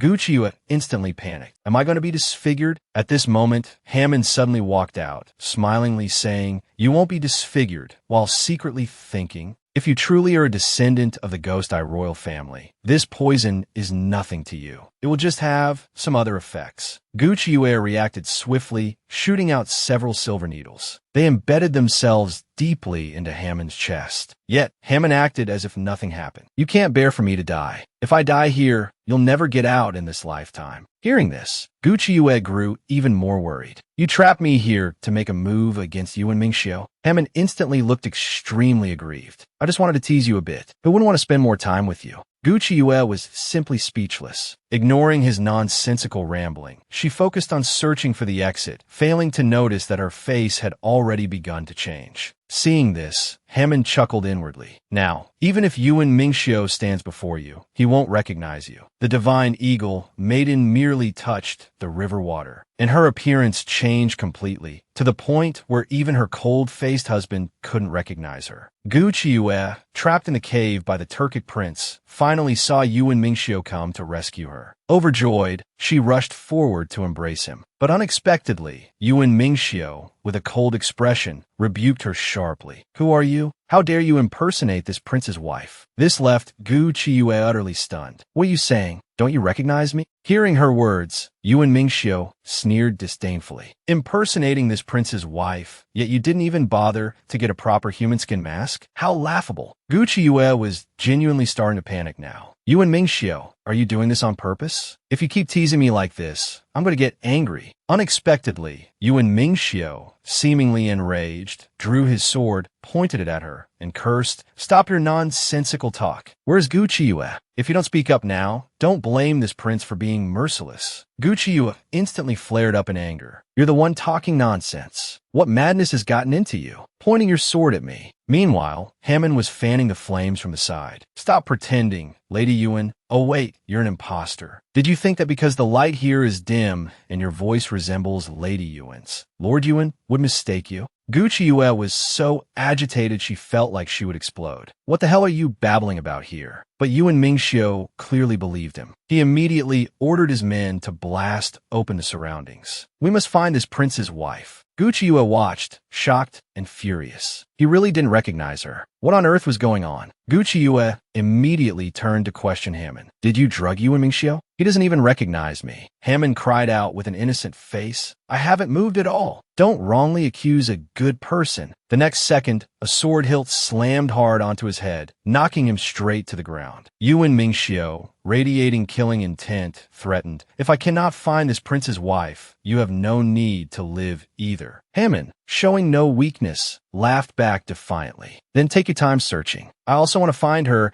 and ask where exactly she's hiding." Taking advantage of their exchange, Gucci tiptoed quietly closer to Yuan Mingxiu. Unexpectedly, he noticed her. Yuan Mingxiu instantly showed a look of disgust. "Get away from this prince. Don't assume this prince doesn't kill women." Gucci felt like she was about to die from anger. Yuan Mingxiu, you'd better be under the influence of goo poison. Otherwise, I'll never speak to you again. Hearing this, Yuan Mingxiu merely let out a scornful laugh, not even bothering to look at her. Gu Qiuyue felt like she was about to explode. She anxiously pondered, is it really goo poison? But I didn't see the Turkic prince do anything at all. Then, she remembered what Yuan Mingxiu had said earlier about a human skin mask. She instantly suspected the problem lay with her own face. She immediately lunged forward, grabbing Yuan Mingxiu's arm, shouting, "Give me a mirror, right now!" Yuan Mingxiu disgustedly shook her hand off. "Why should I listen to you? Let go immediately." Gu Qiuyue could only whisper, "The night before last, you tried to kiss me. I pinched your mouth, remember?" Yuan Mingxiu was instantly aghast. Such an intimate detail. How could this woman possibly know? Could it be you hid Qiuyue somewhere? Seeing his thoughts spiraling into absurdity, Gu Qiuyue quickly explained, "I suspect I don't look like my former self anymore. Someone must have tampered with my appearance. But I am your wife, Gu Qiuyue." Hearing this, Yuan Mingxiu was utterly dumbfounded, unable to believe such a thing could happen. Gu Qiuyue was so furious the veins on her forehead throbbed. "Fine, don't believe me. Just don't regret it later." Hammond watched from the side, gloating. Did you think altering one's appearance is so easily done? Finally, Gu Qiuyue got her mirror. One look confirmed her fears. Her face had indeed changed. Yuan Mingxiu felt a flicker of doubt. Was this woman putting on an act, or was she truly Qiuyue? By now, Gu Qiuyue was practically incandescent with rage. She whirled on Hammond, cursing, "What good did you inflict on me? How could it change my face?" Hammond feigned a pitiful, innocent look. "I didn't. How could such a powerful thing exist?" Gu Qiuyue didn't believe his lies for a second, yet she had no proof. Just then, guards arrived to report. No trace of the madam has been found. Hearing this, Gu Qiuyue wanted to scream. Isn't that obvious? She thought, the madam, am right here. It'd be a miracle if you found me. Yuan Mingxiu's patience wore thin. He gave a direct order for his men to act. Immediately, a guard pried open Hammond's mouth and poured an entire bottle of strange liquid down his throat. Hammond was instantly terrified. "What is this stuff? How dare you poison me?" Yuan Mingxiu informed him coldly. "It's the essence extracted from the goo worms you yourself raised. How does it taste?" Hammond felt his soul about to flee his body. He screamed frantically, "Untie me, quickly. This stuff is lethal." Yuan Mingxiu didn't obstruct him, ordering his men to untie Hammond's hands, curious to see how the prince would save himself. Hammond bit his finger open and,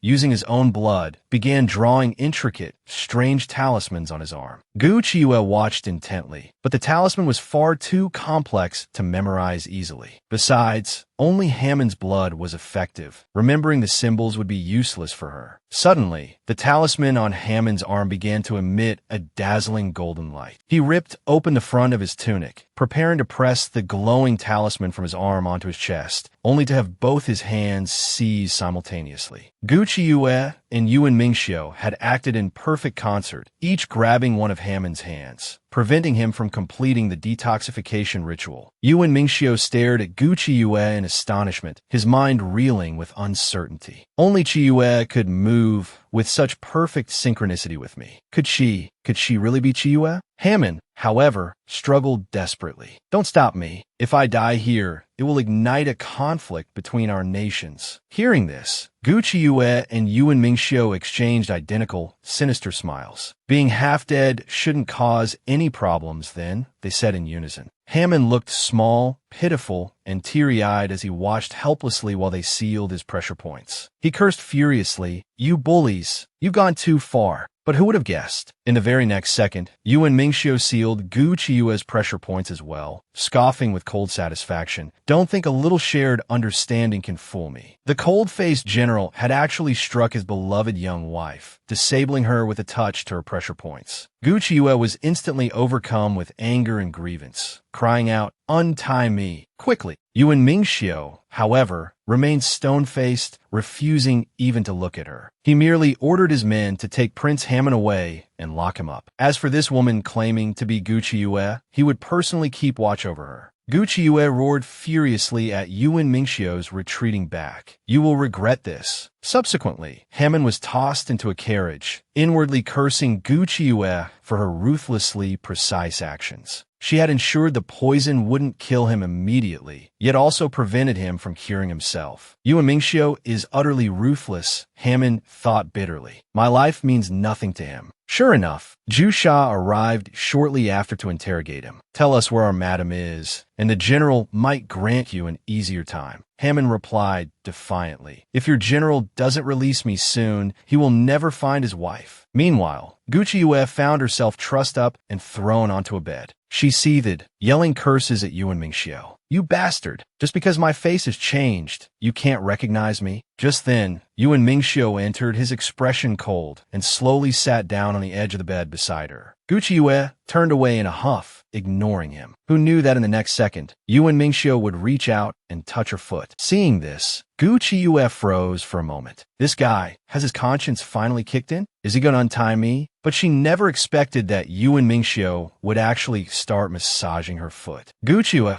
instantly flushed crimson, stammering as she asked him what he was doing. Yuan Mingxiu chuckled softly at her words. Naturally, I'm massaging my wife's feet. Gu Qiuyue was utterly stunned. You know I'm Gu Qiuyue? Yuan Mingxiu sighed helplessly. Of course. How could I possibly fail to recognize my own wife? Gu Qiuyue was suddenly furious and kicked out at him. Then why haven't you untied me yet? Yuan Mingxiu didn't get angry, patiently explaining. The ropes can't be untied for now. After all, the performance isn't over yet. Only then did Gu Qiuyue realize that everything just now had been an act for the Turkic prince. You acted so convincingly. I really thought you didn't recognize me. She felt incredibly wrong just thinking about it. Yuan Mingxiu quickly loosened the ropes slightly, rubbing her reddened wrists, his heart clenching with fatigue. He pulled her tightly into his embrace, blaming himself endlessly. I'm sorry. I'm truly sorry. I frightened you, didn't I? Gu Qiuyue struggled furiously in her anger. Let go of me. Is putting on an act more important than my peace of mind? Actually, Yuan Mingxiu admitted he had genuinely been a bit panicked earlier, unsure if it was truly her, and anxious to confirm her safety. Later, he knew it was her, but unfortunately, the act was already underway. Gu Qiuyue was still filled with resentment, silently cursing him for just making excuses. Yuan Mingxiu immediately held her and kissed her, murmuring reassurances between kisses. Don't be afraid. I'm here.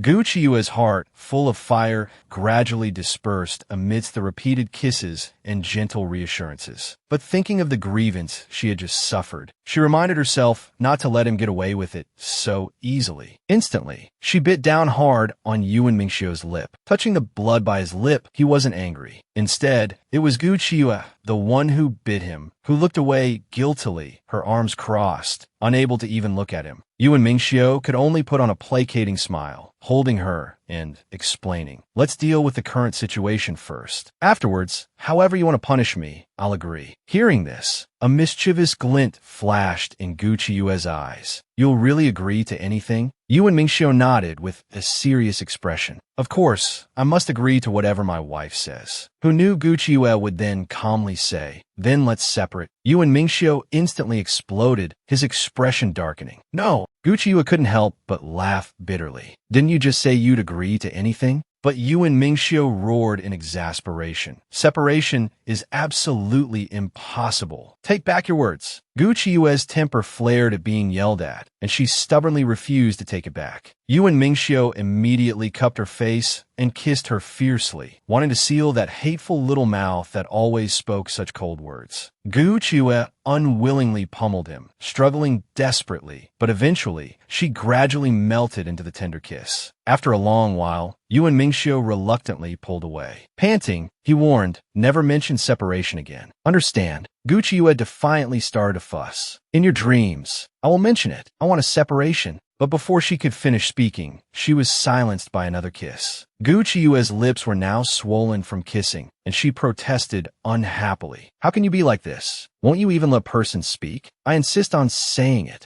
But as soon as she opened her mouth, Yuan Mingxiu launched another barrage of kisses, kissing Gu Qiuyue until her face flushed and her heart pounded, leaving her speechless. He stopped, seemingly still wanting more. Gu Qiuyue furiously waved her small fists, pounding his chest. This shameless dog of a man. But she truly didn't dare mention separation again. Afterwards, Yu and Mingxiu worried that the people outside wouldn't recognize Gu Qiue's current appearance, making it inconvenient for her to move around. He immediately gave her his personal jade pendant. This pendant was like having him present. However, Gu Qiue felt a little worried. "Won't your subordinates think I stole it?" Yu and Mingxiu laughed wildly at her words. "What kind of person do you take your husband for? Can someone easily steal something important from me?" Gu Qiue still felt somewhat uneasy in her heart. She wasn't as beautiful as she used to be. Did Yu and Mingxiu truly not mind at all? But Yu and Mingxiu felt that she looked quite beautiful like this too. After all, appearance is merely a shell, he mused. Besides, if I were to lose my current looks, would you distance yourself from me? "I won't," Gu Qiue hurriedly promised. Hearing this, Yu and Mingxiu let out a chuckle. "Since that's the case, what are you still worried about?" Gu Qiue's heart instantly settled. This man truly knew how to touch her heart so easily. Following that, Yu and Mingxiu tied her up with ropes again. To make Hammond obediently confess, they had to wrong Qiue first. Thus, Hammond was taken to the desolate outskirts and left there to detoxify.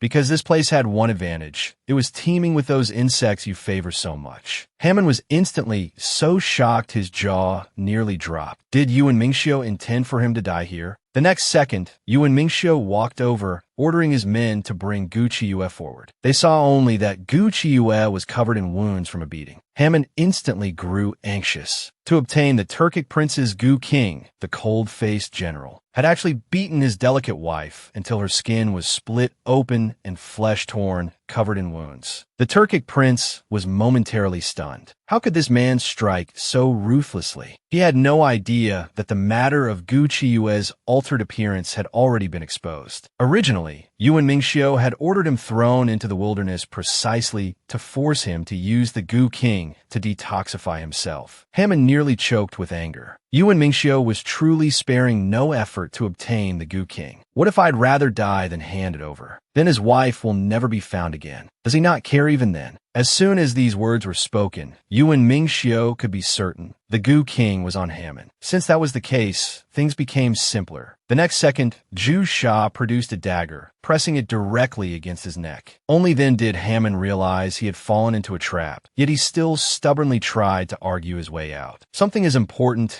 as the Gu King is naturally back in the Turkic lands. How could it possibly be on my person? But Yu and Mingxiu didn't believe him at all. Something as crucial as the Gu King. Would you really leave it in the Turkic lands, waiting for someone to seize it? Hammond decided to throw caution to the wind. If you have the guts, then cut open my chest and search inch by inch. If you can find it, I'll admit you have skill. Yu and Mingxiu had no desire to dirty his own hands. Besides, he would confess on his own eventually. Seeing how certain Yu and Mingxiu sounded, Hammond suddenly felt a sense of foreboding. Don't tell me you plan to use harsh interrogation to extract information about Gu Qiue from me. Indeed, Yu and Mingxiu stated with an icy expression, the woman who is underground with you is already undergoing punishment. I trust she will confess before you do. Hammond was instantly dumbfounded, taking a long moment to react. With a strange smile, he reminded him, you'd best not kill her. Otherwise, you'll regret it later. Hearing this, Yu and Mingxiu feigned surprise. While she was being punished, she also repeatedly said that this seat, would regret it. Could it be that you two planned this? Hammond, however, refused to say anything more. In any case, Yu and Mingxiu wouldn't kill him without getting information about Gu Qiue, who knew that Yu and Mingxiu would merely give a light wave of his hand, and Gu Qiue would then be carried over by his men. At this moment, she was covered in wounds, barely breathing, clearly looking as though she had suffered severe torture. Hammond was instantly stunned. He never imagined Yu and Mingxiu would be so ruthless. His heart burning with anxiety, he lunged forward, blurting out, Gu Qiue, how are you? Wake up. But Gu Qiue showed no reaction at all. Her breathing was so faint it was almost imperceptible. Although he knew it was fake,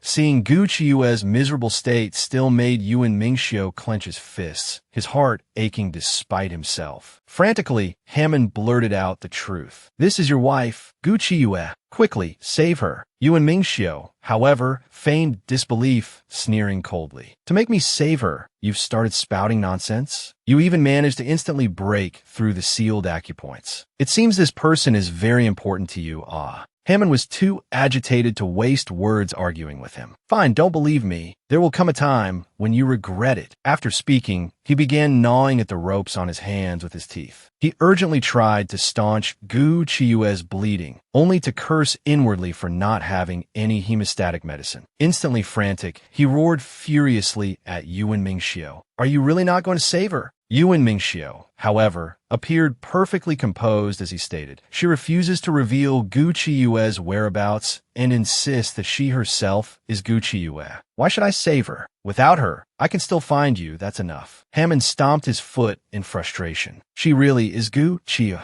Yuan Mingxiu grew impatient. Do you take this seat for a blind man? Hammond was truly out of options. He could only take out the appearance, altering Gu Worm to show him Gu Chiyue's true face. Hammond produced a small, silver-white insect. Controlling the Gu Worm, he made it sprinkle a powder onto Gu Chiyue's face. Sure enough, Gu Chiyue's face slowly began to change, returning to its original appearance. Yuan Mingxiu watched, tense, not daring to blink. His heart leaped into his throat, but Gu Chiyue's face only changed halfway, when Hammond abruptly snatched the Gu Worm back, halting the process. Now you must believe she's Gu Chiyue, right? Save her quickly. Yet Yuan Mingxiu continued to find fault. How does this seat know you didn't just use that worm to transform her into Gu Chiyue's likeness? Hammond, exasperated, retorted, the show Rongu can only make alterations based on the original appearance. Beauty like Gu Chiyue's, I cannot conjure it out of thin air. But Yuan Mingxiu refused to yield, unless she fully transforms back into Gu Chiyue's true appearance. Only then, perhaps for the sake of that face, this seat might consider saving her life. But Hammond was no fool. He instantly guessed the truth. Yuan Mingxiu already knew her identity. He crouched down, touching the blood smeared on Gu Chiyue's face. A careful sniff confirmed it wasn't blood at all. Hammond immediately began to tremble. Now, either you let me undo the Gu poison myself, or you can forget about ever seeing Gu Chiyue's face restored. But in the next second, his pressure points were struck, immobilizing him. Gu Chiyue dropped the pretense entirely. She swiftly searched him and retrieved the Xiao Rong Gu. Hammond desperately threatened. You don't know how to control that worm. It could disfigure her. Don't you dare act recklessly. But seeing his panic, Gu Chiyue was even more certain he was lying. Such an adorable little worm. I must take good care of it. Saying this, she placed the Xiao Rong Gu into a small vial. Hammond frantically reminded her, it will die if it's sealed up. Gu Chiyue didn't believe his nonsense for a second. Besides, she had her own ways to ensure the Xiao Rong Gu survived. Hammond, furious, made a last desperate attempt. She's impersonating Gu Chiyue. Aren't you going to do anything about it? But Yuan Mingxiu simply pulled Gu Chiyue into his embrace, completely ignoring Hammond's attempt to sow discord. Gu Chiyue was still complaining indignantly. This stuff you put on my face is disgusting. Yuan Mingxiu quickly put on a smile, soothing her gently. I'll be more careful next time. You look beautiful even like this. Hammond felt so nauseated by their sickeningly sweet exchange that he felt like vomiting last night's dinner. Yuan Mingxiu's expression instantly turned cold. This seat's patience with you has reached its limit. Hammond immediately began to shiver, looking small, pitiful, and helpless as the two formidable figures advanced on him step by step. Gu Chiyue promptly ordered men to prepare a fire pit. I hear that if you roast him a bit, the Gu King will be unable to stand the heat and will flee his body. This young woman, in order to obtain the Gu King, was actually planning to throw the Turkic prince into a pot and boil him. I hear that if you just roast him a bit, the Gu King won't be able to stand the heat and will run out. Hammond, enraged and desperate, cursed Yuan Mingxiu and Gu Chiyue, wishing them the most horrible deaths. Afterwards, Yuan Mingxiu took Gu Chiyue, concluded the diplomatic contest between the two nations, and returned to the capital city. Commoners lined the streets to welcome them back. Seeing Gu Chiyue in the carriage, her appearance now changed. The crowd buzzed with surprised whispers. General Yuan actually brought back a strange woman. Has Lady Yuan fallen from favor? Isn't General Yuan famously devoted to his wife? Although, speaking of it, that woman does bear some resemblance to Gu Chiyue.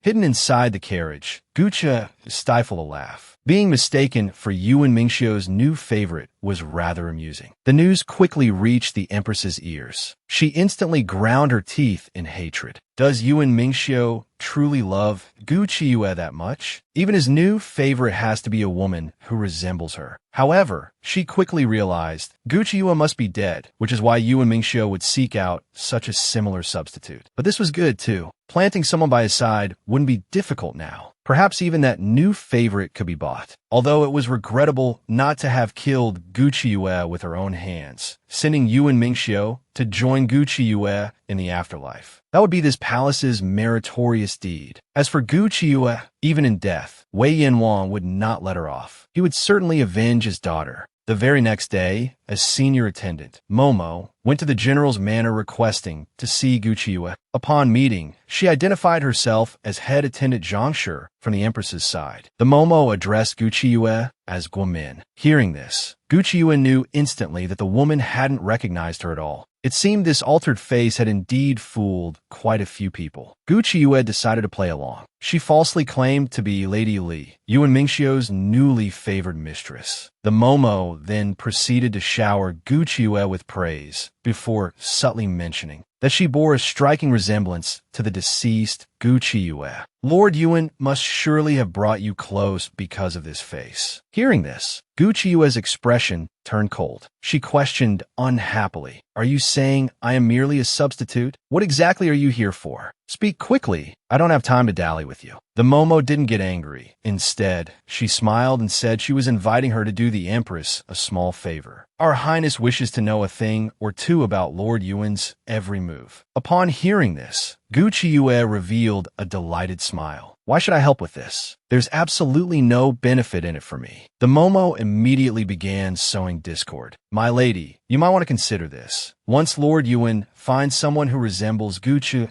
even more, will he still value you? Perhaps there truly exists someone in this world who looks exactly like Gu Qiuyue." Hearing this, Gu Qiuyue's heart skipped a beat. Will Lord Yuan really search for someone who looks more like Gu Qiuyue? What should I do then? The Momo took her hand, persuading, "Men are all the same. How long has Gu Qiuyue been dead? Didn't he find you right away? Her Highness the Empress has eyes and ears everywhere. If Lord Yuan makes any move to find a new favorite, she can immediately send someone to inform you. She could even help you dispose of them directly." Gu Qiuyue, however, remained uneasy. "Who knows if Yuan Mingxiu will find out? The Empress must give me some sort of token, right? Otherwise, if I need something, where would I find your people?" The Momo had anticipated this question. She immediately took out a tassel bracelet. "Just take this to the highest watchtower in the city. You will naturally find someone who can relay messages." Gu Qiuyue asked casually, feigning indifference, "Why does the Empress want to know Lord Yuan's every move?" As expected, the Momo was evasive. Gu Qiuyue immediately made to return the bracelet. "I won't engage in such an unclear transaction. What if, one day, the Empress and Lord Yuan become irreconcilable enemies? She could use the information I provide and then turn on me. Wouldn't I be immediately executed by Lord Yuan? Would Her Highness the Empress come to save me then?" Although the Momo lied with her words, even she didn't seem to believe them. Gu Qiuyue seized the opportunity to turn the tables. "Why don't you become my informant instead, Momo? Tell me about any movements on the Empress's side. How about it?" The Momo was stunned upon hearing this. This lady is truly something else, trying to bribe me, an old servant. Gu Qiuyue began scheming, smiling sweetly. "Momo, aren't you afraid you'll suffer the same fate as me? When things are exposed, the Empress, to absolve herself, wouldn't she claim you acted on your own initiative to bribe me? You certainly know many of the Empress's secrets that cannot see the light of day. Think it over carefully. Once you've decided, we can talk again." The Momo was persuaded by her words and immediately agreed to cooperate. To show her sincerity, she proactively offered a piece of information to Gu Qiuyue. This message consisted of only 3 words: Ghost Eye Country. Gu Qiuyue was completely baffled, having no idea what this meant. But the Momo refused to elaborate, merely telling her to figure out the connection herself. With that, She took her leave. Gu Qiuyue pondered endlessly, but couldn't understand. What connection does the Empress have with the Ghost Eye country? Or did the Momo just say that randomly to deceive me? However, she clearly truly believes I'm a substitute. It's quite amusing to think about. Meanwhile, Yuan Mingxiu was reporting to the Emperor, stating that he was already searching for a method to force out the Gu King. This would effectively give them leverage over the Turks. Although the Gu King had not yet been extracted, the Turkic prince was in his hands. Obtaining the Gu King was only a matter of time. The emperor praised him greatly and bestowed many rewards upon him. After returning to the general's manor, Gu Qiuyue recounted the entire sequence of events to him, showing him the tassel bracelet on her wrist. Yuan Mingxiu recognized it at a glance. It was indeed something the empress had worn before. She truly dares, he remarked. Gu Qiuyue couldn't help but sigh. It seems the empress really wants you dead. Even thinking I'm dead, she still won't let you go. Yuan Mingxiu, however, scoffed dismissively. Such short-sightedness, typical of a woman. Killing me would bring countless harms and not a single benefit to the court. Could she remain secure as empress then?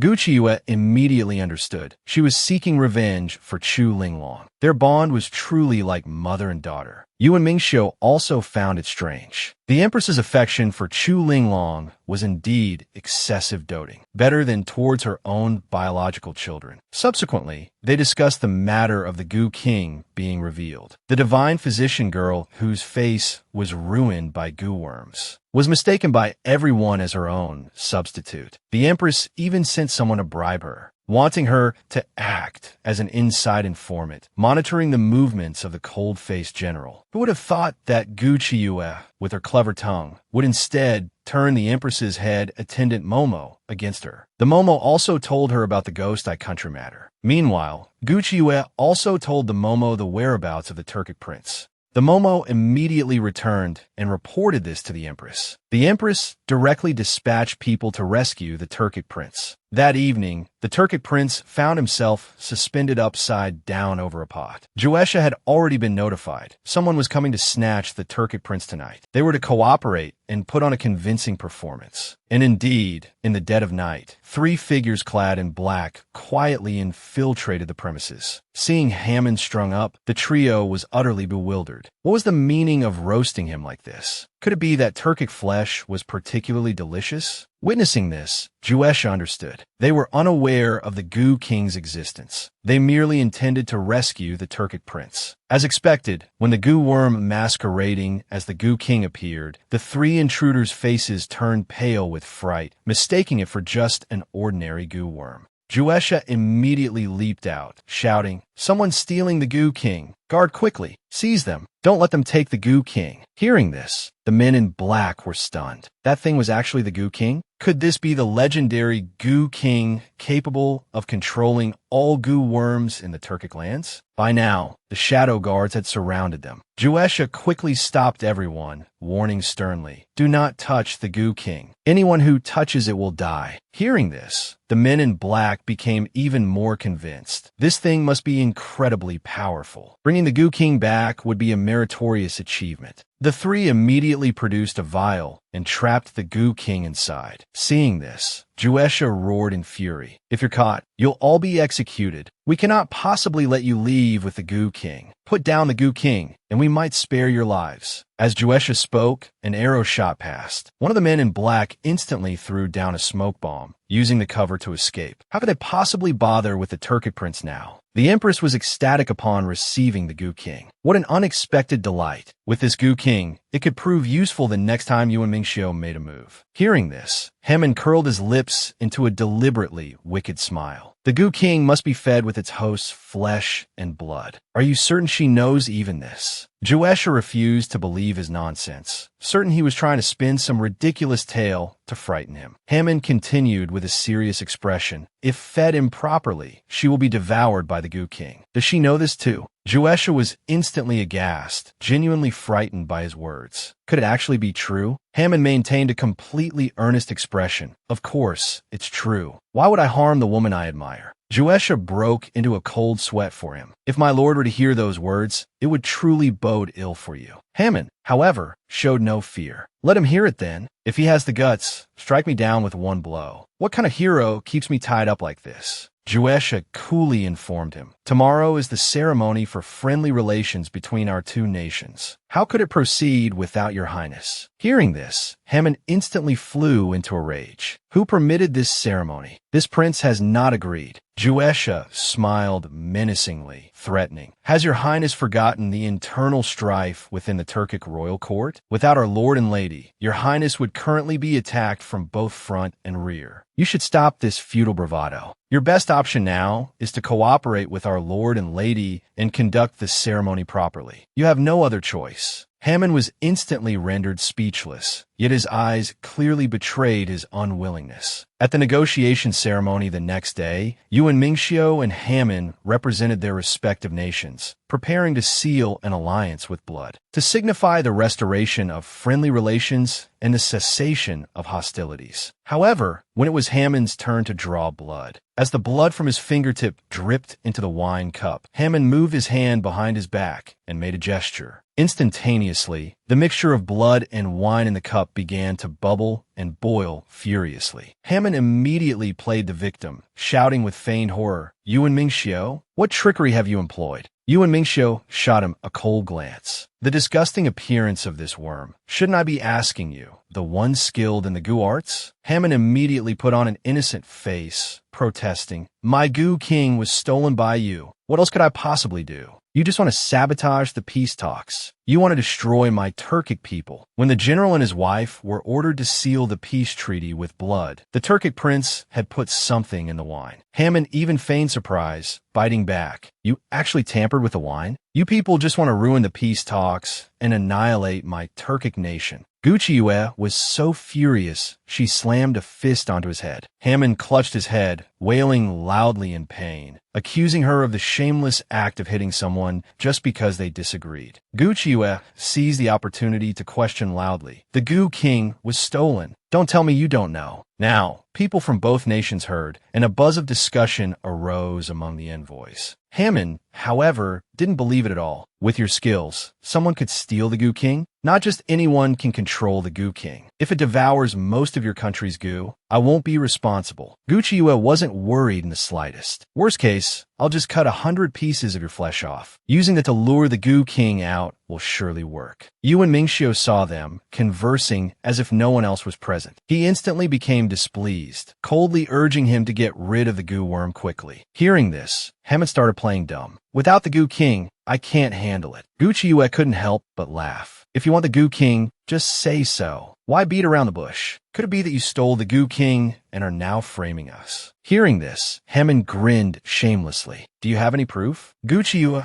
angered, immediately picked up the wine cup. Yuan Mingxiu, with perfect coordination, grabbed Haman. The husband and wife worked together to force the wine down Haman's throat. Haman collapsed to the ground in pain, coughing incessantly. The Gu worm had already entered his stomach and couldn't be coughed out. He glared furiously at the two, cursing, "You two despicable villains." Then, he fainted from the pain. Gucciue quickly went forward to check on him, but just as she reached out and poked his head, her hand was suddenly grabbed. Haman had woken up. He pulled her finger, looking at her intently. Yuan Mingxiu instantly soured with jealousy. Haman immediately hid behind Gucciue, whimpering, "Sister, he's so fierce." Gucciue was momentarily stunned. This guy actually called her sister? Hearing this, Haman obediently said, "Pretty sister, I like you." In an instant, everyone felt as if struck by lightning. The Turkic prince seemed to have become foolish. Watching Haman sit obediently at the table, Shahuhuda,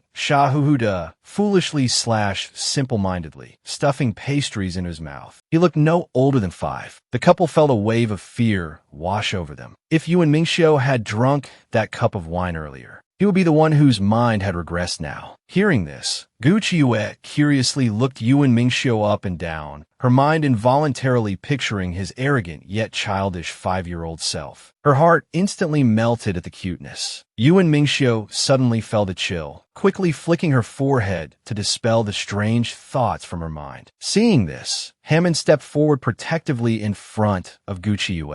"I won't let you bully sister." Veins popped on Yuan Mingxiu's forehead from anger. "She is not your sister." He angrily pointed at Haman, roaring, "She is sister. You bully sister, you are a bad guy." Gucci Yue couldn't help but chuckle, amused. She quickly coaxed him to go eat pastries nearby. Only then did she pull the nearly exploding Yuan Mingxiu outside. Want to hit him? I think this is a good opportunity. Hammond only listens to you now. We can use him to settle things with the Turks. But Yuan Mingxiu was about to explode with anger. Then you'll have to keep coaxing him, playing with him, letting him cling to you like this? Gucci Yue felt utterly helpless. Isn't this how you deal with children? Do you have any other method? Yuan Mingxiu suddenly pinned her against the wall. Have you forgotten? No matter how immature his mind is, he is still a man. But Gucci Yue corrected him seriously. In the eyes of a healer, there is no distinction between male and female. Yuan Mingxiu was angered to the point of laughter. Without another word, he leaned down and kissed her, kissing her until her face flushed red, her heart pounded, and she couldn't catch her breath. Only then did he ask with a half-smile, "Then what am I?" Gucci Yue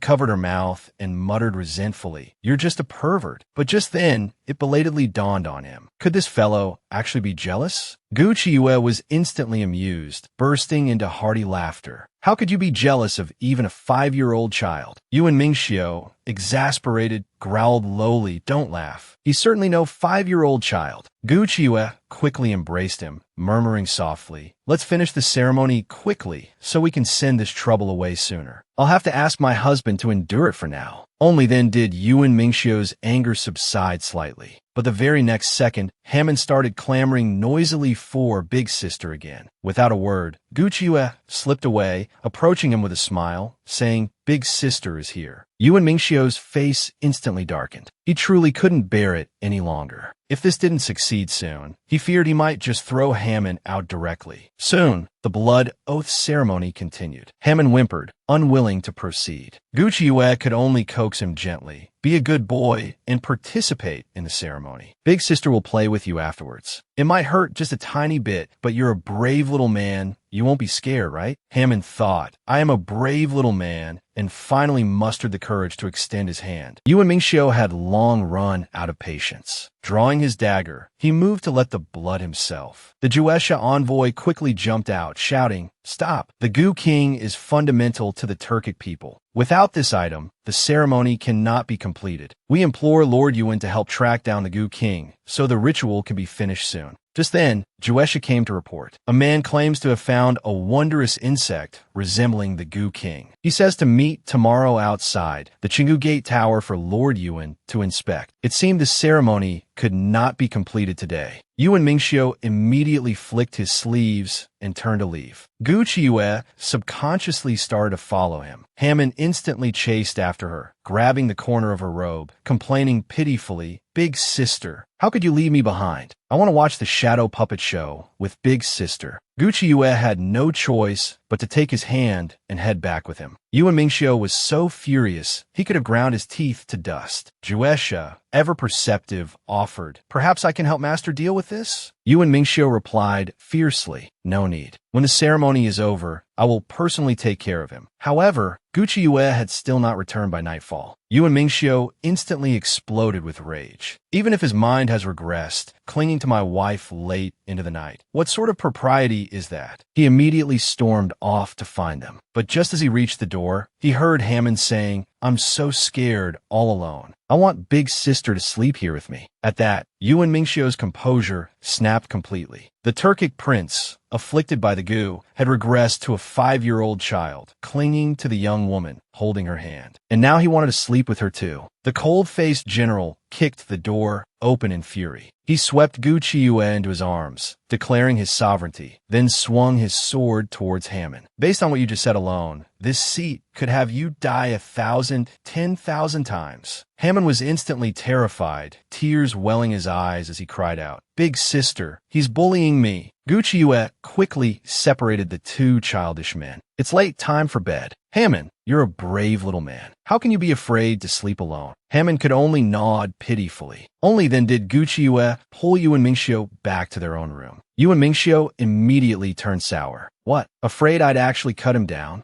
Gucci Yue quickly put on a smile to soothe him. You always consider the bigger picture. You definitely wouldn't do something like that. But you and Mingxiu genuinely had wanted to kill Hammond just now, coveting my wife. He deserved to die for that alone. Gucci Yue immediately blew him a kiss to appease this big, jealous baby. You and Mingxiu immediately pulled her into an embrace, and Gucci Yue deepened this marital exchange. Meanwhile, Hammond secretly slipped out. He was scared alone and wanted to find his big sister, who knew he would spot a figure in black acting suspiciously. Instantly delighted, he pounced and grabbed hold. "Are we playing hide and seek? I caught you." The person in black spun around and struck out with a palm. Hammond easily dodged aside. When you get caught, you're supposed to admit defeat. Then it's your turn to be it. How could the person in black possibly obey him? The two immediately started fighting. When Yu and Mingxiu and Gucci Yue received word and arrived, this was the scene they opened the door to. The person in black instantly turned to flee. Hammond wasn't done playing yet. How could he let the person leave? Thus, the next second, the figure in black collapsed unconscious to the ground. Hammond declared proudly, "I scared him." Realization dawned on Gucci Yue.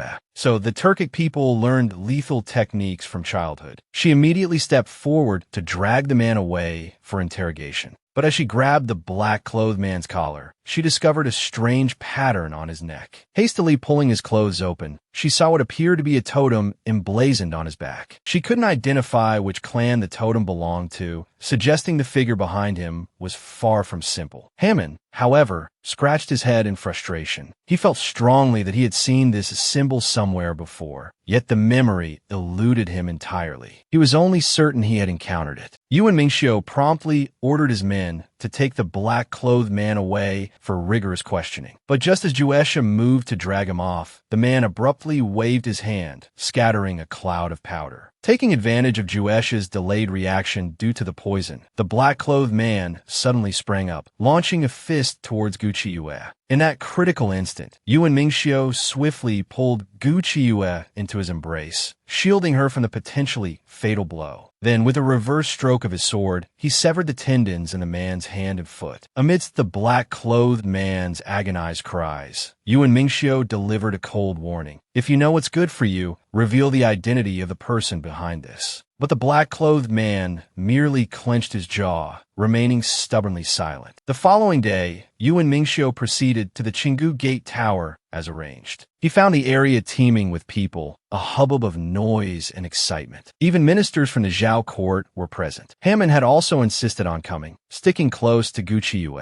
On a raised platform, a man announced, "The Gu King has chosen its master." It is said the Turks have a tradition. The king and the one it selects are the chosen by heaven, destined to rule the Turkic people. Naturally, the crowd wasn't so easily convinced, but the man directly summoned the Gu King, brazenly declaring before everyone, "The Gu King is here. I am the one chosen by the Gu King. I am the heaven-chosen ruler of the Turks." Gucci Yue watched the spectacle with keen interest, only regretting that she had forgotten to bring melon seeds for snacking. A Turkic envoy retorted disdainfully, "And how exactly did you tame the Gu King? The king favors parasitizing humans. Perhaps it is merely residing within you temporarily." The man boasted proudly, "First, I used my blood to attract the Gu King. It initially drank from my wound, then burrowed directly inside through it." Hammond, however, interjected, "That's wrong. The Gu King is extremely picky. It won't drink just anyone's blood. First, one must consume incredibly bitter herbs for many consecutive days. Then, you must immerse your entire body in medicinal baths until you are thoroughly steeped in the essence of herbs and poisons. Only after that do you cut your index finger to offer blood. And even then, not just anyone's blood will do. It absolutely must be blood from Turkic royalty. Where did an idiot like you come from, spouting such nonsense here?" Hearing this, Gucci Yue immediately stepped forward, exposing the man's falsehoods. She deliberately flashed the bracelet given to her by the Empress. Seeing the bracelet, the man was visibly startled, instantly recognizing her connection to the Empress. Unsure of what new scheme the Empress was plotting, he decided to stick to his original plan. He forcefully asserted, "The Goo King is right here. Surely I couldn't have faked the Goo King itself, could I?" At that moment, Hammond suddenly snatched the supposed Goo King away, recognizing instantly, "This isn't the Goo King. It's just a Shiorong Goo." The man hastily grabbed the Goo insect back, stubbornly insisting it was the true Goo King. Seeing this, Yuan Mingxiu gave a sharp command, "Juesha."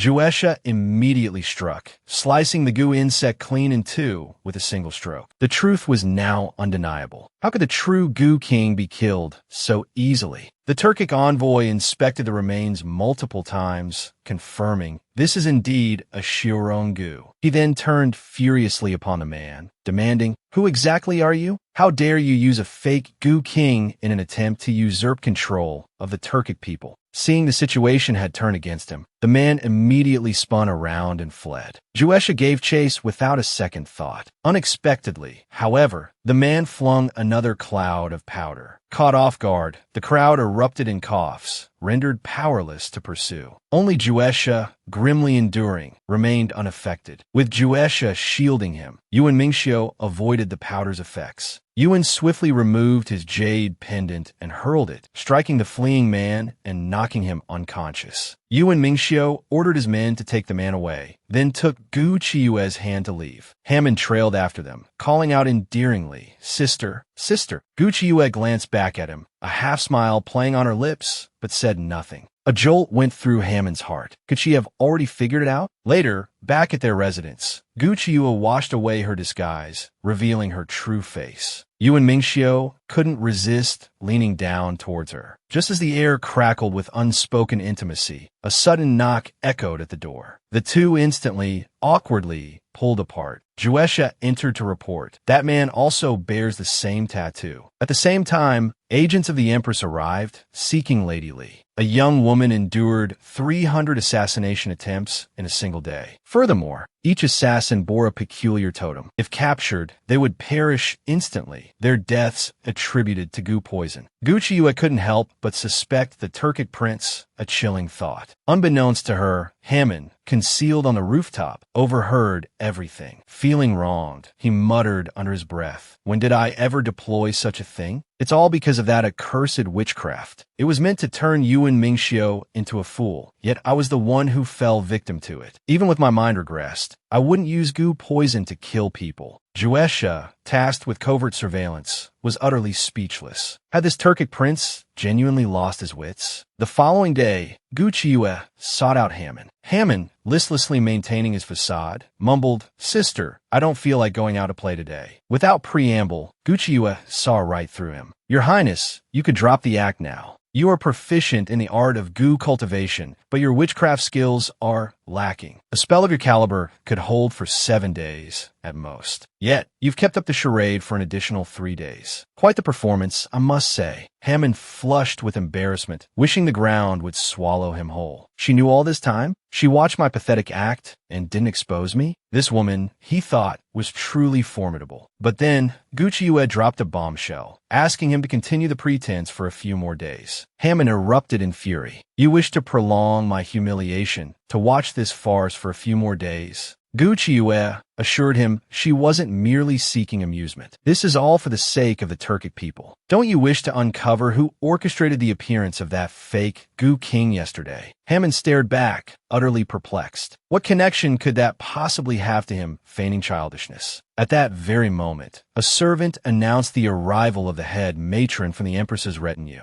Gu Chiyue promptly decided to receive the visitor, bringing Hammond along. Observing them together, the matron was inwardly startled. The bond between Lady Gu and the Turkic prince was clearly significant. It lent credence to the rumors that ever since the prince had lost his senses, he obeyed only her. The matron stated her purpose directly. Had the prince, in private, divulged any secrets regarding the Gu King? Gu Chiyue replied suggestively, implying the need for a trade. "I hold little interest in gold, silver, or precious gems. Besides, His Highness the Prince prefers I don't adorn myself with such items. As she spoke, she subtly signaled Hammond. Hammond immediately grasped her meaning. Playing his part, he declared with childlike simplicity, "Those things aren't pretty. Sister looks best in our Turkic clothes and jewelry." Gucci seized the moment, turning to the matron. "You see, the prince disapproves of my current style of dress. That ghost eye clan you mentioned previously," Gucci continued smoothly. "They must possess many unique adornments, wouldn't you say?" The matron instantly understood Gucci's tactic, using this pretext to glean more information about the Ghost Eye Clan's influence. Undaunted by the potential implications involving the Ghost Eye Clan, the matron agreed to gift her a golden pendant. Only then did Gucci reveal. The prince mentioned that the Goo King is nourished with venomous things and has a particular fondness for dashi grass. Perhaps, Gucci added thoughtfully, dashi grass could be used to lure the Goo King out. Content with this information, the matron departed. Hammond muttered resentfully under his breath. "Women, they lie without even blinking. Dashi grass is such a common poison," he continued, complaining softly. "The Goo King wouldn't stoop to consuming it." Gucci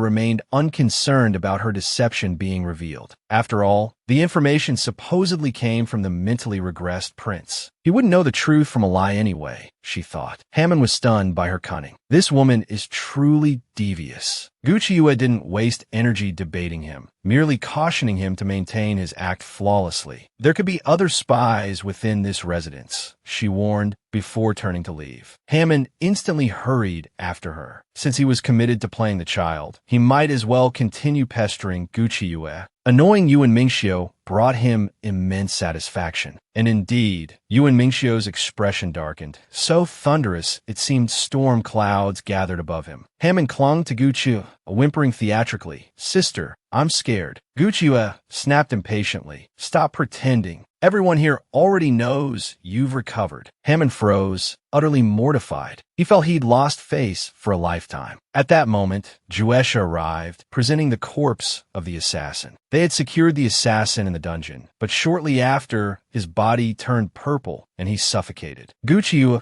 immediately beckoned Hammond over. "Come see if this is your goo work." Hammond could tell instantly it wasn't his doing. "My death, goo consumes the internal organs upon entering the body. The victim bleeds from all 7 orifices after death." This assassin's condition, however, resembled poisoning more, though whether it was goo-related remained uncertain. Gucci had decided on the spot to dissect the corpse to determine the exact poison used. She then ordered Hammond to help her turn the body over. Hammond's expression immediately soured with resentment. "Isn't Yuan Mingxiu right here?" He grumbled inwardly. "Why doesn't she ask him for help? I'm a prince." Despite his complaints, his hands moved obediently to help turn the corpse. As they did, they discovered the same Ghost Eye Clan totem tattooed on the assassin's back. Within the Ghost Eye Clan, such tattoos were exclusive to the royal family and their inner guards. The tattoos of the royal family are innate, carried within the bloodline. But the tattoos upon the inner guards are a goo bestowed by the royals, merely to ensure their subordinates' eternal loyalty. Should a guard ever harbor thoughts of betrayal, the poison would activate on its own. The assassin died from this very poison. It has nothing to do with me. Yuan Mingxiu, however, didn't entirely by spectral tales. Your Highness the Prince shall remain within the mansion for the time being. We shall speak again once we have results. With that said, he departed with Gucci.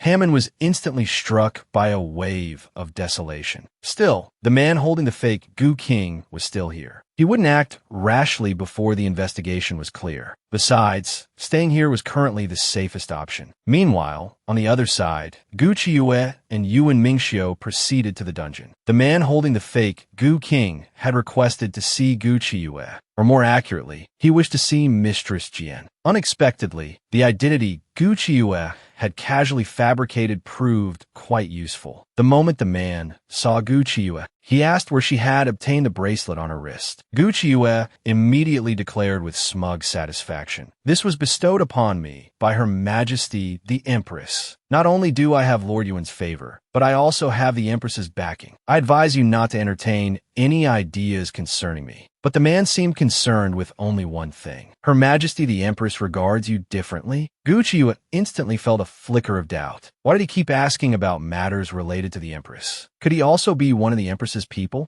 Just then, the man let out a sinister chuckle. The next second, a great cloud of smoke erupted from his entire body. The man seized the opportunity, intending to grab Gu Qiuyue. Yu and Mingxiu immediately surged forward, pulling Gu Qiuyue behind him protectively. Zhuesha also struck at the first instance. However, affected by the smoke, they astonishingly allowed the man to escape. Zhuesha felt momentarily disoriented. He distinctly remembered having caught the man just now. But by this time, the man had already fled outside the general's mansion. It seemed he had found the person His Majesty was searching for. The young mistress had nearly been abducted by the assassin. At that moment, everyone had fallen prey to the assassin's illusion. The cold-faced general was gripped by lingering fear. He had come so close to losing Gu Qiuyue. Gu Qiuyue, however, sensed that the Turkic prince was hiding something from them. Regarding the Ghost Eye clan, Hammond had not told the whole truth. Simultaneously, Hammond let out a sudden sneeze, wondering who might be cursing him behind his back. Hammond released the messenger Gu.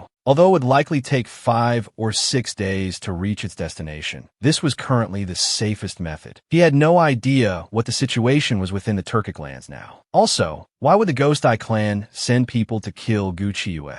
Could they have discovered Gu Qiuyue's identity? He had originally intended to use this information to bargain with the Ghost Eye clan. Just then, Yu and Mingxiu abruptly kicked the door open. Hammond jumped in fright, roaring furiously. "What are you doing here? Can't you knock?" Yu and Mingxiu retorted with perfect justification. "This is my mansion. Do I need a knock to walk around my own estate?" Hammond was choked speechless. Subsequently, Yu and Mingxiu informed him, "The Turkic internal strife is becoming difficult to suppress. I'm suddenly feeling that collaborating with you might not be a wise move." Hammond was instantly anxious. Going back on your word is unbecoming of a gentleman. But Yu and Mingxiu had no desire to act the gentleman. "I hear, Your Highness, the prince has good relations with the Ghost Eye clan's royal family. Why not trade some information?" Hammond could only divulge what he knew. Between the Ghost Eye clan and the Turkic lands lies the West Sea. The sea is perpetually shrouded in mist. The Ghost Eye clan hides within the deep forest behind that mist. Yu and Mingxiu expressed some surprise upon hearing this. "Even you haven't been to the Ghost Eye clan's domain?" Hammond was instantly overcome with embarrassment. "My constitution isn't suited for water. I get seasick. But people from the Ghost Eye clan have visited the Turkic lands. I have always been the one to receive them. I'm the person with the closest ties to them. Therefore, I am the one who understands Gu Qiuyue's situation." Yu and Mingxiu pretended not to understand, his gaze pressing Hammond to continue. Hammond instantly wilted, continuing, "The Ghost Eye royal family is divided into 2 factions. One is led by the current king. The other faction follows his younger brother, Prince Wulin. The Ghost Eye king has some issues. He often loses control of his emotions because his methods are excessively bloody and cruel. Many secretly support his younger brother. I just don't know whose bloodline Gu Qiuyue carries. However, even if she is Prince Wulin's daughter, with Yu and Mingxiu's help, changing the ruler of the Ghost Eye clan wouldn't be difficult. Gu Qiuyue is a princess no matter what. Regardless of the outcome, the Ghost Eye clan will stand with them. And now, with the Turkic internal strife, if they were attacked from both sides simultaneously, the Turkic people would be finished. Therefore, regarding Gu Qiuyue's specifics, Hammond absolutely refused to speak. Yu and Mingxiu could tell he was hiding something, but didn't press further. He knew coercion wouldn't yield the truth anyway. Still, this place was so far from the Ghost Eye Kingdom. How did the Empress get entangled with them? Back in their room, Yu and Mingxiu discussed the day's events with Gu Qiuyue while helping her comb her hair. As he gently lifted a strand, he suddenly discovered the Ghost Eye Kingdom's totem had also appeared on Gu Qiuyue's back. Meanwhile, the Empress met again with a spy from the Ghost Eye Kingdom. The spy informed her that the Gu King resided within Yu and Mingxiu. They needed the Empress's help to retrieve the Gu King. Saying this, he handed her a packet of medicine. This drug would render the Gu King inactive. If they could make Yu and Mingxiu ingest it, the Gu King would leave him voluntarily. The Empress immediately thought of the upcoming medicinal banquet at the palace in a few days. She planned to use Lady Li to administer the drug. Concurrently, Gu Qiuyue woke up to find the totem on her back had vanished. Before she could figure out why, Hammond appeared, once again feigning his foolish demeanor. "Sistanai, why did you only just wake up? I've been waiting for you for so long." Gu Qiyu instantly felt a wave of revulsion. When he was genuinely afflicted, it was merely strange. Now, deliberately acting childish like this felt disgusting. Hammond, of course, could see what she was thinking. If that matron hadn't shown up again, he wouldn't bother with this act. But the two of them standing so close looked quite intimate. Yu and Mingxiu arrived just in time to witness this scene. Instantly, his jealousy flared, overturning the vinegar jar, as they say. He grabbed Hammond and threw him out, tossing him to Juesha to be dragged away. Hammond, furious, pointed at him, protesting. "What are you doing? Why are you doing this to me?" Yu and Mingxiu wrapped his arm around Gu Qiyu, declaring his possession. "She is my wife. What are you doing getting so close?" Hammond was about to explode with anger. "Fine, if you're so capable, then you can accompany her to meet the guest yourself later." Yu and Mingxiu certainly wouldn't back down. He directly took Gu Qiyu to meet Matron Chong. The matron nearly had a heart attack from fright, even starting to stammer. It seemed Yu and Mingxiu already suspected Lady Li. Before, he had tolerated it silently. Now, he was observing covertly. So, the matron smiled and presented a gift, merely saying it was a reward from Her Majesty, the Empress. Yu and Mingxiu instantly flew into a rage. Bribing someone from my household right in front of me, just because she's a concubine in my mansion? Do you think by winning her over, you can pry into my affairs? If it weren't for the Turkic prince's sake, I would have thrown you out long ago, merely a substitute, yet harboring such ambitions. Truly overestimating yourself. With that, he stormed off furiously, leaving behind a harsh parting shot. Go back and remind Her Majesty the Empress not to overextend her reach. Gu Qiyu immediately burst into tears and curses. It's all your fault. Otherwise, the general wouldn't look at me like that. He usually dotes on me. There's no one more similar to Gu Qiyu than me. If you hadn't ruined things, I would have been the next Lady Yuan. The matron seized the opportunity to spout nonsense and sow discord. Everything today was just the general using the situation to his advantage. It's actually because Lady Yuan has returned. That mistress has eyes that tolerate no sand. She's a ruthless character. Lady Li, if you still wish to maintain your current life of luxury, I happen to have an excellent idea. Hearing this, Gu Qiyue's eyes lit up, eagerly expressing her willingness to do anything. The next day, Yu and Mingxiu took Gu Qiyu to attend the banquet. Gu Qiyu wore a forced smile, carefully pouring wine for him. This was the plan the old matron had devised with her yesterday. She was to take the opportunity to drug Yu and Mingxiu and then conceive his child. Even if the official wife returned, she could secure her position because of the child. Soon enough, Yu and Mingxiu appeared drunk and collapsed. Gu Qiyu quickly supported him, helping him towards the resting chambers. Watching this scene, the Empress revealed a gloating smile. The Empress had drugged the cold-faced general, wanting to force the Gu King out of his body. Gu Qiyu deliberately pretended to fall for the ruse. She supported the drunken Yu and Mingxiu towards the bedchamber. A Ghost Eye Kingdom spy pretended to deliver tea. He had added another drug to the tea. When these two medicines combined, they could force the Gu King out. Sure enough, as soon as he entered the bedchamber, he saw the quilt bulging and squirming incessantly. The spy, face alight with glee, went to lift the quilt. To his shock, only Gu Qiyu was inside. Yu and Mingxiu suddenly appeared from the side, questioning coldly, "You are not palace staff. Who are you?" The spy knew he was exposed. He backhandedly threw out a cloud of powder, the same drug that had previously caused Juesha to fall into the illusion valley. Then, the spy turned to flee, but was grabbed firmly by Yu and Mingxiu. His clothing tore, revealing the Ghost Eye Kingdom totem on his back. He cursed inwardly. As expected, another agent from the Ghost Eye Kingdom. He then had the spy securely bound. Gu Qiyu watched him with concern, fearing he might suffer some mishap. Who would have thought? Yu and Mingxiu simply collapsed on her lap, playing the rogue. Oh, I don't feel well. I need to lie down and rest. Gu Qiyu was utterly speechless. Get up quickly. There are other people in the room. Besides, it's broad daylight. This isn't appropriate. This is the Imperial Palace. But Yu and Mingxiu showed no fear. Isn't this exactly the outcome the Empress desired when she gave you that medicine?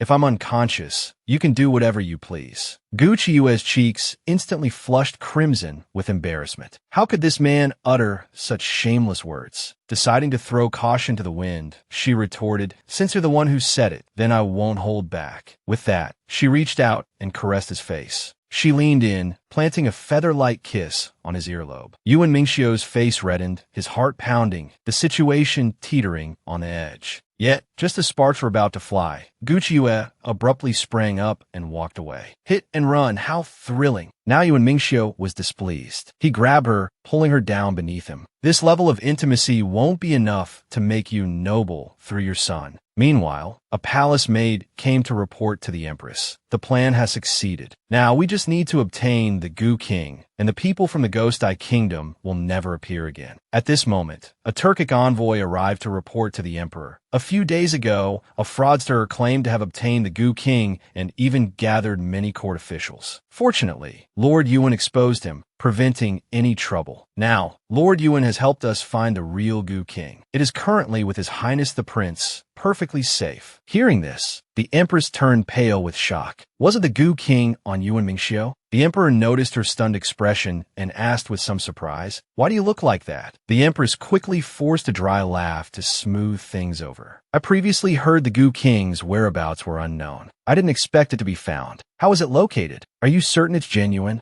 After all, with the previous impostor, we must be cautious." Inwardly, however, she was seething. It was clearly stated before that the Gu King was on Yuan Mingxiu. How could they have mistaken the person? But the Turkic envoy was quite certain. Because the prince possesses a method to identify the Gu King, he definitely wouldn't make a mistake. The Empress's smile froze on her face. Without obtaining the Gu King, the people from the Ghost Eye Kingdom wouldn't leave. Every day they remained. The risk of her own exposure increased. If that madman's people discovered she was still in contact with the Wolin Commandery Prince, it would be disastrous. Just then, Yuan Mingxiu and Guqiue walked in side by side. Guqiue directly lifted her veil, revealing her true face. The Empress was so shocked her jaw nearly dropped. Guqiue wasn't dead? This attire clearly belonged to Lin Yangzi. How dare she impersonate Lin Yangzi to deceive me? The Emperor was also very surprised. Didn't Lady Yuan go missing? Guqiue explained with a smile. My face was injured previously, so I kept wearing a veil. Somehow, rumors spread that I had disappeared. Coincidentally, Yuan Mingxiu said the attacker hadn't been found yet, so he asked me to play along. Yuan Mingxiu then stepped forward, adding, "Now, the attacker has been identified. It's the Ghost Eye Kingdom." The Emperor was stunned upon hearing this. The Ghost Eye Kingdom? They have always submitted and paid tribute annually. How could this be? But Yuan Mingxiu felt that it was precisely because of this facade that they might harbor ulterior motives. Recently, I've captured numerous spies from the Ghost Eye Kingdom. No matter how severely interrogated, they refuse to reveal the reason for their unauthorized entry into the capital. This indicates an even bigger problem. The Emperor made a swift decision. I entrust this matter entirely to your authority. If the Ghost Eye Kingdom truly harbors treacherous intentions, then have the Ministry of War prepare for battle immediately. On the carriage ride back to the mansion, Guqiue was doubled over with laughter. Did you see the Empress's expression earlier? Her eyes nearly popped out of her head. It was hilarious. Yuan Mingxiu watched her dotingly. You deliberately revealed your face in the palace precisely to savor her reaction, didn't you?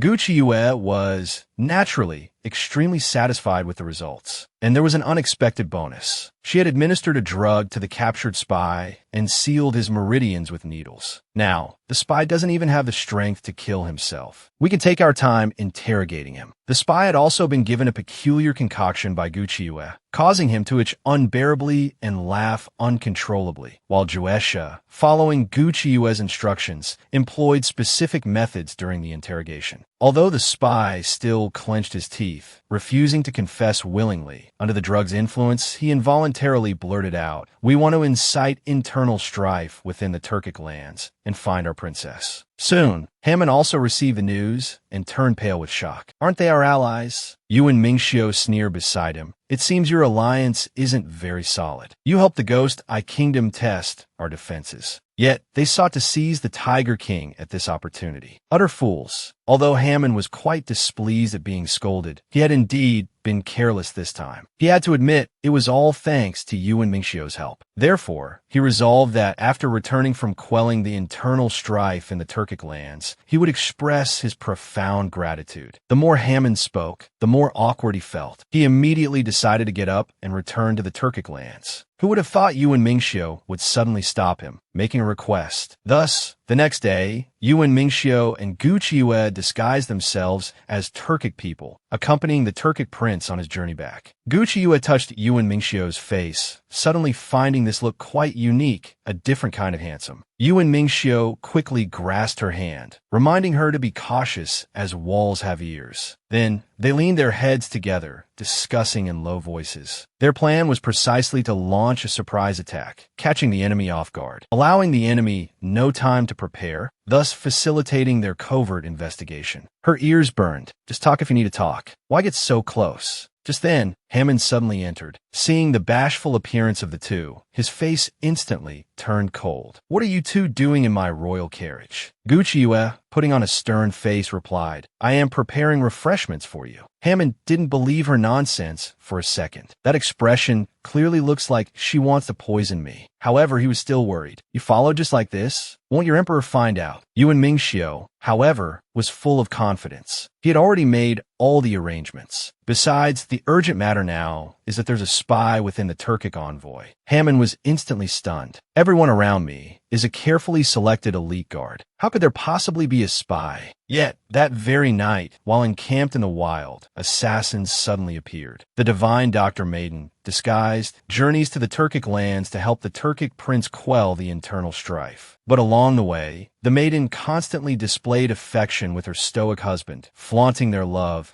causing the Turkic prince to become instantly overwhelmed with jealousy. "Since you are acting as my attendants, then I shall make good use of you." He ordered Yuan Mingxiu to go hunting, and then commanded Gu Qiyu to massage his shoulders and legs. Qiyu was so infuriated her knuckles cracked audibly. She swore she'd make this fellow cry for his parents. At that very moment, a guard suddenly pulled a burning torch from the bonfire and violently hurled it towards the two of them. Caught completely off guard, they nearly took the hit. Fortunately, someone managed to knock the torch away just in time. The assassin seized the opportunity to turn and flee. Hammond immediately ordered his capture, but unexpectedly more spies leaped out, engaging the loyal guards in a chaotic brawl. Hammond was utterly shocked. He never imagined there were so many traitors. Even one of his most trusted men suddenly attacked him. A chill crept into Hammond's heart. He couldn't believe that Damon, who had grown up alongside him, was also a traitor. Damon, however, furiously tried to sow discord. "Your Highness, I would never harm you. It's that woman behind you. I've never seen her before. She's the real spy. Let's drag her away for interrogation." Saying this, he reached out to grab Gu Qiyu. Just then, a sword suddenly pressed sharply against his neck. Yuan Mingxiu, having returned unnoticed, was glaring at him, radiating killing intent. "Enough nonsense. Did you think reinforcements were coming for you? The men outside won't be coming." With that, he delivered a swift kick, sending Damon sprawling to the ground, spitting blood. Then, Yuan Mingxiu shoved the obstructive Hammond aside, anxiously checking if Gu Qiyu was injured. Gu Qiyu's gaze, however, immediately fell upon the small white rabbit clutched in his hand. "Is this a special treat for me?" Yuan Mingxiu nodded indulgently. He would roast it for her later. Hammond's heart instantly soured, feeling utterly wronged. "Can't you two pick a better time and place for your public displays of affection?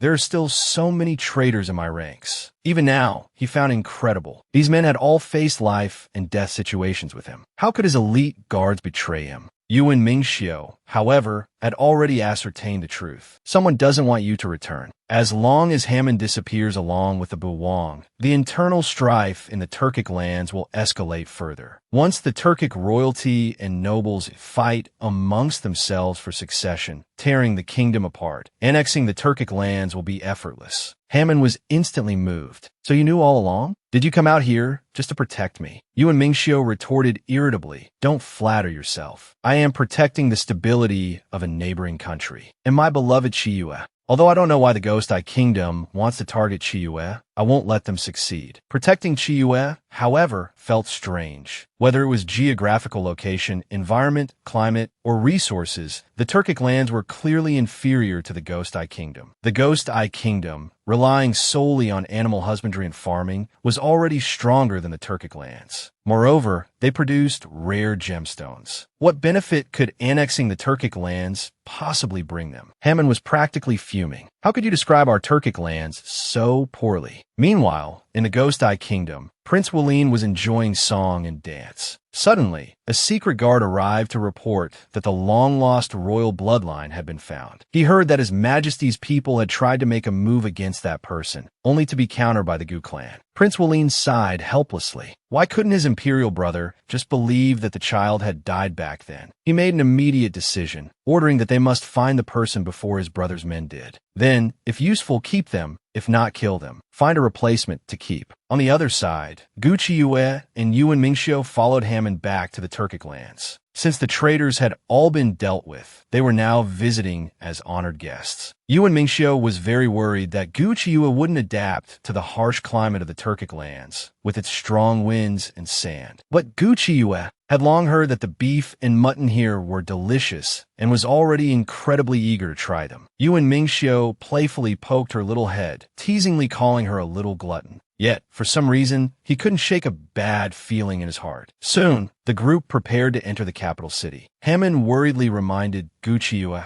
after entering the city, remember to stick close to me. Gu Chiyue looked over, utterly surprised. I didn't expect you to have such moments of caution. Hammond instantly bristled. Who was she looking down on? However, Yuan Mingxiu felt that sticking close to him was actually more dangerous. After all, the people in the city least wanted him to return right now. But Hammond could not go back. His mother and the others were still waiting for him. Suddenly, inspiration struck Gu Chiyue. She thought of a brilliant idea. She then rattled off her plan to Hammond. Hammond nearly swelled with anger. This prince refuses to do such a foolish thing. Yuan Mingxiu chimed in from the side, gloating, I think this plan is quite good. Hammond was about to shriek with frustration. Didn't you hate this sort of thing before? But given the special circumstances, Yuan Mingxiu felt he could tolerate it, though very reluctant. Hammond racked his brain until his head hurt, but couldn't think of a better way. Thus, when the Turkic minister Tuwa received the news and arrived menacingly with his men to greet them, what they saw was a 5-year-old, simple-minded Hammond. Everyone was instantly stunned. His Highness the Prince had actually been poisoned and turned into a fool. Not only did he enjoy playing with birds, but he also clung childishly to Gu Chiyue's side. Tuwa immediately seized the opportunity to make trouble. Your Highness, you went to Ningjing City. How did you end up like this? It must be your people who harmed His Highness. Yuan Mingxiu, however, stated plainly, Indeed, someone harmed His Highness the Prince. That is precisely why we accompanied the prince back. Saying this, he shot Hammond a stern glare. Don't think you can take advantage of your feigned idiocy to get close to my wife. He then turned back to question Tuwa. Lord Tuwa, why don't you ask why the prince, who clearly possessed the Gu King, was still poisoned? It seems you already knew the prince's Gu King was lost, didn't you? Tuwa and his men's faces changed drastically. A divine maiden helps the Turkic prince quell internal strife, only to be challenged by treacherous officials with ill intentions upon entering the city, pointing fingers and cursing at the young woman. The Turkic prince, Hammond, immediately stepped forward protectively in front of the maiden, shouting, I won't let you bully big sister. Yuan Mingxiu rolled his eyes in exasperation. He's really getting into character. The treacherous minister,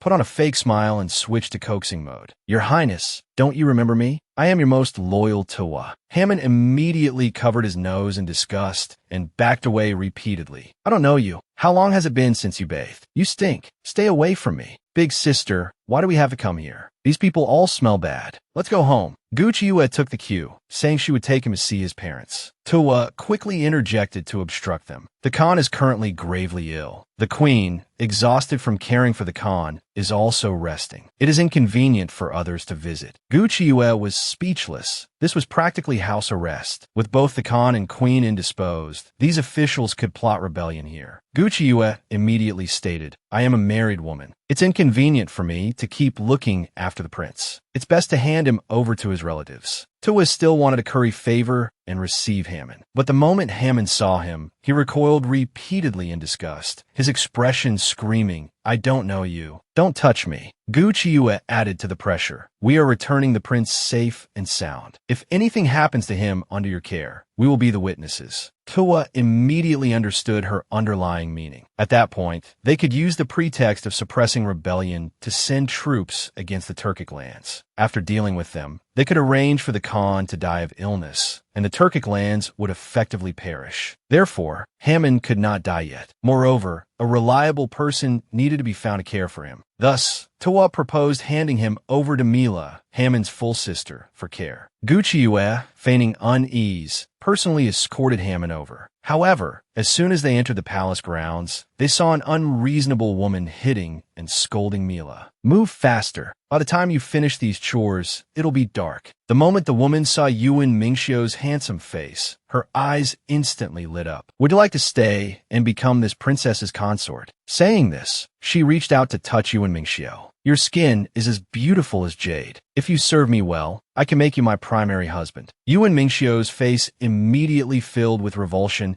as he unceremoniously slapped her hand away. The woman instantly flew into a rage. "How dare you defy this princess? Men, seize him and throw him into the sheep pen to be his slave." Mila quickly spoke up, trying to dissuade them. "They returned with my brother. Their status must surely be significant. It wouldn't be good if this caused a war." Aguya slapped her squarely across the face, shouting shrewishly, "Your brother is already a fool. Do you still think you can rely on him to act high and mighty in front of me?" Mila instantly burst into tears. Gucciue quickly stepped forward to help deal with the situation. Aguya became even angrier. "And who are you? Did this princess permit you to treat her?" Hearing this, Gucciue scoffed. "Only the queen's daughter is called princess. As far as I know, there's only one person in the entire Turkic lands who can be called princess. May I ask, what exactly are you?" Hammond felt a secret thrill. This woman had brought her venomous tongue along. It was quite satisfying when used against enemies. Aguya was about to go mad with rage, screaming for this group of people to be thrown into the sheep pen. In an instant, soldiers surrounded them. Aguya smugly ordered, "After the most handsome man has been properly disciplined, send him back to me. As for that sharp-tongued woman, just pull out her tongue." The words had barely left her mouth when the soldiers surged forward. Yet, Yuan Mingxiu didn't move an inch. The next second, Juesha struck like lightning. Swish, swish, 2 arrows felled all the soldiers. Hammond immediately rushed to his sister's side.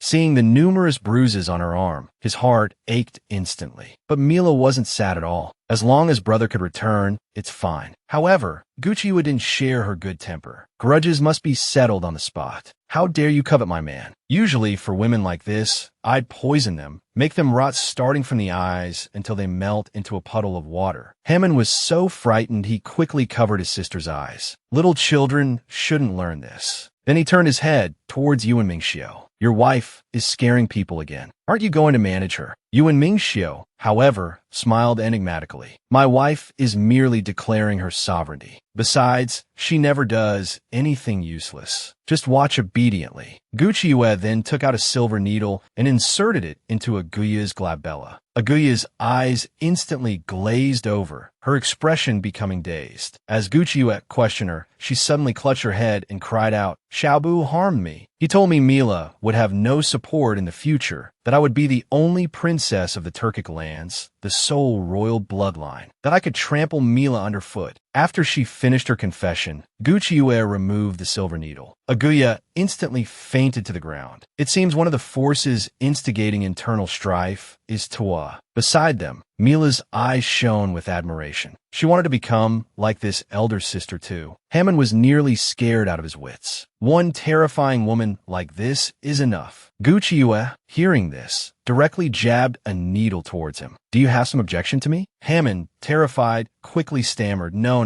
Afterwards, the group returned to serious matters. Mila said that after news of the Ghost Eye King's disappearance came back, her father Khan had argued with Tuwa and the others, and then fell ill shortly after. Mother noticed something was wrong and went to visit Father Khan. As a result, Mother never returned either. Later, Aguya came and seized my palace and maids, saying that from now on, she would be the only princess in the Turkic lands. Yuan Mingxiu was more interested in knowing about the ghost Eye matriarch. Unfortunately, Aguya had been confined to the palace and knew nothing, only that she hadn't heard any news of them leaving. Gucciue understood immediately. The people from the Ghost Eye Kingdom hadn't left. They were still hiding in the shadows, observing the situation. Now that Hammond had returned feigning foolishness, they would surely choose to control the prince first, using him as a puppet. The two quickly discussed and settled on a countermeasure. Meanwhile, Towa received news. Aguya, captivated by Yuan Mingxiu's handsome appearance, had kept him by her side. Xiaobu anxiously hurried to find Aguya. Sure enough, upon entering the room, he saw a man and a woman embracing beneath the bed canopy. The cold-faced general was employing a honey trap. The vicious princess immediately declared she would take him as her male consort. The news spread like wildfire. Hearing the rumors, Towa's Xiaobu rushed over at once to investigate. Just as he entered, Juesha shot an arrow past him. Xiaobu tried to resist, but Juesha countered by scattering a handful of knockout powder. Xiaobu instantly collapsed to the ground, unconscious. Seeing this, Mila's eyes shone with admiration for Gucci Yue.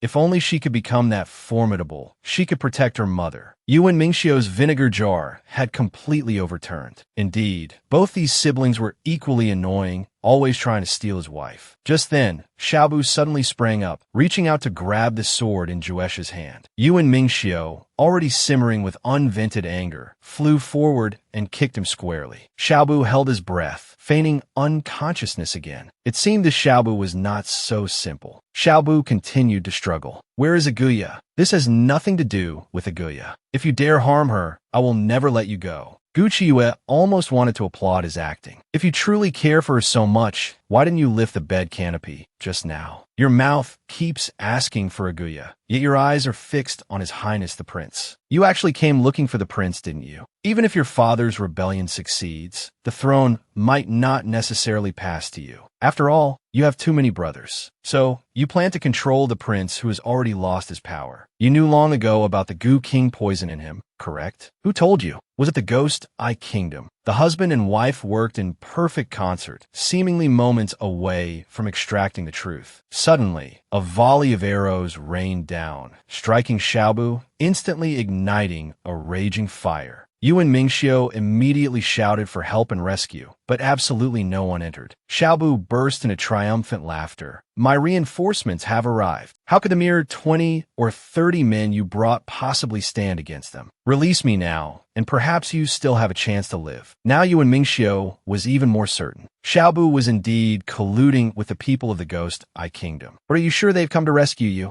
Xiaobu felt that as partners, they would naturally come to save him. Gucci Yue was rendered speechless. Were all the Turkic people this naive and simple-minded? Hammond felt like his lungs would explode with anger. He turned and glared fiercely at Xiaobu. Xiaobu also realized Hammond wasn't truly a fool and felt a flicker of pity for him. As a fool, you might have lived. Now you can only die. At this moment, Mila led them towards a side door to escape. There's a side door here, not easily noticed, but just as she was about to rush out, a dozen long spears thrust inward. Fortunately, Hammond reacted swiftly, yanking his sister back and shielding her behind him, narrowly dodging the fatal strike. Now, they could clearly see the leader of the besieging soldiers. Hammond's expression changed instantly as he recognized the man. It was Wu, Prince Wulin's trusted confidant. Hammond was momentarily stunned. Wulin had even dispatched him here. Wu Yu, however, fixed his sharp gaze upon Gucci Yue. Is this little girl the king's bloodline? I wonder which woman she was born from. The noble bloodline of our lord, always being tainted by these filthy people. Wu Yu immediately ordered his men to take Gucci Yue away. Yuan Mingxiu instantly pulled Gucci Yue into his embrace, shielding her. Who dares touch my wife? Wu Yu could only explain patiently. We are here to escort the Junju back to our kingdom. You are Prince Wulin's daughter, the Junju of our Ghost Eye Kingdom. Gucci Yue couldn't help but laugh. Is your Ghost Eye Kingdom desperately short of people? Do you just grab anyone off the street and claim they belong to your kingdom? I have a husband and a mother. What connection do I have with Wulin? Wu Yu insisted. However, we can take you back to the kingdom first. The Ghost Eye royal bloodline has its own special methods for verification. Gucci Yue wasn't falling for it. If I'm tricked onto your territory, won't I be completely at your mercy then? Besides, she added, is this murderous reception how you welcome a Junju? Wu Yu's patience finally ran out. He dropped the pretense entirely. directly ordered his soldiers to rush forward and seize them. Yu and Mingxiu snorted coldly at the sight, truly overestimating their own strength. He then drew his sword, and with a few swift slashes, swish, swish, swish, sent the attackers tumbling in disarray. Wu Yu, however, took advantage of the moment Gucci Yue was unguarded, lunging directly to grab her. Although he couldn't harm the royal bloodline, knocking her out and taking her away was still an option. Who knew Gucci Yue would react even faster? She preemptively scattered a cloud of knockout powder. Catching Wu Yu off guard before he could react, she delivered a swift kick. Wu Yu was sent flying backward several zhong before managing to steady himself. Only then did he see the poison needle embedded in the back of his hand, the toxin rapidly spreading through his body. He immediately moved to pull the needle out. Gucci Yu threatened with a smile. Pull it out, and that arm of yours will be useless. Of course, if you don't treat it within an hour, it'll be useless anyway. Regardless, I won't be going with you. Don't waste your efforts. Wu Yu had never suffered such a significant loss. He instantly gritted his teeth in hatred towards Gucci Yue. With a flick of his wrist, he threw out a smoke bomb and seized the opportunity to escape with his men. Yu and Mingxiu immediately shouted, "Don't let them escape." Hammond anxiously prepared to lead his men in pursuit. He knew where the people from the Ghost Eye Kingdom were staying. There was still time to catch them if they went now. Hearing this, Gucci Yue rolled her eyes in exasperation. With just a few of us? We're lucky we weren't captured. What Yu and Mingxiu said just now was just to scare them. What an idiot. Hammond was choked, speechless, practically exploding with anger. He turned and vented his fury on Tua and the other treacherous officials. Those who colluded with the Ghost Eye Kingdom, having lost their backing, were naturally overthrown with ease. With the matter finally concluded, Gucci Yue planned to enjoy some sightseeing in the Turkic lands. Yu and Mingxiu, however, was somewhat worried. Are you sure you don't want to make a trip to the Ghost Eye Kingdom? To investigate the mystery of your birth. He had investigated before. The people involved in delivering Lady Du's child back then were all dead. The person behind it had acted very discreetly. Those people either died in accidents or due to household conflicts. Some even perished from infectious diseases. But this outcome itself was highly suspicious. Gucci Yue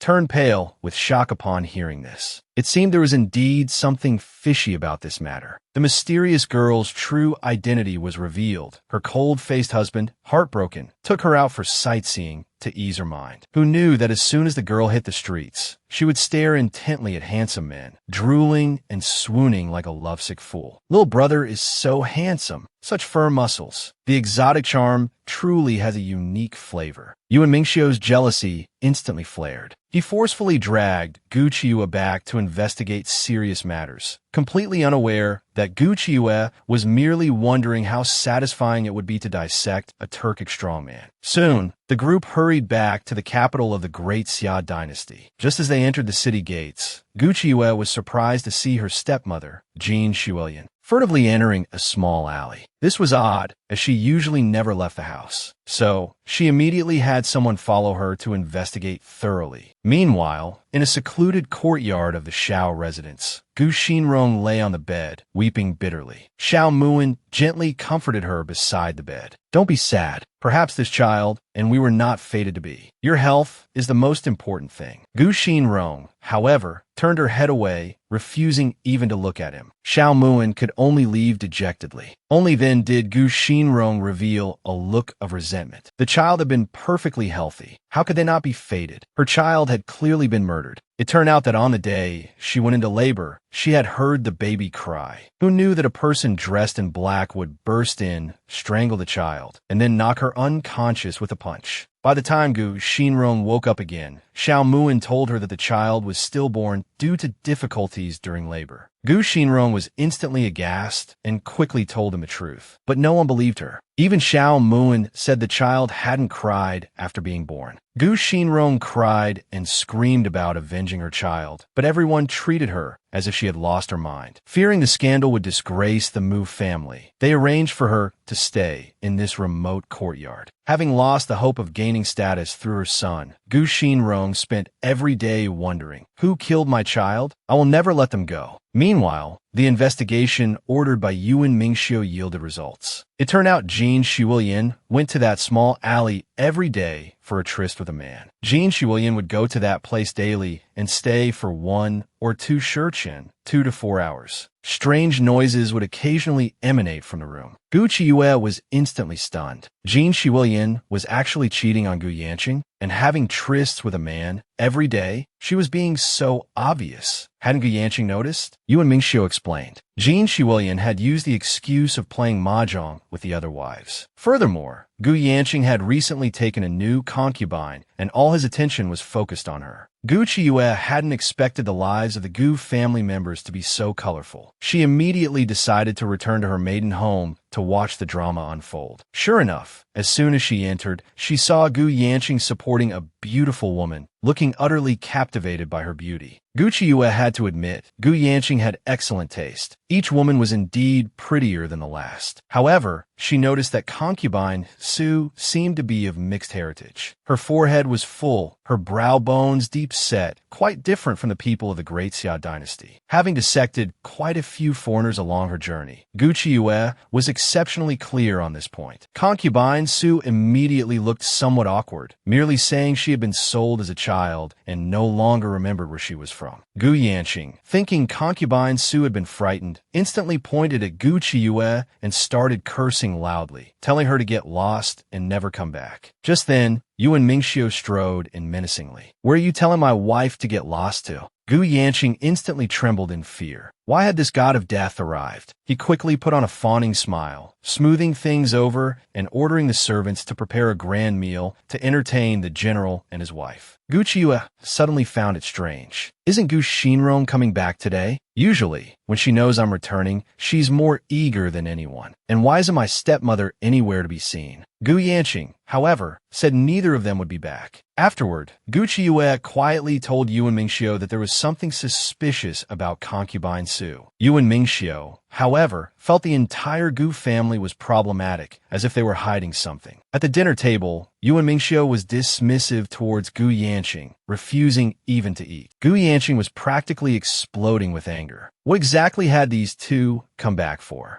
Concubine Su, however, gently comforted him at his side, the two displaying their affection oblivious to everyone else. Just then, Jin Shuilian stormed in furiously, demanding why she hadn't been informed of their return. Don't think that just because the main wife isn't here, certain people can usurp the position of mistress. Gu Yanqing couldn't bear to see his darling suffer any grievance and immediately started arguing fiercely with Jin Shuilian, his words becoming utterly foul and crude. Gu Qiuyue watched, speechless. The scene was indeed rather hard on the eyes. Through the argument, she learned that concubine Su was already pregnant. Seeing the two, well advanced in years, still carrying on with their public displays of affection, Gu Qiuyue suddenly felt she had had enough to eat. She immediately stood up, announcing their departure. But before leaving, she needed to find something in the study. Standing in this place, Gu Qiuyue was filled with emotion. This was where they had first met. Back then, she had almost been killed by Yuan Mingxiu. Hearing her words, Yuan Mingxiu immediately turned, pinning her beneath him and kissing her fiercely. He wanted to correct Gu Qiuyue's thoughts, lest his wife only remember the unpleasantness of him wanting to kill her upon their first meeting. As the two were passionately reminiscing, they inadvertently triggered some mechanism. A compartment on the curio cabinet swung open, revealing a small box hidden in the shadows. Opening it, they found an infant's swaddling blanket inside, along with a crescent moon-shaped jade pendant. This was very likely some keepsake left for Gu Qiuyue by Madame Du before the two could ponder it further. They heard a commotion outside. Gu Qiuyue quickly ran out to look. She saw Gu Yanqing and Jin Shuilian grappling with each other, their words revealing that Jin Shuilian's affair had been exposed. Gu Qiuyue kindly hurried forward to intervene. She couldn't just stand by and watch someone get killed, could she? Who knew Jin Shuilian would turn on her instead? Don't you pretend to be kind. It was you who came back to expose me. None of you surnamed Gu are any good. A mysterious young woman returns home to investigate her origins,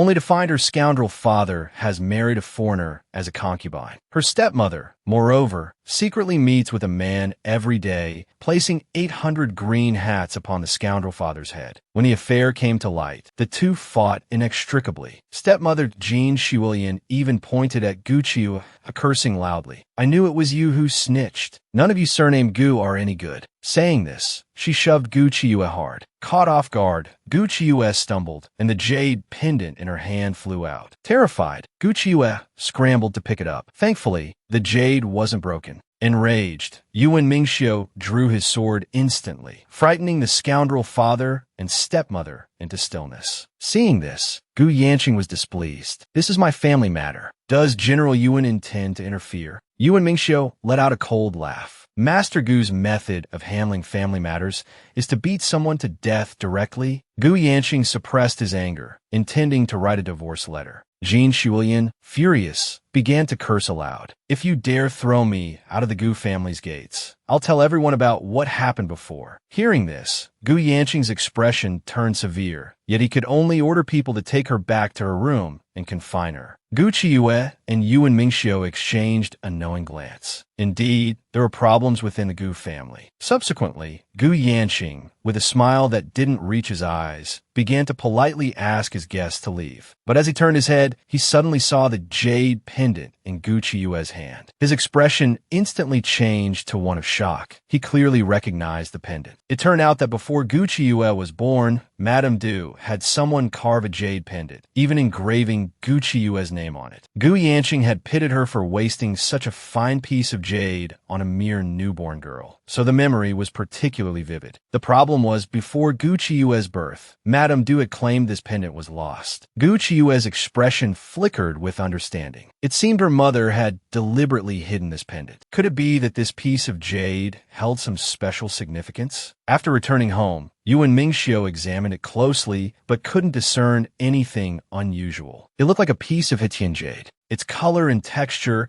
could only be considered high quality. Otherwise, there was nothing special about it. More importantly, someone had passed a note to Gu Yanqing. Written on it were the words, "Jean Shiwilian is having an affair." Gu Qiu was stunned when she saw it. The handwriting on the note was clearly her own, yet she knew very well she hadn't written it. However, after a moment's thought, Gu Qiu knew who the culprit was. Meanwhile, concubine Su deliberately brought food to visit Jean Shiwilian. Jean Shiwilian was extremely wary of her. After all, if she died, concubine Su could be promoted to the main wife position. Although Jean Shiwilian no longer cared for a spineless man like Gu Yanqing, she couldn't let someone else benefit. Thus, concubine Su tasted all the dishes herself first to prove they weren't poisoned. Only then did Jean Shiwilian eat with peace of mind, but the very next second, she fainted. It turned out concubine Su had put Gu poison in the food. Seizing the opportunity, she extracted information from the unconscious Jean Shiwilian. She learned that Jean Shiwilian's master was Prince Ning, whose goal was to control the Gu family. As for why Prince Ning valued the Gu family, Jean Shiwilian refused to say, clearly indicating it involved a life-or-death core secret. Concubine Su then turned to ask what she had hidden from Gu Yanqing. Unexpectedly, Jean Shiwilian dropped a bombshell. "I killed Madame Du together with him." Concubine Su was utterly shocked upon hearing this. Gu Yanqing appeared to be an honest, duty-bound scholar who knew he could be more ruthless than anyone when he acted, and they had killed Madame Du simply for money. If not for Madame Du's dowry supporting them, the Gu family would have collapsed long ago. Just as she finished asking, Jean Shiwilian began showing signs of waking up. Concubine Su was somewhat surprised. The time wasn't up yet. It seemed Jean Shiwilian had been frequently poisoned before and had developed a resistance. Concubine Su was preparing to leave when she heard a faint noise outside. She immediately rushed out to check. Outside, there was no one, only a mouse afflicted by Gu poison, struggling painfully, spitting blood, its death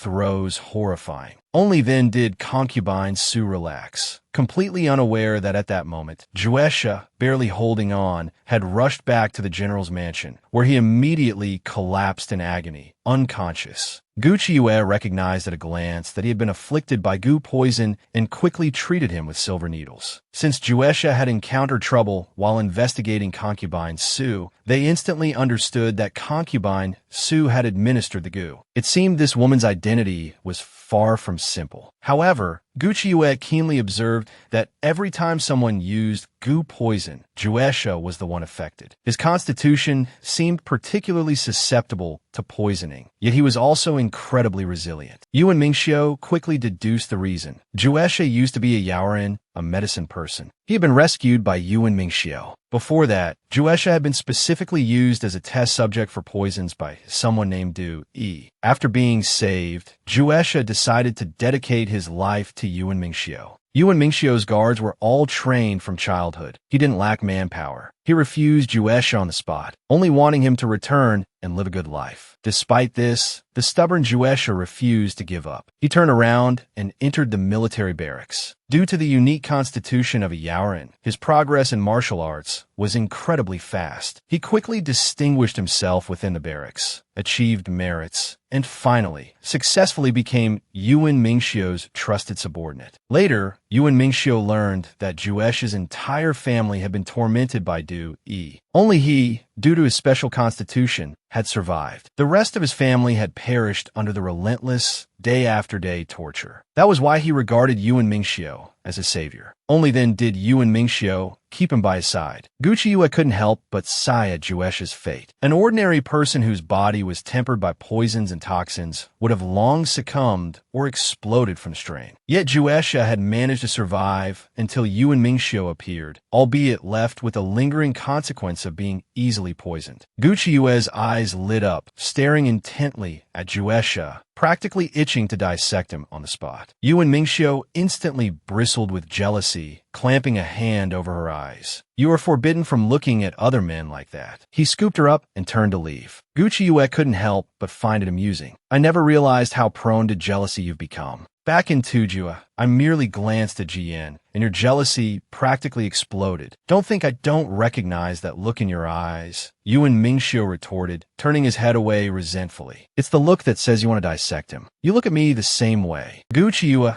immediately corrected him with earnest gravity. "Of course, it's different with you. When I look at you, it's with the eyes one reserves for the most handsome dissection subject." Yuan Mingxiu felt like he was about to explode with rage. Meanwhile, elsewhere, concubine Su directed a swarm of venomous snakes, searching everywhere. Yet, she couldn't find the imperial seal anywhere. This family of divine doctors performed a good deed daily, but they met a tragic end, wiped out entirely. The family head, Dr. Du, died suddenly under mysterious circumstances, his body vanishing after death. His descendants were hunted down. His daughter, Madame Du, was murdered by her scoundrel husband and his concubine, her entire dowry plundered. His granddaughter, Gu Qiuyue, endured countless hardships from childhood. Now, Gu Qiuyue had returned to the Du family home, searching for clues about her heritage. She found the place dilapidated and deserted, yet a faint, lingering aroma of medicinal herbs permeated the air. Gu Qiuyue immediately dashed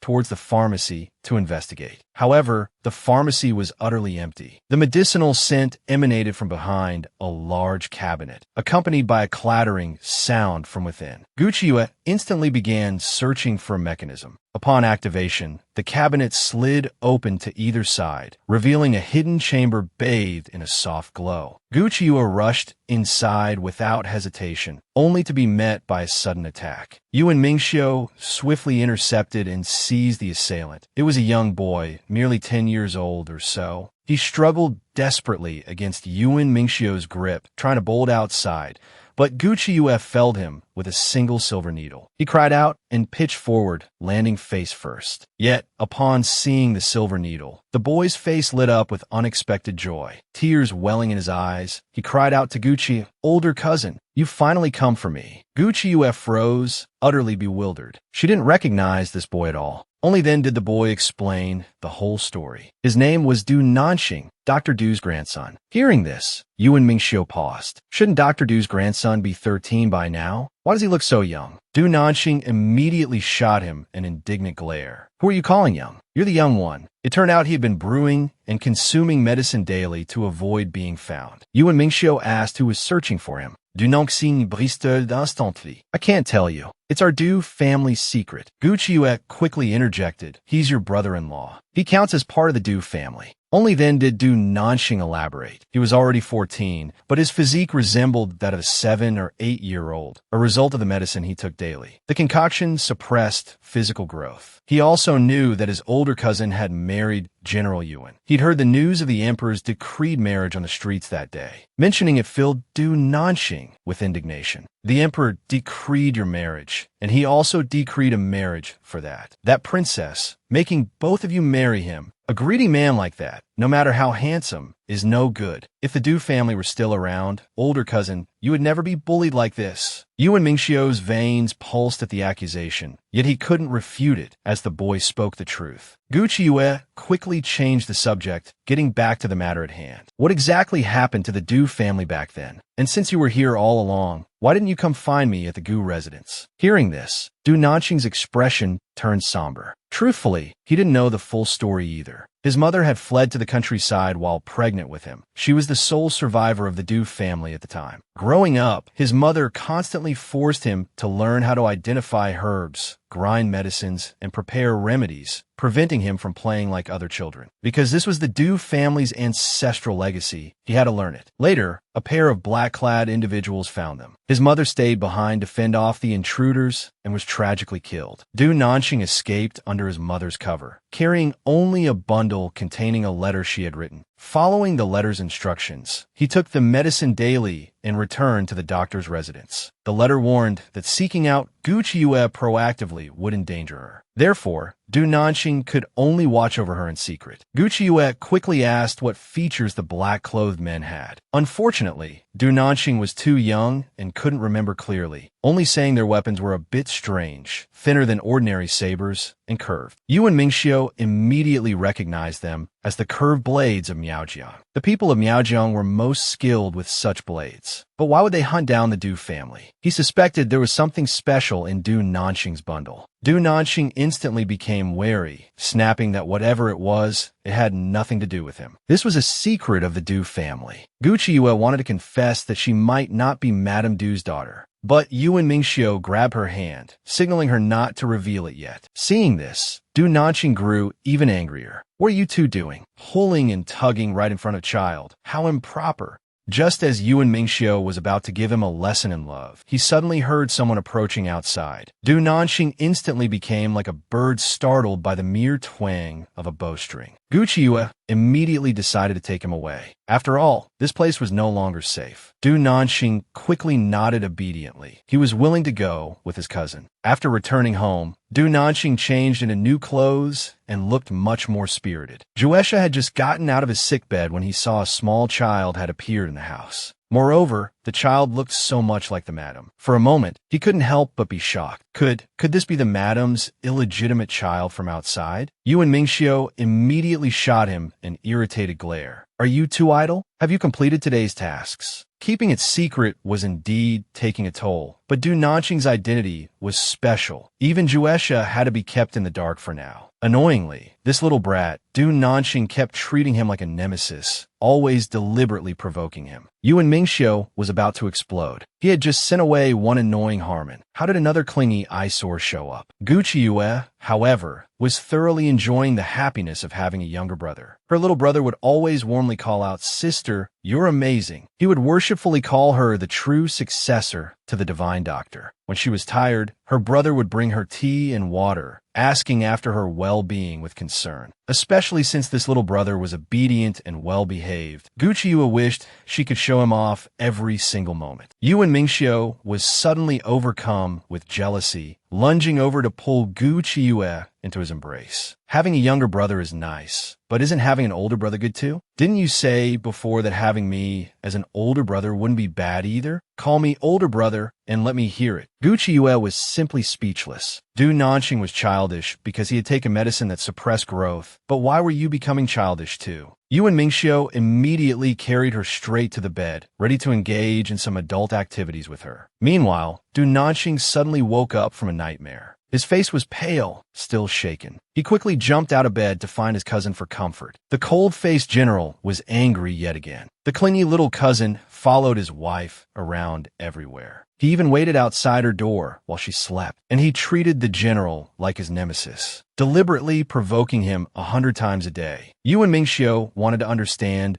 Gu Qiuyue's origins, but Du Nanxing guarded the secret closely, refusing to tell this outsider. This is a secret of the Du family. Even if I were to tell, I would only tell my cousin. Gu Qiuyue immediately told him that she wasn't of Du family blood either. But Du Nanxing wasn't surprised at all, because this was also one of the Du family secrets. Saying this, Du Nanxing glanced suggestively at Yuan Mingxiu. Gu Qiuyue stated that he was her husband and had the right to know her affairs. Only then did Du Nanxing reveal an absurd matter. They said your 3 immortal souls and 7 mortal spirits were incomplete, afflicted with soul loss. Cousin needed to die once for her soul to return to its place. I didn't know if your illness was cured, so I could only watch over you in secret. Hearing this, Gu Qiuyue turned pale with shock. She had transmigrated here. Wasn't that essentially borrowing a corpse to return the soul? Gu Qiuyue found it hard to believe. When Divine Doctor Du had his accident, I was just an infant. How'd he know an infant had soul loss? But Du Nanxing didn't know the details, only that his mother had specifically instructed him. Cousin was not of Du family blood, yet she was the most important person to the Du family, because only Cousin could save the Du family. Afterwards, Gu Qiuyue remained somewhat silent. Yuan Mingxiu also found it very strange. Gu Qiuyue's medical skills and martial arts seemed to have appeared out of thin air. He wanted to ask, but didn't know how. Gu Qiuyue was indeed very worried. If she told him, I'm not from this world, but a wandering soul who borrowed this body to live again, possessing Gu Qiuyue's body, he would surely look at her like a monster, too afraid to approach her again. Just imagining that scene felt painful. At that time, he probably wouldn't want to stay by her side anymore. Yuan Mingxiu immediately took her hand and promised, as long as you stay by my side, it doesn't matter how many secrets you have. Subsequently, Yuan Mingxiu requested permission from the emperor. He secretly allowed them entry to view the Du family records. At this moment, however, the Gu residence was in chaos. Concubine Su had suddenly fainted. Gu Yanqing was instantly frantic, about to fetch a doctor immediately for diagnosis. A maidservant quickly interjected that a doctor had already seen her, saying the concubine was weak. She needed Dr. Du's secret blood-enriching and pregnancy-stabilizing formula to recover. Gu Yanqing promptly dispatched someone to ask Gu Qiuyue for the key, wanting to search Madame Du's pharmacy. After all, the child in concubine Su's belly was also Gu Qiuyue's younger sibling. For the sake of her sibling's well-being, contributing something was only right. Hearing this, concubine Su rejoiced inwardly. Now she could find the state-inheriting artifact without alerting anyone unnecessarily. Meanwhile, Gu Qiuyue and Yuan Mingxiu had already searched through all the records, only to find the quantity was clearly wrong. The records from the time around Gu Qiuyue's birth were missing. Furthermore, the records from the 2 years when the Du family tragedy occurred were also missing. This archive held records prepared for compiling historical annals. Only the emperor and those close to him could enter, to sneak in and remove the records. This person likely held a significant position. Upon returning home, Juesha came to report about concubine Su. She wanted the key to Madame Du's study. Gu Qiuyue immediately realized the contents of the study were crucial to concubine Su and decided to deliver the key personally. Unfortunately, Yuan Mingxiu had official duties to attend to and couldn't accompany her. Gu Qiuyue didn't mind, specifically requesting Juesha to follow her. He's your man, anyway, which basically means he's my man. It would also allow Juesha to witness firsthand how she would avenge him. Hearing this, Yuan Mingxiu's possessiveness flared instantly, his gaze towards Juesha tinged with a sour, vinegary taste. Juesha broke out in a cold sweat. If the mistress goes out alone, won't I be secretly assassinated by the master? When Gu Qiuyue returned to the Gu residence, Gu Yanqing was extremely anxious upon seeing her. What took you so long? Quickly, give the key to your mother. Gu Qiyu paused, taken aback. Has concubine Su already been formally elevated?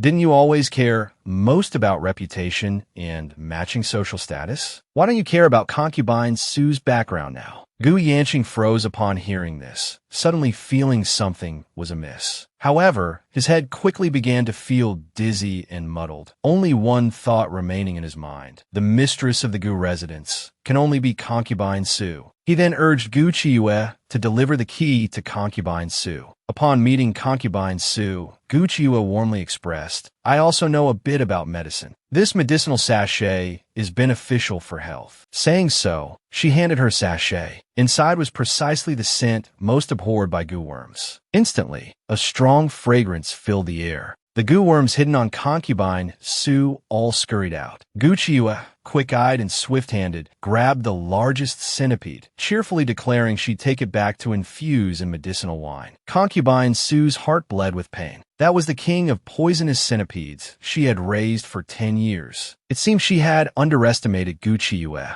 but no matter how much it hurt inwardly, she could only force a smile on her face, even having to thank her for helping catch the frightening centipede. Soon, the group entered Madame Du's study. Concubine soon knew the state-inheriting artifact was in this room. She wanted to search for mechanisms and secret passages, but worried about how to distract the two bothersome individuals. Just then, Gu Qiyu suddenly offered to check her pulse. With Gu Yanqing watching nearby, concubine Su couldn't easily refuse multiple times and had to extend her hand for the pulse reading. Who knew that after taking her pulse, Gu Qiyu would drop a bombshell? Concubine Su was carrying a dead fetus. She had merely used Gu worms to create symptoms of false pregnancy, fooling ordinary doctors. This woman wasn't actually pregnant at all. Concubine Su immediately burst into aggrieved tears, blaming Gu Qiyu's youth and lack of medical expertise. Gu Qiyu almost laughed out loud in anger. A fake pregnancy is one thing, but she dares question my medical skills? Since you want to be embarrassed, I'll oblige you.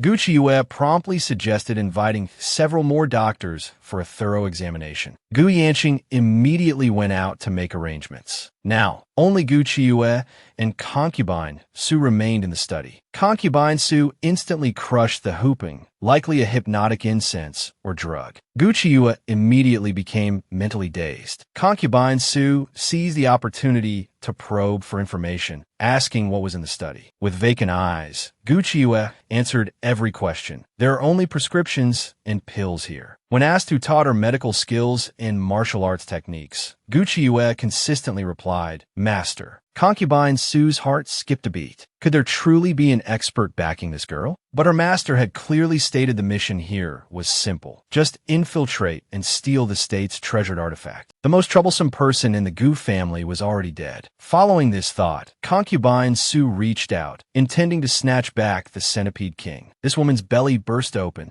revealing a dense swarm of insects. The woman shrieked in terror, Don't harm my son. Just moments before, concubine Su had laid a trap for Gu Qiyu, extracting much of the information she desired. Afterwards, she even snatched back the centipede king. Who would have thought that Gu Qiyu, seemingly stupefied just moments earlier, would suddenly toss a handful of medicinal powder at her? Concubine Su instantly collapsed to the ground, paralyzed, her face filled with terror. That was her clan's secret poison, incurable. Yet, Gu Qiyu hadn't fallen victim. Instead, she had turned the tables and poisoned her. This is an improved version of the poison you used on Juesha, Gu Qiyu explained. The toxin spreads several dozen times slower. This way, you can truly savor the agony of having your internal organs devoured by insects. After 49 days, your meridians will explode and you will vomit blood until you die. Just then, Gu Qiyu noticed something else. Concubine Su was wearing a human skin mask on her face. She immediately reached out and ripped it off. A somewhat familiar face was revealed. Gu Qiyu froze. This face, it bore a striking resemblance to Wu Yu, the one who had captured her and taken her back to the Ghost Eye domain. It seemed this woman was also one of the Ghost Eye people. Hearing this, concubine Su shrieked, her face contorted with disgust. Don't you dare compare me to that woman. Now, Gu Qiyu was even more certain the two knew each other. Just then, Gu Yanqing arrived, bringing the physician along. He intended to have concubine Su treated, but upon entering the room, he seemed bewildered. Gu Qiuyue found his confusion rather amusing. Your dear concubine, Su has merely shown her true face. Why, don't you recognize her now? However, Gu Qiuyue added, she has yet another true face she hasn't revealed. With that, Gu Qiuyue produced silver needles and, with a flick of her wrist, sent them flying into concubine Su's abdomen. Concubine Su let out a piercing shriek, "Don't hurt my son!" The next second, she bit down hard on her lip, desperately trying to suppress a powerful wave of nausea. But ultimately, she couldn't contain it. With a violent retch, she threw up. A mass of insects spilled onto the floor, writhing rapidly. Seeing this, Gu Qiuyue let out a scornful laugh. "So, these things are your son?" Gu Yanqing, unable to withstand such a shocking sight, had already rolled his eyes back and fainted. Meanwhile, on the other side, Juesha had released Jing Shuilian. Although Jing Shuilian didn't understand the situation, she seized the opportunity. Looking utterly wretched, she tearfully recounted Gu Yanqing's crime of doting on his concubine while mistreating his wife to the crowd of onlookers. She claimed that to elevate the fox spirit concubine Su, Gu Yanqing had even falsely accused her, his legitimate wife, of adultery. Juesha watched the performance, utterly impressed. What a pity not to set up a stage for her, he thought. When Juesha returned after completing his task, something, or rather, someone was suddenly thrown right at him. It turned out Gu Qiuyue had smuggled concubine Su out, intending to take her back for closer examination. Elsewhere, Yuan Mingxiu was reporting the strange matters he had uncovered to the emperor. Hearing the report, the emperor sighed resignedly. "Truthfully, these are matters you need not report. You have the authority to handle them directly." Yuan Mingxiu replied with utmost respect, "Your Majesty, the path you suggest is not one this humble servant can take. This servant is merely the sword in your Majesty's hand. Its direction must be determined solely by your Majesty." The emperor's expression instantly turned somber. This was an unequivocal refusal of the autonomy he had hinted at. After all these years, he still refuses to forgive me, the emperor thought, murmuring softly to a hairpin he held. "If you were still here, perhaps you could help me convince him." At the same time, Yuan Mingxiu had just arrived back at his residence when he saw Juesha rushing past him, tears streaming down his face, looking as though he was about to be sick. His face contorted in agony, Juesha sprinted past. Utterly baffled, Yuan Mingxiu quickly entered the courtyard to investigate. He saw Gu Qiuyue grilling something with Du Nanxing, both covered head to toe in soot, looking up at him like a pair of little charcoal kittens. Seeing this, Yuan Mingxiu couldn't suppress a smile. He found his wife utterly adorable like this. Then, Gu Qiuyue held out a skewer towards his mouth. Yuan Mingxiu froze instantly. He saw that the skewers held grilled scorpions, centipedes, and spiders, each more horrifying than the last. "These," Gu Qiuyue announced cheerfully, "are all the insects that were living inside concubine Su. It was nurtured and grown with all sorts of precious medicinal herbs. Because it's refined from extremely poisonous goo worms, the pills made from it can resist many kinds of goo. Lately, too many groups have been sneaking in. One must be taken just in case." Yuan Mingxiu thought of the vile appearance of those goo worms and simply couldn't bring himself to eat it. Suddenly, he understood the expression Juesha had worn just moments ago. However, looking at Gu Qiuyue's pitiful, pleading little face, he couldn't bear to refuse her. After all, Qiuyue had painstakingly made this with her own hands. No matter how disgusting it was, he had to swallow it down. But the moment the pill entered his mouth, the explosive, bizarre flavor was enough to drive one mad. Gu Qiuyue couldn't help but burst out laughing. Taking this kind of pill just induces repetitive thirst. Afterwards, the two went to the dungeon to interrogate concubine Su. Concubine Su was still clamoring fiercely. "Wait till I get out. I'll definitely poison every single member of your goof family. I'll make all of you bleed from all 7 orifices, taking 49 days to finally die. Now you know how formidable I am. Hurry up and release me." Yuan Mingxiu saw at a glance a resemblance to Wu Yu and immediately knew her identity. She was Wu Yu's daughter, Wu Lingxiu. Wu Yu was the saintess of the Ghost Eye Nation. She possessed the secret technique for eternal youth. In reality, she was already over 40 years old. Hearing this, Gu Qiuyue's eyes lit up. This Ghost Eye Nation, just how many more interesting things did it hold? Yuan Mingxiu tapped her forehead sharply. "That's hardly a good method. You definitely wouldn't want to learn it." Wu Lingxiu knew this from deep experience. Sure enough, upon hearing this, Wu Lingxiu immediately tried to bite her tongue to commit suicide. However, she was instantly immobilized by a silver needle from Gu Qiuyue. Gu Qiuyue declared smugly, "Even if you bite off your tongue, I can reattach it for you." Just moments ago, Wu Lingxiu had been all claws and teeth. But after her name was revealed, she sought only death. It seemed her identity was certainly quite important. Meanwhile, the unconscious Gu Yanqing also woke up. The thought that he had shared a pillow with a woman whose entire body crawled with insects. Gu Yanqing felt utterly unwell. To make matters worse, the butler came to report that while he was unconscious, Jing Shiwilian had caused a scene at the manor gates. Now, the entire city knew he favored his concubine over his wife. Gu Yanqing was furious and wanted to settle accounts with Jing Shiwilian, but by this time, Jing Shiwilian had long since left Lin. Before leaving, she had left behind a note attached with a list. On it were all items from Madame Du's dowry. Jing Shiwilian warned him to send these things over. Otherwise, she would publicize what he did back then, ensuring mutual destruction. The cold-faced general took his wife to see his mother-in-law. But during the memorial rites, they were ambushed. An arrow shot down from above. Fortunately, Yuan Mingxiu reacted swiftly, pulling Gu Qiuyue into his embrace, narrowly dodging the fatal strike aimed straight for the crown of her head. Yuan Mingxiu's face turned pale with lingering fear. He immediately ordered Juesha to capture the person and, crucially, not let them die. They had guards clearing their tracks along the way, so the assassin wasn't following them, but had set an ambush in advance. Only Yuan Mingxiu and the emperor knew about this place. But it likely wasn't the emperor. Gu Qiuyue carefully observed that the arrow just now was aimed at Yuan Mingxiu. So, the target wasn't the emperor. It seemed the opponent knew exactly who was buried here and desperately wanted to eliminate Yuan Mingxiu. Many people fit this description. Thus, Gu Qiuyue prepared to cast a long line to catch a big fish. Soon, the emperor received news. Yuan Mingxiu had been injured by assassins during an outing to the Li Mausoleum in the northern suburbs today. Eldest Miss Gu had been performing emergency rescue all the way back. After returning to the manor, basins of bloody water were carried out one after another. The emperor was instantly aghast, hastily bringing the imperial physician to help save him. The empress, however, smiled with schadenfreude. That brat from Prince Ning's side actually had some skill. It turned out Prince Ning had sought her out the day before, wanting the goo worms of the Ghost Eye Nation that she possessed. Originally, the empress didn't care who became emperor, but the one who married Gu Qiuyue absolutely could not. On the other side, the general's manor was in chaos. Even Yuan Mingxiu, the person involved,